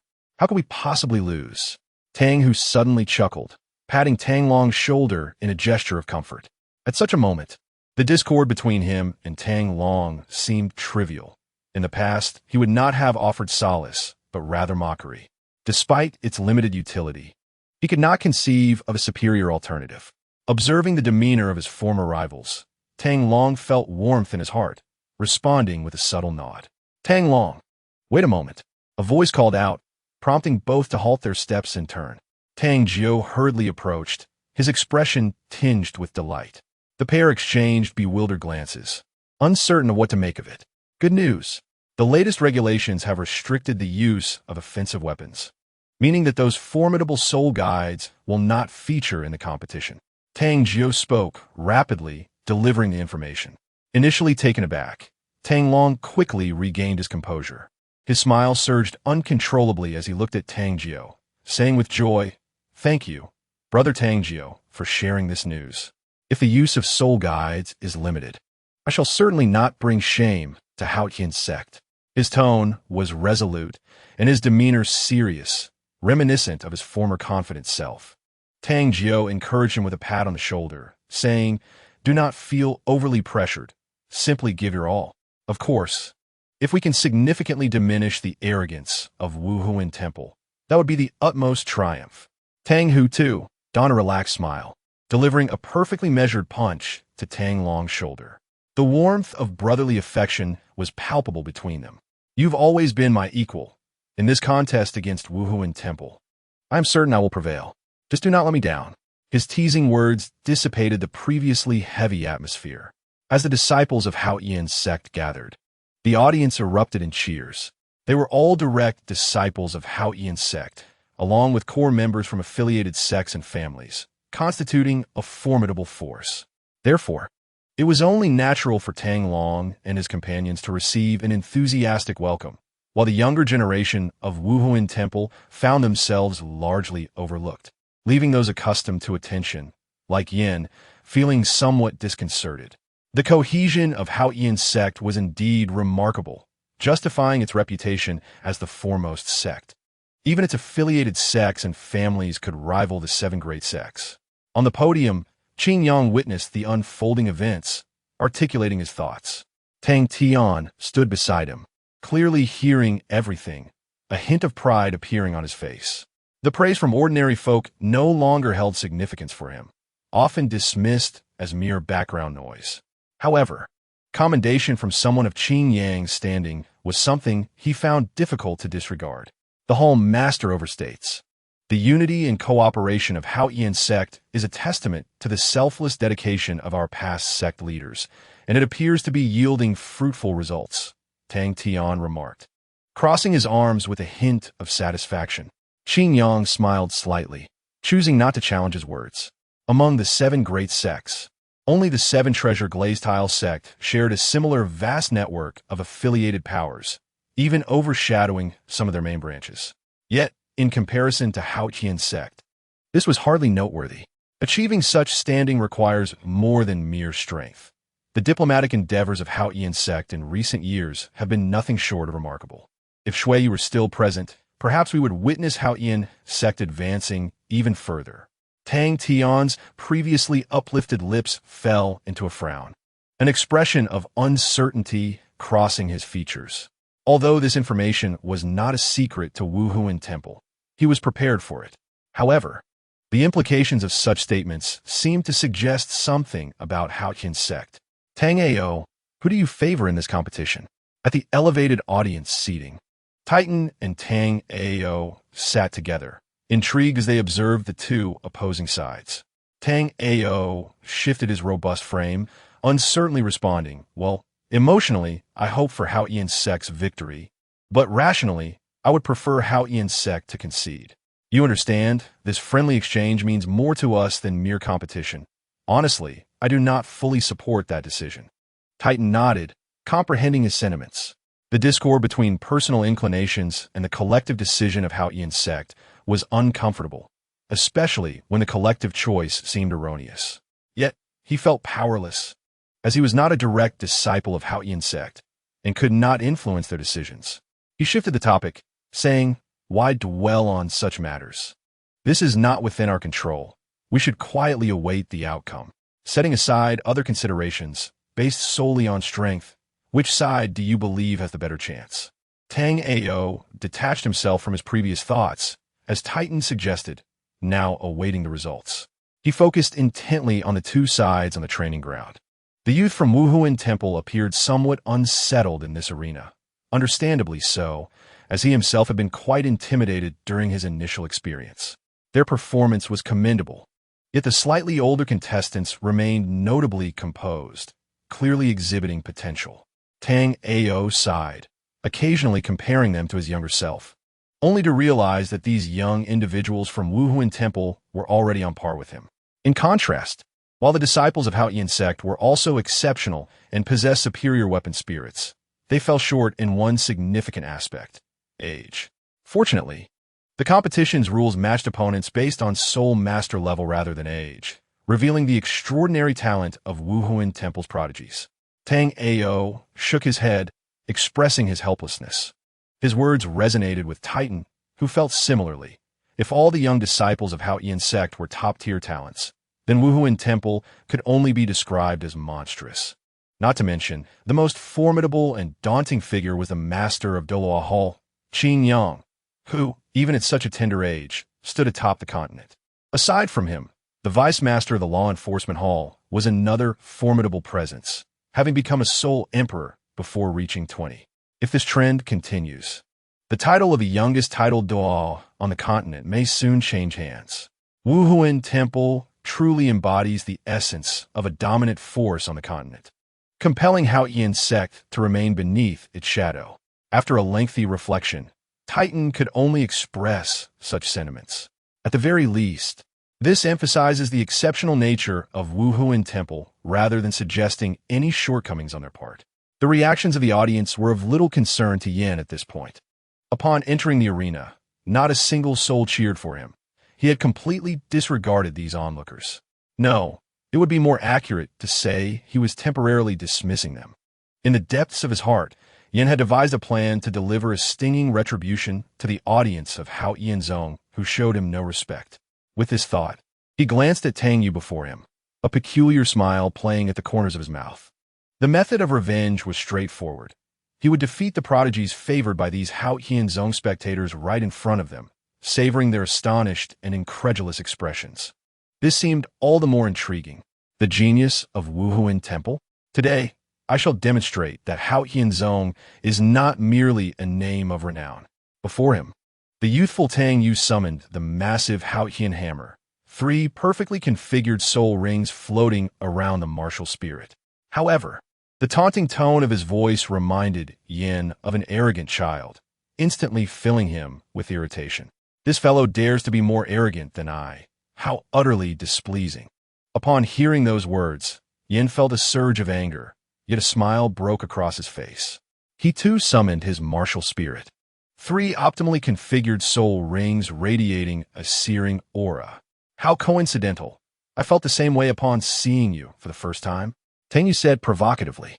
His youthful visage exuded an air of recklessness, embodying the spirit of a child oblivious to the vastness of the world, igniting an impulse to strike him down. Very well. Do not come crying to your mother later. Yin chuckled coldly, causing the temperature around them to rise sharply, without affording the two further opportunity for verbal sparring. The personal friendly match officially commenced as the temporary referee, Tang Jiu, took his position. In an instant, Tang Yu, gripping a hammer far too large for his frame, swung it down upon Yin with a tremendous force. The terrifying might of the Haotian hammer, even without the aid of any soul skill, unleashed a power that rivaled any soul skill. With this strike, the air compressed around them, leaving Yin gasping for breath. In the face of such an assault, Yin displayed no signs of panic. Instead, he calmly remarked, "Impressive strength." He then raised his arm without employing a soul skill. The Flame Lord's presence enveloped him, the molten lava rapidly spreading over his arm, transforming it into a fearsome claw that appeared grotesquely swollen, almost inhuman. Subsequently, the molten claw met the massive Haotian hammer with a force that seemed to defy the heavens. Bang!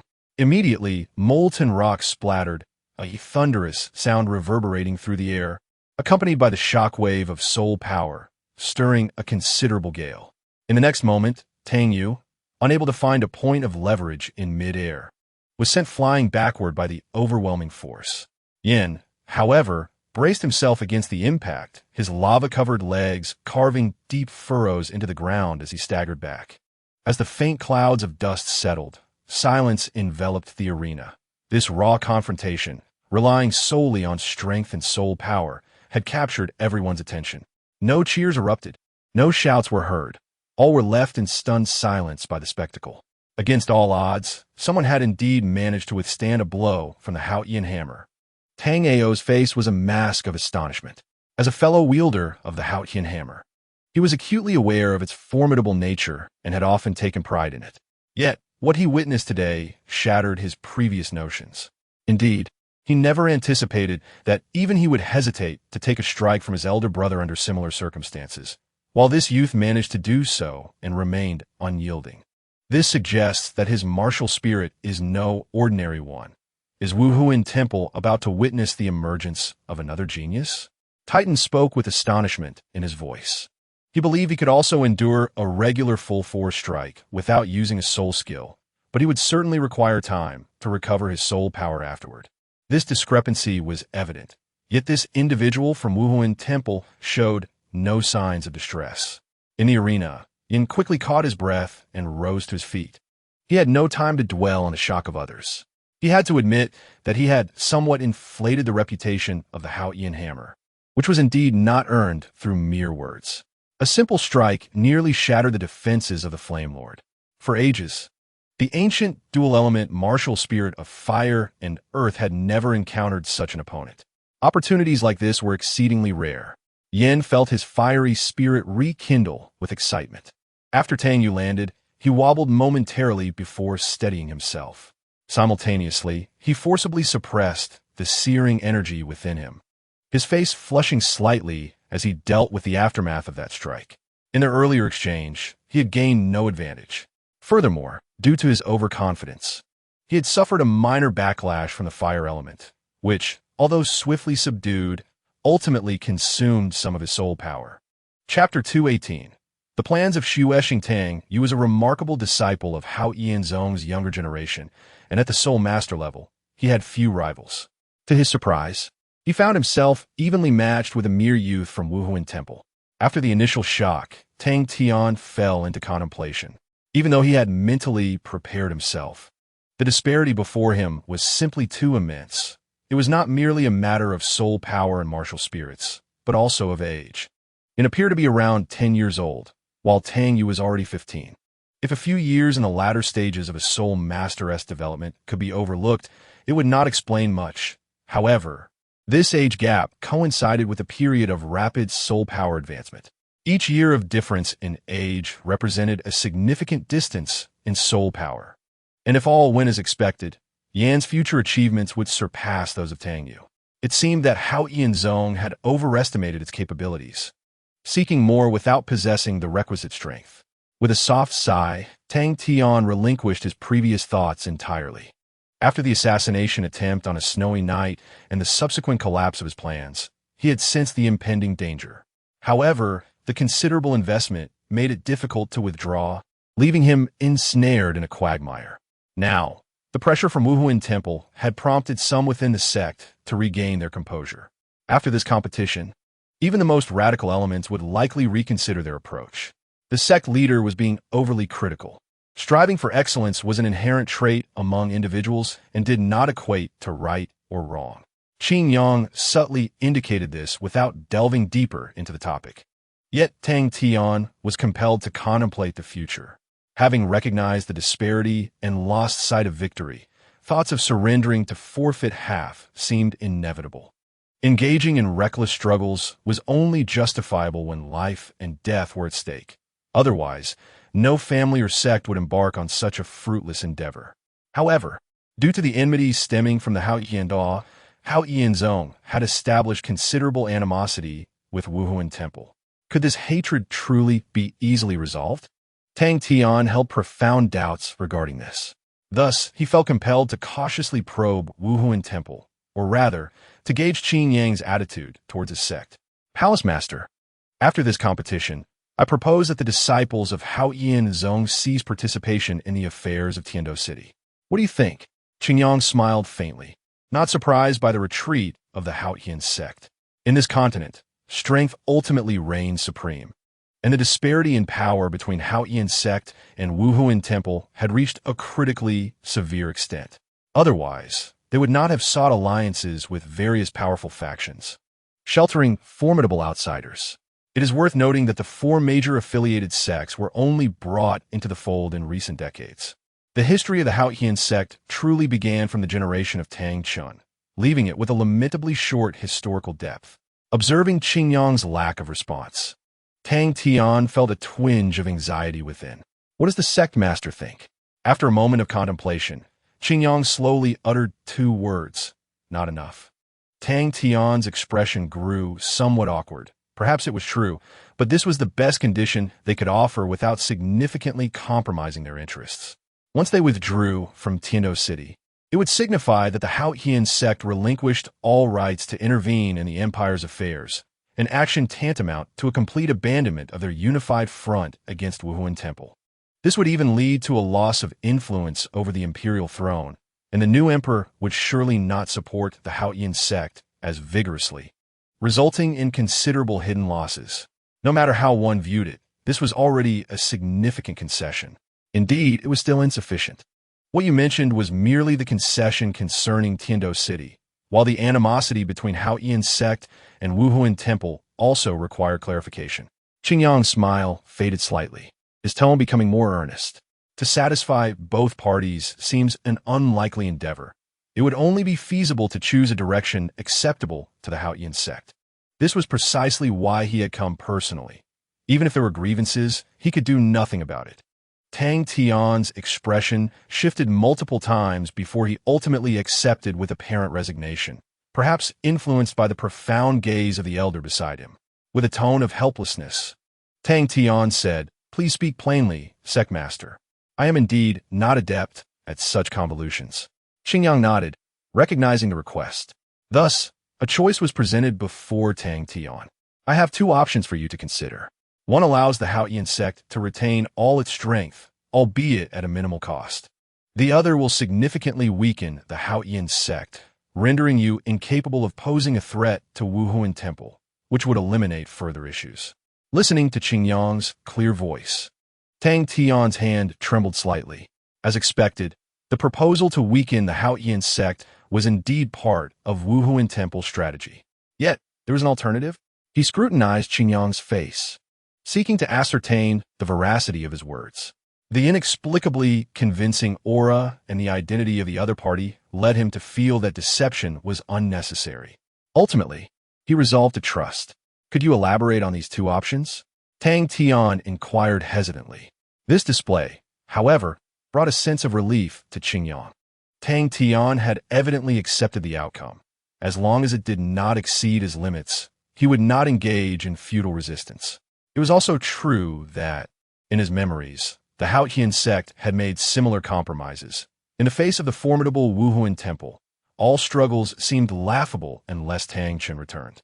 Expel Tang Hao from the sect, let the Haotian sect remain hidden for 20 years, refrain from interfering in the continent, and dissolve all affiliated forces. With each condition, Qingyang stated, Tang Tian's countenance grew increasingly grim until at last it darkened ominously, akin to a repressed volcano. Each of these conditions was extraordinarily harsh. Unless the sect faced annihilation, he could never agree. Tang Tian realized this must be the strategy to weaken the Haotian sect. After 20 years, even if the Haotian sect still existed, its power would undoubtedly diminish significantly. As time passed and the younger generation faced suppression, the Haotian sect's status as the foremost sect would likely fall by 1 or 2 ranks. This was still under the assumption of the Haotian sect's exceptional cohesion. Were it another faction, such a severe oppression would have scattered its members long ago. What the other option? Tang Tian asked, his tone tinged with urgency and an unexplainable apprehension. Qingyang paused for a moment before articulating his proposal. I require the Haotian sect to serve Wuhuan Temple for 10 years. Tang Tian was taken aback. During their conversation, the results of the competition in the training ground had already been determined. Unsurprisingly, Yin had achieved victory with a certain advantage, though his condition was evidently not optimal. Meanwhile, Tang Yu lay on the ground, his chest heaving, his body marked with charred spots. Though he had not sustained serious injuries, he was utterly exhausted. Yin, encouragingly rising to his feet, surveyed the audience, noting their astonished expressions, and smirked disdainfully. Finally, his gaze fell upon Qingyang, who happened to nod at him with a smile. Instantly, Yan's heart swelled with excitement, and his already flushed face deepened in color. He had emerged triumphant, earning Qingyang's acknowledgement. With this thought, Yan's grin became increasingly innocent and foolish, as if lost in a daydream. It was only when the referee announced the results that Tang Tian regained his composure from Yan's victory, letting out a deep sigh. Turning to see Qingyang's calm demeanor, exuding an air of control, he couldn't help but wonder if all of this had been within the other party's foresight. If so, this youth was indeed formidable. Serving Wuhuan Temple for 10 years seemed to offer a degree of leniency. It would mean that, in name, the Haotian sect would truly be subordinate to Wuhuan Temple. Tang Tian continued to voice his unfinished thoughts, but this time, the firmness in his tone diminished. In response to Tang Tian's wavering, Qingyang remained noncommittal, countering with a question. Do you have any other choices? Indeed, there were no alternatives. Tang Tian then realized that although the Haotian sect appeared overwhelmingly strong externally, when faced with Wuhuan Temple, even their own fate was difficult to control. However, serving Wuhuan Temple for 10 years, this protracted period, made him doubt that Wuhuan Temple would remain idle, inevitably seeking to meddle in the sect's internal affairs. After 10 years, would the Haotian sect still be the Haotian sect of today? This condition, though seemingly more lenient, was in fact more treacherous than the previous one, for whereas the former merely sought to uproot, this one aimed to dig deep. Yet, he felt powerless to change any of it. Perhaps the others within the sect would prefer the second option. After all, it appeared to hold considerable hope. I will need to convene a sect meeting to discuss this matter further. I hope Sect Master Qingyang can understand. Tang Tian said apologetically, recalling the elder's advice. In the face of uncertainty, if there was no immediate rush, it was best to delay making decisions. Although this could be seen as a form of evasion, it was the only viable course of action for now. Qingyang nodded in agreement, having no objections. Regardless of how the Haotian sect chose, it ultimately would not exceed his scope. As both men shifted their focus downward, the second round of the individual competition commenced in the training ground. This time, it was a Soul Sect-level single match, yet after the impact of the first round, Tang Tian held little expectation. The disparity was far too evident. Even an outsider could discern it. In the prince's manner, Xu Eshing was engaged in conversation with the prime minister. The recent events in Tiando City had exceeded everyone's imagination. Various powers seemed to be playing an invisible game of chess, battling silently without bloodshed. Once the results are determined, they will dictate the course of Tiando City for a considerable duration. Due to the extreme significance of this matter, the Tiando throne remains in a state of uncertainty, with a tendency to prolong the decision-making process. As for the severely injured, yet surviving Emperor Shuiyi, he has long been forgotten by the masses. On it, how are things progressing? Prince Xuexing inquired, his tone tinged with palpable excitement. Aniret maintained his composure, embodying elegance and courtesy. He responded to Prince Xuexing in a steady, measured tone, preserving calm within a certain range, and replied in a clear and composed voice. The imperial officials have essentially agreed to your request, of course, contingent upon the promise being effective. This should not pose a problem for your highness. I believe this aspect is resolved. Influenced by Aniret's demeanor, even upon hearing such exhilarating news, Xuexing merely clenched his fist tightly. With the support of the central officials of the empire, he was but a step away from the throne. Excellent, excellent. With repeated exclamations of excellent, Prince Xuexing finally subdued his excitement. Although the Wuhuan temple had not consented, it was reasonable to assume they would not oppose. He would take it as their tacit agreement. Thus, the only remaining trouble was the Haotian sect. Suddenly, Prince Xuexing furrowed his brow but quickly relaxed, a faint smile gracing his face. The Wuhuan temple had a grudge against the Haotian sect, and with the issues of vested interests, it was likely that tensions had escalated over the years. If it was still lacking, they could stoke the flames. Aniret merely listened quietly, a subtle smile lingering at the corners of his mouth. As Xuexing reflected on his enthusiasm, he stood up, pacing back and forth. The years of self-cultivation seemed to dissolve in this moment. Although the Wuhuan temple supported that young Xuexing, the benefits I have offered are evidently far more substantial, sufficient to ensure the Wuhuan temple maintains its silence. Coupled with the absence of support from the Haotian sect for Shuel Luochuan, neither of them would stand as my rivals. With the backing of the nobility and officials, what else could I not achieve? Ha ha ha. Brother, did you ever expect this? After all this time, you still fall short of me. Prince Xuexing laughed heartily, a hint of madness in his mirth. The long-suppressed hopes of years were on the brink of realization, and the exhilaration was simply overwhelming. He envisioned himself flaunting and mocking his dying brother once he ascended the throne. You must hold on until then, my dear brother. Aniret remained silent, showing no surprise at Xuexing's thoughts. Having been responsible for numerous significant matters of the empire, he was well aware of the enmity between Shuiyi and Xuexing, and this was certainly not a secret. Then, Your Highness, I shall take my leave. I have accumulated quite a number of state affairs during this time, and if left unattended for long, it could lead to chaos. Aniret rose, bowing to take his leave.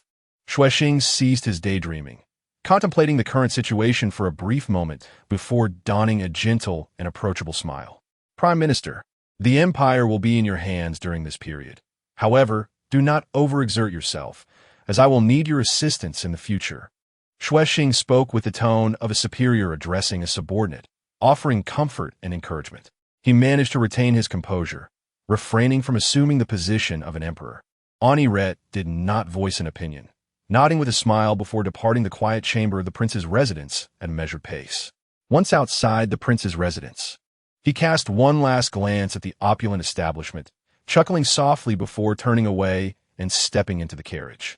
Chapter 219. The compromise of the Haotian sect, the Tiando Palace, was heavily fortified. Ever since Emperor Shui was assassinated, the defenses had been reinforced, and the recent escalating disputes had rendered the atmosphere anything but tranquil. Is everything in place? Shualuo Chuan asked Aniret. Rest assured, Your Highness, everything has been arranged meticulously, with trustworthy individuals, Aniret replied, bowing gracefully while maintaining his poise. Shualuo Chuan nodded calmly, unperturbed by the situation. Aniret was indeed a reliable individual, having devoted his life to serving the late emperor. As the prime minister, he wielded nearly absolute power within the empire, overseeing numerous central officials who would surely gravitate towards him. As long as Xue Xing harbored even a hint of ambition, he would not refuse Aniret's overtures. Very well. Since my uncle is prepared, let him pay the corresponding price. The court meeting in 7 days should resolve everything. Shualuo Chuan turned, casting his gaze in another direction, towards the prince's palace, the most unavoidable of locations. In the training grounds of the Haotian sect, an eerie silence reigned. Even Tang Yu, who had erupted in anger after his defeat, was now muted. Only silence lingered. The events of earlier were indelibly etched in everyone's memory. Tang Yu defeated. Tang Yi defeated. Tang Hu defeated. 3 successive failures left no room for alternative thoughts. The stark reality was too difficult to accept. The Haotian sect's former pride and the unwavering faith in the Haotian hammer now seemed utterly shattered. Surely not. Are we the Haotian sect to be so easily vanquished? How can we be so fragile? Tang Ao exclaimed, disbelief etched on his face. Even with prior preparation, he was taken aback by this scene. In his expectations, the Haotian sect would at most be at a disadvantage, with a win-loss ratio of 3-7. Yet, how had it devolved into this? With not a single victory to their name, had the Haotian sect insidiously fallen to such depths?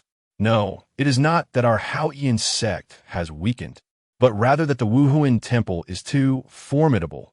Titan lamented, shaking his head with a wry smile, uncertain of what else to say in light of such a reality.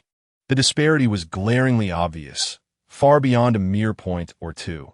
Even those not well-versed in the matter could discern the truth. The soul master level, without a doubt. We have lost. Titan did not voice the remainder of his thoughts, but Tang Ao understood. If the upcoming competitions yielded no victories, the already shaky confidence of the Haotian sect would become even more precarious in the face of the Wuhuan temple. Perhaps this was a blessing in disguise? Unlike the audience, who found it hard to accept, Tang Tian merely sighed once more at the outcome.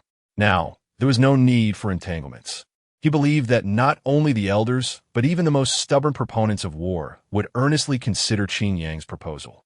To some extent, the results of this competition had alleviated many of his difficulties, yet this was not the outcome he desired. Master, I apologize for the inconvenience. I shall return to discuss matters with the others in the sect. If anything arises, please feel free to send someone to find me. Tang Tian concluded, not wishing to linger any longer in this place.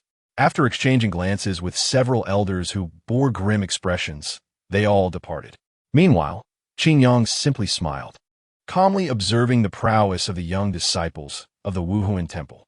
After all, witnessing the younger generation of the Wuhuan temple achieve a complete victory over the Haotian sect under advantageous circumstances was indeed a rare and delightful experience, serving as a form of relaxation after the intense battle. As Tang Long, who had just ascended to the sole sovereign rank, stepped onto the training ground, fueled by the expectations of his sect, he was determined to erase this disgrace. However, as he instinctively lifted his gaze, he caught sight of the sect leader and the elders exiting the arena. In that fleeting moment, a chill swept through Tang Long's heart, extinguishing his fervor and conviction, leaving him feeling utterly hollow. Could it be that the sect leader and elders had also given up, believing he would fail? With a dazed murmur, he felt his aura diminish. The newly arrived Cairo cast a strange glance at this disheartened figure, but soon shifted his focus, summoning his martial spirit and preparing for battle. The master of Qingyang Palace was watching from above. He could not afford to appear inferior to those younger disciples, nor bring shame upon the martial soul hall. Thus, he braced himself to face his unknown opponent and prepare for inevitable defeat. As the referee declared the start, Cairo's war spirit, adorned with 4 soul rings, surged forth to attack Tang Long. Meanwhile, in the sect's conference chamber, Tang Tian and several other elders convened, leaving Elder Tang Ao to oversee the situation.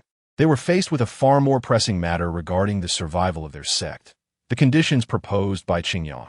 The earlier discussion had laid bare the opponent's demands. Tang Tian urged the elders to voice their thoughts and opinions for collective deliberation. Upon hearing this, the expressions of the elders varied. Some are filled with anger, others deep in contemplation, but none resorted to loud outbursts. This was not merely due to their elevated status, which prompted them to rely on reason over emotion, but also because the previous contest had been devastating, truly a case of total annihilation. Under such circumstances, even the most determined would find themselves lacking in confidence. To weaken the Haoyan sect was absolutely unacceptable. It would be tantamount to disbanding the sect. The legacy of our ancestors must not be tarnished by our hands. The second elder emphatically articulated this sentiment. Following his firm stance, several elders voiced their support, yet others furrowed their brows even deeper. Disagreeing with this proposal meant considering an alternative, which was hardly favorable either. To serve the Haoyan sect for 10 years? One elder hesitantly posed a question, lowering his tone as he noticed the gazes directed at him. I am not one to cling to pride. Serving the Martial Soul Hall is not out of the question. But how can we ensure our independence? Otherwise, what difference is there between merging with the Martial Soul Hall? The Grand Elder nodded in agreement, as this was precisely his concern. As for matters of pride, none were preoccupied with them. What options do we have? The situation on the training ground was evident. The current Haoyan sect simply lacked the strength to resist the Martial Soul Hall. As for maintaining the independence of the Haoyan sect, that depended solely on our individual capabilities. Upon finishing this statement, silence fell over the room. It was not that they did not wish to argue, but rather that the truth of the matter resonated too clearly. With no means to resist, what other choices remained? Achieving their objectives would rely solely on the caliber of their strategies. Tang Tian sensed the absence of outright opposition among the elders, leaving him with a tumultuous heart. Once a formidable and imposing presence, the Haoyan sect had learned to yield and compromise. Was this a result of harsh reality or the cost of growth? He was uncertain whether this situation would improve or worsen. Yet he understood that the future of the Haoyan sect was likely to be markedly different. Just then, before Tang Tian could conclude the meeting, the second elder abruptly interrupted. Turning to the second elder, Tang Tian wore a puzzled expression. Do you have a better plan? The Grand Elder interjected, his voice tinged with dissatisfaction. The typically impulsive second elder seemed to have lost his sense of timing. Was it really the moment for stubbornness? Did he not realize that the entire sect was at a loss? And what could one dissenting voice accomplish? Elder brother, while I generally do not oppose this decision, I believe we should not acquiesce so readily, for that would cast the Haoyan sect in a passive light. The Grand Elder nodded, countering with a question, what do you propose? The second elder smiled confidently, his rugged charm manifesting in his 40s. Observing his demeanor, the other elders speculated whether this typically reckless second elder truly had a plan. Facing their inquisitive gazes, the second elder revealed, the younger generation may not match the Martial Soul Hall, but we, the old guards, might still hold our ground. After all, even the adjudicator of the Elder Hall, Qian Sunji, fell to Tang Hao's hand. If Qingyang claims he can subdue our Haoyan sect, let him give it a try. Since the master of Douluo Hall and the adjudicators of the Elder Hall are of equal standing, I am eager to see what he can assert. The second elder's words rang with conviction and a hint of arrogance, prompting contemplation among his peers. Indeed, if they could secure even a single victory against the Martial Soul Hall, it would provide them with greater leverage in their future service. Otherwise, in their current predicament, even the most ambitious ideas would lack the foundation to materialize. However, could this truly be feasible?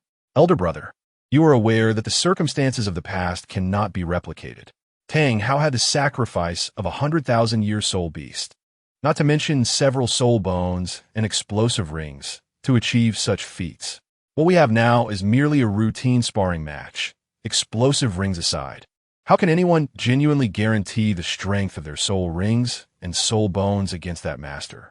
The Grand Elder pointed out the most significant uncertainty, enough to dismantle the Second Elder's proposal.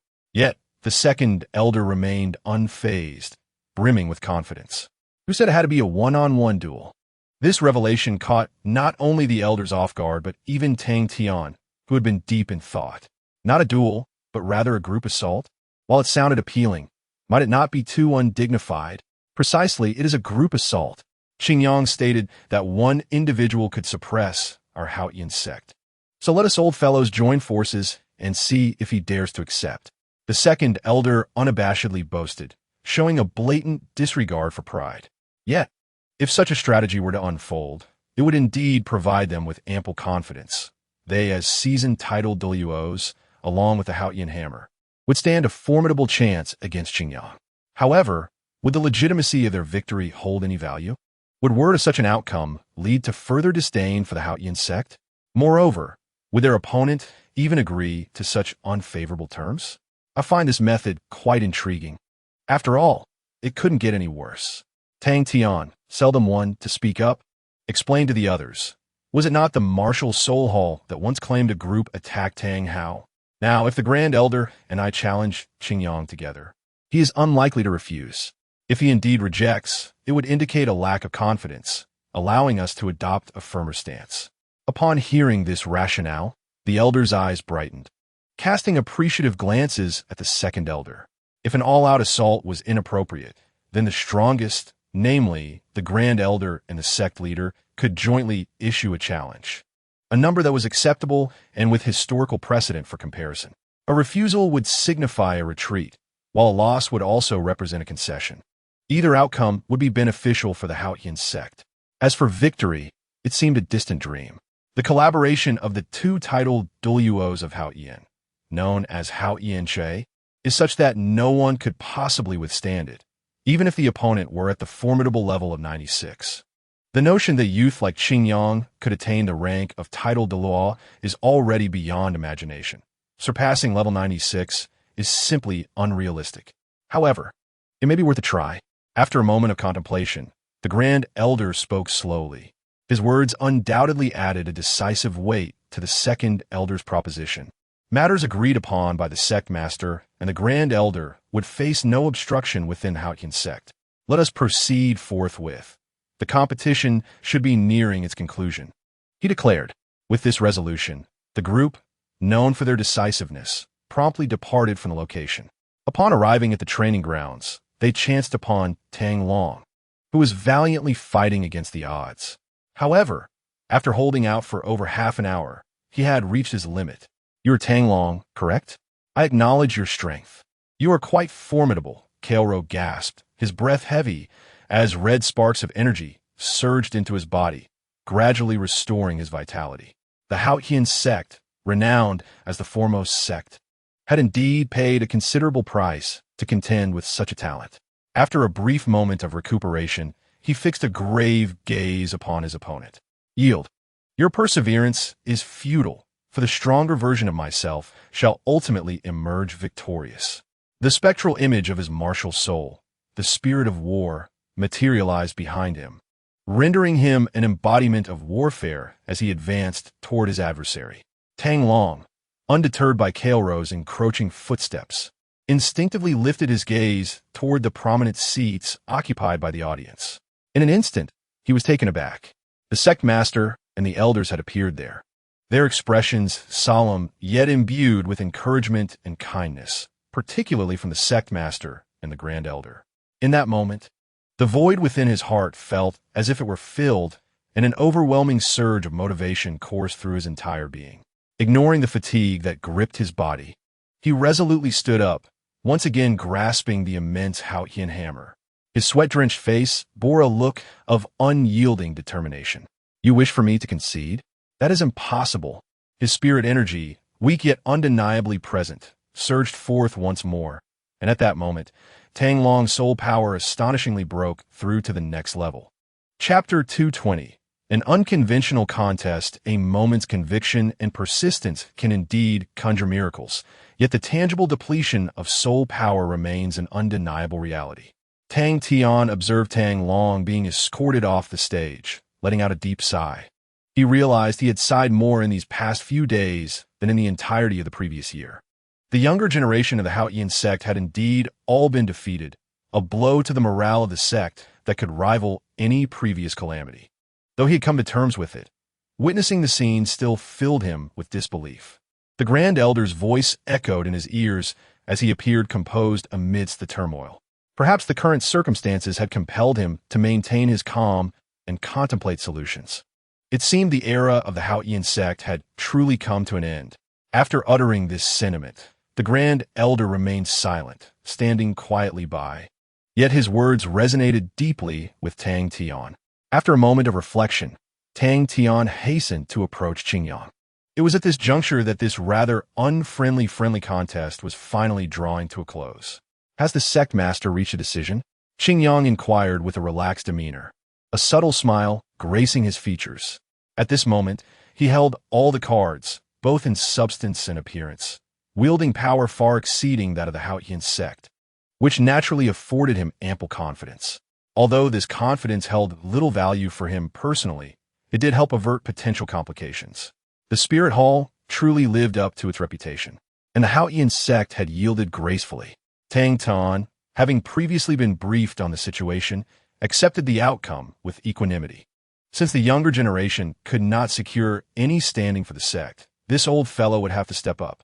Qingyang nodded, aware that the Haotian sect would not be easily subdued, and continued to await the unfinished words of Tang Tian. After discussions with my fellow elders, we have unanimously agreed to allow the Haotian sect to serve the Spirit Hall for 10 years. However, I am concerned that the younger members of our sect may harbor feelings of resentment. Though this contest has revealed the disparity in strength, this difference is not insurmountable and may instead incite their competitive spirit. Taking a deep breath, Tang Tian casually expressed this concern, appearing to consider Qingyang's perspective, yet in reality, his words, coupled with the typical robust demeanor of Haotian sect disciples, evoked an instinctive trust. Should the sect master have something to say, please feel free to speak candidly. Qingyang prompting Tang Tian to cast aside his remaining reservations. I hope that Lord Qingyang can take this opportunity to engage in a friendly contest with us old fellows before the disciples of the Haotian sect, allowing them to truly perceive the difference in strength and accept it wholeheartedly. Under Qingyang's half-smiling gaze, Tang Tian's face flushed slightly, but he quickly suppressed it. For the sake of the sect's interests, sacrificing a bit of face was of little consequence. Is the sect master determined to proceed in this manner? Qingyang's tone held an amused note, causing Tang Tian to adopt a serious expression. Of course, rest assured, it is merely a friendly contest and will not jeopardize our relationship. As if seizing the moment, Tang Tian hastily assured, fearful of rejection. Qingyang chuckled softly, shaking his head. I am not concerned about that. Rather, I worry about the sect master losing face in front of the disciples and struggling to command their respect in the future. Tang Tian felt a sense of relief. As long as there was no outright refusal, the rest was his concern, and he need not trouble himself with it. Just as he was about to finalize the arrangement, Qingyang continued, You are all aware of the Shatter Mountain Range located distant from the Spirit Hall City, are you not? That is the aftermath of several sword energies I unleashed in the past. I hope this contest does not become too intense. Otherwise, if the Haotian sect's residence is damaged, it would truly be a grave error. Tang Tian was momentarily stunned, even contemplating whether to rub his ears to ensure he heard correctly. Had he misheard? The devastation of the mountain range near Spirit Hall City was indeed a consequence of this lord's sword energies. Such power could not simply belong to a mortal. Only the founder of the Haotian sect, Tang Chun, could achieve such feats. Just as he was about to voice his thoughts, Qingyang had already leapt lightly down the platform. Simultaneously, a gentle yet insistent voice lingered. Since the sect master is inclined, let us not differentiate and face each other together. Such arrogance. If we're to face him collectively, let us give him what he desires. Do not let it be said that we are bullying him with numbers. Qingyang's declaration was unambiguous, and all the elders clearly heard his words, their anger palpable. Yet only the Grand Elder and Tang Tian bore serious expressions. Tang Tian pondered with uncertainty whether Qingyang's claims held any merit, while the Grand Elder, being pragmatic, mused that since Qingyang dared to speak thus, he must possess the corresponding assurance. Reflecting on Hao Qian's sect investigations into the legendary experiences of the opposing faction, an unexpected shadow loomed over his heart. With a calm demeanor yet swift pace, Qingyang was eager to seize this opportunity to decisively quell the Hao Qian sect's arrogance. Given their habitual tendencies, even if they were to serve the Spirit Hall, it remained uncertain how much effort they would truly contribute. Seizing this opportunity, let them comprehend their own worth and refrain from any future indiscretions. Within the training ground, Tang Jiu was on the verge of announcing the results of the competition, and although he bore a heavy heart, he had no choice but to accept the outcome. However, upon noticing several elders and the sect leader suddenly appearing in the training area, he halted his actions, facing the hallmaster. It was only when a voice reached his ears that he swept away his previous discontent and was filled with excitement. Esteemed disciples and kin of Hao Qian's sect, the sect leader has just shared an unimaginable revelation with me, which I am eager to convey to all. Tang Jiu suppressed his inner thrill, moderated his tone, and continued. To be succinct, this contest is not yet concluded. The sect leader and several elders have decided to join forces with Hall Master Qingyang to showcase a battle among the foremost soul masters. Following his declaration, Qingyang and the leading figures of Hao Qian's sect approached the contest arena.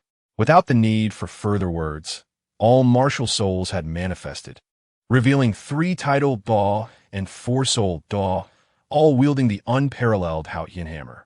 Such a lineup truly befits the foremost sect among the 7 great sects. Regrettably, it was insufficient against Qingyang. Weapon soul, true body. Weapon soul, true body. With no intention of holding back, the elders of Hao Qian's sect unleashed their most formidable soul skills. The weapon soul, true body. The oppressive soul power rendered the atmosphere almost immovable, scattering clouds in the sky, and even the wind seemed unable to penetrate this domain. Under the amplification of the 7th soul skill, all soul skills and martial souls received a terrifying enhancement. Truly, they are the pinnacle of the continent. Even against just me, they are exerting their full strength, Qingyang marveled. As his voice echoed, a radiance of supreme brilliance enveloped him, and the Emperor's armor manifested. After all, he was facing the illustrious Hall Master of the Spear Hall, and even he had to proceed with caution. Tang Tian laughed heartily, as if the combat atmosphere had rekindled a sense of grandeur within him. Simultaneously, the 9 soul rings on his body illuminated sequentially, an endless surge of soul power coursing through him, as the ultimate technique of Hao Qian's sect's great Sumer hammer was on the verge of being unleashed. Allow me to witness the strength of the continent's foremost sect. Qingyang's voice reverberated, eager to gauge the might of the Hao Qian hammer. He swiftly advanced for a probing attack. However, as he drew near, Tang Tian gently swung the Hao Qian hammer, enveloping Qingyang in a peculiar force field, akin to an invisible wall that thwarted his approach. Is this a magnetic field? Qingyang pondered with mild curiosity. The motion of the Hao Qian hammer disrupted the magnetic field's fluctuations, transforming that power into a defensive barrier. One could not deny the prowess of a titled Dalu. Although Qingyang could easily break through, he chose not to take that path. Instead, he restrained his strength and swiftly launched a punch, testing the durability of this temporary magnetic defense. Come at me. Tang Tian's eyes gleamed, as if he had encountered a long-awaited event. The yellow first soul ring erupted with a thunderous sound, infusing the Hao Qian hammer with colossal soul power, magnifying its size even further. Bang! Qingyang's unembellished punch, devoid of radiant energy, struck solidly against the magnetic field.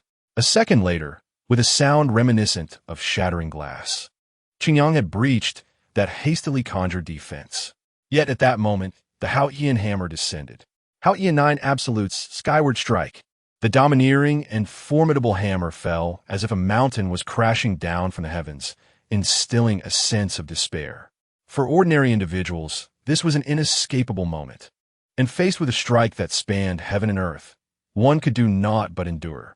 To withstand the full might of the Haotian hammer, especially with comparable soul power, even the likes of Qinshu and Ji would hesitate. Who could genuinely achieve such a feat? Yet now, Qingyang demonstrated this before them. A blinding brilliance emanated from the base of the immense Haotian hammer, and in the next instant, the hammer was abruptly halted mid-fall, unable to connect with the ground. Tang Tian sensed the urgency. Qingyang was even more formidable than he had anticipated, yet it was too late to alter the offensive. Fortunately, he was not alone. The elder Tang Xiao, noticing his father's predicament, immediately struck down with his own Haotian hammer. Bang! A thunderous sound erupted, accompanied by a surge of soul power that sent debris flying in all directions, with dust and stones swirling in profusion. However, even under such a dual assault, the Haotian hammer merely pressed down slightly, making no further advance. At this moment, all present shifted in concern. Second brother, fourth brother, the grand elder barked, showing no hesitation as they too unleashed their full might. Were it not for the fact that the great Sumera hammer could only be passed down to one, he would have unreservedly unleashed it as well. Boom! One after another, the Haotian hammer, under the weapon soul true body, had grown tremendously. Although it could not compare to Tang Tian's explosive rings, it was still unfathomable. Yet, astonishingly, even this tower-like accumulation of Haotian hammers could not crush the insignificant figure beneath. What an inconceivable occurrence! Was the gap truly this vast? In the audience, the sole elder not engaged in battle, Tang Ao, murmured at a loss for words. His pride and confidence in the Haotian hammer were once again plunged into doubt. This combined assault paled in comparison to their previous efforts, failing to elicit even the slightest change from Qingyang. In other words, the current situation was still manageable for that hall master. Could this be possible? Could anyone truly withstand the onslaught of three-titled Douluo wielding the Haotian hammer and four-soul Douluo unscathed? Enough of this. The training ground is on the verge of collapse. We must prepare to evacuate the crowd, Titan urged, observing the ever-widening crevice at the cliff's base. His face etched with urgency as he pushed Tang Ao. Tang Ao snapped back to attention. If any harm were to befall anyone, it would be his failure. Quickly, follow me to disperse the crowd. Inside the training arena, Qingyang also recognized the impending crisis. At this moment, he was grappling with the immense pressure descending from above, the light in his hand growing ever more radiant. Simultaneously, he employed his other hand to stabilize the mountain structure, attempting to delay its collapse. He knew it could not remain in this stalemate any longer. Thus, Qingyang channeled the five elements' power within him, swiftly retracting his right hand. Before anyone had the chance to show delight, he struck down upon the face of the Haotian hammer. Instantly, all 7 Haotian hammers and their wielders were sent flying backward. Qingyang, at that moment, soared into the sky, silently gazing down at the key figures of Haotian's sect.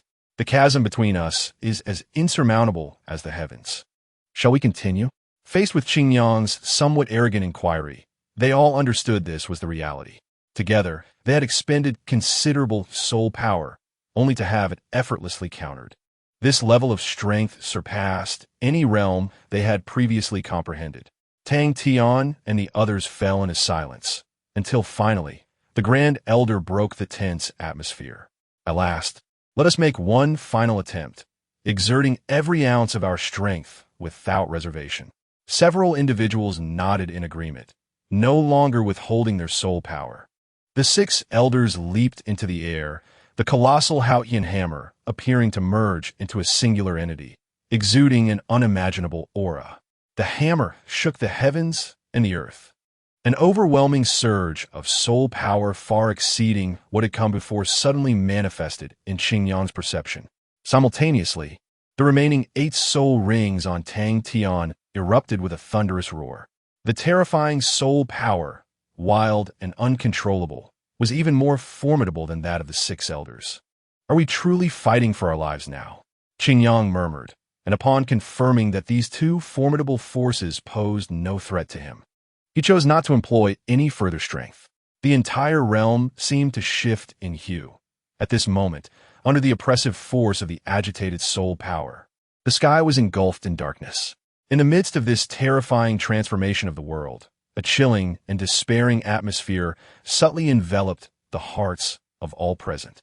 Tang Hu, his countenance weary, had regained some strength and was preparing to join the throng in leaving this place of chaos. Suddenly, he raised his head to gaze at the spectacle above, his face a mask of astonishment. Could such power truly be withstood by mere mortals?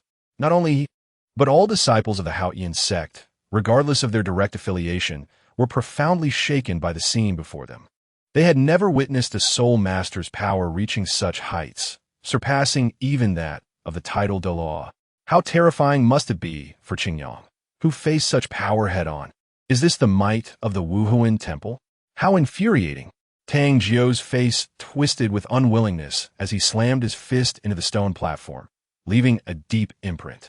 Yet this was not the time for him to vent his anger. He could only suppress his dissatisfaction and strive to assist his kin in their evacuation. Before the overwhelming might of Qingyang, he remained remarkably composed. Although the Haotian hammer was indeed powerful, it was merely relative. At least at this moment, the magnitude of its force failed to stir him. Palace Master Qingyang, the potency of this strike has surpassed our control. Please exercise caution. Tang Tian labored to manage the surging soul power, causing his voice to take on a peculiar timbre. The immense Haotian hammer radiated a soul-chilling aura, seemingly overshadowing even the sun's brilliance. If you possess confidence, then unleash your full might. Today, I shall shatter all pride of the Haotian sect and utterly dismantle the legend of the Haotian hammer as the mightiest martial spirit. Qingyang's voice grew increasingly fervent, perhaps influenced by his adversary, as he began to immerse himself in the fervor of battle. However, his words deeply enraged the elders, who, struggling to maintain their combined technique, ceased to hold back and struck down upon Qingyang with a decisive blow. In an instant, the winds and clouds transformed. A dazzling golden light abruptly tore through the gray sky, illuminating the earth as if heralding dawn.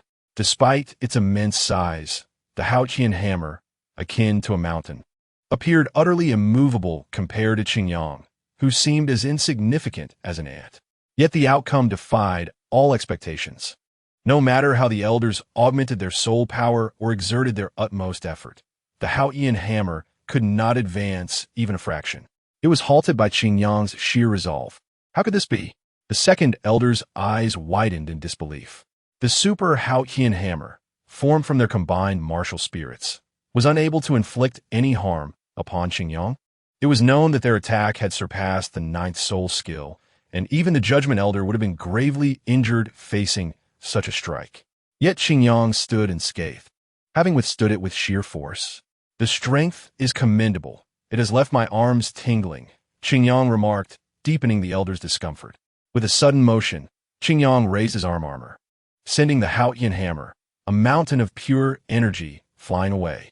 The backlash from the attack caused the elders' faces to flush crimson, with the weaker among them even spitting blood from the force of the recoil. Fortunately, their assault was not without effect. The unique combined technique of hammering the heavens and earth could only be met head-on, leaving no room for evasion. Although the restrictions on the strong were diminishing, they still held significance. Do not become too complacent, the second elder warned fiercely. As he spoke, the lingering restrictive force intensified once more, distorting the very fabric of space. Qingyang was momentarily taken aback. He sensed the peculiar effect, an invisible pressure binding him as if locking him in place, making it momentarily challenging to escape. Nevertheless, this merely required additional effort on his part. Just as Qingyang prepared to force his way through, Tang Tian's truly decisive attack arrived. With the final black ninth soul ring erupting in a thunderous explosion, a torrent of chaotic soul power surged into him, propelling his momentum beyond the solid barrier. He had now transcended the confines of level 96. Tang Tian withheld nothing, pouring all his soul power into the Haotian hammer, fully aware of his opponent's terrifying prowess. Holding back would only serve to make him a laughingstock. Skyward Strike. The ultimate technique unleashed a palpable pressure that even crushed the very cliff upon which the training ground stood. The cliff, besieged by relentless aftershocks, could no longer bear the strain, crumbling into rubble that cascaded into the clouds. Had the crowd not been evacuated in advance, many lives would have surely been lost in this calamity. Sectmaster, the Haotian sect has failed. Though the assault was fierce and relentless to Qingyang, it was merely a desperate struggle. He had comprehended the essence of the Haotian sect's power. It was time to conclude this contest. With a slight movement of his hands, an almost imperceptible wave of energy spread throughout the vicinity. Zen seal. In an instant, all sounds ceased, and time itself came to a standstill.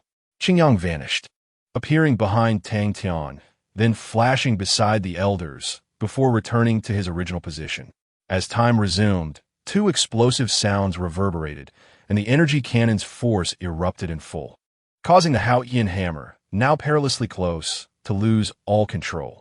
The surging waves of soul power detonated like colossal explosives, shaking the heavens and shattering the earth, sending powerful aftershocks swirling in clouds of dust and smoke. What has transpired? Tang Ao, who had just completed his preliminary arrangements, wore a look of astonishment. If his eyes did not deceive him, everything had been proceeding smoothly, about to culminate in a cataclysmic clash. So how had chaos suddenly ensued? The palace master Qingyang had made no discernible move, yet that disruptive attack had emerged from seemingly nowhere. I do not know. Apart from him, there is no one else. Could it be that his power has transcended our comprehension? Titan's voice was hoarse. Regardless of the outcome, he had mentally prepared himself. Yet what was unfolding before him was utterly confounding. Who could elucidate what had just occurred, and why he had perceived nothing? Under the gaze of countless eyes, a bizarre scene unfolded. The elders and the sect masters self-destructed their soul power, while Qingyang stood still, untouched. All members of the Haotian sect, who had divided their focus to observe the battlefield, stared in bewildered shock at this spectacle. In the sky, several figures fell from the clouds, their auras faint and nearly imperceptible. Tang Tian felt the frailty of his shattered body and the wounds inflicted upon his martial soul. Acutely aware of the overwhelming defeat he had faced against the Spirit Hall, they were undeniably formidable, especially Qingyang, whose prowess exceeded comprehension. Even now, Tang Tian could not fathom how that energy attack had manifested so close behind him.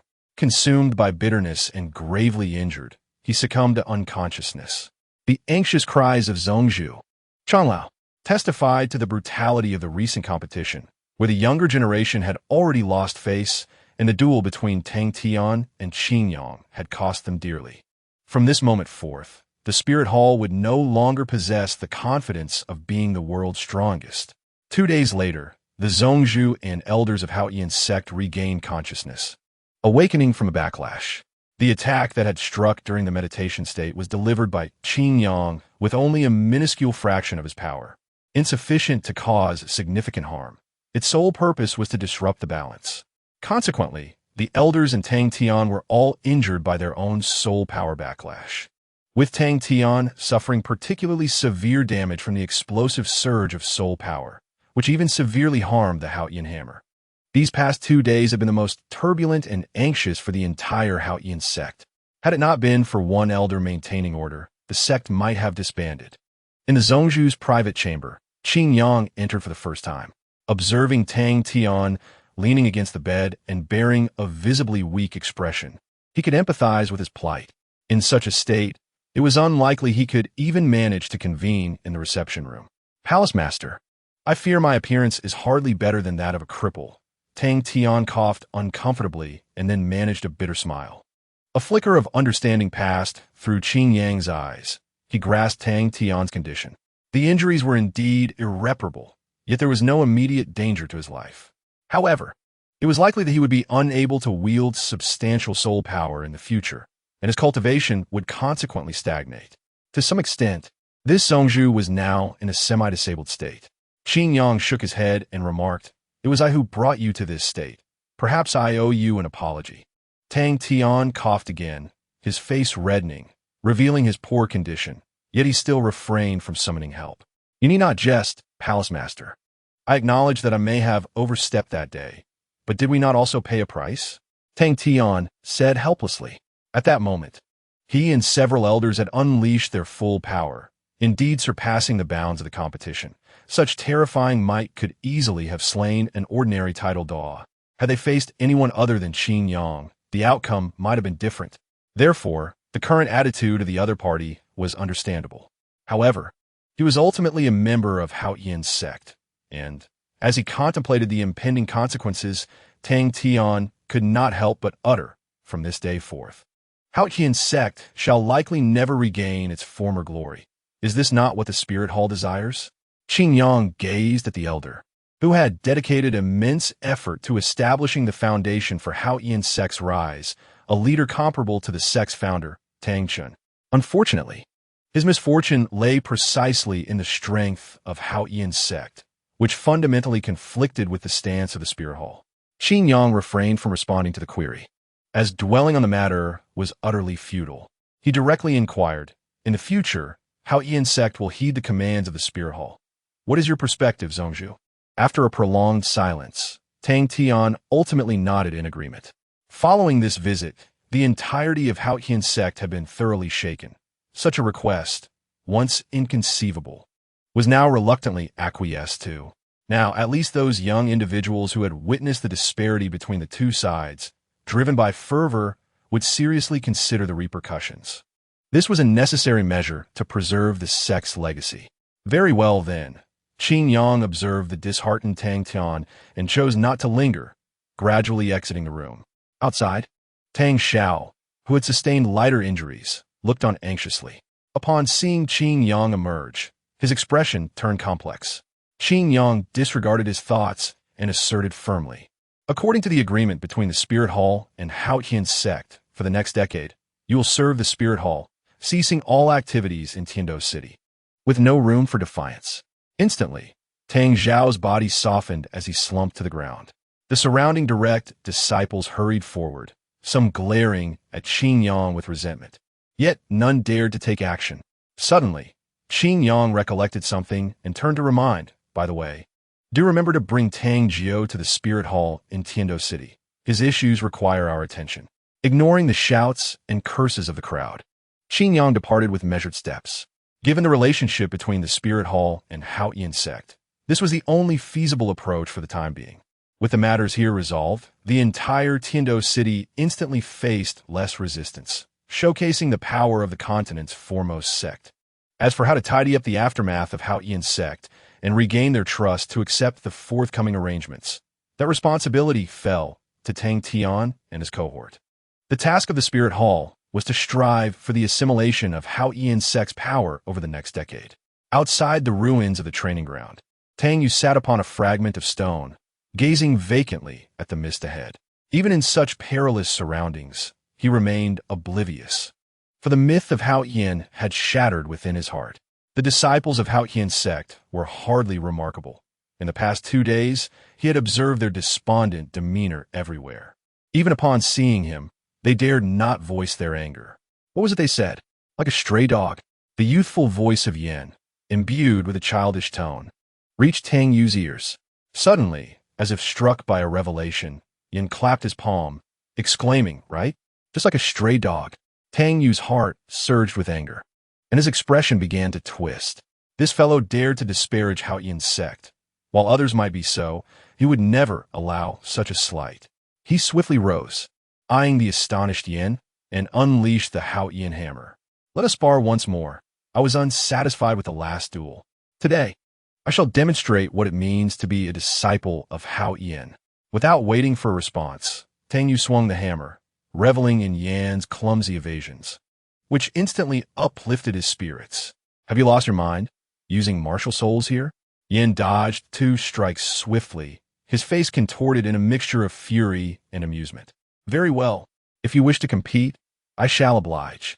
The blazing Lord of Flames ignited the air as it materialized, and Tenyu set aside all other concerns. His expression resolute as he focused on Yen. At the very least, this time, he must surpass this opponent. He aimed to prove to those of the Spirit Hall that Hao Yian's sect was no coward. They would not be reduced to despair by a single defeat. Chapter 222. The council, a lavish carriage, halted outside the Tiando Imperial Palace, adorned with the family crest of the sole remaining prince of the empire. The servant respectfully drew back the curtain, and Prince Xuexing, clad in resplendent robes, gracefully descended from the carriage. He glanced at the bright sunlight, a confident smile gracing his face. Today, the imperial court would convene as scheduled, and he would seize this opportunity to reclaim what was rightfully his. Steward, return to the royal residence and prepare for a grand banquet. After today, many guests shall arrive, and we cannot afford any disarray.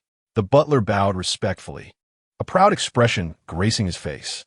He understood that after today, his master would become the most esteemed individual in the empire, allowing even him, the butler, to bask in immense glory. How could he possibly forget? Your will, your highness. His voice was resonant, and he appeared to be filled with honor. Prince Xuexing laughed heartily, his satisfaction with the butler evident.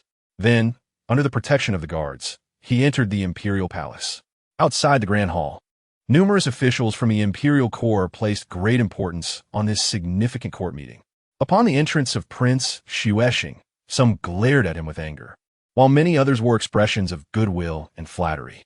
Occasionally, a few approached to engage in conversation, and Xuexing, though not weary, patiently offered a few encouraging words, leaving those of lower rank feeling both honored and astonished.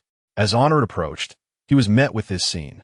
Although unspoken, the demeanor of the crowd clearly indicated that they regarded Prince Xuexing as the focal point. He chose to disregard this and merely cleared his throat gently. Instantly, the immense authority of the Prime Minister silenced the assembly. After surveying the room, Honorat calmly stated, Emperor Xia has sustained severe injuries and remains in a coma. According to the physicians, the situation is perilous. Therefore, today's court meeting will determine the succession of the imperial throne. As esteemed ministers of the empire, you are encouraged to voice your opinions. As his words concluded, a cacophony of discussions erupted in the assembly hall. Although the outcome was anticipated, the Prime Minister's explicit declaration created a significant stir. However, it did not last long, as General Gailong, a middle-aged man, stood up first, bowed, and expressed his thoughts directly. Your Excellency, a nation cannot be without a leader for even a day. Given the circumstances, only Prince Xuexing of the royal family possesses the qualifications to inherit the throne. Otherwise, the soldiers in the army will be hard to convince. His decisive and resolute voice reverberated in the hall, emanating a formidable aura from his long military career, which the literati found difficult to bear. After Gailong spoke, two advisors glared at him furiously, reproaching him vehemently. Rude warrior, what right do you have to speak on the imperial throne? The principles of rulers and subjects, fathers and sons, have never allowed for brothers to succeed one another. This is a blatant disregard for human ethics, more beastly than human. Do you wish to openly defy the imperial system? General Gailong, observing the furious elderly ministers, realized he could not win the debate and opted instead to fold his arms and close his eyes, adopting an expression that suggested, "This is who I am. What can you do about it?" He understood that their words were mere bluster. The true decision-makers were not among them. A few admonishments would not cost him anything, so he let them be. As the focus shifted entirely to General Gailong, Honorat turned his gaze towards the young leader of the Qibao, Liu Lizong, who had remained quiet in his seat. Tapping the table, a gentle and profound soul power was activated, producing a crisp sound that quelled the uproar. Your Excellency, as a powerful supporter of the empire, what recommendations do you have? Faced with the seemingly benevolent inquiry from the Prime Minister, Ning Fengji offered a bitter smile. In truth, he wished to remain uninvolved.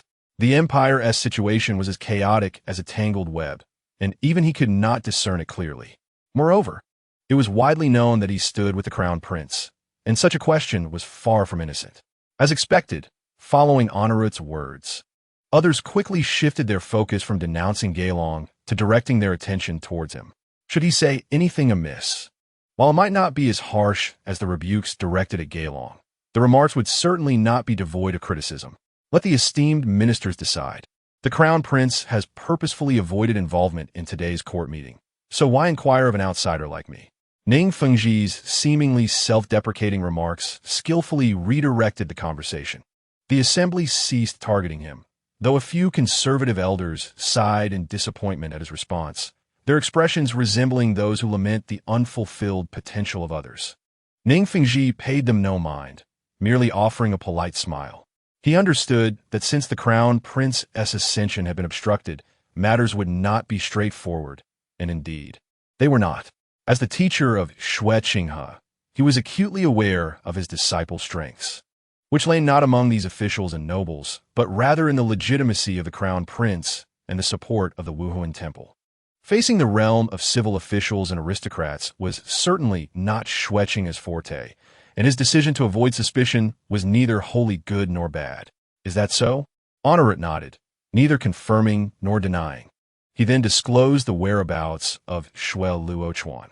The second prince is currently attending to Emperor Xue and is unable to participate in the court meeting. It seems that only your highness is present for this decision.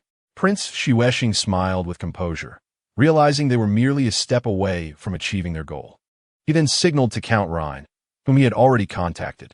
Seeing the urging gaze of Prince Xuexing, Rhine, though feeling bitter, took a step forward to confront Honorat. Since both princes show no interest in the throne, it is only natural that Prince Xuexing should take the position. Were it anyone else, we nobles would certainly not agree. His voice was resolute and powerful, seemingly articulating the sentiments of everyone present. Suddenly, voices in agreement with Prince Xuexing's succession erupted, with influential nobles and high-ranking ministers speaking up, creating the impression that no one was left to oppose him. Faced with the support of the crowd, Prince Xuexing no longer hesitated but eagerly stepped forward to face Honorat. Or rather, to gaze at the emperor's throne and the scepter and crown that symbolized power resting upon it. Honorat smiled gently, which, in Prince Xuexing's view, conveyed a sense of support and congratulations.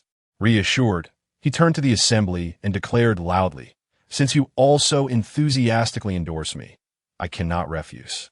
I assure you, if I become the emperor of the Tiando Empire, I will elevate the empire to new heights." Prince Xuexing's voice was fervent and self-assured, even carrying an air of urgency. However, at such a moment, this was merely a minor issue, for the outcome was already predetermined, and a slight deviation from decorum was inconsequential. As he spoke of his ambitions, eager to bask in the praise of the crowd, a voice emerged, calm and unassuming. "Xuexing, I indeed did not misjudge you." The voice was soft and weary, lacking any semblance of authority, reminiscent of an ordinary elder. Yet, it was a seemingly mundane statement that rendered Prince Xuexing cold with fear, his body frozen in place. The supporters who had previously endorsed his ascension fell silent, and the grand hall became so quiet that one could hear a pin drop. A figure stepped forward, gradually approaching the throne that belonged to him. Prince Xuexing, with a rigid expression, turned to see this individual, Emperor Xu, aged and weary, being supported respectfully by Xue Luochuan. "Your Majesty, I have prepared a list of rebels for your disposal," he said, bowing deeply. At this moment, Honorat displayed impeccable manners. Slowly bowing, his demeanor conveyed a clear message to Xuexing regarding the current situation. The recent series of unreasonable events rapidly circulated in his mind, and by piecing together the facts before him, he soon grasped the truth. "Ah, how splendid! It turns out that all of this was your scheme. Xie, your cunning is truly remarkable, using yourself as bait to lead us into a trap." Xuexing suddenly burst into laughter as he gazed at the individual before him, who was none other than the rumored near-death Emperor Xue. Who would have anticipated that the true ruler of the empire was not as gravely injured as the outside world claimed? Although he appeared weak and fatigued, handling certain matters was evidently not a challenge for him. "Xuexing, this is where you fall short. I know you all too well. In any situation, I always prepare for the worst, whereas you, upon seeing an opportunity, simply wish to gamble. This has been your pattern for years, with no sign of change. Hence, you lost back then, and you still lose now. Shuya shook his head, his tone as calm as ever, showing little emotional response. He took his seat upon the throne, surveying the perspiring crowd below. These individuals had the freedom to take whatever they desired during his demise. Even the succession of the throne was in their hands. Yet, upon his return, they appeared as feeble as ants, easily crushable. Shueshing was merely slightly larger. In the past, he needed to find justifications, but now there were no reservations. My esteemed subjects, you have truly disappointed me. The laws of Tiando clearly stipulate that in the event of the emperor's death, the crown prince shall ascend the throne. In the absence of a crown prince, a royal son shall take the throne. When did it become the turn of a prince? Emperor Shuya gazed with profound disappointment at the subjects who bowed their heads even lower. Ignoring royal authority and deceiving both above and below, this is not mere deception. It is treason. En route, what should be the consequence for treason? Emperor Shuya's gaze turned cold, a hint of frost lacing his inquiry. En route adjusted his glasses, avoiding the pleading gazes of the crowd, and replied, "The crime of treason is unforgivable. Nobles shall lose their titles, and commoners shall be sentenced to death, without exception." Shuya nodded, well aware of these consequences. However, his intent was merely to intimidate these individuals. Since Emperor Shuya's return, Lian sensed the impending disaster. Upon hearing Honorut utter the words "lose title," he immediately fell to his knees with a thud. The entirety of nobility is built upon the privileges of titles. Losing this equates to losing one's lifeblood, rendering life little different from death. Such a consequence was utterly unacceptable. Lian prostrated on the ground, his forehead pressed deeply into the floor, pleading without dignity. "Your Majesty, it is all Shueshing's fault. He forced me into this. I am not the mastermind." Emperor Shuya nodded, his tone remaining indifferent, allowing Lian's incessant pleas to fall on deaf ears, his resolve unwavering. "Count Lian, charged with treason, considering your past contributions to the empire, and upon your timely realization, your title shall be reduced by 1 rank. From this day forth, you shall be known as Viscount Lian, no longer Count Lian." Lian's expression brightened. Although he lost his title of Count and was no longer a high-ranking noble, he still retained the title of Viscount, which meant he could remain a minor noble without issue. At the very least, Emperor Shuya did not harbor intentions of stripping him down to a commoner. "I am grateful for your Majesty's mercy. From now on, the Lian family shall surely serve the nation, not daring to harbor even a hint of disrespect." As Lian expressed his gratitude for Emperor Shuya's compassion, he bowed several times, his reddened forehead eliciting scornful expressions from many onlookers. It was utterly shameful. How could a noble lack such backbone? Shueshing couldn't help but let out a derisive laugh, looking mockingly at Lian. Regardless of others' fates, he knew his own would not be bright. Over the years, this brother of his had been ruthless in dealing with him. Now that the opportunity had presented itself, how could he possibly let him off the hook? Prince Shueshing, a member of the royal family who fails to contemplate contributing to the nation and instead resorts to treason and usurpation, is guilty of heinous crimes. Henceforth, his princely title shall be revoked, and he shall be demoted to a commoner, removed from the royal family tree. Shueshing abruptly lifted his head, his gaze fixed intently on Emperor Shuya. Even though he had anticipated this, he was still taken aback by the severity of his brother's actions. Well, truly, my dearest brother." He gritted his teeth as he uttered these words, not a single plea escaping his lips. From now on, no longer a prince, he could only foresee a life of despair. His brother might even expel him from the royal family tree. This signified that the royal family would no longer acknowledge him as part of their lineage, meaning he would truly become an ordinary citizen devoid of any privileges. As for the others, Emperor Shuya's gaze swept across the silent hall, where all heads bowed, none daring to meet his eyes. The example of Prince Shueshing remained vivid before them. If even his own brother could enact such harsh measures, what could they expect? Nobles would lose 2 ranks. Ministers would be dismissed to retire, and those without office or title would be imprisoned in the Tiando dungeons awaiting execution. After announcing the punishments, Emperor Shuye turned to inquire of the chancellor. Honorut, what do you think? The chancellor surveyed the gathered dignitaries. The imperial elite, after this blow, would take a long time to recover.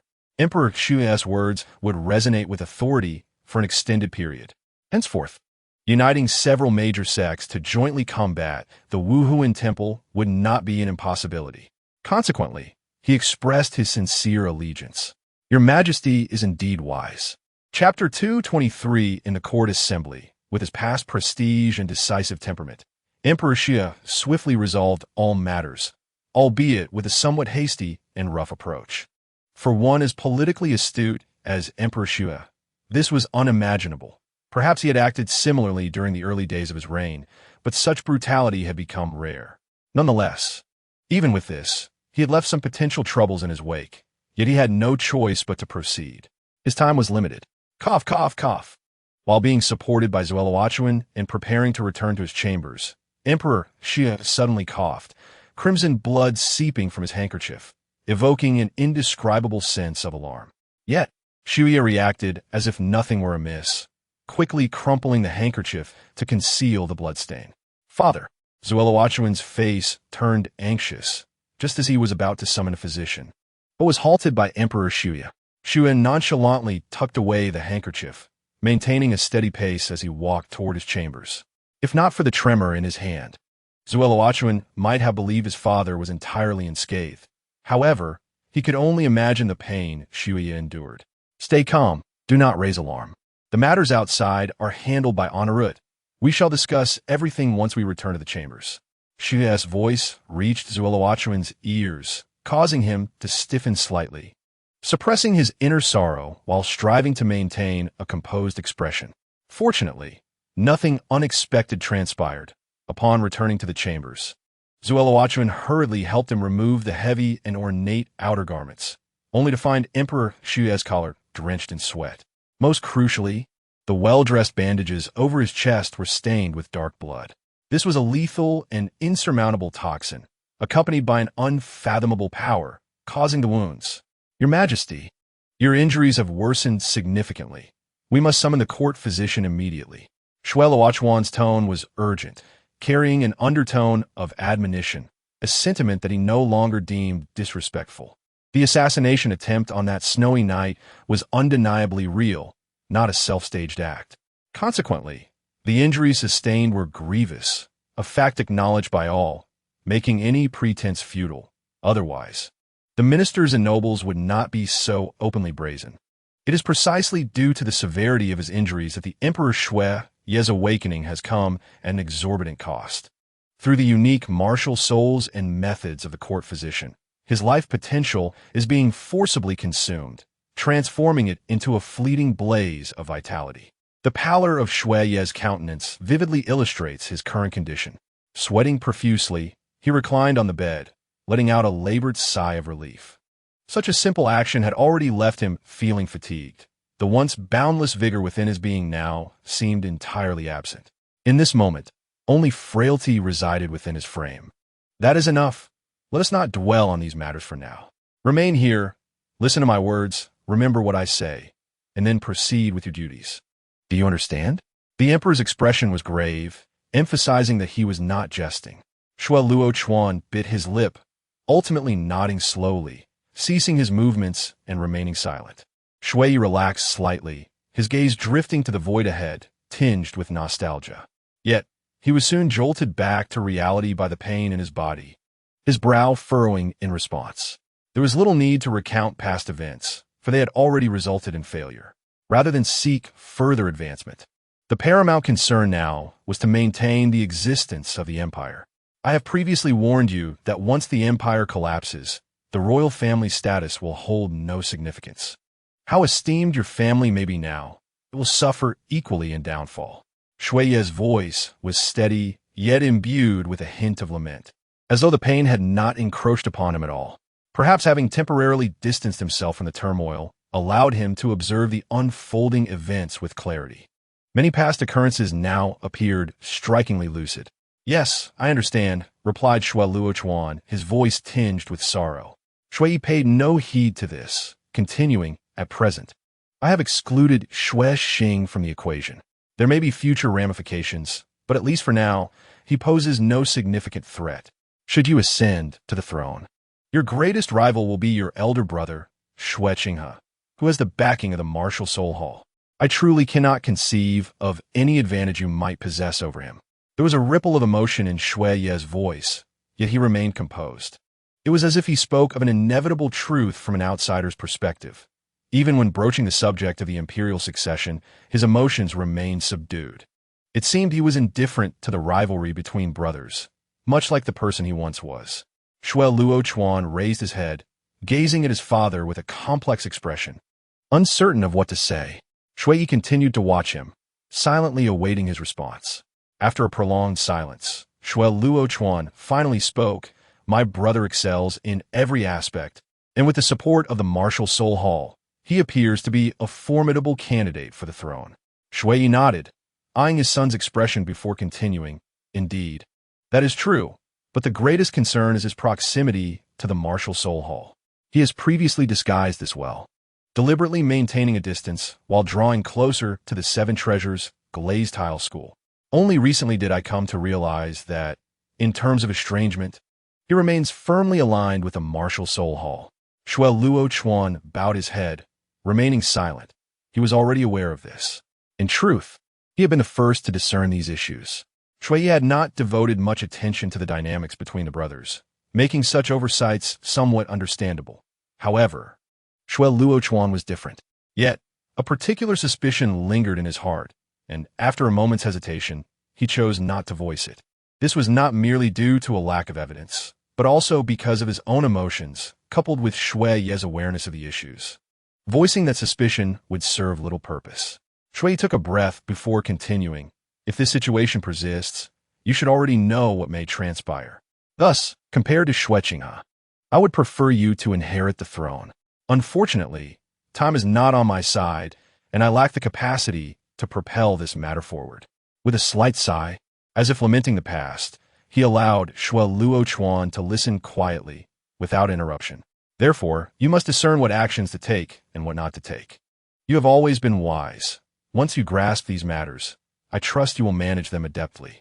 It felt as though he were imparting final instructions, his tone reminiscent of a cold, unyielding authority, devoid of personal sentiment.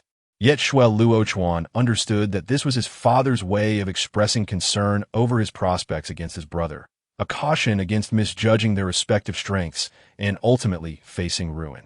Though unspoken, this concern was palpable. Father, I will remember. I know what I must do. You need not worry, Xue Luochuan replied, his voice trembling slightly, prompting Xue Yi to nod gently. As if relinquishing his final reservations, he sighed softly and instructed Xue Luochuan. Please invite the blood elder of the martial soul hall and Crown Prince Xue Qinghe to visit me. With that, Xue Yi closed his eyes, lapsing into silence. Even those words had drained some of his energy. Xue Luochuan bowed deeply before rising, taking a deep breath as he made his way out. At the martial soul hall, Xue Qinghe was engaged in conversation with the blood elder, their table laden with intelligence gathered from the martial soul hall. The most prevalent topic was the recent significant court assembly. For safety's sake, Xue Qinghe had remained at the martial soul hall for several days, as the royal palace was hardly his domain. Elder, what is the situation? Unable to contain his impatience, Xue Qinghe directly inquired, observing the elder lost in thought. Typically, such matters would require his own deliberation and judgment. Yet within the martial soul hall, he was reluctant to assume that responsibility. The blood elder, interrupted from his contemplation, displayed no annoyance. Instead, he smiled kindly, elucidating the current circumstances. Prince Xue Xing, I fear, will not rise again. The nobles and ministers within the city will be suppressed for a time, but judging by Xue Ye's demeanor, he seems inclined to pass the throne to Xue Luochuan. As he spoke, the elder could not suppress a frown, stroking his chin thoughtfully. Xue Luochuan was a name he recognized. He was not an easy youth to manipulate. Should Xue Yi truly resolve to make that decision, it could indeed present quite a dilemma. However, it seemed there was no alternative. Xue Luochuan? It appears the old man still harbors doubts about me. He is not as senile as one might think. Yet, he lamented, it was too late. The momentum of the martial soul hall had already been established. Even if issues were uncovered, what could the royal family do to oppose it? Xue Qinghe paused momentarily, then waved dismissively, exuding confidence. His confidence was well-founded. Just days prior, news had arrived from the Haotian school, the staunchest adversary of the martial soul hall for many years, finally bowing its head in submission. Without the indispensable strength of the Haotian school, whether the royal family possessed the audacity to resist the martial soul hall remained an open question. Indeed, it is true that the Haotian sect must bow its head, let alone Xue Yi. However, Qin Yang has truly surpassed my expectations by single-handedly compelling the entire sect to lower its gaze. This display of strength and resolve undeniably reveals our own aging. Xue shook his head with a wry smile, marveling at the absurdities of the world. A few years ago, the Haotian sect, led by Tang Hao alone, instilled fear in the Spirit Hall. Yet now, a single individual from the Spirit Hall has forced the Haotian sect to acquiesce. The rapidity of this transformation is almost too much to bear. Indeed, Qin Yang's actions have alleviated much trouble for me. Should Xue Yi truly remain obstinate, the Spirit Hall will make him confront reality. Xue Qinghe's gaze shimmered with intrigue, his heart secretly rejoicing, yet he maintained an air of composure as he spoke. However, a sudden thought struck him, prompting him to voice a question laden with doubt. Who, precisely, dispatched the assassin to target Xue Yi that day? As his words fell, Xue too became lost in contemplation, deepening Xue Qinghe's perplexity. This matter is exceedingly suspicious, disrupting the Spirit Hall's long-standing plans, and due to stringent confidentiality. Xue Qinghe has yet to receive any news from the Empire. Perhaps the Empire itself is unaware. Yet, the elder Xue frowned at this dilemma, making it clear to Xue Qinghe that this is not a question that can be easily answered. According to the recent incriminating evidence released by the Tiando Empire, it superficially implicates Prince Xue Xing and certain nobles, yet the true perpetrator remains unknown. Xue Qinghe furrowed his brow. Such an answer was evidently unsatisfactory. How could the Spirit Hall, with its vast might, fail to clarify such a significant matter in a timely manner? Nevertheless, now is not the time to focus on this. The primary concern should be how to seize control of the Tiando Empire. The unknown secrets hinted at by this incident can only be unraveled in due course. At that moment, a knock resounded from outside. After obtaining consent, Lian Yu entered with an apologetic expression and announced in a clear voice, Your Highness, Elder, the great Emperor Xue Yi has dispatched envoys inviting both of you to the royal palace to discuss matters of imperial succession. Xue looked up in surprise, instinctively glancing at Lian Yu, while Xue Qinghe could not restrain his voice, exclaiming in astonishment. Could it be that Xue Yi is unable to endure any longer? In the next moment, as Lian Yu appeared flustered and unsure, both men regained their composure. Such words from Xue Qinghe were evidently not to be uttered lightly. For a son to speak of his father in such a manner was indeed a delicate matter. Fortunately, they were within the confines of the Spirit Hall. Xue smiled kindly and gestured for Lian Yu to withdraw. He then exchanged a serious glance with Xue Qinghe, their expressions growing somber. It appeared that Xue Yi had not fully recovered. Rather, he had employed some unknown means to forcibly suppress his injuries, likely at great cost. I had previously wondered how the Tiando Empire managed to resolve the issues that perplexed us in the Spirit Hall. It seems that it is not as straightforward as it appeared, Xue remarked thoughtfully. As a power standing alongside the two great empires, the Spirit Hall possesses a general understanding of the situation in Tiando. Now, with access to crucial information, one can deduce much. At this moment, however, Xue Qinghe did not focus on these matters. He pondered the purpose behind the envoy's arrival. After a brief pause, a realization dawned upon him, and he smiled. It seems our emperor has recognized reality and relinquished his feudal struggles. After all, what I have learned from him over the years has been nothing but political compromise. He is unlikely to take desperate measures. Xue contemplated for a moment and found this to be true, his demeanor lightening somewhat. Since Xue Yi wishes to invite them to the royal palace for discussions, It indicated that he had entirely abandoned his rigid plan to confer the title of Shui Luo Chuan. This conciliatory stance is, for both parties, a positive development. In that case, let us go and see for ourselves. Shui Qing, he nodded, his expression betraying a sense of eagerness. After so many years of concealment, the final outcome was finally approaching, and even he could not maintain a tranquil heart. Chapter 224. Abdication. Though only a few days had passed. Upon Qin Yang's return to Tiando City, he found the atmosphere to be markedly different. In contrast to the previous sense of trepidation, the current environment, while still somewhat tense, lacked the pervasive sense of alarm. Traveling light, Qin Yang was accompanied by few.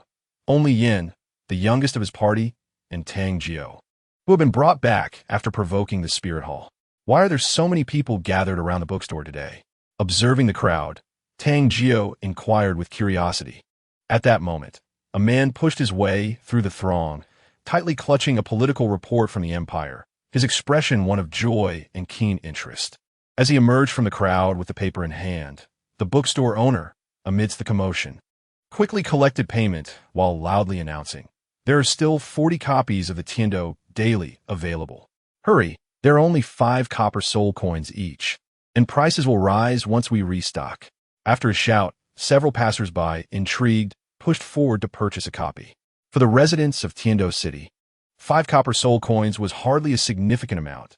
Daily expenses might not even amount to that, but occasionally purchasing a newspaper posed no issue. Among them, a worker in uniform asked those nearby, "Is there something significant happening today? It's rare to see the Tiando Daily selling so well." The person queried responded with impatience, laced with disdain, "It's a detailed report about Prince Shui Xing and the royal family. How could you not know?" Various rumors have spread throughout Tiando City. The worker chuckled awkwardly. As a resident of Tiando, being unaware of political affairs was indeed a source of shame, particularly when trying to engage in idle banter. Although he had been busy with work lately and had no time to follow the news, he nonetheless joined the crowd, hoping to snag a copy of the Daily. Not long after Qin Yang and his companions entered the city, they encountered this scene, which also surprised Tang Jiao. Clearly, something extraordinary had transpired in Tiando City. Listening to the discussions among the residents, Yin speculated. In the spirit hall, in addition to undergoing soul master training, he had also acquired some management skills, allowing him to form his own judgments regarding the situation. Barely had he spoken when another individual, gazing at the Daily, exclaimed in shock, "Prince Shui Xing has assassinated great Emperor Shui Yi. He incited the court officials to stage a coup. He aims to usurp the throne." The onlookers exchanged glances, their shock intermingled with dawning comprehension.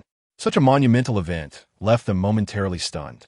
Nevertheless, as residents of Tiando, their talent for spectating and gossiping was second to none. Or perhaps, matters of royal intrigue had become a form of entertainment in their lives. A light-hearted topic for post-meal discussions. No wonder Tiando City had been under martial law recently, with numerous innocent individuals apprehended. It turns out Shui Xing aimed to usurp the throne. The younger brother plotting against his elder. What a tale. One individual mused, recalling recent events, while another chimed in, his tone dripping with sarcasm. Not only does he scheme against his elder brother, but he also seeks to seize his nephew's throne. Truly, Shui Xing is quite the uncle. The sounds of astonishment and wonder echoed through the streets as various opinions surfaced, transforming these events into the talk of Tiando City. Consequently, many residents, who had only heard of the happenings but had not witnessed them, were influenced to purchase the Tiando Daily.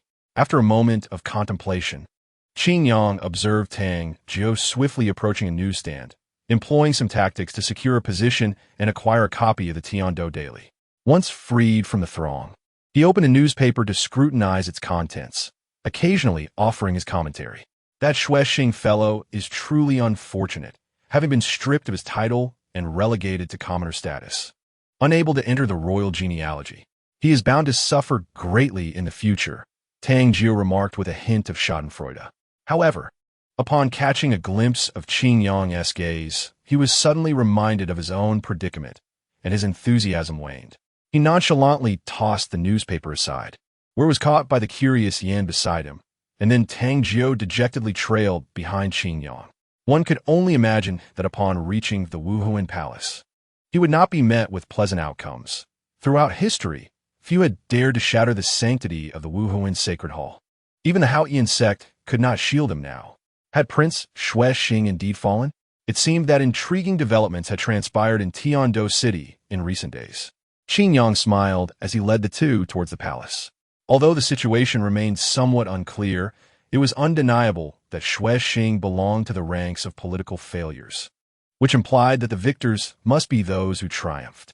Coupled with the earlier news of the assassination attempt on Xue Yi, Qin Yang had a foreboding sense that a shift was imminent in Tiando City. Within the palace, Xue Yi lay upon a soft bed, his chest rising and falling steadily. Feeling the frailty of his body, piercing pain occasionally surged through him, a clear indication that his days were numbered, a fact he could not alter. Death had never loomed so closely, beckoning to him with a visage that was now vividly discernible. Yet, despite his fragile state, even as reason urged him to accept his fate, a fervent unwillingness surged within him. At just over 40 years of age, the prime of his life, how could he succumb now? Just as the loose alliance centered around the Tiando Empire was on the verge of formation, a time ripe for significant endeavors, why did fate deny him his desires?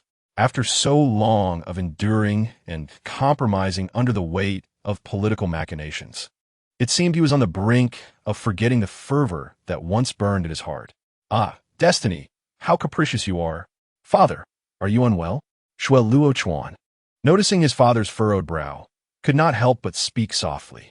Xue slightly opened his eyes, casting a glance at his child, choosing silence over words, and closed his eyes once more to gather his thoughts.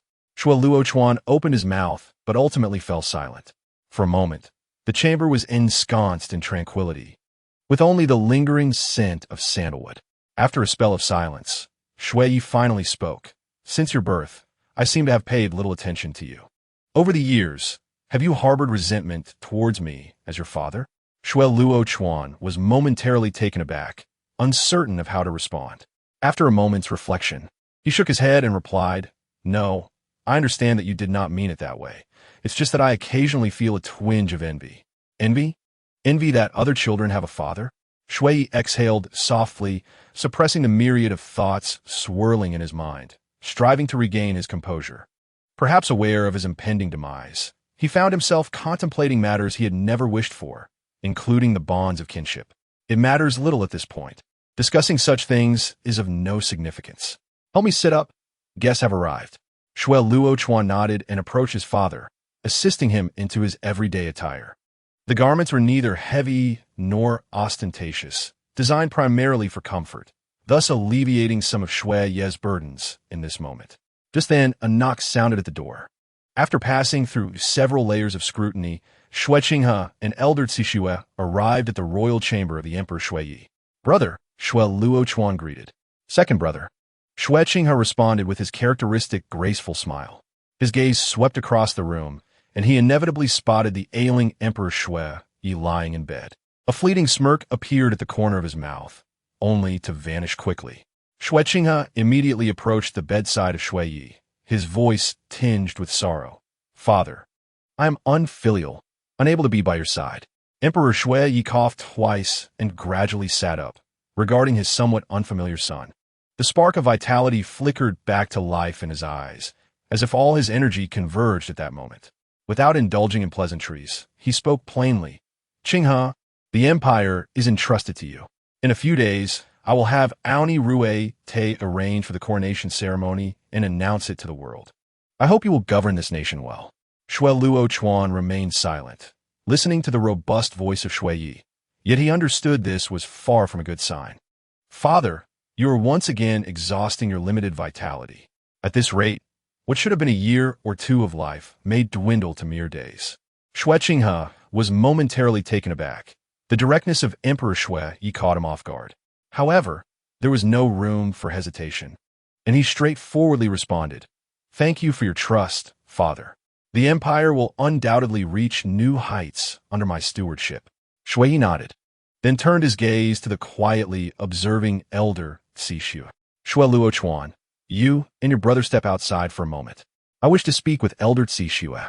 The two brothers exchanged glances but did not refuse. For Shui Qinghe, this old man was already a candle in the wind.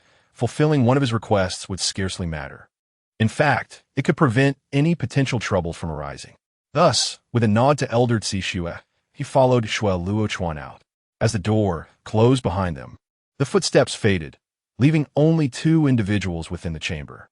Qinghe, you must be from the Wuhuan Palace, correct? The startling inquiry from Shui Yi rendered Elder Xixue speechless. He had not anticipated that Emperor Shui Yi would suspect this, a matter he could never affirm, even if the truth was evident. Furthermore, Elder Xixue pondered. If Shui Yi had reached this conclusion, did it imply that previous arrangements had encountered unforeseen changes? Instinctively, he felt a tightening in his chest. Regardless of how weakened Shui Yi was, he remained the one who had wielded power over the empire for over a decade. Ha! Shui Yi chuckled softly. Just as he was about to speak further, a youthful voice interrupted him. You are correct. The real Shui Qinghe has already perished. A flicker of light illuminated the room, revealing another figure. Emperor Shui Yi's eyes widened in astonishment, followed by a look of realization. With a slight sigh, he chose not to dwell on the matter. You must be the Palace Master Qingyang. I have long heard of your name, yet I never expected to meet you in person. After a moment of reflection, Shui Yi adjusted his posture and continued. If I had known this news in my youth, or even in better health, I would have pursued the Wuhuan Palace with unyielding resolve. This is not merely a matter of fatherly affection. It is an affront to the authority of an emperor, and such transgressions must be rectified. Coughing slightly, perhaps due to the fervor of his speech, Shui Yi could not suppress another bout of coughing, his complexion turning a shade redder before becoming even more pallid. Especially the breath emanating from her bosom made Qingyang furrow his brows incessantly. However, there were no what-ifs. Qingyang remained as calm as ever. Shui Yi chuckled softly. Indeed, there are no what-ifs. Therefore, at this moment, I wish to negotiate a transaction with the Wuhuan Temple. A transaction? Qingyang raised an eyebrow, taken aback by the proposition. Yes, a transaction, Shui Yi reaffirmed. Xixue listened intently to their conversation, his eyes betraying a glimmer of astonishment, which soon morphed into a look of realization. Meanwhile, the departing Zwiking was oblivious to the discussions taking place, as he refrained from eavesdropping, knowing that Xixue would eventually relay everything to him. Such trivial matters were not worth the effort of clandestine listening. Brother, do you remember before the age of 6, you took me to play around this palace? Every corner is imbued with our memories. Shui Luochuan suddenly halted, gazing at a pristine stone brick stained with ink. Zwiking followed his gaze and immediately recalled that scene.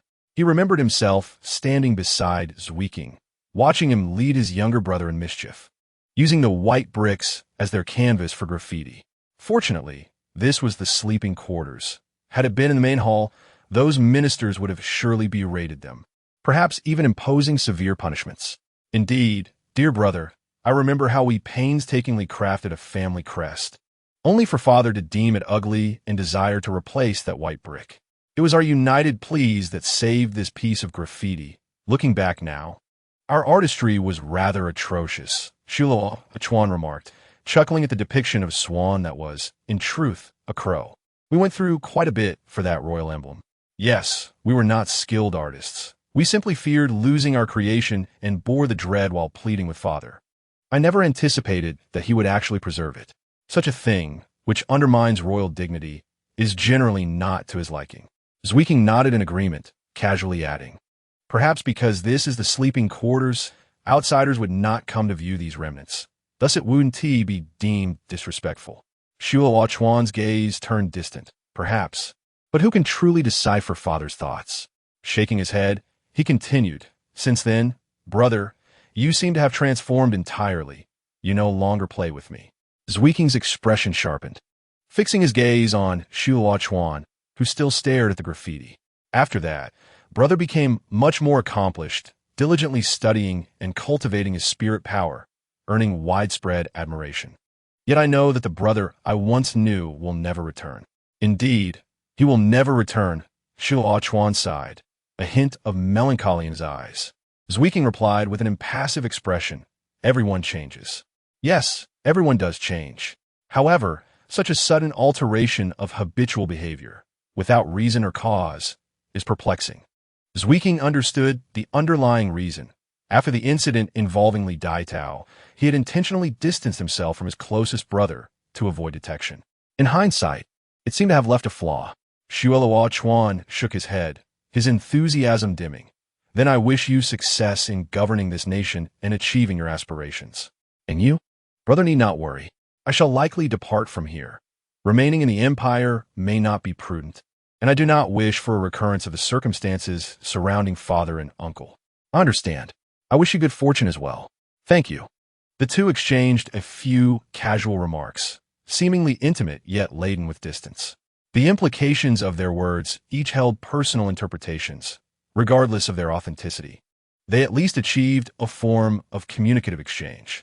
The brothers continued discussing seemingly irrelevant matters until some time later, when Qingyang and Sishui emerged from the room, prompting their conversation to cease. Upon seeing the two, Chuan expressed mild surprise, but refrained from inquiring further. He turned back and approached Xue, attending to his needs. What did you discuss? Qingyang inquired curiously, observing Chuan's retreating figure. Zwiking, seeing Qingyang's presence, had much to express, but recognized that it was not the appropriate moment. Thus, he suppressed his excitement and responded nonchalantly. Nothing much, just some childhood memories. Qingyang nodded. Such exchanges between siblings were quite normal. Yet in the future, would they have the opportunity to meet again? Let us depart from here. Xue has agreed to our requests. We shall discuss the subsequent matters shortly. Sishui interjected, as this was not a suitable setting for further dialogue. The others expressed no dissent, and together they left the Tiando Imperial Palace, marking the end of an era under Xue the Great. On their way back to the Wuhuan Temple, the group engaged in discussions that were not particularly clandestine. So, you have resolved the matter with Haotian sect? No wonder Xue conceded so easily. Without Haotian sect support, the Tiando Empire indeed struggles to contend with the Wuhuan Temple. Qianren Xue, shedding her disguise, marveled at Qingyang's recent accomplishments. This news had yet to spread, but it was foreseeable that it would soon astonish the entire continent. As the reputation of the Wuhuan Temple soared alongside Qingyang's name echoing throughout. Noticing her interest in this aspect, Qingyang exhaled in relief, yet hesitated to voice. According to the understanding between me and Haotian sect, the matter concerning Tang Hao should be settled. Regarding your father, Qianren Xue chuckled lightly, her countenance portraying no signs of discomfort. It's all right, Qingyang. This is sufficient. I have long since set aside my father's grievances. You need not concern yourself, for I now possess new support. In the royal palace, Xue the Great slightly opened his eyes upon seeing Chuan enter, then slowly closed them again. The verbal sparring with the Wuhuan Temple, though not perilous, had profound repercussions, significantly draining his mental faculties. Fortunately, the outcome was tolerable. Moving forward, Qinghe would oversee matters in his capacity as the crown prince. Barring unforeseen circumstances, he would soon depart, allowing him to ascend as the new emperor. What do you think of this outcome? Xue the Great inquired blandly. Chuan shook his head, lacking any particular inclination towards these matters. He had never held the imperial position in high regard. I have no objections. It is all up to father. Xue the Great was not surprised by this response.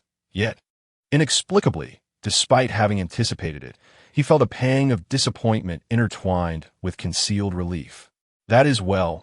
I trust that this way, your later years shall be secure and worry-free. Xue sighed gently. Subsequently, under Chuan's puzzled gaze, he revealed a condition previously discussed with the Wuhuan Temple. During this year, you may take your followers and those unwilling to remain under the Wuhuan Temple's dominion to leave this continent. Across the vast ocean lies a new continent, charted by the sea maps passed down through the Tiando royal lineage, which record the corresponding routes. To reign on that distant land is the final legacy I leave you. Chuan was suddenly startled, lifting his gaze to his father, only to find him deeply asleep, his weary visage betraying the exhaustion that sleep could not erase. His father murmured softly, his words imbued with complex and enigmatic emotions. Haotian sect. After several days of recuperation, Tang Shan was finally able to rise from his bed and take a few steps. Yet, gazing at his dull, cracked Haotian hammer resting in his palm, only a bitter smile remained on his face. The failure to control the power of the explosive ring and the violent clash of soul power had rendered the Haotian hammer momentarily unable to withstand the strain. Had it been any other, less formidable martial soul, it would have been utterly shattered. Oh well, at least no one in the sect perished. This minor cost seems worth it. He could only console himself in this manner. Father Tang Xiao looked at his father's bitter and helpless smile, opened his mouth, but ultimately only managed to utter a single word. He understood his father's feelings. The inability to continue climbing the path of soul masters was an unimaginable and terrifying consequence for every disciple of Haotian sect. Unlike ordinary civilians, who are born without any innate talent and therefore do not aspire to become soul masters, the majority of Haotian sect disciples stand at the pinnacle of talent. For them, the essence of being a soul master is intertwined with life itself. Once lost, it is far more difficult to accept than for an ordinary person. Enough, enough. I'm not dead. Why the long face? From now on, you shall be the sect master. Always maintain the dignity of your position. Tang Tian could not bear such a sight, and promptly admonished his son with a stern countenance. Chapter 226, a new chapter. What? Father, you want me to take on the role of sect master? Tang Zhao's voice involuntarily rose, his entire demeanor reflecting profound astonishment. Tang Tian, exasperated, gave his head a light rap, questioning whether such a matter warranted such a reaction. He lacked any composure, and how could he expect to serve as sect master? Moreover, given the current circumstances, this was indeed the best choice. How could he not perceive that? Haotian sect, and indeed the entire continent, respects strength above all. How could I possibly continue as sect master in my current state? Furthermore, with the need to assist the spirit hall, I, as a relic of the old era, am naturally unsuitable to take the stage. Thus, a new sect master aligns with the current situation. Listening to his father's steady explanation, Tang Tian gradually comprehended the rationale. Yet even so, he still found it hard to accept. It was not that he did not wish for this honor. As a disciple of Haotian sect, such recognition was inherently desirable. However, Tang Xiao questioned his own capability to fulfill the role of sect master.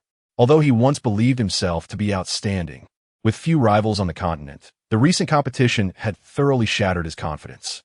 Yet, why must I when Howdy is evidently more suited for this role? Tang Xiao hesitated. Voicing his doubt, Tang Tian shot him a glance, reminding him, "Have you forgotten the enmity with the spirit hall? Should we proceed thus, Haotian sect would likely face annihilation." Tang Xiao was suddenly jolted to awareness.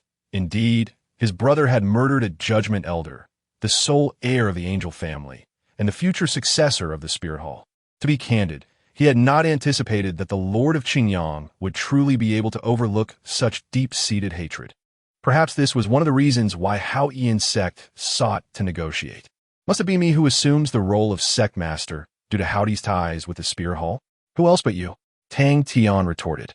Gazing at his father's unyielding visage, Tang Xiao remained silent for a long while before ultimately conceding. Tang Tian smiled with relief, extending a large hand to pat his shoulder. Offering words of consolation, it may not be as dire as you think. If you handle this matter well, both within and outside the sect will respect you. Therefore, do not complain. This is both an opportunity and a way to lighten your burden. Now, if there is nothing else, you may begin preparations for the relocation. Also, remember to bring along a group of capable individuals to serve the Lord of Qingyang.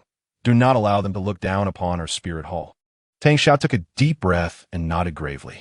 Seeing him acquiesce, Tang Tian finally revealed a smile. Very well. The future of Haotian sect shall rest upon your shoulders. The following day, the sun shone brightly, heralding splendid weather. Within the Tiando court, an edict was delivered by Honorite from the imperial chambers. The absence of the Snow Knight Emperor was noted, and aside from a few, most ministers reacted with astonishment before anyone could fully grasp the situation. Honorite began to read the contents of the edict. The Snow Knight Emperor, though unchanged in form, could not neglect state affairs. Henceforth, all matters of the empire would be overseen by the crown prince, who would govern in his stead, with the prime minister honorite providing assistance. The second prince, Shui Luochuan, was appointed as the lord of Aurora Harbor and the provincial governor, granted authority to mobilize large ocean-going vessels for exploration of overseas territories. As the words faded, the hall erupted in astonishment. The emperor has actually relinquished control. What a ludicrous scenario, as the Snow Knight Emperor, who held tightly to power, had distributed his authority. Despite any internal grievances, none dared to express opposition, for those who had once done so now faced grim fates. In contrast, the appointment of Shui Luochuan garnered little attention. Many perceived it merely as a routine exile following political defeat. Having learned from his own experiences, the Snow Knight Emperor was reluctant to take harsh measures against his own child, opting instead to simply reassign him. Compared to the various reactions of the ministers, General Gelong appeared less than pleased. Having once staunchly aligned with Prince Shuexing, he found himself in a precarious position following the prince's total defeat. Not only had his rank diminished, but he was also excluded from participating in certain confidential matters. In a mere span of time, he had fallen into a state of neglect within the circles of Tiando City. Upon hearing Honorite's proclamation, however, a glimmer of hope ignited in his eyes, and his countenance brightened. If he could align himself with the second prince, then all would cease to be an issue. Resolute, Gelong wore a determined expression, deciding to seek an audience with the prince forthwith. True to his decisive nature, he understood that failure to act would result in his gradual marginalization.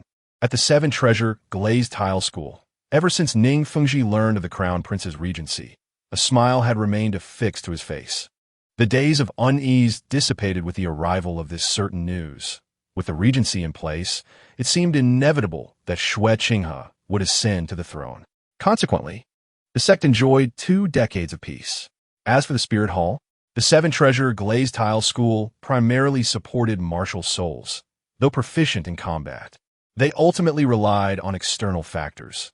Thus, their diplomatic strategy was predominantly one of goodwill. Unlike Haotian's sect, they bore no animosity towards the Spirit Hall and even maintained certain amicable relations. Why do you wear such a bright smile? Has some fortunate event transpired? A cold voice interjected, prompting Ning Fengji to temper his expression. Indeed, it is a splendid matter. The imperial throne of the empire should, barring any unforeseen circumstances, be inherited by my disciple. In this manner, the strength of our sect can be augmented significantly. How could I not feel elated? Qinshi nodded slightly, saying nothing. Clad in a white robe, he appeared exceptionally ethereal. He had faith in Ning Fengji's judgment. The other individual, however, was far less reserved, expressing himself with unabashed candor. Yet, I cannot shake the feeling that your disciple is somewhat too close to the Wuhuan temple. I hope no issues will arise. The tall figure, akin to a small giant, was Gu Rong, his voice somewhat muffled. Ning Fengji smiled and reassured him. In that case, I shall pay a visit to the Wuhuan temple. I trust they will not refuse. After a moment of contemplation, the two exchanged glances and nodded in agreement. They allowed Ning Fengji to proceed alone, though they remained uneasy. The Wuhuan temple was ultimately an insurmountable behemoth. Even without provoking it, its existence could still influence many matters. On this day, the power of the Tiando Empire was officially transferred, marking the end of the era belonging to the Shui Emperor. Meanwhile, the Haotian sect relinquished its pride, compelled to serve the Wuhuan temple, while the Seven Treasure Glazed Tile sect, being weak, also needed to gauge the Wuhuan temple's stance. Across the continent, the dominance of the Wuhuan temple had become an established fact. Chapter 227, A Commission from the Wuhuan Temple. In Nodding City, Tang San was diligently working in the blacksmith shop, honing both his physique through strenuous labor and his blacksmithing skills. Although he would occasionally engage in personal projects during his free time, crafting and researching hidden weapons, he remained serious about his work, never allowing personal matters to interfere before completing his tasks. He understood the distinction between public and private matters, which is why San, who had been observing him from the shadows, grew increasingly fond of this young lad. Xiao San, come here quickly. The blacksmith shop has recently secured a major order. See if you can manage it." The hearty, straightforward shout echoed from outside Tang San's solitary blacksmithing room. Clang! A sharp sound rang out as Tang San, steadying his hand that held the forging hammer, did not tremble in the slightest. His gaze pierced through the rough cloth that served as a makeshift curtain, spotting San's figure. San, beaming with joy, paced back and forth, seemingly unable to contain his excitement, as if he had encountered some monumental fortune. Yet, Tang San keenly sensed the urgency hidden beneath the joy, revealing a sense of anxiety. It appeared that this so-called major order was not as simple as it seemed. Understanding this, Tang San set aside his work and stepped outside. He had his own secrets, particularly concerning the Tang sect's hidden weapons, which he could not allow outsiders to discover, especially in his profession as a blacksmith. Thus, he had never taken on an apprentice. This was a stipulation of his own making. Otherwise, San would have long since arranged for someone to assist him. Although this decision made his work considerably more cumbersome, Tang San deemed it worthwhile. Hence, temporarily setting aside his work implied that this period of effort would be wasted, necessitating a return to forging and tempering later. However, San seemed so anxious that it was evident the matter at hand was of great importance, rendering all else insignificant in comparison. Tang San, the City Lord's mansion and the Wuhuan branch hall have jointly outsourced a significant order to the blacksmith shop. I have scarcely seen such intricate blueprints and high-grade materials. Our blacksmith shop, leveraging our exquisite craftsmanship and your contributions, has secured the most crucial part, which appears to be the casing for a power system. Do you think you can handle it? San grasped Tang San's hand eagerly, not waiting for a response as he led him to his workspace. As the proprietor of the blacksmith shop, San, despite his exceptional skills necessitating his personal involvement, worked in a designated area that was not only separate, but also well ventilated, providing a pleasant environment. It is well known that the heat of blacksmithing can be quite unbearable, although blacksmiths grow accustomed to it. Few would refuse an opportunity to escape such an environment. Tang San remained silent, allowing San to take the lead, observing as he retrieved a beautifully crafted locked box from the clean and tidy work table in the room. The box bore the insignia of the Wuhuan Temple and was made of exceptionally high-quality materials. Even though Tang San was not particularly knowledgeable about woodworking, he could discern its quality at a glance. Clearly, this was the outsourced work that San had received. Hurry! These blueprints contain vital data. Some parts are challenging even for me. See if you can manage it. Mind you, the materials and designs are all provided by the Wuhuan Temple. Such an opportunity is rare. San exclaimed excitedly, pulling out some of the blueprints and handing them to Tang San. Intrigued by San's enthusiasm, Tang San reached out and accepted the neat blueprints, which still carried a faint scent of wood. As he examined each page, his movements slowed, and his expression shifted from curiosity to seriousness. The blueprints, though merely sketches, outlined the item to be forged. The specific processes and materials remained unclear. However, with his profound experience, Tang San immediately recognized the complexity of the item. From the hints disclosed, he could perceive that what was to be crafted could rival the finest hidden weapons of the Tang sect. What do you think? Do you have a confidence? If it were up to me, I might only manage a couple of components, so this time, the main responsibility falls upon you. Share your thoughts. San, filled with anticipation, gazed at Tang San with eager eyes. Taking a deep breath, Tang San rubbed his face and relaxed the weight of his expression. Even so, his mind remained captivated by the blueprints, filled with images of what they depicted. This item is indeed extraordinary, although I am unsure of the Wuhuan Temple's exact requirements. It appears to be a remarkably formidable weapon based solely on records.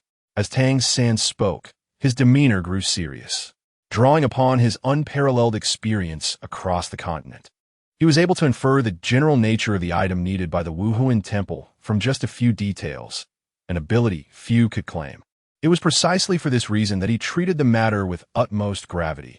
If the hidden weapons of the Tang sect were designed for individual targets, then this item would serve as a war artifact for an entire legion. What kind of weapon necessitates such a peculiar structure and so many precious materials? San's perspective was insufficient to grasp the entirety of the situation, leaving him somewhat bewildered. However, he need not concern himself with such complexities. Turning to Tang San, he inquired, regardless of that, "Do you feel confident?" Tang San pondered for a moment, once again scrutinizing the blueprints and comparing them to his own experience. Silently calculating in his mind, "I am not entirely certain. This item has never been forged before. It seems to operate not solely on mechanical power and has an extraordinarily unique structure. I can only say I will give it a try, but I cannot guarantee success." San's expression dimmed slightly. He knew Tang San never lied, at least not regarding such matters. Therefore, when he mentioned lacking confidence, it was likely a genuine concern. Yet, such a rare opportunity was not something he could easily relinquish. The rating system of the Blacksmith Association on the continent represented a lifelong aspiration for all blacksmiths. An opportunity to enhance one's skills while receiving generous rewards was indeed a rare occurrence. Even if he cannot take charge of the core aspects, assisting with simpler tasks would still provide him with significant growth. Is there truly no confidence? San remained somewhat hopeful, for it was only due to Tang San's involvement and the accomplishments of the past 6 months that he dared to tentatively accept the most challenging outsourced task. To simply give up, or to put it in simpler terms, while that would be acceptable, it still left a lingering dissatisfaction. Tang San shook his head, sighed, and remarked, "I genuinely lack confidence. If I were to handle the core skills, even with the cooperation of skilled blacksmiths, the chances would only be at most 50%. Senshu, I also wish to take on this task, as it would greatly contribute to my growth. However, if we fail, we would be unable to deliver on our commitments." Yet, his clear admonition caused San to slap the table forcefully, the loud sound startling even Tang San. San's expression was filled with excitement as he declared decisively, "We are determined to take on this task. No one can contest us. San, you may not realize, but the materials provided by the Wuhan Hall amount to a third. A 50% chance is sufficient for us to make an attempt. Moreover, with the generous rewards from the City Lord's mansion, once we complete this order, our blacksmith shop will become the finest in Notting City, perhaps even producing several skilled blacksmiths." A third of the materials? Tang San was taken aback. He had never anticipated such a situation. Although the schematic did not elaborate in detail, he had already identified over a dozen components that required precious materials, along with several critical areas necessitating exceptionally rare materials. This transcended mere monetary valuation. It involved elements of fortuitous luck. The fact that the Wuhan Hall could supply a third of the materials was indeed beyond Tang San's imagination. If only the Wuhan Hall could fund my creation of hidden weapons. Tang San couldn't help but murmur with envy. "Huh? What did you say? Is there a problem?" San questioned, anxious that he might have misheard. Tang San shook his head, smiling as he replied, "It's nothing. If there are a third of the materials, we should have no issues. However, to produce something as intricate as a power system shell requires such an investment. I can hardly fathom the terrifying nature of what will ultimately be created." Listening to Tang San's reflections, San felt a deep sense of agreement. If a single power shell is so large and costly, what would the entirety require? Yet, that was not his concern. He merely needed to focus on his own responsibilities. "All right, San, you should head back now. Rest well, and gather your strength. Once things are settled, we will have plenty to keep us busy." San, having organized his things, exhibited a demeanor that suggested he wished to expedite Tang San's departure, not wanting him to exert himself further. Reluctantly ushered out by San, Tang San could only smile wryly, fully aware of the other's good intentions without any ulterior motives. If he were to participate in this forging endeavor, it would undoubtedly be a considerable test of both energy and stamina. The suggestion to return and recuperate was indeed reasonable. As the academy was about to go on break, he decided to return and check in on Qing Li and Xiao Wu. Perhaps this vacation would not allow him to return home to spend time with his father, which he needed to address in a letter. As he pondered this, a synchronized yet chaotic sound of steady footsteps drew his curiosity. He looked ahead to see the banner of the City Lord's mansion flying high, a well-trained and formidable troop marching towards the outskirts of the city. Their fierce demeanor prompted the surrounding crowd to part ways. The city lord's mansion was heading to the Stardow Forest for a hunt once again. It was uncertain when they would return. This is good news, as soul beasts are treasures in their entirety, and our tailor shop is in need of ample leather. Recently, it seemed that the frequency of hunts had increased. Various voices provided Tang-san with a brief understanding of the current situation. However, hunting soul beasts was nothing new. In his memories, the fierce visage of the mandala snake had left a profound impression. Since they are wild beasts, do they not typically exist in large groups? If hunting is not diligently maintained, the population of soul beasts may gradually escalate to a terrifying degree. With such thoughts, Tang-san paid little attention to this incident and swiftly returned to the academy. As the break approached, most classes at the academy had been suspended, allowing students more time for cultivation. Once the year-end assessments concluded, the holiday would officially commence. Therefore, Tang-san headed straight to the dormitory, eager to inquire whether Qing Li and Xiao Wu had any plans for the upcoming break. If possible, he wished to invite them to his home, but it seemed unlikely this time. Upon entering the 7th dormitory, he was greeted by a lively atmosphere. Perhaps due to the impending vacation, the cheerful ambience within the dormitory had intensified. Xiao-san is back. Noticing Tang-san's recent busyness, Wang Sheng cheerfully greeted him. We tidied up a bit for you, so that you could take it easy. Tang-san paused for a moment before smiling back. Thank you. Wang Sheng, with his hidden weapons and other secretive items concealed in a secure location, he had no worries about his roommates discovering anything inappropriate. Thus, Tang-san felt quite at ease. Xiao-san, are you going home for the break? Xiao Wu, seeing the two engaged in friendly conversation, hopped over, eagerly interjecting. Tang-san felt a bit awkward and replied, I probably want to be going home. The blacksmith shop received a very important order, and unless something unexpected occurs, I will be there to assist. An immediate roommate couldn't help but exclaim, Tang-san is truly impressive. While we are studying, he is already earning money, and while we are on break, he has received job offers. It's quite the disparity. I suppose I will just enjoy my own time. Although the others heard this, they brushed it off with a smile and moved on. Tang-san's excellence had already captivated them over the past year. It had become a fact that required no further consideration. Xiao Wu, do you have any plans for the break? Tang-san curiously inquired. Xiao Wu lowered her head, her voice bright as she replied, I need to return home. It seems some matters have arisen, though I am not entirely clear on the details. Tang-san had never heard Xiao Wu speak of her family, leaving him completely unaware of her background. However, considering that she, like him, was a working student, perhaps her circumstances were similar to his. Therefore, he promptly expressed his concern. Do you need my help? I have saved some money, so if you encounter any difficulties, please let me know without hesitation. I can always be repaid later.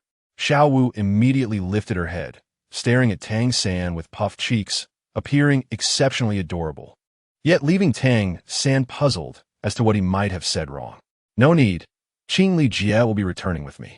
You can focus on your own matters without any worries. My family is not in need. With this assurance, Tang-san felt relieved, as he had already acquired some understanding of Qing Li's family background from previous events. The fact that a branch hall master had come to visit indicated that it was not an ordinary family. Chapter 228. Regardless of the affairs of the world, time remains unaffected, flowing according to its own rhythm, sustained by the meager efforts of the Jiao, Exai and Haidang. The Snow Knight Emperor still bore the appearance of hanging by a thread, seemingly on the brink of death, yet continuing to struggle against the inevitable. Living in this manner, to a certain extent, has become a form of torment. Qingyang, under the auspices of the Wuhuan Temple, visited the other party once, confirmed the state of Shuya, and then departed from the Tiando Empire. The transfer of power within the empire is in constant flux, and the influence of the Emperor Shuya is rapidly waning. With Qian Ringshu's capabilities, managing affairs here is entirely feasible, especially with the unwavering support of the Wuhuan Temple. Thus, controlling the Tiando Empire poses no challenge. After spending a few months assisting Qian Ringshu in stabilizing the situation, his presence here has become largely inconsequential. Perhaps the Emperor Shuya is aware of this. As long as he remains alive, his influence will not entirely dissipate, which ultimately serves to instill a modicum of caution in the Wuhuan Temple, thereby ensuring greater safety for Zuoluochuan.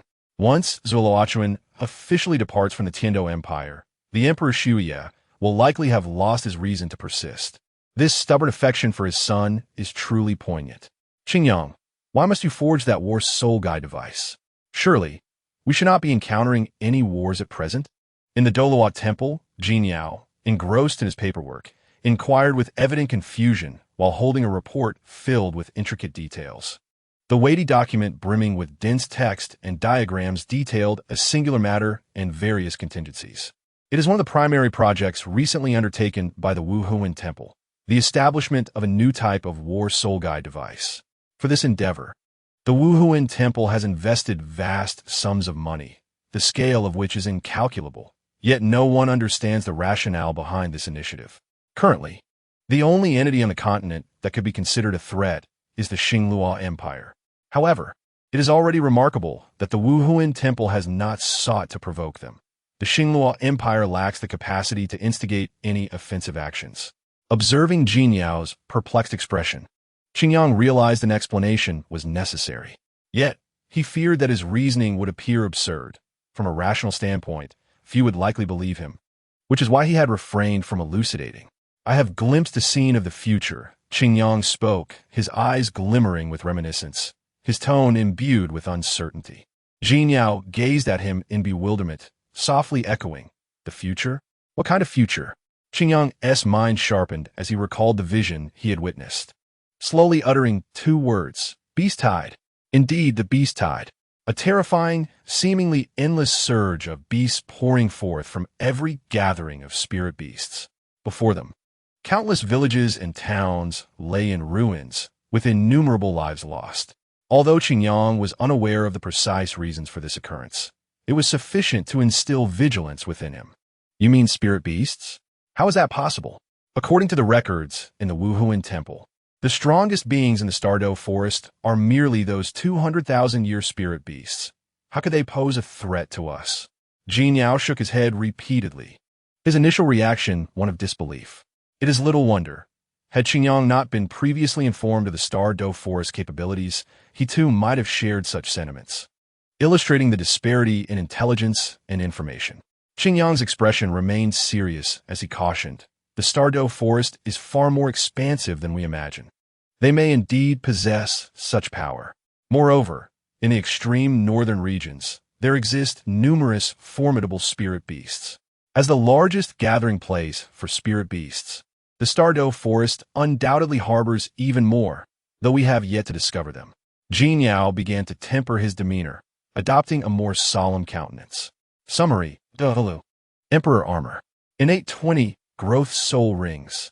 This is a tale of traversing to Dalu, acquiring the Emperor of Light Wuhuan, wielding unparalleled strength to command the Wuhuan Temple and restore its illustrious reputation.